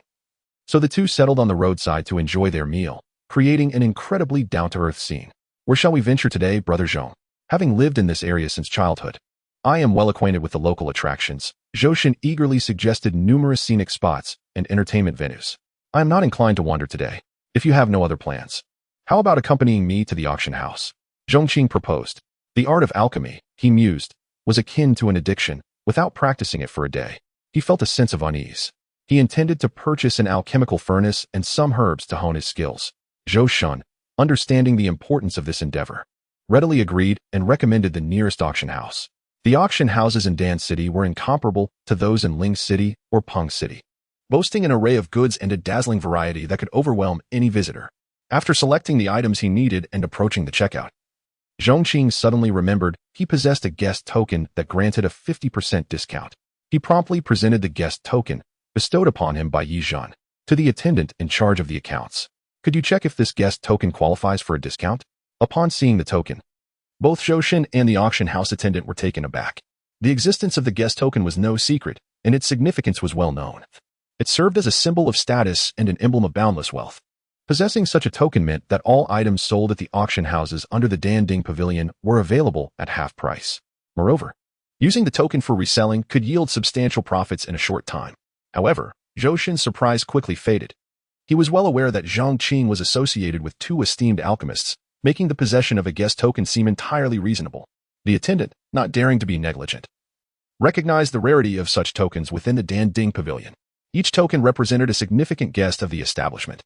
Please hold on, sir. I need to verify the authenticity of your guest token. With Zhong Qing's consent, the attendant retreated to the back office. Shortly thereafter, he returned with news that astonished Zhong Qing. Sir, I apologize, but your guest token is unusable. Is this guest token fake? Zhong Qing inquired, bewildered. It is genuine. However, its function has been disabled and cannot be utilized, the attendant explained. Zhong Qing frowned and asked, do you know why it has been disabled? Unfortunately, I do not possess the authority to ascertain that information. I apologize for any inconvenience this may have caused, the attendant replied. Not a problem, Zhong Qing said, brushing it off as a minor inconvenience. He and Zhou Shun exited the auction house, and Zhou Shun wisely chose not to mention the earlier incident. Instead, he shifted the topic. Brother Zhong, I sought you at your usual tavern last night, but failed to find you. Have you relocated? I have a place to stay at the summer resort, so there is no need for your concern, Zhong Qing replied with a smile. The scenery there is delightful, and the environment is excellent. I will be residing there for some time. Should you wish to find me for a drink, come to the summer resort. Speaking of drinks, Zhou Shun continued. Tomorrow night, the auction house attendant Yang Tianqing mentioned he would host a grand feast and extend an invitation to us. I thought I should inform you. Brother Zhong, what do you think? Zhou Shun found the situation rather surreal. He had prepared an extravagant gift for Yang Tianqing, intending to curry favor with this influential figure. Unexpectedly, Yang Tianqing had instead sent him an array of wonderful offerings and hinted at marrying his granddaughter to him. Regarding the bride price, he need not prepare anything, as the dowry was substantial. Zhou Shun pondered, was he such a shallow person? Could a marriage devoid of affection truly bring happiness? Yet, when Yang Tianqing presented a portrait of his granddaughter, Zhou Shun reconsidered, realizing that perhaps further discussions were warranted. It wasn't that he lacked pride, rather, the seemingly unremarkable Yang had a granddaughter who was quite enchanting. The thought of this old man potentially becoming his father-in-law compelled him to agree to help facilitate relationships with Zhong Qing and the others. Deep down, he was reluctant, especially since Yang had initially appeared rather arrogant upon their first meeting. Zhou Shun felt that Zhong Qing's impression of him must not have been favorable. However, who could resist the allure of beauty? He had assumed Zhong Qing would refuse the proposal, yet to his surprise, Zhong Qing readily accepted. Very well. Such decisiveness leaves me somewhat nonplussed, Zhou Shun remarked. Brother Zhong, you might want to reconsider. After all, that old fellow dared to show you his displeasure. Were it not for my inability to contend with him, I would have compelled him to beg for mercy. Zhong Qing's lips twitched at this remark. This man was truly a source of amusement. Enough jesting. If someone is treating us to a meal, we should not decline. You may take advantage of his granddaughter, and I shall take advantage of his hospitality. Why not relish the opportunity? Zhou Shun was taken aback. Brother Zhong, how do you know about my connection to his granddaughter? Do you possess mind-reading abilities? Zhong Qing smiled without responding. The power of the heavenly eye allowed one to unveil the secrets of others with a mere glance, far surpassing the art of telepathy. Occasionally peering into the hidden thoughts of others was an exhilarating experience. As they exchanged light-hearted banter, they returned to the summer resort, where they encountered Yi Zhan at the entrance. Initially appearing somewhat disheartened, Yi Zhan rubbed his face and approached with a smile. Senior Zhong. Upon seeing Yi Zhan, Zhong Qing recalled the issue regarding the guest token. By the way, do you know what is going on with the guest token? The auction house staff mentioned it has been disabled and is unusable. At this revelation, Yizhen's expression changed dramatically. Chapter 126. The Bond. Yizhen never anticipated the ruthlessness of his grandfather, who not only stripped him of his identity but also directly revoked his guest elder token. Zhong. Elder Zhong, I apologize. Due to some family disputes, I have now been cast out. Consequently, the privileges associated with the guest elder token have also been entirely revoked by my family elders. I regret any inconvenience this may cause you, esteemed elder. His face flushed with embarrassment, overwhelmed by a profound sense of shame. Originally, this guest elder token served as a means to cultivate a good relationship with Zhong Qing. Yet now, it was rendered useless. If Zhong Qing were of a more volatile temperament, he might have thought Yizhen was trifling with him. However, to Yizhen's surprise, Zhong Qing not only refrained from showing anger, but also comforted him by patting his shoulder. There is no need for you to blame yourself. This token is of little consequence to me. Its absence does not affect me significantly. But tell me, what has transpired to lead you to such a predicament? Zhong Qing's understanding filled Yizhen with gratitude, leaving him astonished. Not only did he not reproach him, but he also offered words of consolation. Perhaps this was the true nature of a remarkable individual. Such composure and grace were beyond Yizhen's aspirations. His gaze towards Zhong Qing shifted from one of mere respect and gratitude to one of profound admiration. Yet when it came to recounting the circumstances, Yizhen chose to remain reticent. It would be absurd to disclose that his grandfather had commanded him to reclaim the guest elder token from Zhong Qing, which he had failed to do. Elder Zhong, I shall refrain from burdening you with trivial family matters. Are you settling in well here? I have some free time today. Should you require anything, just let me know, and I shall procure it for you. Zhong Qing smiled. Everything here is quite satisfactory. There is nothing lacking. Since we are all gathered today, how about we go out for an evening gathering? Having come to Dan City, Zhong Qing had only met a handful of people. He then turned to Zhou Shun and said, Inquire if Old Yang can host the banquet today. If Brother Zhong is attending, Old Yang would be delighted to oblige. I shall contact him at once. As Zhou Shun produced a communication jade slip and performed a series of operations, a short while later, a reply from Yang Tianqing arrived. Dinner time, at the Falling God Pavilion, awaiting good news. The Falling God Pavilion was renowned in Dan City. Legend has it that thousands of years ago, a celestial maiden, injured, descended to the mortal realm, taking refuge in the Four Directions Pavilion, where she resided for 6 months. When her injuries healed, she ascended to the heavens, causing quite a stir. The Four Directions Pavilion was subsequently renamed the Falling God Pavilion. The veracity of this tale remains uncertain, but the realm of cultivation is rife with peculiar legends and mythical stories. As evening approached, Zhong Qing, Zhou Shun, Yizhen, Wu Yu, and Shi Xiaotian arrived at the Four Directions Pavilion. Yang Tianqing had long been waiting at the entrance. Elder, you have arrived. His face beamed with a smile as he greeted them. A glance revealed Yizhen's presence, surprising him slightly. Young Master Yi, you are here as well. Yizhen was aware that someone had invited them for a meal, but was oblivious to who it might be. Upon seeing Yang Tianqing, he too was somewhat taken aback. Deacon Yang, I did not expect to encounter you here. As a third-rank alchemist, even when I was a true disciple of the Lingbao Hall, I would treat you with utmost respect. Well, if we are to engage in pleasantries, we ought to step inside. Standing at the entrance is hardly the way to entertain guests, Zhou Shun interjected. Regardless of Yang Tianqing's status as a third-rank alchemist or Yizhen's position as the young master of the Lingbao Hall, these figures had previously seemed beyond Zhou Shun's reach. Yet, having dined with 2 esteemed alchemists, he had grown accustomed to such scenarios. A moment later, guided by Yang Tianqing, they entered a private room. After a few cups of wine, the atmosphere grew lively, thanks to Zhou Shun's exuberance. Brother Zhong, encountering you is undoubtedly the luckiest event of my life. Let us toast to this fortune. Amidst the clinking of glasses, Yizhen couldn't help but feel envious. He discerned that Zhou Shun, despite his lack of strength and talent, was treated with special regard by Zhong Qing, sitting comfortably at the table. Their relationship was far more solid than his own. Unwilling to be outdone, Yizhen raised his glass. Elder Zhong, I am grateful for your esteem and willingness to associate with me. I toast to you. Zhong Qing clinked glasses with him and patted Yizhen's shoulder, saying, There is no need for such formality in my presence. As the saying goes, you stand on the bridge admiring the scenery, while those admiring the scenery watch you from the building. The bright moon adorns your window, while you embellish others' dreams. As Yizhen envied the rapport between Zhou Shun and Zhong Qing, he noticed that Zhong Qing's demeanor towards him evoked similar admiration from Yang Tianqing, who mused, Young Master Yi may be destined for great fortune, being favored by such a distinguished elder. The banquet concluded amidst the varied thoughts of the attendees. As the host and guest reveled, Yang Tianqing promptly approached Yizhen. Youthie, Deacon Yang? Under the starlit sky, along the long path. Yizhen was somewhat astonished to see him approach.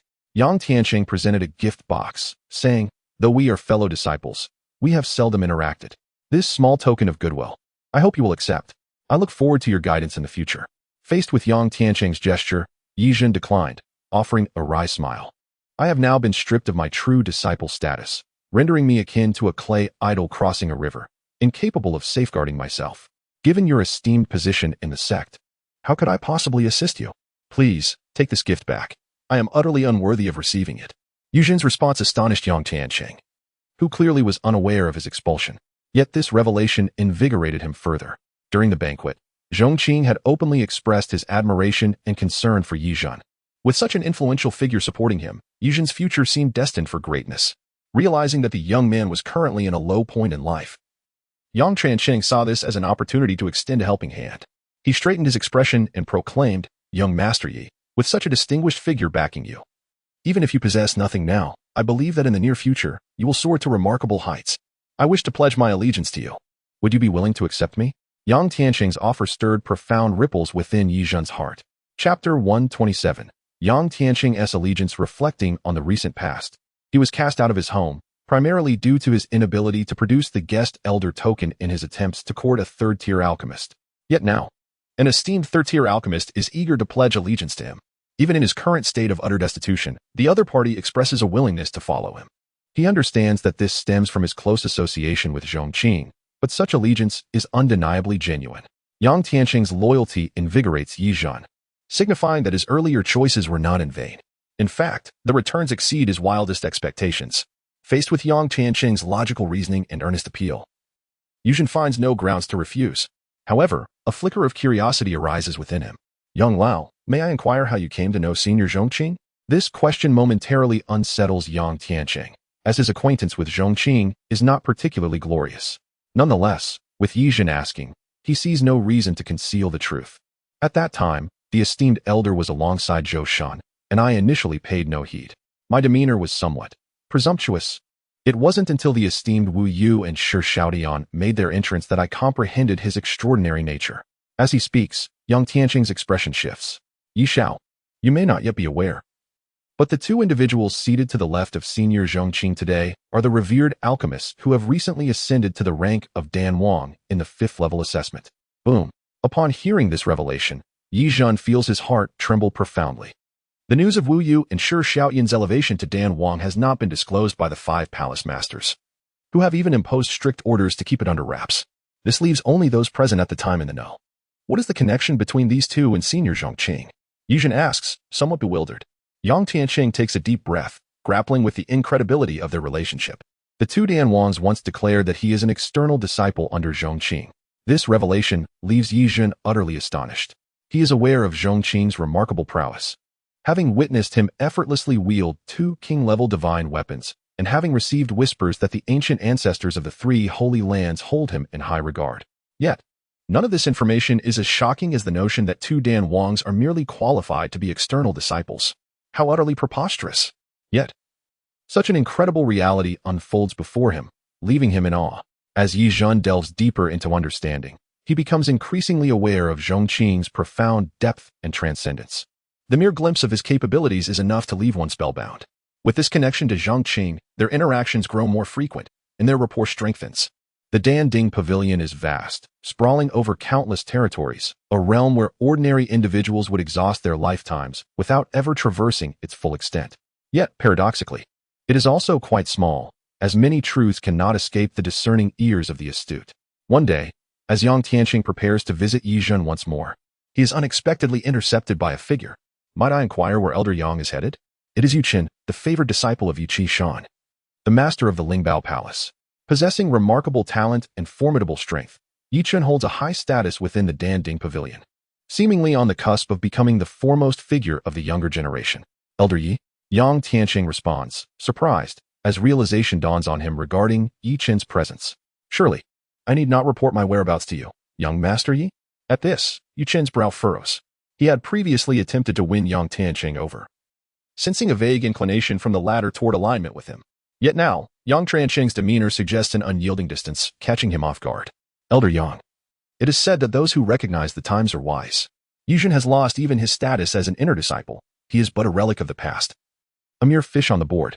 Do you truly intend to walk this treacherous path with him? He stands, arms crossed, looking down upon Yang Tianqing. As the young master of Lingbao Palace, with the support of the palace master and the backing of various elders, it is all but certain that I will soon preside over Lingbao Palace. Should you choose to align with me, I can guarantee you a future of prosperity and glory. While he had previously sought to win Yang Tianqing's favor, he had never been so direct. Now, he believes that Yang Tianqing has no reason to refuse, given the inherent advantages at play. In his view, Yang Tianqing's closeness to Yuzhen is merely a matter of comparing options, seeking the best price for his allegiance. Admittedly, Yang Tianqing is quite shrewd. Yet, Yi Chun is determined to crush any hope of Yi Zhen's brother rising from his failures. He intends to extinguish all prospects for Yang Tianqing, ensuring he languishes in despair for the remainder of his days. For a moment, Yi Chun gazes at Yang Tianqing with a mixture of admiration and disdain. He does not resent those who play their cards close to the vest in his presence. Rather, he sees it as a necessary trait. A person devoid of the means to pursue their own interests is, without a doubt, worthless.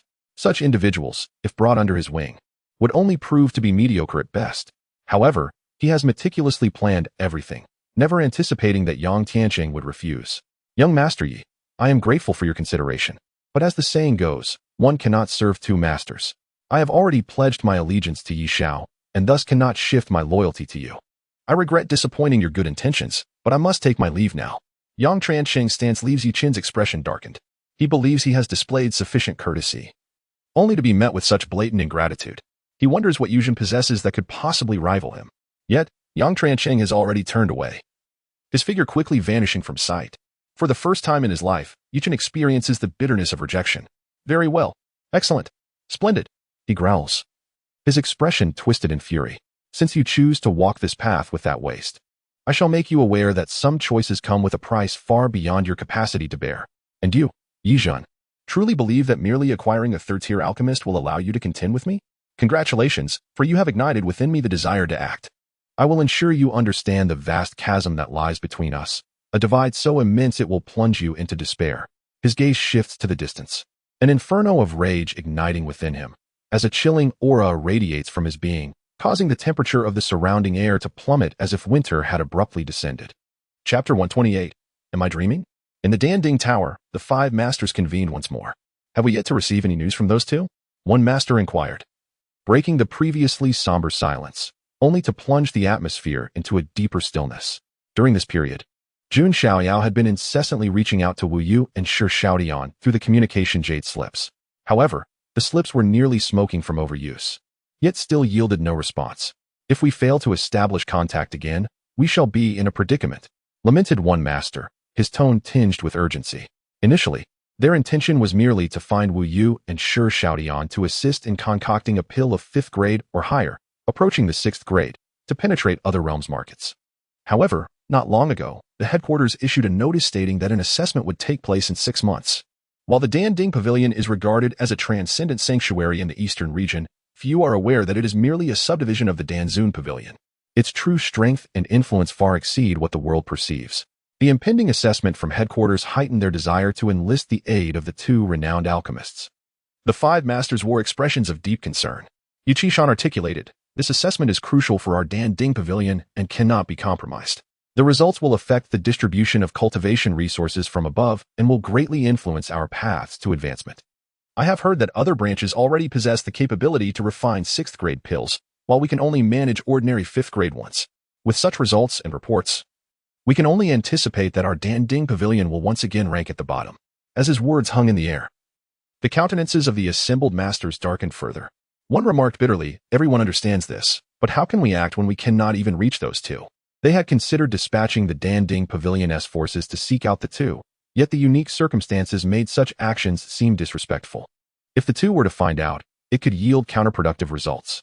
Just as the masters were lamenting their helplessness, a figure hurriedly approached, reporting to the Lord Master. I have something to convey. It was Jun Xiaoyao's trusted subordinate from the Danbao Hall. What is it? Jun Xiaoyao asked, his tone lacking energy as he sat on a long bench. I have observed the five masters looking troubled in their search for the two. Today, I spotted them at the Wanlang Tavern, procuring wine. I thought this information might be of use to you, so I came to report. Upon hearing this news, the previously despondent 5 masters were instantly invigorated, their eyes widening with excitement. This revelation was akin to heavenly music to their ears. Old Xiaoyao, the fact that those two have made an appearance is a fortuitous opportunity. We must act swiftly and wait at the tavern, Yi Qingshan proposed, and his suggestion was met with unanimous agreement among the masters. There is no time to lose. Let us depart at once. One master was already impatient to set off. In this matter, they demonstrated an unprecedented efficiency. The Wanling Tavern was a renowned establishment in the Dan City. Since receiving news of the 2 great alchemists' presence, the 5 masters had kept a vigilant watch there, waiting from day to night, from the bright sun to the starry sky. Finally, they beheld the figures of the 2 men. Outside the tavern, Wu Yu and Shi Xiaodian approached leisurely. The 5 guardians, who stood like sentinels at the entrance, were immediately filled with exhilaration. After much anticipation, they had finally laid eyes on the 2. Jun Xiaoao adjusted his attire and hurried forward, a broad smile adorning his face as he greeted, "Gentlemen, it has been a long time."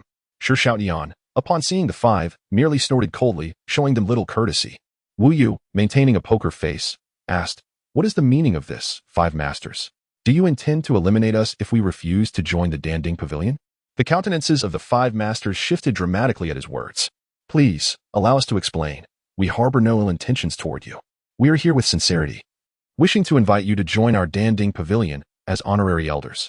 If you are dissatisfied with our previous terms, we can negotiate," Jun Xiaoyao insisted, still sporting a smile. "That will not be necessary.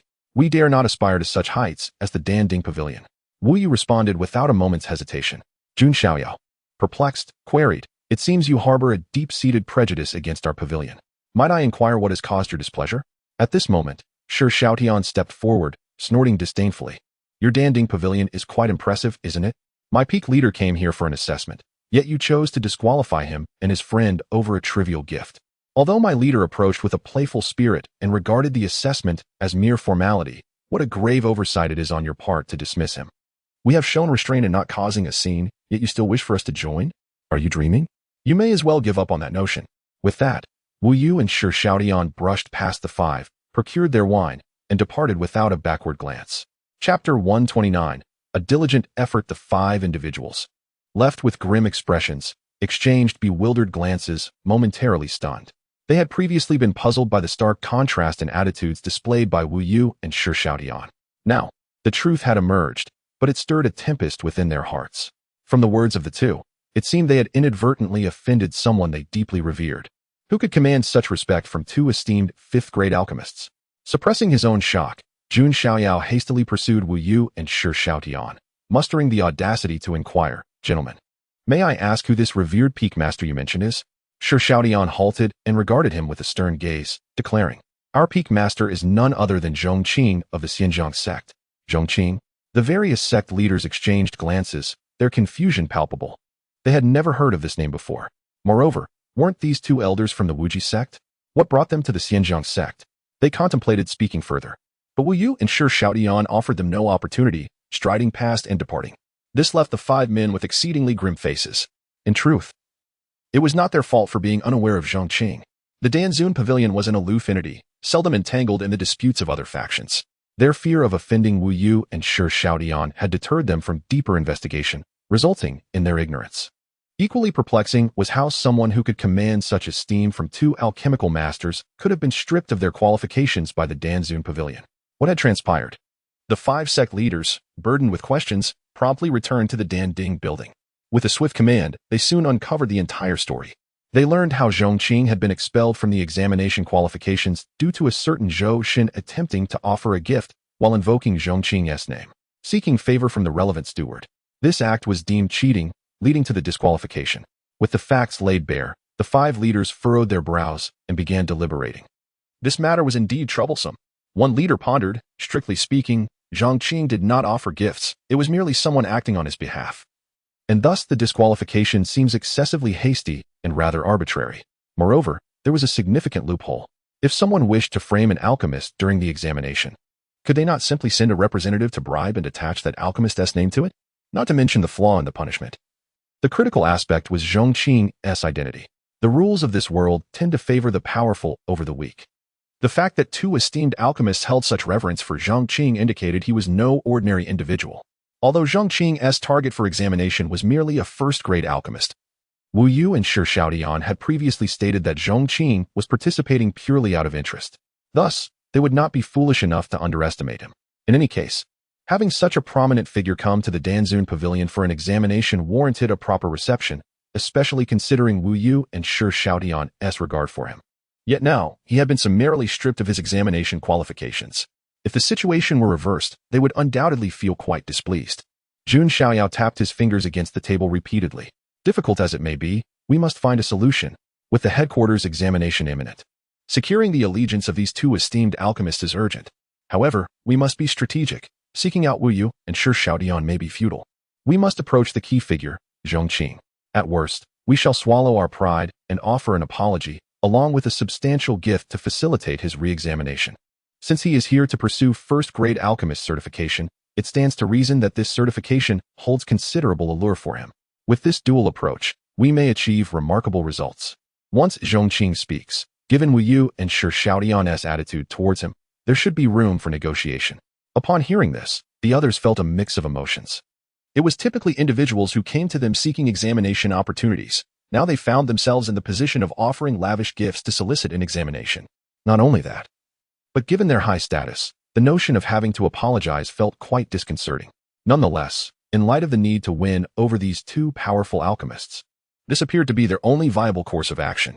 With the core strategy established, the five leaders quickly sprang into action. Meanwhile, Zhong Qing had taken to leisurely strolling through Dan City. The vibrancy of Dan City far exceeded that of Ling City, which lay near the Pingjiang Sect. The culinary delights and scenic vistas here were truly exceptional. The bustling atmosphere of this place held a significant allure for him. As he ambled along the lively streets, five figures suddenly appeared ahead. These five were none other than the five leaders of the Danding Pavilion, who had been waiting in this location for quite some time. This was, after all, Dan City, their territory. While they dared not delve too deeply for fear of offending, gathering information on an individual was still relatively simple. Sir, the five approached Zhong Qing with great enthusiasm, showing no signs of underestimating him due to his youth or indeterminate cultivation level. Just the attitude exhibited by Wu Yu and Shi Xiaodian was sufficient to indicate that Zhong Qing was indeed extraordinary. May I ask who you are? Zhong Qing paused, his gaze inquisitive. We are the five leaders of the Danding Pavilion. We have come primarily regarding the recent incident of examination malpractice. Jun Xiaoyao stepped forward. Upon investigation, we discovered that the incident stemmed from errors made by our internal personnel. We are here to restore justice on your behalf. As he spoke, he presented a storage bag. Inside, there are 100,000 mid-grade spirit stones, a small token of our sincerity. We hope you will graciously accept it. 100,000 mid-grade spirit stones was no trivial sum. Zhong Qing found it hard to believe that compensation for a mere error in malpractice could amount to such an extensive figure. Even for a second-rate sect, this was a considerable fortune. Narrowing his eyes, he replied directly, "If you have matters to discuss, please speak plainly." Zhong Qing's demeanor left the five leaders exchanging glances. After a moment of silent communication, they resolved to convey the truth. They had come with genuine intent. Excessive pretense could appear disingenuous and potentially backfire. With this in mind, one of the leaders spoke candidly. To be frank, we sincerely wish to invite both Wu Yu and Shi Xiaodian to join our Danding Pavilion as honorary elders. However, because you have suffered an unjust treatment within our ranks, it has led to a rift between the two esteemed alchemists in our pavilion. We assure you that those responsible for your punishment will face severe repercussions. Furthermore, you may retake the examination under our witness. Would you be willing to forgive our pavilion for this oversight and convey our sincerity to the two esteemed alchemists? Zhong Qing was taken aback. He had not anticipated that two external disciples would carry such influence. With a light smile, he replied nonchalantly, "There is no need for such formality. Alchemy is merely a hobby for me. The examination is simply a whim that brought me here. Whether I pass or what the results may be holds little significance for me. There is no need for such concern. As for Wu Yu and Shi Xiaodian, whether they choose to join your Danding Pavilion as honorary elders is entirely their decision, and I shall not interfere. You should approach them personally for a conversation." While speaking, Zhong Qing no longer afforded the others an opportunity to respond and simply strolled away. The expressions of the five individuals turned somewhat grim. They had never anticipated that Zhong Qing would refuse them so directly and unequivocally. What are we to do now? One of the hall masters furrowed his brow and inquired. Zhong Qing was their last hope. His rejection weighed heavily on their hearts. To be candid, the five of them were even contemplating stripping Zhong Qing of his qualification for the assessment. Had he not orchestrated this situation? Their invitation to the two esteemed alchemists would not have proven so challenging. However, dwelling on such matters was now futile. After a moment of contemplation, Jun Xiaoyao's eyes suddenly gleamed with insight as he spoke. Do you all still remember another pivotal figure? Upon hearing this, one of the pavilion master's eyes lit up, suggesting, are you implying indeed it is Zhou Shun? Although Zhou Shun may be a minor character, his earlier gift-giving alongside Zhong Qing indicates a close relationship between the two. Perhaps we can explore him as a potential breakthrough. The group pondered this, feeling a flicker of hope rekindled from the ashes of despair. Speaking of Zhou Shun lately, he has been basking in the glory of success. Ever since he met Zhong Qing, he felt transformed into an extraordinary individual. Once looking up at the third-tier alchemist from a distance, he now found himself being courted, receiving gifts, and even the company of granddaughters. This flattery had nearly caused him to lose himself in the adulation of the third-tier alchemist, soaring to the heights of euphoria. In his room, Zhou Shun counted the spirit stones sent by Yang Tianqing. 9,918. 9,919. He felt an inexplicable exhilaration. Heaven be praised. As a mere individual, he had never seen such a wealth of spirit stones, all of medium grade. If he were to bring these home for his old acquaintance to admire, it would surely leave her overjoyed beyond measure. Just then, there was a knock on his door. Who is it? Zhou Shun hastily covered the spirit stones with a quilt and called out. There was no response from outside, causing Zhou Shun to furrow his brows deeply. He quickly got out of bed, cautiously opened the door, and peered outside. In the next moment, his body trembled, and his eyes widened in shock. Chapter 130. An unexpected encounter. What did he see? Outside the door, the five masters of the Dan Ding Pavilion stood in unison, their gazes penetrating as they looked at him. What was happening? These were the five masters of the Dan Ding Pavilion. They could be regarded as some of the most powerful figures not only in Dan City, but even throughout the eastern region. Now, these five deities had all come to his doorstep. Had he committed some grave offense? Zhou Shun felt a twinge of panic. He racked his brain, trying to recall if he had done anything wrong recently.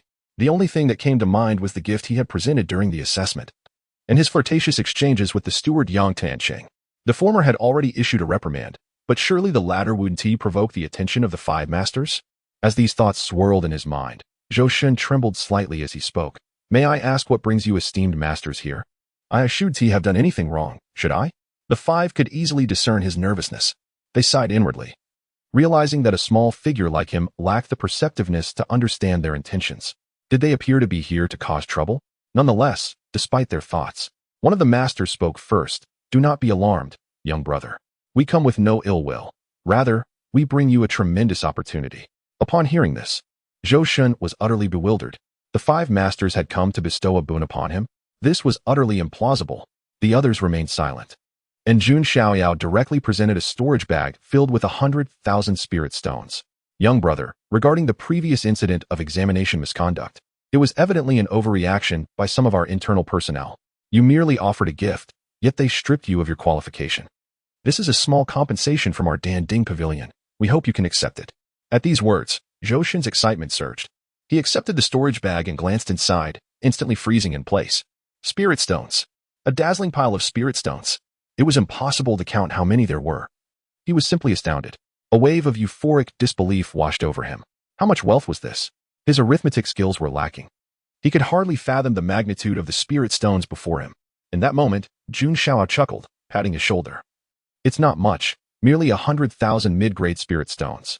Boom! The moment those words left his lips, Zhou Shun felt an overwhelming storm raging within his heart. My goodness, 100,000 mid-grade spirit stones, and that is all. Previously, Yang Tianqing had gifted him a mere 10,000, which he had counted repeatedly over the days. Now, he was being presented with 10 times that amount. How long would it take to count? He felt as if he were losing his mind, a delightful dilemma enveloping him.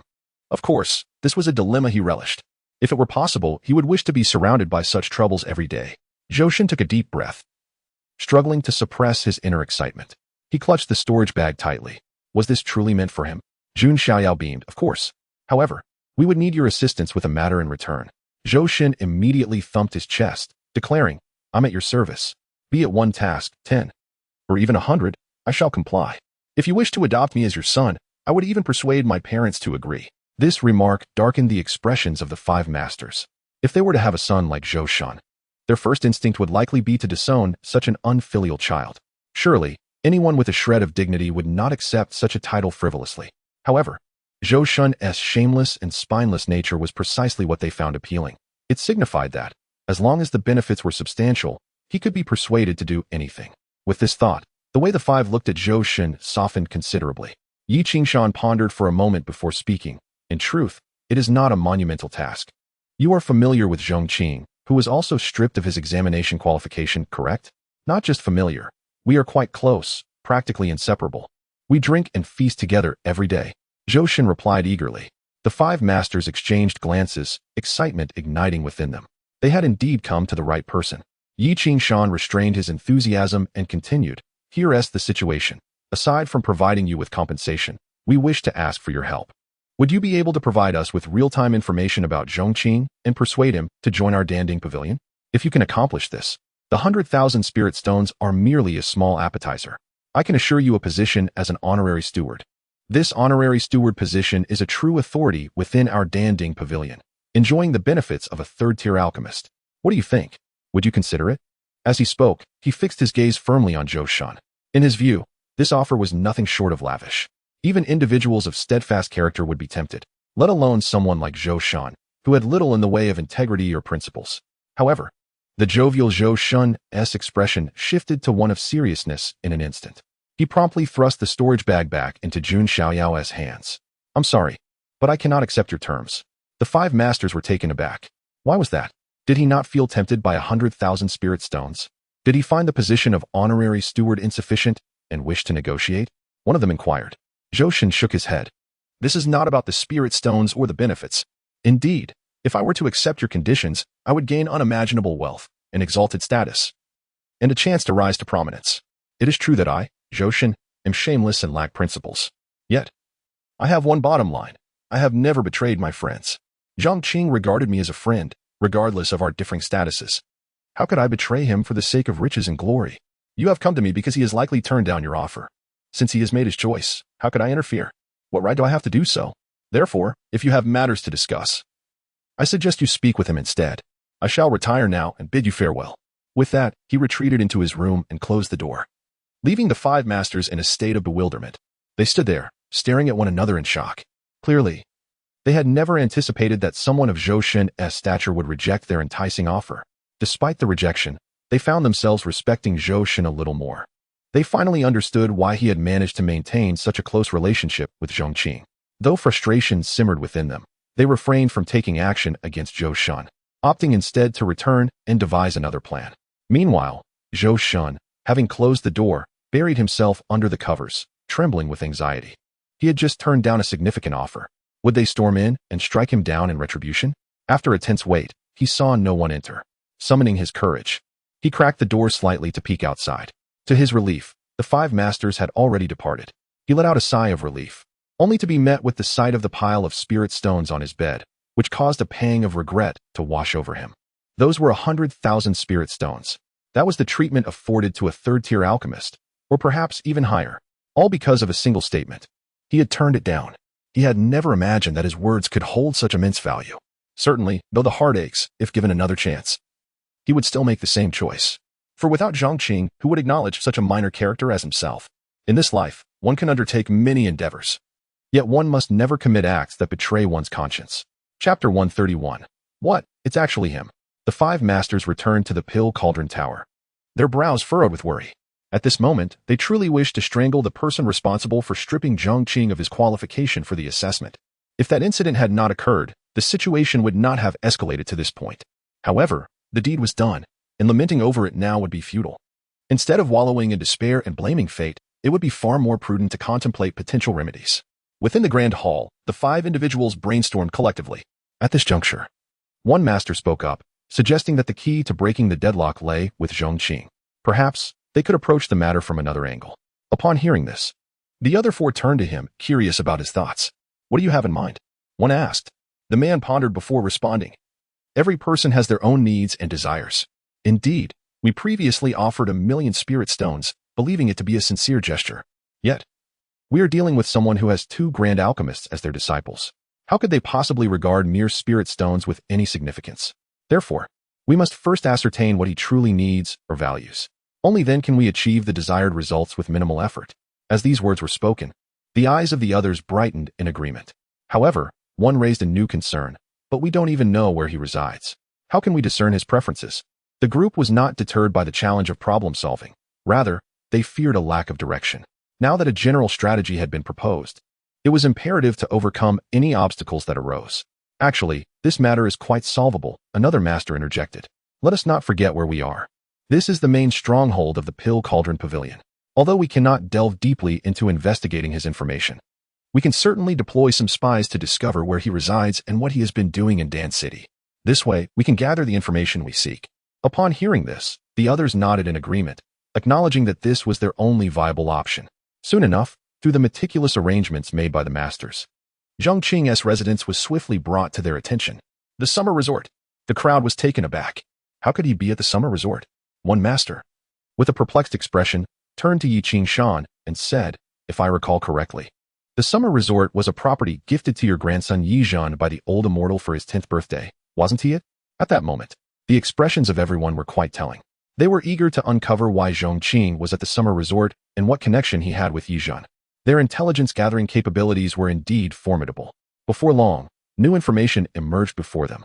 The summer resort served as a temporary residence for Zhong Qing, and the two frequently drank together, suggesting a close relationship. Though the message was succinct, its contents invigorated the gathered masters. It was indeed a case of finding light amidst the darkness. None had anticipated such a sudden turn of events, especially Yi Qingshan, whose heart swelled with a mix of emotions. His seemingly unremarkable grandson had unexpectedly forged connections with someone of great stature. Old Yi, quit dawdling. Hurry and inquire about the nature of their relationship. If we can leverage this connection, there may be a chance for a breakthrough, urged one master, excitement evident in his tone. Yi Qingshan felt a twinge of reluctance. After all, he had recently banished the boy from the family. Approaching him now felt somewhat undignified. However, considering the numerous smiles he had donned in recent days and the gravity of the situation, he hesitated for only 3 seconds before agreeing. Very well, I shall first ascertain the situation and will discuss it further with you all later. As he spoke, he exited the Pill Cauldron Tower and promptly summoned Yizhan. Lingbao Hall. At the same time, in the same location, the same two individuals encountered one another once more. Yet, their circumstances were now worlds apart. The last time they met here, Yi Qingshan had struck Yizhan in a fit of rage, leading to a fierce argument. This time, however, Yi Qingshan greeted his grandson with a beaming smile. Good grandson, come here so grandpa can have a good look at you. Have you lost any weight during this time?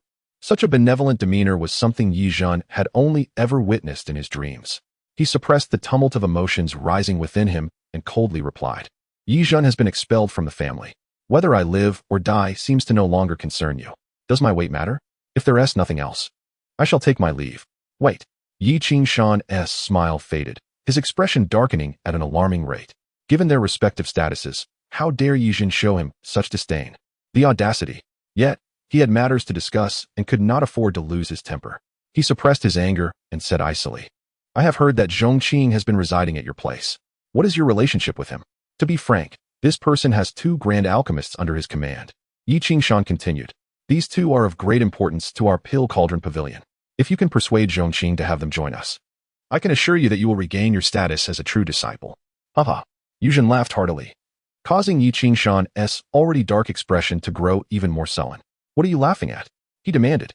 I laugh at your absurdity. Yizhan retorted, unyielding. I fail to understand how you can speak such words with a straight face. As he reminisced about his past grievances, a wave of bitterness washed over him. With reddened eyes, he declared, do you know that I bestowed my guest elder token to Senior Zhong Qing, yet you expect me to retrieve it from him? Now you wish for me to persuade him to convince the 2 grand alchemists to join the Pill Cauldron Pavilion. Doesn't that sound utterly ridiculous? Upon hearing this, Yi Qingshan's expression shifted dramatically. What? You actually gave your guest elder token to him? He exclaimed, his heart racing with tumultuous waves. He quickly brushed aside Yizhan's rudeness and pressed urgently. Then has that token been returned to you? Yizhan scoffed, of course not. Thankfully, I did not heed your words and persisted in my convictions, refraining from requesting it back from Senior Zhong Qing. Otherwise, how could I have cultivated such a profound connection with someone of his stature? This revelation sent shockwaves through Yi Qingshan's mind. He exhaled deeply. That is fortunate. You have done well. Thank goodness you did not ask for it back. There is still a chance for redemption. Redemption? Yizhan's smile was cold. Yes, I have not reclaimed the token, but dear grandpa, you have invalidated it. Just a few days ago, Senior Zhong Qing attempted to use the token for purchases, only to be informed that its functions had been disabled. Are you truly unaware of the consequences of your own actions? This news struck Yi Qingshan like a bolt from the blue, draining the color from his face. Yi Zhen, unfazed by his dismay, continued. You now ask me to persuade Zhong Qing to have the Grand Alchemist join the Pill Cauldron Pavilion. Do you have the audacity to make such a request? I cannot fulfill it. As he spoke, his voice carried an unmistakable sorrow. All along, I have been diligent and earnest, nurturing the hope that one day I could see our Lingao Pavilion flourish. Upon learning of the two legendary artifacts, I hastily set out, merely wishing to forge a favorable bond with such esteemed entities. Thus I presented the guest elder token. Yet what was the outcome? Instead, I was cast out, stripped of my identity, and rendered the guest elder token obsolete. Truly, you have played the part of a benevolent grandfather. One shocking revelation after another left Yi Qingshan utterly astounded. He opened his mouth, his expression a portrait of disbelief. Zhong Qing. Is he truly the master of those two legendary artifacts? Yi Zhen replied, Indeed, it is he. Had you placed your trust in me even once, we would not find ourselves in this predicament. As Yi Zhen concluded, he turned and strode away without a backward glance, leaving Yi Qingshan to slump despondently in his seat. His visage was ashen, devoid of any color, and a profound sense of regret welled up within him. His once silver hair was now completely white. Chapter 132. The Chief of Dan City. Recently, the Dan Ding Pavilion has been bustling with activity. The 5 great hall masters have been tossing and turning, unable to sleep through the night, their hair turning white with worry over the affairs concerning the 2 grand alchemists. Meanwhile, the individuals at the center of the matter, Wu Yu and Shi Xiaodian, are leisurely enjoying hot pot and wine at the summer resort with Zhong Qing, living a carefree life. As the group indulges in their feast, a figure hurries towards them. Brother Zhong, the matter you asked me to investigate has come to light. The newcomer sits down and gulps down some wine. This person is none other than Zhou Shun. Since the last incident where Yi Zhen mentioned being expelled from his home, Zhong Qing has become more vigilant and sent Zhou Shun to probe the situation. After finishing his drink and taking a moment to collect himself, Zhou Shun slowly reveals the details. According to Steward Yang, the master of Lingao Hall, Yi Qingshan, has chosen a 3rd-grade alchemist to serve as a tribute for Yi Zhen, demanding he return his guest elder token. However, Yi Zhen had already given the token to you. Yi Qingshan requested it back, but Yi Zhen refused, leading to his expulsion and the revocation of his status as a true disciple. This revelation catches Zhong Qing off guard. The fact that Yi Zhen was expelled because of him is unexpected. He lightly taps his fingers on the table, his expression contemplative. After a moment of reflection, he turns to Wu Yu and Shi Xiaodian and inquires, What do you think of Yi Zhen? Wu Yu ponders for a brief moment before responding. He is perceptive and adept at navigating circumstances, a remarkable individual among men. Shi Xiaodian adds, he is mature beyond his years, steady and competent in his actions, sincere in his dealings with others, and worthy of friendship. Their high praise is evident, conveying a sense of admiration. Zhong Qing comprehends their sentiments and formulates a plan. The following day, news spreads like wildfire throughout Dan City. Have you heard? 2 5th-grade alchemists are accepting disciples today at the central square. The proclamation elicits gasps of astonishment. Who possesses such fortune to be chosen by 2 grand alchemists? These are the most esteemed figures in the eastern region. To become a disciple of even one of them is a monumental opportunity, let alone both, a chance to soar to unimaginable heights. Countless individuals rush to the central square, eager to witness this grand event. At this moment, the square is teeming with people.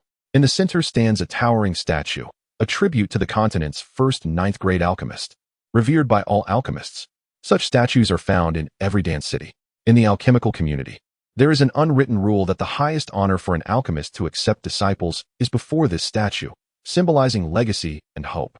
On the elevated platform beneath the statue, Wu Yu and Shi Xiaodian, clad in black robes signifying their status as 5th-grade alchemists, stand resolutely. Below, Yi Zhen, dressed in a fitted outfit, serves tea to the 2. Wu Yu, embodying authority, clasps his hands behind his back and solemnly asks, Yi Zhen, do you wish to take us as your masters? Yi Zhen respectfully bows 3 times, affirming, I am willing. The crowd buzzes with excitement. So these are the 2 5th-grade alchemists? Such grandeur. How splendid it would be to have either of them as a master. A voice echoes, no, just one would suffice. This statement invites a chorus of mockery. You think you can join the ranks of the grand alchemists? Only if your ancestors are smiling down on you. Look at yourself. The grand alchemists would only take in someone of my striking appearance. This isn't a beauty pageant. They accept disciples based on talent, not looks. With your appearance, your looks overshadow any talent you might possess. Stay out of sight. Were it not for the understanding that this was not the place for discord, fearing the ire of the grand alchemists, there might have been a flurry of conflict. Nonetheless, The influence of the two grand alchemists is palpable, with envious murmurs echoing around, revealing the bitterness and jealousy brewing among the crowd. In a quiet corner, Zhong Qing observes the scene with a smile. This is the effect he desired. Having taken from Yi Zhen and occupied his space, he has acknowledged his favor. With Yi Zhen expelled from his home, he will not stand idly by. By facilitating the acceptance of Yi Zhen as a disciple by the two grand alchemists, he will undoubtedly elevate Yi Zhen's reputation to new heights. Sometimes, reputation can directly translate into strength. The news of the two grand alchemists taking on disciples spreads rapidly. After all, what are the grand alchemists? They are the pinnacle of the Eastern region, embodiments of renown. Merely whispering their names can incite tremendous excitement, let alone the monumental event of accepting disciples. Quickly, the news reaches the Danding Pavilion. Upon hearing this, the five great hall masters are left dumbfounded. That young man Yi Zhen has such fortuitous circumstances to be favored by both of them, holding a disciple ceremony before the statue of the ninth grade alchemist? One hall master exclaims in disbelief. Old Yi, how could you expel such a fortuitous individual? What were you thinking? Some lament deeply, nearly pointing fingers at Yi Qingshan in outrage. Clearly, they are aware of the conflict between Yi Zhen and Yi Qingshan. As regret washes over Yi Qingshan, who is now more tormented than ever, he reflects on how the once timid Yi Zhen has now garnered such extraordinary fortune, attracting the attention of the two grand alchemists. Had he not cast him out, inviting them to join the Danding Pavilion would have been a near certainty. Regrettably, there are no remedies for regret in this world. Meanwhile, the tempest surrounding the two grand alchemists' acceptance of disciples is far from over. Just then, a figure clad in black descends from the sky. This person stands 8 feet tall, holding a golden plaque inscribed with the words Dan City. An overwhelming aura stirs the winds, capturing the attention of the five great hall masters. Initially stunned by the news of the grand alchemists, they are now compelled to bow and greet the newcomer. We pay our respects to the Grand Protector. The figure is none other than the protector beside the Lord of Dan City, wielding a token that signifies the authority of the city. Seeing this token is akin to the Lord of Dan City himself arriving.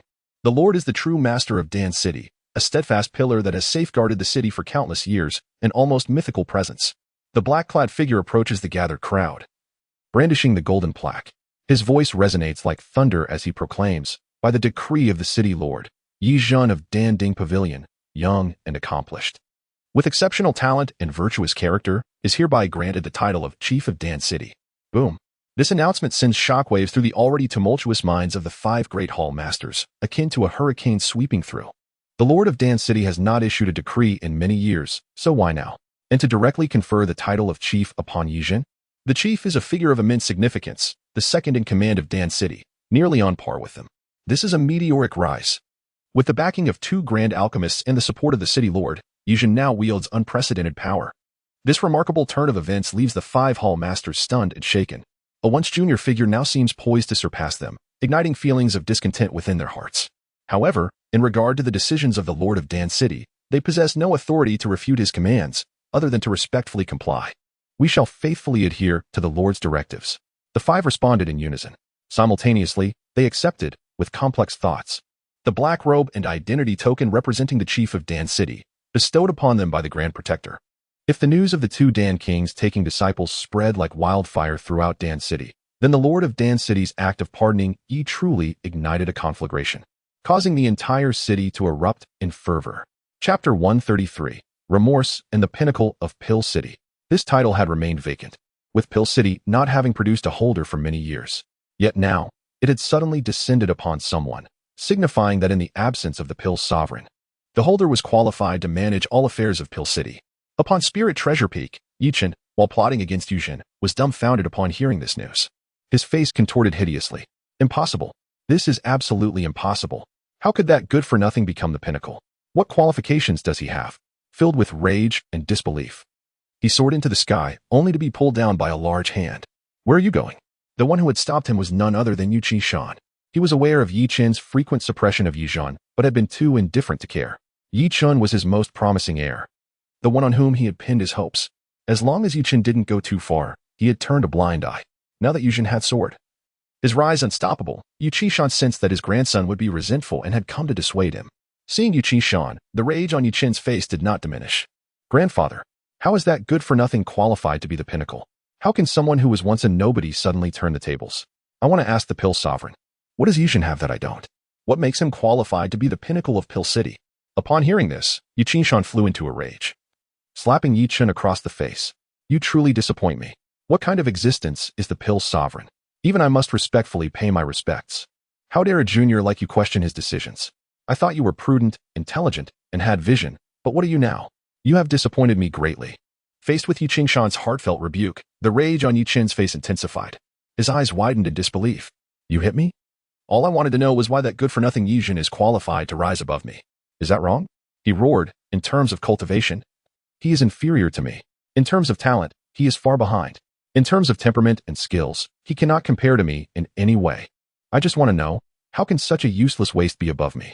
It could be said that this sudden misfortune, coupled with Yi Qingshan's attitude, had shattered the mentality of Yi Chen, who had been the center of attention since childhood, surrounded by admirers, and hailed as a prodigy.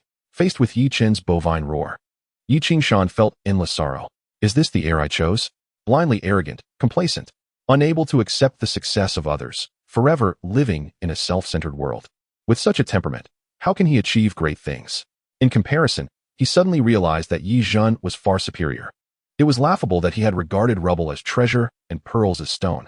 At this moment, Yi Qingshan, already disheartened, seemed to age several decades. He looked at Yi Chen and said with a sigh, you want to know why Yi Jun is inferior to you in every way, yet he can become the pinnacle? I will tell you now.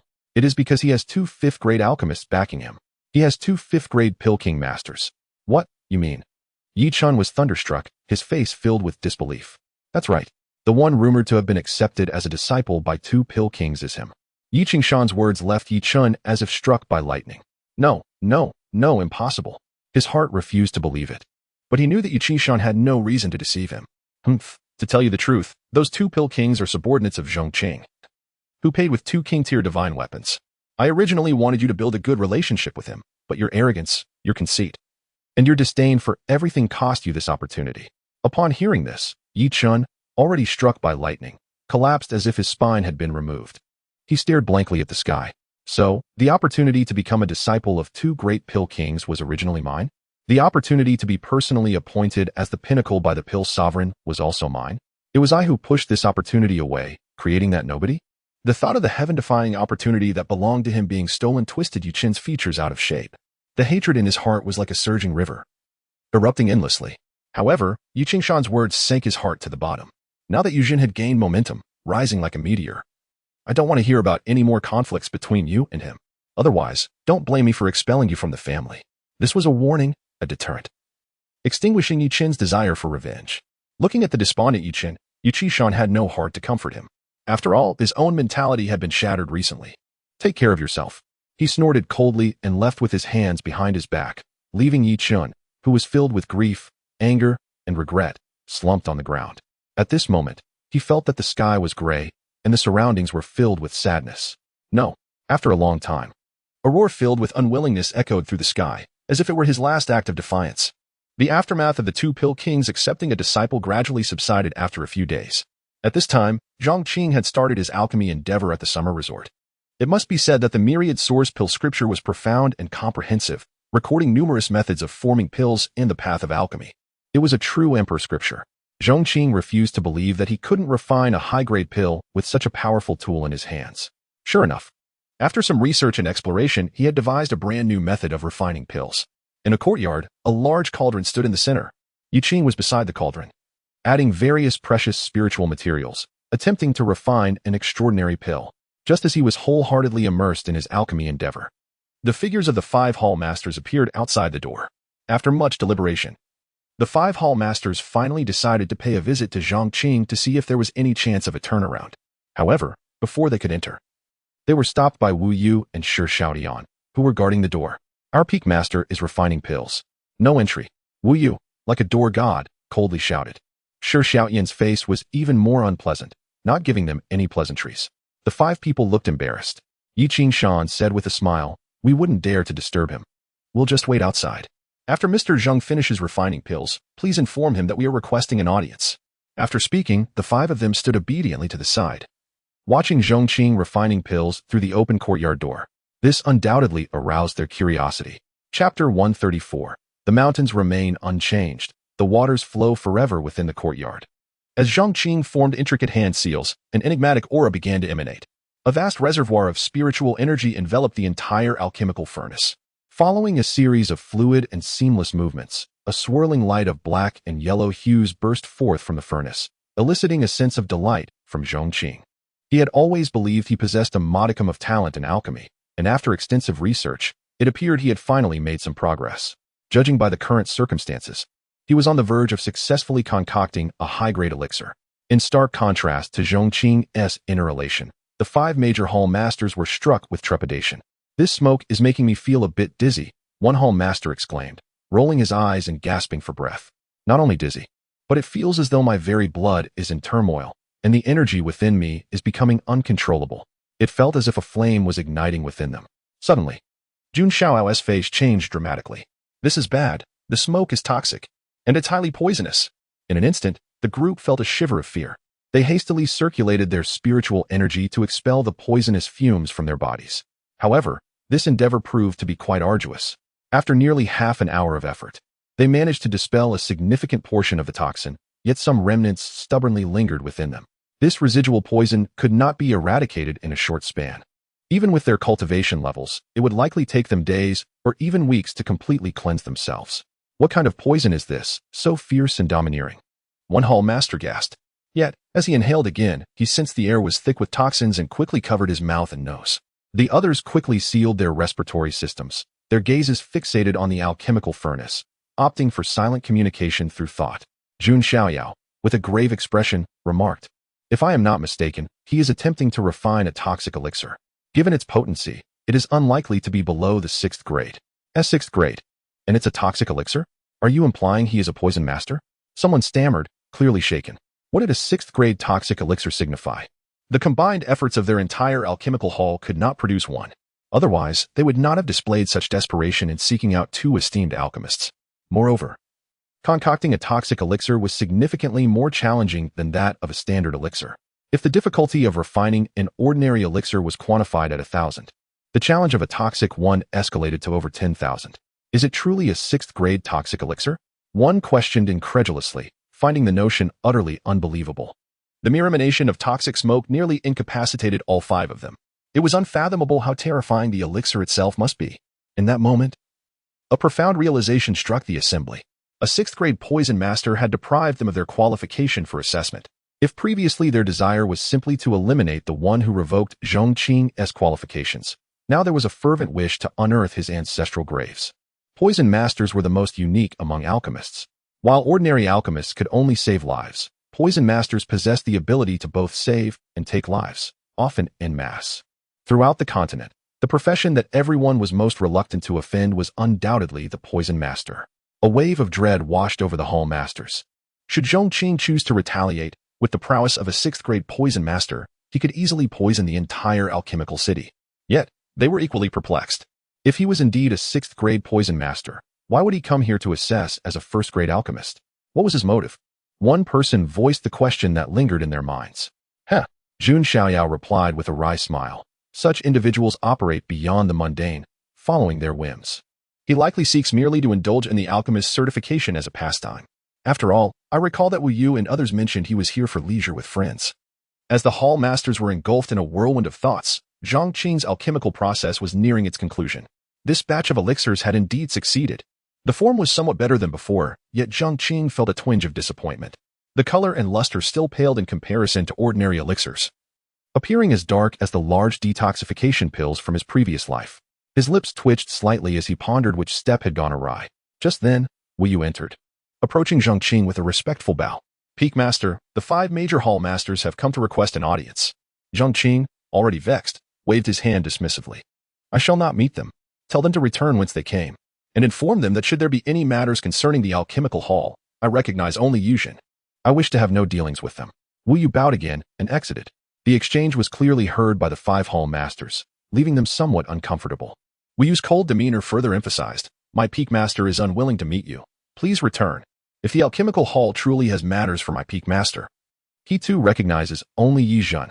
The 5 hall masters found themselves facing a closed door. What status did they hold? They were accustomed to reverence and admiration wherever they went. Yet now, they had been repeatedly humiliated by Zhong Qing, unable to express their indignation. With sighs of resignation, they departed, their their spirits dampened. In the following days, Zhong Qing continued to refine several batches of elixirs.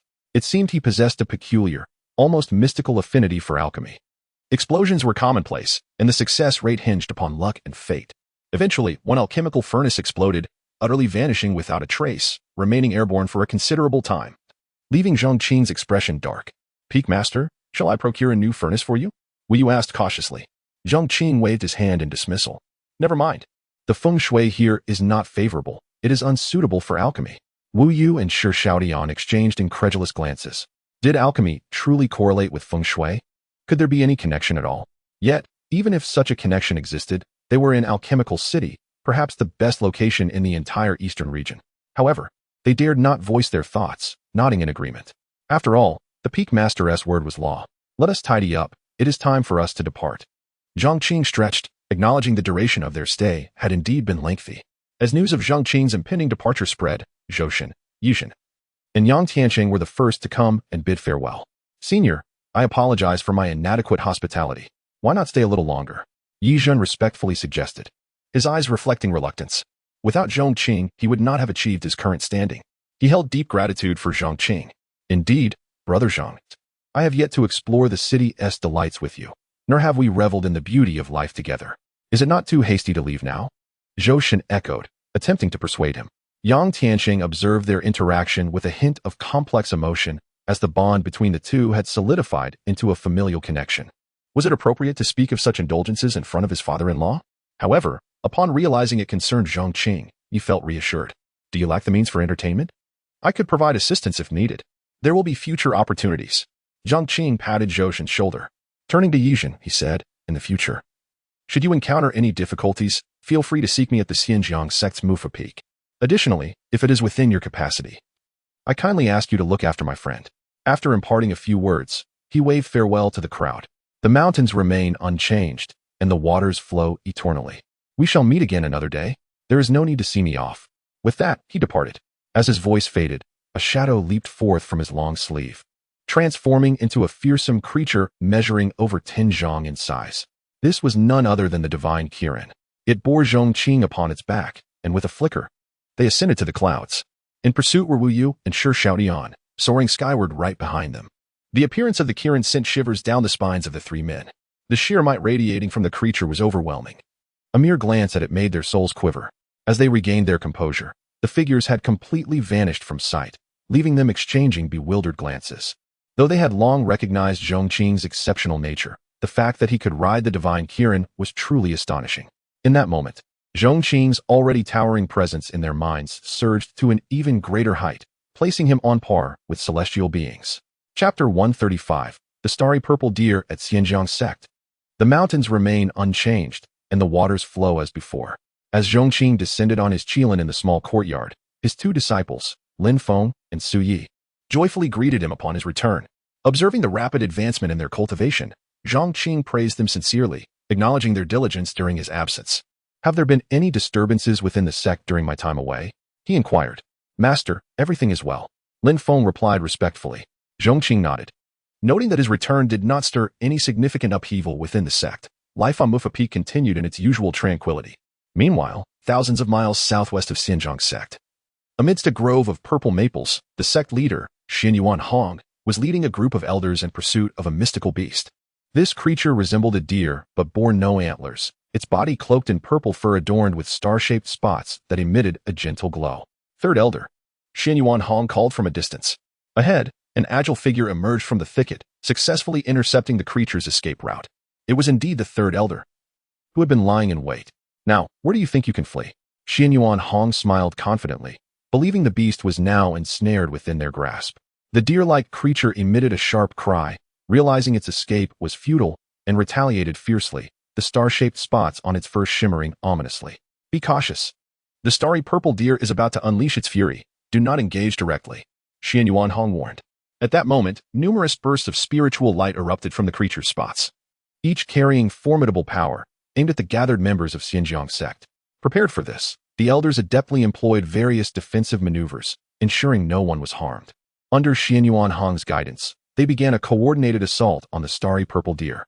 Despite its seemingly gentle appearance, The creature possessed the strength of a peak star profound realm beast, not to be underestimated. However, with Xianyuan Hong personally leading the charge alongside the elders, they felt confident in their ability to subdue it. In the past, he might not have harbored such assurance, but now, equipped with the royal-level techniques imparted by Zhong Qing, their capabilities had vastly improved, making the capture of the starry purple deer a mere formality. Who would have thought such fortune would come our way? Encountering a starry purple deer, one elder mused. It is said that these creatures favor the tender leaves of the purple-leaved spirit maples, which explains their presence in this grove. Yet, to actually find one is indeed a stroke of luck. Though classified at the star-profound realm, the starry purple deer was an exceedingly rare beast. Even more so than some creatures at the earth-profound or even heaven-profound levels. While its strength was relatively modest, its hide possessed remarkable properties. Impervious to water and fire, and its defensive capabilities were formidable. Furthermore, it contained the extraordinary power of starlight, which significantly enhanced cultivation speed. Legend has it that its fur was not only smooth and light as a feather, but also emitted a captivating fragrance, never gathering dust. In summary, it was a treasure of immense value. Previously, a disciple of Pingjiang Sect had stumbled upon the traces of the starry purple deer while traversing the grove. Recognizing the significance, the disciple hurried back to report to the sect. Upon learning of this, Xianyuan Hong promptly assembled the elders to hunt the elusive creature. Xianyuan Hong remarked, "Indeed, its hide could be fashioned into armor or a vest, perhaps even a personal garment for Zhong Qing." The third elder, while warding off the starry purple deer, responded, "Sect leader, I fear Zhong Qing may not find it appealing." Xianyuan Hong nodded, acknowledging, given Zhong Qing's prowess, he may not require such protection. But this rare item is a thoughtful gesture nonetheless. The other elders concurred. Unbeknownst to them, two pairs of eyes observed from the peak of a nearby hill to the north. "This group is fortunate to have discovered the starry purple deer," remarked a young man dressed in a white robe adorned with golden patterns, exuding an air of nobility, despite appearing to be in his 20s. He surveyed the purple maple grove with keen interest. However, given their strength, capturing the deer would likely require considerable effort. They must not damage its hide. With a wave of his sleeve, he added, "If its quality is compromised, I shall hold them accountable." Behind him, an elderly man with white hair and a gaunt frame smiled gently. "There is no cause for concern, young master. I am ever vigilant and shall prevent such mishaps." The noble youth nodded slightly, acknowledging the quality of the starry purple deer's hide, deeming these individuals unworthy of it. The old man chuckled. "They appear to be from Pingjiang Sect. Should they succeed in capturing the deer, it would indeed be their honor." Clearly, these two were intent on reaping the benefits of another's labor. At this point, the members of Pingjiang Sect had been engaging with the starry purple deer for some time. Realizing it could not break free from the encirclement, the creature finally unleashed its full power. The star-shaped spots on its body began to shimmer once more, gathering into a radiant display that enveloped the deer, significantly enhancing its aura. Attention! The starry purple deer is activating its starlight power. Striking it now will ensure the spiritual energy within its hide remains optimal. Join me in the assault. Xianyuan Hong commanded, gathering radiant energy between his palms. The elders, having awaited this moment, responded in unison, channeling their strength for a decisive blow. Now, infinite slashing spirit sword. A senior elder struck first, unleashing a massive blade of light that surged hundreds of feet, illuminating the grove as it hurtled toward the starry purple deer. The others followed suit, deploying their most potent techniques. In an instant, the creature was engulfed by the onslaught of formidable abilities, though they exercised restraint, targeting its head and vital areas while minimizing damage to its precious hide. Even a peak star profound realm beast could not withstand such overwhelming force. Before it could emit even a sound of protest, it collapsed. Simultaneously, atop the northern peak, the noble youth and the old man exchanged astonished glances. "Is that a royal-level technique?" The young master gasped, his eyes wide with disbelief. What he witnessed was astounding. A group of individuals, merely at the star-profound realm from a second-rate sect, wielding royal-level techniques. Moreover, it was evident they employed more than one. Even within their esteemed sect, Huaishan, royal-level techniques were exceedingly rare, treasured as the foundation of their sect. If they could bring these techniques back, the young master's position as the next leader of Huaishan would be unassailable. Exchanging a glance filled with excitement, they realized the magnitude of their discovery. Royal-level techniques could greatly enhance the power of their sacred land, and to encounter them here was a stroke of fate. In the next moment, without further ado, both figures vanished from sight, while within the purple maple grove, Xianyuan Hong and his companions reveled in their victory. Though employing royal-level techniques exacted a toll on their energy, Capturing the starry purple deer made it all worthwhile. Just as Xianyuan Hong prepared to approach and skin the deer, a chilling voice suddenly echoed through the air. Chapter 136. A complete capture. Who dares to touch the belongings of this young master? The young master of Weishan exclaimed coldly. Upon hearing this, Xianyuan Hong was taken aback. And before he could react, he was forcefully hurled away by a sudden surge of power. The young master of Weishan, accompanied by a gaunt elder, descended from the sky, casting a chilling gaze upon the assembly. Who has the audacity to launch a sneak attack? Xianyuan Hong managed to stabilize himself despite the severe blow. Blood trickling from the corner of his mouth as he questioned. The elder's face broke into a cold smirk. Humph, blind to the mountain's majesty. I am Zenith, an elder of Weishan. This is our young master, Zhong Qing. You all should hasten to pay your respects. The members of Pingjiang Sect were immediately taken aback. How could they not know the name of Weishan? It was one of the 5 great sacred lands of the eastern region, rumored to be the mightiest among them. So it is the 2 from Weishan. What is your intention in ambushing our sect? Xianyuan Hong asked, unafraid. The other elders chimed in, asserting, Weishan cannot bully others merely because of its status and inflict harm. In the past, facing the young master and elder of Weishan would have rendered them terrified, with no courage to retort. However, Pingjiang Sect had undergone a transformation. The 2 outer disciples from Mufu Peak were once elders of the sacred land Wuzhizong. The once unattainable sacred land was no longer insurmountable in the eyes of Pingjiang Sect. Yet, this defiance infuriated the 2 from Weishan. Elder Zuanzuzi scoffed, a mere second-rate sect. How bold you are. Who granted you the courage to challenge me? This starfall purple deer rightfully belongs to Weishan. How dare you from Pingjiang Sect seize it without permission? What punishment do you deserve? Xianyuan Hong retorted coldly.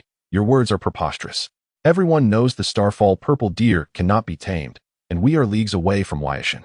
How could it belong to you?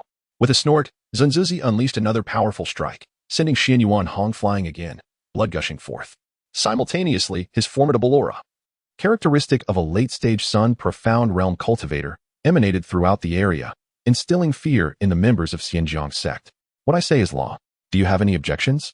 The 3rd elder of Pingjiang Sect supported the staggering Xianyuan Hong, exclaiming in anger, this starfall purple deer was clearly discovered and hunted by us. You intend to seize it by force. Seize? Zhong Qing, the young master of Weishan, finally spoke, a mocking smile on his lips. I have never failed to acquire what I desire. Today, it is your honor that I covet this purple deer. Do not blame me for being unreasonable. Offer up the profound techniques you just employed and submit to me, and I shall extend protection to your sect in the future. For you, a mere second-rate sect. This is an extraordinary opportunity. The members of Pingjiang Sect were taken aback. They realized that the 2 from Weishan sought not only to forcibly seize the starfall purple deer, but also coveted the royal-level profound techniques they had just showcased. However, such conditions were impossible to accept. In the past, forming a relationship with Weishan would have been a stroke of fortune for Pingjiang Sect, but now, with Zhong Qing and Mufu Peak standing strong, their rise was imminent, and surpassing the sacred lands was not out of reach. Yet, the current situation was dire, and it seemed unlikely to resolve peacefully. Not to mention the unengaged young master of Weishan, even the elder Zuanzuzi, who was at the late stage of the sun profound realm, posed a considerable threat. The last time, the red-haired old demon, with merely a moon profound realm cultivation, had nearly annihilated Pingjiang Sect. Now, after cultivating royal-level techniques, the elders had all broken through to the star profound realm, while Xianyuan Hong and the Grand Elder had reached the late stage of the star profound realm. However, the disparity against a sun profound realm cultivator would not be any less than the previous encounter with the red-haired demon. Quickly relay a message to Zhong Qing. The Grand Elder whispered to a fellow elder behind him. The elder nodded in understanding, about to act when their expressions fell under the scrutiny of the 2 from Weishan. Zuanzuzi chuckled coldly. What schemes are you plotting? It seems you have no intention of complying. Very well, a mere Pingjiang Sect dares to defy Weishan. Let me teach you the consequences of your rebellion. As his words fell, he pressed down a palm toward the members of Pingjiang Sect. A massive palm print materialized from the void, rapidly expanding to dozens of feet as it bore down upon them. The overwhelming pressure left the members of Pingjiang Sect gasping for breath. The Grand Elder bellowed, unleashing his power to form a 5-colored radiance that spiraled toward the palm print. As the elders followed suit, pouring forth their strongest techniques to resist the palm strike, the collision was earth-shattering, leveling vast swathes of the surrounding purple maple forest. In their desperate struggle, they managed to disperse the palm print, but the force of the impact was too great to neutralize. The elders coughed up blood and staggered backward. Wounded, Zuzi was somewhat surprised, but his greed only intensified. Truly remarkable, such power wielded by a mere group of star profound realm cultivators, thanks to the royal level techniques. If I were to cultivate it, I could become invincible among sun profound realm practitioners, and contend with earth profound realm cultivators as well. In the midst of the clash between the elders and Zuzi, the previously mentioned elders swiftly utilized the communication jade slip to send a message.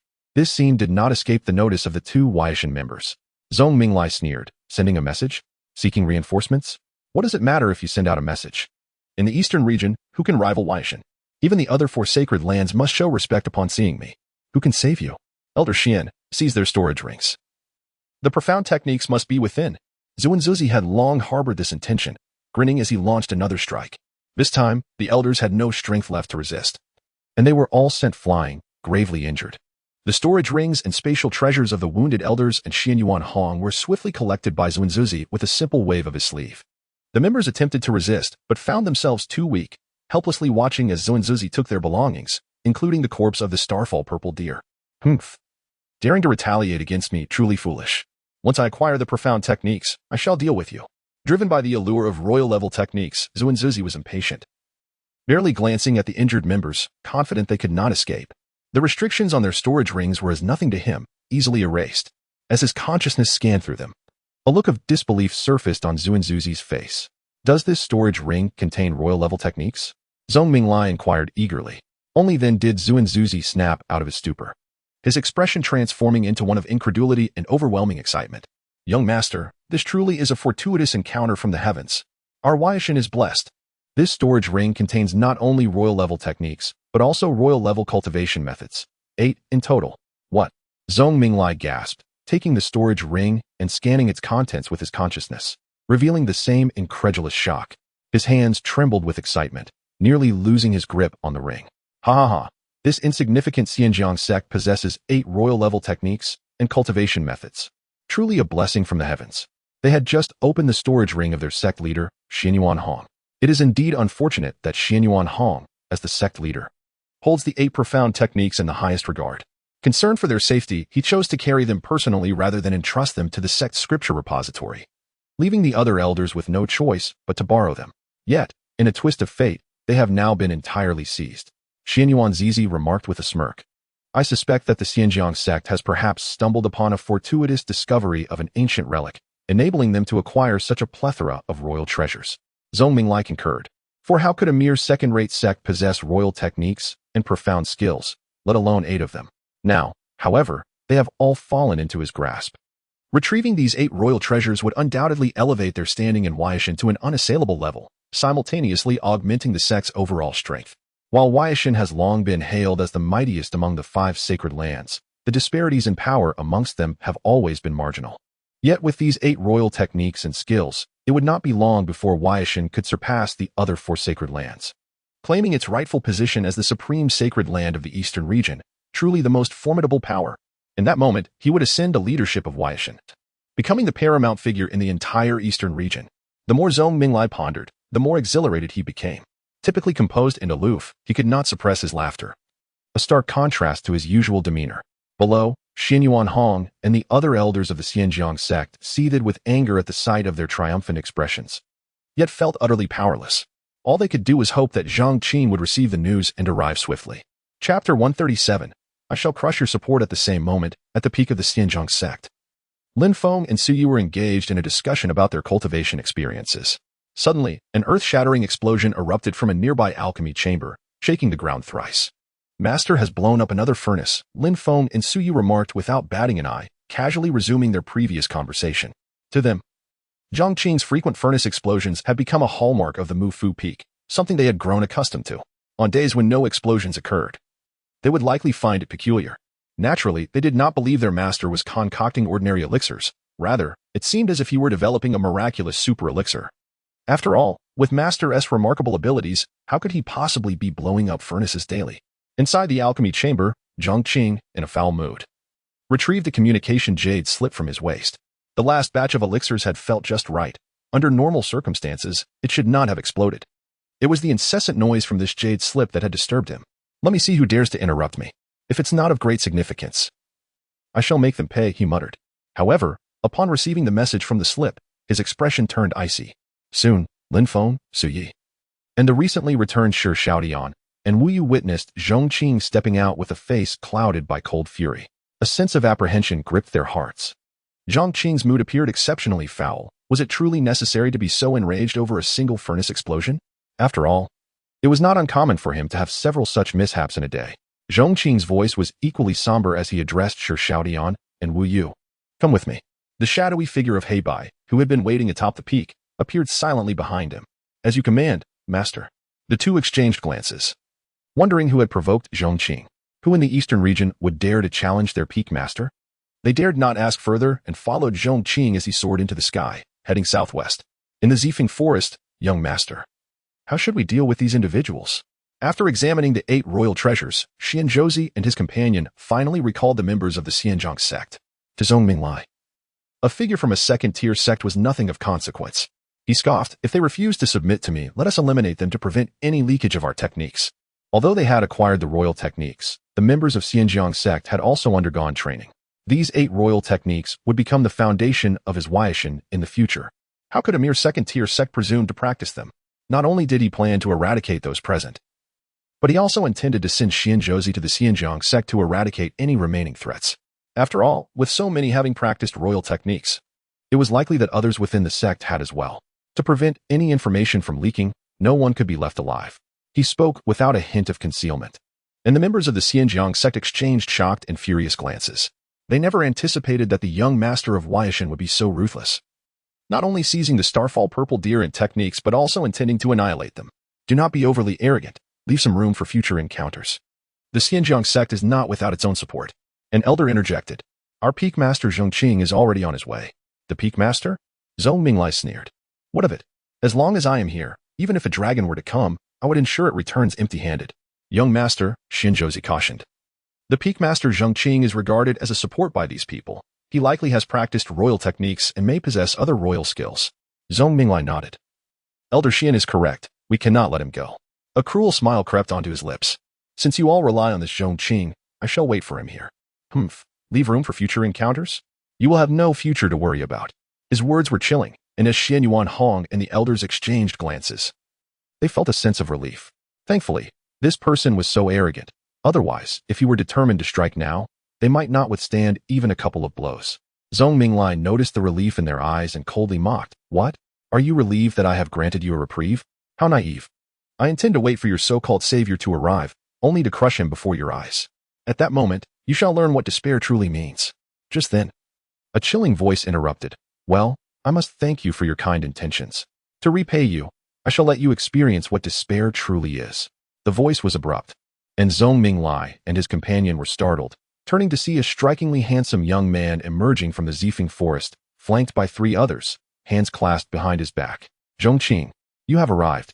Xian Yuan Hong exclaimed, a mixture of surprise and joy lighting his face. The elders also displayed expressions of relief. They had not expected Zhong Qing to arrive so swiftly. Zhong Qing quickly approached the group, noticing Xian Yuan Hong and the elders were gravely injured. Their breaths shallow and bodies drenched in blood. His expression darkened, and his anger surged. If he had arrived, even a moment later, the high-ranking members of the Pingjiang Sect might have perished. Where did this person come from? Suppressing his rage, Zhong Qing instructed Shi Xiaodian and Wu Yu to assist Xian Yuan Hong and the elders while he inquired further. Xian Yuan Hong coughed a few times before replying. This person is the young master of the saintly land Huaishan. He conveyed the events that had transpired to Zhong Qing. Zhong Qing raised an eyebrow. His expression seemingly calm, yet his gaze was icy. Shi Xiaodian and Wu Yu, upon hearing this, were filled with dread. The young master of Huaishan was indeed courting death. Not only had he stolen what was meant for Zhong Qing, but he had also taken what Zhong Qing intended for the sect leader. The ancestors of the 3 great holy lands would greet Zhong Qing as a benefactor. How could a mere young master compare to the ancestors of the 3 great holy lands? At that moment, Zhong Minglai coldly laughed. So you are the infamous Zhong Qing. You arrived just in time. Hand over your storage ring, and I might grant you a swift death. However, Xianzhouzi beside him narrowed his eyes. Speaking in a hushed tone, young master, something seems amiss. Those 2 appear to be the Heibai elders of the Wuzhizong. In the eastern region, the circles of the 5 great holy lands were relatively small, and as an elder of Huaishan, Xianzhouzi had encountered Shi Xiaodian and Wu Yu before. Zhong Minglai raised an eyebrow. So, this is where the Pingjiang Sect derives its confidence. But what of it? Even if there are two elders, the Wuzhong would not dare to offend Weishan. Xianzhouzi nodded, feeling reassured. If he were alone, it would indeed be difficult to act, but with the young master present, the situation was different. Zhong Minglai, as the biological son of the current Weishan sect leader, Zhong Daotian, and the great-grandson of an ancestor, held a position of considerable power. Even Xianzhouzi, as an elder, had to accompany him as a protector when he ventured out, even among the Holy Lands.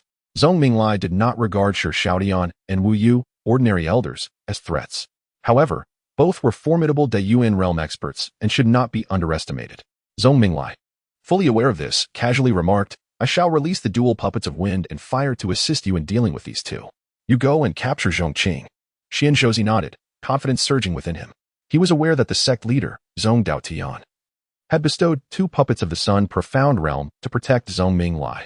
These 2 puppets, forged through the fusion of wind and fire energies, could launch simultaneous assaults, capable of contending even against peak experts of the Sun Profound Realm, although Zhong Minglai himself was merely at the Moon Profound Realm. With the aid of these 2 puppets, he could be said to roam freely in the Eastern Domain. After all, peak experts of the Sun Profound Realm were typically the leaders of major sacred lands or the venerable ancestors of elite sections. Such figures would never dare to trouble Zhong Minglai lightly, lest they provoke the ire of the entire Weishan. When the two decided to engage in combat, they did so without a trace of mercy. Chapter 138. What constitutes true despair? Zhong Minglai waved his hand, unleashing 2 puppets enveloped in swirling winds and raging flames, exuding an overwhelming aura as they charged towards Shixiation and Wu Yu. Meanwhile, Zuanzuzi made his move, reaching out directly towards Zhong Qing. In his estimation, Zhong Qing, whose bone age did not exceed 18, could possess only a limited level of cultivation. Without the protection of Shixiation and Wu Yu, he would be an easy capture. Out of the corner of his eye, he noticed the 2 men showing no signs of tension, effortlessly meeting the attack of the dual puppets as if they had no concern for Zhong Qing's safety. A chill ran down Zuanzuzi's spine as he sensed something amiss. Yet, he had no time to ponder further. In the next moment, Zhong Qing's expression turned frigid as he casually pointed a finger at him. The once imposing Zuanzuzi was reduced to dust before the eyes of the onlookers, dissipating without uttering a single cry of despair. It could only be said that he had been unfortunate. In this world, apart from his 2 disciples, there were few individuals who could incite any concern in him. And among them was the sect leader, Xianyuan Hong. Witnessing Xianyuan Hong grievously wounded ignited a genuine fury within Zhong Qing. Under normal circumstances, Zhong Qing might have entertained the idea of toying with him. However, in his current state of rage, Zhong Qing had no desire to engage further, instantly reducing him to ashes with a mere gesture. The sight of this left Zhong Minglai's mind in a state of disarray. What had just transpired? How had Elder Zuanzuzi vanished so suddenly? He struggled for some time to comprehend why a simple gesture from Zhong Qing had led to Zuanzuzi's demise. But when Zhong Qing's icy gaze fell upon Zhong Minglai, the latter trembled violently, finally grasping the gravity of the situation. Elder Zuanzuzi had been slain. Panic-stricken, Zhong Minglai shouted without a moment's thought, "Wind and fire puppets, return." The 2 puppets immediately abandoned Shixiation and Wu Yu, flying back to Zhong Minglai's side. Block him, he commanded, pointing at Zhong Qing. As the puppets surged towards Zhong Qing, Zhong Minglai turned and fled, transforming into a streak of light as he raced towards the outskirts of the Zifeng forest. He could not fathom how Elder Zuanzuzi, a late-stage Dayuan realm cultivator, could be vanquished with a mere finger. Yet, he understood that the entity capable of such a feat was not someone he could confront. Even the wind and fire puppets were unlikely to pose a challenge to this individual. He could only hope they could delay Zhong Qing long enough for him to escape. Alas, hope is often a fragile thing, and reality can be harsh. He had scarcely fled a few thousand meters when a cold voice echoed behind him. "What is this? Are your trump cards limited to these 2 worthless puppets? Who gave you the audacity to be so arrogant as to harm a member of my Pingjiang Sect?" Zhong Minglai was startled, abruptly turning around to see Zhong Qing standing just a few meters behind him, his expression devoid of emotion. The wind and fire puppets had vanished without a trace. How is this possible? Zhong Minglai gasped, nearly losing his composure. At that moment, he could no longer afford to hesitate and unleashed a spiritual talisman. This talisman, crafted by his father, Zhong Daotian, contained the power equivalent to a strike from a peak Dayuan realm cultivator. As the jade talisman shattered, it erupted in a brilliant blaze, transforming into a violent wave that surged towards Zhong Qing. However, Zhong Qing did not even glance at it, casually swatting it away as if swatting a fly. The furious wave dissipated into nothingness. If you have anything else, now is the time to reveal it. Zhong Qing's voice was calm and devoid of fluctuation. Yet it sent chills down the spine. I keep my word. Allow me to show you what true despair feels like. Damn it, don't force my hand. On the desolate plains, Zhong Minglai, the young master of Weishan, was fleeing in a frenzy, shouting angrily behind him, yet trailing him at a steady pace. Neither too close nor too far was Zhong Qing. No matter how desperately Zhong Minglai ran, he could not shake off the figure that followed him like a persistent shadow, instilling a profound terror in his heart, as if the specter of death loomed ever closer. Have you run out of cards?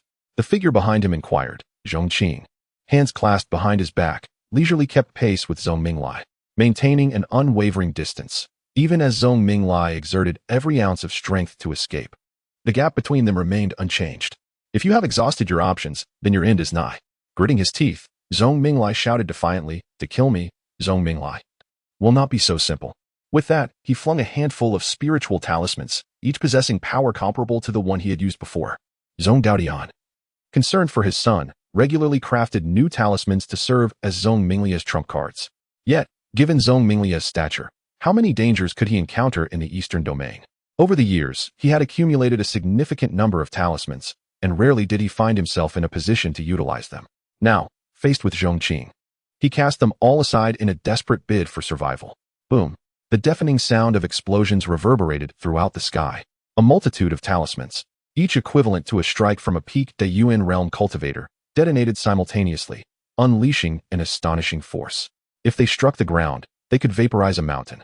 Even a master of the earth realm or the ancestors of various sacred lands would likely regard such a display with the utmost seriousness. In Zhong Minglia's heart, a flicker of hope ignited.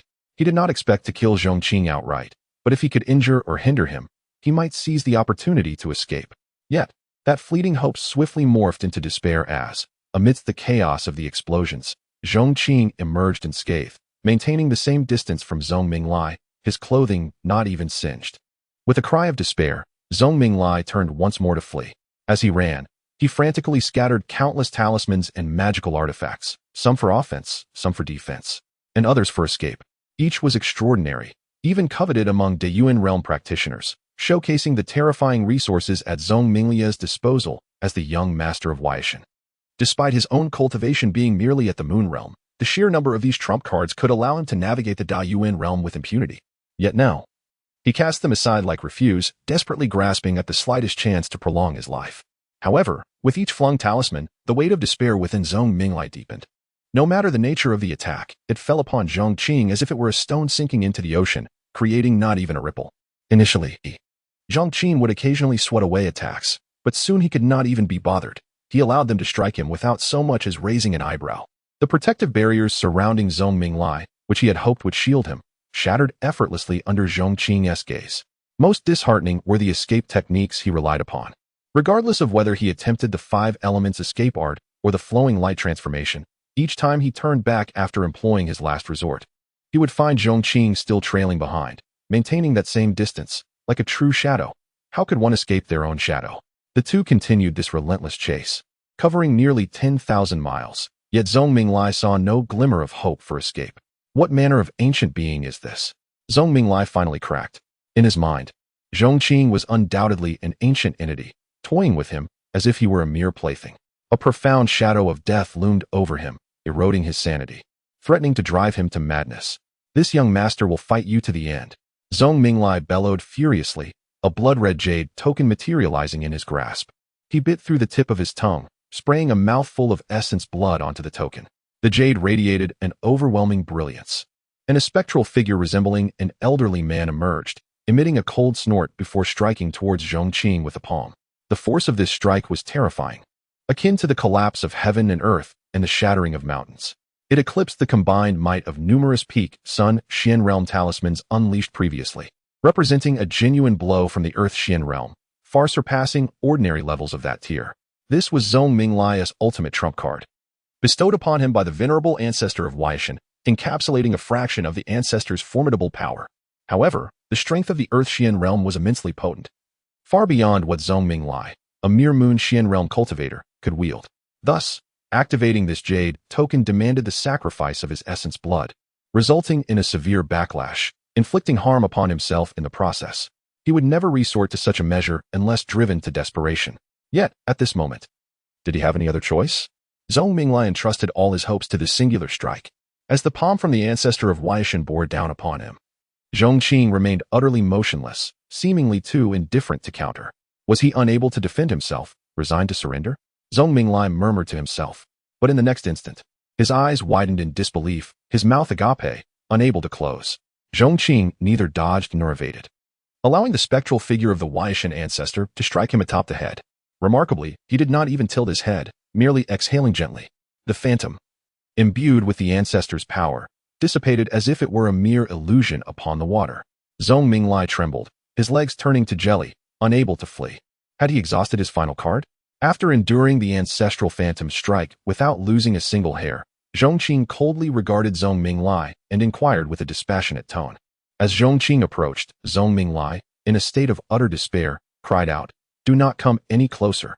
Terrified and frozen in place, he flailed his arms helplessly. "You cannot kill me. I am the young master of Huaishan, the sole son of its sect leader. I am also the most cherished great-grandson of the venerable ancestor. If you take my life," Huaisha chapter 139. The earthquake of Huaishan in the face of Zhong Minglai's frenzied screams. Zhong Qing remained composed, his expression as cool as frost. "Are you finished? Since you have no trump cards left, you may embark on your journey." With that, Zhong Qing slowly raised his hand, poised to send Zhong Minglai on his way. "You cannot kill me. I will not die." Zhong Minglai's face flushed with rage, his eyes wild. With a sudden sweep of his hand, countless beams of light surged towards Zhong Qing. He had unleashed all the hidden cards from his storage ring in one go, recklessly detonating them. However, this posed no difference to Zhong Qing. At that moment, a scroll appeared in Zhong Minglai's hand, which he crushed with fervor.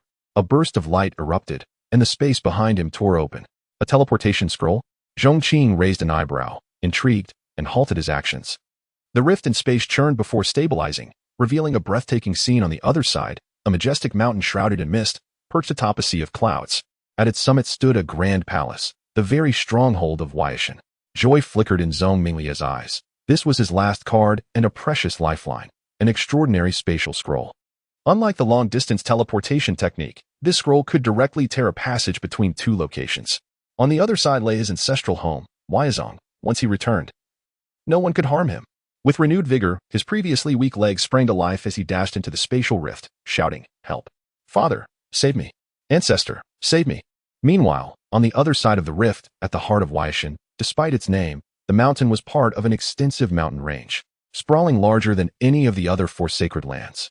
Countless ornate pavilions and towers adorned the peaks, creating an ethereal realm that seemed like celestial palaces amidst the clouds. Huaishan's years of cultivation had crafted this mystical territory, known as the Huaxianjing. In comparison, the other four sacred lands appeared somewhat diminished, a testament to Huaishan's profound dedication to such endeavors. At the very center of the mountain range stood the towering Yunyan Peak, home to the main hall of Huaishan. At this moment, the mountain lord, Zhong Daotian, was in the garden of the Huaya Hall, refining a knife-shaped divine weapon that floated before him. In just a day, this king-level divine weapon would be completely refined. A smile graced Zhong Daotian's lips. He had discovered this genuine king-level divine weapon in a secret realm not long ago.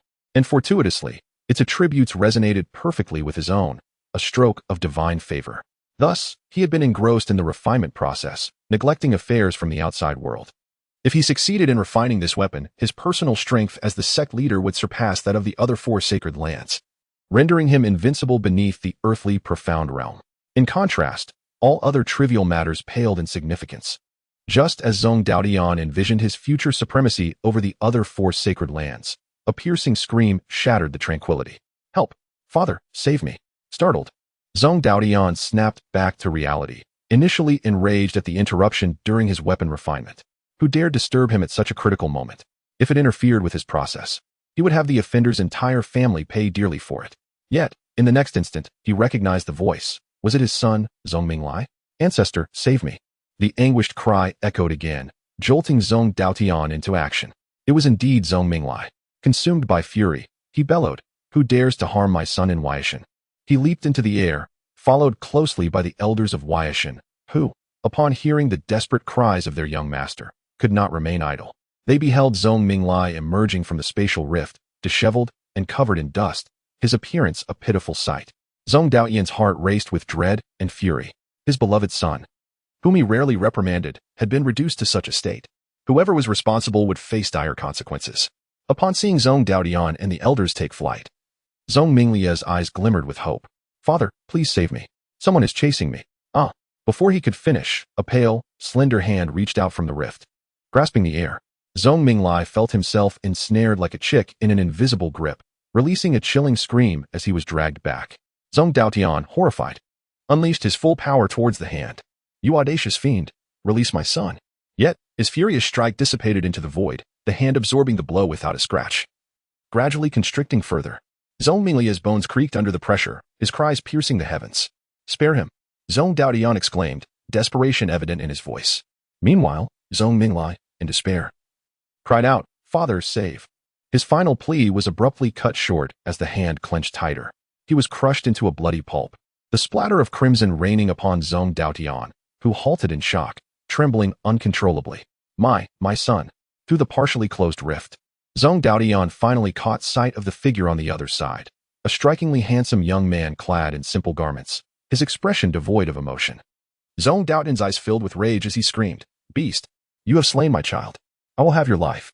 As the rift began to close, Zhong Daoyan, despite his desperate charge, could not catch up. He could only watch as Zhong Qing's figure and his impassive face faded from view. "Whoever you are doomed." Zhong Daoyan bellowed in fury. "No matter where you flee, I will hunt you down and annihilate you. I want you dead. I want you dead." The elders trailing behind exchanged glances, their expressions reflecting shock and fear. Zhong Daoyan's most precious son had been brutally obliterated before his eyes.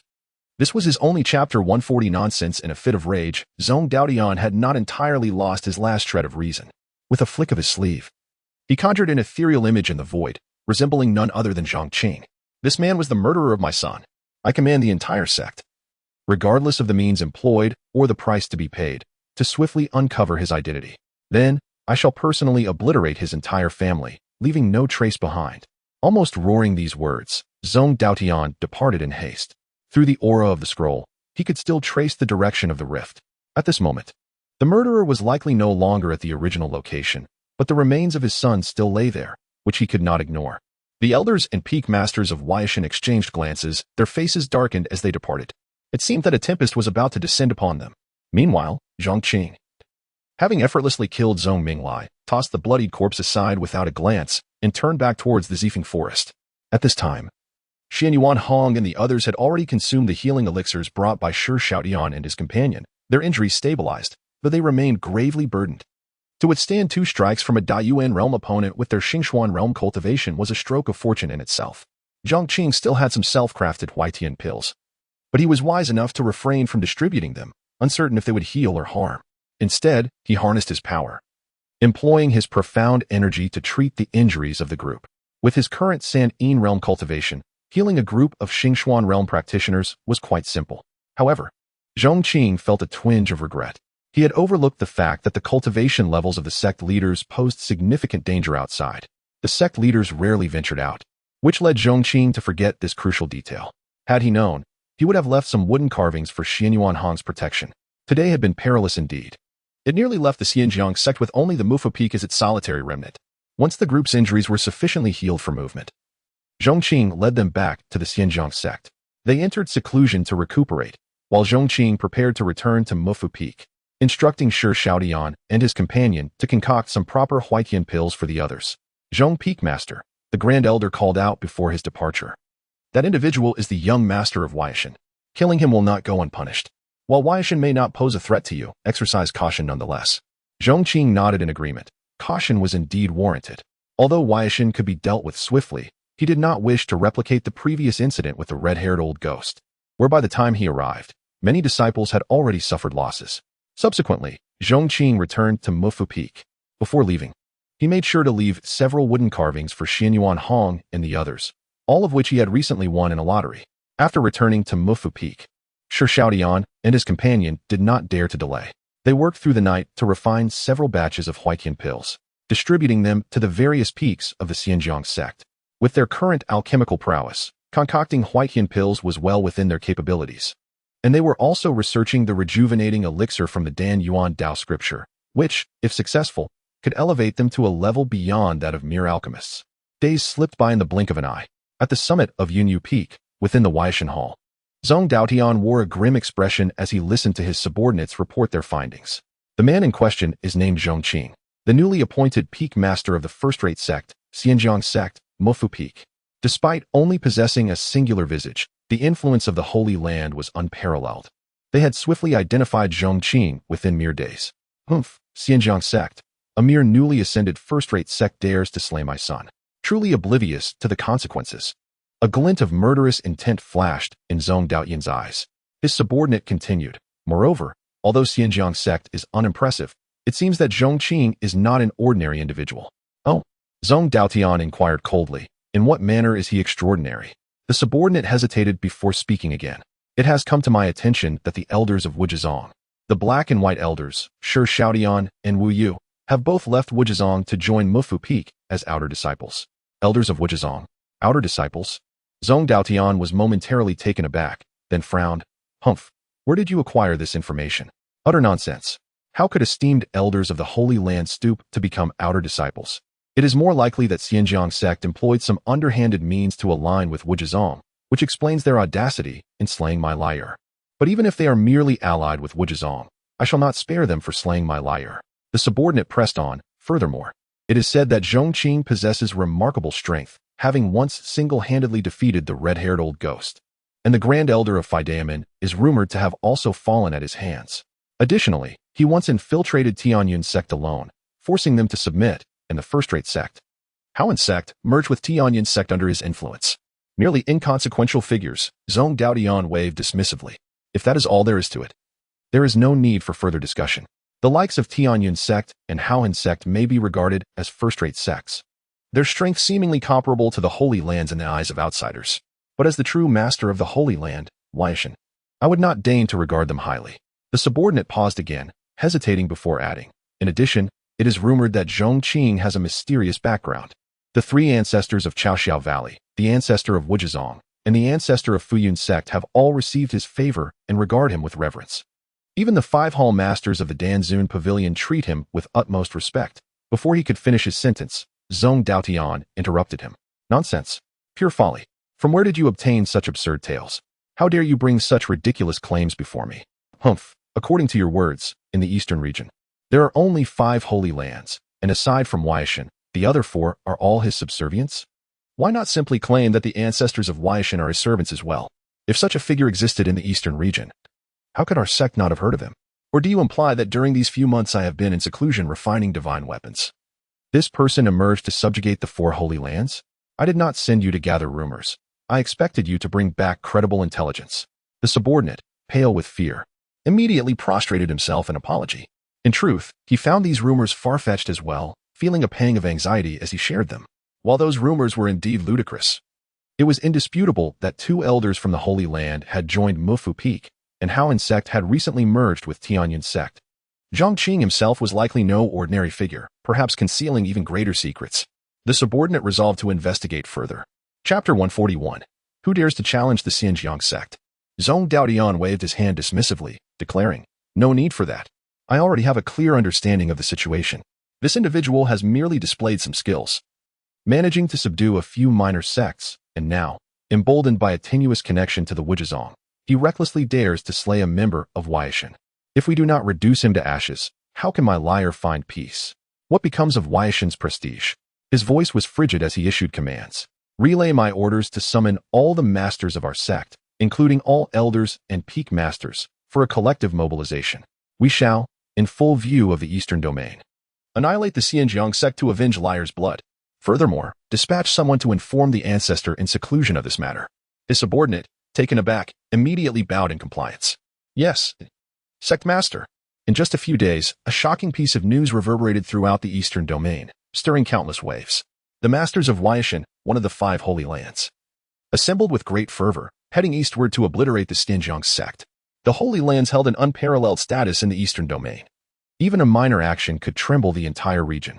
This time, however, Weishan was mobilizing nearly its entire force, creating an overwhelming presence that shook the earth wherever they went. Their target was not a nameless entity, but rather the Pingjiang Sect, which had recently risen to prominence at the Xiandao Conference. Though the Holy Lands viewed the conference as merely a gathering of lesser sects beneath their lofty status, the sects participating were the ones most familiar to the common cultivators and populace of the Eastern Domain. Thus, when the once lofty Holy Land mobilized against the Pingjiang Sect, the ensuing commotion was monumental.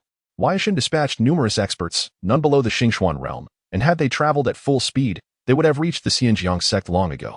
Yet, under Zhong Daoyan's direction, they proceeded at a leisurely pace, intending to crush the entire Pingjiang Sect under the watchful eyes of the Eastern Domain, setting an example for others. Indeed, their desired effect was swiftly achieved.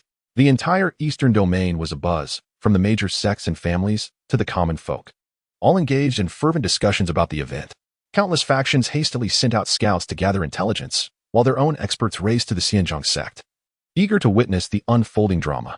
Huaishan did not conceal the truth. The earlier incident where Zhong Minglai was killed before the entire assembly of Huaishan was impossible to hide.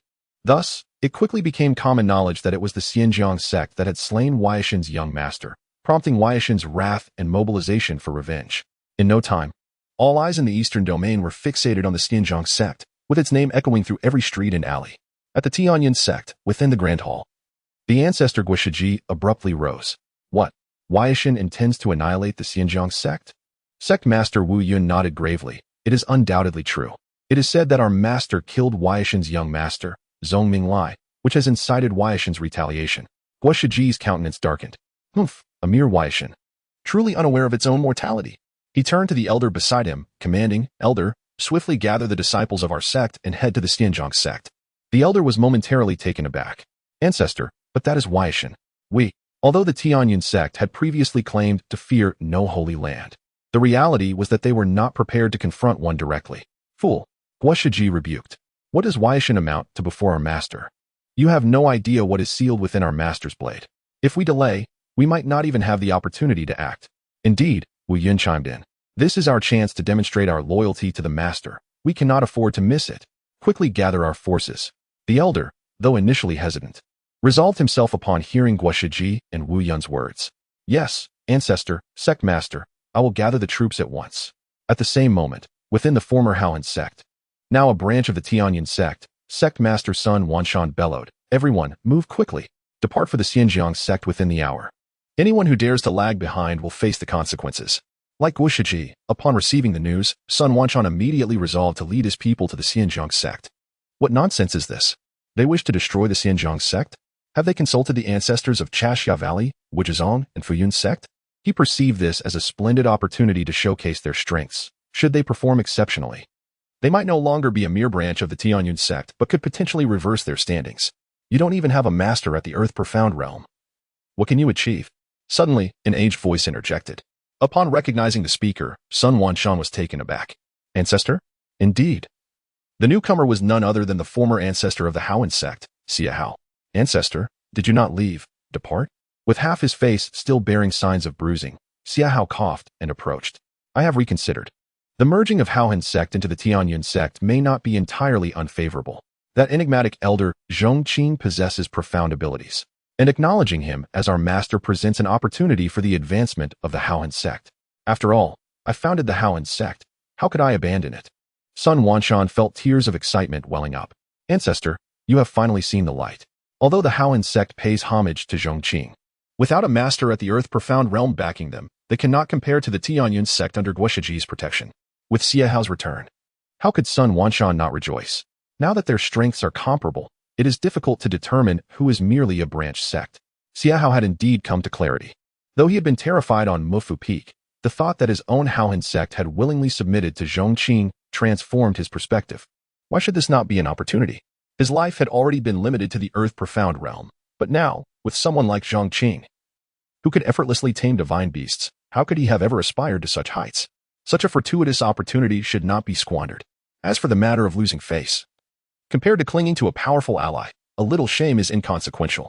After all, we have cultivated for so many years, and what we have honed is our resilience. Did he not recover swiftly even after slapping himself 100 times? Let us join forces, side by side, to impress Master Zhong Qing. Success shall follow. Xia Hao clapped Sun Wanshan on the shoulder, his tone earnest and profound. Upward we soar. Chapter 142. truly reckless, a similar scene unfolded on Mount Wandao. Master, our Wandao mountain is not adept at combat. Wouldn't it be futile for us to intervene? At best, we could assist the Pingjiang Sect in maintaining the formation, someone inquired. Master Zhuge Qing shook his head. Your naivety is astonishing. Do you genuinely believe that Senior Zhong Qing requires our assistance? With both Tianyun Sect and Haoan Sect standing before us, they far surpass our Wandao mountain. Moreover, with Senior Zhong Qing present, the crux lies in our attitude. We are the closest to Pingjiang Sect and will be the first to arrive. In the eyes of Senior Zhong Qing, our enthusiasm will signify a different disposition.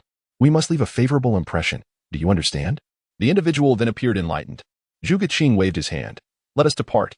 The entire sect shall head to Pingjiang Sect. Under countless scrutinizing gazes, the members of Huaishan finally arrived at Pingjiang Sect. Countless Moon Xian realm experts, accompanied by their Star Xian realm disciples, dispersed to surround the 7 peaks of the sect. Their orders were clear, to cut off all avenues of retreat for Pingjiang Sect, ensuring that not even a mosquito could escape. Not a single creature was to remain. Meanwhile, the elders, peak masters, and guardians above the Sun Xian realm congregated outside the mountain gate, unabashedly unleashing their imposing aura. The collective might of numerous Sun Xian realm experts surged together, resembling a cataclysmic flood cascading down, enveloping the entire Pingjiang Sect. Under the overwhelming pressure, the formation of Pingjiang Sect automatically activated, transforming into a protective light shield around the 7 peaks. Merely a trivial formation, hardly worth mentioning, sneered Zhong Daodian. Break it. Yes. 10 Sun Xian realm experts responded in unison, launching themselves into the air, their voices resonating as they struck at the great formation. The formation laid out by Wandao Sect for Pingjiang Sect was formidable. Typically, an ordinary Sun Xian realm expert could not breach it. Yet at this moment, 10 individuals struck simultaneously, with more than half being formidable mid to late-stage Sun Xian realm experts. The overwhelming force bore down upon the formation, which swayed like a solitary boat amidst a raging tempest, ultimately succumbing to the surging waves and being torn asunder. With a violent tremor, the protective barrier shattered, sending shockwaves that dispersed the clouds above. Within the grand hall of Pingjiang Sect, Zhuge Qing and the accompanying elders turned pale, collectively spitting blood. Master Xianyuan, we have exerted our utmost, but it is simply insurmountable. Xianyuan Hong and the other elders hurried forward to support them. Brother Zhuge, there is no need for concern. You have done all you could. Indeed, the members of Wandao Mountain arrived at Pingjiang Sect 2 days prior. Today, they joined forces to uphold the protective mountain formation. Gazing towards the direction of Mufa Peak, Xianyuan Hong continued, you have done what was feasible. Now, rest well. My Pingjiang Sect has its own strategies. Simultaneously, atop Mufa Peak, as the formation lay in ruins, Zhong Qing raised his teacup for a sip and shook his head. It appears the formation was insufficiently robust. In the future, we must devise a stronger one, ideally at the Tianxian realm level. But who shall we enlist to arrange it? While the members of Huaishan below leered hungrily, he remained unfazed, contemplating the formation's matter. Outside the mountain gate, upon witnessing the formation's destruction, Zhong Daodian smirked coldly and bellowed, Pingjiang Sect, Zhong Qing, you reckless fools have slain my son, Zhong Minglai, a heinous crime indeed. You stand opposed to Huaishan. Today, I shall annihilate your entire sect to appease my son's spirit in the heavens. Let this serve as a lesson for all who oppose Huaishan. Just as Zhong Daodian prepared to issue the command for an assault, a voice erupted like thunder from a clear sky. How dare you? Cease this at once. A figure rushed forth, emanating a formidable presence, standing before the mountain gate and obstructing the path of Huaishan's members. Following closely were dozens of radiant figures, landing behind him. How audacious! To attack Pingjiang Sect, plotting against my master. To reach Pingjiang Sect, you must first pass through Tianyun Sect. This entourage was led by the esteemed ancestor of Tianyun Sect, Guoshiji, accompanied by a cadre of masters. You are Guoshiji? Recognizing the figure, Zhong Daodian scoffed. I never expected this old ghost to have broken through to the Earth Xian realm, though not on par with the 5 great sacred lands. Tianyun Sect is certainly a prominent sect in the eastern region, as the ancestor, Guoshiji, is known to me. Despite Guoshiji's breakthrough to the Earth Xian realm and the presence of several Sun Xian realm experts, Zhong Daodian remained unconcerned. He had never held these so-called first-rate sects in high regard.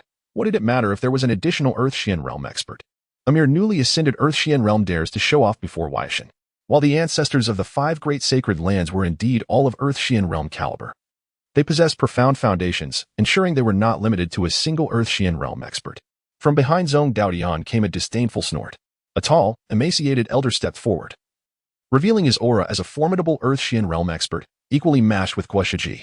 This man was the Grand Elder of Huaishan, one of its strongest members aside from the ancestor.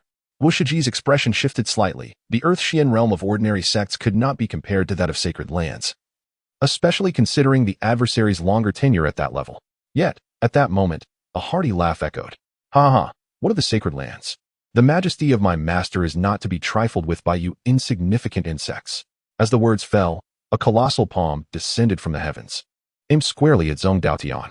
The force was overwhelming, and Zhong Daotian's expression shifted as he sensed the power emanating from the Earth Xian realm, far beyond his capabilities to withstand.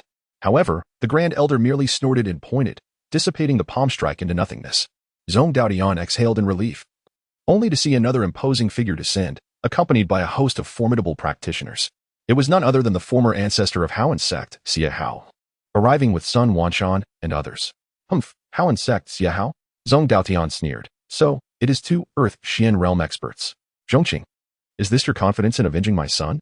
Do you truly believe that with merely two first-rate sects and two Earth Xian realm experts, you can provoke Huaishan? You are truly reckless. Among the ranks of Huaishan, two figures emerged, their auras erupting, revealing yet another two Earth Xian realm experts. One was tall and fierce-looking, while the other bore an expressionless visage, devoid of any vitality. The former was the Grand Protector of Huaishan and a direct disciple of the ancestor, while the latter was a lifeless puppet crafted by the ancestor himself, an Earth Xian realm automaton. Chapter 143. You are not worthy to speak with my ancestor. These two puppets epitomize the profound foundation of Huaishan. Three formidable entities at the earthly profound realm represent the true strength of a sacred land. Moreover, one must not overlook the ancestral figure of Huaishan, who remains sequestered in meditation. Such power is incomparable, even a first-rate sect, capable of producing a single entity at the earthly profound realm, cannot rival it. Both the Grand Elder and the Grand Protector have long since transcended to the mid-tier of the earthly profound realm. Neither of them can be contended with by Guoshiji and Xia Hao. The earthly profound puppet, although merely a puppet, wields combat prowess that is not inferior to a genuine practitioner of the same realm. Guoshiji and Xia Hao, as newly ascended practitioners at the initial stage of the earthly profound realm, would hardly stand a chance against the puppet. Not only do they possess an absolute advantage in combat strength at the earthly profound level, but the formidable forces deployed by Huaishan also exceed the combined might of the Haoan Sect and the Tianyun Sect by more than double. Guoshiji and Xia Hao wore grave expressions, and the members of both sects instinctively clustered together to withstand the mounting pressure. Yet, the vast disparity in combat prowess suggested that once hostilities commenced, the Haoan Sect and the Tianyun Sect would stand no chance. At that moment, numerous eyes, both overt and concealed, were fixated on the vicinity of the Pingjiang Sect, marveling at the depth of its concealment. Who, after all, is Zhong Qing from the Pingjiang Sect? How could he possibly subdue both the Tianyun Sect and the Haoan Sect simultaneously? Alas, having provoked the sacred land of Huaishan, even a first-rate sect must taste bitter defeat. The majesty of the sacred land had not been witnessed for many years. The alliance of two first-rate sects could hardly contend against it. When a sacred land unleashes its full might, such terror is inevitable. Were it otherwise, how could it have maintained its lofty position and dominance in the eastern region for so long? Zhong Daotian sneered. Today, I shall send you all on your way, so that the world may know the fate that befalls those who oppose Huaishan. At that moment, a clear voice echoed from afar. Oh, Huaishan is indeed arrogant. For those unaware, might believe you are the sole sacred land in the eastern region. I am eager to witness the prowess you possess to send us on our way. Upon hearing that somewhat familiar voice, Zhong Daotian's gaze flickered. He abruptly turned, only to see a group of formidable cultivators emanating a powerful aura, descending amidst radiant clouds from the southwestern direction. At the forefront stood an elderly man clad in white, adorned with a jade pendant at his waist, exuding an air of nonchalance. Zhong Changfeng, is that you? Zhong Daotian's expression shifted noticeably. The newcomers were none other than the disciples of the Chaoxia Valley. I recognize that man. He is Zhong Changfeng, one of the three ancestral figures of Chaoxia Valley, and the one beside him is the sect leader, Lu Qingxia. My heavens, Chaoxia Valley is also embroiled in this. The rumors of a connection between Pingjiang Sect and Chaoxia Valley were indeed true. As the people from Chaoxia Valley arrived, the once arrogant members of Huaishan, who had looked down upon all, began to adopt a more solemn demeanor. While Huaishan could dismiss the Haoan Sect and the Tianyun Sect, they could not afford to disregard another sacred land like Chaoxia Valley. Zhong Daotian fixed his gaze upon the newcomers and coldly remarked, Zhong Changfeng, what brings you here? This matter does not concern Chaoxia Valley. Although Zhong Qing's cultivation was mediocre and did not surpass Zhong Daotian by much, his status as the second-in-command of Chaoxia Valley meant he represented the will of their ancestral figure. Zhong Qing retorted with a huff, not concerned. The affairs of my benefactor, Zhong Qing, are indeed the concern of Chaoxia Valley. Has Huaishan grown so arrogant as to believe itself invincible in the eastern region? How dare you strike against a benefactor of Chaoxia Valley? With a thunderous shout, Zhong Qing commanded, summon the Shaching Dragon. A resounding roar split the air as a magnificent beast, entwined with radiant light and resembling a dragon, descended from the heavens. Instilling terror in the hearts of the earthly profound realm practitioners gathered below. It is the Shaching Dragon. They have summoned the Shaching Dragon. This creature, a powerful beast of the earthly profound realm, had been personally subdued by the ancestral figure of Chaoxia Valley. Within the entire valley, only the ancestral figure and the three ancestors, including Zhong Qing, were permitted to command it.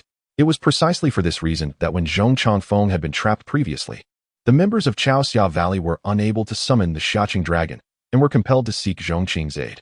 Benefactor of Chaoxia Valley, Zhong Daotian gasped in astonishment as a realization dawned upon him.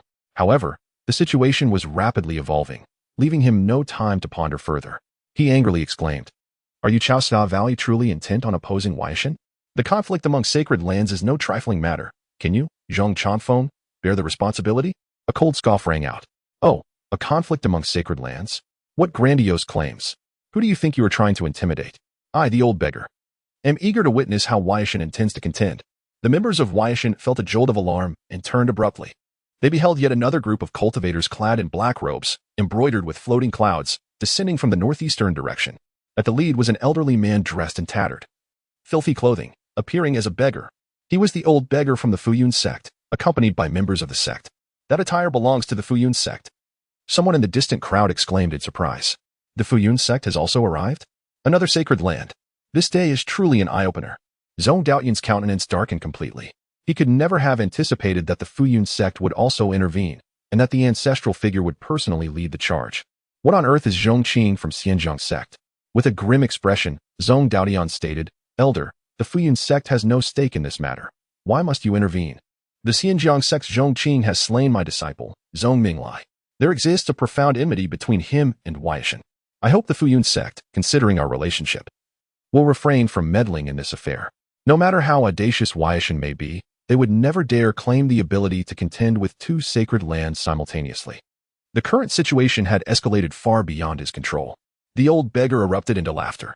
"Zhong Daotian, I have heard of the notorious reputation of your little beast. He has committed no virtuous deeds. If Brother Zhong Qing has dealt with him, it is truly fitting. Do you dare approach him for retribution? To oppose Brother Zhong Qing is to oppose me, the old beggar. The Pingjiang Sect shall intervene, and what will you do about it? You wish to use the conflict among sacred lands as a threat? Have your ancestor come speak to me. You are not worthy of that." At this moment, Zhong Daotian finally began to feel a sense of panic. Who is Zhong Qing? Not only has Chaoxia Valley joined forces, but even the ancestral figure of the Pingjiang Sect regards him as a brother, coming to his aid, setting aside the old beggar's status as the Pingjiang Sect's ancestral figure. His cultivation and credentials were on par with Zhong Daotian's ancestor, rendering their statuses incomparable. With the presence of both the Shaching Dragon and the old beggar, the opposing side now possessed 4 formidable practitioners of the earthly profound realm, along with numerous powerful figures from 2 sects at the sun profound realm. Huaishan's combat strength had undeniably fallen into a disadvantageous position. Chapter 144. Zhong Qing emerges with the arrival of the 2 great sanctuaries, Chaoxia Valley and Pingjiang Sect. The hearts of the people from Huaishan were already in turmoil.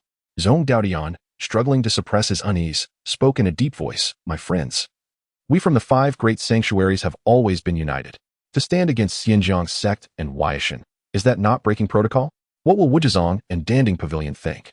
Little did he know, this was merely the beginning. In the very next moment, another voice rang out, interrupting him mid-sentence. "No need to think further. We from Wuzhizong stand with Pingjiang Sect." Zhong Daotian's heart trembled as he turned to see a new group descending from the northwest. It was unmistakably the people of Wuzhizong, led by the familiar figure of the venerable ancestor, Yuan Jun, and the sect leader, Ouyang Hao. The onlookers from various factions and cultivators were rendered speechless by the shock. Wuzhizong had also arrived. What was the true origin of Pingjiang Sect? This was indeed unprecedented. 4 of the 5 great sanctuaries had gathered, a sight unseen in the eastern domain for many years. Observing the now demoralized Huaishan, Yuanjun spoke with a menacing tone. I have heard that Weishan wishes to harm my benefactor. Do you have the audacity to act against me, Yuanjun? Zhong Daotian's previous bravado had vanished, leaving him pale and trembling. Damn it, how could I have overlooked this? I had heard of Elder Zhong Qing's connection to Wuzhizong. They must have allied with Pingjiang Sect long ago. In truth, Zhong Daotian had anticipated the need to deal with Wuzhizong from the very beginning, having deduced their connection to Pingjiang. However, in the chaos following the appearances of Chaoxiao Valley and Fuyan Sect, he had completely forgotten this crucial fact. They had come to besiege Pingjiang Sect, yet now it seemed they were the ones being besieged. With Hao Han Tianyun in the forefront and the three great sanctuaries watching intently, Zhong Daotian could no longer maintain his composure. Damn it, how did it come to this? Suddenly, a horrifying thought struck him. He had heard whispers that Zhong Qing was no ordinary figure. The founders of Chaoxiao Valley, Fuyan Sect, and Wuzhizong all revered him. Such a notion had seemed absurd at the time, but who would have thought that it was indeed true? He realized he had not merely stirred a hornet's nest. He had stumbled upon a volcano about to erupt. Just then, another chilling rumor crossed his mind. It was said that even the 5 great lords of Danding Pavilion held Zhong Qing in high esteem. Could this be true? Before he could ponder further, a voice echoed from the southeast. I have heard that someone seeks to disrespect Senior Zhong Qing. How could Danding Pavilion stand idly by? We apologize for our late arrival. The already numbed Weishan crowd turned once more. As expected, from the southeast, a group of jewel-clad cultivators descended, led by none other than the 5 great lords of Danding Pavilion. The onlookers had become so desensitized by the unfolding drama that they could hardly muster any further shock. In fact, upon witnessing Wuzhizong's arrival, they had anticipated Danding Pavilion would not be far behind. Meanwhile, Zhong Daotian had descended into utter despair. The other 3 sanctuaries were one thing, but Danding Pavilion, known for its neutrality and focus on commerce and alchemy, had intervened for the sake of Pingjiang Sect and Zhong Qing. Who on earth was this individual? The master of the Eastern Domain? Zhong Daotian, the esteemed leader of Weishan, had never heard of such a person. Had the world truly changed so dramatically during his brief seclusion? The subordinate who had reported to him earlier stood behind him, silently wiping the cold sweat from his brow. My lord, it seems the times have indeed changed. The 4 great sanctuaries, along with the Hao Han Tianyun sects, had completely encircled Weishan. Yet, they did not rush to attack. Instead, they collectively bowed towards the direction of Pingjiang Sect. Senior, the people of Weishan involuntarily glanced over. Under the scrutiny of countless gazes, a handsome young man with flowing hair emerged from the mountain gate, hands clasped behind his back. It was Zhong Qing. In that moment, all eyes, both atop and below the mountain, converged upon Zhong Qing. The people of Weishan, filled with confusion and trepidation, could not comprehend how such an unassuming young man could command the reverence of 4 great sanctuaries. Zhong Qing, however, did not spare a glance at Weishan. He surveyed the surroundings, a smile playing on his lips, as he addressed the gathered assembly. I did not expect such a lively gathering today. It is heartening to see so many old friends. Thank you all for your concern. Though Pingjiang Sect is not easily intimidated by such trifles, I, Zhong Qing, appreciate the respect shown. The representatives of the 4 great sanctuaries quickly returned the gesture, replying, Senior Zhong Qing, you honor us. We came uninvited and disturbed your mountain gate. Please do not take offense. Ha ha ha. Matters concerning Brother Zhong Qing are of utmost importance to me, so no thanks are needed, he replied amicably. After exchanging pleasantries, Zhong Qing finally seemed to recall Weishan's presence, turning his gaze towards them, his warm smile fading. His cold, unfeeling eyes met Zhong Daotian's, reminiscent of their earlier encounter when he had crushed Zhong Minglai from afar. The difference was stark. Then, Zhong Daotian had been seething with rage, eager to tear Zhong Qing apart. Now, only fear remained in his heart. I have heard, Zhong Qing began slowly, that you wish to annihilate my Pingjiang Sect? Zhong Daotian, once tall and imposing, began to tremble uncontrollably. The remaining members of Weishan fared little better, feeling as if they were but a small boat amidst a raging tempest, on the verge of capsizing. And no, it's not, Senior. In his terror, the proud master of Weishan, Zhong Daotian, struggled to articulate his words. At that moment, he desperately wished his earlier offhand remarks were true, that among the 5 great sanctuaries, only they were unfamiliar with this formidable figure. How fortunate it would be if their ancestor were truly a servant of Zhong Qing. Chapter 145. One of the 5 sacred lands of the eastern region is hereby removed.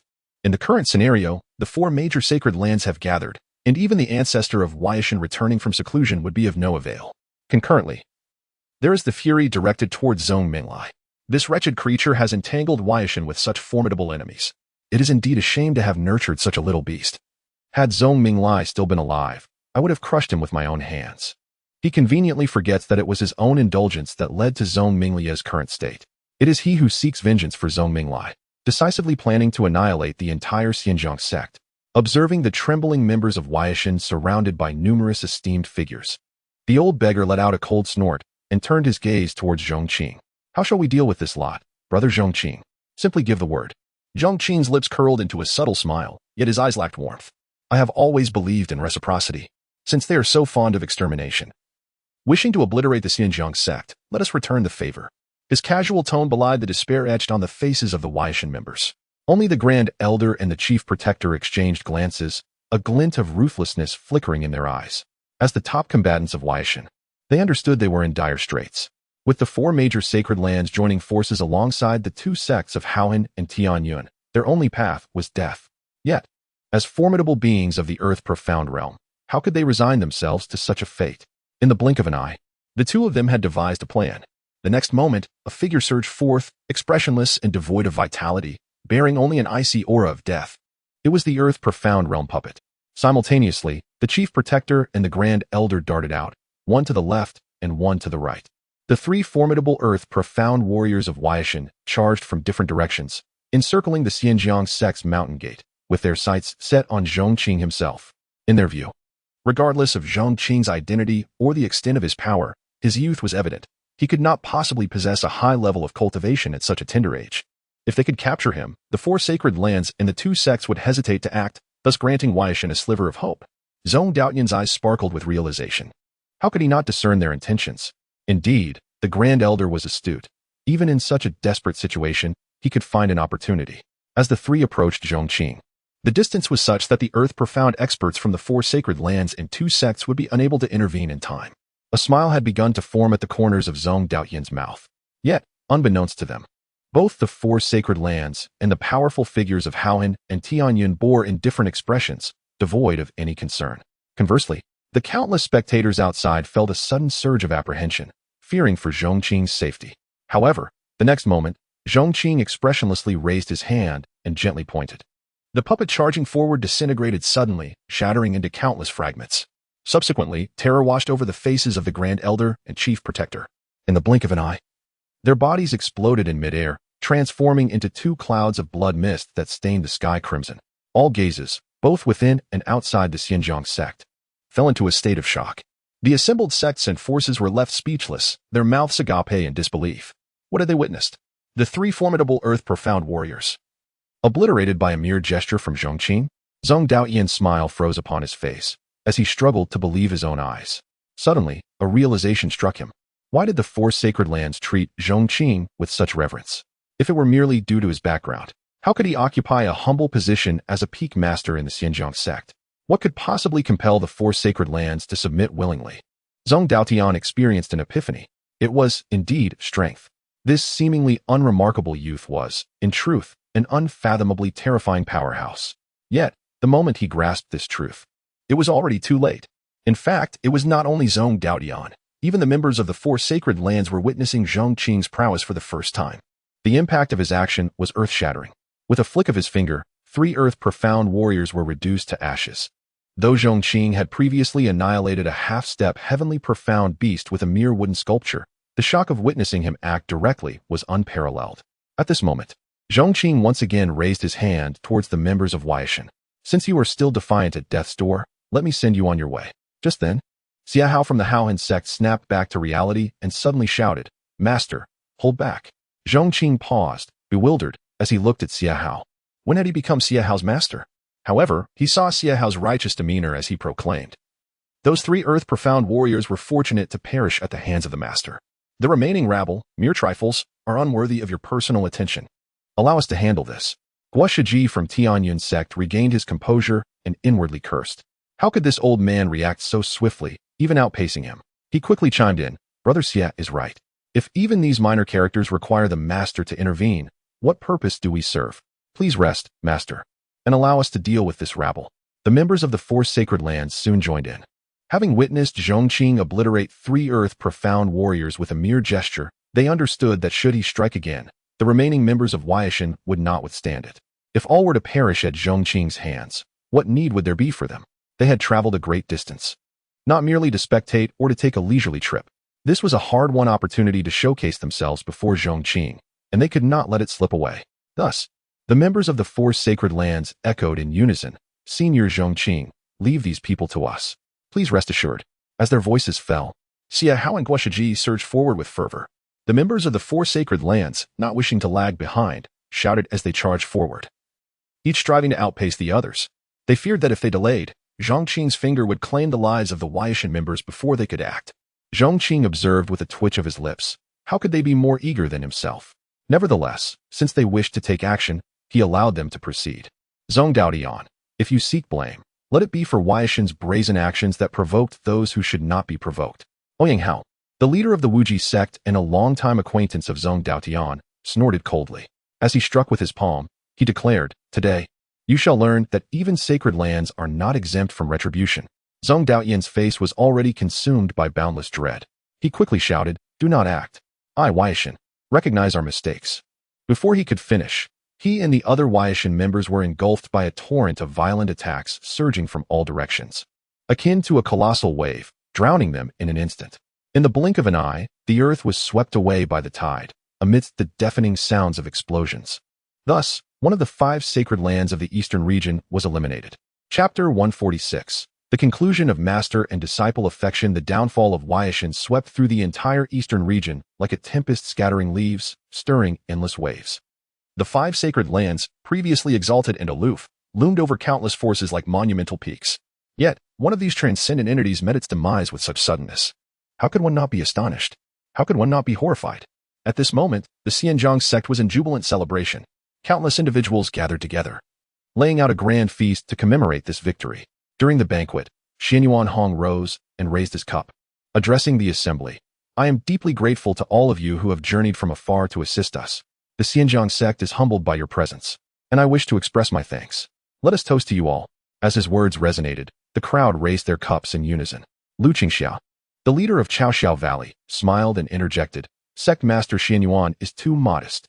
Huaishan's arrogance and disdain for others, akin to the wicked path, have led to its own demise. It is indeed our honor to follow you in obliterating this scourge." Indeed, Ouyang Hao, the leader of Wujizong, concurred. It must be noted that Sect Master Xianyuan played an indispensable role in this campaign. This statement left Xianyuan Hong momentarily bewildered. What role had he truly played? Ouyang Hao continued, "As I understand, prior to this conflict, Sect Master Xianyuan demonstrated unwavering resolve in the face of formidable foes, embodying the spirit of righteousness. It was your brilliance that gathered countless virtuous individuals to collectively eradicate Huaishan. Sect Master Xuanyuan's virtue is commendable. Let us raise our glasses in his honor." As these words were spoken, the atmosphere shifted, and the crowd erupted in extravagant praise for Xianyuan Hong. They lauded him as a rare gem, a veritable embodiment of justice, almost akin to a saint reincarnated. Though it is often said that flattery elevates the praised, Xianyuan Hong felt slightly overwhelmed by the adulation. Who were these individuals? The leaders of sacred lands, venerable ancestors, each capable of shaking the very foundations of the eastern region with a mere stamp of their foot. Yet now, they regarded him with warmth and respect, their compliments flowing like snowflakes. The exaggerated flattery sent shivers down his spine, yet it also surged through him like an electric current, igniting an exhilarating sensation. Xianyuan Hong could hardly believe that he warranted such esteem, were it not for Zhong Qing, who would have recognized his significance.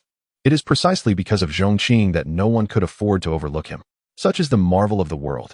Who could have anticipated that a small pond like the Pingjiang Sect would harbor such a magnificent dragon in Zhong Qing? Amidst the revelry, the aroma of wine wafted through the air, and the sound of clinking cups resonated continuously. The jubilant noise echoed to the heavens. Among those present, many were aware of Zhong Qing's extraordinary capabilities, yet none could have predicted his formidable charisma. Even the Danding Pavilion, which had previously maintained a distant relationship with Zhong Qing, found its leaders reflecting on the astonishing fall of Huaishan, once regarded as the strongest of the 5 sacred lands.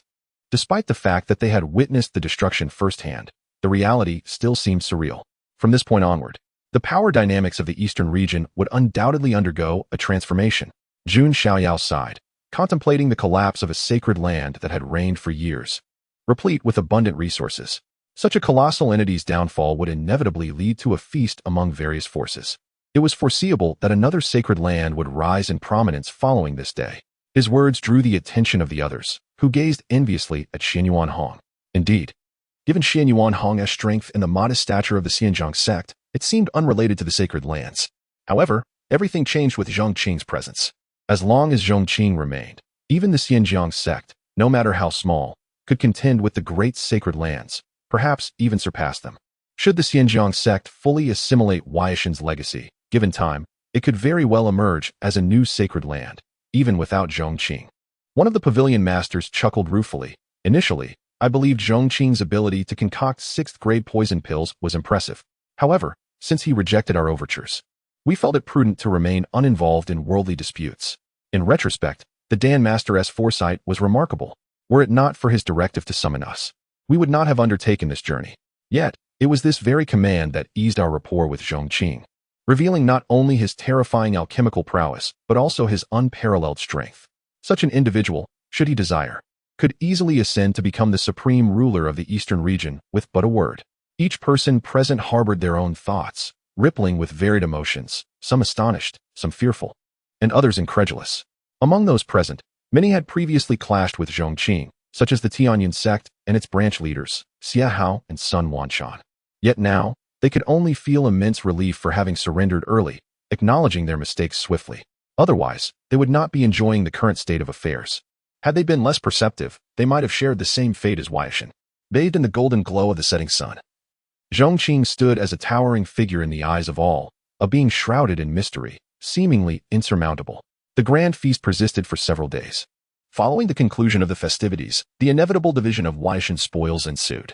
The fall of a sacred sect would undoubtedly allow numerous forces to reap substantial benefits, significantly augmenting the Pingjiang Sect's stature. However, such matters held little relevance for Zhong Qing, who consistently distanced himself from such mundane affairs.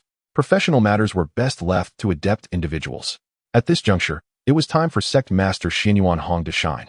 Meanwhile, Zhong Qing retreated to Mufa Peak, engaging in a game of mahjong with the venerable ancestors of the 3 sacred lands.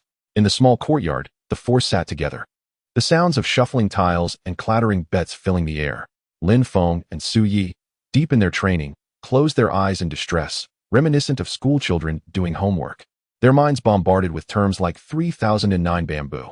Time passed swiftly in this simple, yet joyful manner.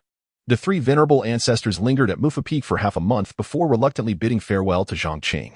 However, as they departed, a sudden seriousness overtook Zhong Qing. The long-dormant system had stirred once more. Detection indicates that Bai Ling is about to enter a fateful location. It is advised that the host promptly proceed to recruit a disciple, lest unforeseen circumstances arise. As the system's voice echoed, Zhong Qing was momentarily taken aback. This system rarely spoke. Whenever it did, it was for good reason. He had long harbored thoughts of this disciple, and now, the news had finally arrived. With the affairs of the eastern region resolved, it was indeed time to conclude this master-disciple bond. Could the system possibly pinpoint Bai Ling's location? As Zhong Qing inquired within the depths of his mind, the system swiftly provided guidance towards the northern region. The northern region, you say? The following morning, Zhong Qing summoned 2 of his disciples along with 2 outer sect disciples, expressing his intent to embark on a distant journey. He then set forth with He and Bai. Although he had resided in this world for several years, he had yet to explore realms beyond the eastern region. This was a perfect opportunity to witness the splendor beyond the east. With such thoughts in mind, Zhong Qing ascended into the sky, accompanied by He and Bai. The 2 figures, one dark and one azure, swiftly departed from the boundaries of Pingjiang Sect, vanishing into the horizon. Chapter 147. The Northern Demon Cave in the Pitch-Black Night. A gentle drizzle began to fall. Within a cave, a roaring bonfire illuminated 2 figures, Bai Ling and the Scarecrow. The young girl sat gracefully beside the fire, her white robe accentuating her alluring curves. With her chin resting on one hand, she gazed thoughtfully into the darkness outside, a trace of melancholy gracing her delicate features. The Scarecrow, arms outstretched, had a wooden stick protruding from somewhere within its form, firmly planted into the ground nearby. In its left hand, it held a sickle, while the right grasped a lantern, its peculiar visage appearing all the more eerie in the firelight. Bai Ling stirred the fire with a small stick, pulling her thoughts back to the present as she turned to the Scarecrow. Seemingly struck by a sudden whimsy, she chuckled, "You are quite an amusing creature, following me like a post stuck in the ground." Yet, the Scarecrow remained unresponsive to her banter. After a while, the girl's spirits visibly sank again. The sight of the scarecrow brought to mind Zhong Qing. How was he faring, she wondered. As memories of that figure surfaced, ripples of emotion stirred within her heart. He had come to her rescue during her most desperate hour, like a celestial being saving her from the brink of despair. Despite her warnings of impending doom and the formidable nature of her enemies, he had welcomed her without hesitation. This act was akin to a beam of light piercing through the shadows of her heart. The time spent on Mufu Peak had undoubtedly been the most tranquil and heartwarming period of her life. Suddenly, a deafening thunderclap shattered Bai Ling's reverie. Accompanying the thunder was a terrifying flash of lightning, revealing the vast mountain range beyond. The undulating peaks resembled a wrathful dragon, imposing and unyielding. At the highest point of the mountains, a boundary marker could be discerned, the border of the North region. Crossing this mountain meant entering the North region. I am about to step into the North region. Following me will be perilous. Perhaps it would be best for you to return. Bai Ling had repeated this to the scarecrow numerous times, yet each time, it remained utterly indifferent. With a resigned shake of her head, she sighed, "You truly are incorrigible. Very well.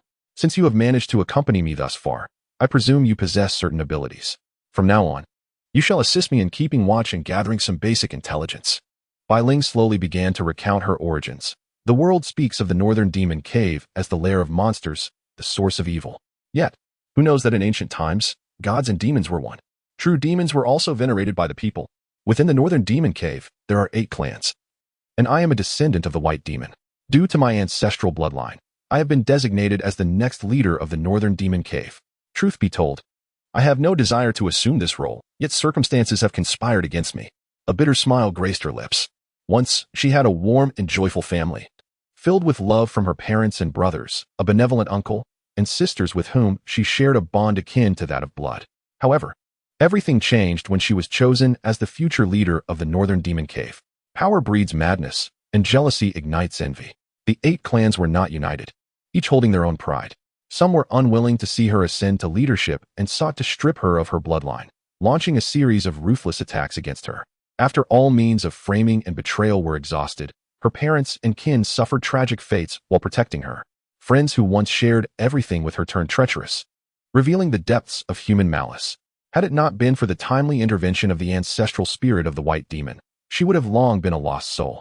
Still, the ancestor's sacrifice led to their demise, surrounded by enemies, and the once proud lineage of the White Demon faced a devastating purge, spiraling into decline. For clans even dispatched their guardians to pursue her relentlessly. Bai Ling drew a line in the air, conjuring the silhouettes of 4 figures. These 4 are the guardians of the Blood Demon, Red Demon, Blue Demon, and Mad Demon clans. They have been hunting me. Their power is terrifying. Each one a formidable presence within the realm of the 3 Any one of them could wreak havoc across the entire eastern region and even in the North region. They are renowned forces. Should you encounter any of them, you must inform me at once, and we shall escape together. Bai Ling was uncertain whether the scarecrow could comprehend her words. Its slightly trembling form betrayed her unease. The strength of these 4 left an indelible mark on her memory. In the cave, the crackling of the fire echoed through the night. Seeing that the scarecrow remained unresponsive to her every word, Bai Ling could not help but sigh deeply. The North region felt like a den of dragons and tigers to her. After painstakingly escaping, she was now returning, should her whereabouts be revealed. Death would be the only fate awaiting her. Yet, she had compelling reasons to return. The betrayal of a dear friend and the blood feud of her kin loomed over her like a mountain, an unbearable weight on her heart. Each recollection twisted her insides like a knife. To seek vengeance with her current strength was nothing short of a fool's errand. Thus, she resolved to pursue an ancient legacy, a legacy of the true demons. As the saying goes, fortune favors the bold. If she could successfully acquire this legacy, it would arm her with the means to exact revenge. For one burdened by deep-seated enmity, this was her sole chance to turn the tide. No matter how arduous the path may be, the night was as dark as water. The gentle rain intensified, transforming into a torrential downpour. As thunder rumbled, Bai Ling entered a state of deep meditation. A resounding boom echoed, splitting the heavens with a silver streak of lightning. Illuminated by the flash, the scarecrow's figure was revealed amidst the sprawling mountain forest. With a sickle in its left hand and a lantern in the right, it took a cautious step, its form twisting and fading into the endless vastness of the night sky, soon vanishing entirely. Meanwhile, thousands of miles away, in a dilapidated temple located in the eastern region, another bonfire crackled vigorously. Around it sat 4 imposing figures, draped in dark robes, their foreheads marked with black symbols. These 4 were the guardians from the Blood Demon, Red Demon, Mad Demon, and Blue Demon clans, immensely powerful beings, each capable of sweeping across the eastern region with ease. At this moment, they were engaged in a discussion regarding Bai Ling. "Have we made any progress on locating that wretched girl?" inquired the blood demon guardian, whose expertise in tracking and sensing energy made him the primary pursuer of Bai Ling. "That clever girl has managed to weave numerous false trails, evading my senses," he replied with a chuckle, "but this time, I have traced her scent and mapped her likely route. If all goes as planned, we shall surely find her within 3 days." Chapter 148. The bloodstained ruins that is well. A few nodded, though their expressions remained grim. What manner of beings were they? For formidable experts of the Three-Yin realm, yet they had repeatedly failed to capture a mere girl. This was a considerable blow to their pride. Once this matter was settled, I intended to tread upon the eastern region.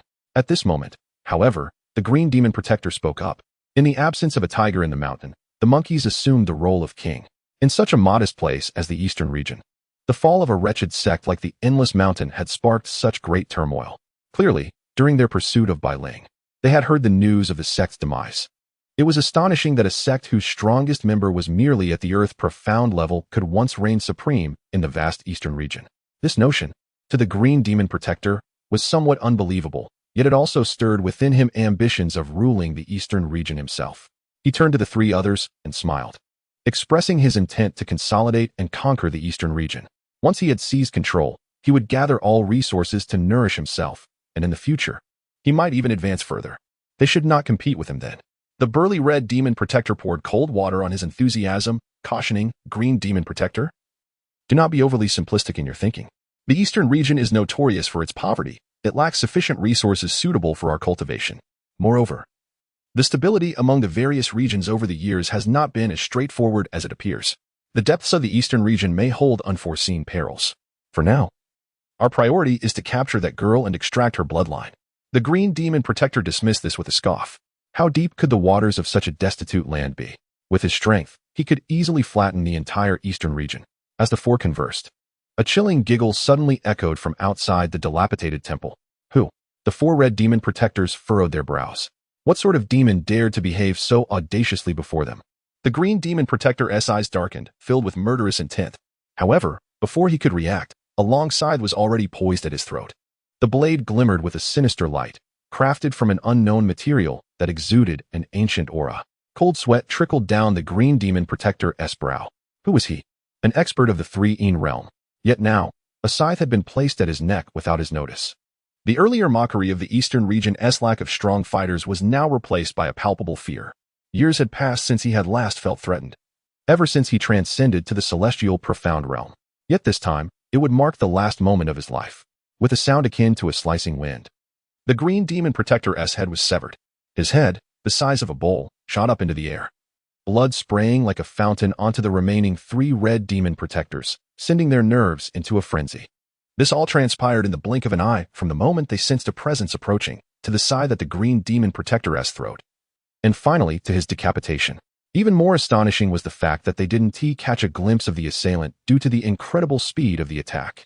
Eeh! Laughter echoed within the temple, reminiscent of demons from the depths of hell or vengeful spirits emerging from the underworld. The laughter filled the broken temple, mingling with the howling wind, creating an atmosphere of unending dread. What manner of creature are you? The Red Demon Protector summoned his profound energy to conjure a protective barrier while scanning the surroundings, hoping to locate the source of the sound. The other 2 did likewise, their faces etched with tension as they surveyed the area. Having emerged from the northern demon abyss and possessing a trace of demon blood, they had always instilled unparalleled fear. Yet now, the tables had turned. A mere expert of the Three-Yin realm had been effortlessly decapitated, leaving them in a state of immense pressure. As the 3 remained on high alert, the Scarecrow stealthily approached the Red Demon Protector from behind, moving like a cat on soft paws. An expression of mischievous excitement flickered across its face as it drew nearer, extending the scythe. Got you, hee. The voice was alarmingly close, sending shockwaves through the Red Demon Protector's being. He summoned his energy for a powerful strike, but before he could act, the scythe moved faster, and he felt his head detach from his body. The Scarecrow swiftly retracted the scythe, capturing the escaping soul within a lantern, and vanished in a flash. The Blood Demon Protector and the Mad Demon Protector were left trembling in fear. The Red Demon Protector, the strongest among them, had fallen without even a chance to resist. Just like the Green Demon Protector, they exchanged glances, a singular thought blossoming in their minds. Escape. They needed to flee far away. This place was too terrifying. If they could survive, they vowed never to set foot in the eastern region again. In mere breaths, 2 experts of the Three-Yin realm had perished, and they hadn't even seen the face of their executioner. The terror of their adversary surpassed all expectations, beyond anything they could confront. Eeh! As the two fled the temple, the chilling laughter echoed once more. The Blood Demon Protector and the Mad Demon Protector turned pale with fright. This laughter was the most sinister sound they had ever heard, echoing ominously as if it were a harbinger of death. With a swish, a scythe flew forth. Just as they leapt into the air, their bodies suddenly froze as if caught in a spell. They fell to the ground, heads severed, blood staining the earth. Thus, 2 more headless corpses lay in the mountains. The 4 formidable experts of the Three-Yin realm had fallen in this nameless temple. Their deaths devoid of any sign of struggle or combat, living grandly yet dying in utter humiliation. Eeh! With the 4 dead. The Scarecrow gleefully collected their souls into the lantern, preparing to depart. However, after a few steps, the hollow eyes of its peculiar face flickered. It then hopped over to the corpses and commenced looting. Soon, a pile of gold, silver, and jewels was extracted from their storage rings, shimmering in the remaining light. A sinister smile spread across the Scarecrow's eerie face as it confirmed not a single coin was left behind before sneaking away. Swaying side to side. Chapter 149. Deceitful murder. On the following morning, after a night of heavy rain, a damp atmosphere still lingered in the air. Within the cave, the Scarecrow stood rooted to the ground, motionless, as if it had never left. Having cultivated throughout the night, Bai Ling felt an inexplicable lightness enveloping her. She smiled at the Scarecrow and declared, "We must set forth. Remember, the 4 individuals I mentioned last night must be etched in your memory. If you encounter them, do notify me at once so that I may guide you to safety." Unbeknownst to her, the 4 individuals that haunted her thoughts had long since met their demise. Their corpses devoured by unknown beasts. Their treasures and legacies now lay upon the Scarecrow. As she spoke, Bai Ling gathered her belongings and stepped out of the cave, resolutely embarking on her journey into the northern domain. This expedition could very well lead to her demise. Yet, along the path of life, every choice we make is accompanied by myriad dangers and trials. Are we afraid? Certainly, fear is a natural response. However, it should not serve as a justification for retreat. There are always elements that empower one to surmount adversity and fear, propelling you forward, step by step. The Scarecrow, with its peculiar gait, followed closely behind, resembling a loyal guardian. Due to the fear of detection, Bai Ling opted not to fly through the air, but instead traversed the vast mountains with the Scarecrow at her side. Meanwhile, on the other side, Zhong Qing, accompanied by Bai, finally arrived at the northern domain after several days of travel. Unlike the eastern domain, the northern domain was predominantly frozen earth. Feathers of snow danced in the air as ice crystals formed a shimmering landscape. It felt as though they had stepped directly from a subtropical region into the Antarctic. Looking around, the surroundings were desolate, dominated by icebergs and snowfields. The howling cold wind carried not only a biting chill, but also a mingling of spiritual energy. This was truly a paradise for cultivators. Ordinary individuals would find it nearly impossible to navigate here, whereas practitioners thrived as if they were fish in water. Since arriving in the northern domain, the system had lost track of Bai Ling. Zhong Qing remained unperturbed. He believed that news would eventually come in due time. Together with Bai, they traversed snow-capped mountains and crossed frozen lakes until they spotted a city standing firm amidst the endless snow. Zhong Qing's expression shifted as he led Bai into the city.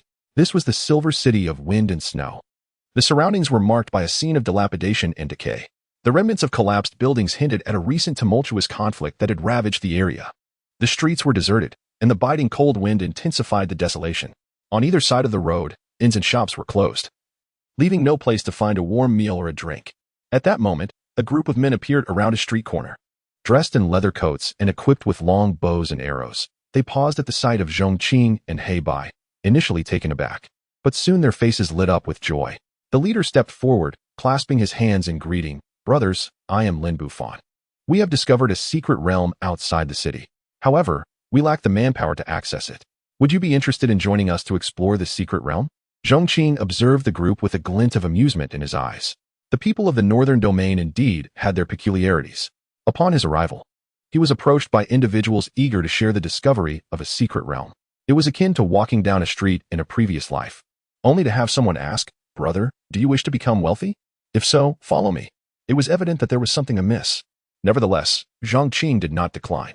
He was in need of a place to rest and a hot meal, and their arrival was timely. With a smile, he replied, "Your invitation is most generous. To refuse would be rather impolite." Lin Bufan's face brightened further at this response. Upon seeing you, I knew you were a person of great potential. This secret realm may well be the launching pad for your future endeavors. To mitigate any unforeseen circumstances, he suggested, shall we set off for the secret realm at once? What do you think, brother? Thus, the originally 5-member group expanded to a small ensemble of 7 with the addition of Zhong Qing and He Bai. Among them were both men and women. A female cultivator covertly transmitted a message, snickering, "This fool believes everything he hears." Such naivety is rare these days. He clearly possesses a noble demeanor, but he must be oblivious to which sect he belongs. Another bearded man chimed in. I can hardly wait to plunder his storage bag and strip him of his resources. At that moment, Lin Bufan cautioned them, all right, let us keep our voices down to avoid revealing our intentions. Once we lead him to the location, we can decide his fate. Naturally, Zhong Qing noticed their subtle machinations. As he had anticipated, he had encountered a band of deceitful rogues. However, they had gravely miscalculated by assuming him to be an easy target. Upon exiting the city, the 7 soared through the air, traveling for half a day until they arrived at the entrance of an icy cavern. Brother, the secret realm is right here, Lin Bufan announced, gesturing towards the cave. Seizing the moment when Zhong Qing's attention was diverted, Lin Bufan and his companions began to retreat slowly. Once they had distanced themselves sufficiently, their laughter turned sinister. Ha! Fool! Did you truly believe that Lin Yi would unconditionally share the secret realm with you? Lin Bufan laughed mockingly. As he spoke, he formed hand seals, and a swirling array of golden light materialized, trapping Zhong Qing and He Bai within its confines. If you know what is good for you, surrender your storage bag, and perhaps I shall spare your life. Otherwise, this place shall be your grave. These individuals hailed from the Xuehan Mountain and Fuguang Cave, a notorious group of bandits infamous throughout the realm for their treachery. They had set up this formation to lure unsuspecting travelers, ensnaring them in a trap. Countless souls had met their end here, victims of this deceitful ploy. Zhong Qing regarded the grotesquely grinning men with a calm demeanor. Are you certain that this rudimentary array can restrain me? His words provoked an outburst of indignation among them. Rudimentary array? You ignorant fool, do you even know what this formation is? This is the Polar Illusionary Killing Formation. It was personally arranged by our cave master and is impenetrable for anyone below the Earth Profound realm. What level do you believe you are to dismiss it as a mere rudiment? Their fervent words faltered as their pupils suddenly contracted, and their expressions shifted as if witnessing the most unbelievable sight imaginable. Chapter 150. Slaughter. What did they behold? Within the formation, Zhong Qing walked with hands clasped behind his back. Then he leisurely emerged from it. This scene struck the onlookers as if the heavens had collapsed and the earth had split, leaving them utterly stunned. The Two Extremes Phantom Kill Formation was a renowned array crafted by the esteemed disciple of the legendary formation master Qian Bei-Xin from the Northern Domain. It was notorious for heralding doom to all beings beneath the earthly profound realm. Once ensnared within, only those of earthly profound strength could hope to escape. Countless cultivators had met their demise within this array, including many formidable practitioners of the moon and sun profound realms. Yet now, Zhong Qing's actions were more terrifying than breaking the formation itself. He nonchalantly walked out, as if traversing flat ground. What manner of existence was this? A tempest of dread surged within their hearts, rendering their speech faltering. Senior, I jested earlier. Do you believe me? Lin Bufan stammered. Swallowing hard, as if seized by a tremor, Zhong Qing regarded them with an impassive expression and replied, so it was merely a jest. Indeed. The others nodded vigorously. Their faces twisted into smiles reminiscent of those mourning a great loss. It was utterly terrifying. They had never heard of anyone breaking an array with such sheer and brutal simplicity, since it is customary to return a jest. May I also share a jest with you? If you spare our lives, we can discuss anything. How unfortunate, for I intend to make use of your heads. What do you think of this jest? The moment those words left his lips, the 5 men's expression shifted dramatically. Senior, please, no more jesting. Lin Bufan chuckled nervously. Yet, in the next instant, a glint of murderous intent and determination flashed in his eyes. Attack. With a low roar, Lin Bufan sprang into action. Mountain-splitting palm, myriad forms fist, wind and cloud severing leg, proud cold 3 kills, blade light and cold shadow. The 5 unleashed their most formidable techniques, pouring every ounce of strength into their assault. These were the skills they had mastered: punches, kicks, and blade techniques. Faced with the imminent threat of death, they were unwilling to sit idly by.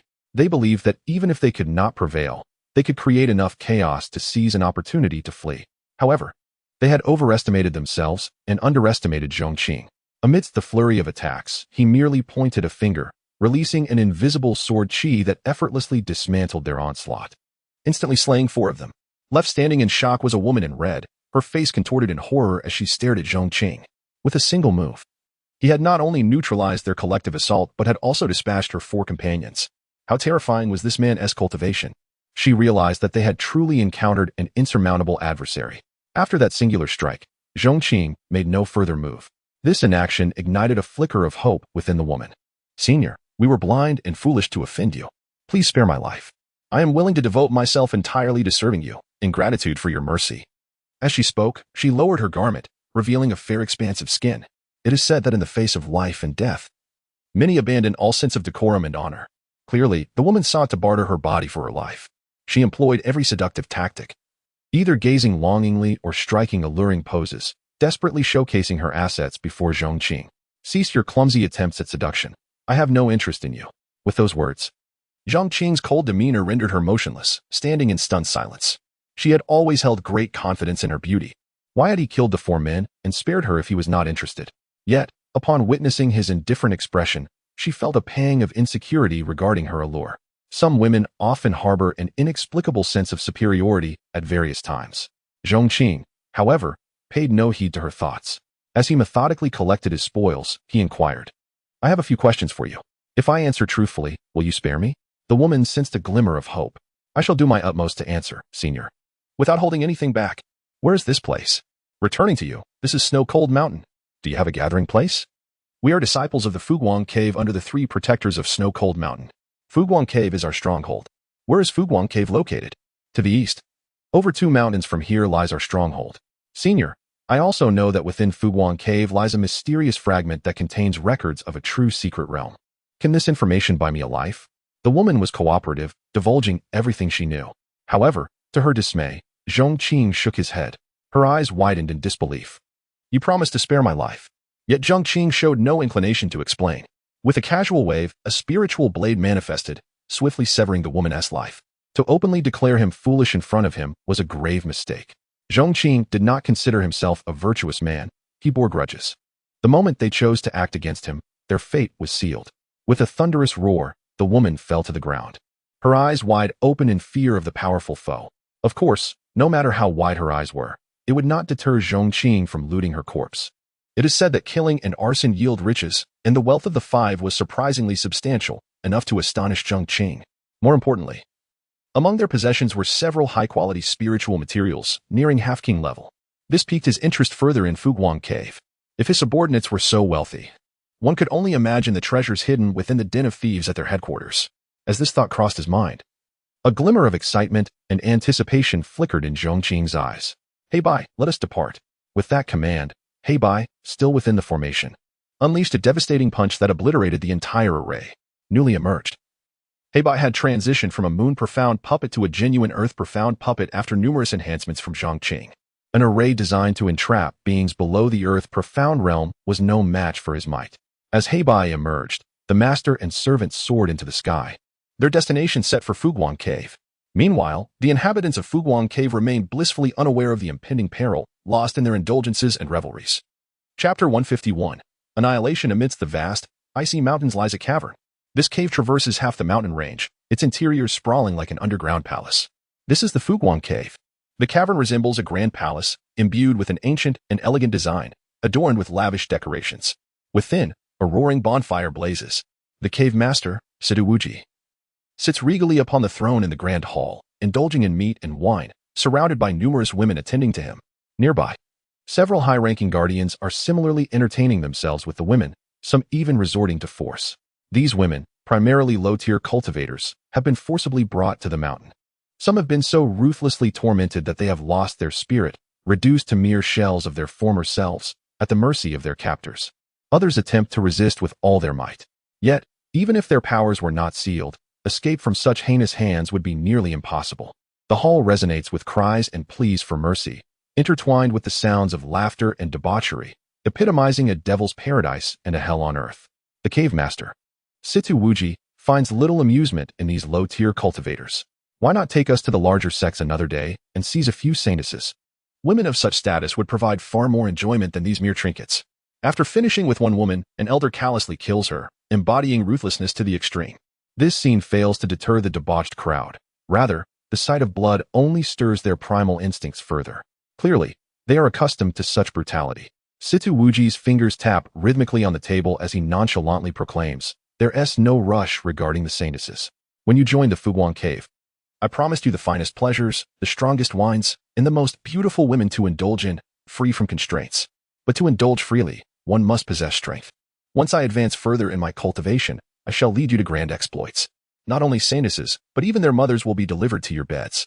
His bold declaration elevates the atmosphere to a fever pitch, prompting the crowd to shower him with flattery, singing his praises. "I dare say, you may not have that opportunity." A discordant voice suddenly pierces through the sycophantic chorus.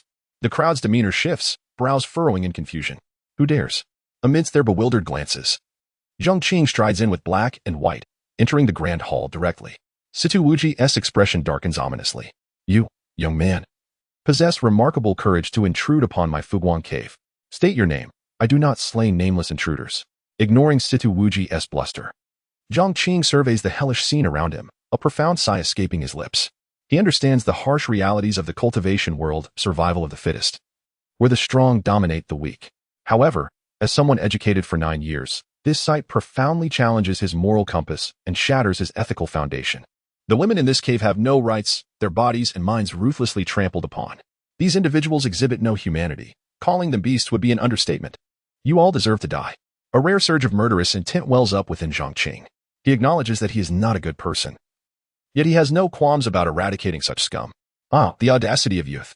Zhong Qing's words incite discomfort among the gathered crowd.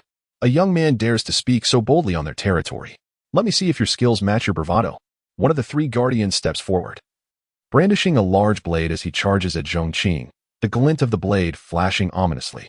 The 3 guardians, formidable in their own right, are in the late stages of the Moon Profound realm. Such power would place them among the ranks of second-rate sect leaders in the eastern region. Yet, they have met Zhong Qing. With a mere wave of his hand, Zhong Qing unleashes a beam of divine light, cleaving the guardian and his weapon cleanly in two. The onlookers gasp in shock, their attention now firmly fixed on Zhong Qing. "Do you truly wish to oppose my Fuguang Cave?" Situ Wuji narrows his eyes, recognizing the strength of this newcomer. He reflects that even with his own might, slaying a Moon Profound cultivator would not be so easily accomplished. This young man's power is formidable, indeed. Despite his rising apprehension, Situ Wuji attempts to reason with Zhong Qing. "Undeniably, your strength is considerable. However, the Fuguang Cave is not to be trifled with. We possess 3-day profound cultivators and numerous Moon Profound experts. Should we unite against you, how would you respond?" Before he can further his argument, Zhong Qing commands black and white, "Kill everyone except the women." This statement infuriates Situ Wuji. Although wary of Zhong Qing, he does not fear him to the point of submission. He had thought his restraint would yield respect, but now it seems to have emboldened his opponent. As he prepares to retaliate, black and white release their formidable aura, the unique power of the day profound realm erupting forth. The overwhelming presence causes Situ Wuji's murderous thoughts to dissipate, replaced by sheer terror. "Please spare me." The plea barely escapes his lips before black and white swiftly dispatch him.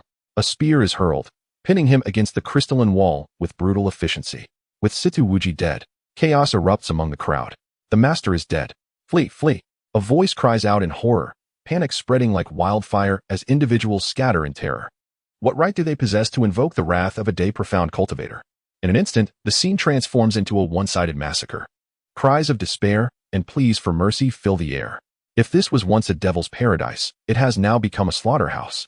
As figures fall one after another, bodies pile up, and blood stains the entire hall crimson. Soon, apart from Zhong Qing and black and white, no man remains alive to draw breath. "Master, the task is complete." Black and white bows respectfully to Zhong Qing, reporting back. Indeed, Zhong Qing nods, issuing another command to gather all their storage bags. As black and white begins to collect the belongings, the captured female cultivators finally realize that their tormentors have been vanquished. Yet, they are left trembling in fear at the sight of these new figures. Will they find themselves in the clutches of yet another set of demons? In that moment, the women huddle together, quaking in the corners, their voices trembling as they plead for mercy. Chapter 152. Continuous breakthroughs leave at once.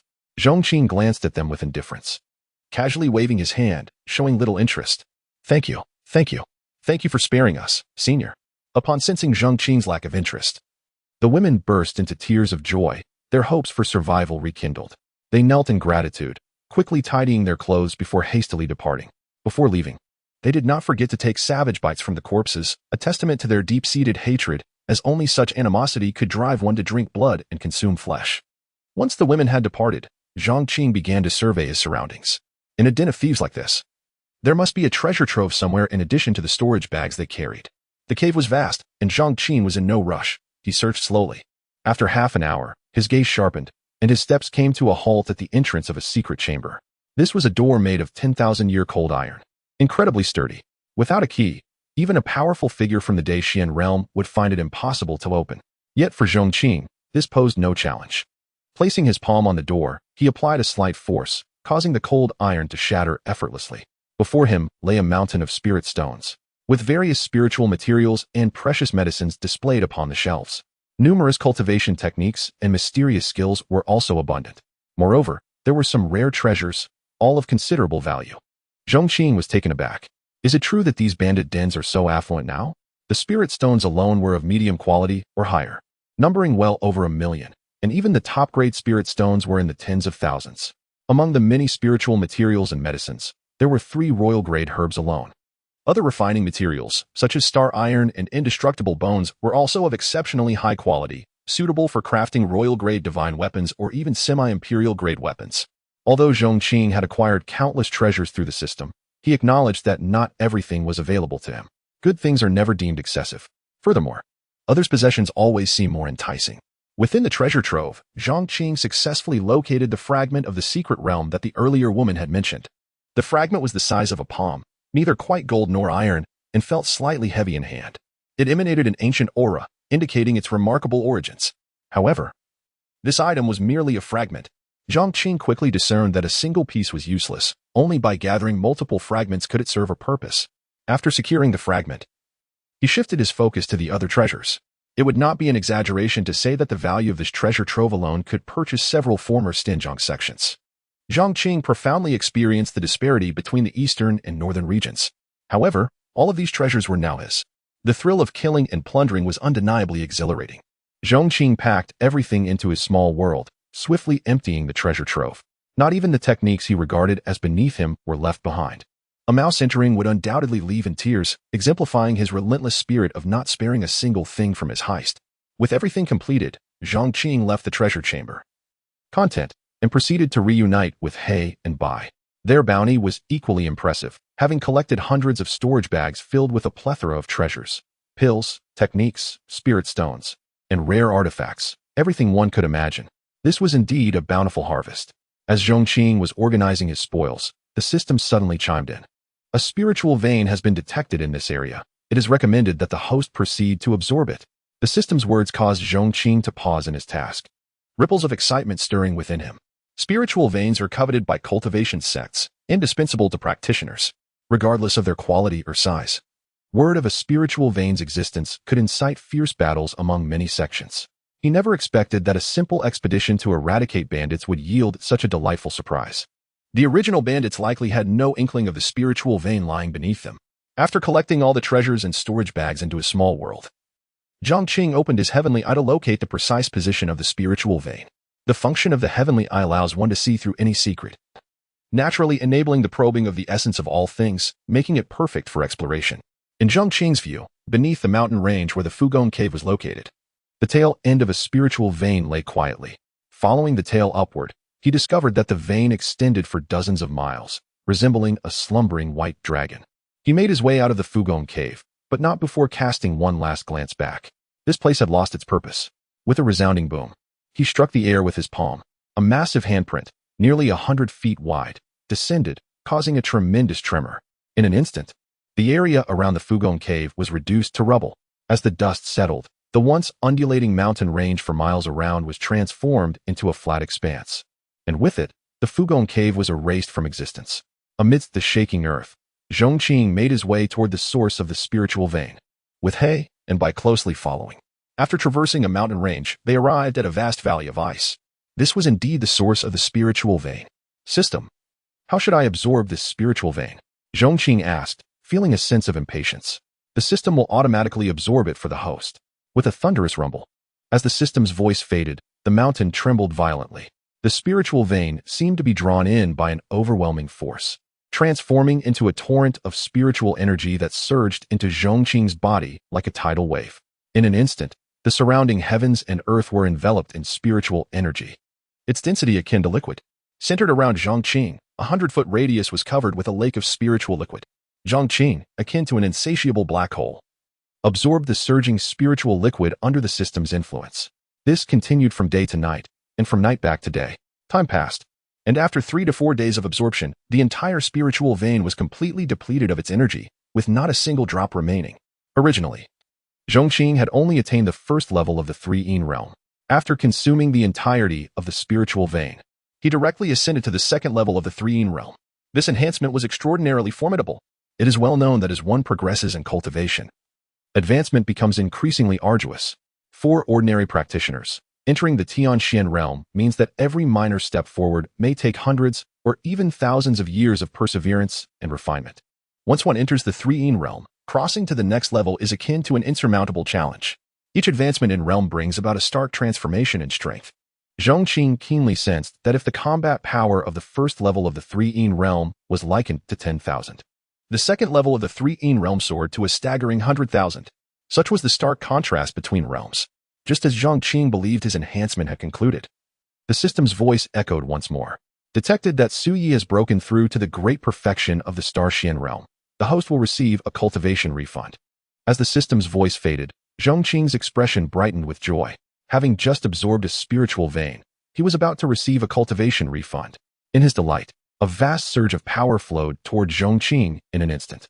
With the cultivation of Zhong Qing reaching new heights, he had directly surged to the pinnacle of the second level of the 3 realm, merely a step away from the third level. This invigorated him immensely.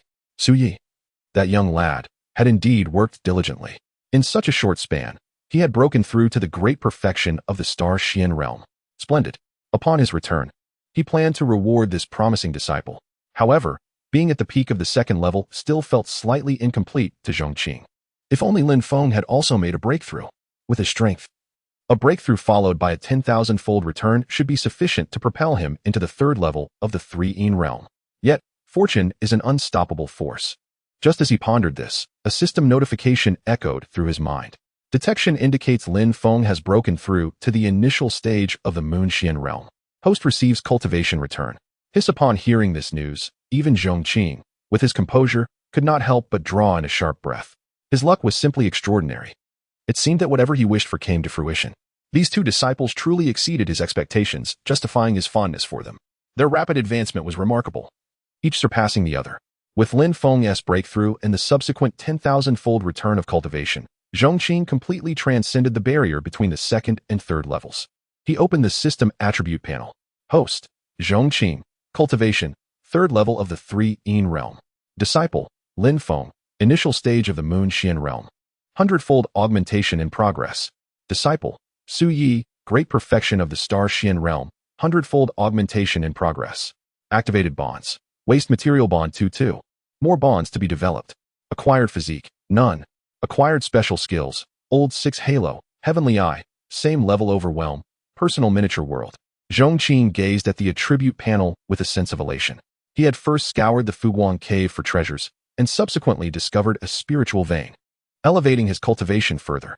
Now, with both of his esteemed disciples making breakthroughs, his own strength surged yet again. Experiencing the unparalleled might of the third level of the 3 realm, he felt a sense of unprecedented power. However, amidst his excitement, a shred of doubt crept in. He recalled that before his departure, one disciple was at the great perfection of the Qinxian realm, while the other was at the initial stage of the Star Xian realm. How could they have consecutively broken through a major realm in such a brief period? Had they encountered some fortuitous opportunity? Of course, this was not the crux of his concern. The real issue lay in the fact that a mere minor breakthrough had previously propelled his cultivation to meteoric heights, yet now, a major breakthrough had only granted him a slight enhancement. This seemed rather illogical. After a moment of contemplation, Zhong Qing sensed the surging spiritual power within him and suddenly realized his cultivation was now significantly higher than that of his disciples, surpassing them by several major realms. Even if they achieved a major breakthrough followed by a 10,000-fold return, the augmentation for him, a master of the 3 realm, would still be limited. It appears that the search for a third disciple has become a pressing necessity. Chapter 153, a regretful encounter. That being said, Zhong Qing did not hasten to depart. Instead, he sat cross-legged on the ground, deeply contemplating the profound intricacies of the 3 yin and 3 layers of existence. Time quietly slipped by, and a day passed unnoticed. Fluffy snowflakes fell incessantly, blanketing the ground in a thick layer of snow. Zhong Qing, too, was enveloped in the soft snow, resembling a snowman. The world around him was shrouded in silence, with only the whisper of falling snowflakes breaking the stillness. At that moment, a disturbance echoed from afar. Roars accompanied by the sounds of several beastly howls. Powerful beasts charged through the icy mountains and along the trails.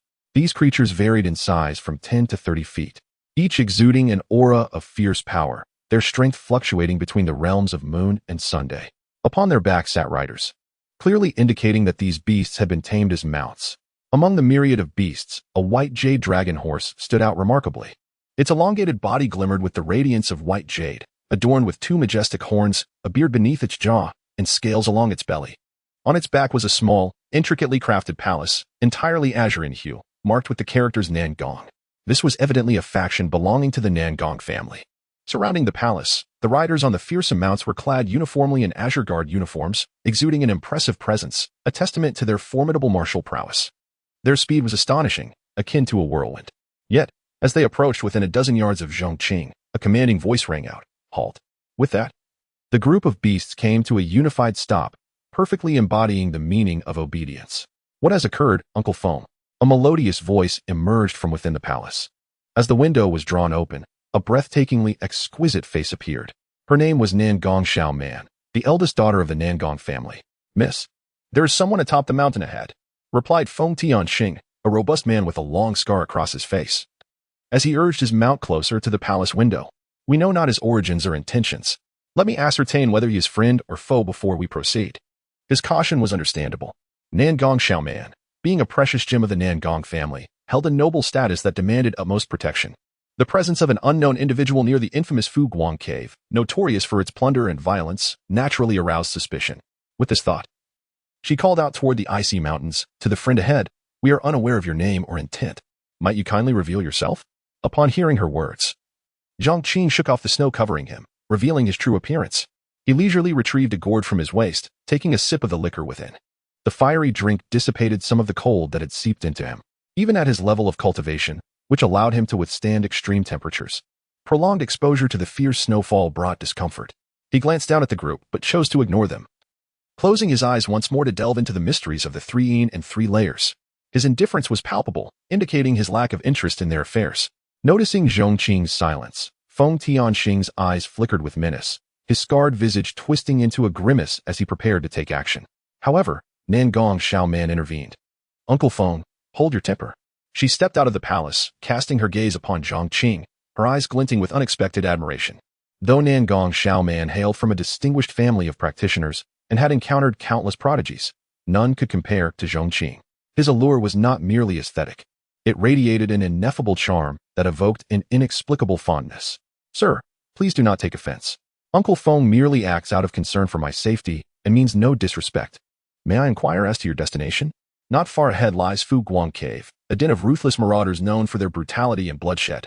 "If you would permit, perhaps we could journey together for mutual protection," she proposed, her voice ringing clear and sweet like a lark, imbued with the grace of a refined lady, yet retaining the playful spirit of youth. In the presence of such an enchanting invitation, it was hard to imagine any man refusing. Zhong Qing reopened his eyes, casting a distant glance at Nangong Xiaoman. "I appreciate the invitation, but it is unnecessary." With that, he closed his eyes once more. This response left Nangong Xiaoman astonished. It was her first experience of a man declining her invitation. Yet, she was only mildly surprised. Her invitation stemmed from a genuine desire for companionship, wishing to shield him from potential peril at Fu Guang Cave, as well as a subtle test of his intentions. It appeared that Zhong Qing was merely an accidental encounter. "Very well, we shall take our leave then.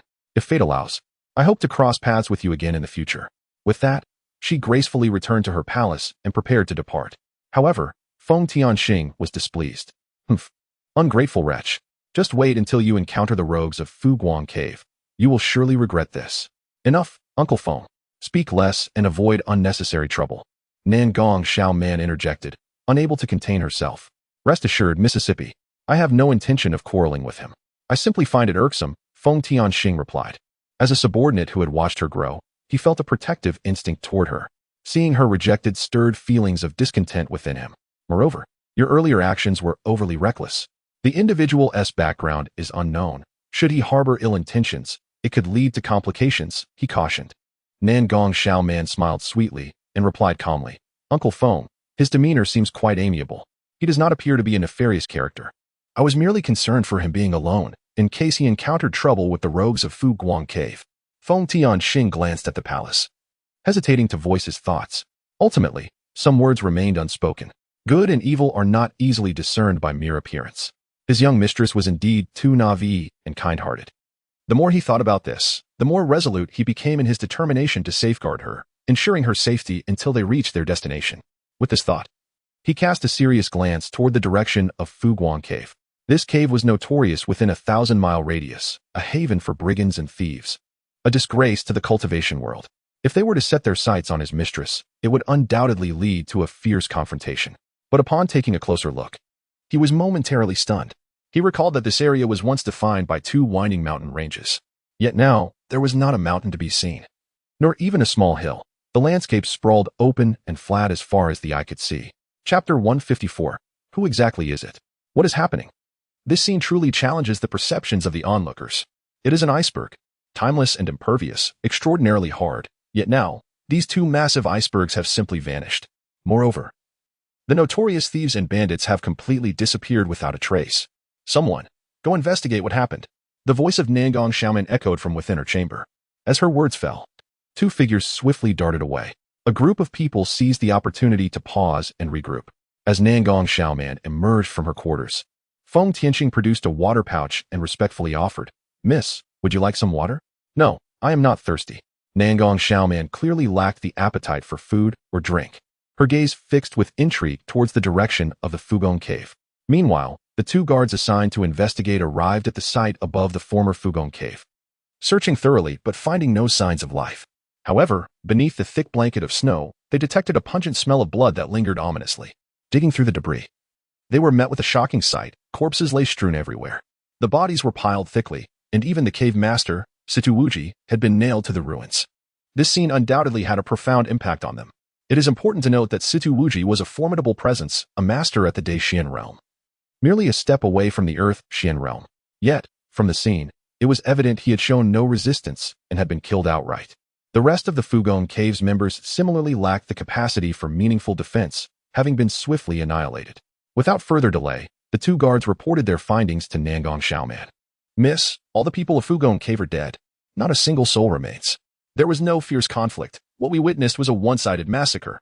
Though she had sensed something amiss, the news still took Nangong Xiaoman by surprise. According to the guard's analysis, the perpetrator must possess formidable strength, at least an Earth-Xian master. No, even an Earth-Xian master could not achieve such a feat while powerful. The members of Fugong Cave were not weak. Even if they were outmatched, they would still have had the chance to escape. The circumstances suggested they had been utterly annihilated. This led to the chilling conclusion: the assailant must be a celestial Xian master. A celestial Xian master. Such a figure was undoubtedly among the elite. Compared to the obliteration of the Fugong Cave, the flattening of the 2 icebergs was even more terrifying. Uncle Feng, who do you think could be responsible for this? Nangong Xiaoman inquired of Feng Tianxing. The latter shook his head with a bitter smile. Such beings are typically elusive, appearing like a dragon's tail, impossible to recognize or approach. Just then, a patrolling guard seemed to have detected a presence and shouted toward a distant depression, Who goes there? Come out. As his voice faded, he strode forward, soon returning with 2 figures in tow. These were 2 women, one clad in azure, the other in crimson. Miss, I have found 2 women of unknown identity. Please decide their fate. Upon hearing this, the 2 captured women turned pale. Wait, we are not villains. We have escaped from Fugong Cave. Please, spare our lives. They pleaded in unison, piquing the interest of the onlookers. Nangong Xiaoman scrutinized them. You claim to have fled from Fugong Cave. Do you know who destroyed it? Great lady. We do not know their name, only that they were a powerful figure clad in a black robe. The woman in azure trembled in response. Nangong Xiaoman's eyes narrowed. So, it was he who flattened these 2 mountains as well. The woman in red replied, in response to your inquiry, those mountains were indeed crushed by his master's hand. When that terrifying force was unleashed, we had not yet moved far away. The memory of that power still sends chills down our spines. Their words struck a chord with Nangong Xiaoman, igniting a sudden realization. Are you saying that the destruction of Fugong Cave was carried out by two individuals, a master and a servant? The servant annihilated all the members, while the master simply leveled the entire cave with a single strike. Indeed, my lady, we are truly innocent. We were merely unfortunate souls forcibly taken by Fugong Cave. Please, grant us a chance at life. Seeing their pitiful demeanor, Nangong Xiaoman felt a pang of compassion. Do not worry. I merely wish to ask you a few questions. I do not intend to make things difficult for you. Can you describe what this master and servant looked like? The azure-clad woman described. The servant was tall and slender, clad in a black robe. He was immensely powerful. A true celestial Xin master. Boom. This revelation sent shockwaves through the hearts of those present. Celestial Xian. Even though they had suspected it, the confirmation left them trembling. This realm was an insurmountable mountain, suffocating in its weight. More alarmingly, the celestial Xian master was merely a servant. What then of their master? Who were they? What was their power? And what did they look like? The woman in red murmured. We do not know the name of the black-robed master, nor their level of strength. All we know is that he was fair-skinned, resembling a scholar, appearing to be no older than 20. He was strikingly handsome and exuded an extraordinary presence. Upon hearing this, Nangong Xiaoman seemed to recall something. Involuntarily glancing in a certain direction, her breath quickening, she then gently gestured in the air, causing ripples of spiritual energy to form, revealing the visage of Zhong Qing. Could it be? Indeed, it was him. The two women exchanged glances, instantly recognizing Zhong Qing and nodding vigorously. This revelation stirred a tempest within Nangong Xiaoman. She had never anticipated that the person she had previously encountered and wished to invite along was such a formidable expert. How foolish she had been to worry about his safety against wicked cultivators, oblivious to the fact that he had already obliterated the bandit group. In stark contrast to Nangong Xiaoman's shock, Feng Tianqing's scarred face twisted in terror. How foolish he had been to contemplate taking action against Zhong Qing. Now, it was evident that such thoughts were akin to an old man consuming arsenic, an invitation to death. What kind of being was this? A mere servant wielding celestial Xian power. If he had acted against them, it would not only have been his demise, but the lady's as well. In that moment, boundless regret flooded his heart. He was fortunate that the lady had intervened. Otherwise, the consequences would have been unimaginable. Merely contemplating it made his legs tremble in fear. As the crowd remained in a state of shock, the two women timidly spoke. My lady, may we leave now? Go ahead, Nangong Xiaoman replied, her heart trembling, waving her hand to signal them to depart. Her thoughts drifted back to the ethereal figure in white, whose aura was unparalleled. It was hard to fathom that not only did he possess a celestial Xian master as a servant, but he could also effortlessly flatten two icebergs with a single blow. The shock lingered on, echoing in their minds. Nangong Xiaoman, however, did not forget the pressing matters at hand. Understanding that such individuals were not her allies, she suppressed her astonishment and addressed the crowd. I trust everyone has rested well. My father has issued a command that we must hasten to Wushuang City at the earliest possible moment. Miss, we are prepared to depart at any time, came the synchronized response from her retinue of guards. Then I appreciate your dedication. With that, the group set off once more, their spirits high. Yet, even as they journeyed far, many of them found themselves glancing back occasionally at the distant valley. Chapter 155. The inheritance of the overlord body on the other side. Zhong Qing was still immersed in comprehending the unique profundities of the Three-Yin realm. The Three-Yin realm, in a certain sense, transcends the realm of mortals. He had initially grasped the power of the laws of heaven and earth. This was a form of extraordinary strength, capable of connecting with the cosmos, where every movement carried the might of the universe. It was truly transcendent. The Three-Yin realm consists of three distinct layers, each radiating its own unique charm, each layer akin to an entirely new world. The intricacies within were challenging to articulate. As another day passed, Zhong Qing finally began to grasp his own power. Although the system indicated that his foundational cultivation was remarkably solid and required no reinforcement. A man must possess a clear understanding of his own strength. On the icy mountain, snow fell relentlessly. For as long as Zhong Qing had been in the northern region, it had been snowing. It seemed as if the snow would continue until the end of time. Habitually, he brought the wine flask to his lips, only to discover it was utterly empty. Hey, Bai, come, let us fetch some wine. Unbeknownst to him, wine had become an indispensable part of Zhong Qing's life. He could forego food for a day, but not wine. As his words fell, He Bai's figure suddenly appeared from an unknown location. After discerning their direction, the two soared northward, and before long, they vanished into the horizon. After traveling for what felt like half a day, crossing countless peaks, they finally arrived at a city. The city was named Wushuang. Its scale was immense, far surpassing the renowned dance city of the eastern region by more than tenfold. The city walls towered nearly 100 feet high, an awe-inspiring spectacle that left one breathless. The entire city resembled a colossal ice and snow beast. The gates stood wide open, with cultivators converging from all directions. Zhong Qing was somewhat astonished. These individuals were formidable. Some were at the star profound realm, others at the moon profound realm, and even several at the sun profound realm. The disparity between the eastern and northern regions was indeed not insignificant. It should be noted that this was merely the periphery of the northern region. Upon entering the city, despite the heavy snowfall, the atmosphere was vibrant. Along the streets, taverns and shops flourished. Pedestrians were constantly on the move. Zhong Qing, accompanied by He Bai, sought out a nearby tavern. "Esteemed guest, please come inside." The waiter greeted at the entrance with a deep bow. Upon assessing the waiter's cultivation level, Zhong Qing was taken aback. He possessed the cultivation of the star profound realm.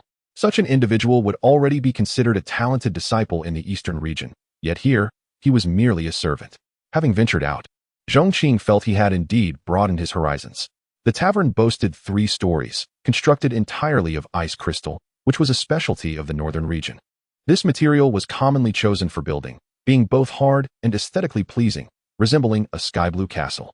Following the waiter's lead, Zhong Qing and He Bai selected a window-side table on the first floor. No sooner had they settled down than the waiter promptly began to recommend the tavern's signature dishes. "Dear guest, may I inquire what you wish to order? Here is our menu." He presented a menu that was rich in variety, featuring hundreds of exotic beast meats, ranging from those that swim in the water, fly in the sky, to those that run on land. Prices varied according to the quality of the meat, from a few spirit stones to dishes costing tens of thousands of spirit stones. Naturally, these culinary offerings were not merely for satisfying hunger. Some dishes even had the efficacy of enhancing cultivation and invigorating one's vitality. "I'll have 3 pounds of snow cow beef, 4 servings of spiced wild bull hooves, a plate of peanuts, and 4 pounds of rice wine." Zhong Qing ordered several standard dishes. Before long, all the food and drink arrived. Drinking alone felt somewhat dull. So Zhong Qing beckoned to He Bai, "Sit down and keep me company with a drink." Although He Bai was a puppet, he possessed a genuine, flesh and blood body, complete with independent thought. Aside from his unwavering loyalty to Zhong Qing, he was otherwise akin to an ordinary person, following Zhong Qing's commands without question. As the two savored their wine and meat, the conversation from a nearby table piqued Zhong Qing's interest. For individuals sat at that table, exuding a rough, roguish air. One burly man with one arm raised his voice. "If you're my brothers, then accompany me tonight to deal with some scum." "Who are we dealing with?" the other 3 asked in unison. "A wretched woman." The one-armed man's face was filled with fury as he slammed his palm on the table. "The more I think about it, the angrier I become. Last night, I wanted to find a woman to entertain myself, but that woman was crafty. She sent me flying with a slap and forced me to kneel on the ground, as one of the 4 tyrants of the Exia Mountain. How could I endure such humiliation? What did she look like, to make you suffer such defeat?"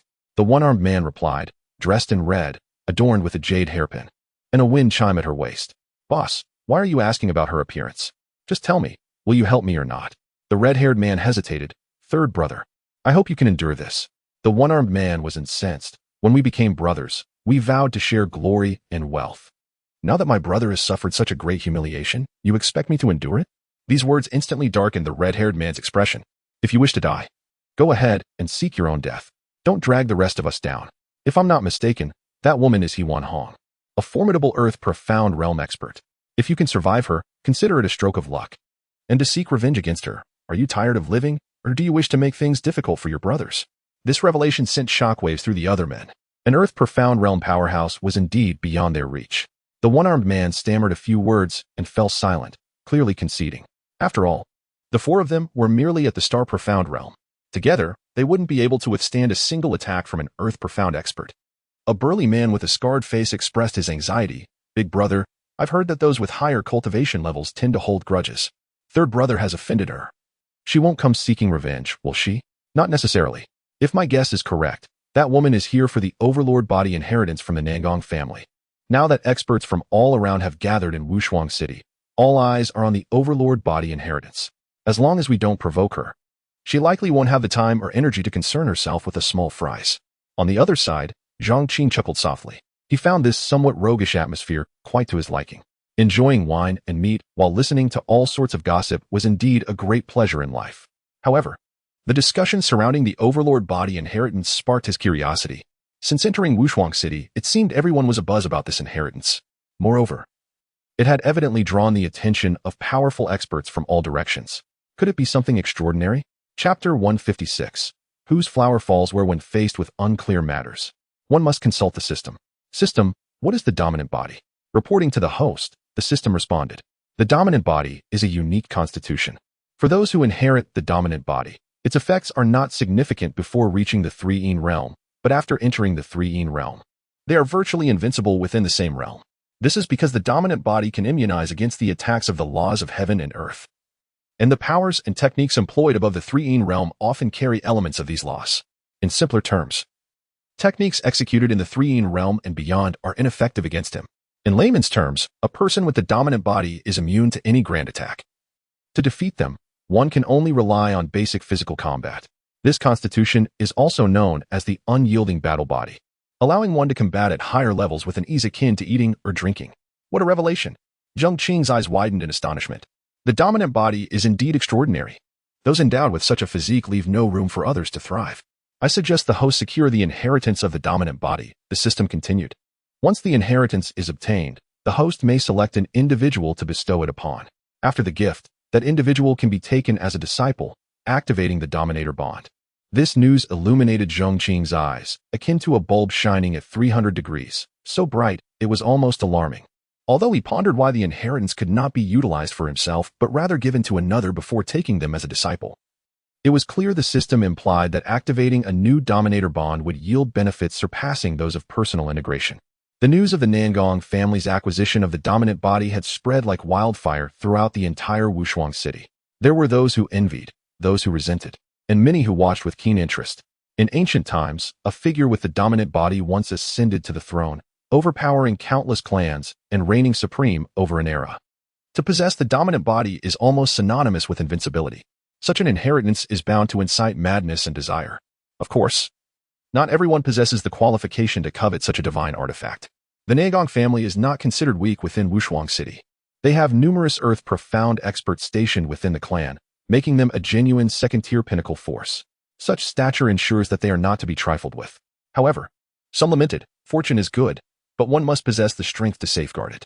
Though a second-tier pinnacle force is formidable, there are 3 first-tier forces in Wushuang City. Under the watchful eyes of rivals, a single misstep could result in not only losing the treasure, but also attracting disaster. This could lead to a real-life scenario resembling the innocent man suffering for possessing a gem. Such sentiments were abundant. Many awaited the developments of this matter. The Nangong family's acquisition of the dominant body inheritance is merely the beginning. What follows will surely be a contest among the powerful, and it remains uncertain whose hands the prize will ultimately fall into. The entire Wushuang city erupted in fervent discussions regarding this affair. From an overall strength perspective, the 3 first-tier families are the most likely to acquire this treasure. I beg to differ. The dominant body is a miraculous artifact, and as the news brews and time elapses, it is inevitable that certain supreme beings from the northern region will be stirred. The arrival of significant figures is not out of the question. How naive. Do you truly believe that the first-tier families are mere idle spectators? Currently, the entire Wushuang city is sealed by formations, permitting no entry or exit, all in an effort to contain the news within a localized area. I can assert with certainty that the eventual heir of the dominant body will emerge solely from Wushuang city. Amidst the rising discussions and ongoing debates, few held faith that the Nangong family would be the ultimate beneficiary of the dominant body inheritance. At this moment, the Nangong family was equally bustling. Within a grand crystal hall, the current head of the Nangong family, Nangong Xiangtian, sat at the main seat. Surrounding him were the high-ranking members of the Nangong family. Opposite them were the heads of the 3 first-tier forces in Wushuang city, Wang Dong, Qin Ping, and Li Yinan. The atmosphere in the hall was somewhat heavy. The heads of the 3 first-tier forces had personally come, and it was evident why they were there. At this juncture, Wang Dong, the head of the Wang family, garbed in a striking red robe, spoke first. Brother Nangong, I shall not beat around the bush. I have come for the dominant body inheritance. Throughout history, treasures belong to those with the capability to wield them. This precious artifact is beyond your Nangong family's grasp. It would be better placed in the care of my Wang family. Otherwise, should you fail to protect it, it could lead to ruin for your family, which would be a grave loss indeed. He took a sip of fragrant tea. His calm demeanor only served to darken the expressions of the Nangong family's high-ranking members. A threat, a blatant threat. Yet, in the face of such intimidation, they dared not retort. Ultimately, it all stemmed from the reality of power. The difference between a second-tier force and a first-tier force, though only a single word apart, is akin to the disparity between an egg and a stone in confrontation. Faced with such threats, Nangong Xiangtian's expression remained unchanged. He merely took a sip of his tea before slowly replying, "Brother Wang, I understand your intentions. But what of brothers Chen and Li? What brings you here?" Upon hearing this, Chen Ping, the head of the Chen family, chuckled. "I, too, have come for the dominant body inheritance. Brother Nangong, if you entrust the inheritance to my Chen family, I assure you that no one in Wushuang City will dare lay a finger on your Nangong family." Li Yinan, head of the Li family, added with a smile. "Brother Li, are you truly expecting Brother Nangong to hand over such a treasure based solely on your empty promises? Is that not somewhat far-fetched?" After saying this, he turned to Nangong Xiangtian and continued, "Brother Nangong, I have a son who is a rare talent in this world, both in appearance and cultivation. Our families have a history of goodwill. Your daughter is equally a rare beauty. Why not unite our families in marriage, share our fortunes, and achieve greatness together? Would that not be delightful?" Upon hearing these words, many could not help but inwardly curse the audacity of such shamelessness. Not only did they covet the treasures of the Nangong family, but they also sought to claim the family's daughter and even their business interests. Though they spoke of mutual progress, it was clear to discerning eyes that if such a union were to occur, the Li family would inevitably absorb the Nangong family, leaving them no alternative. The three men laughed, yet hidden within their smiles was a treacherous cunning that spoke of consuming one whole without leaving a bone behind. The high-ranking members of the Nangong family felt a deep sense of indignation, yet they were powerless to voice it. The tragedy of the week was laid bare before them. "Brother Nangong, will you grant the dominant body inheritance to us? Please, give us a straightforward answer." Wang Dong's face began to show signs of impatience. Chen Ping, still smiling, added, "The promise I make is valid only for today. Once the sun sets, it will be void. I hope Brother Nangong will consider this seriously." Li Yinan incessantly tapped the table with his hand. "Brother Nangong, seeing others pressuring you thus, I too feel it is difficult. However, Wang and Chen are my close friends. If there is no justifiable reason, it would be difficult for me to intervene. What do you think of a marriage between our children?" Faced with the relentless pressure of the three, Nangong Xiangtian finally raised his gaze and replied indifferently, "Wang, Li, and Chen families, at the core, all seek the dominant body inheritance. Yet there is but one inheritance to be had. How can it be shared? If I grant it to one family, I will inevitably offend the others. Who do you believe I should bestow it upon?" Chapter 157. A visit. It is undoubtedly me. The three patriarchs spoke simultaneously, their gazes ablaze with fervor. It is often said that treasures captivate the heart, and wealth ensnares the soul. The inheritance of the dominant body. Only those of certain standing truly comprehend the immense value of such a legacy. At this juncture, Nangong Xiangtian slowly remarked, "I do not know to whom I should bestow it, but none of you from the three families dare provoke my Nangong clan. Why not discuss amongst yourselves and reach a consensus, and then we may reconvene for further discussion." The head of the Chen family, Chen Ping, was the first to respond. "Did not Brother Li previously state that the two of us are your closest friends? As the saying goes, a gentleman should aid the success of others. Therefore, Brother Li should not contend with us over the inheritance of the dominant body." Li Yinan, filled with indignation yet laughing, retorted, "As the saying goes, even brothers keep accounts. Such a divine artifact cannot simply be relinquished, even to one's own parents." Wang Dong interjected at an opportune moment, "There is no need for contention. This old man is determined to claim the inheritance of the dominant body. Anyone who dares to covet it shall be regarded as an enemy of the Wang family." This declaration immediately irked Chen Ping and Li Yinan. Chen Ping turned his ire towards Wang Dong, mockingly stating, "Brother Wang, while your family is indeed powerful, do you think the Chen and Li families are easy foes? Your words imply we are beneath your notice." Li Yinan chimed in, "Indeed, Brother Chen. Should we not ally and first eliminate the Wang family as a competitor before negotiating the rightful ownership of the dominant body inheritance?" This proposal stirred Chen Ping's interest.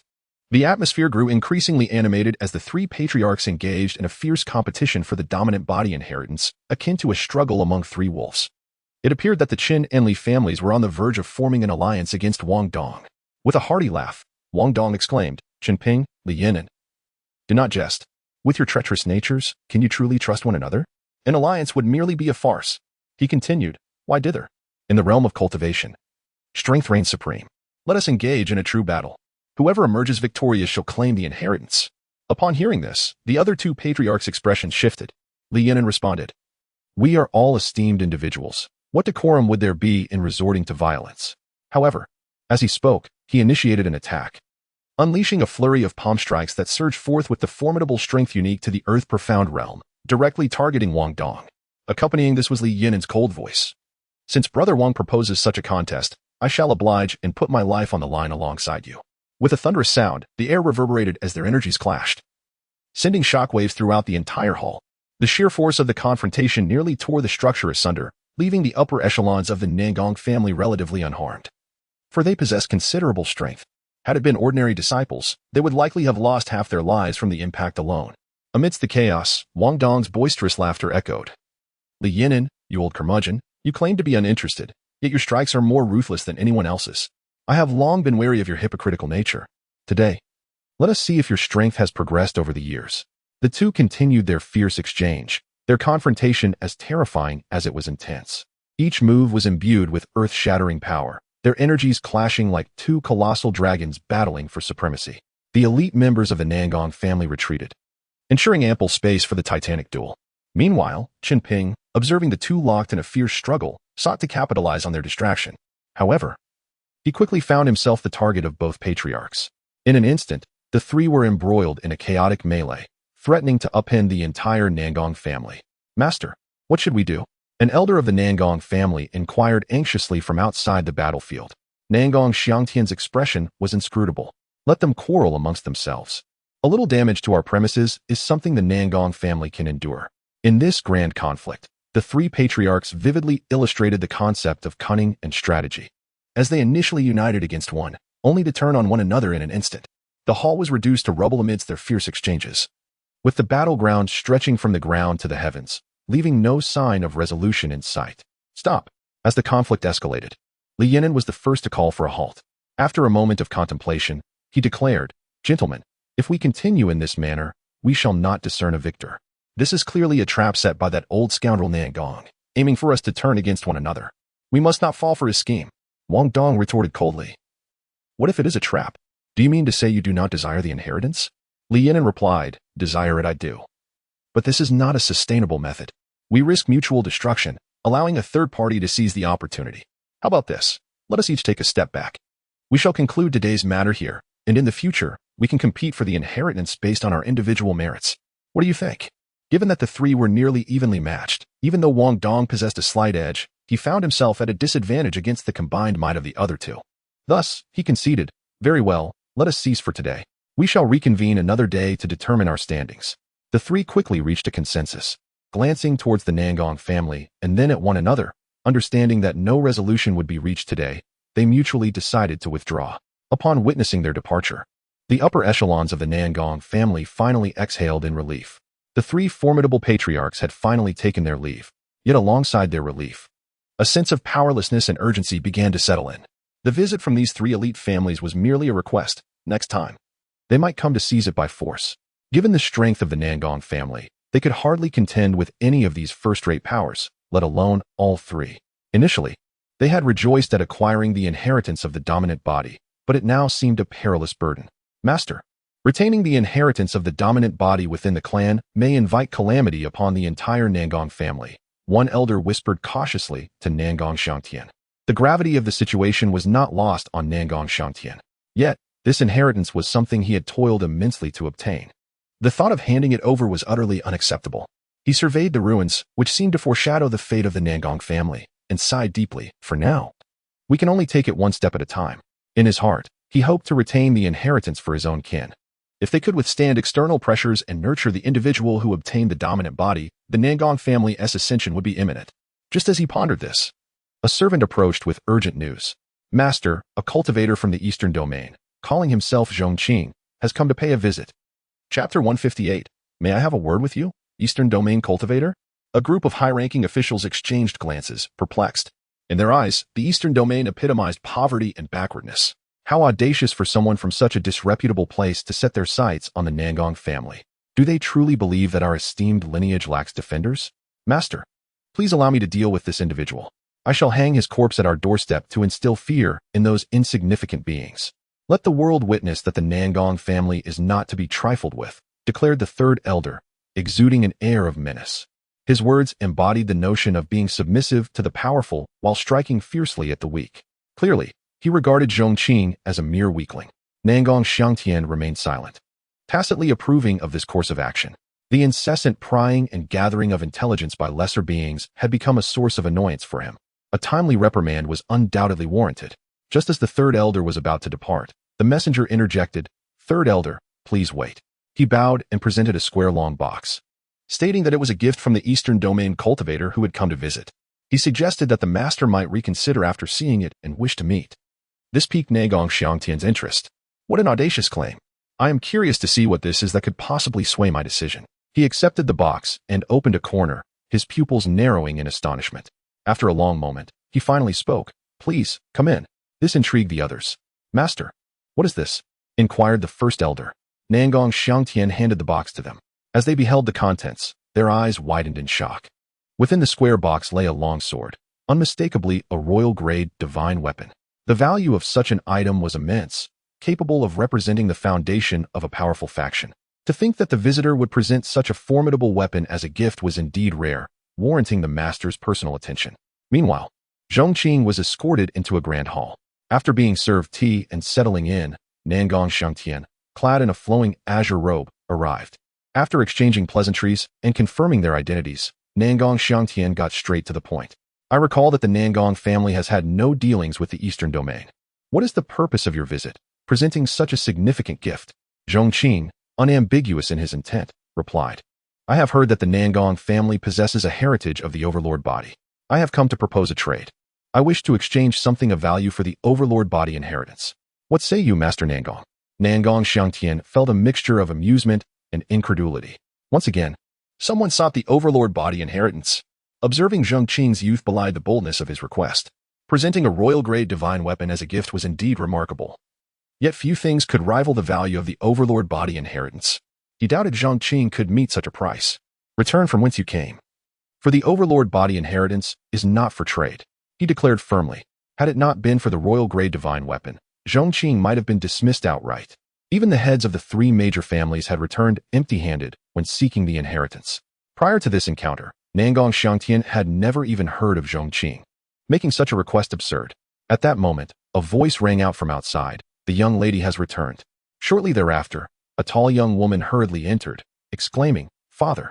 Upon entering the hall, she turned her gaze to Zhong Qing, her expression shifting to one of astonishment. "It's you?"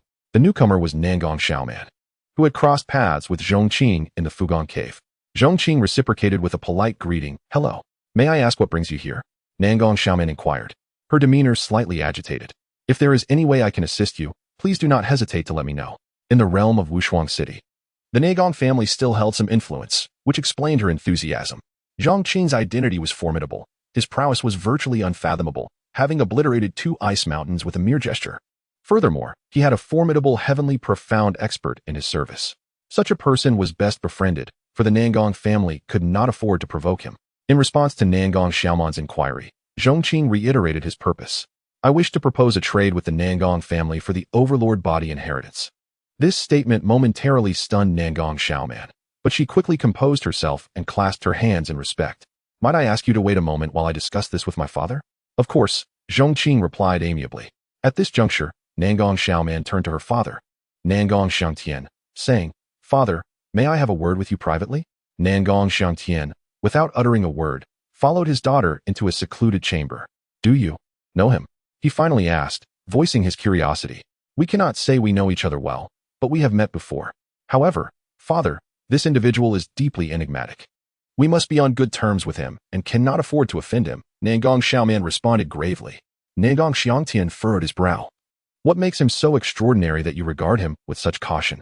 Is he truly more formidable than the heads of the 3 major families?" Before Nangong Xiaoman could answer, he continued earnestly, "Xiaoman, your talent is the strongest among our younger generation. The reason I brought you here with such urgency is that I intend to entrust you with the Overlord body inheritance.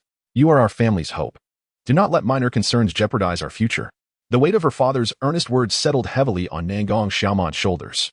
She understood that her father was wagering everything on her, placing the family's precious inheritance in her hands. Although she had just returned, she was acutely aware of the current predicament facing the Nangong family. How could she, unworthy, bear such a heavy responsibility? "Father," Nangong Xiaoman pondered deeply before speaking. "While the Overlord body inheritance is indeed valuable, its cultivation requires time. In light of the current situation, Will outsiders grant our Nangong family the opportunity to grow? This inheritance has become a potential calamity. I implore you to prioritize the family's safety and not make a reckless decision. To gamble our entire lineage for a mere chance at strength is a burden I cannot bear. Witnessing his daughter's firm rejection, Nangong Xiangtian felt a profound sense of helplessness. The tragedy of the weak lay in their inability to grasp extraordinary opportunities, fearing the loss of what they could not protect. The very thought of risking everything for a chance at power filled him with doubt. Was this truly worth it? That question lingered unanswered. Xiaoman, if you refuse the overlord body inheritance, must I truly let it slip through our fingers? The look of unwillingness on Nangong Xiangtian's face was palpable. How can it be simply relinquished? Did not the gentleman himself express a willingness to trade? Nangong Xiaoman urged, reiterating her point. Nangong Xiangtian was equally perplexed. He could not comprehend why his daughter held such profound reverence for a young man, particularly one hailing from the impoverished and backward eastern region. Chapter 159, The Exchange in a Secluded Chamber. Nangong Xiangtian furrowed his brow as he regarded his daughter. Xiaoman, it is undeniable that anyone capable of offering a royal-grade divine weapon is indeed extraordinary. Pray tell, what makes him so exceptional that you speak of him with such profound reverence, warning against offending him? Nangong Xiaoman took a deep breath and replied slowly, Father, are you aware of the Fuguang Cave? Nangong Xiangtian had heard of the Fuguang Cave. The cave's master was a formidable practitioner at the late stage of the Sun Profound Realm, and there were numerous experts under his command. It was a local power that had stirred quite a commotion in recent years, establishing a notable reputation. What is the connection between Zhong Qing and the Fuguang Cave? He inquired, puzzled. The people of the Fuguang Cave are all dead. Not a single soul remains, and it was he who commanded this, she stated. Hearing this, Nangong Xiangtian was somewhat dismissive. While the Fuguang Cave's strength was indeed formidable, it still paled in comparison to the Nangong family. If the Nangong clan wished to eradicate such a force, it would require effort, but would not pose a significant challenge. After all, the Nangong family boasted several experts in the Earth Profound Realm. If it were merely the annihilation of a bandit faction, while it might earn him a modicum of respect, it certainly did not warrant the gravity with which his daughter regarded it. He remained patient, waiting for her to elaborate. If the opponent's feats were limited to this, then there was no reason for such exaltation. However, Nangong Xiaoman continued, the one who obliterated the Fuguang Cave's inhabitants is a genuine expert of the Heaven Profound Realm. This revelation caused Nangong Xiangtian to stir slightly. In the Wushuang city, only the ancestors of the three major first-rate powers could attain such a realm. It was precisely due to the presence of Heaven Profound experts that these three dominant families could consistently suppress the Nangong clan. Such individuals were akin to a stabilizing force for a 1,000-year-old family. But soon, Nangong Xiangtian's thoughts sharpened. You say that the people of the Fuguang Cave were slain on his orders, and that he is a Heaven Profound expert? Indeed. With her confirmation, Nangong Xiangtian could no longer remain composed. What was his relationship with this Heaven Profound expert? Even the ancestors of the three major families were not easily summoned. Yet, Nangong Xiaoman spoke of him as if he were giving orders. This was indeed alarming. In response to her father's inquiry, Nangong Xiaoman did not withhold any secrets but stated clearly that Heaven Profound expert is his servant. Boom. This news struck Nangong Xiangtian's mind like a thunderclap. A Heaven Profound expert? Merely a servant? This was astonishing and utterly incomprehensible. One must understand that powerful individuals possess dignity, the greater their cultivation, the more they value their reputation. A Heaven Profound expert was someone he would look up to. Yet, now Nangong Xiaoman claimed that such an entity was simply a servant. His chest heaved, visibly shaken. However, what Nangong Xiaoman said next rendered him speechless. This gentleman not only has a Heaven Profound expert as a servant, but his own strength also reaches an unfathomable level. With just a single palm, he leveled 2 ice mountains. Father, does such a person not deserve the utmost respect from our Nangong family? If the earlier revelation of a Heaven Profound expert being a mere servant had sent shockwaves through Nangong Xiangtian's mind, this latest piece of information was akin to dropping a nuclear bomb in his heart. As someone from the northern domain, he was acutely aware of the terrain. The north was predominantly frozen ground, with mountains that were essentially ancient ice. In terms of hardness, these mountains were on par with conventional refining materials, if not superior. Yet, this individual could flatten 2 ice mountains with a single palm. No matter how he considered it, he could never achieve such a feat. Not even the ancestors of the Nangong family could reach such heights. This meant that his own strength was at least in the Heaven Profound realm. The conclusion struck Nangong Xiangtian like a thunderbolt. He had encountered Heaven Profound experts before, but the youngest among them was over a millennium old. Yet, how old was Zhong Qing? Though he did not know his exact age, it was evident from his youthful appearance that he could not be more than 20. What did it mean to have a heaven-profound expert under 20 years of age? It was certain that Zhong Qing's origins were extraordinary, possibly from a prominent family in another domain. Nangong Xiangtian felt tumultuous waves rising within him.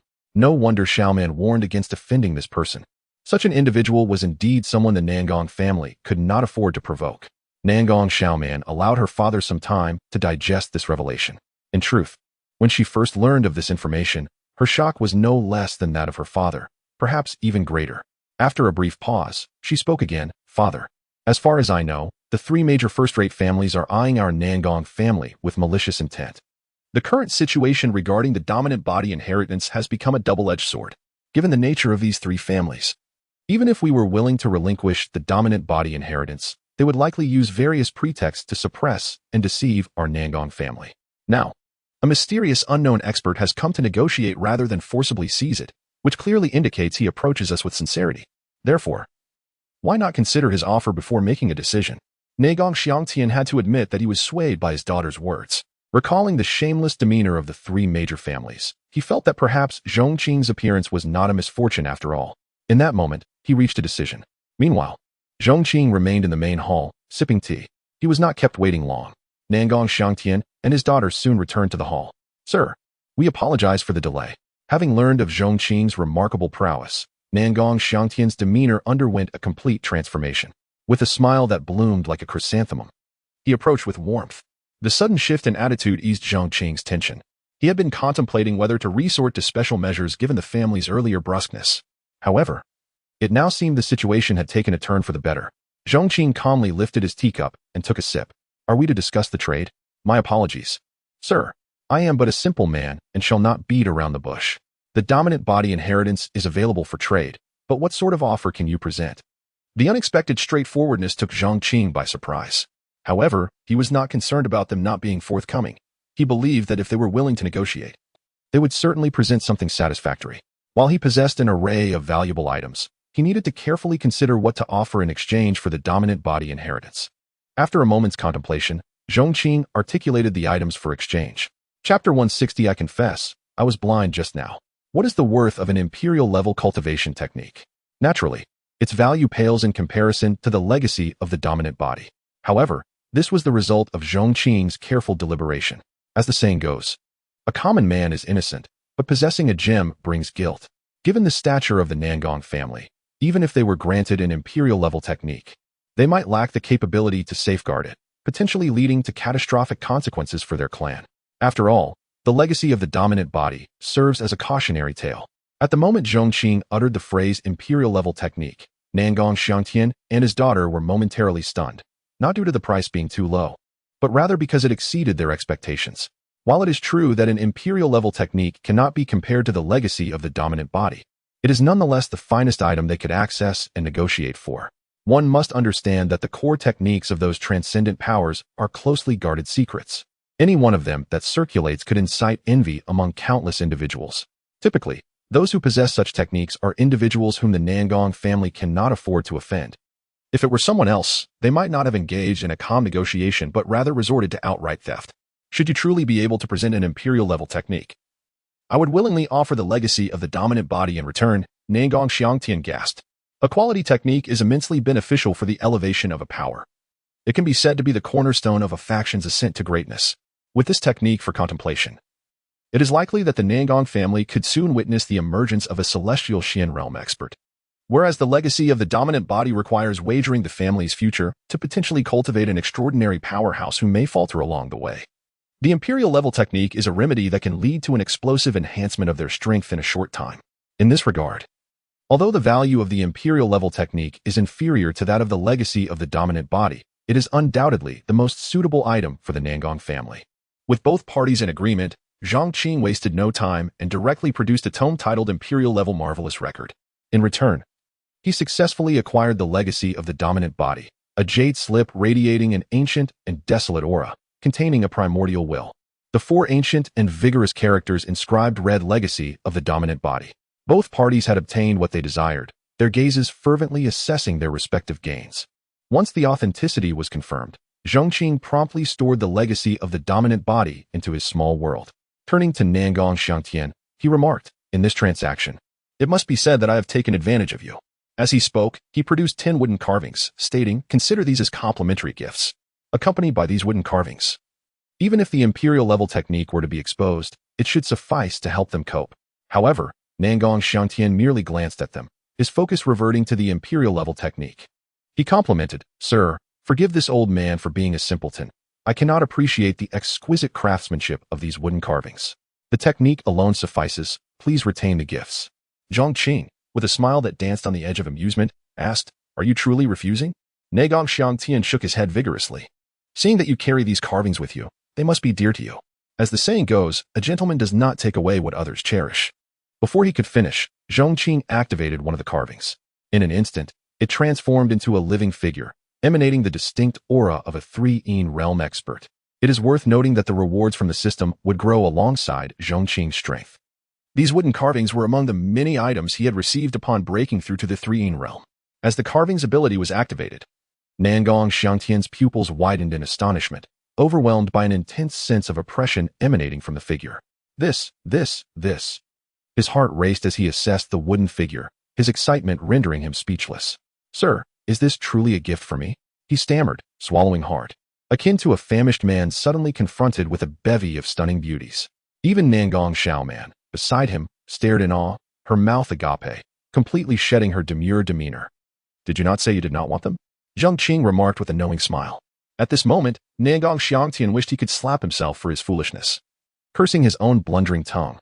A 3-ene realm puppet. 10 of them at once. What a staggering generosity. How could he have turned it down? "Senior, I admit, I was blind to your worth earlier. May I retract my previous statement?" He looked at Zhong Qing with a pitiful expression. Despite his age, he appeared oddly endearing in his desperation. Zhong Qing couldn't help but chuckle at his demeanor. "Take them. Since they are for you, I have no reason to reclaim them."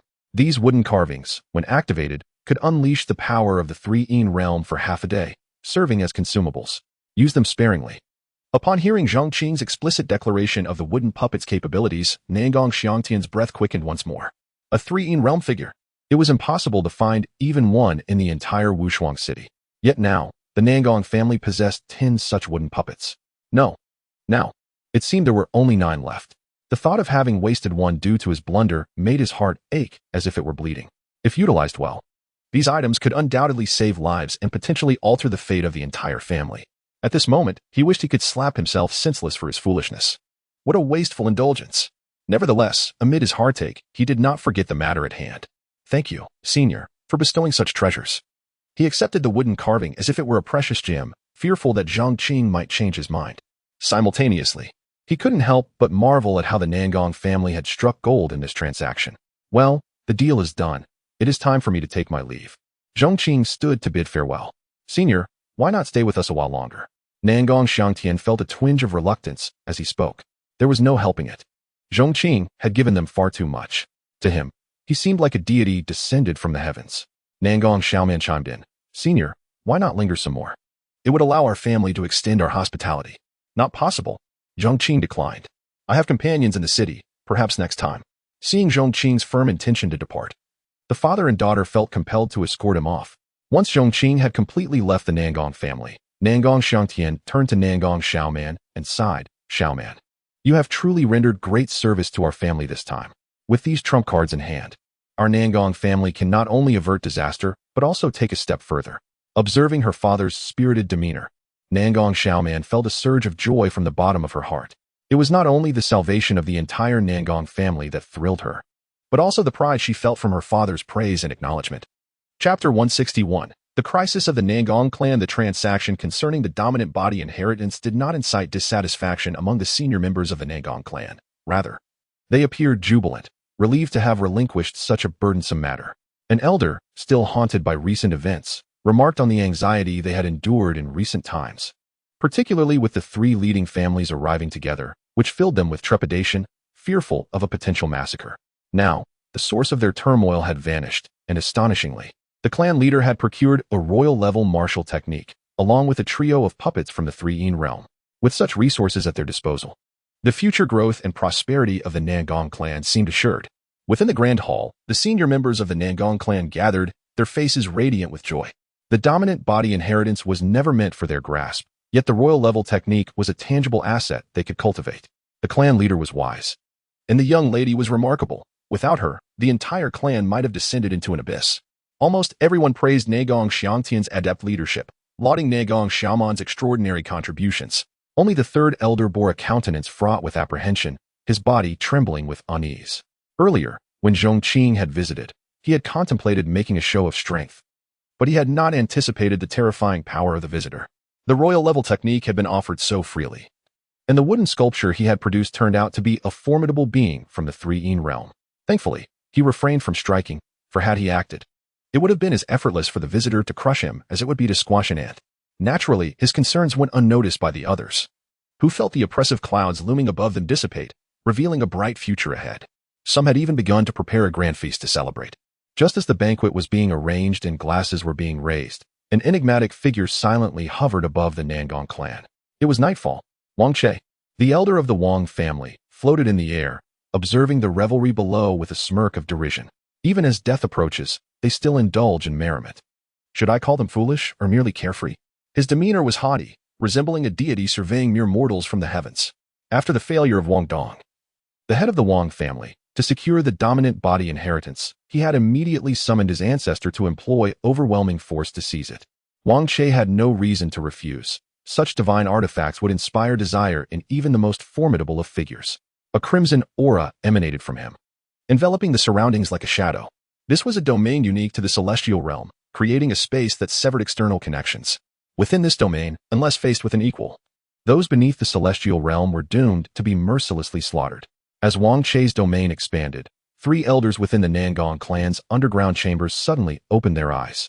These 3 were all Earth realm powerhouses, one at mid-Earth realm, another at late Earth realm, and the last at peak Earth realm. They were revered as the 3 ancestors of the Nangong clan, akin to a stabilizing force. This aura, celestial, murmured Nangong Xianhen, the founder of the clan. Furrowing his brow, the other elder, Nangong Shang, mirrored the gravity of the situation. It must be that old curmudgeon from the Wang family. The third ancestor, Nangong Hong, rose in alarm, fully aware that their visitor harbored ill intentions. The 3 ancestors' expressions darkened, realizing that upon learning of the Nangong clan's acquisition of the dominant body inheritance, they had retreated into seclusion to assist Nangong Xianhen in breaking through to the celestial realm, thereby securing the clan's safety. Even if they could not achieve that, they had hoped to develop a combined formation to provide an additional safeguard. Although they anticipated that formidable foes would covet the clan's treasures, they had not anticipated such a swift arrival, catching them completely off guard. Let us go. With a resolute command from Nangong Xianhen, the 3 ancestors emerged from their retreat. A single celestial being was far beyond what the Nangong clan's upper echelon could withstand. With the collective strength of the 3 elders, they might stand a chance. In this critical moment, the 3 ancestors did not hesitate but prepared to face whatever fate awaited the Nangong clan. As they forcefully broke through to the grand hall, the senior members of the Nangong clan gasped in surprise and promptly bowed in respect, greeting the 3 ancestors. The banquet lay in disarray, with tables overflowing with rare delicacies. This scene ignited a blaze of fury within the 3 ancestors. Faced with imminent danger, these ungrateful descendants were indulging in revelry instead of uniting against their adversary. Ancestors, you have emerged from seclusion?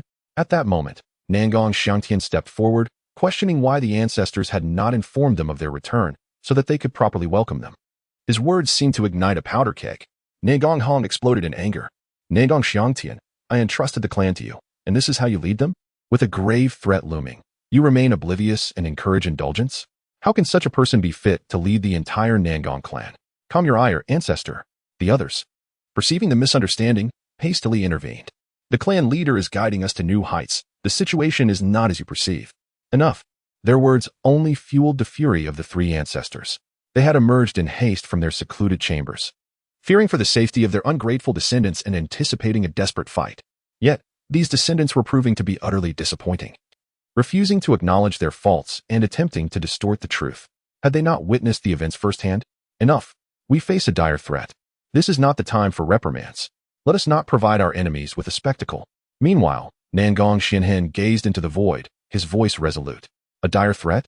The senior members of the Nangong clan exchanged glances, their confidence soaring.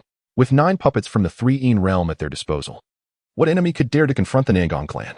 At that moment, high above, Wang Che had enveloped the entire Nangong clan in his domain, ensuring that even if he wreaked havoc that night, it would attract no outside attention. As he revealed himself, standing before the gathered crowd with arms crossed and an indifferent gaze, he proclaimed, "Surrender the dominant body inheritance." His formidable presence bore down on them like an immovable mountain, igniting alarm within the hearts of the three ancestors. Every fiber of their beings screamed in warning, "Danger! Danger! Danger!" Chapter 162. Is this really the end? The three ancient ancestors of the Nangong family felt a heavy weight in their hearts, although they had prepared themselves for the formidable presence of the visitor. It was only when they faced Tianxian directly that they truly comprehended the vast chasm that separated the two sides. When martial prowess reaches a certain pinnacle, the significance of numbers diminishes to a mere illusion. As the three pondered fervently on how to navigate this dire situation, they beheld Nangong Xiangtian standing defiantly. His gaze locked onto Wang Che. "You dare to wreak havoc in my Nangong family?" His words rendered the three ancestors momentarily speechless. What audacity! Nangong Xiangtian, this young lad, displays such courage? This was Tianxian, a being they regarded with utmost caution.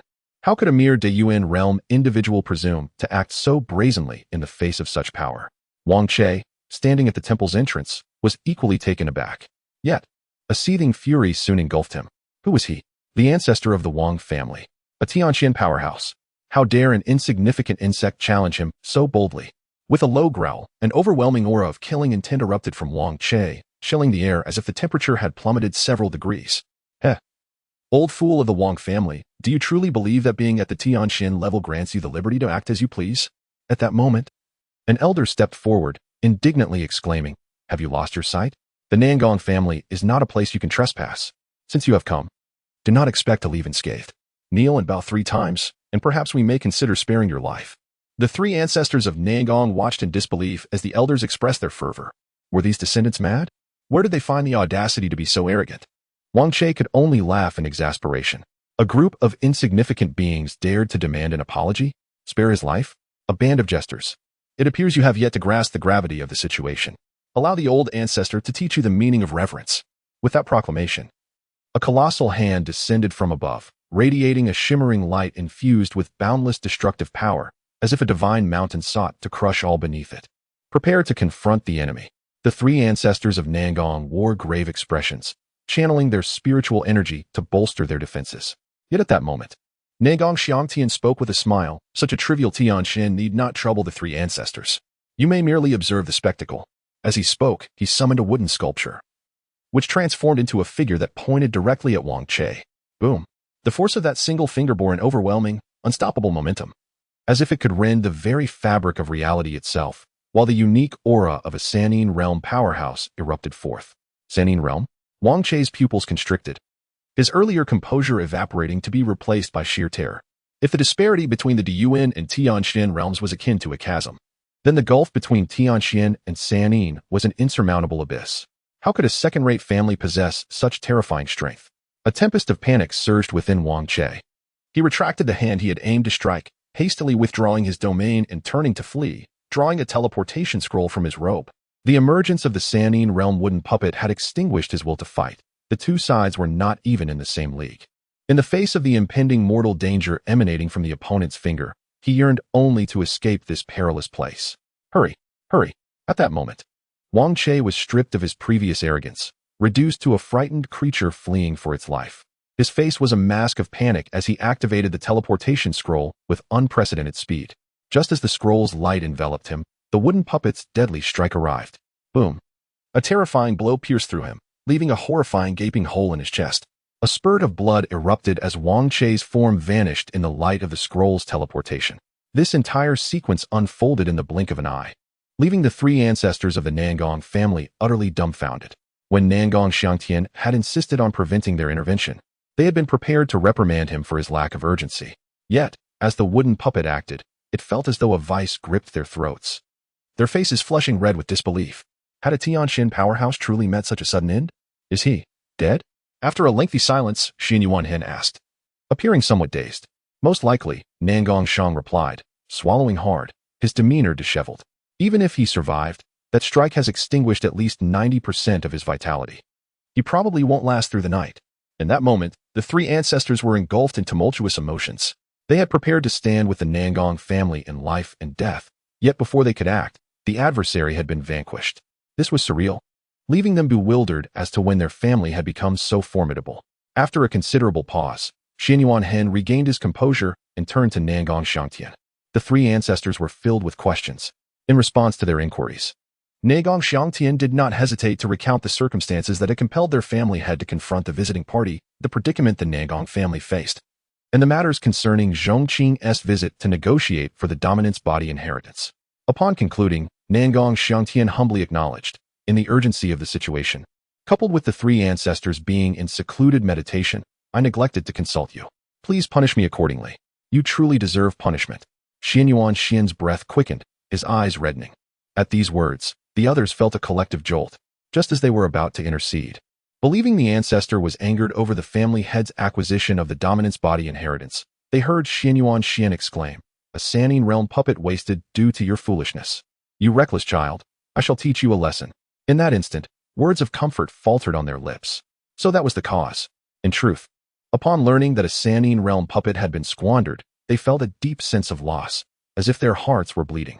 Now, with the ancestor personally delivering justice, they found a semblance of solace in their spirits. Xianyuan Hen and Xianyuan Hong exchanged amused glances, watching the scene unfold with mirth. The entire hall was suddenly imbued with a lively and joyous atmosphere. However, it was this very atmosphere that led many to reflect on Zhong Qing. Had it not been for him, witnessing Wang Chei's aggressive demeanor, the entire Nangong family might have faced annihilation, and such a harmonious scene would have been but a distant dream. Chapter 163. The Transformation of the Wang Family. The Wang family. Ever since the departure of the ancestral patriarch, the upper echelons of the Wang family had laid out a grand feast, eagerly awaiting his triumphant return. The atmosphere of the banquet was lively, with cups raised and laughter echoing. From this day forth, the Wang family would soar to new heights. An elder, having drained 3 large cups, expressed his exhilaration, toasting to the Wang family and the ancestral patriarch. The spirits of the crowd soared. Clearly, with the return of their ancestor, the coveted Bati inheritance would be within their grasp. How could the insignificant Nangong family withstand the might of a Tianxian expert? Seated at the head of the table, the family head, Wang Dong, appeared to be in high spirits. He downed his cup in a single gulp, laughing heartily. Were it not for the meddling of those 2 old curmudgeons from the Chun and Li families, the Bati inheritance would have long been mine. Why trouble our ancestor to intervene? He continued, with our ancestor's strength, once he opens his domain in the Tianxian realm, even if it causes a great commotion, the outside world will be none the wiser. By the time anyone reacts, the Nangong family will likely have been obliterated, and the Bati inheritance will rightfully belong to our Wang family. As long as we act discreetly, who would suspect that the inheritance is in our possession? Once the heir of the Bati inheritance matures, it will mark the zenith of our Wang family's dominance in the eastern region. The vivid picture painted by Wang Dong stirred the hearts of the attendees, igniting their fervor. Given the current strength of the Wang family, they were undoubtedly capable of asserting dominance in a locality. Yet, to achieve supremacy in a region was akin to chasing a whimsical dream. Now, with an opportunity to ascend to the pinnacle of the continent laid before them, maintaining composure became increasingly difficult. As the assembly reveled in their bright prospects, a tremor rippled through the void. It was the ancestral patriarch, Wang Chei, returning from the Nangong family. However, he appeared gravely wounded, his chest pierced through, blood staining his entire being, rendering him a ghastly sight. The wooden puppet's finger had directly extinguished much of his vitality. Were it not for the remarkable resilience of a Tianxian expert, he would have succumbed instantaneously. Despite his dire state, Wang Chei's life flickered like a candle in the wind, teetering on the brink of oblivion. Elder ancestor. The faces of Wang Dong and the gathered elders turned ashen. The once vibrant atmosphere fell into a deafening silence, as all gazed in disbelief at their patriarch. This was a Tianxian expert. Had he not gone to retrieve the Bati inheritance from the Nangong family? How had he returned in such a wretched condition? Wang Dong rushed forward to support his ancestor, urgently commanding, quickly, search the treasury for elixirs to sustain our ancestor's life. The patriarch was the cornerstone of the Wang family, the pillar of their strength. Wang Dong could scarcely fathom how his family would endure in the city of Wushuang should anything befall their ancestor. No, there is no need. Wang Chei coughed blood, painfully aware of his own condition. His vitality was nearly extinguished and his essence shattered. He was but a breath away from death. In this state, even royal-grade elixirs would be futile. Gripping Wang Dong's arm with a feeble hand, He warned, the Nangong family harbors great terror. In the future, do not provoke them. This became Wang Chei's final testament to the world. As his words fell, his hands grew limp and fell to his sides. Ancestor. The senior members of the Wang family were filled with despair and confusion, an overwhelming dread consuming them. In their minds, the Nangong family, while formidable, was merely a second-rate family. What hidden depths did they possess that could bring harm to their patriarch? Family head, what shall we do now? An elder exclaimed in panic. They had initially believed that with the patriarch's intervention, the Wang family would rise to glory, yet it had turned into a day of darkness. The death of their ancestor felt as if the heavens themselves had collapsed. At this moment, Wang Dong, the family head, was equally fraught with turmoil. Nevertheless, he quickly regained his composure, fulfilling his duties by issuing a series of commands. Convey my orders. The news of our ancestor's demise must never leave this place. Anyone who dares to divulge even a whisper shall face the direst of punishments. From today forth, the Wang family shall shut its doors and activate the protective array. Without my command, no one is to enter or exit. That night would be an insomniac one for the Wang family. The fall of Wang Chei instilled both fear and trepidation, prompting them to activate their protective array, apprehensive that the Nangong family might come to settle scores. A day prior, no one could have anticipated that the seemingly insignificant Nangong family could compel the Wang family into such a state. As the saying goes, 30 years in the east, 30 years in the west, the tides of fortune had shifted unexpectedly. By dawn, the once bustling Wang family had turned eerily silent, as if it had vanished from existence. Passers-by nearby were taken aback. Given the Wang family's stature, even the slightest disturbance would typically evoke a swift response. Such a tightly closed estate, with its inhabitants conspicuously absent, was unprecedented.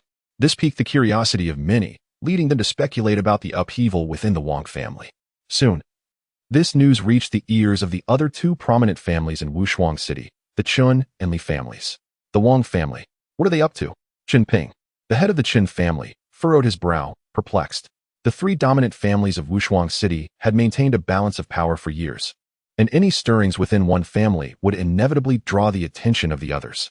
The Wang family's enigmatic behavior left the Chun family puzzled. Master, the Wang family is merely a collection of foolish brutes. In my view, they are merely engaging in empty theatrics, likely conspiring over the Bati inheritance in secret. An elder stated solemnly within the Chun family's hall.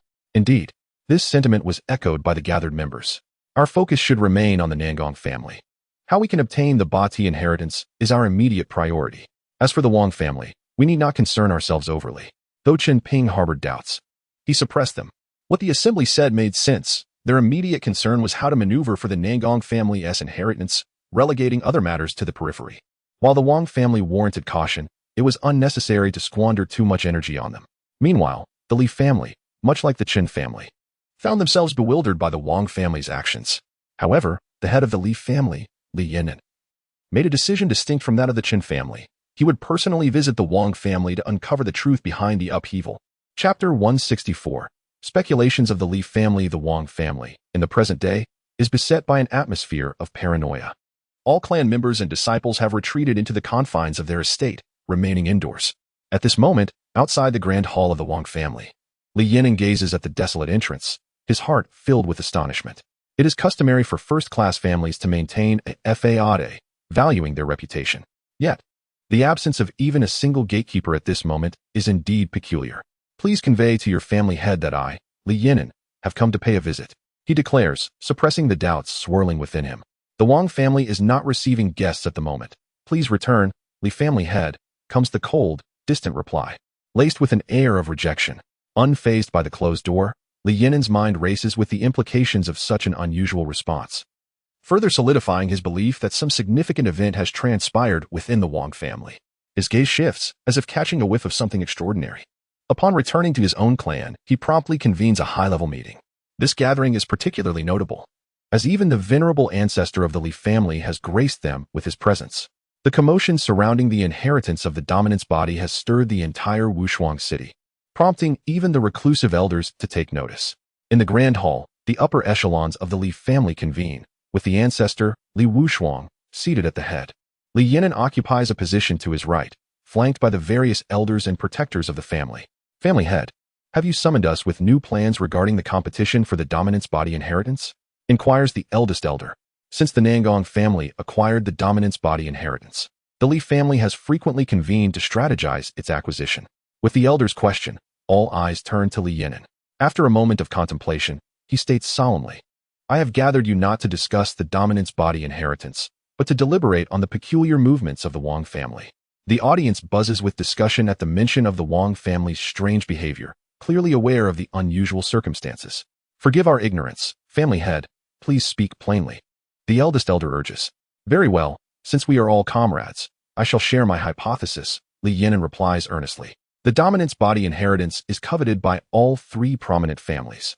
While the other two families may appear inactive, their true intentions remain uncertain. The elder's expression shifts with surprise. Are you suggesting? Indeed, I suspect that the Wang family has already taken action against the Nangong family, Li Yinan concludes. The revelation sends shockwaves through the assembly. The possession of the dominance body inheritance would elevate whichever faction claims it, and if the Wang family were to consolidate this power, the Li family standing in Wushuang City would be jeopardized. However, a voice soon rises in dissent, but family head. If the Wang family had truly acted against the Nangong family, how could the latter remain unscathed and silent? Precisely, Li Yinan asserts with gravity, in ordinary circumstances, the Nangong family would not be unharmed, and given their tranquility, the Wang family's retreat indicates only one possibility. What is it? The assembly queries. Their gaze is fixed upon him. It suggests that the Nangong family is far from the simple entity we presume. Their strength may even deter the Wang family from retaliation. He elucidates, providing clarity to the Wang family's unusual demeanor. His words resonate like thunder, leaving the attendees in disbelief. Family head, this cannot be. The Wang family is a first-class family. The Nangong family is merely second-class. If the first-class families are akin to tigers and leopards, the second-class family is but a sheep. Had it not been for the mutual apprehension between the three first-class families, the Nangong family would have long been obliterated. To assert that the Nangong family possesses such strength as to intimidate the Wang family seems absurd. Were it not for Li Yinan's esteemed position within the Li family, another might have been met with derision for such a proclamation. Nevertheless, disbelief and skepticism linger on the faces of the assembly. The hall erupts with a cacophony of debate. At that moment, the ancestor, Li Wushuang, interjects, what evidence do you have to support this claim? Within the Li family, the ancestor holds a position akin to a pillar, commanding profound respect. His inquiry silences the room instantly. Li Yinan, with a serious demeanor, responds, Ancestor, during my visit to the Wang family, I sought to discern their intentions. Upon arrival, I found the gates firmly shut, all core disciples recalled, and the family protective formation activated, indicative of a state of combat readiness. These signs unmistakably point to a significant upheaval within the Wang family. The activation of the protective formation suggests that the Wang family's ancestor may be facing dire issues. Each of the three first-class families possesses a celestial realm ancestor. Ordinarily, with such a powerful figure present, they would not activate the protective formation unless the other two families united against them. Yet, the Wang family has done just that. It compels one to ponder the underlying reasons. As Li Yinan articulates this deduction, the eyes of the assembly gleam with realization. If his conjecture holds true, they may have one less formidable competitor in their pursuit of the dominance body inheritance. Li Yinan then inquires, Ancestor, did you notice anything unusual last night? Li Wushuang's expression shifts, revealing a hint of intrigue. While observing the stars, I did sense the presence of that old curmudgeon from the Wang family. But it was fleeting, vanishing almost instantaneously. If what you say is accurate, that old fellow must indeed be in trouble, for it would not explain the Wang family's current behavior. If Li Yinan's hypothesis had left the assembly in doubt, the ancestors' confirmation only deepens their conviction. Thus, it appears the Wang family is no longer a formidable threat. The upcoming competition for the dominance body inheritance will require vigilance only against the Qin family, one member declares, visibly invigorated. However, Li Yinan promptly douses their enthusiasm with a dose of reality. Foolish, if my suspicion holds true. And the Nangong family can compel the Wang family to retreat. Why could they not do the same to us? I believe the Li family should adopt a more cautious approach regarding the dominance body inheritance. If the Wang family remains secluded, the Qin family will inevitably take action. It would be prudent to wait for their move and then respond accordingly. Wise words, family head. The proposal garners unanimous approval among the Li family leadership. Yet, the extraordinary nature of the discussion necessitates time for contemplation as they grapple with the revelation that the Nangong family, previously perceived as weak, may possess unexpected strength compelling the Wang family to retreat. All of this remains mere speculation without concrete evidence. They must await the Qin family's actions to validate their theories. In Wushuang City, tensions are palpable, with hidden currents of ambition stirring among many. The allure of the dominant's body inheritance has captured the attention of numerous factions. The Li family need not wait long. For the following day, the Qin family makes its move. A gathering of their high-ranking disciples exudes an air of impending conflict. As if sharpening their blades for war. Has action finally commenced? The members of the Li family exchange glances, their expressions grave as they observe the unfolding situation. What they did not anticipate was that, instead of the Qin family's grand assault on the Nangong clan, they were met with an unexpected visit from Qin Ping, the head of the Qin family. Chapter 165, The Collective Endeavor. Brother Qin, what brings you here on such a gusty wind?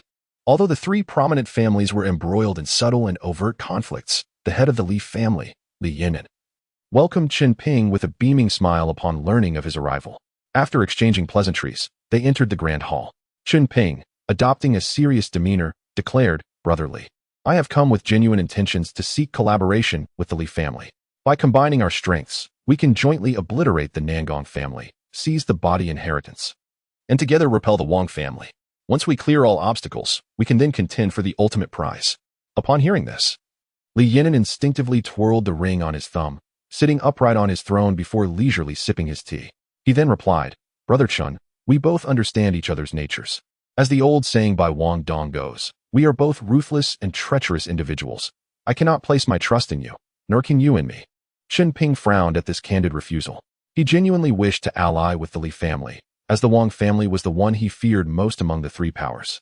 If he could eliminate the Wang family with Li's assistance before vying for the body inheritance, he would have a solid chance of success. Yet, Li's outright rejection was disheartening. "Brotherly, I understand your skepticism. However, what if we were to swear a heavenly oath together? Might that pave the way for cooperation?" This proposal took Li Yinan by surprise. The heavenly oath was a binding force of karmic consequence. Once sworn, it could not be violated without severe repercussions, ranging from the destruction of one's path to dire calamities leading to death. Had it not been for the turmoil with the Wang family, he might have considered a partnership with the Qin family. But in the current circumstances, he was unwilling to entertain the idea. "Brother Chun, my reluctance to collaborate is not solely based on distrust. It is simply that my family has decided to withdraw from the pursuit of the body inheritance for the time being." "What? You are not vying for the body inheritance?" Qin Ping exclaimed. Disbelief etched across his face as he scrutinized Li Yinan, unable to fathom his motives. "Are you truly dismissing the prospect of collaboration?" After a long pause, Qin Ping, his expression darkening, pressed, "If you are a guest at the Li family, we welcome you with open arms. But as for cooperation, I must insist we refrain from further discussion, as I have clearly stated our withdrawal from the competition for the body inheritance." "Very well, do as you wish. I shall not concern myself with your hidden motives.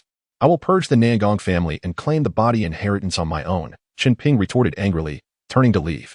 Yet, as he turned, Li Yinan, playing with the ring, called out, "Brother Chun, allow me to advise you. The Nangong family may be more formidable than you anticipate." Qin Ping scoffed in response. Li Yinan observed Qin Ping's departure, a cold smile gracing his lips. Once outside the Li residence, Qin Ping's expression was so dark it seemed he could weep. Upon returning to the Qin family, an elder noticed his demeanor and furrowed his brow, asking, "Master, did the Li family refuse to collaborate with us?" That old rogue Li Yinan must have ulterior motives, claiming to withdraw from the body competition. Regardless, it matters not. Issue my command. Gather the elite of the Qin family and summon our ancestors. Today, we will seize the body inheritance from the Nangong family. Once we obtain it, the entirety of Wushuang City will recognize the Qin family as supreme. In this crucial moment, seizing the body inheritance meant that only raw power would suffice among the three families. Qin Ping was prepared to strike against the Nangong family. Harboring a secret advantage, the Qin family had recently elevated one of their ancestors from the peak of the Earth Profound Realm to the Heavenly Profound Realm through a secret method. In essence, the Qin family now boasted two Heavenly Profound ancestors. Initially, Qin Ping had planned to ally with the Li family to eliminate the Wang family before leveraging their two Heavenly Profound members. However, with the Yinan's outright refusal, they opted for a more direct approach. With careful execution, and with their two Heavenly Profound members in tow, they would annihilate the Nangong family and seize the body inheritance. They would then retreat to their stronghold, where protective formations would safeguard them against any united assault from the Wang and Li families. Though the competition for the body inheritance involved three families, Qin Ping firmly believed that regardless of how the situation unfolded, victory would ultimately belong to the Qin family. With his command issued, the elite of the Qin family swiftly assembled. 5 Earth Profound experts, over 100 Day Profound masters, nearly 1,000 moon-profound elites, and 2 concealed heavenly profound ancestors gathered, representing the formidable strength of the Qin family. This was a truly terrifying force.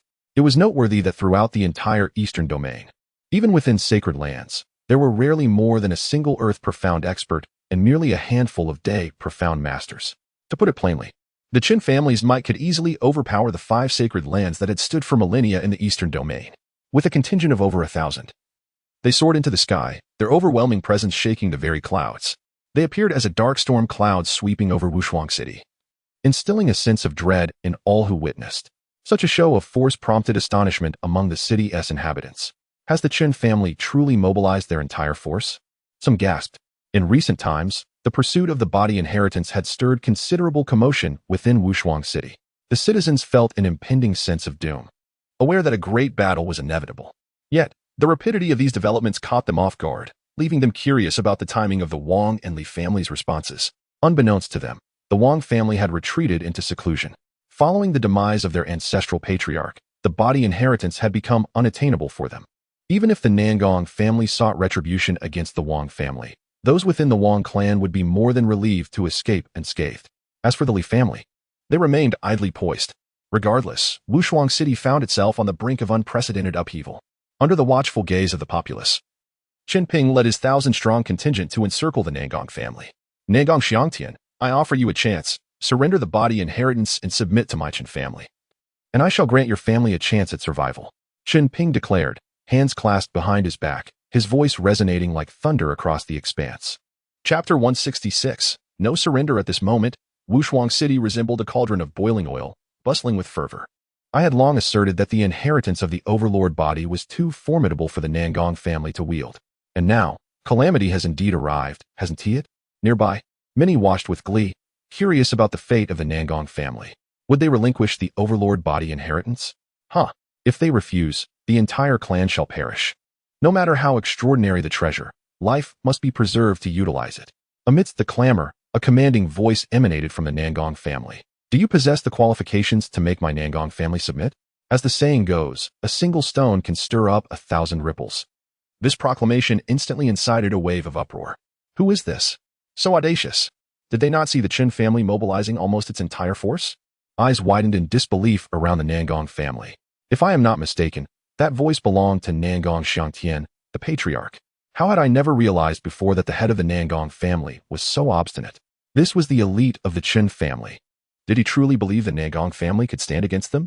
Brother, do not jest. How could a second-rate family contend with a first-rate one? Unless the sun rises in the west. It is said that watching a spectacle is human nature, and this holds true for practitioners as well. Of course, how many among them wish to benefit from the chaos is uncertain, for who wouldn't covet the overlord body inheritance? On this side, the upper echelons of the Nangong family gathered, forming a standoff against the Qin family. Yet, the disparity in strength was glaring. The Qin family boasted 5 earthly realm experts, nearly 100 heavenly realm masters, and close to 1,000 lunar realm warriors, along with 2 concealed celestial realm ancestors. In contrast, the Nangong family had merely 3 earthly realm experts, several dozen heavenly realm masters, and over 100 in the lunar realm. The numerical advantage was overwhelmingly in favor of the Qin family. Qin Ping stood firm in the air, his gaze fixed resolutely on Nangong Xiangtian. In light of such a vast power disparity, how dare he provoke him? Nangong Xiangtian, I truly do not know who has emboldened you. If I had previously considered granting your family an opportunity for submission, I now declare that you have buried that chance with your own hands. Today, I shall eradicate your entire Nangong family and teach you the meaning of despair. Unfazed by Qin Ping's blatant threat, Nangong Xiangtian scoffed. What audacity! To think a mere nobody could wreak havoc in my Nangong family. You, of all people, dare to challenge us. His disdainful demeanor was rife with mockery. Had it been before, he would not have dared to be so brazen. Yet now, with the wooden puppet left by Zhong Qing, he felt invincible, even against overwhelming numbers. Let us see if you can maintain that bravado. Qin Ping's eyes gleamed with murderous intent. Attack! With his command, over 1,000 individuals surged forward. A terrifying aura shaking the heavens, their murderous intent sweeping through the skies. The appearance of such a multitude of powerful beings transformed the atmosphere. In response to the onslaught, Nangong Xiangtian activated the wooden puppet. It glowed, morphing into a humanoid form, charging forth to meet the attack. Boom! A thunderous explosion erupted as the wooden puppet unleashed its fists, wielding the might to move mountains and part seas. The space around it shattered under the force of its onslaught. Dozens, if not hundreds, were obliterated in an instant. This is a three-in realm expert. How could the Nangong family possess such a powerhouse? Chen Ping's expression shifted drastically, a wave of dread flooding his heart. The sounds of agony filled the air, blood flowing freely as limbs were severed and scattered. It was a scene of unimaginable carnage. This was no evenly matched battle. It was a one-sided massacre. Once strength reaches a certain level, numbers become insignificant. Even against 1,000 foes, a single three-in expert could wreak havoc. Withdraw, Old Six. You old fool of the Nangong family. Chen Ping bellowed, his eyes reddened with rage as he witnessed his kin being slaughtered. He had never anticipated that a second-rate family could possess a three-in realm puppet. With such a guardian, even the three major first-rate families combined would be unable to seize a single strand of the overlord body inheritance. If only he had known sooner. They would have ceased their ambitions. In a desperate bid to minimize casualties and retain their surviving strength, he urged his clan to retreat. However, before a three-in expert, retreat was not so easily achieved. With a surge of azure light, the wooden puppet unleashed its domain, ensnaring the Chun family within its grasp. A celestial realm expert could invoke a domain, and within the domain of a three-in expert, the laws of power came into play. This power, infused with the might of heaven and earth, rendered the earthly, heavenly, and lunar realm warriors utterly powerless to defend themselves. Even celestial realm masters were no match for it. With each punch thrown, dozens more were annihilated.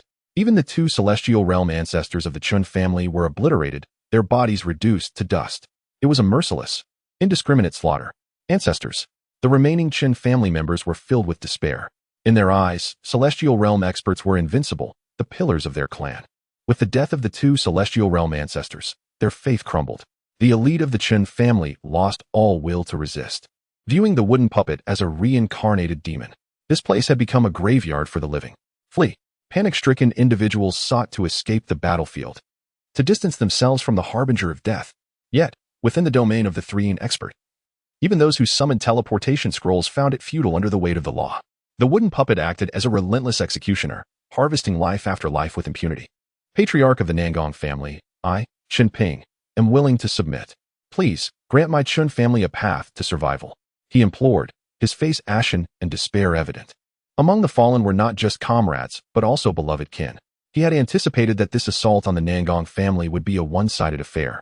Yet the tide had turned against them, leading to their own slaughter. Even the two celestial realm ancestors had been eliminated as if they were mere weeds. He could not accept this outcome, yet the harsh reality was undeniable. The only course left was to surrender, hoping to preserve the remnants of his family. However, in the face of the Qin family patriarch's capitulation, Nangong Xiangtian coldly responded, "My Nangong family does not accept surrender." Chapter 167. The unmatched overlord of Wushuang City in a single stroke. The last flicker of hope for the remnants of the Qin clan was extinguished. The methods employed by the formidable experts of the three-in realm were ruthlessly efficient. From the onset of the attack to its conclusion, the entire ordeal lasted less than a quarter of an hour. Over 1,000 members of the Qin family, including numerous elites, the venerable Tianxian elder, and even the clan's patriarch, were annihilated.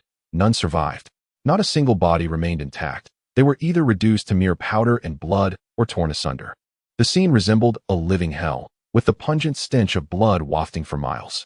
The onlookers were left in a state of shock, gasping in horror. The hidden depths of the Nangong family were truly unfathomable. Such a vast family as the Qin clan had been obliterated, over 1,000 souls, including powerful Tianxian warriors. Slaughtering 1,000 chickens could hardly be so effortlessly accomplished. It was utterly chilling. Initially, some had considered taking advantage of the chaos, but now, all they desired was to flee as far as possible, terrified that the terrifying entity would grow bored and eliminate them as if they were mere weeds. With the demise of the Qin family, Nangong Xiangtian issued the order to counterattack. All members of the Nangong family, follow me to seize the Qin clan. We shall obey the patriarch's command. The members of the Nangong family were exhilarated. Previously, they had been constrained by the three major first-rate families. Even after acquiring the body dominance inheritance, the patriarchs of the three major families had exerted pressure. Back then, their hearts were heavy with frustration. However, the tides had turned. The three major families had held dominion over Wushuang City for many years, but today, it was the Nangong family's turn to rise as the new masters. As the upper echelons of the Nangong family advanced, their sights set firmly on the Qin clan. The news of the Chun family's offensive against the Nangong family spread with lightning speed, shaking the entire city. What did you say? The Qin family has been annihilated, and the Nangong family has achieved a complete victory. Are you joking? How could a second-rate family destroy a first-rate clan? I understand that this is exceedingly hard to believe. Yet it is indeed the truth. When the news broke, disbelief ran rampant. However, the number of witnesses was not small. As more individuals came forward to attest to the event, even the most incredulous had no choice but to accept the reality. After all, while one person may lie, it is implausible for all to do so. And as the figures of the Nangong family swept across the skies of Wushuang City, the news was irrevocably confirmed, making it clear to all that a new era had dawned in Wushuang City.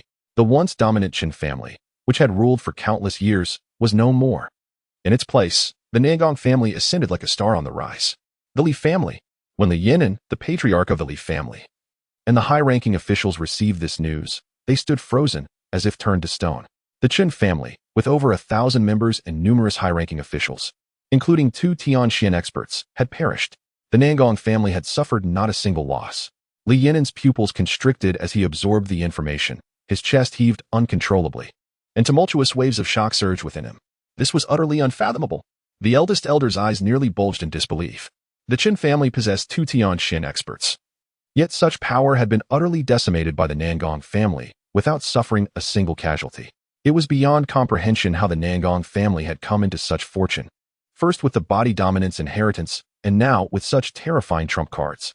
Fortunately, the patriarch had exercised foresight and refrained from involvement. Otherwise, the Li family might have met the same grim fate as the Qin clan. As he spoke, the eldest elder's eyes reflected a glimmer of fear. The others, one and all, were swept up in a tide of trepidation.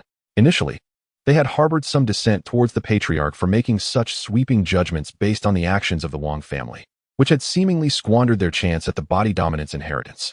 Yet now, it was evident that Li Yinan had demonstrated remarkable foresight. As they pondered their apprehensions, they could not help but worry about the current situation.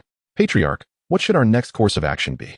According to their original plan, they intended to wait for the Qin family to assess the situation before the Li family seized the opportunity to contend for the body dominance inheritance. However, it was now apparent that the body dominance inheritance would not permit the Li family to covet it. It was clear that the rise of the Nangong family was unstoppable. The power dynamics of Wushuang City were rapidly shifting. How should the Li family navigate this tumultuous shift? This was the pressing issue the Li family faced. Li Yinan turned to the Li family's ancestor, Li Wushuang. Ancestor, do you have any advice? Li Wushuang stood with his hands clasped behind his back, a hint of weariness etched upon his face.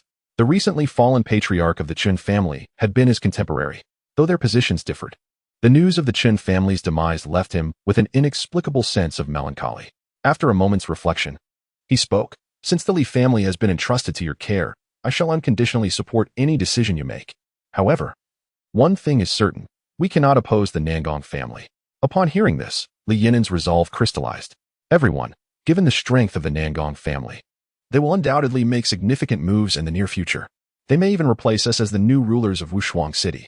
I propose that our Li family submit to the Nangong family. Who is in favor and who is against? As soon as these words were uttered, the room erupted in chaos. This decision was nothing short of explosive. After all, the Li family had previously been one of the 3 great overlords of Wushuang City, perched high above, detached from the fray. Yet now, they were to become subservient to another. Psychologically, many found it difficult to accept. However, upon further contemplation, it became clear that the Nangong family had already made their move. Their next aim would likely be to dominate the entirety of Wushuang City. In such a climate, it was unrealistic for the Li family to remain aloof. Before them lay 3 apparent paths: resistance, submission, or withdrawal from Wushuang City. The Wang and Qin families had already demonstrated that resistance was a path to certain doom. Having managed Wushuang City for many years, to abandon their family business now would undoubtedly regress the entire clan's influence and strength by several tiers. Unless faced with life-threatening peril or the imminent extinction of their clan, none would willingly relinquish their ancestral heritage. The remaining option seemed to be the path of submission. Without a doubt, the ensuing days would witness a monumental upheaval in Wushuang City. With the upper echelons of the Qin family annihilated, the Nangong family completed their takeover of the Qin family's legacy and stronghold in less than half a day. On the following day, the Li family announced their formal integration into the Nangong family as a subordinate clan. Within 3 days, Wang Dong, the patriarch of the Wang family, came to the Nangong family to apologize. Upon his departure, the Wang family had also become a subordinate of the Nangong family. Thus, the Nangong family emerged as the new overlord of Wushuang City, heralding the dawn of an era uniquely their own. The catalyst for this entire transformation lay in a transaction forged between the Nangong family and Zhong Qing. Chapter 168. I wanted all snowflakes danced outside the window, and a biting cold wind swept through the air. At the tavern's second floor, Zhong Qing extended his palm, allowing the frigid gust to brush against his fingertips. The establishment was still bustling with individuals from all walks of life, their discussions ceaselessly revolving around the Nangong family. Clearly, the era of the three prominent families had come to an end, giving rise to a time of singular dominance by the Nangong clan.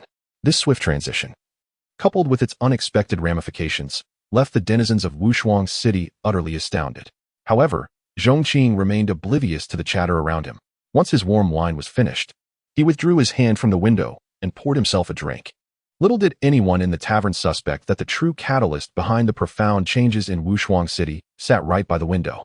After several rounds of wine, feeling somewhat satiated, Zhong Qing finally rose to leave. As was his daily ritual, he signed in. System, sign in. Congratulations, host.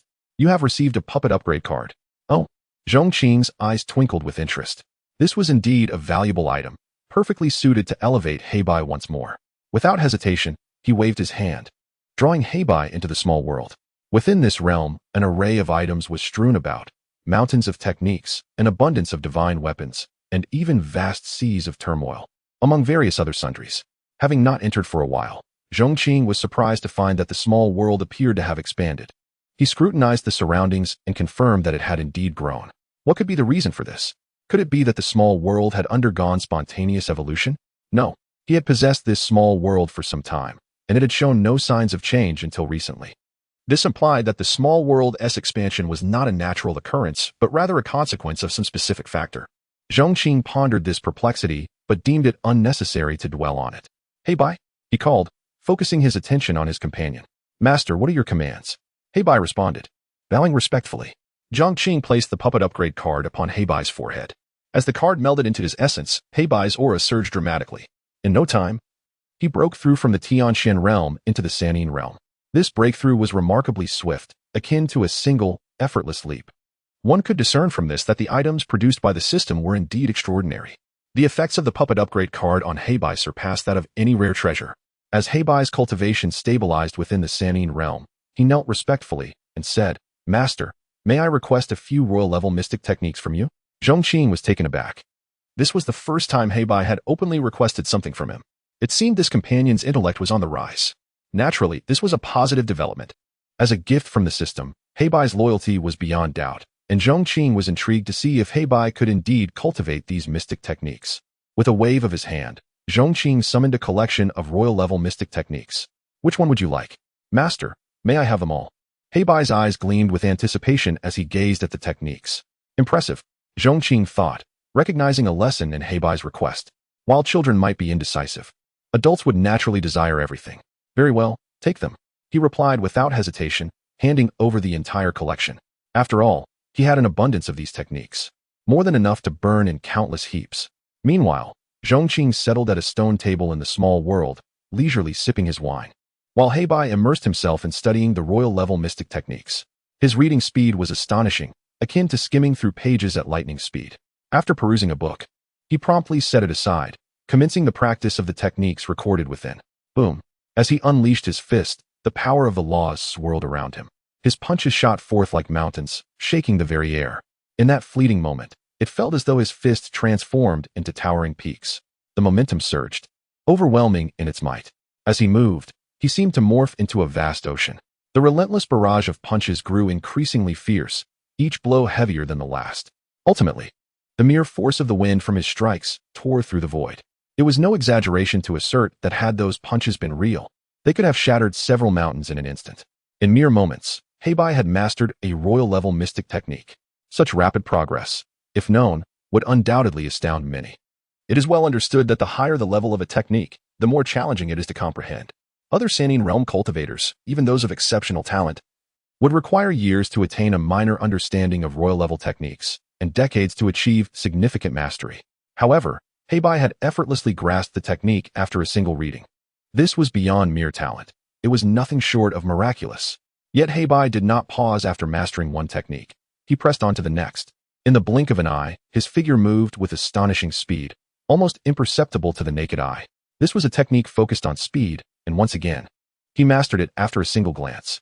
Zhong Qing observed Heibai's astonishing ability to grasp a royal-level mystic technique in mere moments and felt a twinge of dismay. He himself had attempted to cultivate these techniques, yet the results had been far from satisfactory. With his own talent, he surmised that after a millennium of effort, he might barely scratch the surface. Yet here was a puppet, effortlessly eclipsing him in understanding. For the next half-day, Heibai was completely absorbed in the realm of royal-level mystic techniques. He had consumed the hundreds of techniques Zhong Qing had bestowed upon him, mastering them all before the sun had even set. In awe, Zhong Qing scrutinized Heibai, realizing he had previously underestimated the terrifyingly prodigious talent of his companion. Under Zhong Qing's watchful gaze, Heibai had thoroughly absorbed and digested the hundreds of royal-level mystic techniques, transforming them into nourishment for his growth. Feeling the surge of power within himself, Heibai approached Zhong Qing, kneeling on one knee. "Thank you, Master, for your generous gift. Previously, my strength was inadequate to assist you. But now, having reached the Sanine realm and through diligent study, I believe I will soon be able to contribute meaningfully to your endeavors." Zhong Qing could not help but admire Heibai's mindset and resolve. "Rise," he commanded, his thoughts stirred. Such an eager learner, fortified with strength and unwavering loyalty, was indeed worthy of nurturing. He looked forward to the day when, confronted by formidable foes, Heibai would unleash a storm of royal-level mystic techniques. Chapter 169, The White Wind Plane System. Is there still no news from Bai Ling? It must be said that Heibai had, in some respects, ignited a sense of urgency within Zhong Qing regarding his desire to take on an apprentice. No, the system's response was succinct. Yet, Zhong Qing remained unperturbed. The absence of news only indicated that the time had not yet come. Instead, he began to contemplate whom to bestow the tyrant body inheritance upon. In order to activate the tyrant bond himself, he was also curious about the effects of the tyrant bond. At that moment, two peculiar waves emanated from the spatial ring he carried. Puzzled, Zhong Qing opened the storage ring and retrieved the items that were causing the disturbance. Upon seeing them, he was mildly astonished. So that's it. No wonder they seemed somewhat familiar. In his hands lay two iron plates, their intricate patterns remarkably similar, resonating as if they were inherently one. One of the plates was the mystic iron fragment he had scavenged from the Fuguang cave shortly after arriving in the northern region. The female cultivator had mentioned that this iron piece contained clues to a complete mystic realm. However, after acquiring it, Zhong Qing had been unable to discern its significance, leaving it aside for the time being. The other plate was the one he purchased at the auction in Peng City in the eastern region, which was also said to pertain to an ancient mystic realm. Initially, Zhong Qing had little interest in mystic realms, but the system had been stirred by the iron plate, urging him to acquire it at any cost, prompting him to bid on it. Yet, after securing the plate, the system had fallen silent, and his attempts to infuse it with spiritual energy had yielded no results, causing him to forget about it entirely. It was only now, with the two plates resonating together, that he recalled their existence. He was astonished to discover that both plates originated from the same source. "System, what exactly is the purpose of this mystic iron plate? Why has there been no reaction until now?" Zhong Qing inquired. "The iron plate serves as a key to unlock a certain mystic realm and can channel vital energy within it, offering numerous benefits. The more plates one possesses, the greater the rewards. The mystic realm is concealed in a secret location, shrouded by the forces of nature, and reveals its entrance only at specific times. Until now, the moment for activation had not arrived, hence the lack of response. With the opening of the mystic realm approaching, its aura has begun to emanate, prompting the plates to react. As long as you infuse your spiritual energy into them, you will be able to sense the direction of the mystic realm. This realm holds great significance for you. It is advisable to hasten your journey to avoid missing the opening day." Following the system's guidance, Zhong Qing infused his spiritual energy into the iron plate. As expected, an unseen yet perceptible aura emanated from it, resonating with a distant location in the far north. "I see," Zhong Qing remarked, "but what treasures lie within this mystic realm? If they are of great importance to me, then why did I not receive a prompt when I approached the second plate at the Fuguang cave? The system had actively alerted me to acquire the first one, yet remained silent regarding the second. Dear host, you only need to acquire the qualification to enter the mystic realm through the iron plates. The second plate holds little significance beyond that. As for the opportunities within the realm, it is for you to explore." Without hesitation, Zhong Qing decided to bring Heibai along and set forth towards the north. After all, there were no leads on Bai Ling for the time being, and he had intended to continue heading north. The northern region grew increasingly frigid as one ventured further. It was likely that the mystic realm was hidden in a place of extreme cold. Thus, before departing, he instructed He Bai to fill all his wine flasks in the city. To him, the symbolic gesture outweighed its practical significance. In the icy expanse, although his physical form remained unyielding to the elements, the heart inevitably grew colder amidst the swirling snow. While strong liquor may not truly warm the heart, it could at least dispel some of the inner chill. Soon, He Bai returned, laden with full wine flasks, and together they embarked on their journey northward. North of Wushuang City, in the northeastern direction of the southern region of the northern domain, over 100,000 miles away, a vast mountain range unfolded as seen from above, stretching for countless miles. The entire range was cloaked in snow and ice, a silver spectacle. Amidst the icy peaks, a group of figures advanced along the ridges. Ordinary people could hardly survive or navigate such treacherous terrain. It was evident that each individual bore a formidable aura, clearly indicating their prowess. Due to the ferocity of the blizzard above the mountains, those of lower cultivation would be swept away by the tempest should they take to the skies. Even highly skilled practitioners expended tremendous energy to navigate through the storm, making prolonged travel virtually impossible. Thus, despite their formidable strength, this group moved close to the ground, skimming just above the surface, allowing them to traverse several mountains in a remarkably short time. They were all dressed in deep blue garments, adorned with embroidered crescent moons at the hems, clearly indicating their affiliation to the same sect. Leading the way was a young man of striking appearance and stature, who inquired, "Master, how much longer until we arrive?" The sturdy-featured middle-aged man at the forefront of the group replied, "Not long now. We will reach the mountain pass in less than 2,000 miles. An elder with white hair added, "We are already late. We must quicken our pace. We need to arrive at the mountain pass before the blizzard at the White Wind Plain subsides. Otherwise, we will fall behind." The middle-aged leader nodded. "Our Zhong sect is located to the southwest of the southern region, and we are already quite far from here. Other sects that possess keys have likely arrived ahead of us. However, as long as the storm persists, they will be unable to enter." As the elder mentioned, "As long as we reach the mountain pass before the storm settles, we will catch up. Moreover, without our fragments, they ultimately cannot unlock the mystic realm. So there is no need for undue anxiety."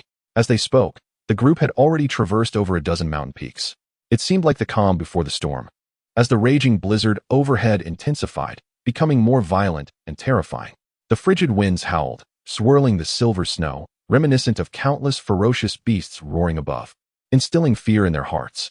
"How terrifying this is," the young man remarked, "and we have yet to reach the White Wind Plain. I can only imagine how frightful it truly is." At that moment, a voice from within the group broke the silence. "What is the White Wind? What treasures lie on the White Wind Plain?" The elder frowned. "You arrive here and still ask such questions? Did you not prepare adequately before setting out?" Chapter 170. This is quite terrifying. The crowd was preoccupied with their journey, too busy to look back or pause. Consequently, few had the presence of mind to delve into such matters at that moment. Instead, it was the youth with a seemingly amiable demeanor who spoke up. "Junior brother, it seems you have forgotten the prior instructions from the elders and the sect leader. The White Wind is the most fearsome danger of the White Wind Plains and the very source of its name. It is a terrifying blizzard that sweeps across the plains year-round, far more potent than the storm raging above us now. The hurricane and blizzard have nearly merged into a singular force of nature. From the outside, it appears as a white whirlwind, hence the name White Wind. This wind is not only immensely powerful, but also harbors a chilling aura that ordinary cultivators find nearly impossible to withstand. Although I have only heard tales of it, you can see that we are currently able to maneuver close to the ground. However, legends tell that in the presence of the White Wind, even standing 1,000 feet away could leave one unstable, drawn directly into its grasp, sustaining grave injuries, or, in the worst case, being shattered into oblivion by the tempest." At that moment, the sect leader interjected, "Indeed, the White Wind is exceedingly terrifying. Even those of the celestial profound realm find their movements severely hindered once engulfed by it. There are two types of white wind. One is the persistent hurricane that envelopes the plains throughout the year, ceasing only at certain intervals. It is during these brief respites that it is safest to enter the White Wind Plains. The other type, known as the ghostly white wind, can strike suddenly and without warning. Its unexpected nature renders it particularly dreadful, as it is difficult to prepare for. In such a scenario, even those of the celestial profound realm or our own sect members, newly initiated into the three-ene realm, could be caught off guard and swept away." The questioning voice chimed in again. "I see. That is indeed frightening.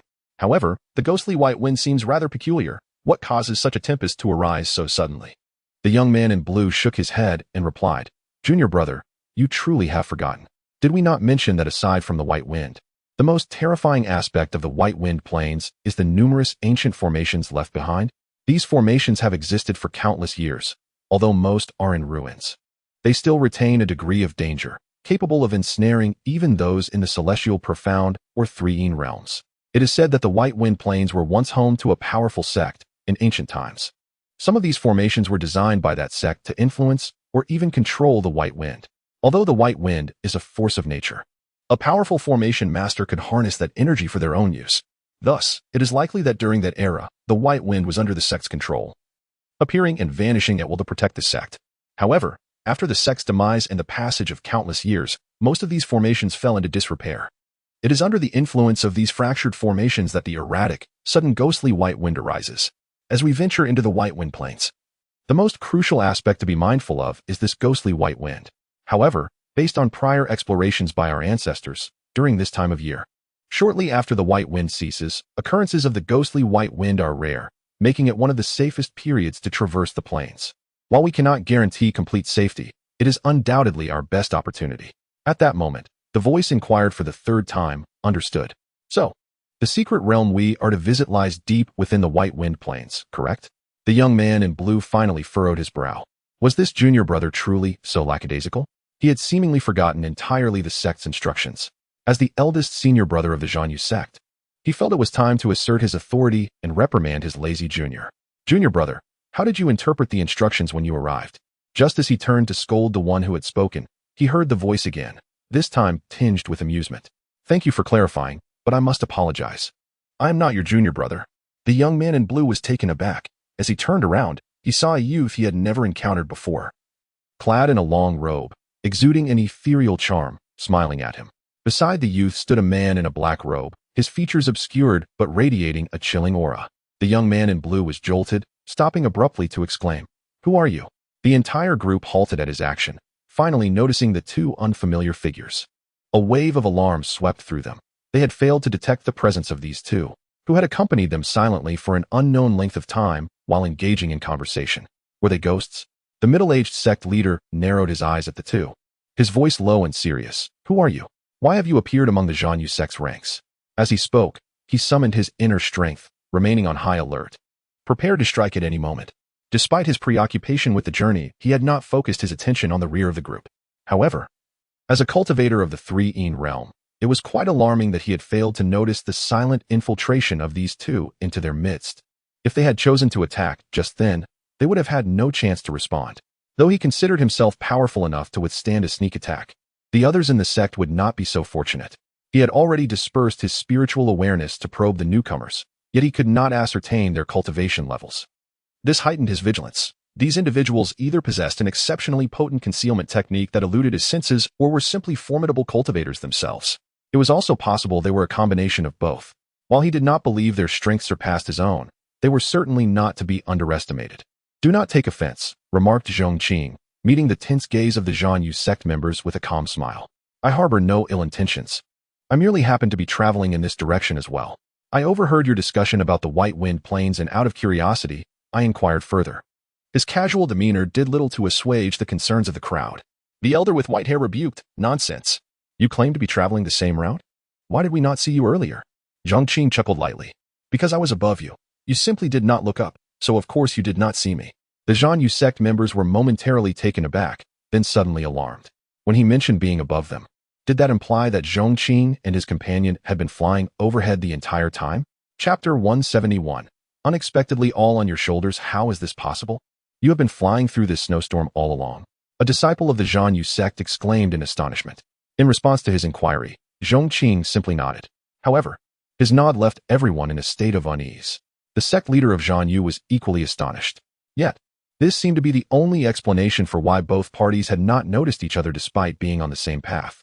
After all, the other party was right above them, shrouded in a snowstorm that could severely obscure perception. How could they possibly be aware? The Zhong sect leader observed the changing expressions of the two individuals before him. It appeared that they were indeed formidable cultivators. Or at least one of them possessed strength comparable to his own. Alone, with his own cultivation at the third-ene realm, it was not impossible for him to traverse the snowy mountains. However, Bringing along an entire sect would have been an unattainable feat with only 2 individuals. If both were powerful, or at least one matched his prowess, flying through the storm would not be beyond belief. With this thought, the Zhong Qing sect leader relaxed and clasped his hands in greeting. I see now. It was my overthinking. I am Lan Tianhe, the leader of the Zhong Qing sect. May I know your esteemed names? Zhong Qing, came the succinct reply. The figure clad in black and white, however, completely disregarded Lan Tianhe's inquiry, silently standing behind Zhong Qing. This left the latter feeling somewhat awkward as he subtly assessed the enigmatic figure. Although he could not discern the cultivation aura of the black and white figure, there was a chilling sense of threat emanating from him. The fact that he felt this way only reinforced Lan Tianhe's conviction that this individual was likely also a formidable third Yin realm expert, possessing strength equal to his own. Certainly, if that were not the case, Zhong Qing and his companion would not have exhibited such a cordial demeanor while stealthily approaching their group.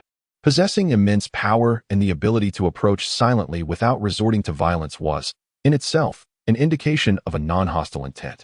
In Lan Tianhe's eyes, Zhong Qing, though his cultivation was indiscernible, appeared to be merely in his 20s at first glance, suggesting he might not possess particularly high prowess. Yet, his extraordinary demeanor, coupled with the presence of such an inscrutable companion, hinted that he could be a young master from a significant faction, with the figure in black and white being a senior from his sect. At that moment, Lan Tianhe seemed to sense something. Producing a patterned iron piece from his hand, identical to the one in Zhong Qing's possession. The iron piece was vibrating, seemingly resonating with its counterpart. It appears that you also possess a key to the secret realm, Lan Tianhe remarked, taken aback. Moreover, from the resonance I perceive, it seems there is more than one. Zhong Qing was already aware that the secret realm iron pieces could resonate with one another when in proximity, hence he did not refute this but merely nodded, casually retrieving 2 other pieces. Indeed, a glimmer of excitement flashed in Lan Tianhe's eyes. Before coming here, I had gathered intelligence indicating that 3 pieces were held by 3 other first-rate sects in the southern region. However, the whereabouts of the remaining 2 were unknown. It is quite unexpected that they are all in your possession. Zhong Qing noted Lan Tianhe's words and inquired, so, there are a total of 6 fragments of the secret realm? Precisely, Lan Tianhe confirmed. Only when all 6 fragments are gathered can one unlock the entrance to the Baifeng secret realm, which is located deep within the Baifeng plain. You must be here for the Baifeng secret realm as well. Zhong Qing nodded, but this time refrained from asking what was contained within the Baifeng secret realm. Since they were both here for the secret realm, they naturally became competitors. Given that Lan Tianhe had not attempted to seize the fragments directly, he could be considered of good character. Expecting him to divulge information about the realm would be rather naive. There is still some distance to the mountain pass. Since our objectives align, why not travel together? Lan Tianhe proposed, extending an invitation to Zhong Qing. After a moment of contemplation, Zhong Qing accepted, and both parties resumed their journey. However, the disciples of the Zhong Qing sect regarded Zhong Qing's retreating figure with peculiar expressions. After all, this person had just silently inserted himself into their ranks and was speaking casually as if nothing were amiss, which was quite unsettling. Lan Tianhe observed Zhong Qing and his companion, his gaze flickering with a desire for camaraderie. Although they were ostensibly rivals here for the secret realm, there was no necessity for a life-and-death confrontation. Most importantly, to Lan Tianhe, Zhong Qing and his companion were unfathomable, and the power of the figure in black was likely on par with his own. If he did not possess sufficient confidence in overcoming them, it would be unwise to provoke hostility. Forging an alliance was also a viable option. Of course, not everyone shared this perspective. Some, overly confident in their might and accustomed to positions of power, tended to disregard others entirely. As they journeyed, Lan Tianhe spoke. It is quite unexpected that someone as young as yourself has acquired 2 fragments of the secret realm. You must have profound fortune. However, you must exercise caution. I presume you are aware that these secret realm iron pieces were originally one, hence they resonate when in proximity. Especially as we approach the Baifeng plain. The aura emanating from the secret realm will intensify this resonance. Others holding iron pieces will easily discern that you possess more than one. Given the preciousness of these fragments, it is likely that some may harbor ill intentions. You should remain vigilant. Zhong Qing merely smiled at this. Is that so? Thank you for the reminder. Seeing Zhong Qing's nonchalant demeanor, Lan Tianhe inwardly shook his head, opting not to elaborate further. In the world outside, it was unwise to delve too deeply into matters with someone you had only just met.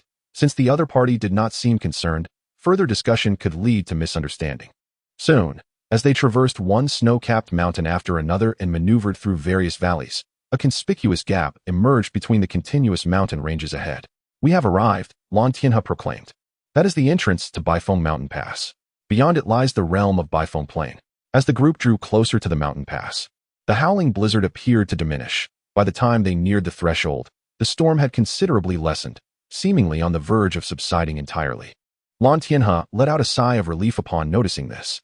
Fortunately, the blizzard within these mountains is merely the residual effects of Baifeng. It appears we have arrived just as the storm is calming, not a moment too late. Chapter 172. Have you frozen your brain? As they approached, a scattering of figures could be seen congregating beyond the mountain pass. Clearly several groups had been waiting there. It was apparent that they were divided into 3 factions. The individuals belonging to the 3 sects from the southern borders who possessed the remaining 3 pieces of the iron shards, as previously mentioned by Lan Tianhe. The arrival of the Zhong Qing sect drew their attention. Upon getting closer, they first noticed a group of cultivators garbed in white long robes or elegant palace dresses in the southeast direction of the mountain pass. This group consisted of both men and women, all strikingly beautiful with an extraordinary demeanor, their expressions cold and distant, giving off an air of otherworldliness. Most conspicuous among them were the 2 leaders, particularly the foremost figure, a man who appeared to be in his 30s, with flowing long hair, sword-like brows, and starry eyes. His fair complexion and handsome features were striking. He stood with his hands clasped behind his back, exuding a chilling elegance. Upon seeing Lan Tianhe, he nodded slightly. "Master Lan." Lan Tianhe returned the gesture and spoke. "Master Ming, you have indeed arrived." He then glanced behind the leader at a tall, ethereal young woman clad in white palace attire, whose beauty was unparalleled. "This must be the newly appointed saintess of Jingxin Lake. Jingxin, truly remarkable." The young woman inclined her head slightly, acknowledging, "I have met Master Lan." Lan Tianhe nodded in response while communicating telepathically with Zhong Qing. These are the esteemed cultivators from Jingxin Lake in the southwestern region of the southern borders, known for their long-standing heritage and formidable strength, rivaling our Zhong Qing sect. The leader, Mingyu, has achieved the formidable 13 realm, his depth unfathomable. Zhong Qing was pleasantly surprised by Lan Tianhe's initiative to introduce him, offering only a nod in reply. Meanwhile, the leader of Jingxin Lake, Mingyu, cast a fleeting glance over Zhong Qing. At that moment, the other 2 factions drew closer. "Isn't this Master Lan Tianhe? You certainly have taken your time. I thought you would not come at all." A new group of cultivators adorned in blue and white attire approached, their demeanor equally distinguished but exuding an air of arrogance. Seeing them, Lan Tianhe's brow furrowed slightly before he offered a composed smile. "Master Han, you jest. If we hadn't come, how would you have opened the entrance to the secret realm? It would have been a wasted trip." He then warned Zhong Qing telepathically, "Be cautious. These are the cultivators from the Frost Sword sect. This sect has risen in recent years as a first-rate power in the southern borders, their strength rivaling that of the older established sects, exhibiting a highly aggressive nature, expanding in all directions and obliterating numerous sects in their wake. They are known for their arrogance and recklessness, so best to keep your distance." The leader of this group was a tall, slender, middle-aged man with a somewhat sinister countenance, carrying a sword case.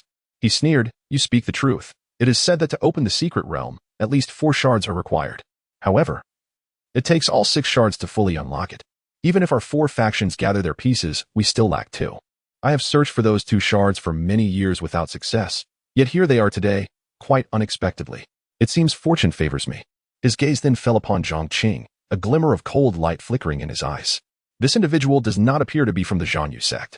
Lan Tianhe introduced him. "This is Han Mingfeng, the leader of the Frost Sword sect, also a formidable expert in the 13 realm."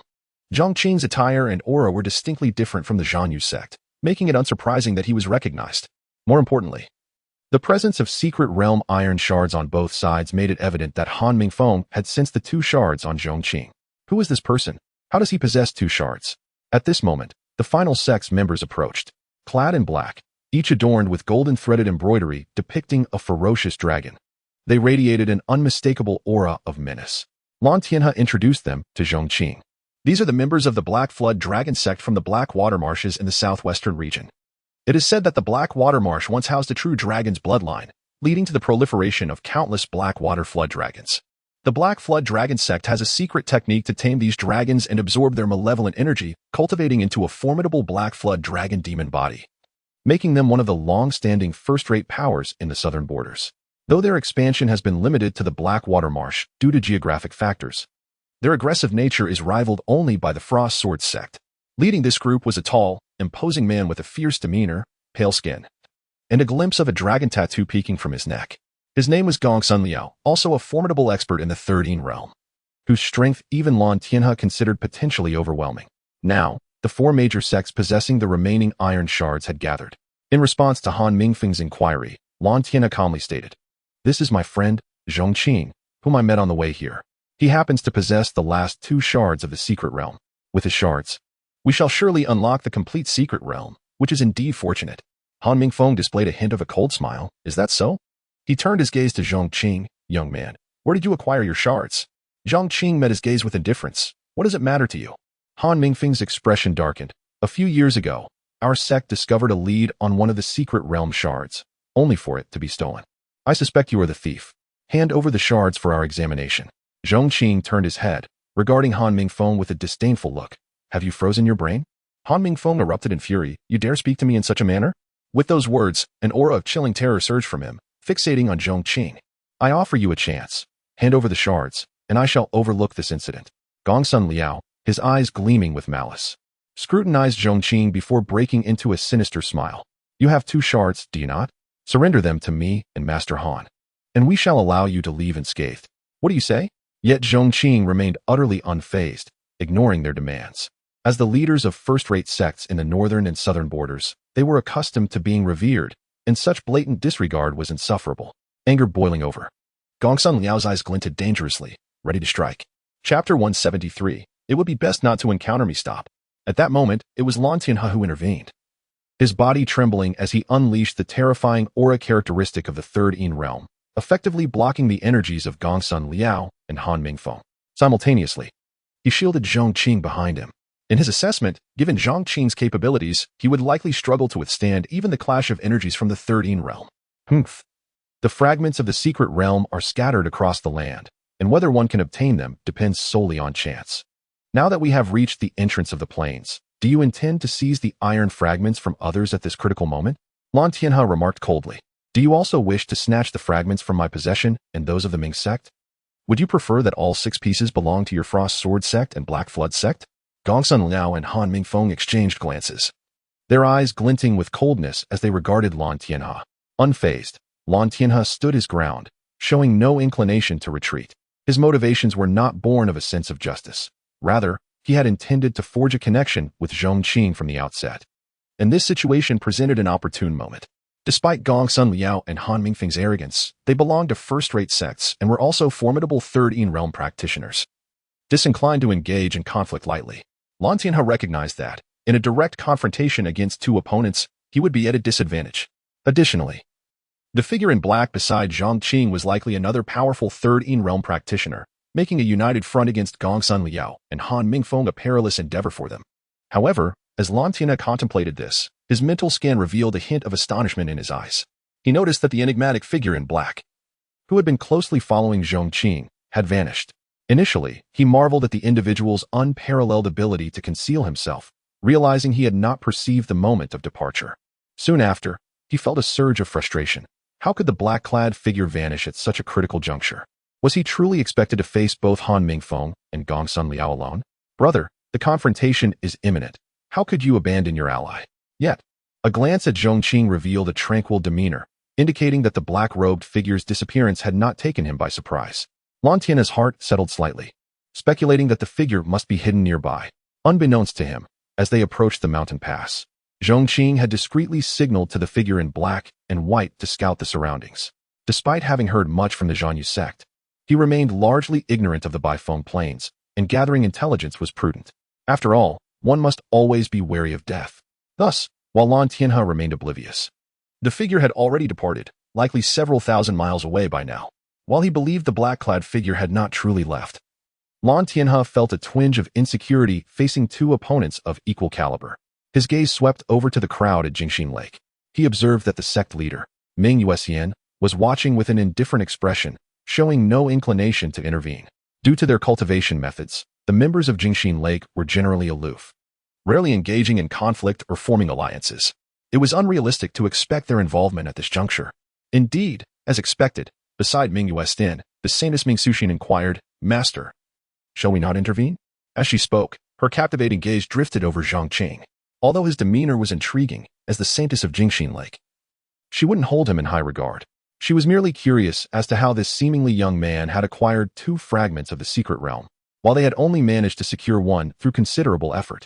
Ming Yuxian shook his head slightly. It is of no concern to us.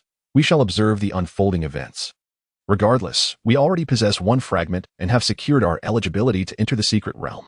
The Frost Sword Sect and Black Flood Sect are unlikely to foolishly provoke us. Thus, Jingxin Lake maintained its characteristic detached stance. Meanwhile, the atmosphere on their side was taut with tension. Although Lan Tianhe felt a tinge of unease, he could not allow it to show. He exuded an imposing aura, his garments and hair billowing without wind, casting a cold glare at Han Mingfeng and Gongsun Liao.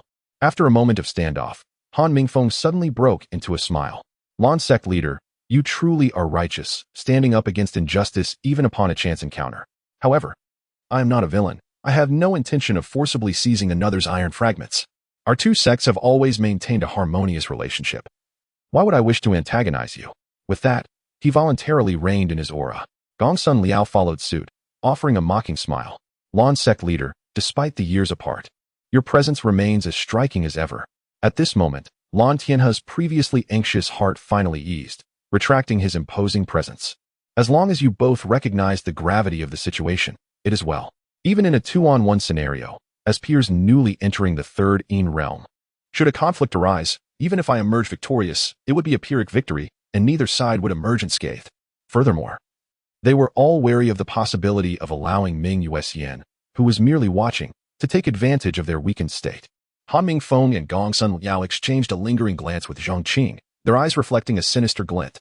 Before departing, Han Mingfeng remarked, however, fragments of the secret realm are not to be trifled with. Even if one is fortunate enough to acquire them, without the requisite strength, one may not be able to safeguard them. I hope Lan Sect leader will always be vigilant in protecting him. Otherwise, Gongsun Liao also flashed a menacing grin at Zhong Qing, akin to a ravenous dragon revealing its fangs, before he swept away with a flourish. As the 2 departed, Lan Tianhe exhaled in relief and turned to Zhong Qing. Young friend Zhong, it seems these 2 have set their sights on you. Both are powerful and ruthless, and having them fixate on you could spell trouble. Fortunately, with the black-robed ally by your side, you should remain safe. It is advisable to keep him close at all times and avoid any direct encounters with them, as that would be perilous. Having gained a measure of respect for Lan Tianhe through recent events, Zhong Qing nodded in acknowledgement, a subtle smile gracing his lips. Thank you for the warning. I understand. I will be cautious. It would be best if those 2 do not cross my path simultaneously, for that would certainly be dangerous. Lan Tianhe sensed a hint of misalignment in Zhong Qing's words, but chose not to dwell on it, merely nodding in agreement. That is well. Let us proceed. The winds and snow have calmed, and we may now enter the Baifeng Plains. The 4 sects gradually made their way toward the mountain pass. As they crossed the threshold, the enigmatic Baifeng Plains lay tantalizingly within reach. Chapter 174. Are you not coming out yet? This was the initial impression that Zhong Qing and the others received. Before them lay an expanse where earth and sky merged, a realm devoid of distinction. Enveloped in a pure white hue, an endless silver-white world stretched to the horizon, seamlessly blending with the heavens above. As a flatland, the terrain exhibited little undulation, rendering this silver expanse even more vast and magnificent. Immersed within it, one could scarcely discern whether they still belonged to this world. In the boundless whiteness, one felt an unprecedented insignificance. The vast and snowy landscape stirred a sense of awe in Zhong Qing. The myriad wonders of this world never failed to inspire wonder. For most, it was their first encounter with the White Wind Plain, prompting many to pause and admire the scene. After a while, Lan Tianhe addressed the members of Zhang Yu's sect. All right, no more gazing. In the days to come, you will see plenty. Soon, the allure of this scenery will fade. We must hasten our journey while the white wind is at rest. We not only need to arrive, but we must also return. If we delay, we may very well encounter the resurgence of the white wind on our return journey, and we might not make it back. His words were not mere exaggerations. Even as a formidable figure of the 3-Yin realm, within the clutches of the white wind, he would expend tremendous energy to press on, and could not endure for long. Moreover, the white wind plain concealed numerous dangers. If one were to become lost in the tempest, even he could not guarantee their escape from the plain. Though the 4 sects entered the plain together, they instinctively parted ways upon arrival, each forging their own path. This was only natural. The relationships among the 4 sects were not particularly intimate, and even those with amicable ties would find collaboration challenging when exploring a mysterious realm.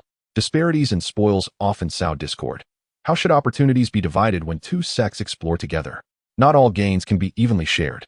Furthermore, there was always the concern of betrayal in pursuit of profit.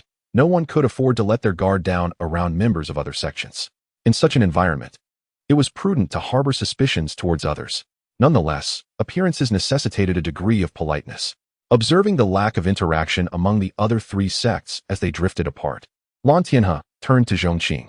With a smile, he inquired, "Young friend Zhong, would you care to accompany Zhanyu's sect? We could look out for one another along the way." Zhong Qing's gaze lingered on the departing figures of the other three sections.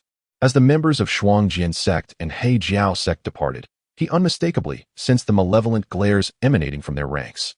"I hope your luck holds, and you do not encounter me in this plane," he mused, a subtle smile gracing his lips as he turned to Lan Tianhe. "I appreciate your kind offer, Sect Master Lan, but I shall decline. I prefer to travel alone." Lan Tianhe nodded, responding, "As you wish, young friend Zhong. I shall not press the matter. We part ways here. May we meet again at the entrance to the mysterious realm. The White Wind Plain is fraught with peril. Exercise caution. That black-clad friend of yours has yet to make an appearance. It would be prudent for you to reunite with him as soon as possible for your safety." Zhong Qing smiled. "He will catch up shortly. There is no need for concern, Sect Master Lan." "Very well," Lan Tianhe replied. He then produced a curious piece of jade resembling a stone, presenting it to Zhong Qing. Within the jade, a small insect seemed to spiral gently. "This is the Mayfly Guidance Stone. Though we both possess the iron pieces of the mysterious realm to indicate its location, the guidance may falter amidst the chaos of the White Wind. During such times, while the location of the realm is obscured, this Mayfly Guidance Stone can provide a sense of direction. By infusing it with spiritual energy, the guiding Mayfly will drift southward. Although the mysterious realm lies to the north, traveling south may help you avoid becoming lost and expending unnecessary effort. However, the Mayfly's life is fleeting. It may not travel far before succumbing, so caution is advisable." This object was indeed peculiar, comparable to a compass from a past life. After receiving it, Zhong Qing expressed his gratitude. In the spirit of reciprocity, he produced a wooden carving and offered it to Lan Tianhe. "Sect Master Lan, this is a token of goodwill. In critical moments, it may prove useful if infused with spiritual energy." The wooden carving bore no extraordinary aura, and Lan Tianhe recognized that it seemed an ordinary trinket. However, he accepted it with a smile, nodding in acknowledgement. "The Mayfly Guidance Stone is not a rare item. Every member of my sect possesses one. But since it is a gift from you, young friend Zhong, I shall graciously accept it." His invitation to Zhong Qing had been a formality, albeit with genuine intent for camaraderie, given their amicable rapport. Yet, as they had only just met, mutual trust was still a distant prospect. Thus, he sought only to establish a favorable connection. Zhong Qing understood this unspoken sentiment and smiled in acknowledgement. "Very well. See you at the entrance to the mysterious realm. And do take care, members of Zhanyu's sect." With that, he offered a slight bow to bid farewell, then turned to depart. Watching Zhong Qing's somewhat slender figure transform into a small black dot against the snow, Lan Tianhe tucked away the wooden carving and also set off with his sect members along a different path, reflecting on the encounter. Such remarkable composure at a young age. Accompanied by formidable allies of the Three-Yin realm. Who exactly is Zhong Qing? It seems the southern region has yet to hear of such a figure. For Zhong Qing, the act of giving stemmed solely from his disposition. When met with kindness, he reciprocated with goodwill, nothing more. Guided by the iron piece, he journeyed onward alone. To avoid straying too far and missing the arrival of Heibai, he maintained a leisurely pace, savoring the snowy scenery as if he were merely a tourist, devoid of any urgency or anxiety. Yet, traversing the tranquil White Wind Plain was not overly arduous, and before long, Zhong Qing had covered several hundred miles. Midway through his journey, he seemed to perceive something, slightly narrowing his eyes and halting his steps. After trailing for so long, "Are you not yet coming out?" Chapter 175. What a coincidence at this moment. A chilling and menacing laugh abruptly echoed through the air. The young man appeared remarkably perceptive. As his words faded, a multitude of figures suddenly emerged from the endless snowy expanse behind him, each exuding a palpable aura of ferocity, swiftly encircling Zhong Qing. Leading the pack was a tall and robust man, his eyes gleaming with a predatory light akin to that of a ravenous beast. This was none other than Gongsun Liao, the leader of the Black Flood sect, accompanied by his entourage. However, it was unfortunate that not all members of the Black Flood sect were present. Upon their arrival on the plain, they had encountered a minor ghostly white wind, which, while causing no significant damage, had separated Gongsun Liao and the Grand Elder into two distinct groups. Gongsun Liao had intended to search for the Grand Elder, but unexpectedly stumbled upon Zhong Qing. who had just parted ways with Lan Tianhe. The serendipity of their meeting was indeed striking. One of the lean yet equally fierce elders of the Black Flood sect chuckled ominously. Seeing you all alone, why not accompany us from the Black Flood sect? With our protection, I assure you that no harm shall befall you before you reach the secret realm. Your fortune in encountering us is quite remarkable. Zhong Qing smirked slightly. As a trade, I presume I should hand over the secret realm token to you, correct? Gongsun Liao grinned widely, revealing a mouthful of sharp teeth reminiscent of a predatory beast. You are quite astute. However, not everyone is worthy of the protection of the Black Flood sect. Accepting our shelter comes with its own costs. Zhong Qing replied nonchalantly. What if I do not require your protection? The members of the Black Flood sect exchanged glances and slowly advanced closer. That decision is not yours to make, young man. To have separated from the Zhanyu sect is akin to courting death. Just look around. Who do you think can shield you now? Gongsun Liao's tone was sinister, his entire being shrouded in a swirling darkness, echoing with the faint roar of a dragon. The other members of the Black Flood sect began to mobilize their powers, and behind them, the shadow of a black dragon seemed to materialize. This insignificant brat hardly warranted the attention of their leader. Zhong Qing appeared to be merely in his 20s, lacking any formidable aura, and thus, the disciples of the Black Flood sect had initially dismissed him. Consequently, 2 disciples surged forward, eager to display their prowess before their leader and elders by capturing Zhong Qing. Dragon Demon Whip, Dragon Demon Fang. The 2 struck simultaneously, one extending a shadowy dragon illusion from his right arm, transforming it into a lengthy, scaled black whip aimed at Zhong Qing. The other opened his mouth in a fierce roar, the dragon's shadow behind him solidifying as it lunged to bite down on Zhong Qing. Their initial attack was fierce and ruthless, clearly intending to leave no survivors. To them, the only thing of value is what Zhong Qing possessed. His life was of little consequence. Both disciples were at the pinnacle of the Sunxian realm, a level sufficient to serve as elite members in first-rate sects or even sacred lands within the eastern region. Yet, within the Black Flood sect, they were among the weakest. The majority of the Black Flood sect members were at the Earth Xian realm, with several of the leading elders having reached the Heaven Xian realm. Not to mention the sect leader, Gongsun Liao, who was at the peak of the 3-yin realm. This level of power was sufficient to dominate the eastern region, leaving no one capable of standing in their way. However, they were merely one of the first-rate sects in the southern part of the northern region. Zhong Qing couldn't help but marvel at the vast disparities between the eastern and northern regions. Nevertheless, he quickly shifted his focus to the impending confrontation. With a swift motion, he raised his hand and struck. The 2 disciples of the Black Flood sect were sent reeling backward, their bodies disintegrating in midair, turning to ash in the blink of an eye, leaving no trace behind. The rapidity of their demise left the others momentarily stunned. After a brief pause, an elder from the Black Flood sect roared in fury. You dare to retaliate, boy? Zhong Qing remained silent, regarding him with a look of disdain. The elder, feeling humiliated under Zhong Qing's gaze, erupted in anger. You arrogant brat. How dare you kill members of the Black Flood sect? I might have granted you a swift death, but now, I shall make you regret ever being born. Although the Black Flood sect members were astonished by Zhong Qing's ability to kill 2 disciples, they were not overly intimidated, as they were merely 2 young practitioners of the Sun Xian realm. It was not uncommon for Earth Xian realm experts to dispatch them effortlessly. Though Zhong Qing's youthful appearance and his cultivation above the Earth Xian realm were surprising, it was not without precedent. Many talented individuals had emerged from the first-rate sects in the northern region. Soon, several elite disciples at the Earth Xian realm, led by the elder, launched a coordinated assault. While they outwardly underestimated Zhong Qing, they remained cautious, recognizing his formidable prowess and allowing the Heaven Xian realm elder to take the lead, ensuring that he had no chance to escape. Yet it seemed they had misjudged the situation. Zhong Qing suddenly stepped forward and effortlessly seized one of the aggressive Earth Xian disciples by the throat, lifting him as if he were a mere chick. Gongsun Liao's gaze sharpened in astonishment. This disciple ranked among the top within the sect, possessing strength in the late stages of the Earth Xian realm. To have been captured so easily left him stunned. Could this young man possibly possess the cultivation of the Heaven Xian realm? With the disciple in hand, Zhong Qing grinned, revealing a mouthful of pristine white teeth. Encountering you all has indeed been fortuitous, as I was feeling rather bored. However, your fortune may not be so favorable. No sooner had he spoken than he swung the Earth Xian disciple like a weapon, sending the surrounding attackers flying, their cries echoing as they were splattered with blood, accompanied by the sickening sound of bones shattering, leaving them in a twisted heap on the brink of death. After discarding the lifeless body of the Black Flood sect disciple, he stepped forward once more, delivering a downward slap upon the head of the astonished Heaven Xian realm elder, who had yet to react.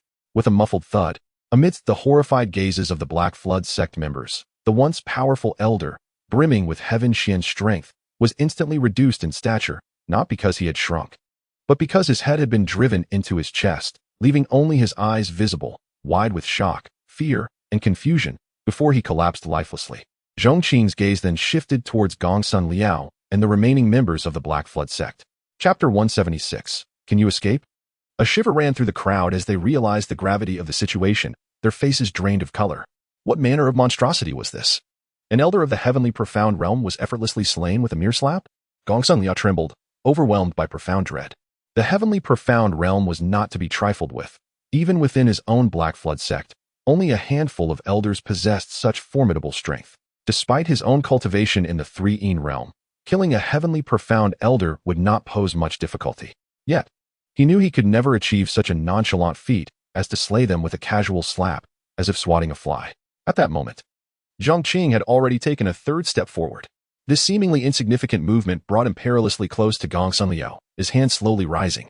Gongsun Liao felt a surge of intense deathly threat and instinctively took a step back, suddenly grasping the nearest elder beside him, pushing him in front as a shield. Zhong Qing, however, merely waved his hand dismissively, delivering a horizontal slap that struck the elder's face, with a crisp sound of shattering. The elder's head spun several times, his terrified visage aligning with Gongsun Liao's gaze. They locked eyes for less than a second before Gongsun Liao erupted in a roar, his body engulfed in a surge of dark energy. Black Flood Demon Slaughter. With the roar of a dragon, the dark energy morphed into a gigantic dragon head that violently collided with the already lifeless elder, consuming him while propelling his body towards Zhong Qing. Unfazed, Zhong Qing simply exhaled gently, causing both the elder's corpse and the dark dragon head to dissipate into nothingness. Yet Gongsun Liao had vanished without a trace. When Zhong Qing raised his eyes, he spotted a small shadow several thousand feet away, sprinting away and growing increasingly distant.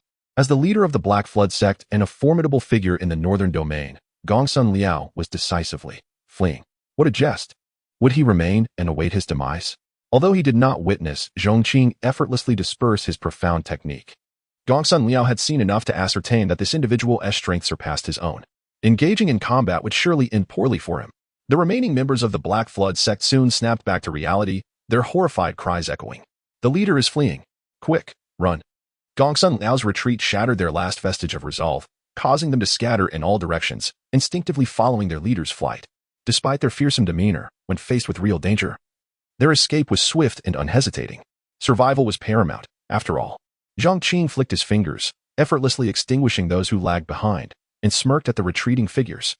Their strength was lacking, yet their speed and retreat was commendable. But could they truly escape? A cold glint crossed Zhong Qing's face as he lifted his foot and gently stomped on the icy surface. Instantly, cracks resembling fine hairline fractures radiated outward from his center, enveloping everything in their path. In the blink of an eye, the fissures caught up with Gongsun Liao and the others. As the cracks reached them, they were instantaneously transformed into ice sculptures, which then shattered into fragments upon hitting the ground. Zhong Qing did not even spare them another glance. Instead, he turned his gaze backward. At last, you have arrived. A figure clad in black robes appeared silently behind him. Master, it was Heibai, who had returned after scouting the surroundings. Upon seeing the slain individuals, Heibai quickly added, "Please wait, Master. I will retrieve their storage rings." Without further ado, Heibai moved towards the corpses of the Black Flood sect disciples, gathering the storage rings for Zhong Qing. Just as Heibai was about to finish collecting the rings and rejoin Zhong Qing, a gust of nearly pure white hurricane abruptly swept in from the horizon. The speed was astonishing, leaving no time to react. In the blink of an eye, it engulfed both Zhong Qing and Heibai. The sudden onslaught of wind chilled Zhong Qing, yet he quickly stabilized himself, feeling only a slight discomfort from the cold, with little threat posed. Is this the infamous ghostly white wind? Zhong Qing mused, realizing he had encountered it shortly after entering. Was this luck or misfortune? He murmured, calling out, "Heibai, come along." However, he received no immediate response. Frowning, Zhong Qing sensed something amiss. Heibai was nowhere to be found. The terrifying hurricane, which turned the world into a white void, was a magnificent sight. Though Zhong Qing was minimally affected, his perception diminished significantly. In his awareness, Heibai, who had been right behind him, had vanished completely. Had he been swept away? Recalling the words of the Zhang Yu sect's disciples, Zhong Qing realized that the ghostly white wind could indeed carry away even those of the three-yin realm if caught off guard. Yet, knowing He Bai's power, he surmised that even if blown away, it would only be a temporary mishap, and he would quickly regain his footing. The absence of He Bai might suggest he had lost his way while attempting to return to Zhong Qing, perhaps misdirected by the hurricane. But could the wind possess such strength? Zhong Qing pondered, recalling the force of the ghostly white wind, which, while potent, should not be enough to displace a cultivator of his caliber. Then it dawned on him. It was the immunity granted by formations. The elder from the Zhang Sect had mentioned that the ghostly white wind was a remnant of an ancient sect's formation, which had been imperfectly controlled. Thus, it was essentially a manifestation of formation power. Zhong Qing, possessing formation immunity, could disregard the additional effects of the ghostly white wind, only feeling its raw force. However, his immunity had limitations. While he remained unaffected by the wind's influence, the surrounding tempest persisted, obscuring his vision. The treasure map he held also lost its signal amidst the chaos. After a moment's contemplation, Zhong Qing retrieved the guiding stone gifted by the blue sky crane. Upon infusing it with spiritual energy, he observed the originally aimless little insect within the jade stone begin to fly in a specific direction, unwavering regardless of how Zhong Qing adjusted the stone. So, this is a fantastical compass? Quite intriguing. Zhong Qing found himself captivated for a moment before following the insect's indicated direction, heading north. As for the missing He Bai, he felt no concern. He Bai was not a living being, and with his three-yin realm cultivation, the chilling aura of the ghostly white wind posed no threat to him. Once the storm subsided, He Bai would naturally make his way north to reunite with Zhong Qing. Guided by the insect, Zhong Qing continued his steady journey northward through the terrifying ghostly white wind, which felt almost non-existent to him.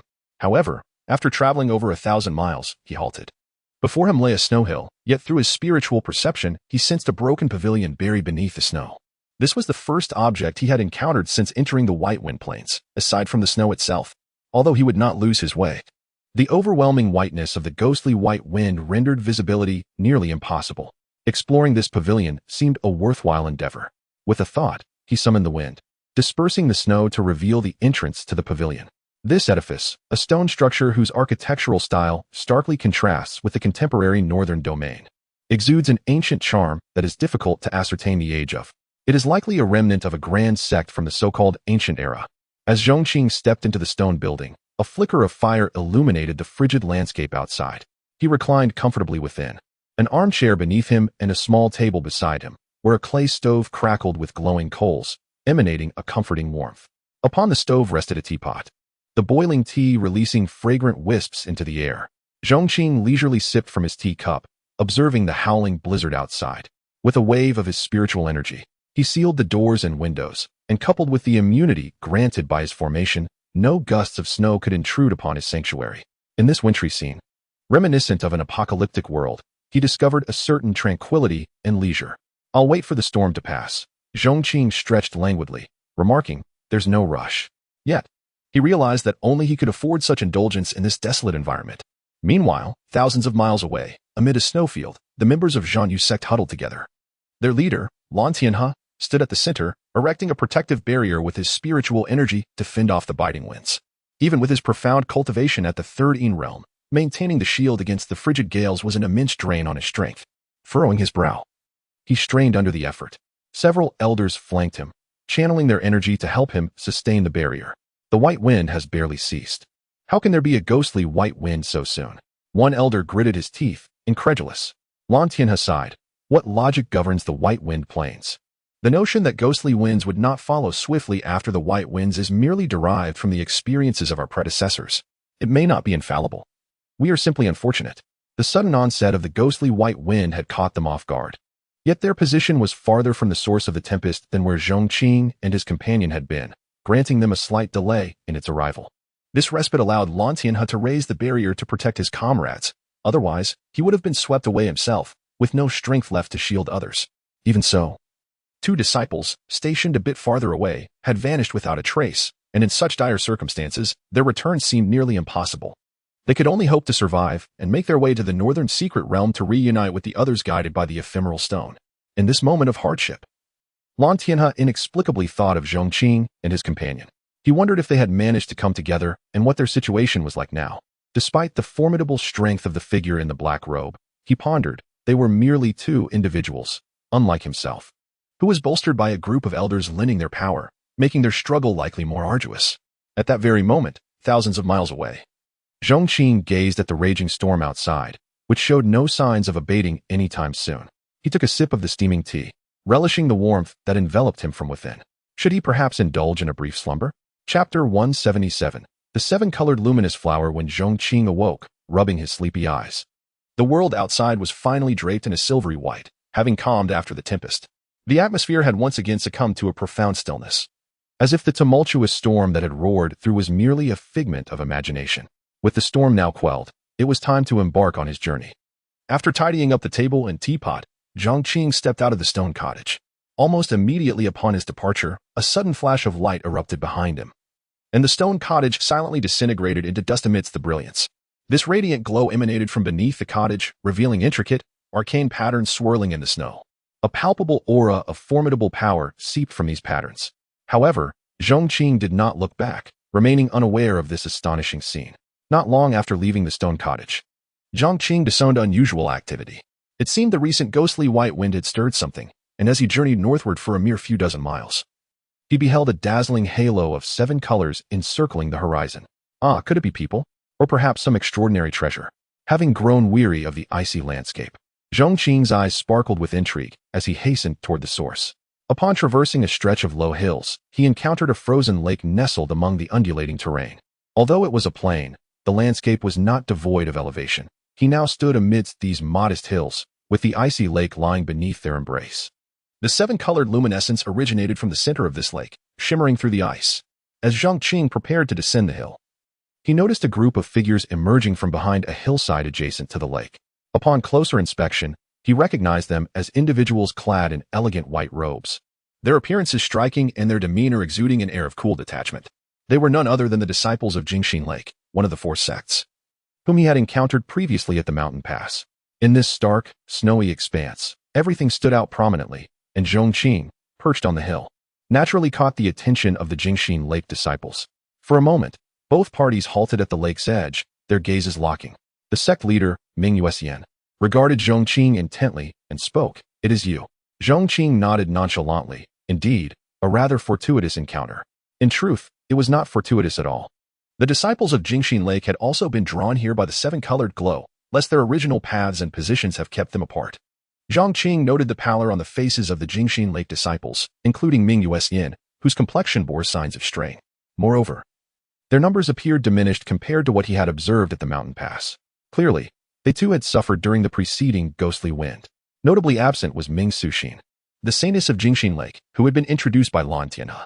As Zhong Qing scrutinized the group, Ming Yuxian scrutinized him in return. The sect leader's expression shifted. This young man had previously been seen alongside the Zhanyu sect, yet now he stood alone. It was uncertain whether they had parted ways at the entrance or if the ghostly wind had scattered them. Yet, Zhong Qing's calm demeanor belied the harrowing experience he had just endured, suggesting he was far more formidable than he appeared. Had Ming Yuxian witnessed Zhong Qing's earlier actions, his thoughts would surely have shifted. However, Ming Yuxian was not preoccupied with the secrets of others. The recent ghostly wind had inflicted significant losses on Jingxin Lake, with the saintess missing and the remaining disciples severely drained. The White Wind Plain was evidently more perilous than anticipated. Ming Yuxian redirected his gaze toward the frozen lake.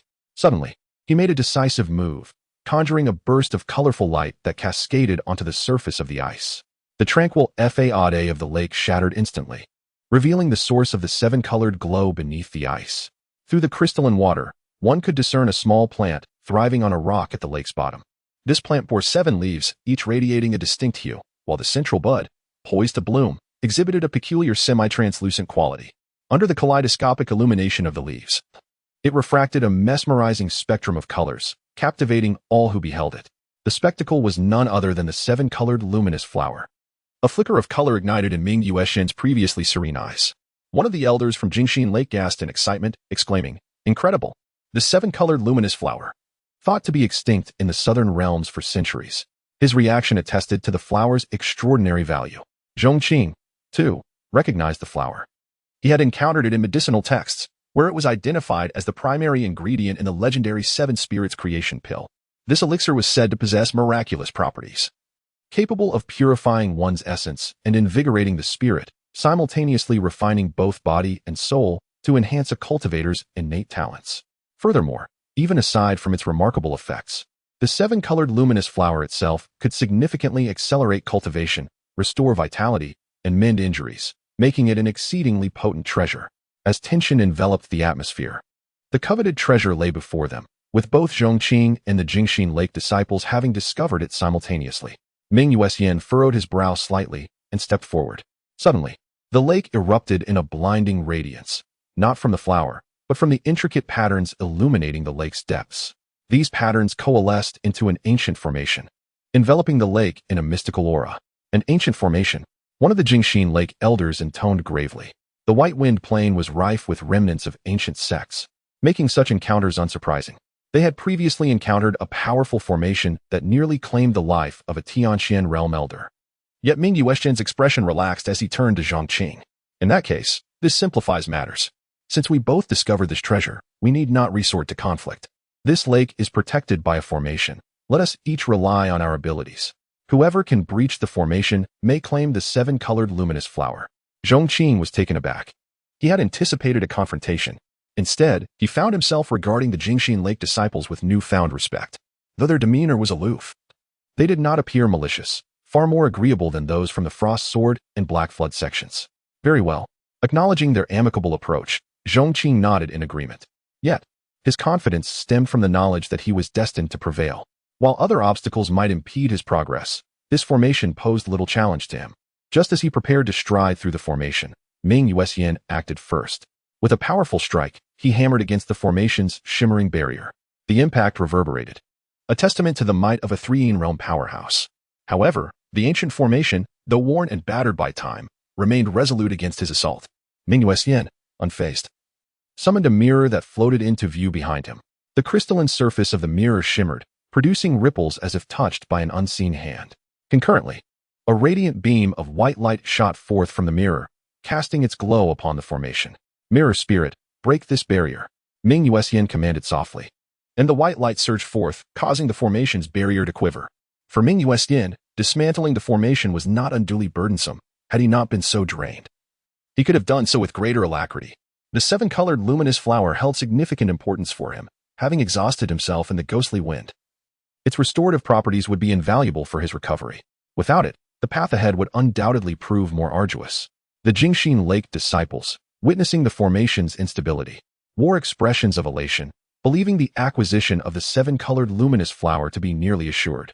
Then, they beheld Zhong Qing, casually strolling down toward the frozen lake with his hands behind his back. Ming Yuxian, the crowd at Mirrorheart Lake.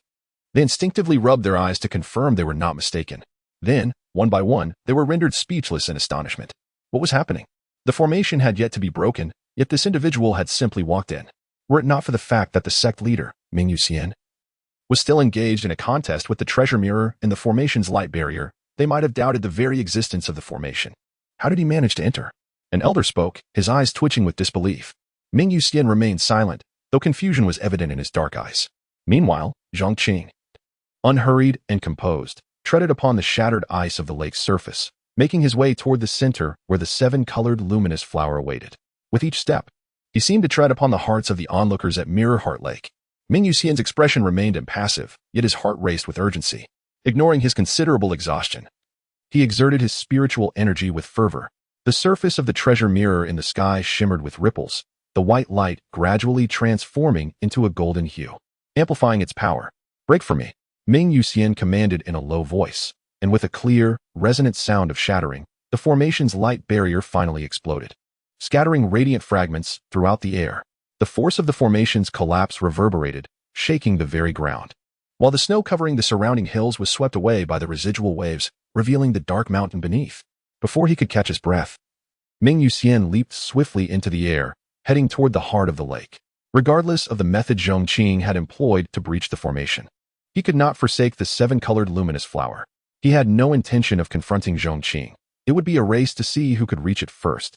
Just as Ming Yuxian's thoughts crystallized, he plunged into the lake, closing in on the seven-colored luminous flower. Suddenly, a deafening roar erupted. Beside the flower, the once tranquil lake's surface erupted violently. The mud at the lake's bottom split open, revealing a monstrous tentacle, thick as several feet, and stretching 100 feet in length. Covered in scales and adorned with suckers, surging from the depths toward Ming Yuxian, who was submerged in the water. Simultaneously, another tentacle emerged from the opposite side, bursting through the lake's surface to strike at Zhong Qing, who remained on the ice. Chapter 178, Starry Fist Tentacles? How exhilarating. Zhong Qing was slightly taken aback. But with a graceful leap, he evaded the sweeping strike of the appendage. However, Ming Yuxian, who was closer and preoccupied with seizing the seven-colored luling flower, had no time to react and was ensnared by the tentacle.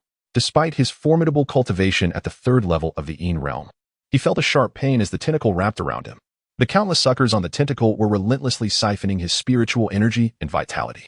Even with his foundational cultivation firmly established, he felt as if he were on the verge of collapse, as if his defenses might shatter any moment. Had he not been protected by his spiritual power, the consequences of being drained by the tentacle were too horrifying to contemplate. Maintaining his composure, Ming Yuxian shouted, "Mirror spirit." The skyward treasure mirror erupted with brilliance, casting its light upon the tentacle. Instantly, the tentacle enveloped in the mirror's radiance became frozen in place. Channeling his spiritual power, Ming Yuxian shattered the entire appendage and broke free. Yet, before he could catch his breath, a deafening roar reverberated through the air, shaking the very earth as several more tentacles erupted violently from the ground near the lake, sweeping toward the crowd gathered by Jingxin Lake. This is bad. Ming Yuxian's expression changed dramatically. Even he, at the third level of the Yin realm, had to exert considerable effort to escape the grip of these tentacles. How could the disciples of Jingxin Lake, who were far less capable, withstand such an onslaught? A few elders at the celestial realm banded together, unleashing their power to block several tentacles, but they still could not hold back the entirety of the assault. One particularly large and menacing tentacle broke through their defenses, crashing into the crowd at Jingxin Lake. Amidst the cries of horror, blood splattered, and several disciples, unable to evade in time, were crushed into a gruesome pulp. The shattered remains were swiftly consumed by the tentacle. Witnessing his disciples perish in an instant, Ming Yuxian felt his heart wrench in agony, his fury igniting as he could no longer maintain his calm demeanor. "Vile beast, how dare you?" he bellowed. With that, he summoned all his strength, the mirror's radiance blazing above him, enveloping his entire being. Under this luminous shield, Ming Yuxian unleashed his arcane techniques, amplifying his power as spiritual energy surged forth, dazzling like flowing light, instantly severing several tentacles. Yet, the situation showed no signs of improvement. Just as he disrupted those few appendages, even more tentacles surged from the depths below, rampaging and shattering the surrounding hills. The disciples of Jingxin Lake found themselves caught in the chaos, becoming prime targets. Although the tentacles lacked any extraordinary abilities, their raw strength was formidable enough to overwhelm even those of the Earth realm. Only the elders at the celestial realm could barely withstand their strikes. More terrifying was the devouring power contained within the numerous octopus-like suckers on the tentacles. Once ensnared, one's spiritual energy, vitality, and even flesh would be drained away. One elder at the celestial realm managed to intercept the tentacle's strike, but, while catching his breath, was unexpectedly caught off guard by another tentacle that swept in from the side. In mere moments, this elder was reduced to a desiccated husk. Having already endured the ravages of the ghostly white wind, the disciples of Jingxin Lake were utterly exhausted, and facing this sudden onslaught of numerous tentacles was unbearable. In the blink of an eye, they suffered grievous losses. Meanwhile, Zhong Qing, alone and unscathed, was also pursued by the tentacle he had previously evaded. Was this appendage a giant octopus? Unfazed, Zhong Qing casually reached out and seized the tentacle. Such a massive octopus could fetch a fortune if sold for takoyaki.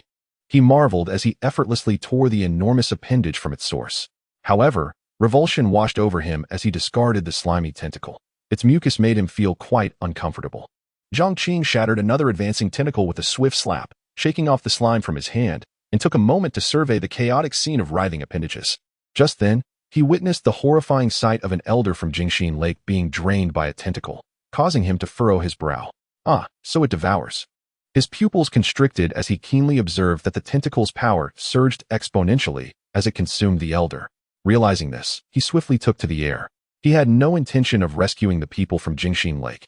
In this fantastical world of chance encounters, their lives and deaths were of no concern to him. However, if this tentacle were allowed to consume all of Jingxin Lake's members, its power would likely escalate to a terrifying level. To prevent any unforeseen complications, it was best to act swiftly. As he soared upward, Zhong Qing scooped up a handful of snow from the ground.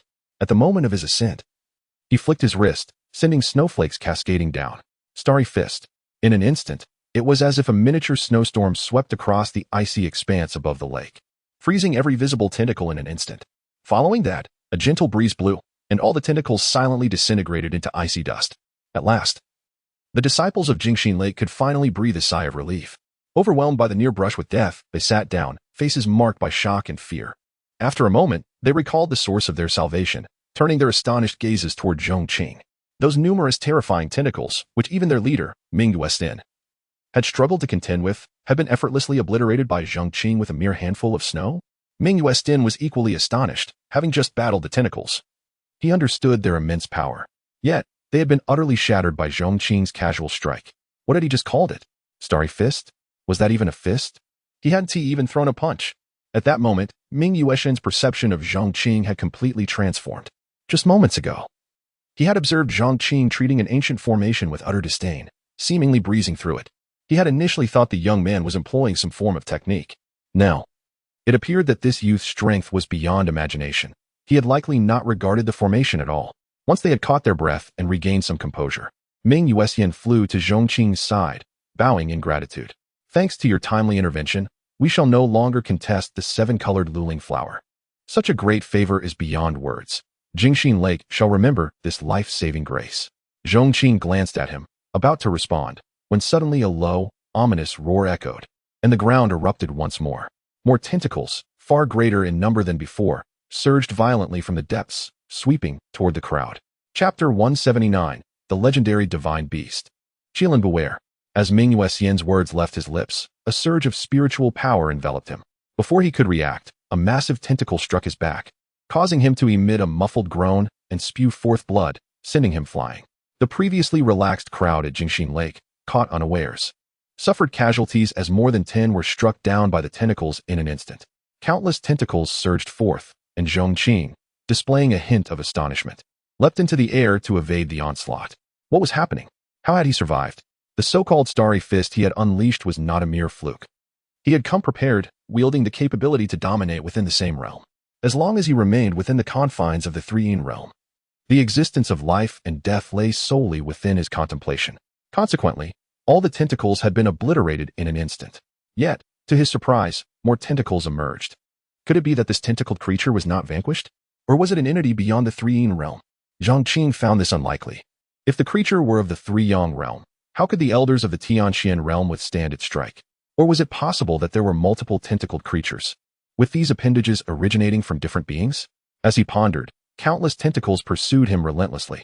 It appeared that his recent destruction of numerous tentacles had drawn their ire, resulting in the majority turning toward him. The multitude of tentacles entwined, morphing into a grotesque behemoth stretching thousands of feet in length and hundreds of feet in girth, intent on ensnaring Zhong Qing and devouring him whole. Not far away, Ming Yuesin, who had been flung aside, was taken aback by this scene, a chill creeping into his heart. It was evident that even a formidable being of the three-yin realm would meet a gruesome end if ensnared. However, Zhong Qing remained unfazed. Facing the encroaching tentacles, he simply pointed a finger. The colossal mass, larger than a mountain, was reduced to ashes in an instant. The sight left the onlookers at Jingxin Lake in shock, their eyes widening as the previously aloof disciples and elders stood agape, their composure utterly shattered. How could someone so youthful possess such extraordinary prowess? At that moment, Ming Yuesin could not help but contemplate this enigma. Yet before they could dwell further, a fresh wave of tentacles erupted, dancing wildly in the air. The crowd at Jingxin Lake trembled in fear. Were these appendages truly infinite? What manner of creature was this? In the sky, Zhong Qing furrowed his brow. With a thought, he inquired, "System, what is happening? Has the ability to dominate within the same realm failed?" The system, when faced with such skepticism, promptly responded, "Host, the ability to dominate within the same realm has not faltered. However, it must adhere to fundamental principles. It must target the entity's main body to exert its full effect. All tentacles originate from a singular entity, yet they possess a degree of independence akin to avatars. Thus, they can manifest anywhere on the white wind plane. Since you have not encountered the main body, the ability to dominate cannot directly extinguish it." Zhong Qing finally grasped that these tentacles were akin to summoned avatars, capable of appearing at any location on the white wind plane. No wonder he had been oblivious to their source. Just as an octopus can escape by shedding its limbs, this tentacled creature could similarly detach its main body from its appendages, rendering attacks on the tentacles ineffective against the main entity. It appeared that this creature was indeed formidable. He stroked his chin thoughtfully. It was time to seek out the main body. Although, under the aegis of his dominating ability, even if the creature summoned 1,000,000 tentacles, he could still vanquish them in one breath, exhausting it to death. However, he had no time to waste playing games with this creature. Zhong Qing decided to burrow underground, tracing the tentacles to locate the main body, aiming for a permanent resolution. At that moment, a surge of warmth emanated from his arm, accompanied by a voice in his ear. "Master, I can subdue this tentacled creature." Initially taken aback, Zhong Qing soon realized it was the qilin on his arm speaking. A small black shadow then emerged from his sleeve, transforming into a diminutive qilin perched upon his shoulder. "Oh, it's you. I nearly forgot about you," Zhong Qing remarked casually. The little qilin felt a wave of emotion threatening to overwhelm it. How could it, a creature of pure qilin lineage, feel so insignificant since becoming its master's companion? It had been relegated to merely accompanying Zhong Qing, and its presence had faded significantly, especially lately, to the extent that even its status as a mount seemed to vanish. If this continued, what would become of its dignity as a divine beast? The little qilin resolved to prove itself and promptly declared, "Master, I sensed a trace of qilin blood within the tentacled creature. Look at the scales on its tentacles. They are a manifestation of qilin lineage. Does it possess qilin blood?" "Your kin truly is," Zhong Qing mused, casually obliterating countless tentacles with a mere slap, casting a peculiar glance at the qilin. Though he said nothing, it felt as if he had conveyed everything. Sensing Zhong Qing's gaze, the qilin's heart raced. It hastily defended itself. "Master, do not misunderstand. Having qilin blood does not necessarily indicate direct descent from a qilin. Its bloodline is not strong, and it is uncertain how long it has been diluted. It likely bears no close relation to my qilin kin. We are not like the dragon clan. We are not that indiscriminate." The qilin fully comprehended Zhong Qing's unvoiced concerns. What manner of entity could possibly give rise to such a creature? Zhong Qing replied dismissively, "So, you can subdue it?" The qilin nodded eagerly. "Indeed, not only that. My qilin clan reigns supreme over all beasts, exerting dominance over all animal life. Given that this creature bears a trace of qilin blood, I can subdue it. If not, I can utilize the bloodline to draw out its main body." With the qilin's assurance, Zhong Qing adopted an attitude of casual experimentation, permitting the qilin to take action. The little qilin leapt from his shoulder, instantly enlarging into a formidable qilin beast, towering over 10 feet in length, its visage fierce and its body cloaked in darkness. In an instant, the overwhelming aura of the qilin enveloped the entire expanse. Even the sky seemed to tremble under this oppressive presence, as the ground shook violently. The crowd at Jingxin Lake gasped in astonishment, their eyes wide with disbelief. A qilin, the legendary divine beast qilin. Ming Wuxian in the distance was equally astonished, nearly losing himself in the reverberations of power. This youth was not only extraordinarily powerful, but also bore a qilin by his side. As a formidable being of the three-yin realm, he could discern with a mere glance that this qilin was indeed genuine, a true divine beast. Chapter 180. Subduing the tentacle beast after a long interval, the qilin, also known as Little Black, transformed back into its original form, letting out a thunderous roar that resonated like a tempest. Countless writhing tentacles emerged from the earth, appearing to sense a formidable foe, and suddenly recoiled, their previous ferocity dissipating. Following the qilin's roar, it lowered its head to gaze upon the multitude of tentacles, emitting a low growl as a glimmer of blood light manifested upon its horn, exuding an aura of ancient divinity. In the next moment, the ground convulsed violently, and the terrain around the icy lake fractured. An immense and fearsome figure, covered in scales and towering thousands of feet high, materialized from the depths. This was merely a portion of its colossal form. At the center, a gigantic eye, dark as an abyss and measuring 100 feet across, fixed its gaze upon the sky. Surrounding the beast, thousands of massive tentacles erupted from the earth, standing erect like a terrifying forest. A low, piercing cry echoed, seemingly in response to the qilin. Was this the true form of the tentacle beast? It was even larger than anticipated. At this moment, Zhong Qing was poised to strike, capable of obliterating the creature in an instant. However, he refrained, choosing instead to observe the qilin's actions. The qilin roared again, swinging its forepaws mid-air, unleashing a radiant beam of light directed towards the beast's head. Sensing the overwhelming pressure emanating from the golden light above, the tentacle beast displayed a look of terror, staring blankly at the qilin. The myriad tentacles surrounding it also drooped submissively towards the qilin, as if acknowledging its dominance. In the depths of that abyssal eye, a flicker of fear and obedience manifested. The qilin, towering high, let out a resounding roar. Zhong Qing couldn't help but smile. He had not expected the Qilin to truly subjugate the tentacle beast. He descended, landing atop the creature's head. The tentacle beast stirred, its appendages twitching as if to ensnare Zhong Qing. Yet, with another low growl from the Qilin, the beast immediately halted its movements. Satisfied, Zhong Qing nodded. Little black, well done, return. The Qilin nodded, casting a beam of golden light upon the tentacle beast before coiling back onto Zhong Qing's arm. In the face of this golden light, the tentacle beast struggled momentarily before allowing the light to penetrate its being. This golden light represented the transfer of control from the Qilin to Zhong Qing, rendering him the master of the tentacle beast. In no time, at Zhong Qing's command, the beast's form began to sink slowly back underground. The creature possessed immense strength, having reached a level comparable to the Three Yin's third stage. Moreover, ordinary practitioners at that stage would find themselves overwhelmed by the tentacle beast. Its true form lay hidden beneath the earth, allowing it to navigate freely underground while extending countless tentacles over great distances. Even if a tentacle were severed, it could regenerate swiftly. Despite its unappealing appearance, Zhong Qing felt quite satisfied with the tentacle beast. He considered bringing it back to the eastern domain to serve as a protector for the Pingjiang Sect. With its capabilities, it could infiltrate the depths of the sect, ensnaring all 7 peaks within its reach. While it seemed somewhat unconventional for a sect to employ such a creature for defense, practicality was paramount, and Zhong Qing had no qualms about it. After all, he found it challenging to secure anyone capable of establishing a formation to withstand formidable adversaries at the Tianxian level or even the 3 Yin stage. With the tentacle beast, he could rest assured even when he was away from the Pingjiang Sect. At this moment, the tentacle beast had returned to the depths. Its appendages vanished. The gathered individuals of Jingxin Lake, still shaken, gradually approached, confirming their safety.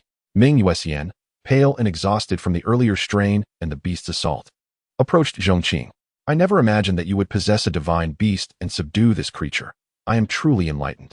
Despite his typically aloof demeanor, witnessing the recent events had rendered him unable to maintain his cold attitude towards Zhong Qing. The others from Jingxin Lake shared expressions of relief and profound respect for Zhong Qing. The recent series of shocks had shattered their perceptions, leaving them unable to regard Zhong Qing with any semblance of composure. This seemingly unremarkable young man had inspired countless astonishments. Reflecting on their earlier ambitions to compete with Zhong Qing for the 7-colored Lu Ling grass, they were left grappling with their own insignificance. Zhong Qing then regained his composure. Observing the disheveled members of Jingxin Lake, he shook his head. There is no need for thanks. Saving you was merely incidental. However, given your current state, it would be prudent to forego venturing into the secret realm. Having not yet reached the secret realm, they had already suffered significant losses.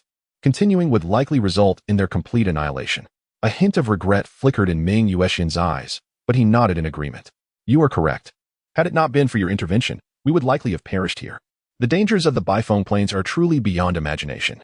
Should further peril arise, in my current condition, I fear I cannot protect my disciples, let alone explore the secret realm and seize opportunities. Thus, we must withdraw from this exploration. He clasped his hands in gratitude towards Zhong Qing. Your kindness will not go unacknowledged. I shall repay you after we exit the Bifeng Plains. For now, I am resolute in leading my disciples away. Zhong Qing nodded lightly. Whether you repay or not is inconsequential. However, it seems your sect has more members than just these. Ming Yuxian sighed softly. Indeed. In the earlier tempest of the White Wind, many of my disciples were scattered, including my eldest disciple, Ming Suxin. However, given our current situation, we are unable to search for or rescue them. We can only wait outside the mountain pass. For now, we must leave it to fate and hope they survive. He glanced at Zhong Qing. I humbly request one more favor. If you encounter any of my lost disciples, please inform them to return to the mountain pass and regroup with the sect. Zhong Qing nodded. If I encounter them, I shall convey your message. Ming Yuxian bowed deeply to Zhong Qing. In that case, I am most grateful. Chapter 181. Knowing to evade after the people of Mirror Heart Lake paid their respects to Zhong Qing in succession, they departed in the direction from whence they came. Despite the significant losses, the storm had calmed, and provided they did not encounter further dangers, their retreat to the mountain pass should pose no problem. Zhong Qing returned to the ice lake and stored away the vibrant rainbow spirit herb. The tentacled creature appeared to be a rare anomaly of heaven and earth. Although formidable in strength, its intelligence was lacking, preventing direct communication. However, after the Qilin subdued the creature, it could somewhat perceive its thoughts. It was then that Zhong Qing realized the rainbow spirit herb possessed an allure for the tentacled monster. Having dwelled in the White Wind Plains for countless years, The creature had consumed numerous treasures of heaven and earth, which had enabled its growth to such a degree. The herb's aura had been concealed by an ancient formation, rendering it undetectable to the creature until Ming Yuxian broke the formation, allowing the herb's essence to flow forth and attract the tentacled beast. It was no wonder they had not encountered it earlier. Once the formation was shattered, it appeared. This colossal entity, lurking beneath the earth with its countless tentacles, was likely one of the gravest threats in the White Wind Plains. Fortunately, with Zhong Qing having subdued it, the dangers of the plains had diminished somewhat. Alas, the unfortunate individuals from Mirror Heart Lake were unable to partake in this newfound safety. After securing the herb, Zhong Qing departed from the ice lake and continued towards the secret realm. With the malevolent white wind now calmed, he could once again sense the direction of the secret realm through the iron shard. In the blink of an eye, a day had passed. Throughout this day, Zhong Qing encountered no significant upheaval. This, however, did not imply that his journey was devoid of peril. As the people from Zhang Sect had mentioned, the most dangerous threats in the White Wind Plains, aside from the sinister White Wind, were the many ancient formations lurking within the ruins. Most of these formations were in disrepair and lacked stability, rendering them even more perilous. Yet, Zhong Qing was blessed with an immunity to formations. Not only did he feel no danger, he was entirely unaware of their existence as he passed through. He had also sensed no traces of black and white, suggesting that the two were quite distant. It would likely be difficult to encounter them again before reaching the entrance to the secret realm. By the afternoon of the following day, Zhong Qing had traversed over 10,000 miles. Amidst the blanket of snow, his figure darted swiftly, leaving behind an eerie silence. There were scarcely any living creatures in the White Wind Plains. Indeed, ordinary beasts could hardly survive in such an environment. Conversely, this scarcity implied that those who could endure here were no ordinary beings, with the tentacled creature being a prime example. As he drew closer to the heart of the secret realm, the terrain of the plains grew slightly more complex. Upon reaching a mountain pass, he heard the sounds of a fierce battle within. With a swift glance, he ventured inside. There, he beheld a fierce struggle between a person and a beast.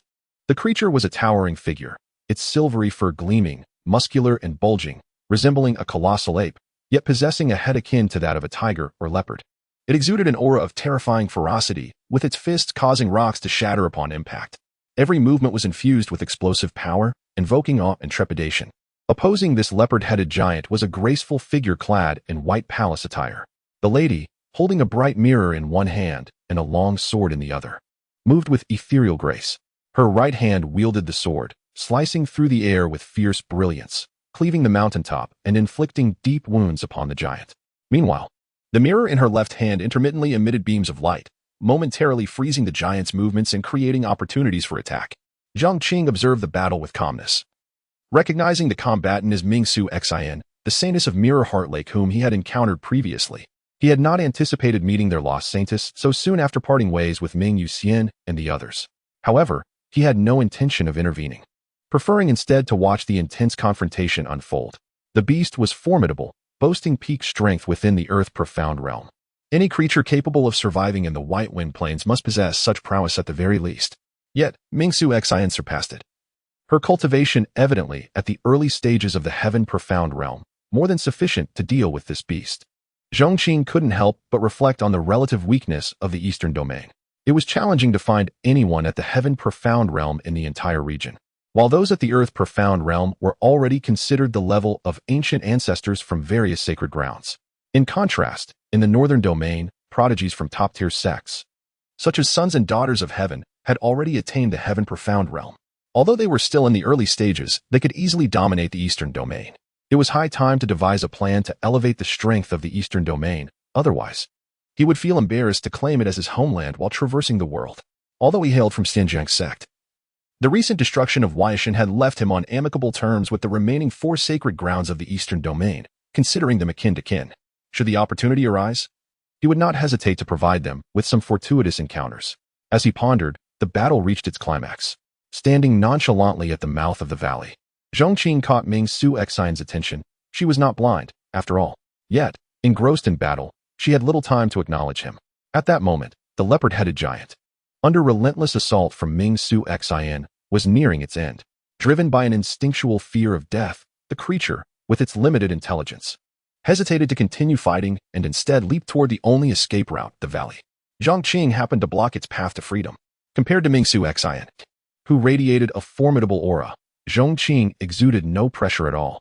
The leopard-headed giant flickered with a glint of ferocity in its eyes, roaring as it raised its massive fist, aiming to strike Zhong Qing's head. Zhong Qing shook his head, bemused by the creature's folly. In such a vast mountain pass, it could have simply taken a detour, yet it chose to charge directly at him. Initially, he had no intention of taking action, but the situation had presented itself. He raised his hand, preparing to send the leopard-headed giant on its way. However, just as the giant's colossal fist descended, its immense body suddenly froze in place. In the next instant, a line of blood emerged from the center of its form, and the beast's body split apart, sliding to either side. Blood and entrails splattering the ground. Zhong Qing furrowed his brow and stepped back, avoiding the splattering blood, knowing to evade. At that moment, a cool voice resonated, and a graceful figure descended from the sky, landing before Zhong Qing. The one who had severed the leopard-headed giant was, of course, Mingsu Xin. Yet her complexion appeared somewhat pale, indicating considerable exertion. Originally, defeating this giant should have been a mere trifle for her. But having been separated from her sect for so long, despite her good fortune in surviving the malevolent white wind and making her way here, she was now significantly drained. While it was typically effortless to dispatch a peak earth profound beast with her heaven profound abilities, her current exhaustion meant that even such a creature required substantial effort to overcome. Chapter 182. I am merely delivering a message, believe it or not initially. Ming Suxin intended to engage with the colossal ape with the aim of conserving her energy, gradually wearing it down to defeat. However, the sudden appearance of Zhong Qing introduced an unforeseen variable. As the giant ape launched its attack, Zhong Qing remained utterly still, seemingly frozen in shock. In a bid to thwart the beast, Ming Suxin had no choice but to exert herself fully, unleashing a royal-level mystical technique that cleaved the giant ape in two. Yet, this exertion drained a considerable amount of her spiritual energy, and her gaze towards Zhong Qing turned somewhat unfriendly. At that moment, she recognized him as the young man who had previously been with the disciples of the Zhong Sect and was rumored to possess 2 pieces of secret realm iron. How did you come to be here? Ming Suxin inquired warily, her expression tinged with hostility. Zhong Qing did not respond but simply advanced into the valley. As he passed her, he remarked, I have encountered your disciples at Jingxin Lake. Ming Suxin was taken aback, a flicker of joy illuminating her eyes. What? Where? Are they with my master? Zhong Qing replied calmly, they are located at an ice lake, 10,000 miles southwest of here. Your master and the disciples encountered a ferocious beast, suffering heavy casualties. They have retreated with the remaining personnel, intending to withdraw from the Bifeng Plain. Your master entrusted me with a message to remind you not to venture into the secret realm, but rather to return home. What? Ming Suxin's expression shifted. Disbelief etched across her face as she stared at Zhong Qing. However, she quickly hardened her gaze and challenged, nonsense. My master is a formidable figure in the third Yin realm, and all the elders in our sect are experts of the celestial profound realm. With such a formidable assembly, how could they possibly be harmed by a ferocious beast? Even if there were casualties, having reached this far, why would they turn back?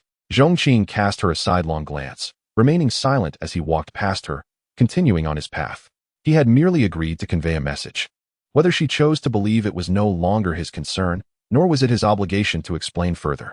Seeing Zhong Qing's demeanor, Ming Suxin felt a surge of anxiety and pursued him, unwilling to give up.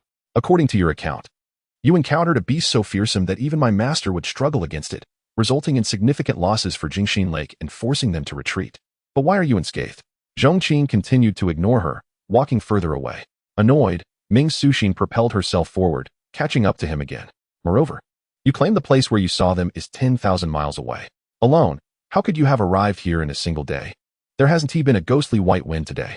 Zhong Qing glanced at her, understanding dawning upon him. It appeared that Ming Suxin had been swept here by the ghostly white wind. Although he had been traveling at a leisurely pace, it was unlikely that someone of her caliber could have arrived here ahead of him alone. My dear lady, I am under no obligation to explain myself, Zhong Qing replied, his expression impassive. I am merely delivering a message. Whether you choose to believe it is entirely your own affair. With that, he fell silent and continued on his way. Ming Suxin regarded him for a lengthy moment but chose not to pursue him further. Instead, she huffed softly, leaping into the air and soaring past him, determined to continue her journey towards the secret realm. Clearly, she did not believe Zhong Qing's words and had no intention of turning back. Zhong Qing sensed the aura of the secret realm iron emanating from her, indicating her high status within Jingxin Lake. It was apparent that Ming Yuxian had entrusted her with the responsibility of safeguarding the iron pieces. However, he paid her no further mind, focusing solely on his own leisurely progress. After the ferocious beast was slain, the valley became an unimpeded passage. There may have been some formations present, but with Zhong Qing's aura surrounding him, he would not trigger them. Half a day later, he finally reached the end of the valley, only to be met with the sight of a city wall. Indeed, though it lay in ruins, the outline of the wall remained discernible, unmistakably marking it as a fortification that sealed off the only exit from the valley. Clearly, during the era of the ancient sect, this place served as a strategic pass. Before the city wall's gate, Zhong Qing noticed a slender figure, none other than the earlier arrived Ming Suxin. Ming Suxin also noticed Zhong Qing, who approached with his hands clasped behind his back, strolling leisurely. She raised an eyebrow in surprise, given her speed and her understanding of formations. She had deftly navigated through the remnants of the array to arrive here. Yet, Zhong Qing had caught up to her almost immediately. It seemed he possessed some degree of ability. Although youthful, he was undoubtedly a remarkable talent. As this thought crossed her mind, a flicker of worry emerged. If what Zhong Qing had said were true, then, but she swiftly dismissed the notion. With her strength, she lacked confidence in traversing over 10,000 miles in a single day across the Bifeng Plain. Even if Zhong Qing was strong, he should not have surpassed her in this regard. However, she had no desire to engage in further conversation with him, her focus now entirely on the city wall. The central section of the wall, along with the gate below, was in ruins, having collapsed partially. Yet, the seemingly easily traversable gate emanated a sense of threat. She could sense a certain force circulating within, indicating the presence of an ancient array. Were it not the only path out of the valley, she would have chosen to take a detour. Just as Ming Suxin hesitated, she noticed Zhong Qing approaching without uttering a word, merely casting her a casual glance before continuing towards the city wall, hands still behind his back. Ming Suxin was momentarily taken aback and exclaimed, "Do not approach. There is an array." She ascended into the air, attempting to intercept Zhong Qing. At that moment, he had already reached a distance of several dozen yards from the gate. As Ming Suxin drew closer, azure patterns suddenly illuminated beneath their feet. The ancient power was activated at that instant. Indeed, there is an array. Ming Suxin gasped in astonishment. Before she could contemplate further, beams of dazzling light erupted from the array's barrier, transforming into countless sharp projectiles that descended upon them like rain. Each projectile contained an alarming aura. Even a powerful Earth Profound Realm expert would be instantly severed by a single strike. Ming Suxin shouted, channeling her mirror light to momentarily stabilize the barrage of lethal beams. With a swift motion, she drew her sword, its brilliance swirling as she shattered and dispersed the incoming projectiles. Thousand shadows splitting light sword. Flash. In the next instant, the sword light divided, 1 into 10, 10 into 100, and 100 into 1,000. Thousands of sword lights erupted, forming a tidal wave of sword energy that surged forth at Ming Suxin's command. The array's barrier held for a moment against this onslaught before wavering and shattering. Seeing the array dismantled, Ming Suxin sighed in relief. Fortunately, the array seemed to rely on the city wall, which had been damaged, rendering its power significantly diminished. Otherwise, breaching it would not have been so straightforward. After neutralizing the array, she turned to Zhong Qing, her brow slightly furrowed. "You were too reckless just now. I acknowledge that your strength may not be weak, but this place is fraught with danger, and it is not an easy path to traverse." Chapter 183. Is it a chicken or a bird?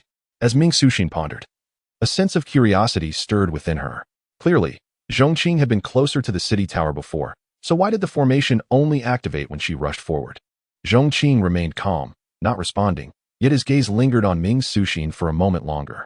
While most women could be troublesome, she seemed to possess admirable qualities. For instance, during the recent formation attack, although he dismissed it, Ming Suxin had simultaneously dispelled the formation that targeted him. Had she not intervened, being immune to the formation would have triggered nothing. "Thank you for the reminder," he acknowledged with a slight nod, indicating he understood but had chosen not to heed her warning. He then turned and continued through the city gate. Watching Zhong Qing's silhouette disappear beyond the gate, Ming Suxin furrowed her brows but chose not to speak further. She followed him closely. Upon passing through the gate, they found themselves in a sizable fortress-style courtyard, featuring a spacious square. It was likely where the ancient sect's guards had once been stationed. In the center of the courtyard stood a dilapidated statue. Although half of it was shattered, the outline of a middle-aged man riding a soaring bird could still be discerned. This must have been a notable figure from that sect. Zhong Qing swept his gaze around, unable to suppress a murmur. The architectural style here starkly contrasted with what he had seen in the modern North region, leaving him to wonder how many years had passed since then. His eyes fell upon the large bird depicted under the statue, and he couldn't shake the impression that it resembled a giant rooster. But would a normal person ride a chicken? Surely, It must be another kind of bird. Yet it still looked like a chicken. Lost in thought, he advanced, preparing to cross the square towards the other side of the valley. The gateway on the opposite side was far more imposing, standing nearly 100 feet high. The remnants of color above and the broken sculptures on either side of the pillars suggested that this grand entrance had once been quite magnificent. It was likely that their previous passage had been along the periphery of the sect. Beyond this imposing gate lay the true sect grounds, where defense and reception of visitors were paramount. As Zhong Qing approached the grand entrance, a cool and melodious voice echoed from behind him. Do not proceed any further. The aura of the formation on this door was far stronger than that of the previous one. Ming Suxin's graceful figure darted past Zhong Qing, her gaze wary as she regarded the door. She then extended her slender finger, lightly tapping the surface, sending forth a beam of light that struck the door. In an instant, golden talismans illuminated the entire structure, radiating golden light and forming a colossal barrier that enveloped the entrance. Zhong Qing was not surprised. Being the gate of a sect, it was only logical for it to be shrouded in formations. Yet, he reasoned that if Ming Suxin refrained from acting, he could simply walk past without triggering the formation. However, Ming Suxin's expression turned grave. This formation is formidable. It seems to be the legendary Golden Radiance Array. This array is reputed to be as solid as iron and indestructible. In ancient times, not even a group of 3 realm cultivators could breach it. Yet now, its power has diminished significantly. My cultivation of the Mirror Heart Lake's mirror scripture, which harnesses the essence of water to illuminate the path, might yield a way through this formation. I will channel my energy to activate the heavenly water mirror to break the array. You must not act recklessly. Her tone was earnest. Zhong Qing, still pondering the statue, remained serious, his expression contemplative. Was the statue riding a chicken or something else? Perhaps ancient cultivators did indeed ride chickens, or perhaps there existed a formidable breed of chicken in antiquity. At this moment, Ming Suxin began to channel her spiritual power, summoning the precious mirror she had utilized in her confrontation with the giant ape. She gathered her energy, which transformed into radiant light converging upon the mirror. The mirror's surface became increasingly transparent and luminous, exuding a serene glow, as ripples danced across its surface, emanating a profound aura.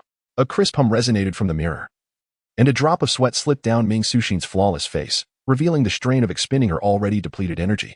Yet, she gritted her teeth and persevered. They could not advance without dispelling the formation. The commotion roused Zhong Qing from his musings about the chicken. He glanced at the surging energy surrounding Ming Suxin, and then at the golden glowing barrier of the formation, his expression a mixture of confusion and curiosity. Shaking his head, he approached the door, casually pointing a finger at the golden light. In that moment, the dazzling golden light and myriad talismans vanished simultaneously. The once impenetrable golden radiance array had simply dissipated. Ming Suxin's heavenly water mirror was only halfway activated when it came to an abrupt halt. She stared at the now empty doorway, then at Zhong Qing, her lips parting in shock, speechless. How is this possible? Zhong Qing did not respond. He merely cast a glance back at Ming Suxin before turning and stepping through the threshold. Ming Suxin quickly regained her composure and followed closely. How did you accomplish that? Her cheeks flushed slightly, not merely from the exertion of halting her energy, but from the tumult of emotions within her. If Zhong Qing had displayed overwhelming strength to shatter the formation, she could have accepted that. But he seemed to have disregarded the formation entirely, merely pointing, and it vanished without a trace, leaving her utterly bewildered. His abilities surpassed her expectations. Yet Zhong Qing remained silent, his eyes scanning the surroundings as he continued to move forward at a measured pace. A flicker of irritation crossed Ming Suxin's delicate features, but she quickened her steps to keep up. Normally, her character would compel her to explore ahead, but for reasons unknown, she found herself instinctively following Zhong Qing. As they journeyed northward, the silence between them persisted. Although Ming Suxin remained curious about how Zhong Qing had breached the ancient formation, she recognized that he had no intention of elaborating. Thus, in accordance with her nature, she refrained from pressing the matter. As they approached the center of the secret realm, the remnants of ancient structures grew more prevalent, as did the dangers. Soon, a series of dilapidated pavilions appeared along their path. Despite their decrepit state, the outlines of these once splendid buildings hinted at the magnificence they had once possessed.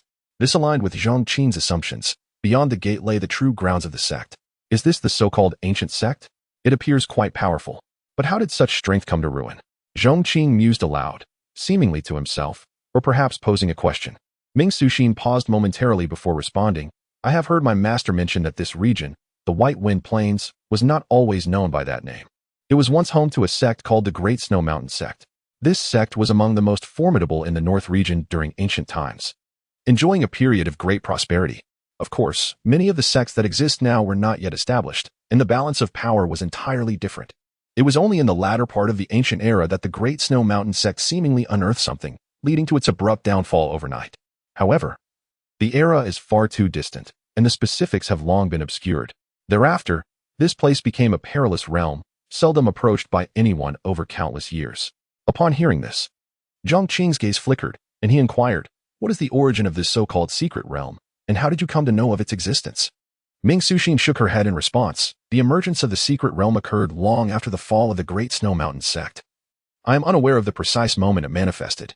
However, for several millennia prior, there have been predecessors who ventured here to investigate and attempted to access the secret realm. Yet, the 6 fragments of the secret realm had never converged, thus no one had been able to fully unlock the realm and seize its greatest opportunities. As the two conversed, they had already entered the ruins. Upon reaching a certain point, Zhong Qing abruptly halted, casting his gaze toward a specific section of the ruins. Chapter 184. Superfluous. As Zhong Qing came to a halt, Ming Suxin followed suit.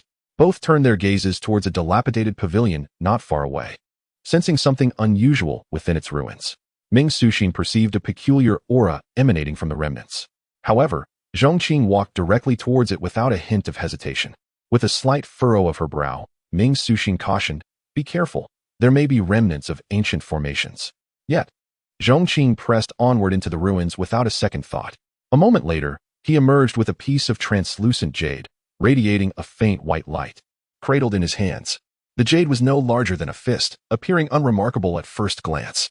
However, upon closer inspection, one could discern strange patterns shifting and swirling within, resembling a multitude of tiny dragons entwining around one another. "This is the dragon's dance white jade. Where did you find it?" Ming Suxin exclaimed in astonishment. Zhong Qing replied nonchalantly, "I dug it up." Ming Suxin's eyes widened in surprise. "There must be a dragon's blood jade mine nearby." It is said that dragon's blood jade is born from the blood of a wounded true dragon spilling into the veins of the earth, making it an exceedingly rare and precious spiritual jade. It is a superior material for crafting various jade talismans, worth at least 100 times more than ordinary spiritual jades. A single dragon's blood jade mine is worth its weight in gold. Moreover, within such mines, one might occasionally find dragon's dance white jade, the essence of the entire vein. The value of a piece of dragon's dance white jade surpasses that of the entire mine, said to amplify the power of talismans or magical artifacts manifold, rendering them extraordinarily potent. Centuries ago in the northern domain, a piece was unearthed, leading to a fierce conflict between two top sects, resulting in mutual destruction and significant losses, including the death of a powerful figure in the Three-Yin realm. And yet, you casually dug one up? Astonished, Ming Suxin turned back to gaze at the ruins, instinctively wanting to investigate further. Even if Zhong Qing had taken the dragon's dance white jade, the entire dragon's blood jade mine would still hold unparalleled value, capable of stirring the hearts of all in the Mirror Heart Lake. However, as Ming Suxin approached the edge of the ruins, a sudden, intense sense of danger enveloped her. Startled, she activated her spiritual energy and retreated gracefully, her movements ethereal and light. But in the next instant, a violent surge of energy erupted from the ruins. A chilling aura rapidly engulfed the area, and blood-red patterns materialized on the ground, plunging the surroundings into a sea of crimson light. Countless wails and cries emerged from the blood light, exuding an overwhelming aura of malevolence and bloodshed. For those of slightly lower cultivation, merely looking upon it could cause severe mental harm.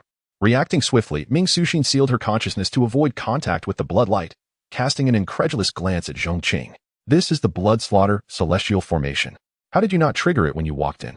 Only then did Zhong Qing notice the erupting bloodlight, casually storing the dragon's dance white jade in his storage ring, and asked, "What is the blood slaughter celestial formation?" Ming Suxin explained, "The blood slaughter celestial formation is a legendary, ancient formation, forged through boundless blood essence, terrifyingly powerful. It annihilates all entities that enter, be they flesh or soul, making it one of the most fearsome formations known.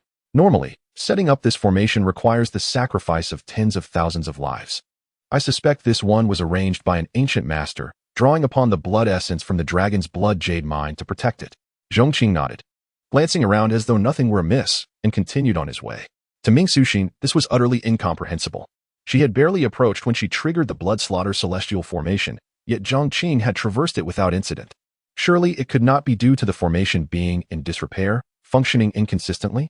Even so, it seemed too coincidental for him to have passed unharmed while she triggered it with a mere touch. Recalling earlier events, she remembered how Zhong Qing had been closer to the city gate than she was, yet it was only when she charged forward that the formation activated. He had also effortlessly dismissed the Golden Radiance formation with a mere gesture. An astonishing thought crossed Ming Suxin's mind. Could it be that he possesses a means to render these formations ineffective? At this realization, her beautiful eyes widened in disbelief. If such a power existed, it would be terrifying. The threat of ferocious beasts on the White Wind Plains was secondary. While they were formidable, their numbers were limited, and one could traverse the vast plains without necessarily encountering them. The true danger lay in ancient formations like the Blood-Slaughter Celestial Formation, each one fraught with peril. If he could neutralize these formations, navigating this terrain would be child's play. Suddenly, Ming Suxin shivered. She had previously doubted Zhong Qing's claims, believing it implausible for him to traverse over 10,000 miles alone in a single day across the White Wind Plains. But if he truly had the means to nullify formations, such a feat would not be extraordinary at all. In fact, as long as he avoided overly powerful beasts, this place would be devoid of danger for him. After all, even the most fearsome of creatures, the ghostly White Wind, was driven by the power of formations. If he could disable them, he would have nothing to fear from it. At that moment, Ming Suxin began to entertain the possibility that Zhong Qing's earlier claims held some truth. Yet, her expression paled slightly, her eyes dimming as she pondered the implications. If what Zhong Qing said was indeed true, it would mean that their Mirror Heart Lake had suffered severe losses, and even her master, Ming Yuxian, had resolved to retreat. If that were the case, was there still any point in her venturing into the secret realm? Without the support of her sect, relying solely on her own strength, not only would she struggle to seize opportunities within the realm, but even reaching its entrance could prove challenging. Lost in her thoughts, Ming Suxin and Zhong Qing continued their journey, the distance between them gradually increasing. Unbeknownst to her, she had become accustomed to following Zhong Qing, as if it were a natural occurrence. Initially, she had assumed Zhong Qing was merely a pampered young master from some sect, unacquainted with danger, thus daring to traverse the White Wind Plains alone. She even recalled how, at a critical moment, he had stood frozen in fear before the attack of the leopard-headed giant ape. Yet, it now appeared that Zhong Qing's abilities exceeded her expectations. Regardless of whether he truly possessed a method to nullify formations, his ability to effortlessly dismantle the Golden Radiance formation and emerge unscathed from the Blood-Slaughter Celestial Formation was not something an ordinary person could achieve. As this thought crossed her mind, Ming Suxin bit her red lip, a faint blush appearing on her cheeks. If that were the case, had her earlier efforts to help him slay the leopard-headed giant ape and shield him from the formation's attack been utterly superfluous? Chapter 185. Beyond the ordinary 3-yin realm, Zhong Qing remained oblivious to the myriad thoughts that had flitted through Ming Suxin's mind during a brief moment. It struck her as peculiar that, despite everything seeming perfectly fine just moments ago, she had found herself casting glances in his direction intermittently. However, Zhong Qing harbored no intention of inquiring. He simply continued on his path. Indeed, when Ming Suxin had proactively intervened to shield him from the array's assault earlier, although it was an unnecessary gesture, it nonetheless evidenced her commendable character. Thus, Zhong Qing tacitly accepted her trailing behind him without uttering a word. As Ming Suxin observed Zhong Qing, he appeared increasingly enigmatic. Coupled with the extraordinary techniques he had displayed, a layer of mystery enveloped him in her eyes. Their journey through the ruins further solidified her conjecture that Zhong Qing must possess some unique ability to render the array ineffective or to temporarily suppress it. Following in his wake, they traversed the desolate remnants without triggering a single array.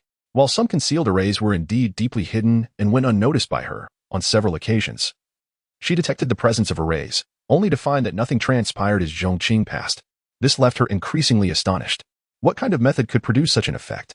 To her knowledge, even the most elite array grandmasters of the Southern Realm lacked such capabilities. After all, no matter how formidable an array master might be, to dismantle an array, one must possess an understanding of it to identify its flaws and neutralize it. Yet, the arrays here were predominantly ancient remnants, of which she could scarcely recognize a few. It was impossible for any array master to discern all the arrays, let alone dismantle them. Ming Suxin was, however, mistaken. Zhong Qing did not possess the ability to nullify the arrays. He was merely immune to them. This immunity, however, was of a considerable magnitude. Typically, for previously triggered arrays, such as the one at the city gate, Zhong Qing could only remain immune but could not halt their activation. The Jinyao Guanghua array would only become temporarily ineffective while he traversed past it and would reactivate once they departed, a fact unbeknownst to Ming Suxin. Most of the ancient remnants here lay dormant, only to be disturbed by the presence of individuals. Thus, he would not trigger the arrays. creating the illusion that he had rendered them all ineffective. Regardless of whether he nullified the arrays or merely suppressed them temporarily, such abilities were astonishing. Ming Suxin gazed at Zhong Qing, her eyes alight with intrigue. Despite her naturally indifferent disposition and infrequent concern for personal gain, she was, after all, the saintess of Jingxin Lake. Presumably, she would be the next sect leader. In any case, she had to consider the interests of her sect. The extraordinary nature of Zhong Qing's abilities required no elaboration. Were word to spread, it would undoubtedly reverberate throughout the southern realm, making him a coveted figure among numerous powerful sections. If she could ally with him for Jingxin Lake, as she pondered, they had already exited the ruins, approaching a gentle hill. Upon reaching the halfway point, both Zhong Qing and Ming Suxin beheld a tree growing at the summit. Normally, in this frozen wasteland where life was nearly extinct, one would not expect to find a tree. The tree atop the hill was certainly extraordinary. It was a jade tree, entirely translucent, smooth, and warm to the touch, resembling coral, presenting hues of purple and blue. Without needing to ascertain its identity, Zhong Qing recognized it as a treasure of remarkable value. Fortuitously, he thought that bringing this tree back to display in the Mufu Peak courtyard would be splendid. With a gleam in his eye, Zhong Qing soared toward the mountaintop. Ming Suxin snapped back to her senses and hastily followed. "Do you know what kind of tree this is?" Zhong Qing casually inquired of Ming Suxin. Upon seeing the jade tree, Ming Suxin was equally astonished. "I cannot be entirely certain, but it resembles the legendary Qingguang Zishanhu," she replied. "It is said that this entity typically coexists with extraordinary beasts and can give rise to rare forms of life, making it exceedingly rare." As she spoke, her gaze sharpened, and her consciousness swept across the surroundings. If it is indeed Qingguang Zishanhu, there will likely be accompanying extraordinary beasts nearby, ferocious in nature, so we must exercise caution. However, as they ascended to the mountaintop, the area around them was eerily desolate, devoid of any signs of extraordinary beasts. Without accompanying extraordinary beasts, could it not be Qingguang Zishanhu?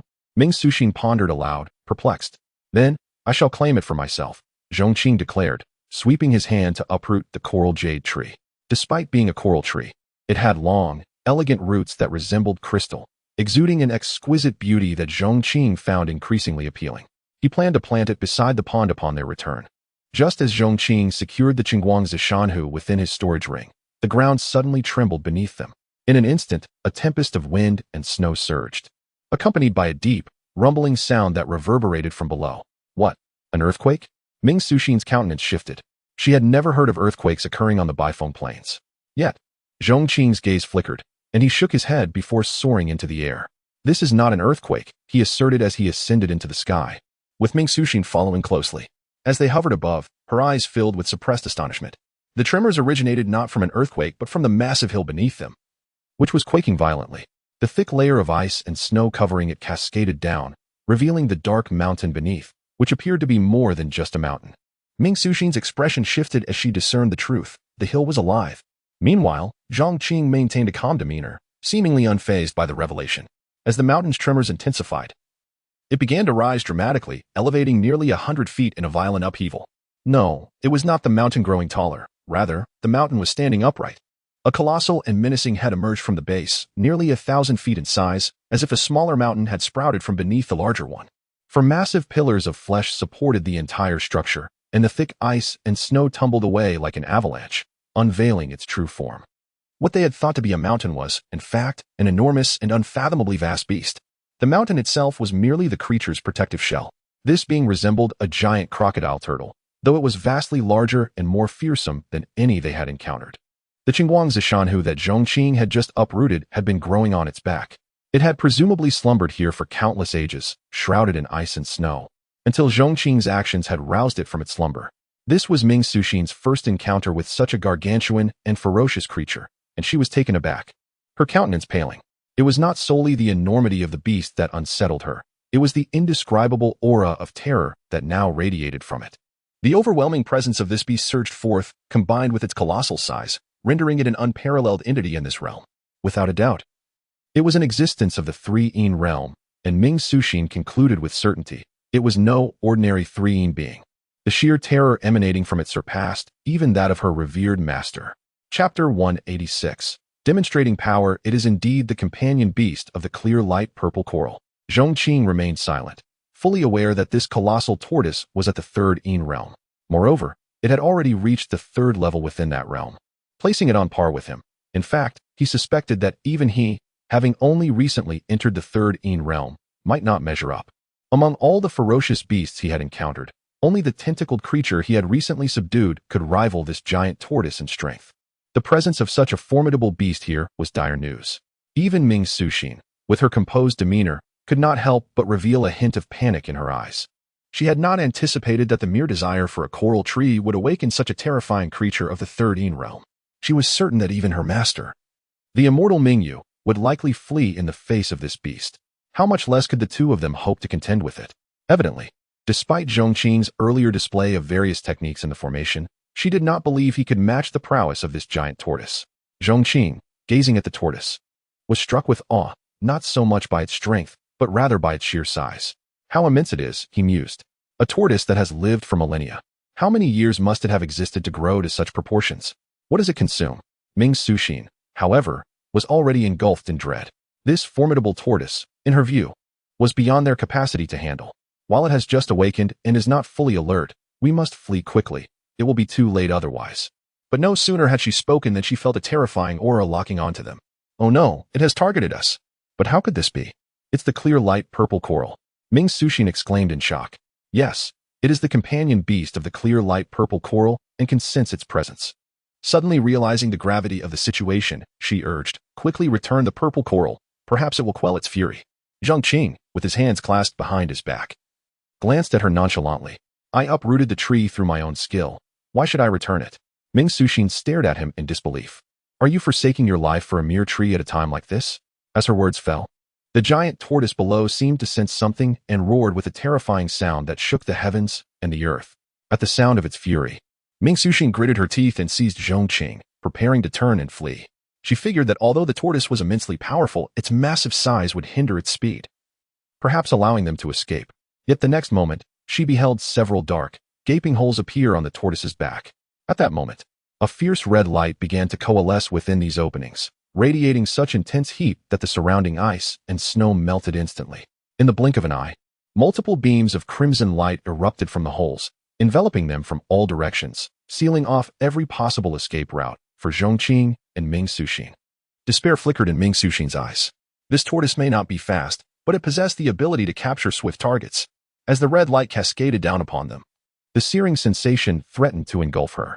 Instinctively, she closed her eyes, only to open them again in defiance. Was she truly destined to perish here? Without even reaching the entrance of the secret realm, her master would surely be disappointed. Just as her thoughts spiraled into resignation, she saw Zhong Qing take a deep breath and then exhale forcefully. Whoosh! An invisible whirlwind swept through the air, far surpassing even the terrifying white wind that struck fear into the hearts of many. The overwhelming crimson light was instantly dispersed. Ming Suxin's expression froze in astonishment. What had she just witnessed? The formidable attack of a beast comparable to the third realm, perhaps even exceeding her master's power, was simply blown away by Zhong Qing. The tortoise, momentarily stunned by this spectacle, emitted a deeper, more furious growl. At that moment, Zhong Qing struck again. With a casual slap, the tortoise, resembling a small mountain, was sent tumbling through the air. The sight of such a colossal entity rolling through the heavens was beyond description. Everything in the vicinity was flattened, creating an even smoother expanse, a basin of sorts. On the other side of the basin lay the tortoise, legs flailing helplessly, emitting mournful cries. Its immense shell, akin to a mountain, had been crushed inward by that single blow. Ming Suxin watched in utter disbelief. Could it truly be that a beast of such size and power, representing the third realm, was so easily swatted away by Zhong Qing? Setting aside the realm itself, the sheer mass of the tortoise should have granted it an immense strength comparable to the third realm. Yet, under Zhong Qing's hand, it appeared so fragile. The tortoise's wails reverberated through the cosmos, quickly giving way to a furious roar. Zhong Qing's strike had severely wounded it and incited its wrath. From the tortoise's mouth, a terrifying red sphere, resembling the sun, began to coalesce. Within it, the red energy flowed like lava, the searing heat causing the ground around them to crack and wither. In the next moment, the sphere shot forth, hurtling towards Zhong Qing. Everywhere it passed, the space warped under the intense heat and force. Zhong Qing stood his ground, lightly waving his hand, and the sphere was sent flying away. In an instant, he appeared above the tortoise and, with a gentle stomp, pressed the creature down into the earth, creating a massive imprint several thousand feet long in its chest. There it lay in the crater, its breath wholly extinguished. As she beheld the lifeless form of the once mighty tortoise and then looked at Zhong Qing, who stood calmly with his hands behind his back. Ming Suxin's lips parted in shock, her clear eyes wide with disbelief, her mind blank. Chapter 187.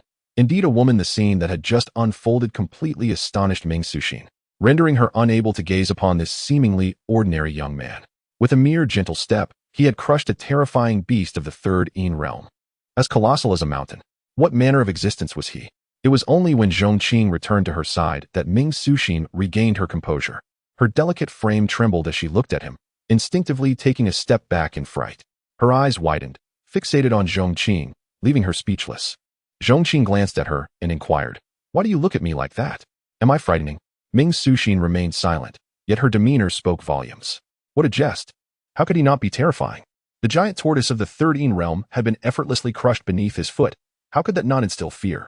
At this moment, her gaze towards Zhong Qing resembled that of one beholding a monster. Simultaneously, her once tranquil heart was now tumultuously stirred. Had she truly been traveling alongside such a formidable entity for so long? Reflecting on her earlier thoughts of how to win over this individual for her own Jingxin Lake, Ming Suxin felt as if she were ensnared in a dream. Was such a being someone her Jingxin Lake could possibly attract? The entirety of Jingxin Lake combined might not withstand a single blow from him. In that instant, Ming Suxin fully believed Zhong Qing's earlier claims. No wonder he had emerged unscathed from the encounter that had gravely wounded her master and others. He had traversed thousands of miles in a single day. Not merely due to his remarkable ability to nullify formations, but because he possessed an innate strength that could dominate this realm. Anxiety crept over Ming Suxin as she observed Zhong Qing, who seemed indifferent to her silence, turning to fly northward. Coming to her senses, she could not resist glancing back at the massive pit and the awe-inspiring corpse of the tortoise at the bottom, forcing herself to suppress her tumultuous emotions and following after him. However, they had not progressed far when they felt another tremor ahead, and for a moment, Ming Suxin feared another giant tortoise was approaching. Yet, instead of a beast, a massive storm surged forth. This storm was unlike the usual ghostly white winds. It bore a tinge of crimson. Ming Suxin was reminded of the immense tortoise and suddenly recalled the light sphere it had spat at Zhong Qing before its demise, which he had casually swatted away. The trajectory of that sphere seemed to coincide with their current path. It was likely that the impact had destabilized the nearby formations, summoning the ghostly winds once more. As Ming Suxin raised her protective barrier to withstand the storm, she spoke. Zhong Qing. He frowned slightly, wishing he had simply shattered that light sphere. He disliked traversing storms, even though he could remain unscathed. It was an uncomfortable sensation. Glancing at the sky, he noted that dusk was approaching, prompting him to survey the nearby ruins in search of a suitable place to rest until the storm subsided.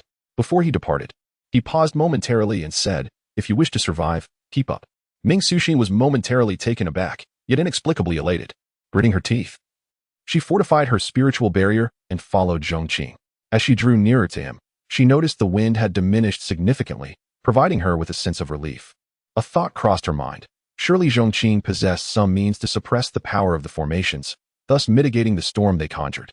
That night, within a relatively intact, dilapidated structure in the ruins, a warm glow emanated from a fire, illuminating the otherwise dark space. Zhong Qing sat cross-legged, eyes closed in meditation. This time, he refrained from sipping tea. During his brief encounter with the tortoise, he had not resorted to his overpowering abilities, although it had merely been a few exchanges. Managing his third realm powers had imparted him with valuable insights, which he was now contemplating. Ming Suxin sat in a corner, cradling a piece of cake, taking small bites, her gaze occasionally drifting towards Zhong Qing, imbued with a hint of reverence. Her mindset had transformed drastically. Previously, she regarded Zhong Qing as merely a peer, albeit one with peculiar abilities. However, having witnessed him effortlessly slay a third realm beast, she now comprehended that his level surpassed her imagination. Even her master, Ming Yuesin, likely paled in comparison to this young man, who appeared no older than 20. Such power was exceedingly rare in the entire southern region, with those possessing it being formidable figures residing high above the rest. How could she remain unperturbed in the presence of such a being? Yet, gazing at Zhong Qing's youthful visage, she still found it difficult to grasp the reality of the situation. "Thank you," she murmured after a prolonged hesitation, the firelight casting a soft glow upon her. Zhong Qing, eyes still closed, did not respond but merely nodded. Ming Suxin hesitated before breaking off half of her cake and offering it to him. "Would you like to try some?" At that moment, Zhong Qing opened his eyes, directing his gaze towards her, causing her to feel a flutter of unease. Unexpectedly, he reached out to accept it. However, he did not taste it immediately. Instead, he inquired, "You brought cake into the secret realm?" He found it surprising that Ming Suxin, as a saintess, would carry cake while exploring the secret realm. Ming Suxin was taken aback and quickly explained, "This is no ordinary cake. It is a spiritual heart cake made from the water spirit flower unique to my Jingxin Lake. It acts as a sort of spiritual medicine, capable of rapidly replenishing spiritual energy." Zhong Qing nodded in understanding and tasted it. Then, in response to Ming Suxin's anxious gaze, he affirmed, "The flavor is quite pleasant, melting in the mouth. Do pass me another piece." Ming Suxin's heart lightened, a smile gracing her lips as she felt a small thrill of excitement, akin to the joy of receiving a compliment. She intended to offer him the piece she had bitten into but blushed, realizing it was no longer suitable. Instead, she quickly retrieved another piece and handed it to Zhong Qing. Her demeanor became more relaxed as she observed him. He did not seem so cold and distant, unlike those exalted figures who were unapproachable. After a moment's pause, she ventured to speak again. "You seem not to be from our northern region, as I have never heard of anyone like you here. Perhaps you hail from the rumored central region?" In Ming Suxin's view, if such a young individual possessed such formidable skills in the northern region, it was implausible that he would remain unnoticed. Zhong Qing took another bite of the cake and replied nonchalantly, "Indeed, I am not from here. I have come to the northern region in search of someone." However, he refrained from disclosing where he was from. Ming Suxin, curious, asked, "Are you searching for a woman?" As soon as the words left her mouth, she sensed the awkwardness and felt her cheeks flush. "I didn't mean it that way." Zhong Qing cast her a sidelong glance and confirmed, "Indeed, it is a woman." Ming Suxin's heart stirred unexpectedly, feeling a tinge of disappointment. "Consider her my disciple," he added internally, scheduled. Ming Suxin's eyes brightened upon hearing this. "I see. However, the northern region is vast, making it no simple feat to locate someone. Once we leave, perhaps Jingxin Lake can assist you." Chapter 188. Follow if you wish. Zhong Qing nodded slightly, saying, "Let us discuss it later." The two exchanged casual remarks until Ming Suxin suddenly inquired, "What you mentioned earlier, was it all true? It seems that Jingxin Lake has indeed encountered a fierce beast, suffering significant losses." Zhong Qing nodded without further comment, even though he had anticipated this. Hearing it confirmed by Zhong Qing cast a shadow over Ming Suxin's gaze. "In that case, it is no wonder that my master has instructed the disciples to retreat. However, the White Wind Secret Realm is a rare opportunity, and with 6 fragments gathered, it is a once-in-a-lifetime chance. If we miss this opportunity, Jingxin Lake may never have another chance at the Secret Realm. If possible, I still wish to venture into the Secret Realm. Even if I cannot seize the chance, I want to try, so I do not live with regret." Zhong Qing replied nonchalantly, "If you wish to go, then go. There is no need to discuss it with me." Ming Suxin bit her red lip, finding it difficult to articulate her thoughts. After a moment's hesitation, she finally asked, "May I accompany you?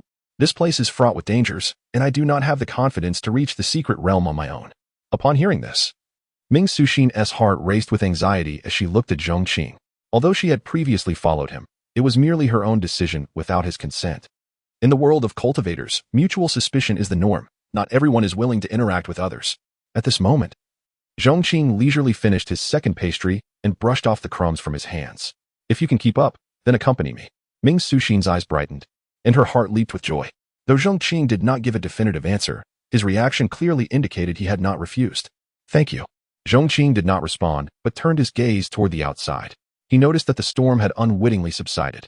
It seemed that the earlier disturbance was merely a temporary effect caused by the giant turtle's strike, which did not last long. Zhong Qing stood up and walked outside. "Let us go. The secret realm is still a long way off. I will quicken my pace. If you cannot keep up, that is your own concern." Ming Suxin's delicate face displayed a hint of determination as she nodded and hurriedly followed. Before long, just as they exited the ruins, Ming Suxin's gaze shifted. Someone was approaching. Zhong Qing remained silent and unresponsive, clearly having anticipated this. Moments later, a slightly mocking voice came from the side. I wondered who it was. "It turns out to be the saintess of Jingxin Lake. Why do you look so disheveled?" The two turned to see 2 figures swiftly approaching. One was youthful and handsome, exuding an air of arrogance, while the other was a tall, robust elder with a stern gaze. Both carried sword sheaths on their backs. Upon seeing them, Zhong Qing felt a sense of familiarity and soon recalled that these individuals were from the previous Frost Sword Sect team, Han Anyan. Upon seeing the newcomers, Ming Suxin's expression darkened, but she quickly regained her previous icy demeanor. "What brings you here?" At the same time, she transmitted a message to Zhong Qing. "He is the current sword prodigy of the Frost Sword Sect, His strength is on par with mine. And the one beside him is the third elder of the sect, a peak Tianxian expert. Be cautious. Cautious. Zhong Qing glanced at her. Cautious of what? Ming Suxin was momentarily taken aback before realizing that the formidable presence before her was capable of nearly obliterating a fierce beast of the Three-Yin realm with a mere slap. Why would she need to be wary of two Tianxian cultivators? The shift in her mindset had not yet settled, and coupled with Zhong Qing's youthful appearance, she momentarily overlooked this fact.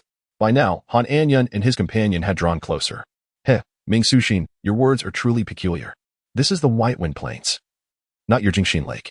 Does this sword prodigy require permission to be here? As he spoke, Han Anyan's gaze scanned the surroundings. Noting the devastation left by the giant turtles awakening in Zhong Qing's strike, which had left the land resembling a scene after a volcanic eruption, what transpired here? Clearly, the two had been drawn by the earlier commotion. Otherwise, had they seen the Three-Yin realm giant turtle, they would not dare approach even with tenfold courage. It has nothing to do with you. Ming Suxin seemed to harbor a strong aversion to Han Anyan, replying curtly before turning to Zhong Qing, let us go. Wait. With a mere glance from Han Anyan, the third elder of the Frost Sword Sect stepped forward, blocking their path. I have yet to permit your departure. Ming Suxin's gaze turned icy. Whether I leave or not, do I need your permission? Han Anyan smiled slightly, a glint of coldness flashing in his eyes. You may leave. But he cannot. Han Anyan directed his gaze at Zhong Qing, stating nonchalantly, this lad is the one who previously possessed 2 pieces of secret realm iron, isn't he? It was only due to the protection of the blue sky crane from the Zhang Yu sect that he escaped once. Make him surrender the iron pieces. He then turned his gaze towards Ming Suxin, his expression taking on a suggestive quality. You and I share similar standings and talents, Ming Suxin. Do you not think we are better suited to walk together than with this trash? Have him relinquish the iron pieces, and I can overlook his previous offense against my Frost Sword sect. As for his 2 iron pieces, I can offer you 1. And we can explore the secret realm together. Wouldn't that be delightful? As the leader of the Frost Sword sect, Han Anyan had always held himself in high regard. To him, ordinary women were unworthy of his attention.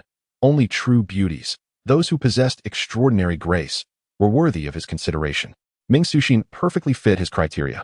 Especially with her aloof and elegant demeanor, she incited within him a desire to conquer.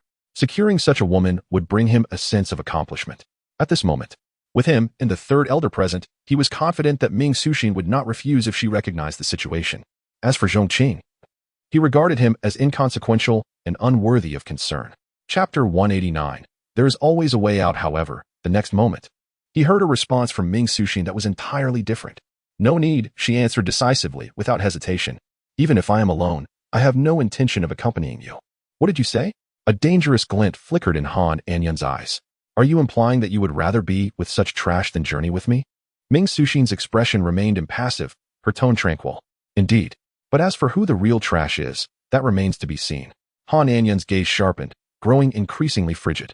Ming Suxin, are you suggesting that I, the sword master, am trash? It seems I have been too courteous to you. His voice turned icy as he commanded, Elder San.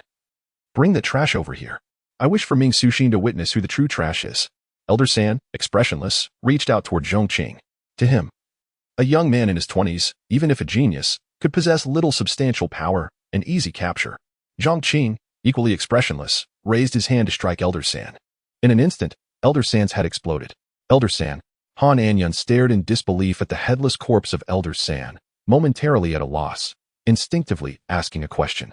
It soon dawned on him that Elder San was dead, his entire head obliterated. As reality sank in, Han Anyan's face drained of color, his expression one of sheer terror. And he staggered back a few steps, nearly losing his footing. This scene was far beyond his imagination. The esteemed Elder San of the Frost Sword Sect, a peak expert beneath the sect leader, had been effortlessly slain with a single blow. At that moment, Zhong Qing withdrew his hand and turned to Han Anyan. Tell me, who is the trash now? Han Anyan's hair stood on end, terror gripping his soul, and he trembled, his legs giving way as he sank to the ground.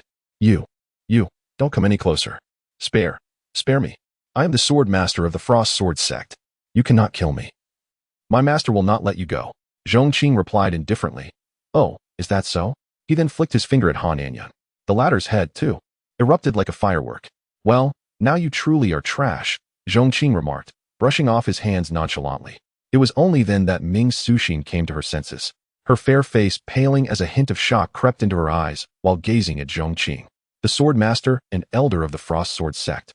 who stood on par with her in strength, had been casually crushed by Zhong Qing as if they were mere flies, without even a ripple of disturbance.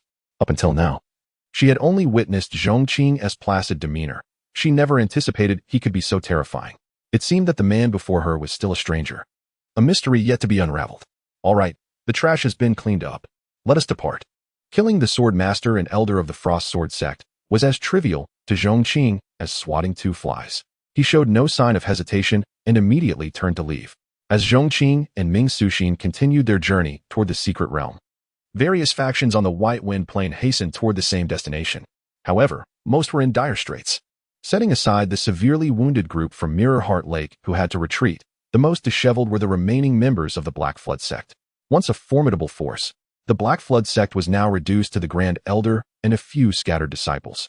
They were still in shock from the earlier events. Indeed, when Zhong Qing crushed the leader of the Black Flood Sect, the Grand Elder and others who had scattered nearby witnessed their leader's demise at Zhong Qing's hands. The sight of this seemingly demonic figure effortlessly annihilating the strong members of their sect lingered in their minds, casting an inescapable shadow. Whether Zhong Qing had overlooked them or simply chose to ignore them, the Grand Elder was left to survive by sheer luck. Terrified, he could not even bear to look at his own leader's corpse.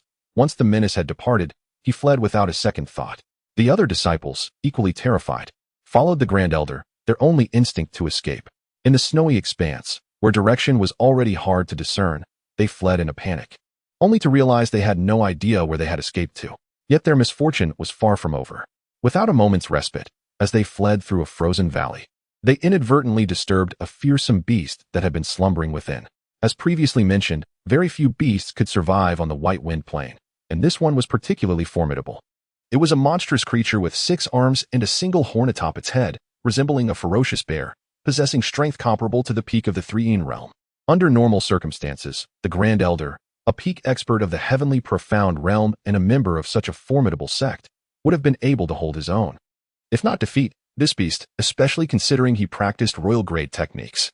However, having just endured a fierce battle and fled in haste, both his spirit and energy were severely depleted, rendering him unable to confront this voracious 6-armed bear. Initially, he had contemplated sacrificing a few of the weaker disciples to buy himself some time to escape. But the 6-armed bear seemed fixated solely on him, relentlessly pursuing him. After witnessing one disciple torn to shreds by the beast's 6 arms, the remaining disciples learned their lesson.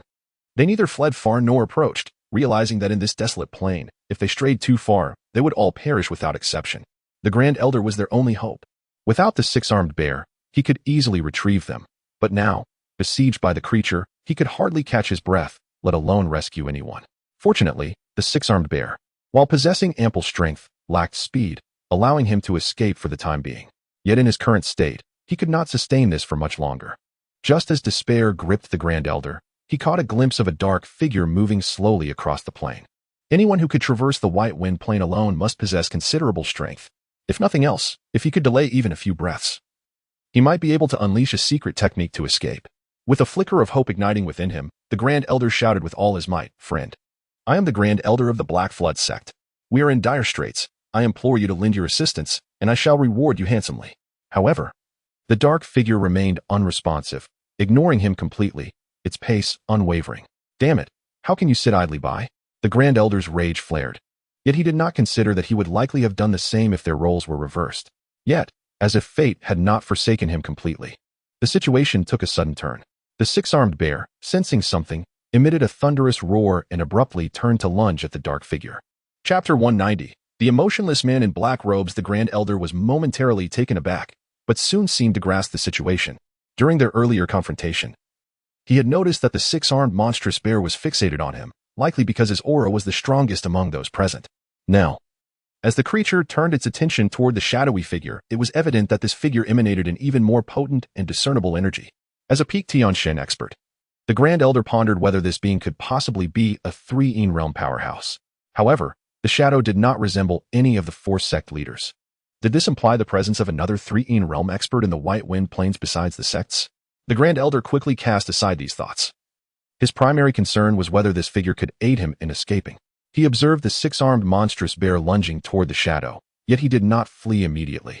He had readied himself to unleash his secret techniques. If the shadow truly was a Three-Een realm warrior, perhaps they could join forces to vanquish the beast. If not, He could at least buy some time before executing his escape. In the next moment, an unbelievable scene unfolded before him. The shadow materialized into a man clad in black robes, his pallid complexion exuding an air of cold severity. As the six-armed bear charged, the man did not falter in his stride. He merely raised his hand and delivered a decisive strike. As his palm descended, it seemed as though the very hues of the world converged upon it. In the area enveloped by his handprint, the sky itself appeared to collapse. The Grand Elder recognized this as an illusion, a manifestation of the laws of nature being manipulated by the black-robed figure's action. Only a three-een realm expert could wield such power over the laws of the universe. But to exert it to such an extent was beyond anything the Grand Elder had ever witnessed. Under this seemingly cataclysmic strike, the ferocious six-armed bear appeared diminutive. With a resounding explosion akin to a punctured balloon, the bear's head was shattered by the black-robed man's hand. Before it could utter a sound of agony, the bear's massive form disintegrated, its gory remains scattering like a rain of blood. The black-robed man, as if nothing had occurred, withdrew his hand with indifference and continued on his path, his pace unbroken. The astonished Grand Elder snapped back to reality and hurried to follow him. The disciples of the Black Flood sect, who had been standing at a distance, exchanged excited glances before rushing to catch up. In the White Phoenix Plains, being able to accompany such a formidable individual was an unparalleled assurance of safety. Fellow Taoist, no, esteemed senior, please, wait, the Grand Elder called out, his heart racing with excitement. He was certain that the black-robed man had just employed a technique of imperial rank. Only techniques of such caliber could manipulate the laws of nature to this degree. What did that signify? There were scarcely a few imperial techniques to be found in the entirety of the southern region, existing only within transcendent powers regarded as sacred secrets. Inaccessible even to first-rate sections, a three-een realm expert proficient in such techniques was inconceivably powerful. Despite hearing the Grand Elder's cries, the black-robed man did not accelerate or decelerate, nor did he spare a glance at the Grand Elder or his companions, who quickly caught up to him. The Grand Elder approached with a profound bow, hands clasped in respect, his demeanor almost prostrating. Thank you for saving my life, esteemed senior. May I inquire which sect you hail from? I am the Grand Elder of the Black Flood sect, and I humbly request your name to express my gratitude. The members of the Black Flood sect surrounded the black-robed man, clamoring to express their thanks and shower him with praise. Your divine skills are simply breathtaking. It is an eye-opening experience for us. Your prowess is earth-shattering. We are fortunate to witness it today. The debt of gratitude I owe you shall remain etched in my memory. I would gladly serve you in any capacity. However, no matter how fervently they spoke, the black-robed man remained unresponsive, walking silently ahead. Finally feeling relieved, the group took the opportunity to observe their surroundings. The Grand Elder noted that the black-robed man was heading northward, prompting a realization. Esteemed senior, it seems you also seek the White Wind Secret Realm. Why have I never encountered you before? Regardless, we too wish to enter the White Phoenix Secret Realm. Might we be fortunate enough to accompany you in your endeavor? Yet the black-robed man remained silent, seemingly oblivious to their words. It was unwise to harbor any illusions of favor from such a powerful being, should he refuse. Their persistent following might incite his wrath. The Grand Elder understood this well, thus he hesitated to follow too closely. However, with the death of their sect leader and their precarious situation, he gathered his courage to continue persuading the black-robed man. If they could gain his protection, their circumstances would vastly improve. Esteemed senior, are you from the southern region? The Black Flood sect holds some influence there. If you would not mind, we would be honored to host you at our sect, and you would be welcomed with the utmost respect. Esteemed senior, I have come into possession of a bloodbone jade, a treasure of the three-een realm. If it pleases you, I would gladly present it to you. If you lack a sect, I can offer you the position of Grand Elder. In our sect we recently bred several pure-blooded black-scaled fierce flood dragons. If you are interested in a bid to capture the black-robed man's interest, the Grand Elder exhausted his imagination and poured forth his flattery.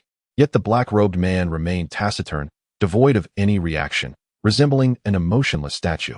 Esteemed senior, we are blessed with gifted individuals and spiritual lands. Our female disciples are renowned for their beauty across the southern region. If you would not mind, they would be honored to serve you in desperation. The Grand Elder even resorted to mentioning women, feeling increasingly disheartened by the black-robed man's cold demeanor.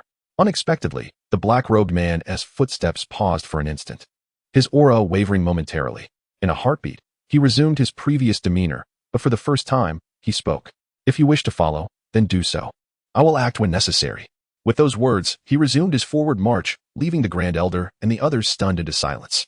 After a moment, they recovered, their faces alight with joy, and hurried after him. Esteemed Senior Chapter 191, From a Truly Transcendent Force Upon the Icy Expanse. A figure cloaked in black moved forward with an air of indifference.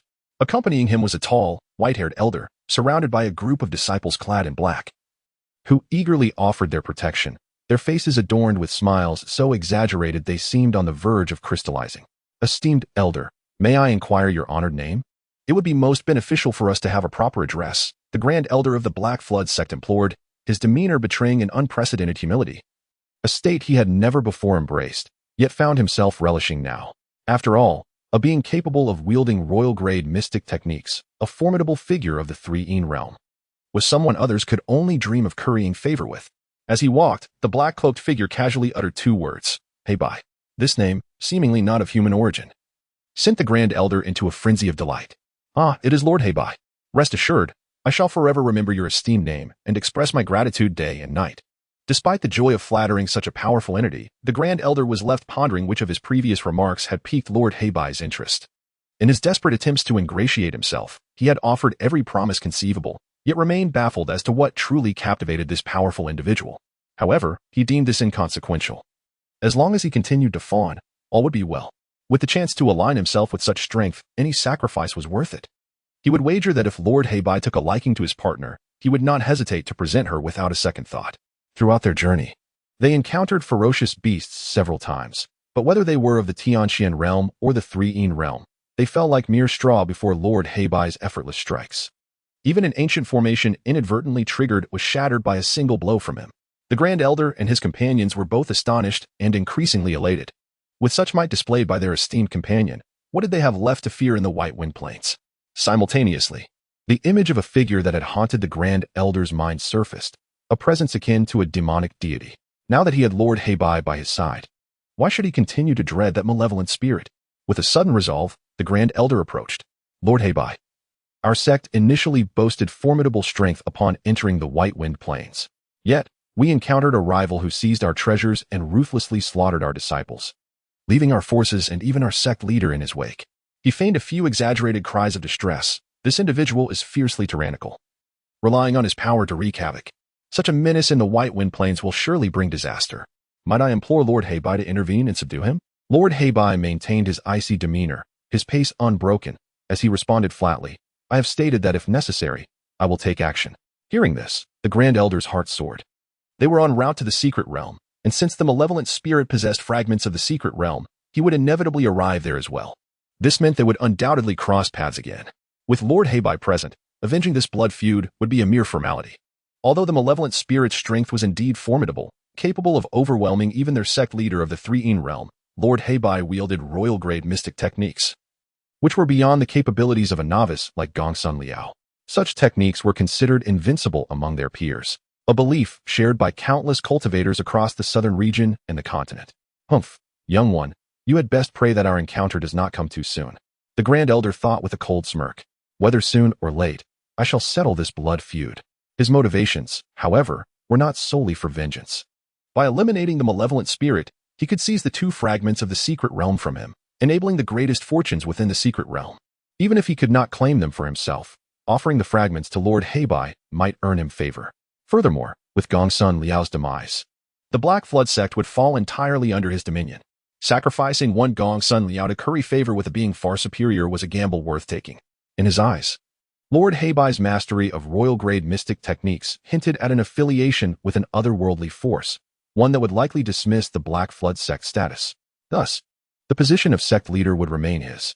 By flattering this extraordinary being, he could procure myriad benefits. Should he receive guidance from Lord Heibai and break through to the 3 realm, he would undoubtedly surpass Gongsun Liao's power. With these thoughts swirling in his mind, the Grand Elder donned another sycophantic smile as he and his entourage continued to escort Lord Heibai straight toward the secret realm. Though the Grand Elder misconstrued Lord Heibai's origins, unbeknownst to all, at that moment, at the border of the White Wind Plains, a figure not belonging to any of the 4 great sects began to tread upon the expanse. Standing amidst the wind and snow, he gazed into the vast whiteness ahead. With long hair cascading down and bare feet upon the ground, a strikingly handsome youth emanated an indescribable aura, as mysterious symbols flickered in his eyes. It seemed that every law of the universe within his sight was laid bare, vulnerable to his perception.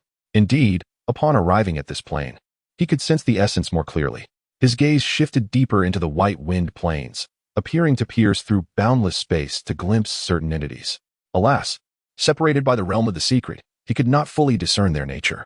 The Zhong Qing Sect, the Frost Sword Sect, the Black Flood Sect. In Jingxin Lake, though merely a few lower domain forces, they still held potential utility, having a number of cultivators at the Three-Yin realm. The youth murmured, "I hope you do not perish too swiftly before the secret realm opens. It would afford me the chance to see more." Then, the symbols in his eyes shifted, as if he perceived something amiss, furrowing his brow. The essence seemed diminished, even beginning to recede. Was it truly that pitiful? He shook his head, letting out a soft sigh. It appeared he could not place too much expectation on these lower domain cultivators. He would have to approach this matter personally. With that resolution, he stepped forward into the silvery expanse. The biting cold and swirling snow failed to touch him in the slightest. Instead, his form appeared to merge with the environment, becoming one with the snowy landscape. Even if one could see his figure, they would perceive no trace of his presence. Only a low, resonant voice echoed through the blizzard. "Let me see what lies deep within the white wind secret realm. Should I find any treasures, this journey to the lower domain shall not be in vain." Chapter 192. Arrival at the secret realm in a location far beyond. Close to the depths of the secret realm, two figures advanced northward, one in front of the other.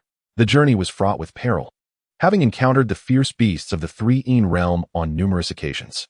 As they approached the heart of the secret realm, these beasts grew increasingly formidable. This was only to be expected, for the white wind emanated from within, with the winds growing gentler as one moved outward. Consequently, the beasts residing deeper within were naturally more powerful. Nonetheless, even so, it was rare to find creatures that could rival the terrifying giant tortoise they had previously encountered in the mountains. Creatures comparable to the tentacle monster were even more elusive. Zhong Qing speculated that the tentacle monster was likely the sovereign of the White Wind Plain. Dwelling deep underground, it faced little threat from other beasts, and the surface winds had no effect on it. Its ability to maneuver swiftly through the earth using its tentacles allowed it to reach any corner of the White Wind Plain in a remarkably short time. Unless one possessed strength far surpassing its realm, capable of locating its core through its tentacles and swiftly eliminating it, the creature was virtually invincible. Naturally, any beast capable of surviving under the tentacle monster's threat possessed unique attributes. For instance, the previously encountered giant tortoise, with its mountain-like size and unparalleled defenses, was difficult for the tentacle monster to contend with. Similarly, within the Three-Yin realm, few could manage such a colossal presence. Other beasts possessed extraordinary stealth or remarkable speed, enabling them to evade or escape the tentacle's grasp. In summary, the White Wind Plain and the tentacle monster formed a unique ecosystem of their own. It was likely that Zhong Qing's capture of the tentacle monster would significantly impact this plain. However, Zhong Qing was not concerned with such matters. Rather, he pondered whether he should exercise caution upon returning with the tentacle monster, restricting its range of movement to prevent it from undermining the foundations of the 7 peaks of the Pingjiang Sect. The thought of enjoying tea atop the Mufu Peak only to find himself and the mountains sinking was rather amusing. During the journey, he dispatched the beasts he encountered with ease. For the slightly stronger ones, he engaged them to familiarize himself with the powers of the Three-Yin realm, while the weaker ones were reduced to ash with a mere flick of his hand. Ming Suxin, trailing behind him, transitioned from shock to a state of numbness. It appeared as if nothing could impede Zhong Qing in the slightest. Every beast was effortlessly subdued with his every gesture. Beyond the beasts, the most dangerous formations of the White Wind Plain were rendered inconsequential in his presence. Wherever he went, it seemed all formations fell into disarray. The formations triggered along their path were more often activated by the beasts he dispatched than by them. In this perilous White Wind Plain, following Zhong Qing felt almost like a leisurely stroll. Were it not for the howling blizzards and the occasional roaring beasts, Ming Suxin might have doubted whether she had returned to her own Jingxin Lake. At that moment, she understood why Zhong Qing could traverse 1,000 miles in a single day within the secret realm. Had he chosen to hasten his pace, traversing 10,000 miles would not have been beyond possibility. Observing Zhong Qing's steady form ahead, neither too far nor too close, Ming Suxin felt a complex swirl of emotions. Although she mourned the loss of her sect and the devastating toll on her master and fellow disciples, she also felt a tinge of gratitude. Had it not been for the ghostly white wind casting her away, she might not have had the chance to accompany Zhong Qing on this journey. With these mixed feelings, the two continued onward, finally arriving at the heart of the plain by midday on the 3rd day. After traversing a series of low yet complex hills and crossing a valley dotted with the remnants of ancient sect architecture, the scenery before them unveiled itself. Was this the location of the secret realm? Ming Suxin's gaze swept over the landscape, revealing 4 colossal, snow-capped mountains, each towering tens of thousands of feet into the sky. These mountains formed a perilous enclosure, their bases interconnected. A silver-white storm swirled around the mountains, continuously roaring and emanating a terrifying aura. This white tempest resembled the white wind but was exponentially more powerful, possibly the very source of it. It seemed impossible to fly over the mountain ridges. Even a strong warrior of the Three-Een realm would struggle against this wall of tempest. The core of the secret realm was evidently nestled among these 4 mountains. Zhong Qing's gaze passed over the silver storm. With his immunity to formations, he contemplated charging through the tempest, yet he sensed that this storm might not merely be a product of formation magic. Instead, it felt as if something profound within the depths of the secret realm had summoned the powers of heaven and earth, manifesting this silver storm. The countless formations activated across the white wind plain might very well be influenced by this tempest itself. Before discerning the truth of the matter, Zhong Qing had no intention of recklessly charging through. He and Ming Suxin approached the base of the mountains. Ahead lay the convergence of 2 snow-capped peaks, where a pitch-black fissure exuded an eerie chill. Logically, this fissure should serve as the entrance to the secret realm, but upon probing with his spiritual sense, Zhong Qing discovered it led to a dead end. In front of the fissure stood a colossal pillar, towering dozens of feet high and thick as several men, adorned with mysterious patterns. At its center lay a prominent circular design, with a circular indentation at its core. Simultaneously, both Zhong Qing and Ming Suxin felt a reaction from the pieces of the secret realm iron they possessed. As they withdrew the iron pieces, the sensation intensified. An understanding dawned upon them. Ming Suxin remarked, "It seems we must place this iron piece into that indentation to unlock the entrance to the secret realm." She continued, "I have heard that those who personally open the entrance with the iron piece will be imbued with the essence of the secret realm, gaining greater opportunities within. However, between us, we possess only 3 pieces, while it is said that a minimum of 4 is required to open the entrance, and 6 must be gathered to fully awaken the secret realm." This was also the reason why the 4 great sects advanced along separate paths. They did not overly concern themselves with who arrived first.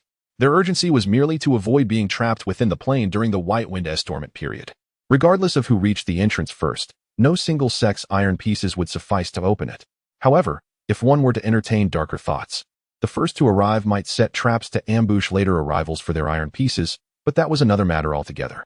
Chapter 193. Today, let us see what paths remain for you. Zhong Qing nodded, seemingly indifferent. Then let us wait. For him, merely entering the secret realm was sufficient. The quantity of iron pieces held little significance. This suggested that what the system intended for Zhong Qing to acquire was likely not some fortune within the secret realm, but rather something else entirely. Naturally, should any other valuable items present themselves, Zhong Qing would not be averse to collecting them. After all, one can never have too many benefits. Thus, the 2 idle companions chose to rest at the foot of the mountain before the entrance to the secret realm. There were no ruins or structures in sight, but the howling silver storm above indicated that the ghostly white winds would most likely not stir here. Consequently, there was no need for cover. Zhong Qing casually waved his sleeve, clearing a space on the ground, and sat down, retrieving a low table and tea set to brew some tea. This time, he also brought along Ming Suxin. He did not utter a word, but while arranging the tea set, he placed an additional cup. Although Ming Suxin felt the gesture was somewhat out of place, an inexplicable joy blossomed within her, prompting her to express her gratitude before taking a seat beside him.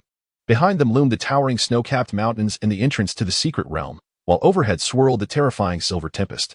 Before them stretched an endless expanse of snowy hills. The scene was undeniably magnificent and awe-inspiring, yet for Ming Suxin, savoring tea in such a setting was a first. Initially, she found it somewhat disconcerting. But gazing upon Zhong Qing's serene demeanor, she inexplicably felt a wave of tranquility wash over her. Thus, the 2 savored tea and admired the snow at the mountain's base, enjoying a leisurely moment. Unfortunately, this tranquility did not last long. Soon, several figures emerged from the hills ahead, making their way down to the foot of the mountain. Ming Suxin's expression sharpened as she set down her teacup, watching the approaching figures with caution. Could they be members of the other 3 sects? She knew that her companions from Jingxin Lake had already returned, and the other scattered disciples were far below her in cultivation. Thus, the likelihood of them reaching this place was slim. Naturally, the newcomers could only be from the other 3 sections. Among the 3 sects, aside from Zhanyu Sect, which maintained a good relationship with Jingxin Lake, the Frost Sword Sect and the Black Flood Sect were notorious for their arrogance. Ming Suxin harbored no fondness for them, especially after they had recently slain a disciple and an elder from the Frost Sword Sect. Unbeknownst to her, Zhong Qing seemed to sense something, a slight smile curling at the corners of his mouth. Finally, they have arrived. As the figures drew closer and their attire came into focus, Ming Suxin's brow furrowed slightly. They belonged to the Black Flood Sect. The central figure was none other than Gongsun Liao, the Grand Elder of the Black Flood Sect. She recognized him immediately, while the others also wore the sect's garments. Among them was a tall, slender figure clad in black robes, whom she had never seen before. However, his dark attire led her to instinctively assume he was affiliated with the Black Flood Sect. As both parties recognized each other, the members of the Black Flood Sect spotted the two individuals at the base of the mountain. A man and a woman, both striking in appearance and demeanor, were conspicuously seated at the foot of the mountain, enjoying their tea. Upon seeing Zhong Qing, the Grand Elder of the Black Flood Sect was instantly taken aback. It was him. The figure of Zhong Qing, reminiscent of a death god, was etched in the memories of the Black Flood Sect members, leaving a profound impression and lingering shadows. So much so that upon recognizing him, they all involuntarily shuddered, nearly fleeing on instinct. Yet, they quickly regained their composure. Why flee? What was there to fear? After all, they had the black and white great ones by their side. With this thought in mind, the members of the Black Flood Sect braced themselves, their chests puffing out with newfound confidence. The old adage rings true: when enemies meet, their eyes burn with animosity. The Grand Elder's gaze turned red with rage, a sinister smile spreading across his face. Since gaining the backing of the black and white great ones, his confidence had surged. He had been searching for Zhong Qing's whereabouts along the way, and now, unexpectedly, he found him waiting at the foot of the secret realm. What a fortuitous twist of fate, indeed. The Grand Elder sneered, "Boy, we meet again." However, Zhong Qing merely held his teacup, casting a sidelong glance at him, and replied nonchalantly, "Who are you?" The Grand Elder was momentarily taken aback, but seeing Zhong Qing's demeanor, he exploded with rage. "I am the Grand Elder of the Black Flood Sect. You murdered my people. Have you truly forgotten?" Zhong Qing blew gently on the surface of his tea, frowning slightly as if deep in thought. "Oh, you belong to that sect. I thought I had killed them all. How could there be any left?" The near annihilation of the Black Flood Sect, spoken so casually by Zhong Qing, caused Ming Suxin to startle. No wonder only a handful of them had arrived here.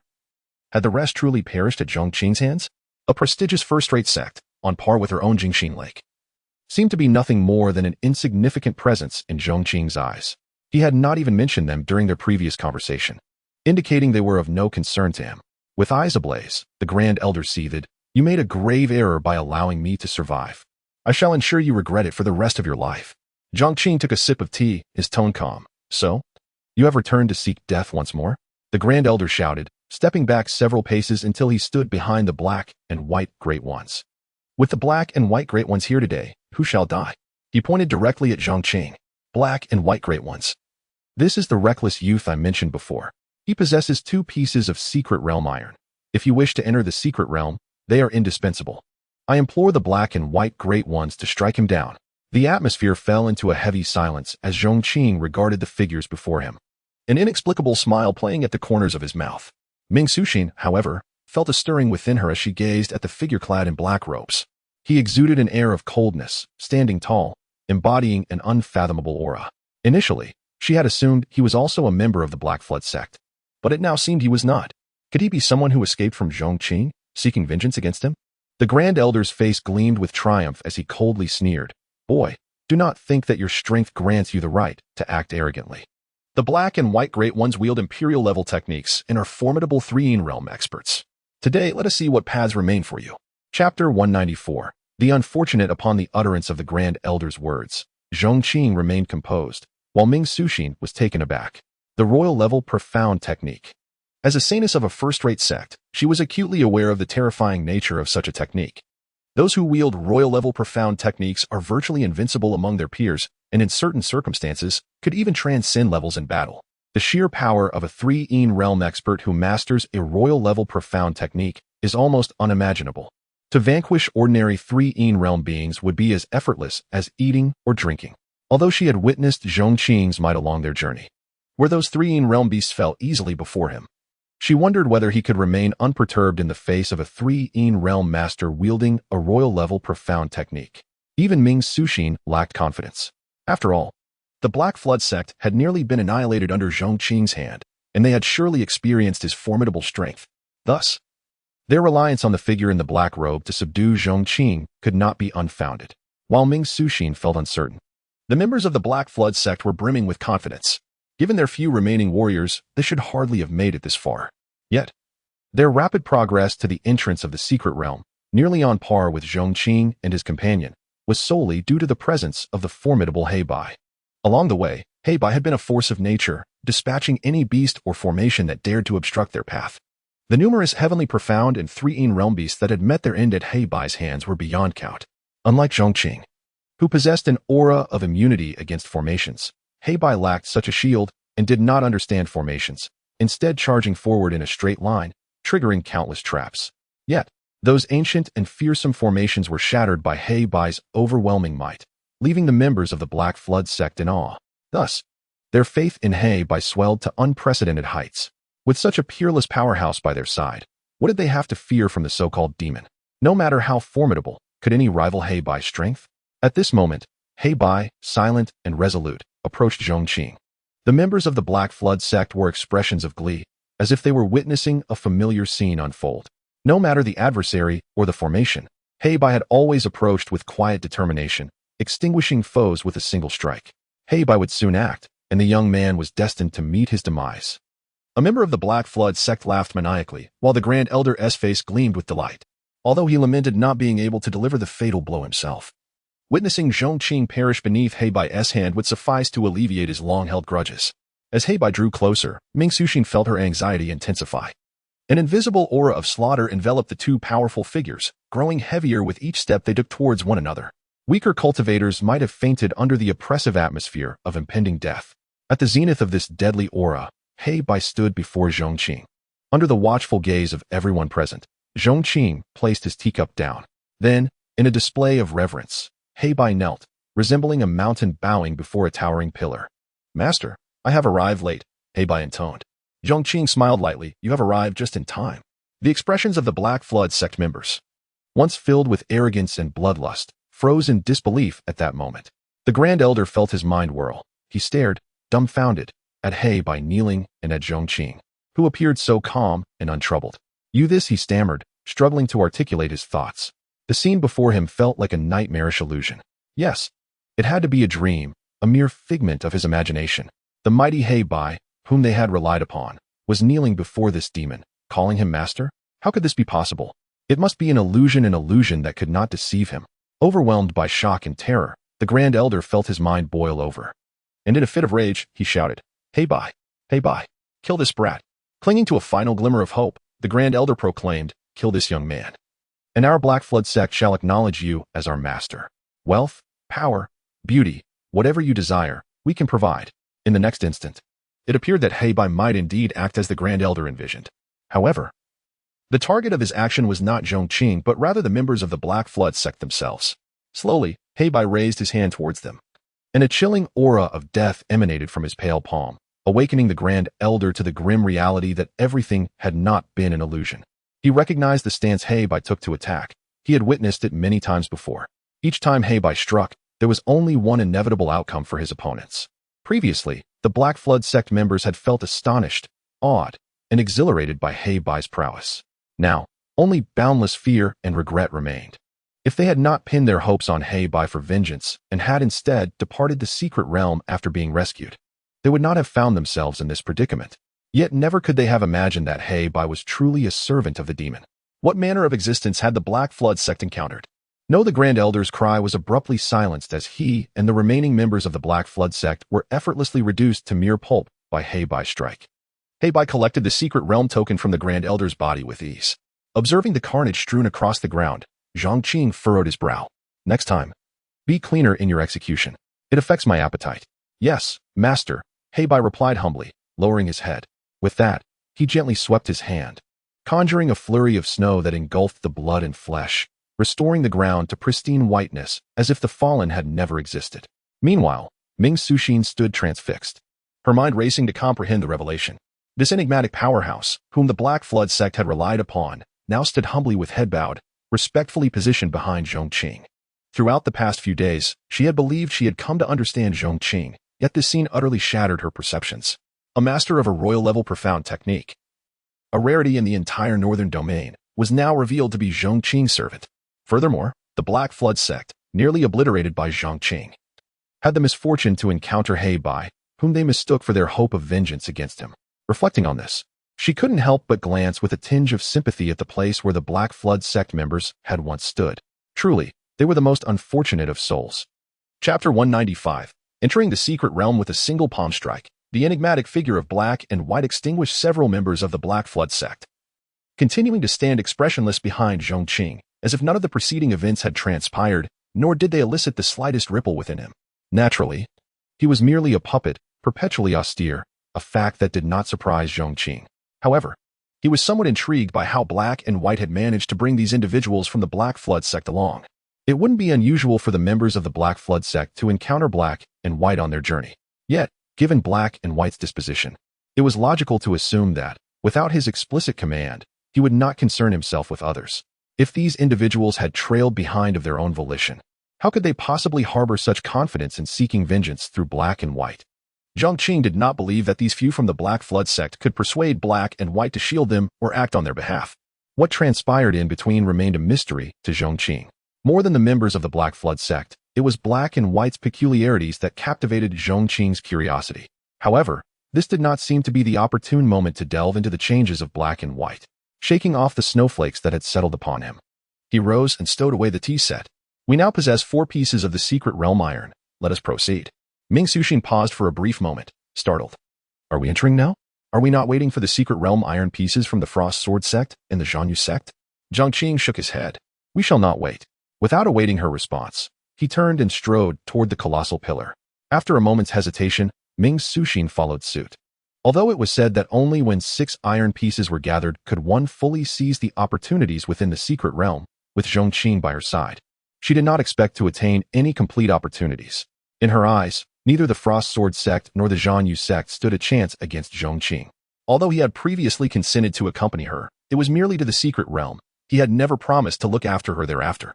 Now, alone and without Zhong Qing, she would struggle to compete against the other 2 sections.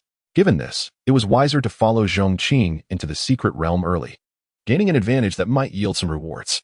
With this thought, Ming Suxin resolved to act, retrieving her iron piece and flicking it gently, sending it flying towards the indentation. Zhong Qing and Black and White likewise produced their iron pieces, launching them toward the colossal pillar. As if drawn by an unseen force, the iron pieces seamlessly embedded themselves into the pillar, revealing 2 remaining gaps. However, as the 4 pieces converged, the pillar began to tremble. A beam of spiritual light emanated from one side of the pillar, piercing through the dark fissure. Then, under the watchful eyes of the gathered, a swirling vortex materialized within the breach, marking the entrance to the secret realm.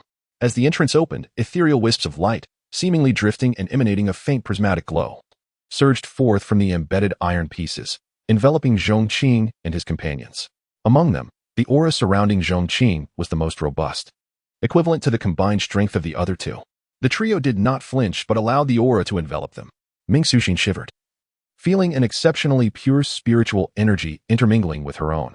Her aura surged rapidly, shattering the bottleneck she had encountered at the early stage of the heavenly profound realm, propelling her into the midstage. In the blink of an eye, she reached the pinnacle of the midstage before gradually calming down.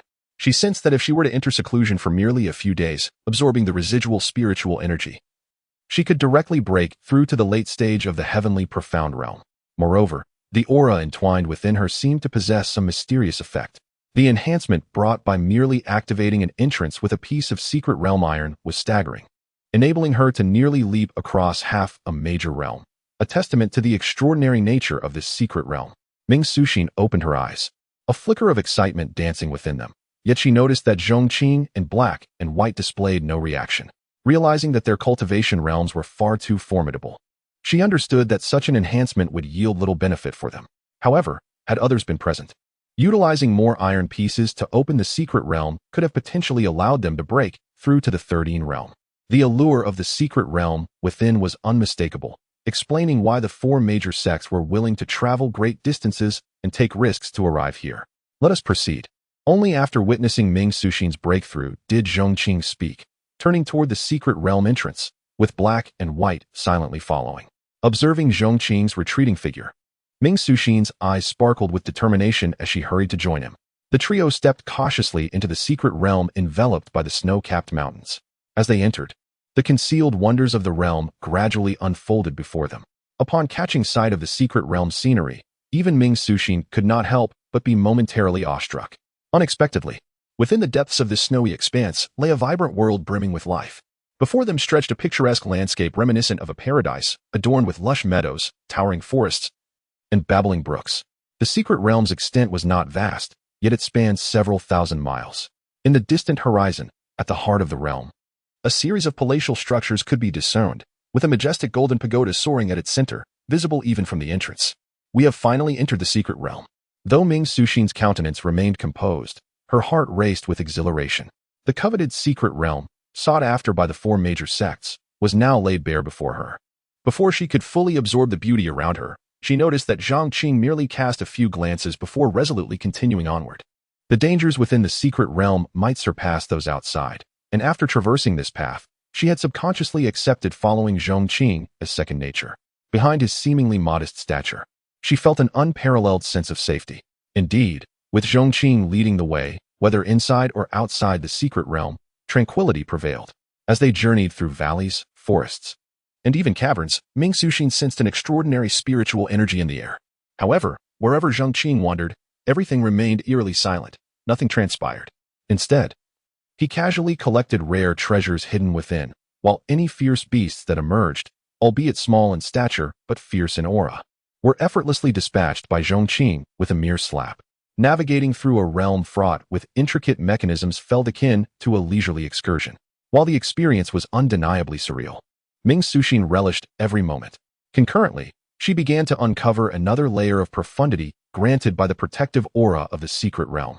Chapter 196. The old man's disgrace. This secret realm stands in stark contrast to the expansive plains of the outside world.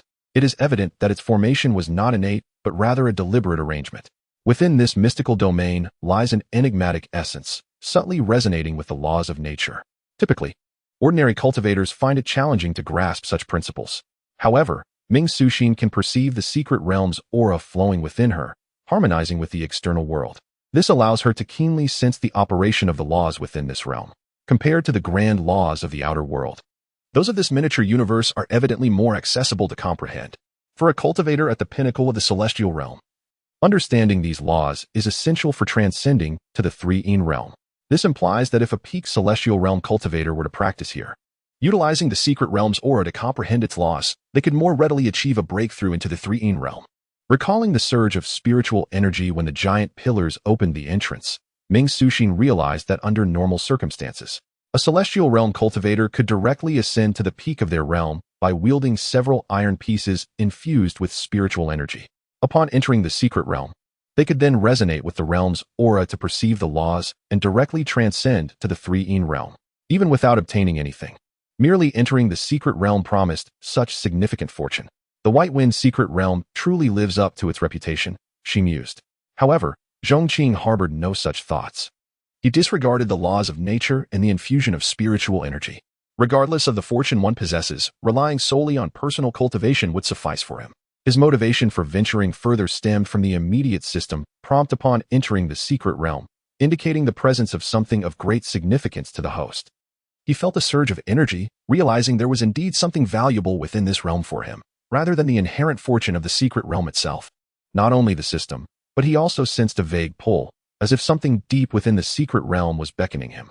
Following this instinct, Zhong Qing and his companions ventured deeper toward the sprawling palaces ahead. Unbeknownst to them, their actions had already attracted the attention of an unseen observer. Above the secret realm, a phantom gradually materialized. It was an elderly man with flowing white hair, his visage obscured, yet exuding an aura of ancient wisdom. He sighed, after all this time. Someone has finally entered the secret realm again. I wonder if this time, anyone will pass the trials and inherit my legacy? He then appeared to sense something and shook his head. The celestial pillar has only opened 2/3. It seems they have only found 4 fragments. Passing the trials will not be simple. I fear the hope is slim. Alas, I wonder how long I must wait for the next opportunity. His gaze slowly descended upon the 3 individuals below. Nevertheless, there is still hope. If a true prodigy emerges, even without the celestial spirit's blessing, they could still succeed in the secret realm. This would certainly make them the best candidate to inherit my teachings. His attention first fell upon Ming Suxin, the most outstanding among the trio, her eyes glimmering slightly. An ice spirit body, with considerable talent, a rarity in this lower domain. Yet, a hint of disappointment marred his expression. Alas, the environment here is too poor, with scarce spiritual energy and inferior techniques. Even with talent, one cannot flourish in such conditions. Her cultivation is still lacking. It will be difficult for her to break through to the three-een realm in a short time. She likely has little chance of passing the trials. He sighed softly, shifting his gaze to the other two. One appeared devoid of any vitality. Was that not a mere specter? And this one? He quickly discerned that the figure in black and white was not alive. His attention then turned to the last individual, Zhong Qing. Hiss. The old man inhaled sharply. He appears to be no more than 20, at the third level of the three-een realm. While I cannot discern any remarkable constitution, just this talent is unparalleled, even in the upper regions of Zhongzhou. I did not expect such a genius to emerge from the northern domain. Could he be from the upper regions? As he observed, a sense of curiosity arose. Moreover, there seems to be something about him that eludes even my perception. Intriguing indeed. What astonished the elder further was that Zhong Qing and his companions traversed the secret realm with ease, encountering virtually no obstacles. It is worth noting that the secret realm is not as tranquil as it appears on the surface.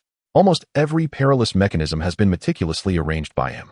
Some are purely offensive and defensive formations, while others blend with the forces of nature, ensnaring intruders in invisible mazes. There are even illusions that ensnare the unwary, impossible to escape unless one possesses an unwavering mind, as well as formations that disrupt the balance of spiritual energy within cultivators, rendering them immobilized. Many of these are the elder's proud creations.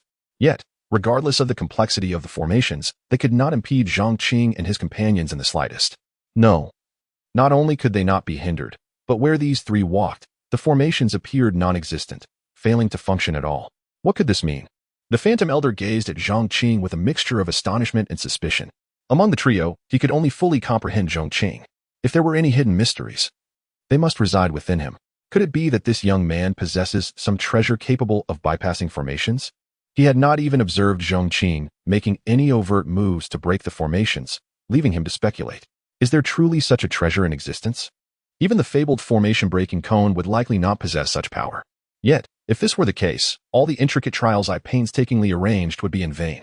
Previously, even a cultivator at the three-een realm would have to endure tremendous hardship to traverse the secret realm and reach the final trial site.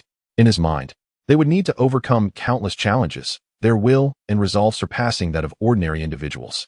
Furthermore, as they navigated the formations, they would collect various opportunities and treasures within the secret realm. Thus, even if they ultimately failed to inherit the legacy, their journey would not be in vain. This was the elder's way of rewarding those who strive to overcome the trials. Yet these three strolled through the realm, approaching their destination without a single obstacle, collecting treasures without effort. It defied all reason. Were it not for the restrictions of the secret realm, preventing him from intervening at will, he would have been tempted to create some difficulties for these individuals. The secret realm I meticulously crafted has been traversed without a glance, leaving me feeling quite disgraced. Chapter 197. The passing of the locusts regardless of the profound sorrow experienced by the ethereal elder above. Zhong Qing and his companions traversed the perilous path of the secret realm without facing significant obstacles or vanquishing formidable foes, ultimately arriving at the cluster of palaces at its deepest point. Upon reaching this location, they beheld the majestic golden pagoda towering amidst the palaces, exuding an imposing and resplendent aura. Not only was its exterior opulent, but one could also discern countless runes shimmering across its surface, emanating an enigmatic essence reminiscent of ancient times. This must be the epicenter of the secret realm. Ming Suxin surveyed the equally splendid palaces surrounding them and remarked, "If there is any great opportunity within this secret realm, it is likely found here." Zhong Qing, however, was not particularly concerned with grand opportunities. His focus lay solely on the elusive object that seemed to draw him in. Initially, he had assumed it was the golden pagoda itself, but upon approaching it, he discerned that the allure did not originate from within the pagoda. In fact, upon reaching this place, he felt the source of attraction was tantalizingly close. Yet he could not pinpoint its exact location. Well, since the sensation is unclear, I shall search gradually, Zhong Qing thought to himself. At worst, I shall scour the area thoroughly. I will eventually discover it. After all, I am not pressed for time. While the others fretted that prolonged delays might result in being unable to escape the impending white wind, Zhong Qing felt no such threat, as he possessed a unique immunity to the array's effects. Even if the white wind were to arrive, he could easily navigate his way out of the white wind plains using the guiding stone. As the group approached the grand entrance of the foremost palace, Ming Suxin's gaze swept over it, revealing her astonishment. The craftsmanship of the secret realm's master was indeed magnificent. She marveled at the golden red door, exclaiming, "This entire door is crafted from a single piece of golden dye red heartwood." Golden dye red heartwood is a divine tree that flourishes only in places where gold and fire intertwine. It is an exceptional material for crafting treasures imbued with the essence of gold and fire. The larger the tree grows, the more potent its effects. Enduring a trial of fiery tribulation with each 10-foot increment in growth, a specimen reaching 10 feet is already rare, and this door undoubtedly exceeds 100 feet in size. Zhong Qing, upon hearing this, cast an impassive glance at the door and inquired, "Is it truly that precious?" "Indeed," Ming Suxin replied, somewhat perplexed that Zhong Qing was unaware. 100-foot golden dye red heartwood could even be used to forge treasures of the Three-Yin realm. This door alone could purchase an entire city in the southern region. Zhong Qing nodded, understanding at last. In the next moment, he stepped forward and extended his hand, seemingly intending to push open the grand door. Yet, to his and the others' astonishment, the door vanished entirely. Both Ming Suxin and the ethereal elder watching from above were momentarily stunned. After a brief interval, they stared at the empty doorframe, slowly coming to the realization that Zhong Qing had completely absorbed the grand entrance. For a moment, Ming Suxin was at a loss for words. Her assertion that the door was precious was not an invitation for him to dismantle it. Surely, the secret realm's master did not intend for explorers to take the door with them. Meanwhile, the master himself hovered in the sky, fuming with indignation. Has this young man lost his mind? He has dismantled my grand door. It was the first time he had encountered someone so utterly lacking in decorum. Yet, unbeknownst to him, this was merely the beginning. Upon entering the hall, Ming Suxin's gaze fell upon the hanging palace lanterns, and she exclaimed, "This is the lantern of the Fish King." With a wave of his hand, Zhong Qing made the lantern vanish. As they passed through the corridor, Ming Suxin observed the murals adorning the palace walls, lost in thought. These murals must have been painted by an extraordinary master, possibly the very creator of this secret realm. They contain profound principles and insights. Meditating before them would greatly benefit one's cultivation. Yet, with another wave of his hand, Zhong Qing caused the mural and the entire wall to disappear. As they strolled through the courtyard, Ming Suxin's eyes widened at the sight of a lush ancient tree. This tree, it seems to be the legendary Mingxin willow. With yet another wave, Zhong Qing made the entire tree, roots and soil included, vanish. Though Zhong Qing had little personal need for such items, as techniques and artifacts held little value for him. The system contained many treasures that were beneficial for the disciples of Pingjiang Sect, and he would not hesitate to collect them. After all, treasures within the secret realm were meant to be taken. Moreover, many of these items could be integrated into his own small world. Meanwhile, the ethereal elder gazed in disbelief, fixated on this unprecedented trial taker. Initially enraged by Zhong Qing's actions, he soon became somewhat desensitized to the spectacle. Is there truly such a person who disregards all decorum? Though his features remained obscured, the tremor in his voice conveyed his mounting fury. Regardless of whether he passes the trial, should I grant him the inheritance, the name of Ming Xinren will be turned upside down. Zhong Qing, moving with remarkable speed, continued to gather treasures as he approached the heart of the palace cluster. Beneath the golden pagoda, sensing the vast aura radiating from the pagoda, Ming Suxin felt almost certain that if any inheritance opportunity existed within this secret realm, it was undoubtedly contained within the pagoda itself. Shall we enter? Ming Suxin turned to Zhong Qing, seeking his thoughts. With Zhong Qing present, she had no desire for the opportunities hidden within the pagoda for herself, but witnessing them would be worthwhile. Zhong Qing, however, did not respond. He merely appraised the golden pagoda. This pagoda is remarkable. I wonder what materials were used in its construction. Ming Suxin, caught off guard, felt an ominous premonition arise within her but instinctively replied, I cannot discern its exact nature, but it appears to be a rare metal akin to Western gold mother. Moreover, it likely contains other heavenly materials, allowing it to inscribe profound principles upon its surface. It may well serve as a trial-like venue. Upon hearing this, Zhong Qing remained silent, extending his hand towards the golden pagoda. At that moment, Ming Suxin's foreboding intuition surged to the forefront. Zhong Qing, he cannot possibly intend to stop. Just then, a voice thundered like lightning, resonating through the air. An ethereal figure materialized before them, attempting to intervene. Yet, he was too late. With a gentle wave of his hand, Zhong Qing caused the pillars at the entrance of the golden pagoda to vanish entirely. The recently manifested ethereal elder trembled, an impulse to cough up blood welling within him. Despite his incorporeal form, Zhong Qing, however, frowned, not due to the elder's sudden appearance, but because he had initially intended to absorb the entire pagoda into his small world, only managing to collect the pillars he had touched. Chapter 198. The Master of the Secret Realm, is it simply too vast? Murmured Zhong Qing. His small world had considerably expanded, and logically, he should be able to accommodate this magnificent tower within it. Yet, it seemed there was a limit to the size of the items he could accept all at once into his small world. This tower exceeded that limit, leaving him only able to take a portion of it.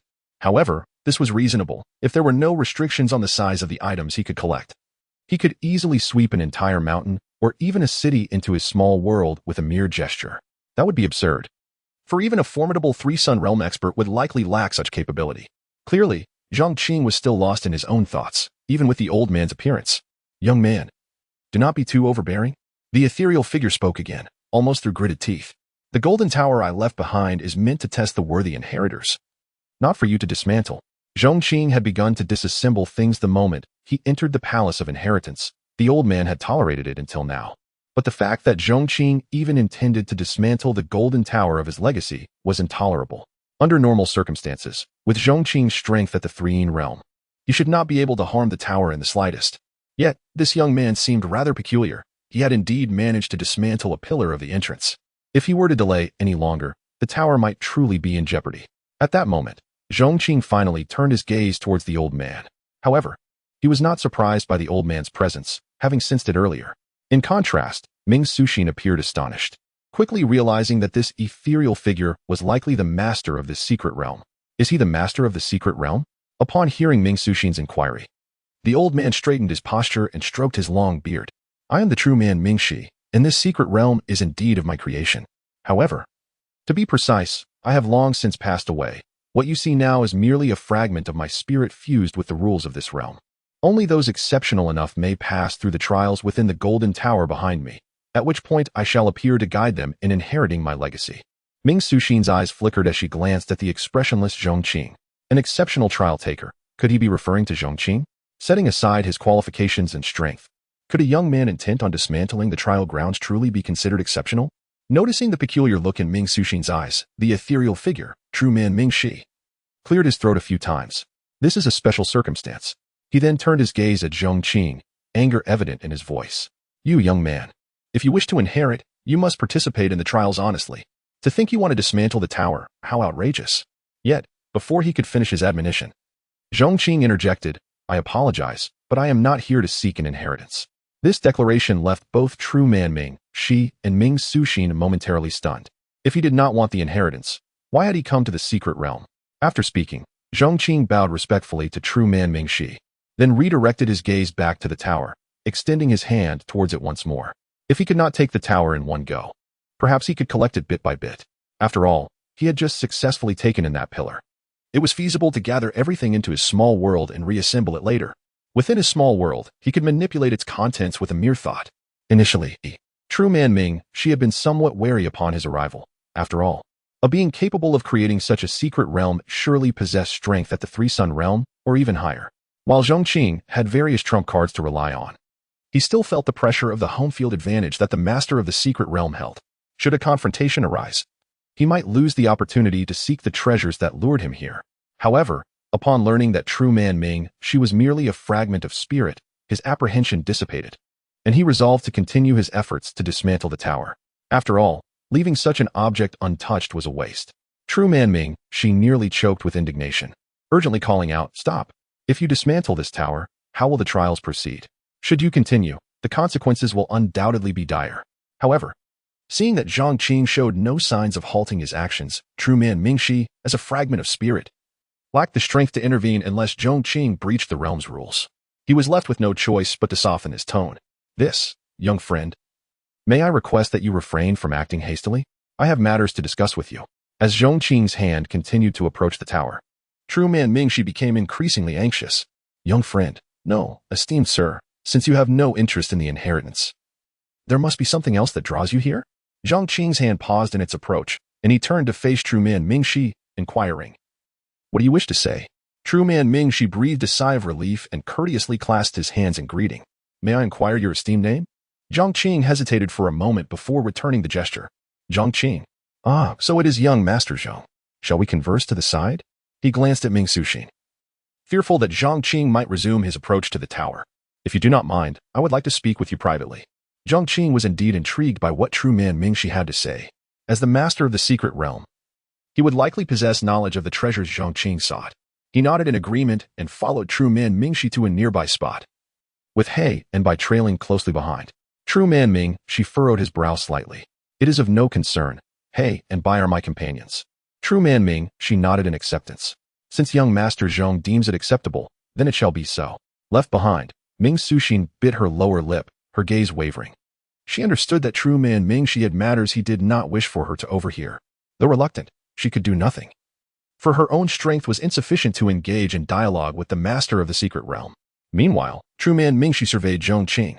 Though this young man acted without decorum, inciting his irritation, it was undeniable that his talent was exceptionally striking. Not only did he possess the cultivation of the three-in realm at such a young age, but his methods were also enigmatic. Not only had he rendered many of the formations he had set up ineffective, but he had nearly dismantled the tower of his legacy with bare hands. Setting aside his conduct, he could be considered the most suitable successor.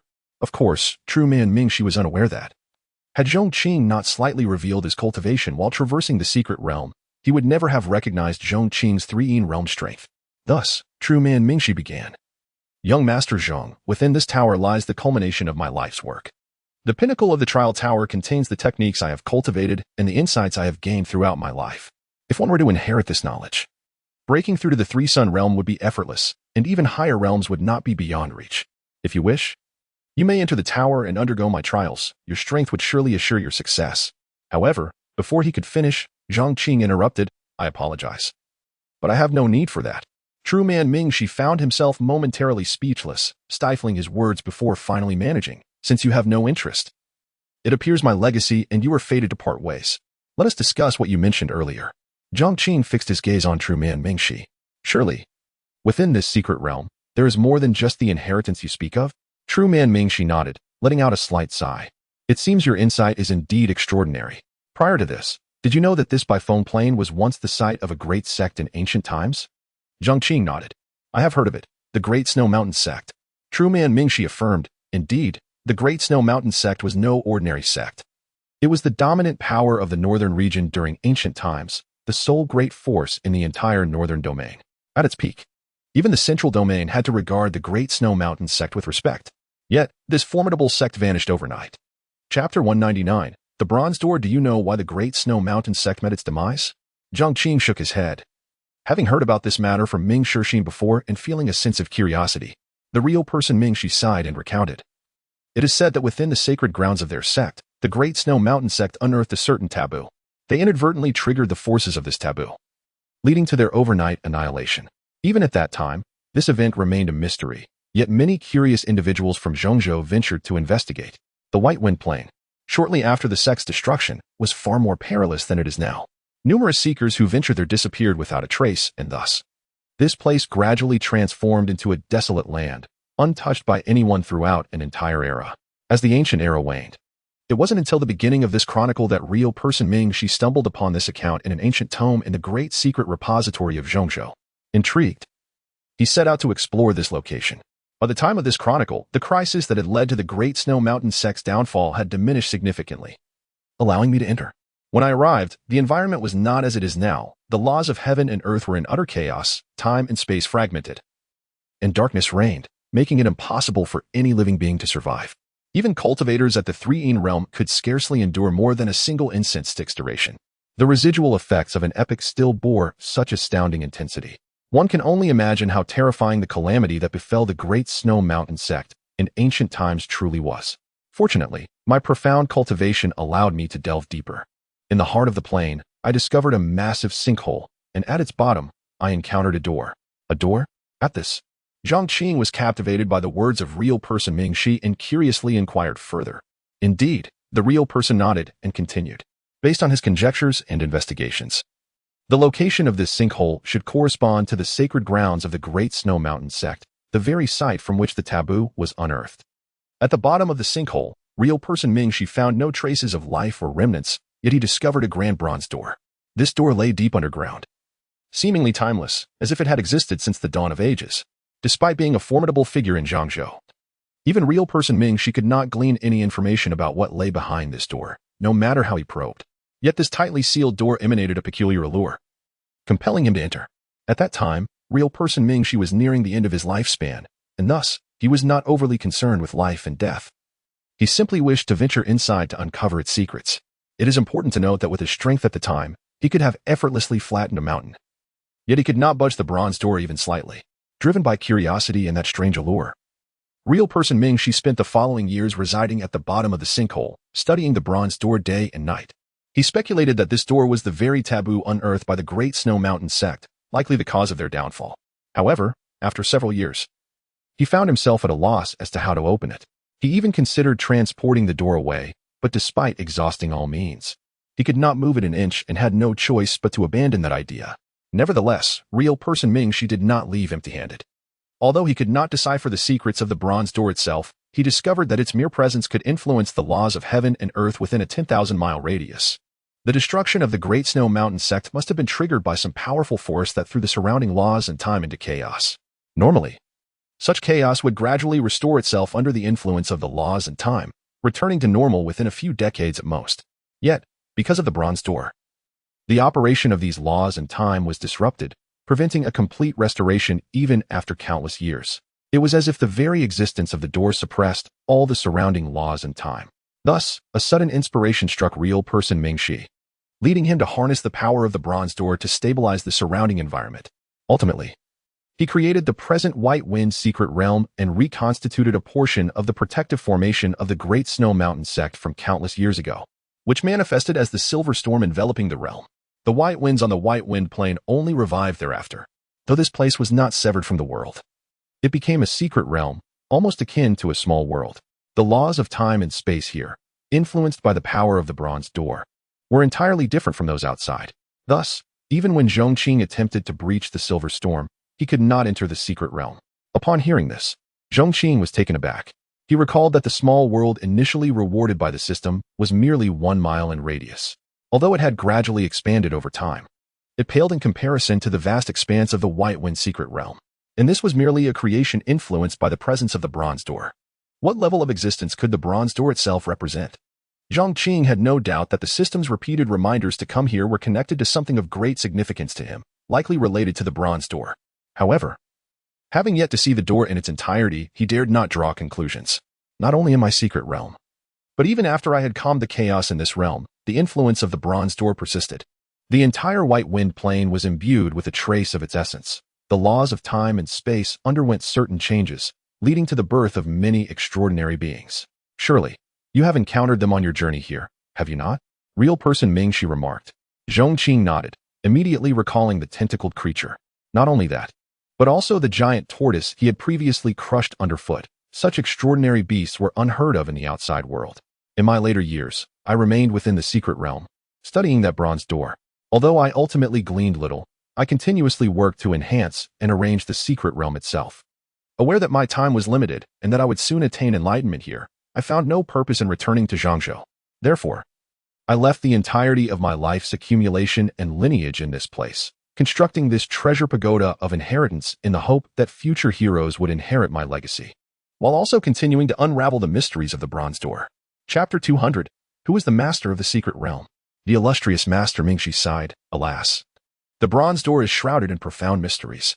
Even if future generations inherit my legacy and cultivate to the realm I once attained, they may find it exceedingly difficult to uncover its secrets. He then turned his gaze towards young Master Zhong Qing. Young Master Zhong, you are enshrouded in enigmas that even I find hard to discern. Your origins must be extraordinary, since your purpose is not merely to inherit. It likely pertains to the bronze door. I can grant you access to it. After a brief pause, he added, I hope you will exercise restraint and refrain from dismantling my legacy tower, for I still rely on it to select worthy successors. Of course, if you desire my legacy, it can be opened for you at any time, he continued. Zhong Qing stroked his chin, pondering for a moment. I suppose that is possible. However, I harbor no interest in the inheritance. The corner of Master Ming Shi's ethereal eye twitched imperceptibly. This marked the third occasion Zhong Qing had expressed disinterest in his legacy. Was it truly devoid of allure, even to a renowned figure from ancient central continent? Not even worth a complimentary offer? As a sense of defeat began to settle within Master Ming Shi, Zhong Qing casually gestured towards Ming Suxin, who was waiting nearby. If you are truly seeking a successor, why not choose her? Master Ming Shi was momentarily taken aback before shaking his head. This young girl possesses commendable talent. Alas, her cultivation is somewhat lacking. You have entered this realm without gathering all 6 pieces of the secret realm iron plates. The celestial spirit pillar at the entrance is a formation I personally devised. It is intricately connected to the laws of the secret realm and serves as a conduit to the legacy tower. The trials I established within the tower are formidable and perilous. Even those in the 3-een realm would find it challenging to breach them solely through sheer power. Therefore, I left numerous opportunities within the trials. A resolute heart and keen intellect are essential for a successor to uncover these opportunities and thus pass the trials. The iron plates you use to open the secret realm are, in fact, one entity. They are a magical artifact of mine, called the Zhong Qing seal. Only when the Zhong Qing seal is united can it evoke the power of the laws within the celestial spirit pillar, fully activating the trials and revealing the opportunities therein. Presently, the trials are devoid of opportunities. Any ordinary individual who ventures forth would undoubtedly perish. Only you possess the strength and means to succeed. Zhong Qing replied nonchalantly. Then what if I take her with me? Master Ming, she shook his head. That is not permissible. Only the first person to ascend to the tower's summit can obtain the inheritance. Zhong Qing frowned slightly. This seems rather convoluted. Do you truly wish to find a successor? As long as one possesses sufficient talent and virtuous disposition, is that not enough? Master Ming, she sighed helplessly. Even so, during my lifetime, I sought to find an exceptional successor. Naturally, I would not lower my standards. Zhong Qing's gaze shifted back to the legacy tower, and a sudden thought struck him.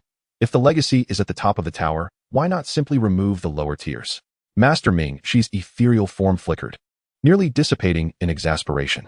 Are you still contemplating dismantling my legacy tower? As Zhong Qing turned to approach the tower once more, seemingly eager to proceed, Master Ming, she hastily interjected, Young Master Zhong, wait. Upon reflection, you are correct. This young girl possesses excellent qualifications and temperament, making her an ideal candidate for the inheritance. Therefore, let us bestow the legacy upon her. Though I am but a wisp of divine thought with limited power, being intertwined with the laws of the secret realm allows me to influence the legacy tower to some extent, guiding her through the trials. If you seek treasures, my hidden troves from my lifetime remain here, containing several invaluable artifacts that I can bestow upon you. Please, young Master Zhong, spare my tower. His tone was remarkably humble, and Master Ming, she found himself at a loss, confronted with such an unconventional and unpredictable individual. Zhong Qing finally halted, casting a wistful glance at the legacy tower. Very well. However, I must first see the bronze door. Just as Master Ming, she was about to respond, his gaze suddenly brightened with joy. At that moment, the legacy tower shimmered with light, its runes seemingly animated, swirling around the structure and emanating an ancient, mysterious aura. Just in time, someone had returned with the last 2 fragments of the Zhong Qing seal. The legacy tower had been fully activated, and with my assistance, this young girl could ascend directly to the tower's summit. Needless to say, Zhong Qing surmised that the remaining 2 major sects had finally arrived outside the secret realm. He nodded. Let us proceed. Ming Suxin, who had been waiting anxiously, finally saw the 3 returning and let out a sigh of relief as she approached them. However, Master Ming, she's ethereal voice rang out. Young lady, what is your name? Ming Suxin was momentarily startled and clasped her hands in respect. In response to your venerable presence, I am Ming Suxin, a disciple of the Mirror Heart Lake sect. Master Ming, she stroked his beard and nodded. Ming Suxin, is it? Young Master Zhong and I have decided that you shall be the one to inherit this legacy. Ming Suxin stood there, dumbfounded. It was not a matter of modesty. She was simply bewildered. How had she, standing here without fully comprehending the situation, suddenly become the chosen successor? Moreover, was it not Master Ming, she himself, who held the legacy? How could Zhong Qing, with just a few words, determine who would receive it? Who, indeed, was the true master of the secret realm? Before she could gather her thoughts, Master Ming, she waved his sleeve, and the ground beneath the legacy tower began to sink. Layers of steps materialized, leading into the depths of an inky abyss. Below lies the location of the bronze door. Master Ming, she explained to Zhong Qing. The reason I established the legacy tower here is precisely for this purpose. However, as I am merely a fragment of divine thought intertwined with these rules, I cannot approach the bronze door itself, lest I be affected by its aura. Young Master Zhong, you must descend alone. Zhong Qing nodded, turning towards the stairs with Bai He. Ming Suxin instinctively called out, Young Master Zhong, what about the legacy? Without turning back, Zhong Qing replied calmly, It is yours. Master Ming, she watched as Zhong Qing departed, a mix of emotions crossing his face, before turning toward Ming Suxin. Come, little one. Enter the tower and receive my legacy. Your talent is commendable, but your fortune is truly remarkable. She understood the implication behind Master Ming Shi's words. Encountering Zhong Qing was her greatest stroke of fortune, just because of a few words from this youth. The tremendous opportunity sought after by the four major sects and countless individuals throughout the ages had fallen into her hands. Even now, she felt a bit dazed, as if ensnared in a dream. Ming Suxing gazed at the stairs where Zhong Qing had vanished, reflecting on the figure she had followed along the way, momentarily entranced. Was this inheritance truly what she desired? Chapter 201. The mysterious visitor descending the steps. Zhong Qing and the duo of He and Bai swiftly ventured deep into the underground of the treasure tower. Since entering the secret realm, the alluring sensation that had been lingering around them became increasingly vivid.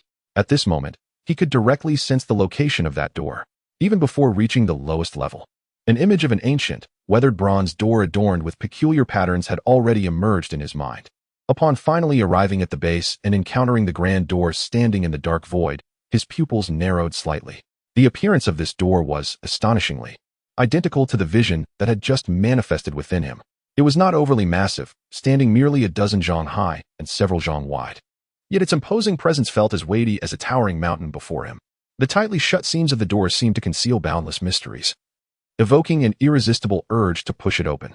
Approaching the door, Zhong Qing paused for a moment, then slowly extended his hand to caress the bronze surface.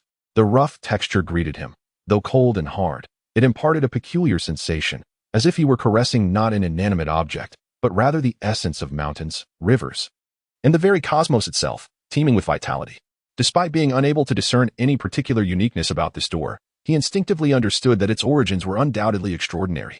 At this juncture, the system's prompt resonated within him. Ancient bronze door detected. This object is of utmost significance. Please collect it promptly. Standing before the bronze door, Zhong Qing finally comprehended the system's intent. The item he was meant to seek was neither associated with this door nor what lay beyond it, but rather the door itself. System, what is the nature of this door? What lies beyond it? What significance does it hold for me? He inquired, perplexed. The system merely responded. Please explore on your own in due time. The system will provide guidance when the moment arrives. Zhong Qing scoffed at the system's evasiveness. He hesitated before attempting to collect the bronze door, choosing instead to channel his spiritual energy and attempt to push it open. Yet, as expected, the door remained immovable. After all, the one known as Ming Shi during his lifetime was likely in existence of the Sanyang realm, or even higher. He had spent countless years searching for a means to open the door, and what hope did Zhong Qing, currently at the Sandine realm, have? It seemed he would have to heed the system's advice and explore further at a later time. With a shake of his head, he concentrated, aiming to store the bronze door within his small world. However, the door did not budge an inch. Zhong Qing was astonished. This was the first time he encountered an object that could not be contained within his small world. Even the golden treasure tower above could only not be collected at once due to its size, yet parts of it could still be gathered. If the small world proved ineffective, how could he possibly collect this object? It was immovable, let alone the prospect of relocating it entirely. Fortunately, the system's voice resonated once more. The system will collect the ancient bronze door for the host. In the next instant, a beam of light shot forth, striking the bronze door. The door instantly vanished from its location, leaving only a void of darkness. Simultaneously, within Zhong Qing's sea of consciousness, a bronze door could be distinctly seen standing tall.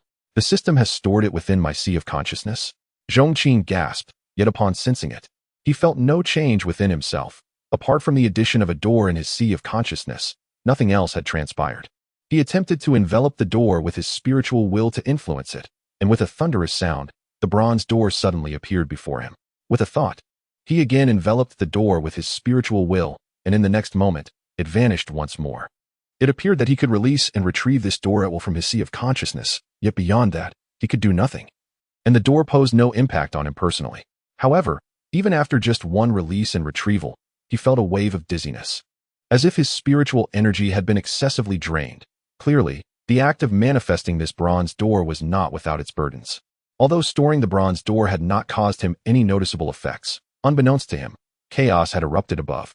At this very moment, on the ground, within the tower's apex, Ming Suxing sat cross-legged in the void, surrounded by intricate mysterious runes that continuously inscribed themselves into her being. Suddenly, Ming Shi, who was observing her acceptance of the inheritance, felt a tremor ripple through him. How is this possible? Ming Shi was overwhelmed with shock, nearly losing his form in his agitation. The aura of the bronze door had vanished. Having spent countless ages here, even harnessing the power of the bronze door to establish this vast secret realm, he could not approach its essence, yet he was intimately attuned to its presence. In life, he had exerted every effort and used all his wits, but could not influence the bronze door in the slightest. Yet now, its aura had simply ceased to exist. Although it seemed to flicker back for a moment, it vanished once more, leaving him with an utter absence of perception. His thoughts immediately turned to Zhong Qing. The bronze door. Has that young man taken it? Though incredulous, he was faced with the undeniable truth before him. How had he accomplished this? In his astonishment, Mingxi found himself nearly entranced, murmuring reflexively.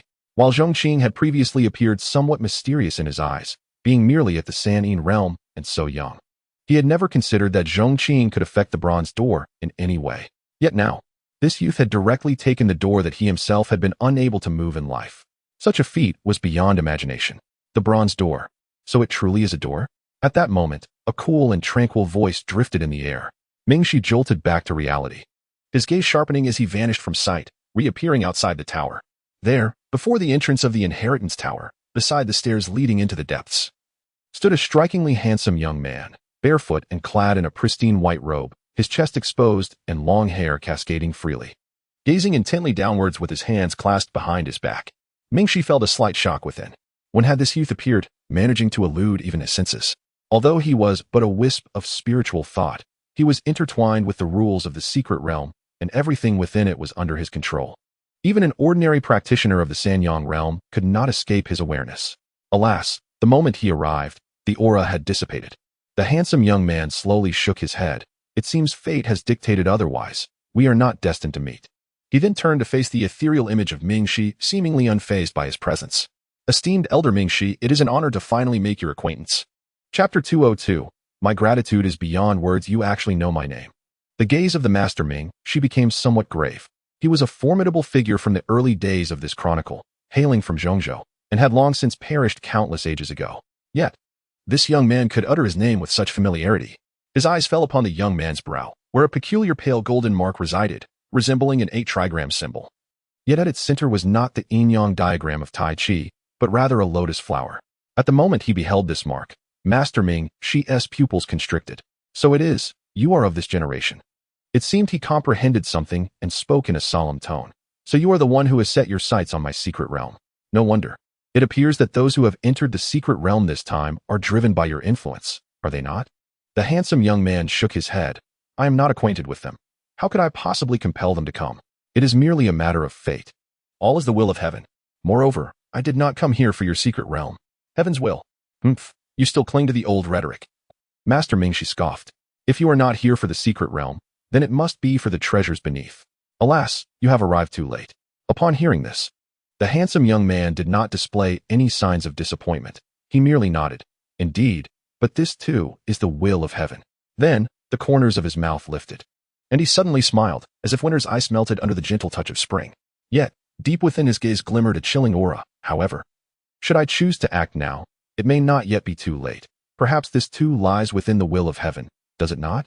Master Ming, she replied coldly. Do not speak to me of heaven's will. I do not subscribe to your beliefs. He continued with a grave tone. Indeed, since you are the successor of this generation, with your strength, you might entertain thoughts of seizing what lies beneath. However, I strongly advise against such actions. That fellow appears to be merely at the 3rd level of the 3-yin realm, but that may only be a facade he wishes us to perceive. The forces he is entangled with are beyond even my imagination. I fear you cannot conceive them either. Were it not so, you would not have only just now become aware of his existence. Am I mistaken? The smile on the handsome young man's face gradually faded. After a moment of silence, mystical runes swirled in his eyes, as if he were gazing into a void somewhere. After a brief pause, he gently nodded. What you say is indeed correct. It was only at this point that I perceived his existence. Yet, though he was so near, he remained obscured. Perhaps this is due to my insufficient mastery. Or perhaps it is also the will of heaven. He then smiled once more. However, it seems you are overthinking it, Senior. I was merely jesting. Such an intriguing and mysterious presence is a first for me. Why would I harbor ill will towards him? That is not the style of the Tianyi Heart Lotus Pavilion. Master Mingxi huffed, non-committal. Who is this? At that moment, a voice suddenly interjected. Both turned to see Zhong Qing ascending the steps, his gaze resting upon the handsome young man. The black and white figures beside him seemed to sense something. stepping forward to block Zhong Qing's path. This surprised Zhong Qing, as puppets. Their actions signified that the individual before them posed a threat. This was the first time since their breakthrough to the Three-Yin realm. Simultaneously, a flicker of runes passed through the handsome young man's eyes, as if he sought to penetrate Zhong Qing's essence. Yet, in the next instant, he appeared to touch upon something profound, an expression of shock flashing in his eyes. The runes in his gaze shattered instantaneously, and he instinctively closed his eyes. His breath momentarily disrupted. Moments later, when he reopened his eyes, they were clear and devoid of any tumult. The handsome young man gazed at Zhong Qing for a while, a smile gracing his lips as he spoke. "A pleasure to make your acquaintance. I am nameless, referred to by others as Tian Lien. So you may call me Tian Lien. May I inquire about your esteemed name?" "Tian Lien?" Zhong Qing furrowed his brow, sensing something peculiar about this individual. However, not wishing to offend someone who approached with courtesy, he nodded. "Zhong Qing. Ah, so it is Brother Zhong." Tian Lien nodded. "I came here in search of a certain object." He paused. "However, it seems unnecessary now. I was about to take my leave." With that, Tian Lien offered Zhong Qing a subtle smile. "I reside in the Heart Lotus Mountain of Zhongzhou. Should you ever find yourself in Zhongzhou, I would be most honored to welcome you at my Heart Lotus Pavilion." He then nodded gently and vanished into thin air. Zhong Qing's gaze flickered. With his strength, he had not even discerned how Tian Lien had disappeared. This individual had appeared abruptly and departed just as suddenly, leaving Zhong Qing in a state of mild astonishment. "Zhongzhou, you say?" Zhong Qing's thoughts raced. He had encountered this name many times during his journey thus far. Indeed, it would be worthwhile to visit Zhongzhou when the opportunity arose. However, not now. He had yet to fulfill his purpose for coming to the northern region and would not rush to Zhongzhou. Unexpectedly, Master Ming Shi's voice cut through his musings. Turning his head, he saw the elder gazing at him with a mix of astonishment and nostalgia. "Who could have imagined that after countless years of research, the bronze door I studied would be taken away by you? How on earth did you achieve this?" Zhong Qing shook his head, unable to provide an answer. In truth, he himself had yet to fully comprehend the nature of the bronze door, and therefore could not respond to Master Ming Shi. The elder sighed. "Very well. My life's entanglements are bound to this bronze door. Yet I could never touch upon its secrets, not even in death. To see someone take it away at the last moment is a form of closure, I suppose." Zhong Qing's eyes narrowed. "The last moment?" Master Ming Shi nodded. "Indeed. I previously mentioned that this secret realm was constructed with the power of the bronze door. Now that the bronze door has been taken, its suppressive force over the laws of heaven and earth will soon wane. This secret realm cannot endure for long. Before its collapse, my fragment of consciousness will dissipate first." He looked at Zhong Qing, who frowned slightly, and sighed. "Young Master Zhong need not be troubled. Thanks to your guidance, I have at last found a successor to my legacy, preventing my teachings from being left without a successor. My lineage has concluded. The bronze door has been taken, and I can now relinquish my final obsessions. For all this, I owe you my deepest gratitude, one that is difficult to articulate. As previously stated, the most precious treasures I have amassed in my lifetime shall be bestowed upon you." Zhong Qing nodded, accepting the storage ring that emerged from Master Ming Shi's ethereal form with genuine appreciation. "Thank you." His expression was heartfelt. The two then remained beneath the tower, waiting for the completion of Ming Sushin's legacy. After several hours, even he began to sense the tremors of the secret realm itself. The laws of heaven and earth gradually losing their equilibrium. This secret realm was on the verge of collapse. Meanwhile, the figure of Master Ming Shi was also becoming increasingly faint. At that moment, a voice filled with astonishment rang out. "Brother Zhong?" Zhong Qing, having already sensed the approaching presence, turned without surprise. He saw Lan Tianhe, clad in blue, tall and slender, accompanied by a group of disciples from the Zhong Sect, all wearing expressions of astonishment as they entered through the entrance. Behind the disciples of the Zhong Sect, the grim-faced leader of the Pingjiang Sect, Han Mingfeng, followed closely, leading his disciples into the realm. Chapter 203, the last one given the prowess of the two sects. There was a glimmer of possibility for them to traverse the treacherous layers of the secret realm. However, considering the original perilous nature of the place, the individuals who could ultimately arrive here would likely be few and far between. Moreover, it would ordinarily require several days to reach this point. Yet, at this moment, the power of the secret realm was waning, its laws teetering on the brink of collapse. Consequently, the formations that relied on the secret realm's strength began to dissipate and crumble. Thus, the members of the two sects were able to arrive here within mere hours. The conspicuous golden pagoda, with its ever-twirling and shimmering runic aura, was something they had noticed early on. A moment's contemplation led them to ascertain that this place must indeed be the heart of the secret realm, a site of great opportunity. Elated, The members of the two sects arrived only to find Zhong Qing, accompanied by Heibai, standing nonchalantly beneath the tower, a sight that left them in profound shock. Who would have thought that it was Zhong, the young friend, who arrived here first? Lan Tianhe lamented. The disciples of Zhang Yu sect were relatively unperturbed. But the members of Pingjiang Sect, who had previously clashed with Zhong Qing over a piece of iron, were seething with fury upon seeing him take the lead. Their expressions darkened instantly. Naturally, the two sects also took note of the presence of the esteemed Ming Shizhenren, even as his form began to fade. The aura of this ancient powerhouse was impossible to overlook. The assembled crowd was not foolish. They quickly deduced that this spectral figure was most likely the master of the secret realm. Instantly, a flicker of hope ignited within some hearts. The pagoda continued to radiate golden light, while Zhong Qing remained outside. Could it be that he had not yet entered the pagoda? At that moment, Ming Shizhenren spoke, confirming their suspicions. I am Ming Shizhenren, the master of this secret realm. The members of the two sects perked up and hurriedly bowed in respect. We have encountered the esteemed one, although they had not heard of his name. They were well aware of the terror associated with this secret realm. The figure before them was undoubtedly an extraordinary being of the Sanyang realm, if not of even higher stature. The implications of inheriting from such an existence were beyond comprehension. Yet, the next moment, Ming Shizhenren's words shattered their illusions. You have arrived too late. My heir has already been chosen. Upon hearing this, the faces of the crowd darkened, and their gazes instinctively turned towards Zhong Qing. The disciples of Zhang Yu sect were filled with envy, while those from Pingjiang Sect seethed with hatred, particularly their leader, Han Mingfeng, whose eyes nearly blazed with fury. His mood could only be described as abysmal. On the way here, he had discovered the corpses of his own disciples, Jianzi Han Anyun and the third elder, in the snow, and could find no trace of their murderer. Now, to find that this wretched young man had snatched the opportunity from under their noses was infuriating. Had it not been for Lan Tianhe's presence, he would have already struck down Zhong Qing. However, Ming Shizhenren then shifted his tone. Do not misunderstand. My heir is named Ming Suxin, who is currently receiving the inheritance within the pagoda. The two sects were once again taken aback. How could they not know who Ming Suxin was? Initially, they were puzzled why only Zhong Qing was present when the other two sects had contributed fragments to unlock the secret realm. At the same time, the members of Pingjiang Sect felt a flicker of joy, thinking that with two competitors out of the picture, it would be best if the others perished midway through the secret realm. Who could have anticipated that the saintess of Jingxin Lake had already begun receiving her inheritance? The greatest opportunity of the secret realm had thus fallen into the hands of Jingxin Lake. In an instant, the emotions of both sects were complex. The disciples of Zhang Yu sect were somewhat content despite their losses, as their higher-ups remained the most intact among the four sections. Conversely, the members of Pingjiang Sect had not only failed to seize the opportunity, but had also lost their own Jianzi and elder, suffering considerable losses along the way. Truly a lamentable fate.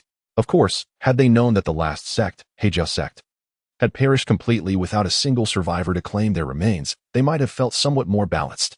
Just when the members of the two sects were mired in their frustrations, Ming Shizhenren spoke again. Although my inheritance has already been settled, there are still some treasures I left behind in this place. It is fortuitous that you have made it here. As a soul fades like an extinguished lamp, my existence is nearing its end. These relics are of no use to me, so I shall bestow them upon you. At this, the members of the two sects brightened, their excitement palpable.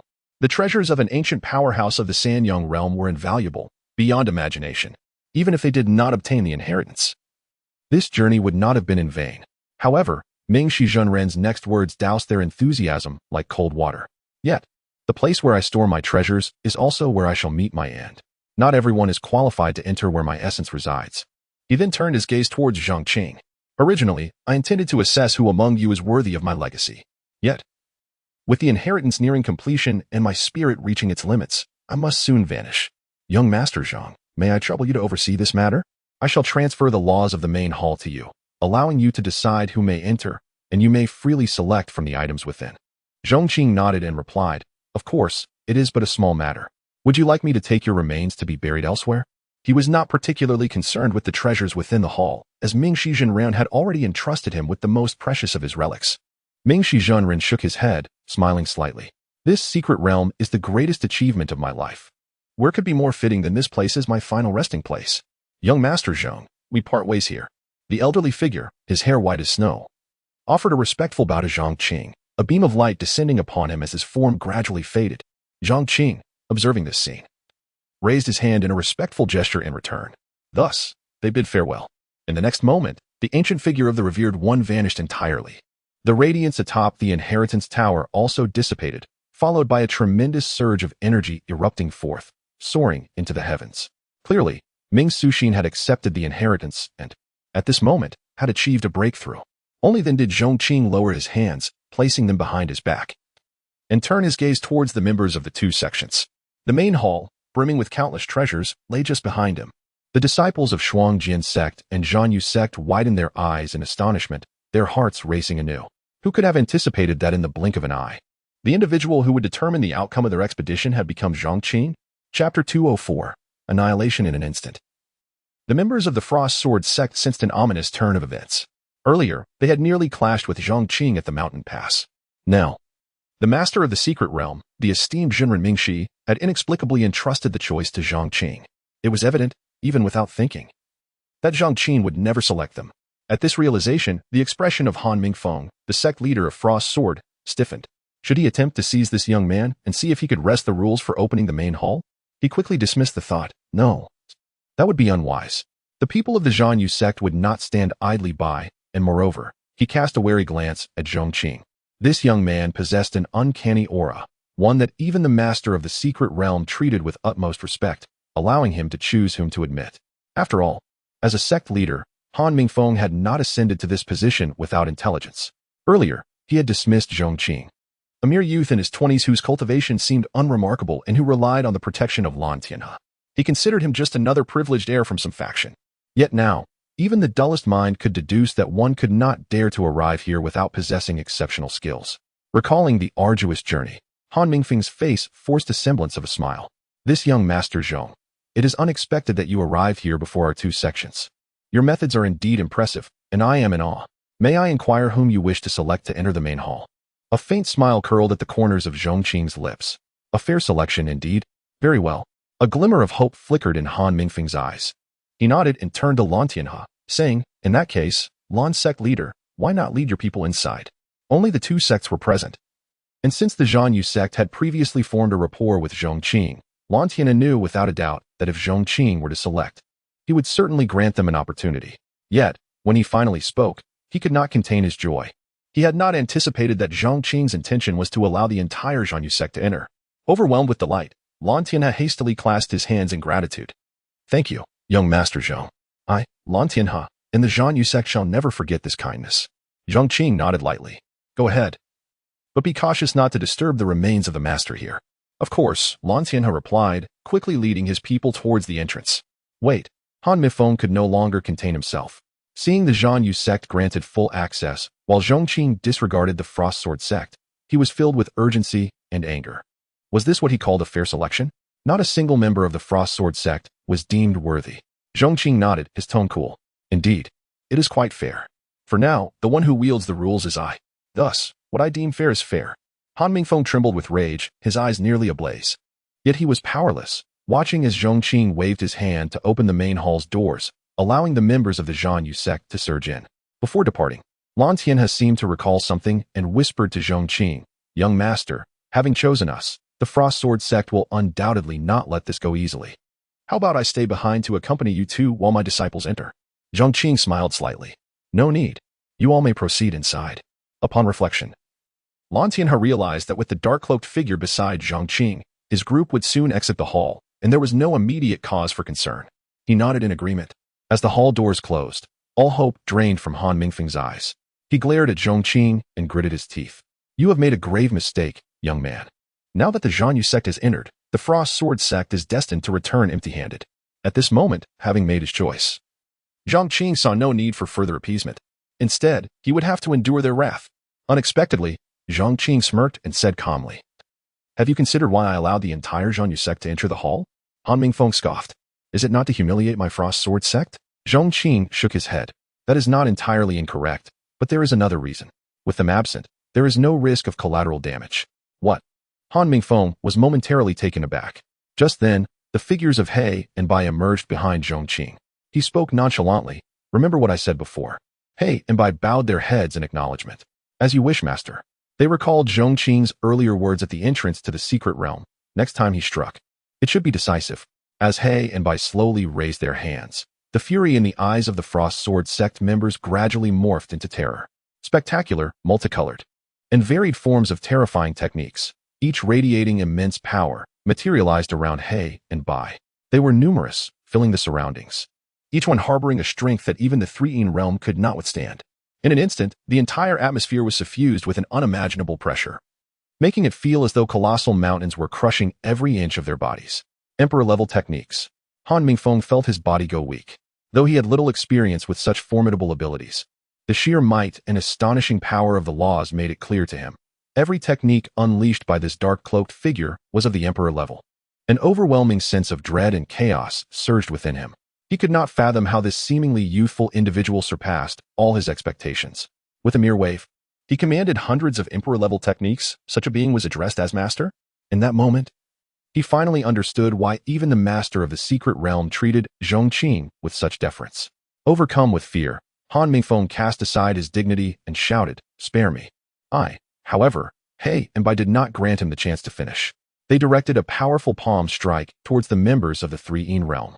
And at that moment, countless formidable Emperor-level techniques cascaded down like a waterfall. In an instant, every member of the Frost Sword Sect was engulfed, obliterated into nothingness. The overwhelming torrent of law's power annihilated them, from Han Mingfeng to the most ordinary disciple, reducing them to mere dust, leaving not a trace behind. It was utterly pristine. Zhong Qing observed this scene with a calm gaze, devoid of emotion. The Frost Sword Sect had already exhibited their murderous intent towards him at the mountain pass. Fortunately for them, they had not encountered him on the plains, unlike the Black Flood Sect. Regardless, Zhong Qing had no intention of allowing them an escape from this place. The Frost Sword Sect was utterly eradicated. Chapter 205. A reunion in the future. As the members of the Zhong Yu sect emerged from the main hall with expressions of delight, they beheld the figures of He Bai and Zhong Qing standing in the plaza. Lan Tianhe was momentarily taken aback. Where are the people from the Pingjiang Sect? The burial hall of the Ming Shizhen Run was undoubtedly extraordinary. The earlier commotion caused by He Bai had completely isolated the individuals within the hall from any external disturbances, rendering them oblivious to the situation. Zhong Qing replied nonchalantly, "They are no longer here." The crowd acknowledged his words, most of them dismissing it as the Pingjiang Sect's retreat upon realizing their efforts were in vain. However, Lan Tianhe's gaze shifted, sensing something amiss. Given the Pingjiang Sect's nature, would they truly depart without a fight? Even if they feared the Zhong Yu sect's presence, they would likely seize the opportunity to trouble Zhong Qing. Thus, he instructed his disciples to swiftly gather their treasures, lest they provoke a confrontation. Even if they intended to leave, the vicinity was filled with palatial structures, likely harboring numerous treasures. Surely, the Pingjiang sect would wish to plunder them? As he detected a faint aura of the laws lingering in the air, alongside a subtle hint of blood, Lan Tianhe's expression suddenly changed. Could it be that during their brief time within the main hall, the Pingjiang sect had already? He dared not entertain the thought further, but his gaze towards Zhong Qing and He Bai had transformed entirely. The terror emanating from these two was beyond anything he could fathom. No wonder they managed to arrive here, unscathed, ahead of them, and were so intimately acquainted with the master of the secret realm. To him, these seemingly ordinary servants now cloaked themselves in an air of profound mystery. Before he could ponder further, a graceful figure emerged from the golden pagoda behind them. Upon spotting Zhong Qing, Ming Suxin's beautiful eyes sparkled with excitement as she hurried towards him. "Young Master Zhong." Her aura surged, revealing that she had reached the pinnacle of the Tianxin realm. The inheritance she received at the pagoda's summit exceeded her prior expectations. Once she returned and consolidated her practice for a time, breaking through to the San-Yin realm would be effortless, and this was merely the beginning. Yet, even with this advancement, to Ming Suxin, Zhong Qing's presence remained enigmatic. Despite having received the legacy of an ancient powerhouse, she felt no closer to bridging the distance between them. Zhong Qing nodded, recognizing her progress. "It seems you have assimilated the inheritance." A complex emotion flickered in Ming Suxin's eyes as she graciously bowed to Zhong Qing. "This is all thanks to young Master Zhong." Zhong Qing replied with a touch of indifference, "There's no need to thank me. The inheritance was not bestowed by me." Ming Suxin's charming face broke into a smile. However, without young Master Zhong, it would have been impossible for Suxin to obtain this inheritance. At this moment, she turned her attention to Lan Tianhe. "I have met Sect Master Lan." Lan Tianhe hastily returned the greeting, his heart stirred. Although Ming Suxin had yet to break through to the San-Yin realm, she exuded an aura that felt perilously close to his own level. The saintess of the Mirror Heart Lake, having acquired the greatest opportunity within this secret realm, would surely soon stand on equal footing with him, if not surpass him. And if what she said was true, that this inheritance was acquired thanks to Zhong Qing, It made sense considering Zhong Qing's demeanor during his conversation with the master of the secret realm. Noticing the subtle glimmer in Ming Suxin's gaze towards Zhong Qing, Lan Tianhe appeared to grasp something profound, lamenting inwardly how fortunate it would be if his own sect had a saintess as well. Amidst the Zhanyu sect members, the elder brother in blue robe sneezed suddenly, bewildered. Had he caught a chill from lingering too long on this plane? At this moment, the secret realm began to tremble, a sensation palpable even to the Zhanyu sect. The group felt a shiver run through them, though oblivious to the cause. It was clear that the secret realm was on the brink of collapse. Before the realm could completely disintegrate, they hurriedly made their exit. As they passed through the crack of the entrance and looked back, they witnessed the 4 snow-capped mountains shaking violently, the silver tempest surrounding them dissipating. Was this secret realm, which had endured for countless years, truly vanishing today? It seemed they would be the last to enter. Lan Tianhe sighed, knowing that the sudden collapse of the Baifeng secret realm was undoubtedly linked to the seemingly unremarkable youth beside him. Zhong Qing. This individual is truly unfathomable. As they descended southward, the collapse of the secret realm meant that the chilling winds on the plain no longer stirred, allowing for a smooth journey. Though they had suffered losses, the Zhanyu sect could still be considered to have returned with an abundance of treasures, their spirits lifted. Awaiting at the mountain's mouth, the people of Mirror Heart Lake were astonished upon seeing Ming Suxin. They had initially thought their losses were catastrophic, forced to retreat midway, incurring both casualties and losses. Little did they expect their saintess to quietly acquire the greatest opportunity within the secret realm. While the people of Mirror Heart Lake rejoiced, Zhong Qing, having obtained the bronze door, showed no intention of lingering. He turned to bid farewell to both sections. Young Master Zhong, are you leaving already? Ming Suxin bit her lip, her voice tinged with disappointment. You have done much for me. Mirror Heart Lake, why not come as our guest? Our sect would certainly welcome you. Sect Master Ming Yuesian nodded in agreement. If young Master Zhong has any requests, the entire Mirror Heart Lake will comply. Lan Tianhe has stepped forward as well. How could young Master Zhong simply depart? I have heard that you are not from the southern region of our northern domain. But you must accompany me back to Zhanyu sect, allowing us to extend our hospitality and gratitude. Zhong Qing smiled serenely. I shall visit your sect when the opportunity arises, but for now, I have matters to attend to. I must take my leave. Ming Suxin hesitated, then spoke again. Are you seeking your disciple? If you don't mind, Mirror Heart Lake can assist. Zhong Qing shook his head, smiling softly. If I have a need, I shall not hesitate to ask for help. Until we meet again. Seeing this, the others did not press further, bowing respectfully to Zhong Qing, urging him to visit in the future. Zhong Qing acknowledged each farewell before turning to depart. Ming Suxin's eyes sparkled with unspoken words, wanting to voice her thoughts, but finding herself at a loss. Given her disposition, having attempted to retain Zhong Qing twice was already her limit. As she watched the two figures gradually fade into the distance, she suddenly called out, Young Master Zhong, until we meet again. Zhong Qing did not turn back, merely raising his hand in acknowledgement. The two silhouettes vanished amidst the snow-capped mountains, leaving the maiden behind, gazing longingly. After leaving the Baifeng plain, 3 days later, Zhong Qing and his companion arrived in a small town to the northeast.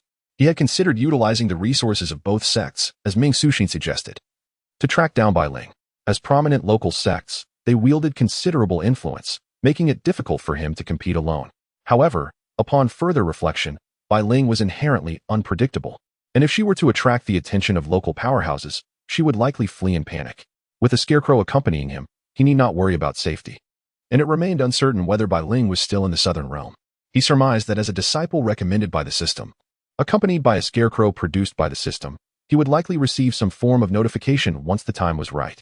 Thus, he remained unhurried, choosing to linger in the small town to leisurely explore, sip tea, and watch performances while awaiting news of Bailing. After spending considerable time in the frigid wilderness, this lively place brought him a sense of peace. Chapter 206, Coincidence Have You Heard? Bailing, the one from the northern demon cave who possesses the true demon bloodline, has emerged. A collective gasp rippled through the crowd. True demon bloodline. In this vast expanse, countless prodigies and geniuses arise.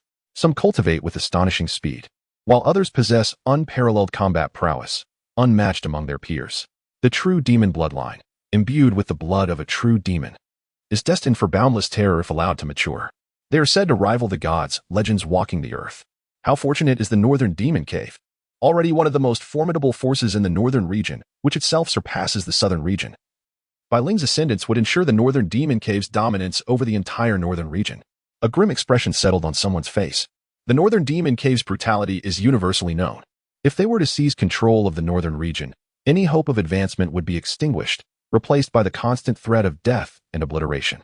Unlike other sects, they are synonymous with slaughter and cruelty, their reputation stained with wickedness. My friend, your information is outdated. The emergence of the true demon bloodline is hardly a boon for the Northern Demon Cave. Oh, how so? The Northern Demon Cave comprises 8 factions, but they are not united. Those accustomed to their elevated status are loath to be overshadowed. Bai Ling, the possessor of the true demon bloodline, has been relentlessly hunted by the entire Northern Demon Cave for years. This news sparked elation. If the Northern Demon Cave were to nurture this true demon descendant, it would be cause for concern. But their adversarial relationship is a welcome development. However, doubts soon resurfaced. If Bai Ling hasn't yet matured and is being pursued by the Northern Demon Cave, shouldn't she be lying low? How did her existence become so widely known? That's a long story. While true demon bloodline descendants possess immense potential, they require the true demon inheritance to unlock it fully. It is said that a true demon's tomb in the northern region has stirred, drawing Bai Ling, the one with the true demon bloodline, to it. Sensing her presence, the Northern Demon Cave has mobilized all its forces to hunt her down. If she were to obtain the true demon inheritance and develop discreetly for a time, she might stand a chance against the Northern Demon Cave. But as it stands, with the Northern Demon Cave's power and influence, she may not even reach the tomb before being slain. Similar discussions unfolded across the northern region. Some lamented the impending demise of a terrifying being destined to rival the gods. Others rejoiced, for the terror of true demons, even as recounted in ancient texts, is palpable. The fall of such a promising individual would be a boon for many factions. Still others remained detached, observing the situation with detached amusement. Regardless of the outcome, the Northern Demon Cave's infighting, with its inevitable casualties, was a welcome spectacle. Zhong Qing, seated in a tavern, overheard these tidbits, causing his brow to furrow slightly. He hadn't expected his future disciple to cause such a stir, her name echoing throughout the entire northern region. Hey Bai, let's go. He couldn't stand idly by while his future disciple faced such adversity. Yes, master. Hey Bai replied. The pair soared northward. Zhong Qing had resolved to safeguard his precious disciple, personally escorting her to the inheritance. However, as they flew, the system's voice resounded, due to the host placement of the scarecrow with Bai Ling. Her causal thread has been altered. The host is advised not to interfere excessively with Bai Ling's fate. Forcible intervention will affect the special physique Bai Ling is to obtain. This special physique is of utmost importance to the host. Please consider your actions carefully. The system's warning brought Zhong Qing to a halt, suspending him in midair. He contacted the system. Does that mean I can only wait passively? He didn't fully comprehend the intricacies of causal and fate lines. But a warning from the system warranted serious consideration. Yes, the host is urged to remain calm. Bai Ling's physique will undoubtedly astonish you. Moreover, upon successfully accepting her as a disciple, the host can directly replicate her physique. After a moment of contemplation, Zhong Qing abandoned his immediate plans to aid Bai Ling. The system's words held weight. Besides, Bai Ling had the scarecrow to protect her. Judging by the scarecrow's demonstrated power, safeguarding Bai Ling shouldn't be an issue. He would wait patiently. His anxiety quelled, Zhong Qing's journey continued northward, albeit at a more leisurely pace. Along the way, he inquired about the inheritance is not restricted to a specific individual. The host can bestow it upon whomever he chooses. However, the host is advised to consider compatibility.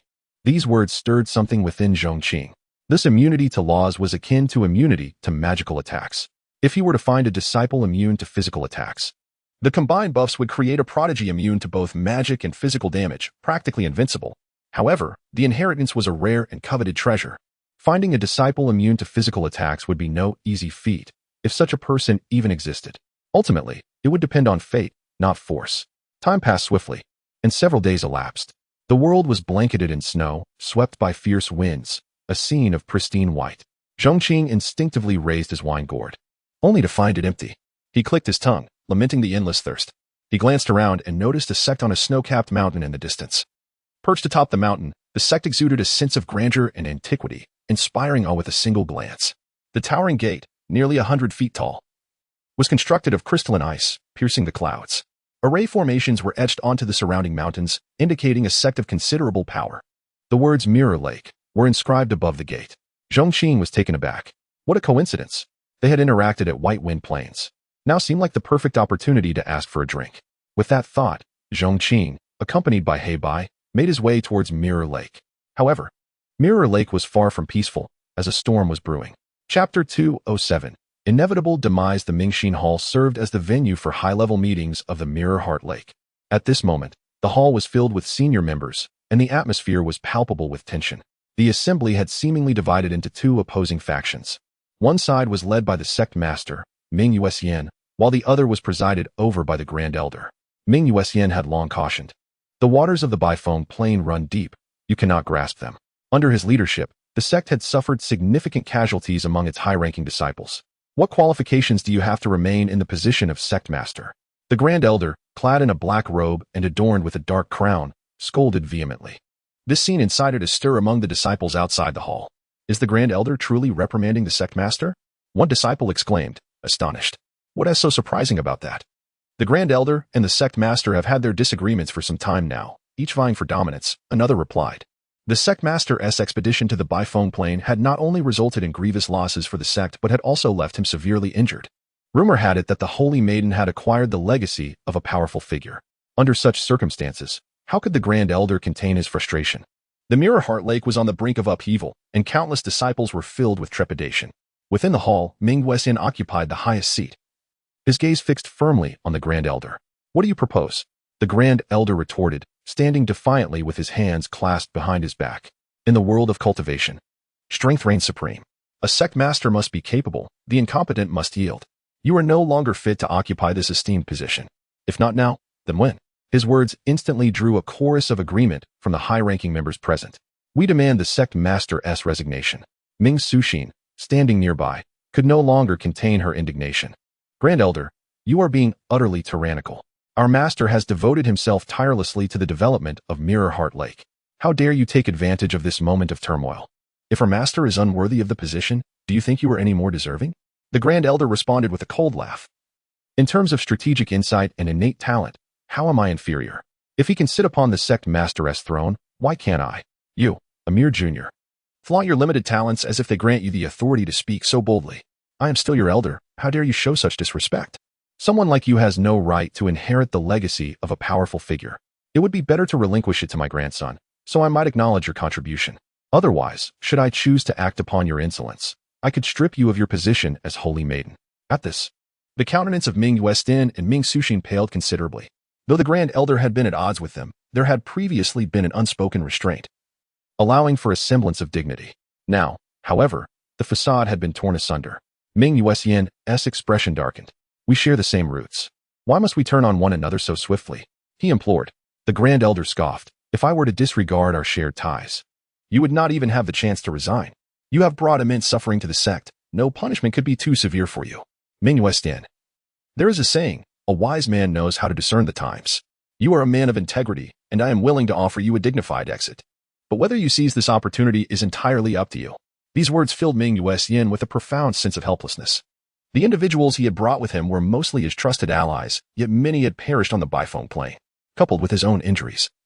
He found himself powerless against the situation. In an instant, he felt as though he had aged decades. After a long silence, he finally conceded, I will step down. But the status of the Holy Maiden must remain intact, and her inheritance must not be touched. This represented his utmost concession. Master, Ming Suxin cried out in desperation. Her master had been her unwavering support, and even now, he sought to protect her interests. A whirlwind of emotions surged within her, and her heart felt as though it were being torn apart. She lamented her own weakness, for despite having gained considerable power through her inheritance, it was still insufficient to confront the Grand Elder's faction. The Grand Elder sneered. Naive, do you truly believe there remains any room for negotiation? The position of sect master is mine for the taking. I shall claim the legacy of the powerful as well. His declaration resonated with authority, commanding the attention of all in attendance. I shall see who dares to touch what I have set forth. Just then, an unexpected turn of events occurred. Two figures descended from the heavens above, none other than Zhong Qing and Heibai. Young Master Zhong, Ming Suxin exclaimed, her spirits lifted as light flickered in her eyes. It was as though someone lost in the depths of despair had finally glimpsed hope. Zhong Qing nodded. It seems you are in quite a predicament. Before Ming Suxin could respond, the Grand Elder interjected with a cold laugh. Ignorant child, do you not realize where you stand? This is not a place for you to act recklessly. You wish to lend assistance? Mind your tongue, lest the wind carry it away. With a thunderous stomp, he unleashed his attack. Young man, next time, be more discerning. There are places you cannot intrude upon, matters you cannot meddle in, and individuals you cannot provoke. He launched a lethal strike, clearly underestimating Zhong Qing as a mere pawn. The resulting shockwave was akin to a cataclysm. The Grand Elder's strength was formidable. A powerhouse of the Third Yin realm. In the entire northern region, he was a renowned figure of great might. He had no interest in Zhong Qing's origins or strength. Today was a momentous occasion for the Grand Elder. A day to solidify his ascent to the throne of Mirrorheart Lake. Anyone who dared to obstruct his path would face dire consequences. As the Grand Elder made his move, his faction of high-ranking members whispered amongst themselves. The Grand Elder's strength has grown even more terrifying. Just his aura alone exudes immense pressure. Even a heavenly profound expert like myself feels it. They expressed unwavering confidence in their leader, believing that under his guidance, Mirrorheart Lake would ascend to new heights. No one spared Zhong Qing a second glance. Even though his sudden appearance was suspicious, how could a mere outsider infiltrate Mirrorheart Lake unnoticed? They dismissed him as too young. Despite some exceptional qualities, he could not possibly pose a significant threat. In their view, the Grand Elder's attack was certain to result in Zhong Qing's demise. There was no doubt about it. Even if he had been cultivating since birth, he could never hope to rival the Grand Elder. Yet, events were about to take a shocking turn. Chapter 208, Fate and Timing Boom. The Grand Elder, exuding an unparalleled aura, charged towards Zhong Qing with the might of resounding thunder. The sheer intensity of his presence was enough to send chills down the spine of onlookers. In the face of this terrifying strike, Zhong Qing waved his hand, delivering a decisive blow. In an instant, an enormous palm imprint, spanning dozens of feet, materialized out of thin air, reducing the Grand Elder to mere fragments. A profound silence enveloped the Grand Hall. The spectators' pupils dilated in shock, staring at Zhong Qing in disbelief. This was the Grand Elder, a formidable being of the Three Yin realm, a master capable of manipulating lightning. And just like that, he was no more. No, it couldn't be. How could he possess such strength? The elites of Mirrorheart Lake were unable to accept this reality, feeling as if their worldviews were shattering. One strike, merely one strike. The Grand Elder was vanquished in an instant. Who was this extraordinary individual? Countless individuals felt their scalps prickle, their hearts churning with tumultuous waves. Ming Suxin's enchanting eyes rippled like a serene lake. Although she was aware of Zhong Qing's exceptional prowess, having witnessed him defeat even greater foes than the Grand Elder, each of his actions left her in an indescribable state of awe. At this moment, Zhong Qing stood firm, his gaze sweeping over the assembly. Those who met his eyes instinctively took a step back. The sheer ferocity of his aura was overwhelming. Even the Grand Elder, a being of such strength, was no match for him. Though the atmosphere was devoid of overt hostility, his combat prowess was undeniable, leaving everyone in a state of trepidation. After a prolonged silence, Zhong Qing spoke calmly. I offer the inheritance bestowed upon the saintess of Mirrorheart Lake. If anyone harbors ill intentions, feel free to step forward and demonstrate your prowess. Upon hearing this declaration, no one dared to move. They certainly coveted the inheritance acquired by the saintess, yet the fate of the Grand Elder served as a stark reminder. To emerge now seeking recognition would be akin to inviting disaster upon oneself. Predecessor, we meant no offense to the saintess. After a lengthy pause, someone finally spoke, their voice trembling with fear. Zhong Qing cast a sardonic glance at the crowd. I have slain your Grand Elder. Does no one seek vengeance on my behalf? At this, expression shifted dramatically among the crowd. Predecessor, you jest. The Grand Elder was a treacherous individual, aspiring to usurp the position of sect master. Such a villain. We would only wish to see him obliterated. If you could rid us of this great menace, we would be eternally grateful, not seek revenge. At this moment, the Third Elder forced a smile, attempting to curry favor. This declaration caused Ming Suxin's group to furrow their brows in disbelief. The Third Elder had been a staunch supporter of the Grand Elder, obediently following his commands. Earlier, he had been the most vocal in pressuring Ming Westend to abdicate. Now, his sudden shift in demeanor was unsettling. However, they understood that this transformation was a direct consequence of Zhong Qing's overwhelming power. One strike to annihilate the Grand Elder. Such formidable strength left no room for dissent.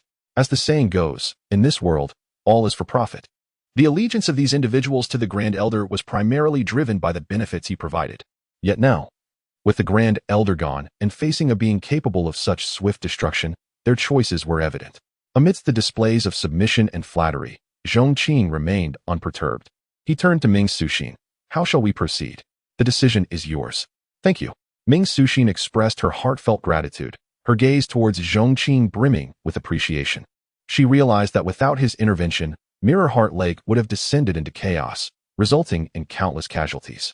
The strength of Zhong Qing had not only preserved her lineage but also safeguarded the integrity of the entire sect. with Zhong Qing's presence as a stabilizing force. The turmoil stirred by the Grand Elder's faction dissipated effortlessly. Ming Yuestin, as sect master, was free to consolidate alliances and administer punishment as necessary. The crisis that threatened to reshape the sect had been averted seamlessly.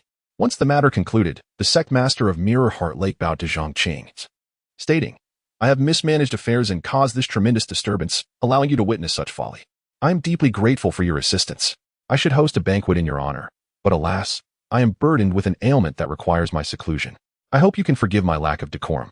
Zhong Qing discerned the sect master's poor condition. If left unaddressed, it could lead to dire consequences. He replied, "No need for concern. I came merely to enjoy a drink. Please, attend to your matters." This response filled the sect master with gratitude. Knowing Zhong Qing's extraordinary capabilities, having previously saved his life on the White Wind Plains, and now resolving a monumental crisis for Mirror Heart Lake, his humility was remarkable. Had it been anyone else, they might have felt slighted. Zhong Qing's graciousness relieved him greatly. "Thank you for your understanding, young Master Zhong." As he spoke, he turned to Ming Suxin. "Suxin, please ensure that young Master Zhong is well attended." "Understood, Master." Ming Suxin bowed to her mentor before turning to Zhong Qing. "Young Master Zhong, please follow me." After the two exited the Grand Hall, the sect master retreated for seclusion, leaving the assembly of elders to exhale in relief. The pressure exerted by Zhong Qing had been immense. Despite his youth, his power was transcendent. They were baffled by the emergence of such a prodigy in the northern region. Simultaneously, the news of the events in the Mingxin Hall spread throughout the sect at a whirlwind pace, igniting tumultuous waves among the disciples of Mirror Heart Lake. The Grand Elder had stormed in, rallying the high-ranking members of the sect, his intentions as transparent as day. Many disciples had envisioned various outcomes. Yet none could have anticipated that the ultimate resolution would result in the Grand Elder's demise at the hands of Zhong Qing. As the incident continued to unfold, Zhong Qing's name echoed throughout Mirror Heart Lake. When they learned he was not yet 20, their expressions were nothing short of astonishment. Chapter 209. Extraordinary. It is often said that comparing goods leads to discarding the inferior, and comparing people can be a source of envy. Some individuals pride themselves on being geniuses, yet when juxtaposed with Zhong Qing, their claims of brilliance pale into insignificance. What can they even be considered in comparison? At barely 20 years of age, to have effortlessly vanquished 3 formidable foes is a notion of staggering magnitude. Such individuals, throughout history, may not be entirely unique, but they are indeed rare as phoenix feathers. Whether through miraculous encounters or unprecedented achievements, these figures, if they do not fall from grace, may one day ascend to the throne of an emperor. The title of emperor embodies invincibility and supreme authority. The mere thought of Zhong Qing possibly attaining such heights leaves all in stunned silence, their senses overwhelmed. In a mere blink, 2 days elapsed. Zhong Qing had taken respite at Mirror Heart Lake for these 2 days. On this day, under the guidance of Ming Suxin, he found himself amidst a grove of snow bamboo. Snow bamboo, a specialty of Mirror Heart Lake, is a variant among spiritual bamboos, characterized by its pure white hue and lush foliage, imbued with a shimmering spiritual aura. As they meandered through the bamboo thicket, the small black and white creature trailed behind them, maintaining a respectful distance. "Young Master Zhong, this snow bamboo of Mirror Heart Lake grows a segment every decade and reaches 3 feet in height after a century. Many years ago, my master brewed a batch of bamboo wine in this very grove. Considering the time, it is now ripe for harvest." Her words sparked a glimmer of interest in Zhong Qing's eyes. Over the years, he had sampled various kinds of wine, each possessing its unique charm. Yet he had never tasted bamboo wine. The trio arrived at the heart of the bamboo grove, where Ming Suxin paused before a snow bamboo towering nearly 10 feet tall. "Please wait a moment, young Master Zhong." With a graceful wave of her hand, she produced a vessel for holding the wine, accompanied by a long, vacuum-sealed spiritual needle. As the needle was inserted into the snow bamboo, a stream of crystal-clear spiritual wine flowed forth, releasing a rich and enticing aroma. Before long, Ming Suxin filled a cup and approached Zhong Qing. "Young Master Zhong, this sect has faced great calamity, and it is thanks to your assistance that Mirror Heart Lake can weather this storm. I, Suxin, raise this cup in your honor."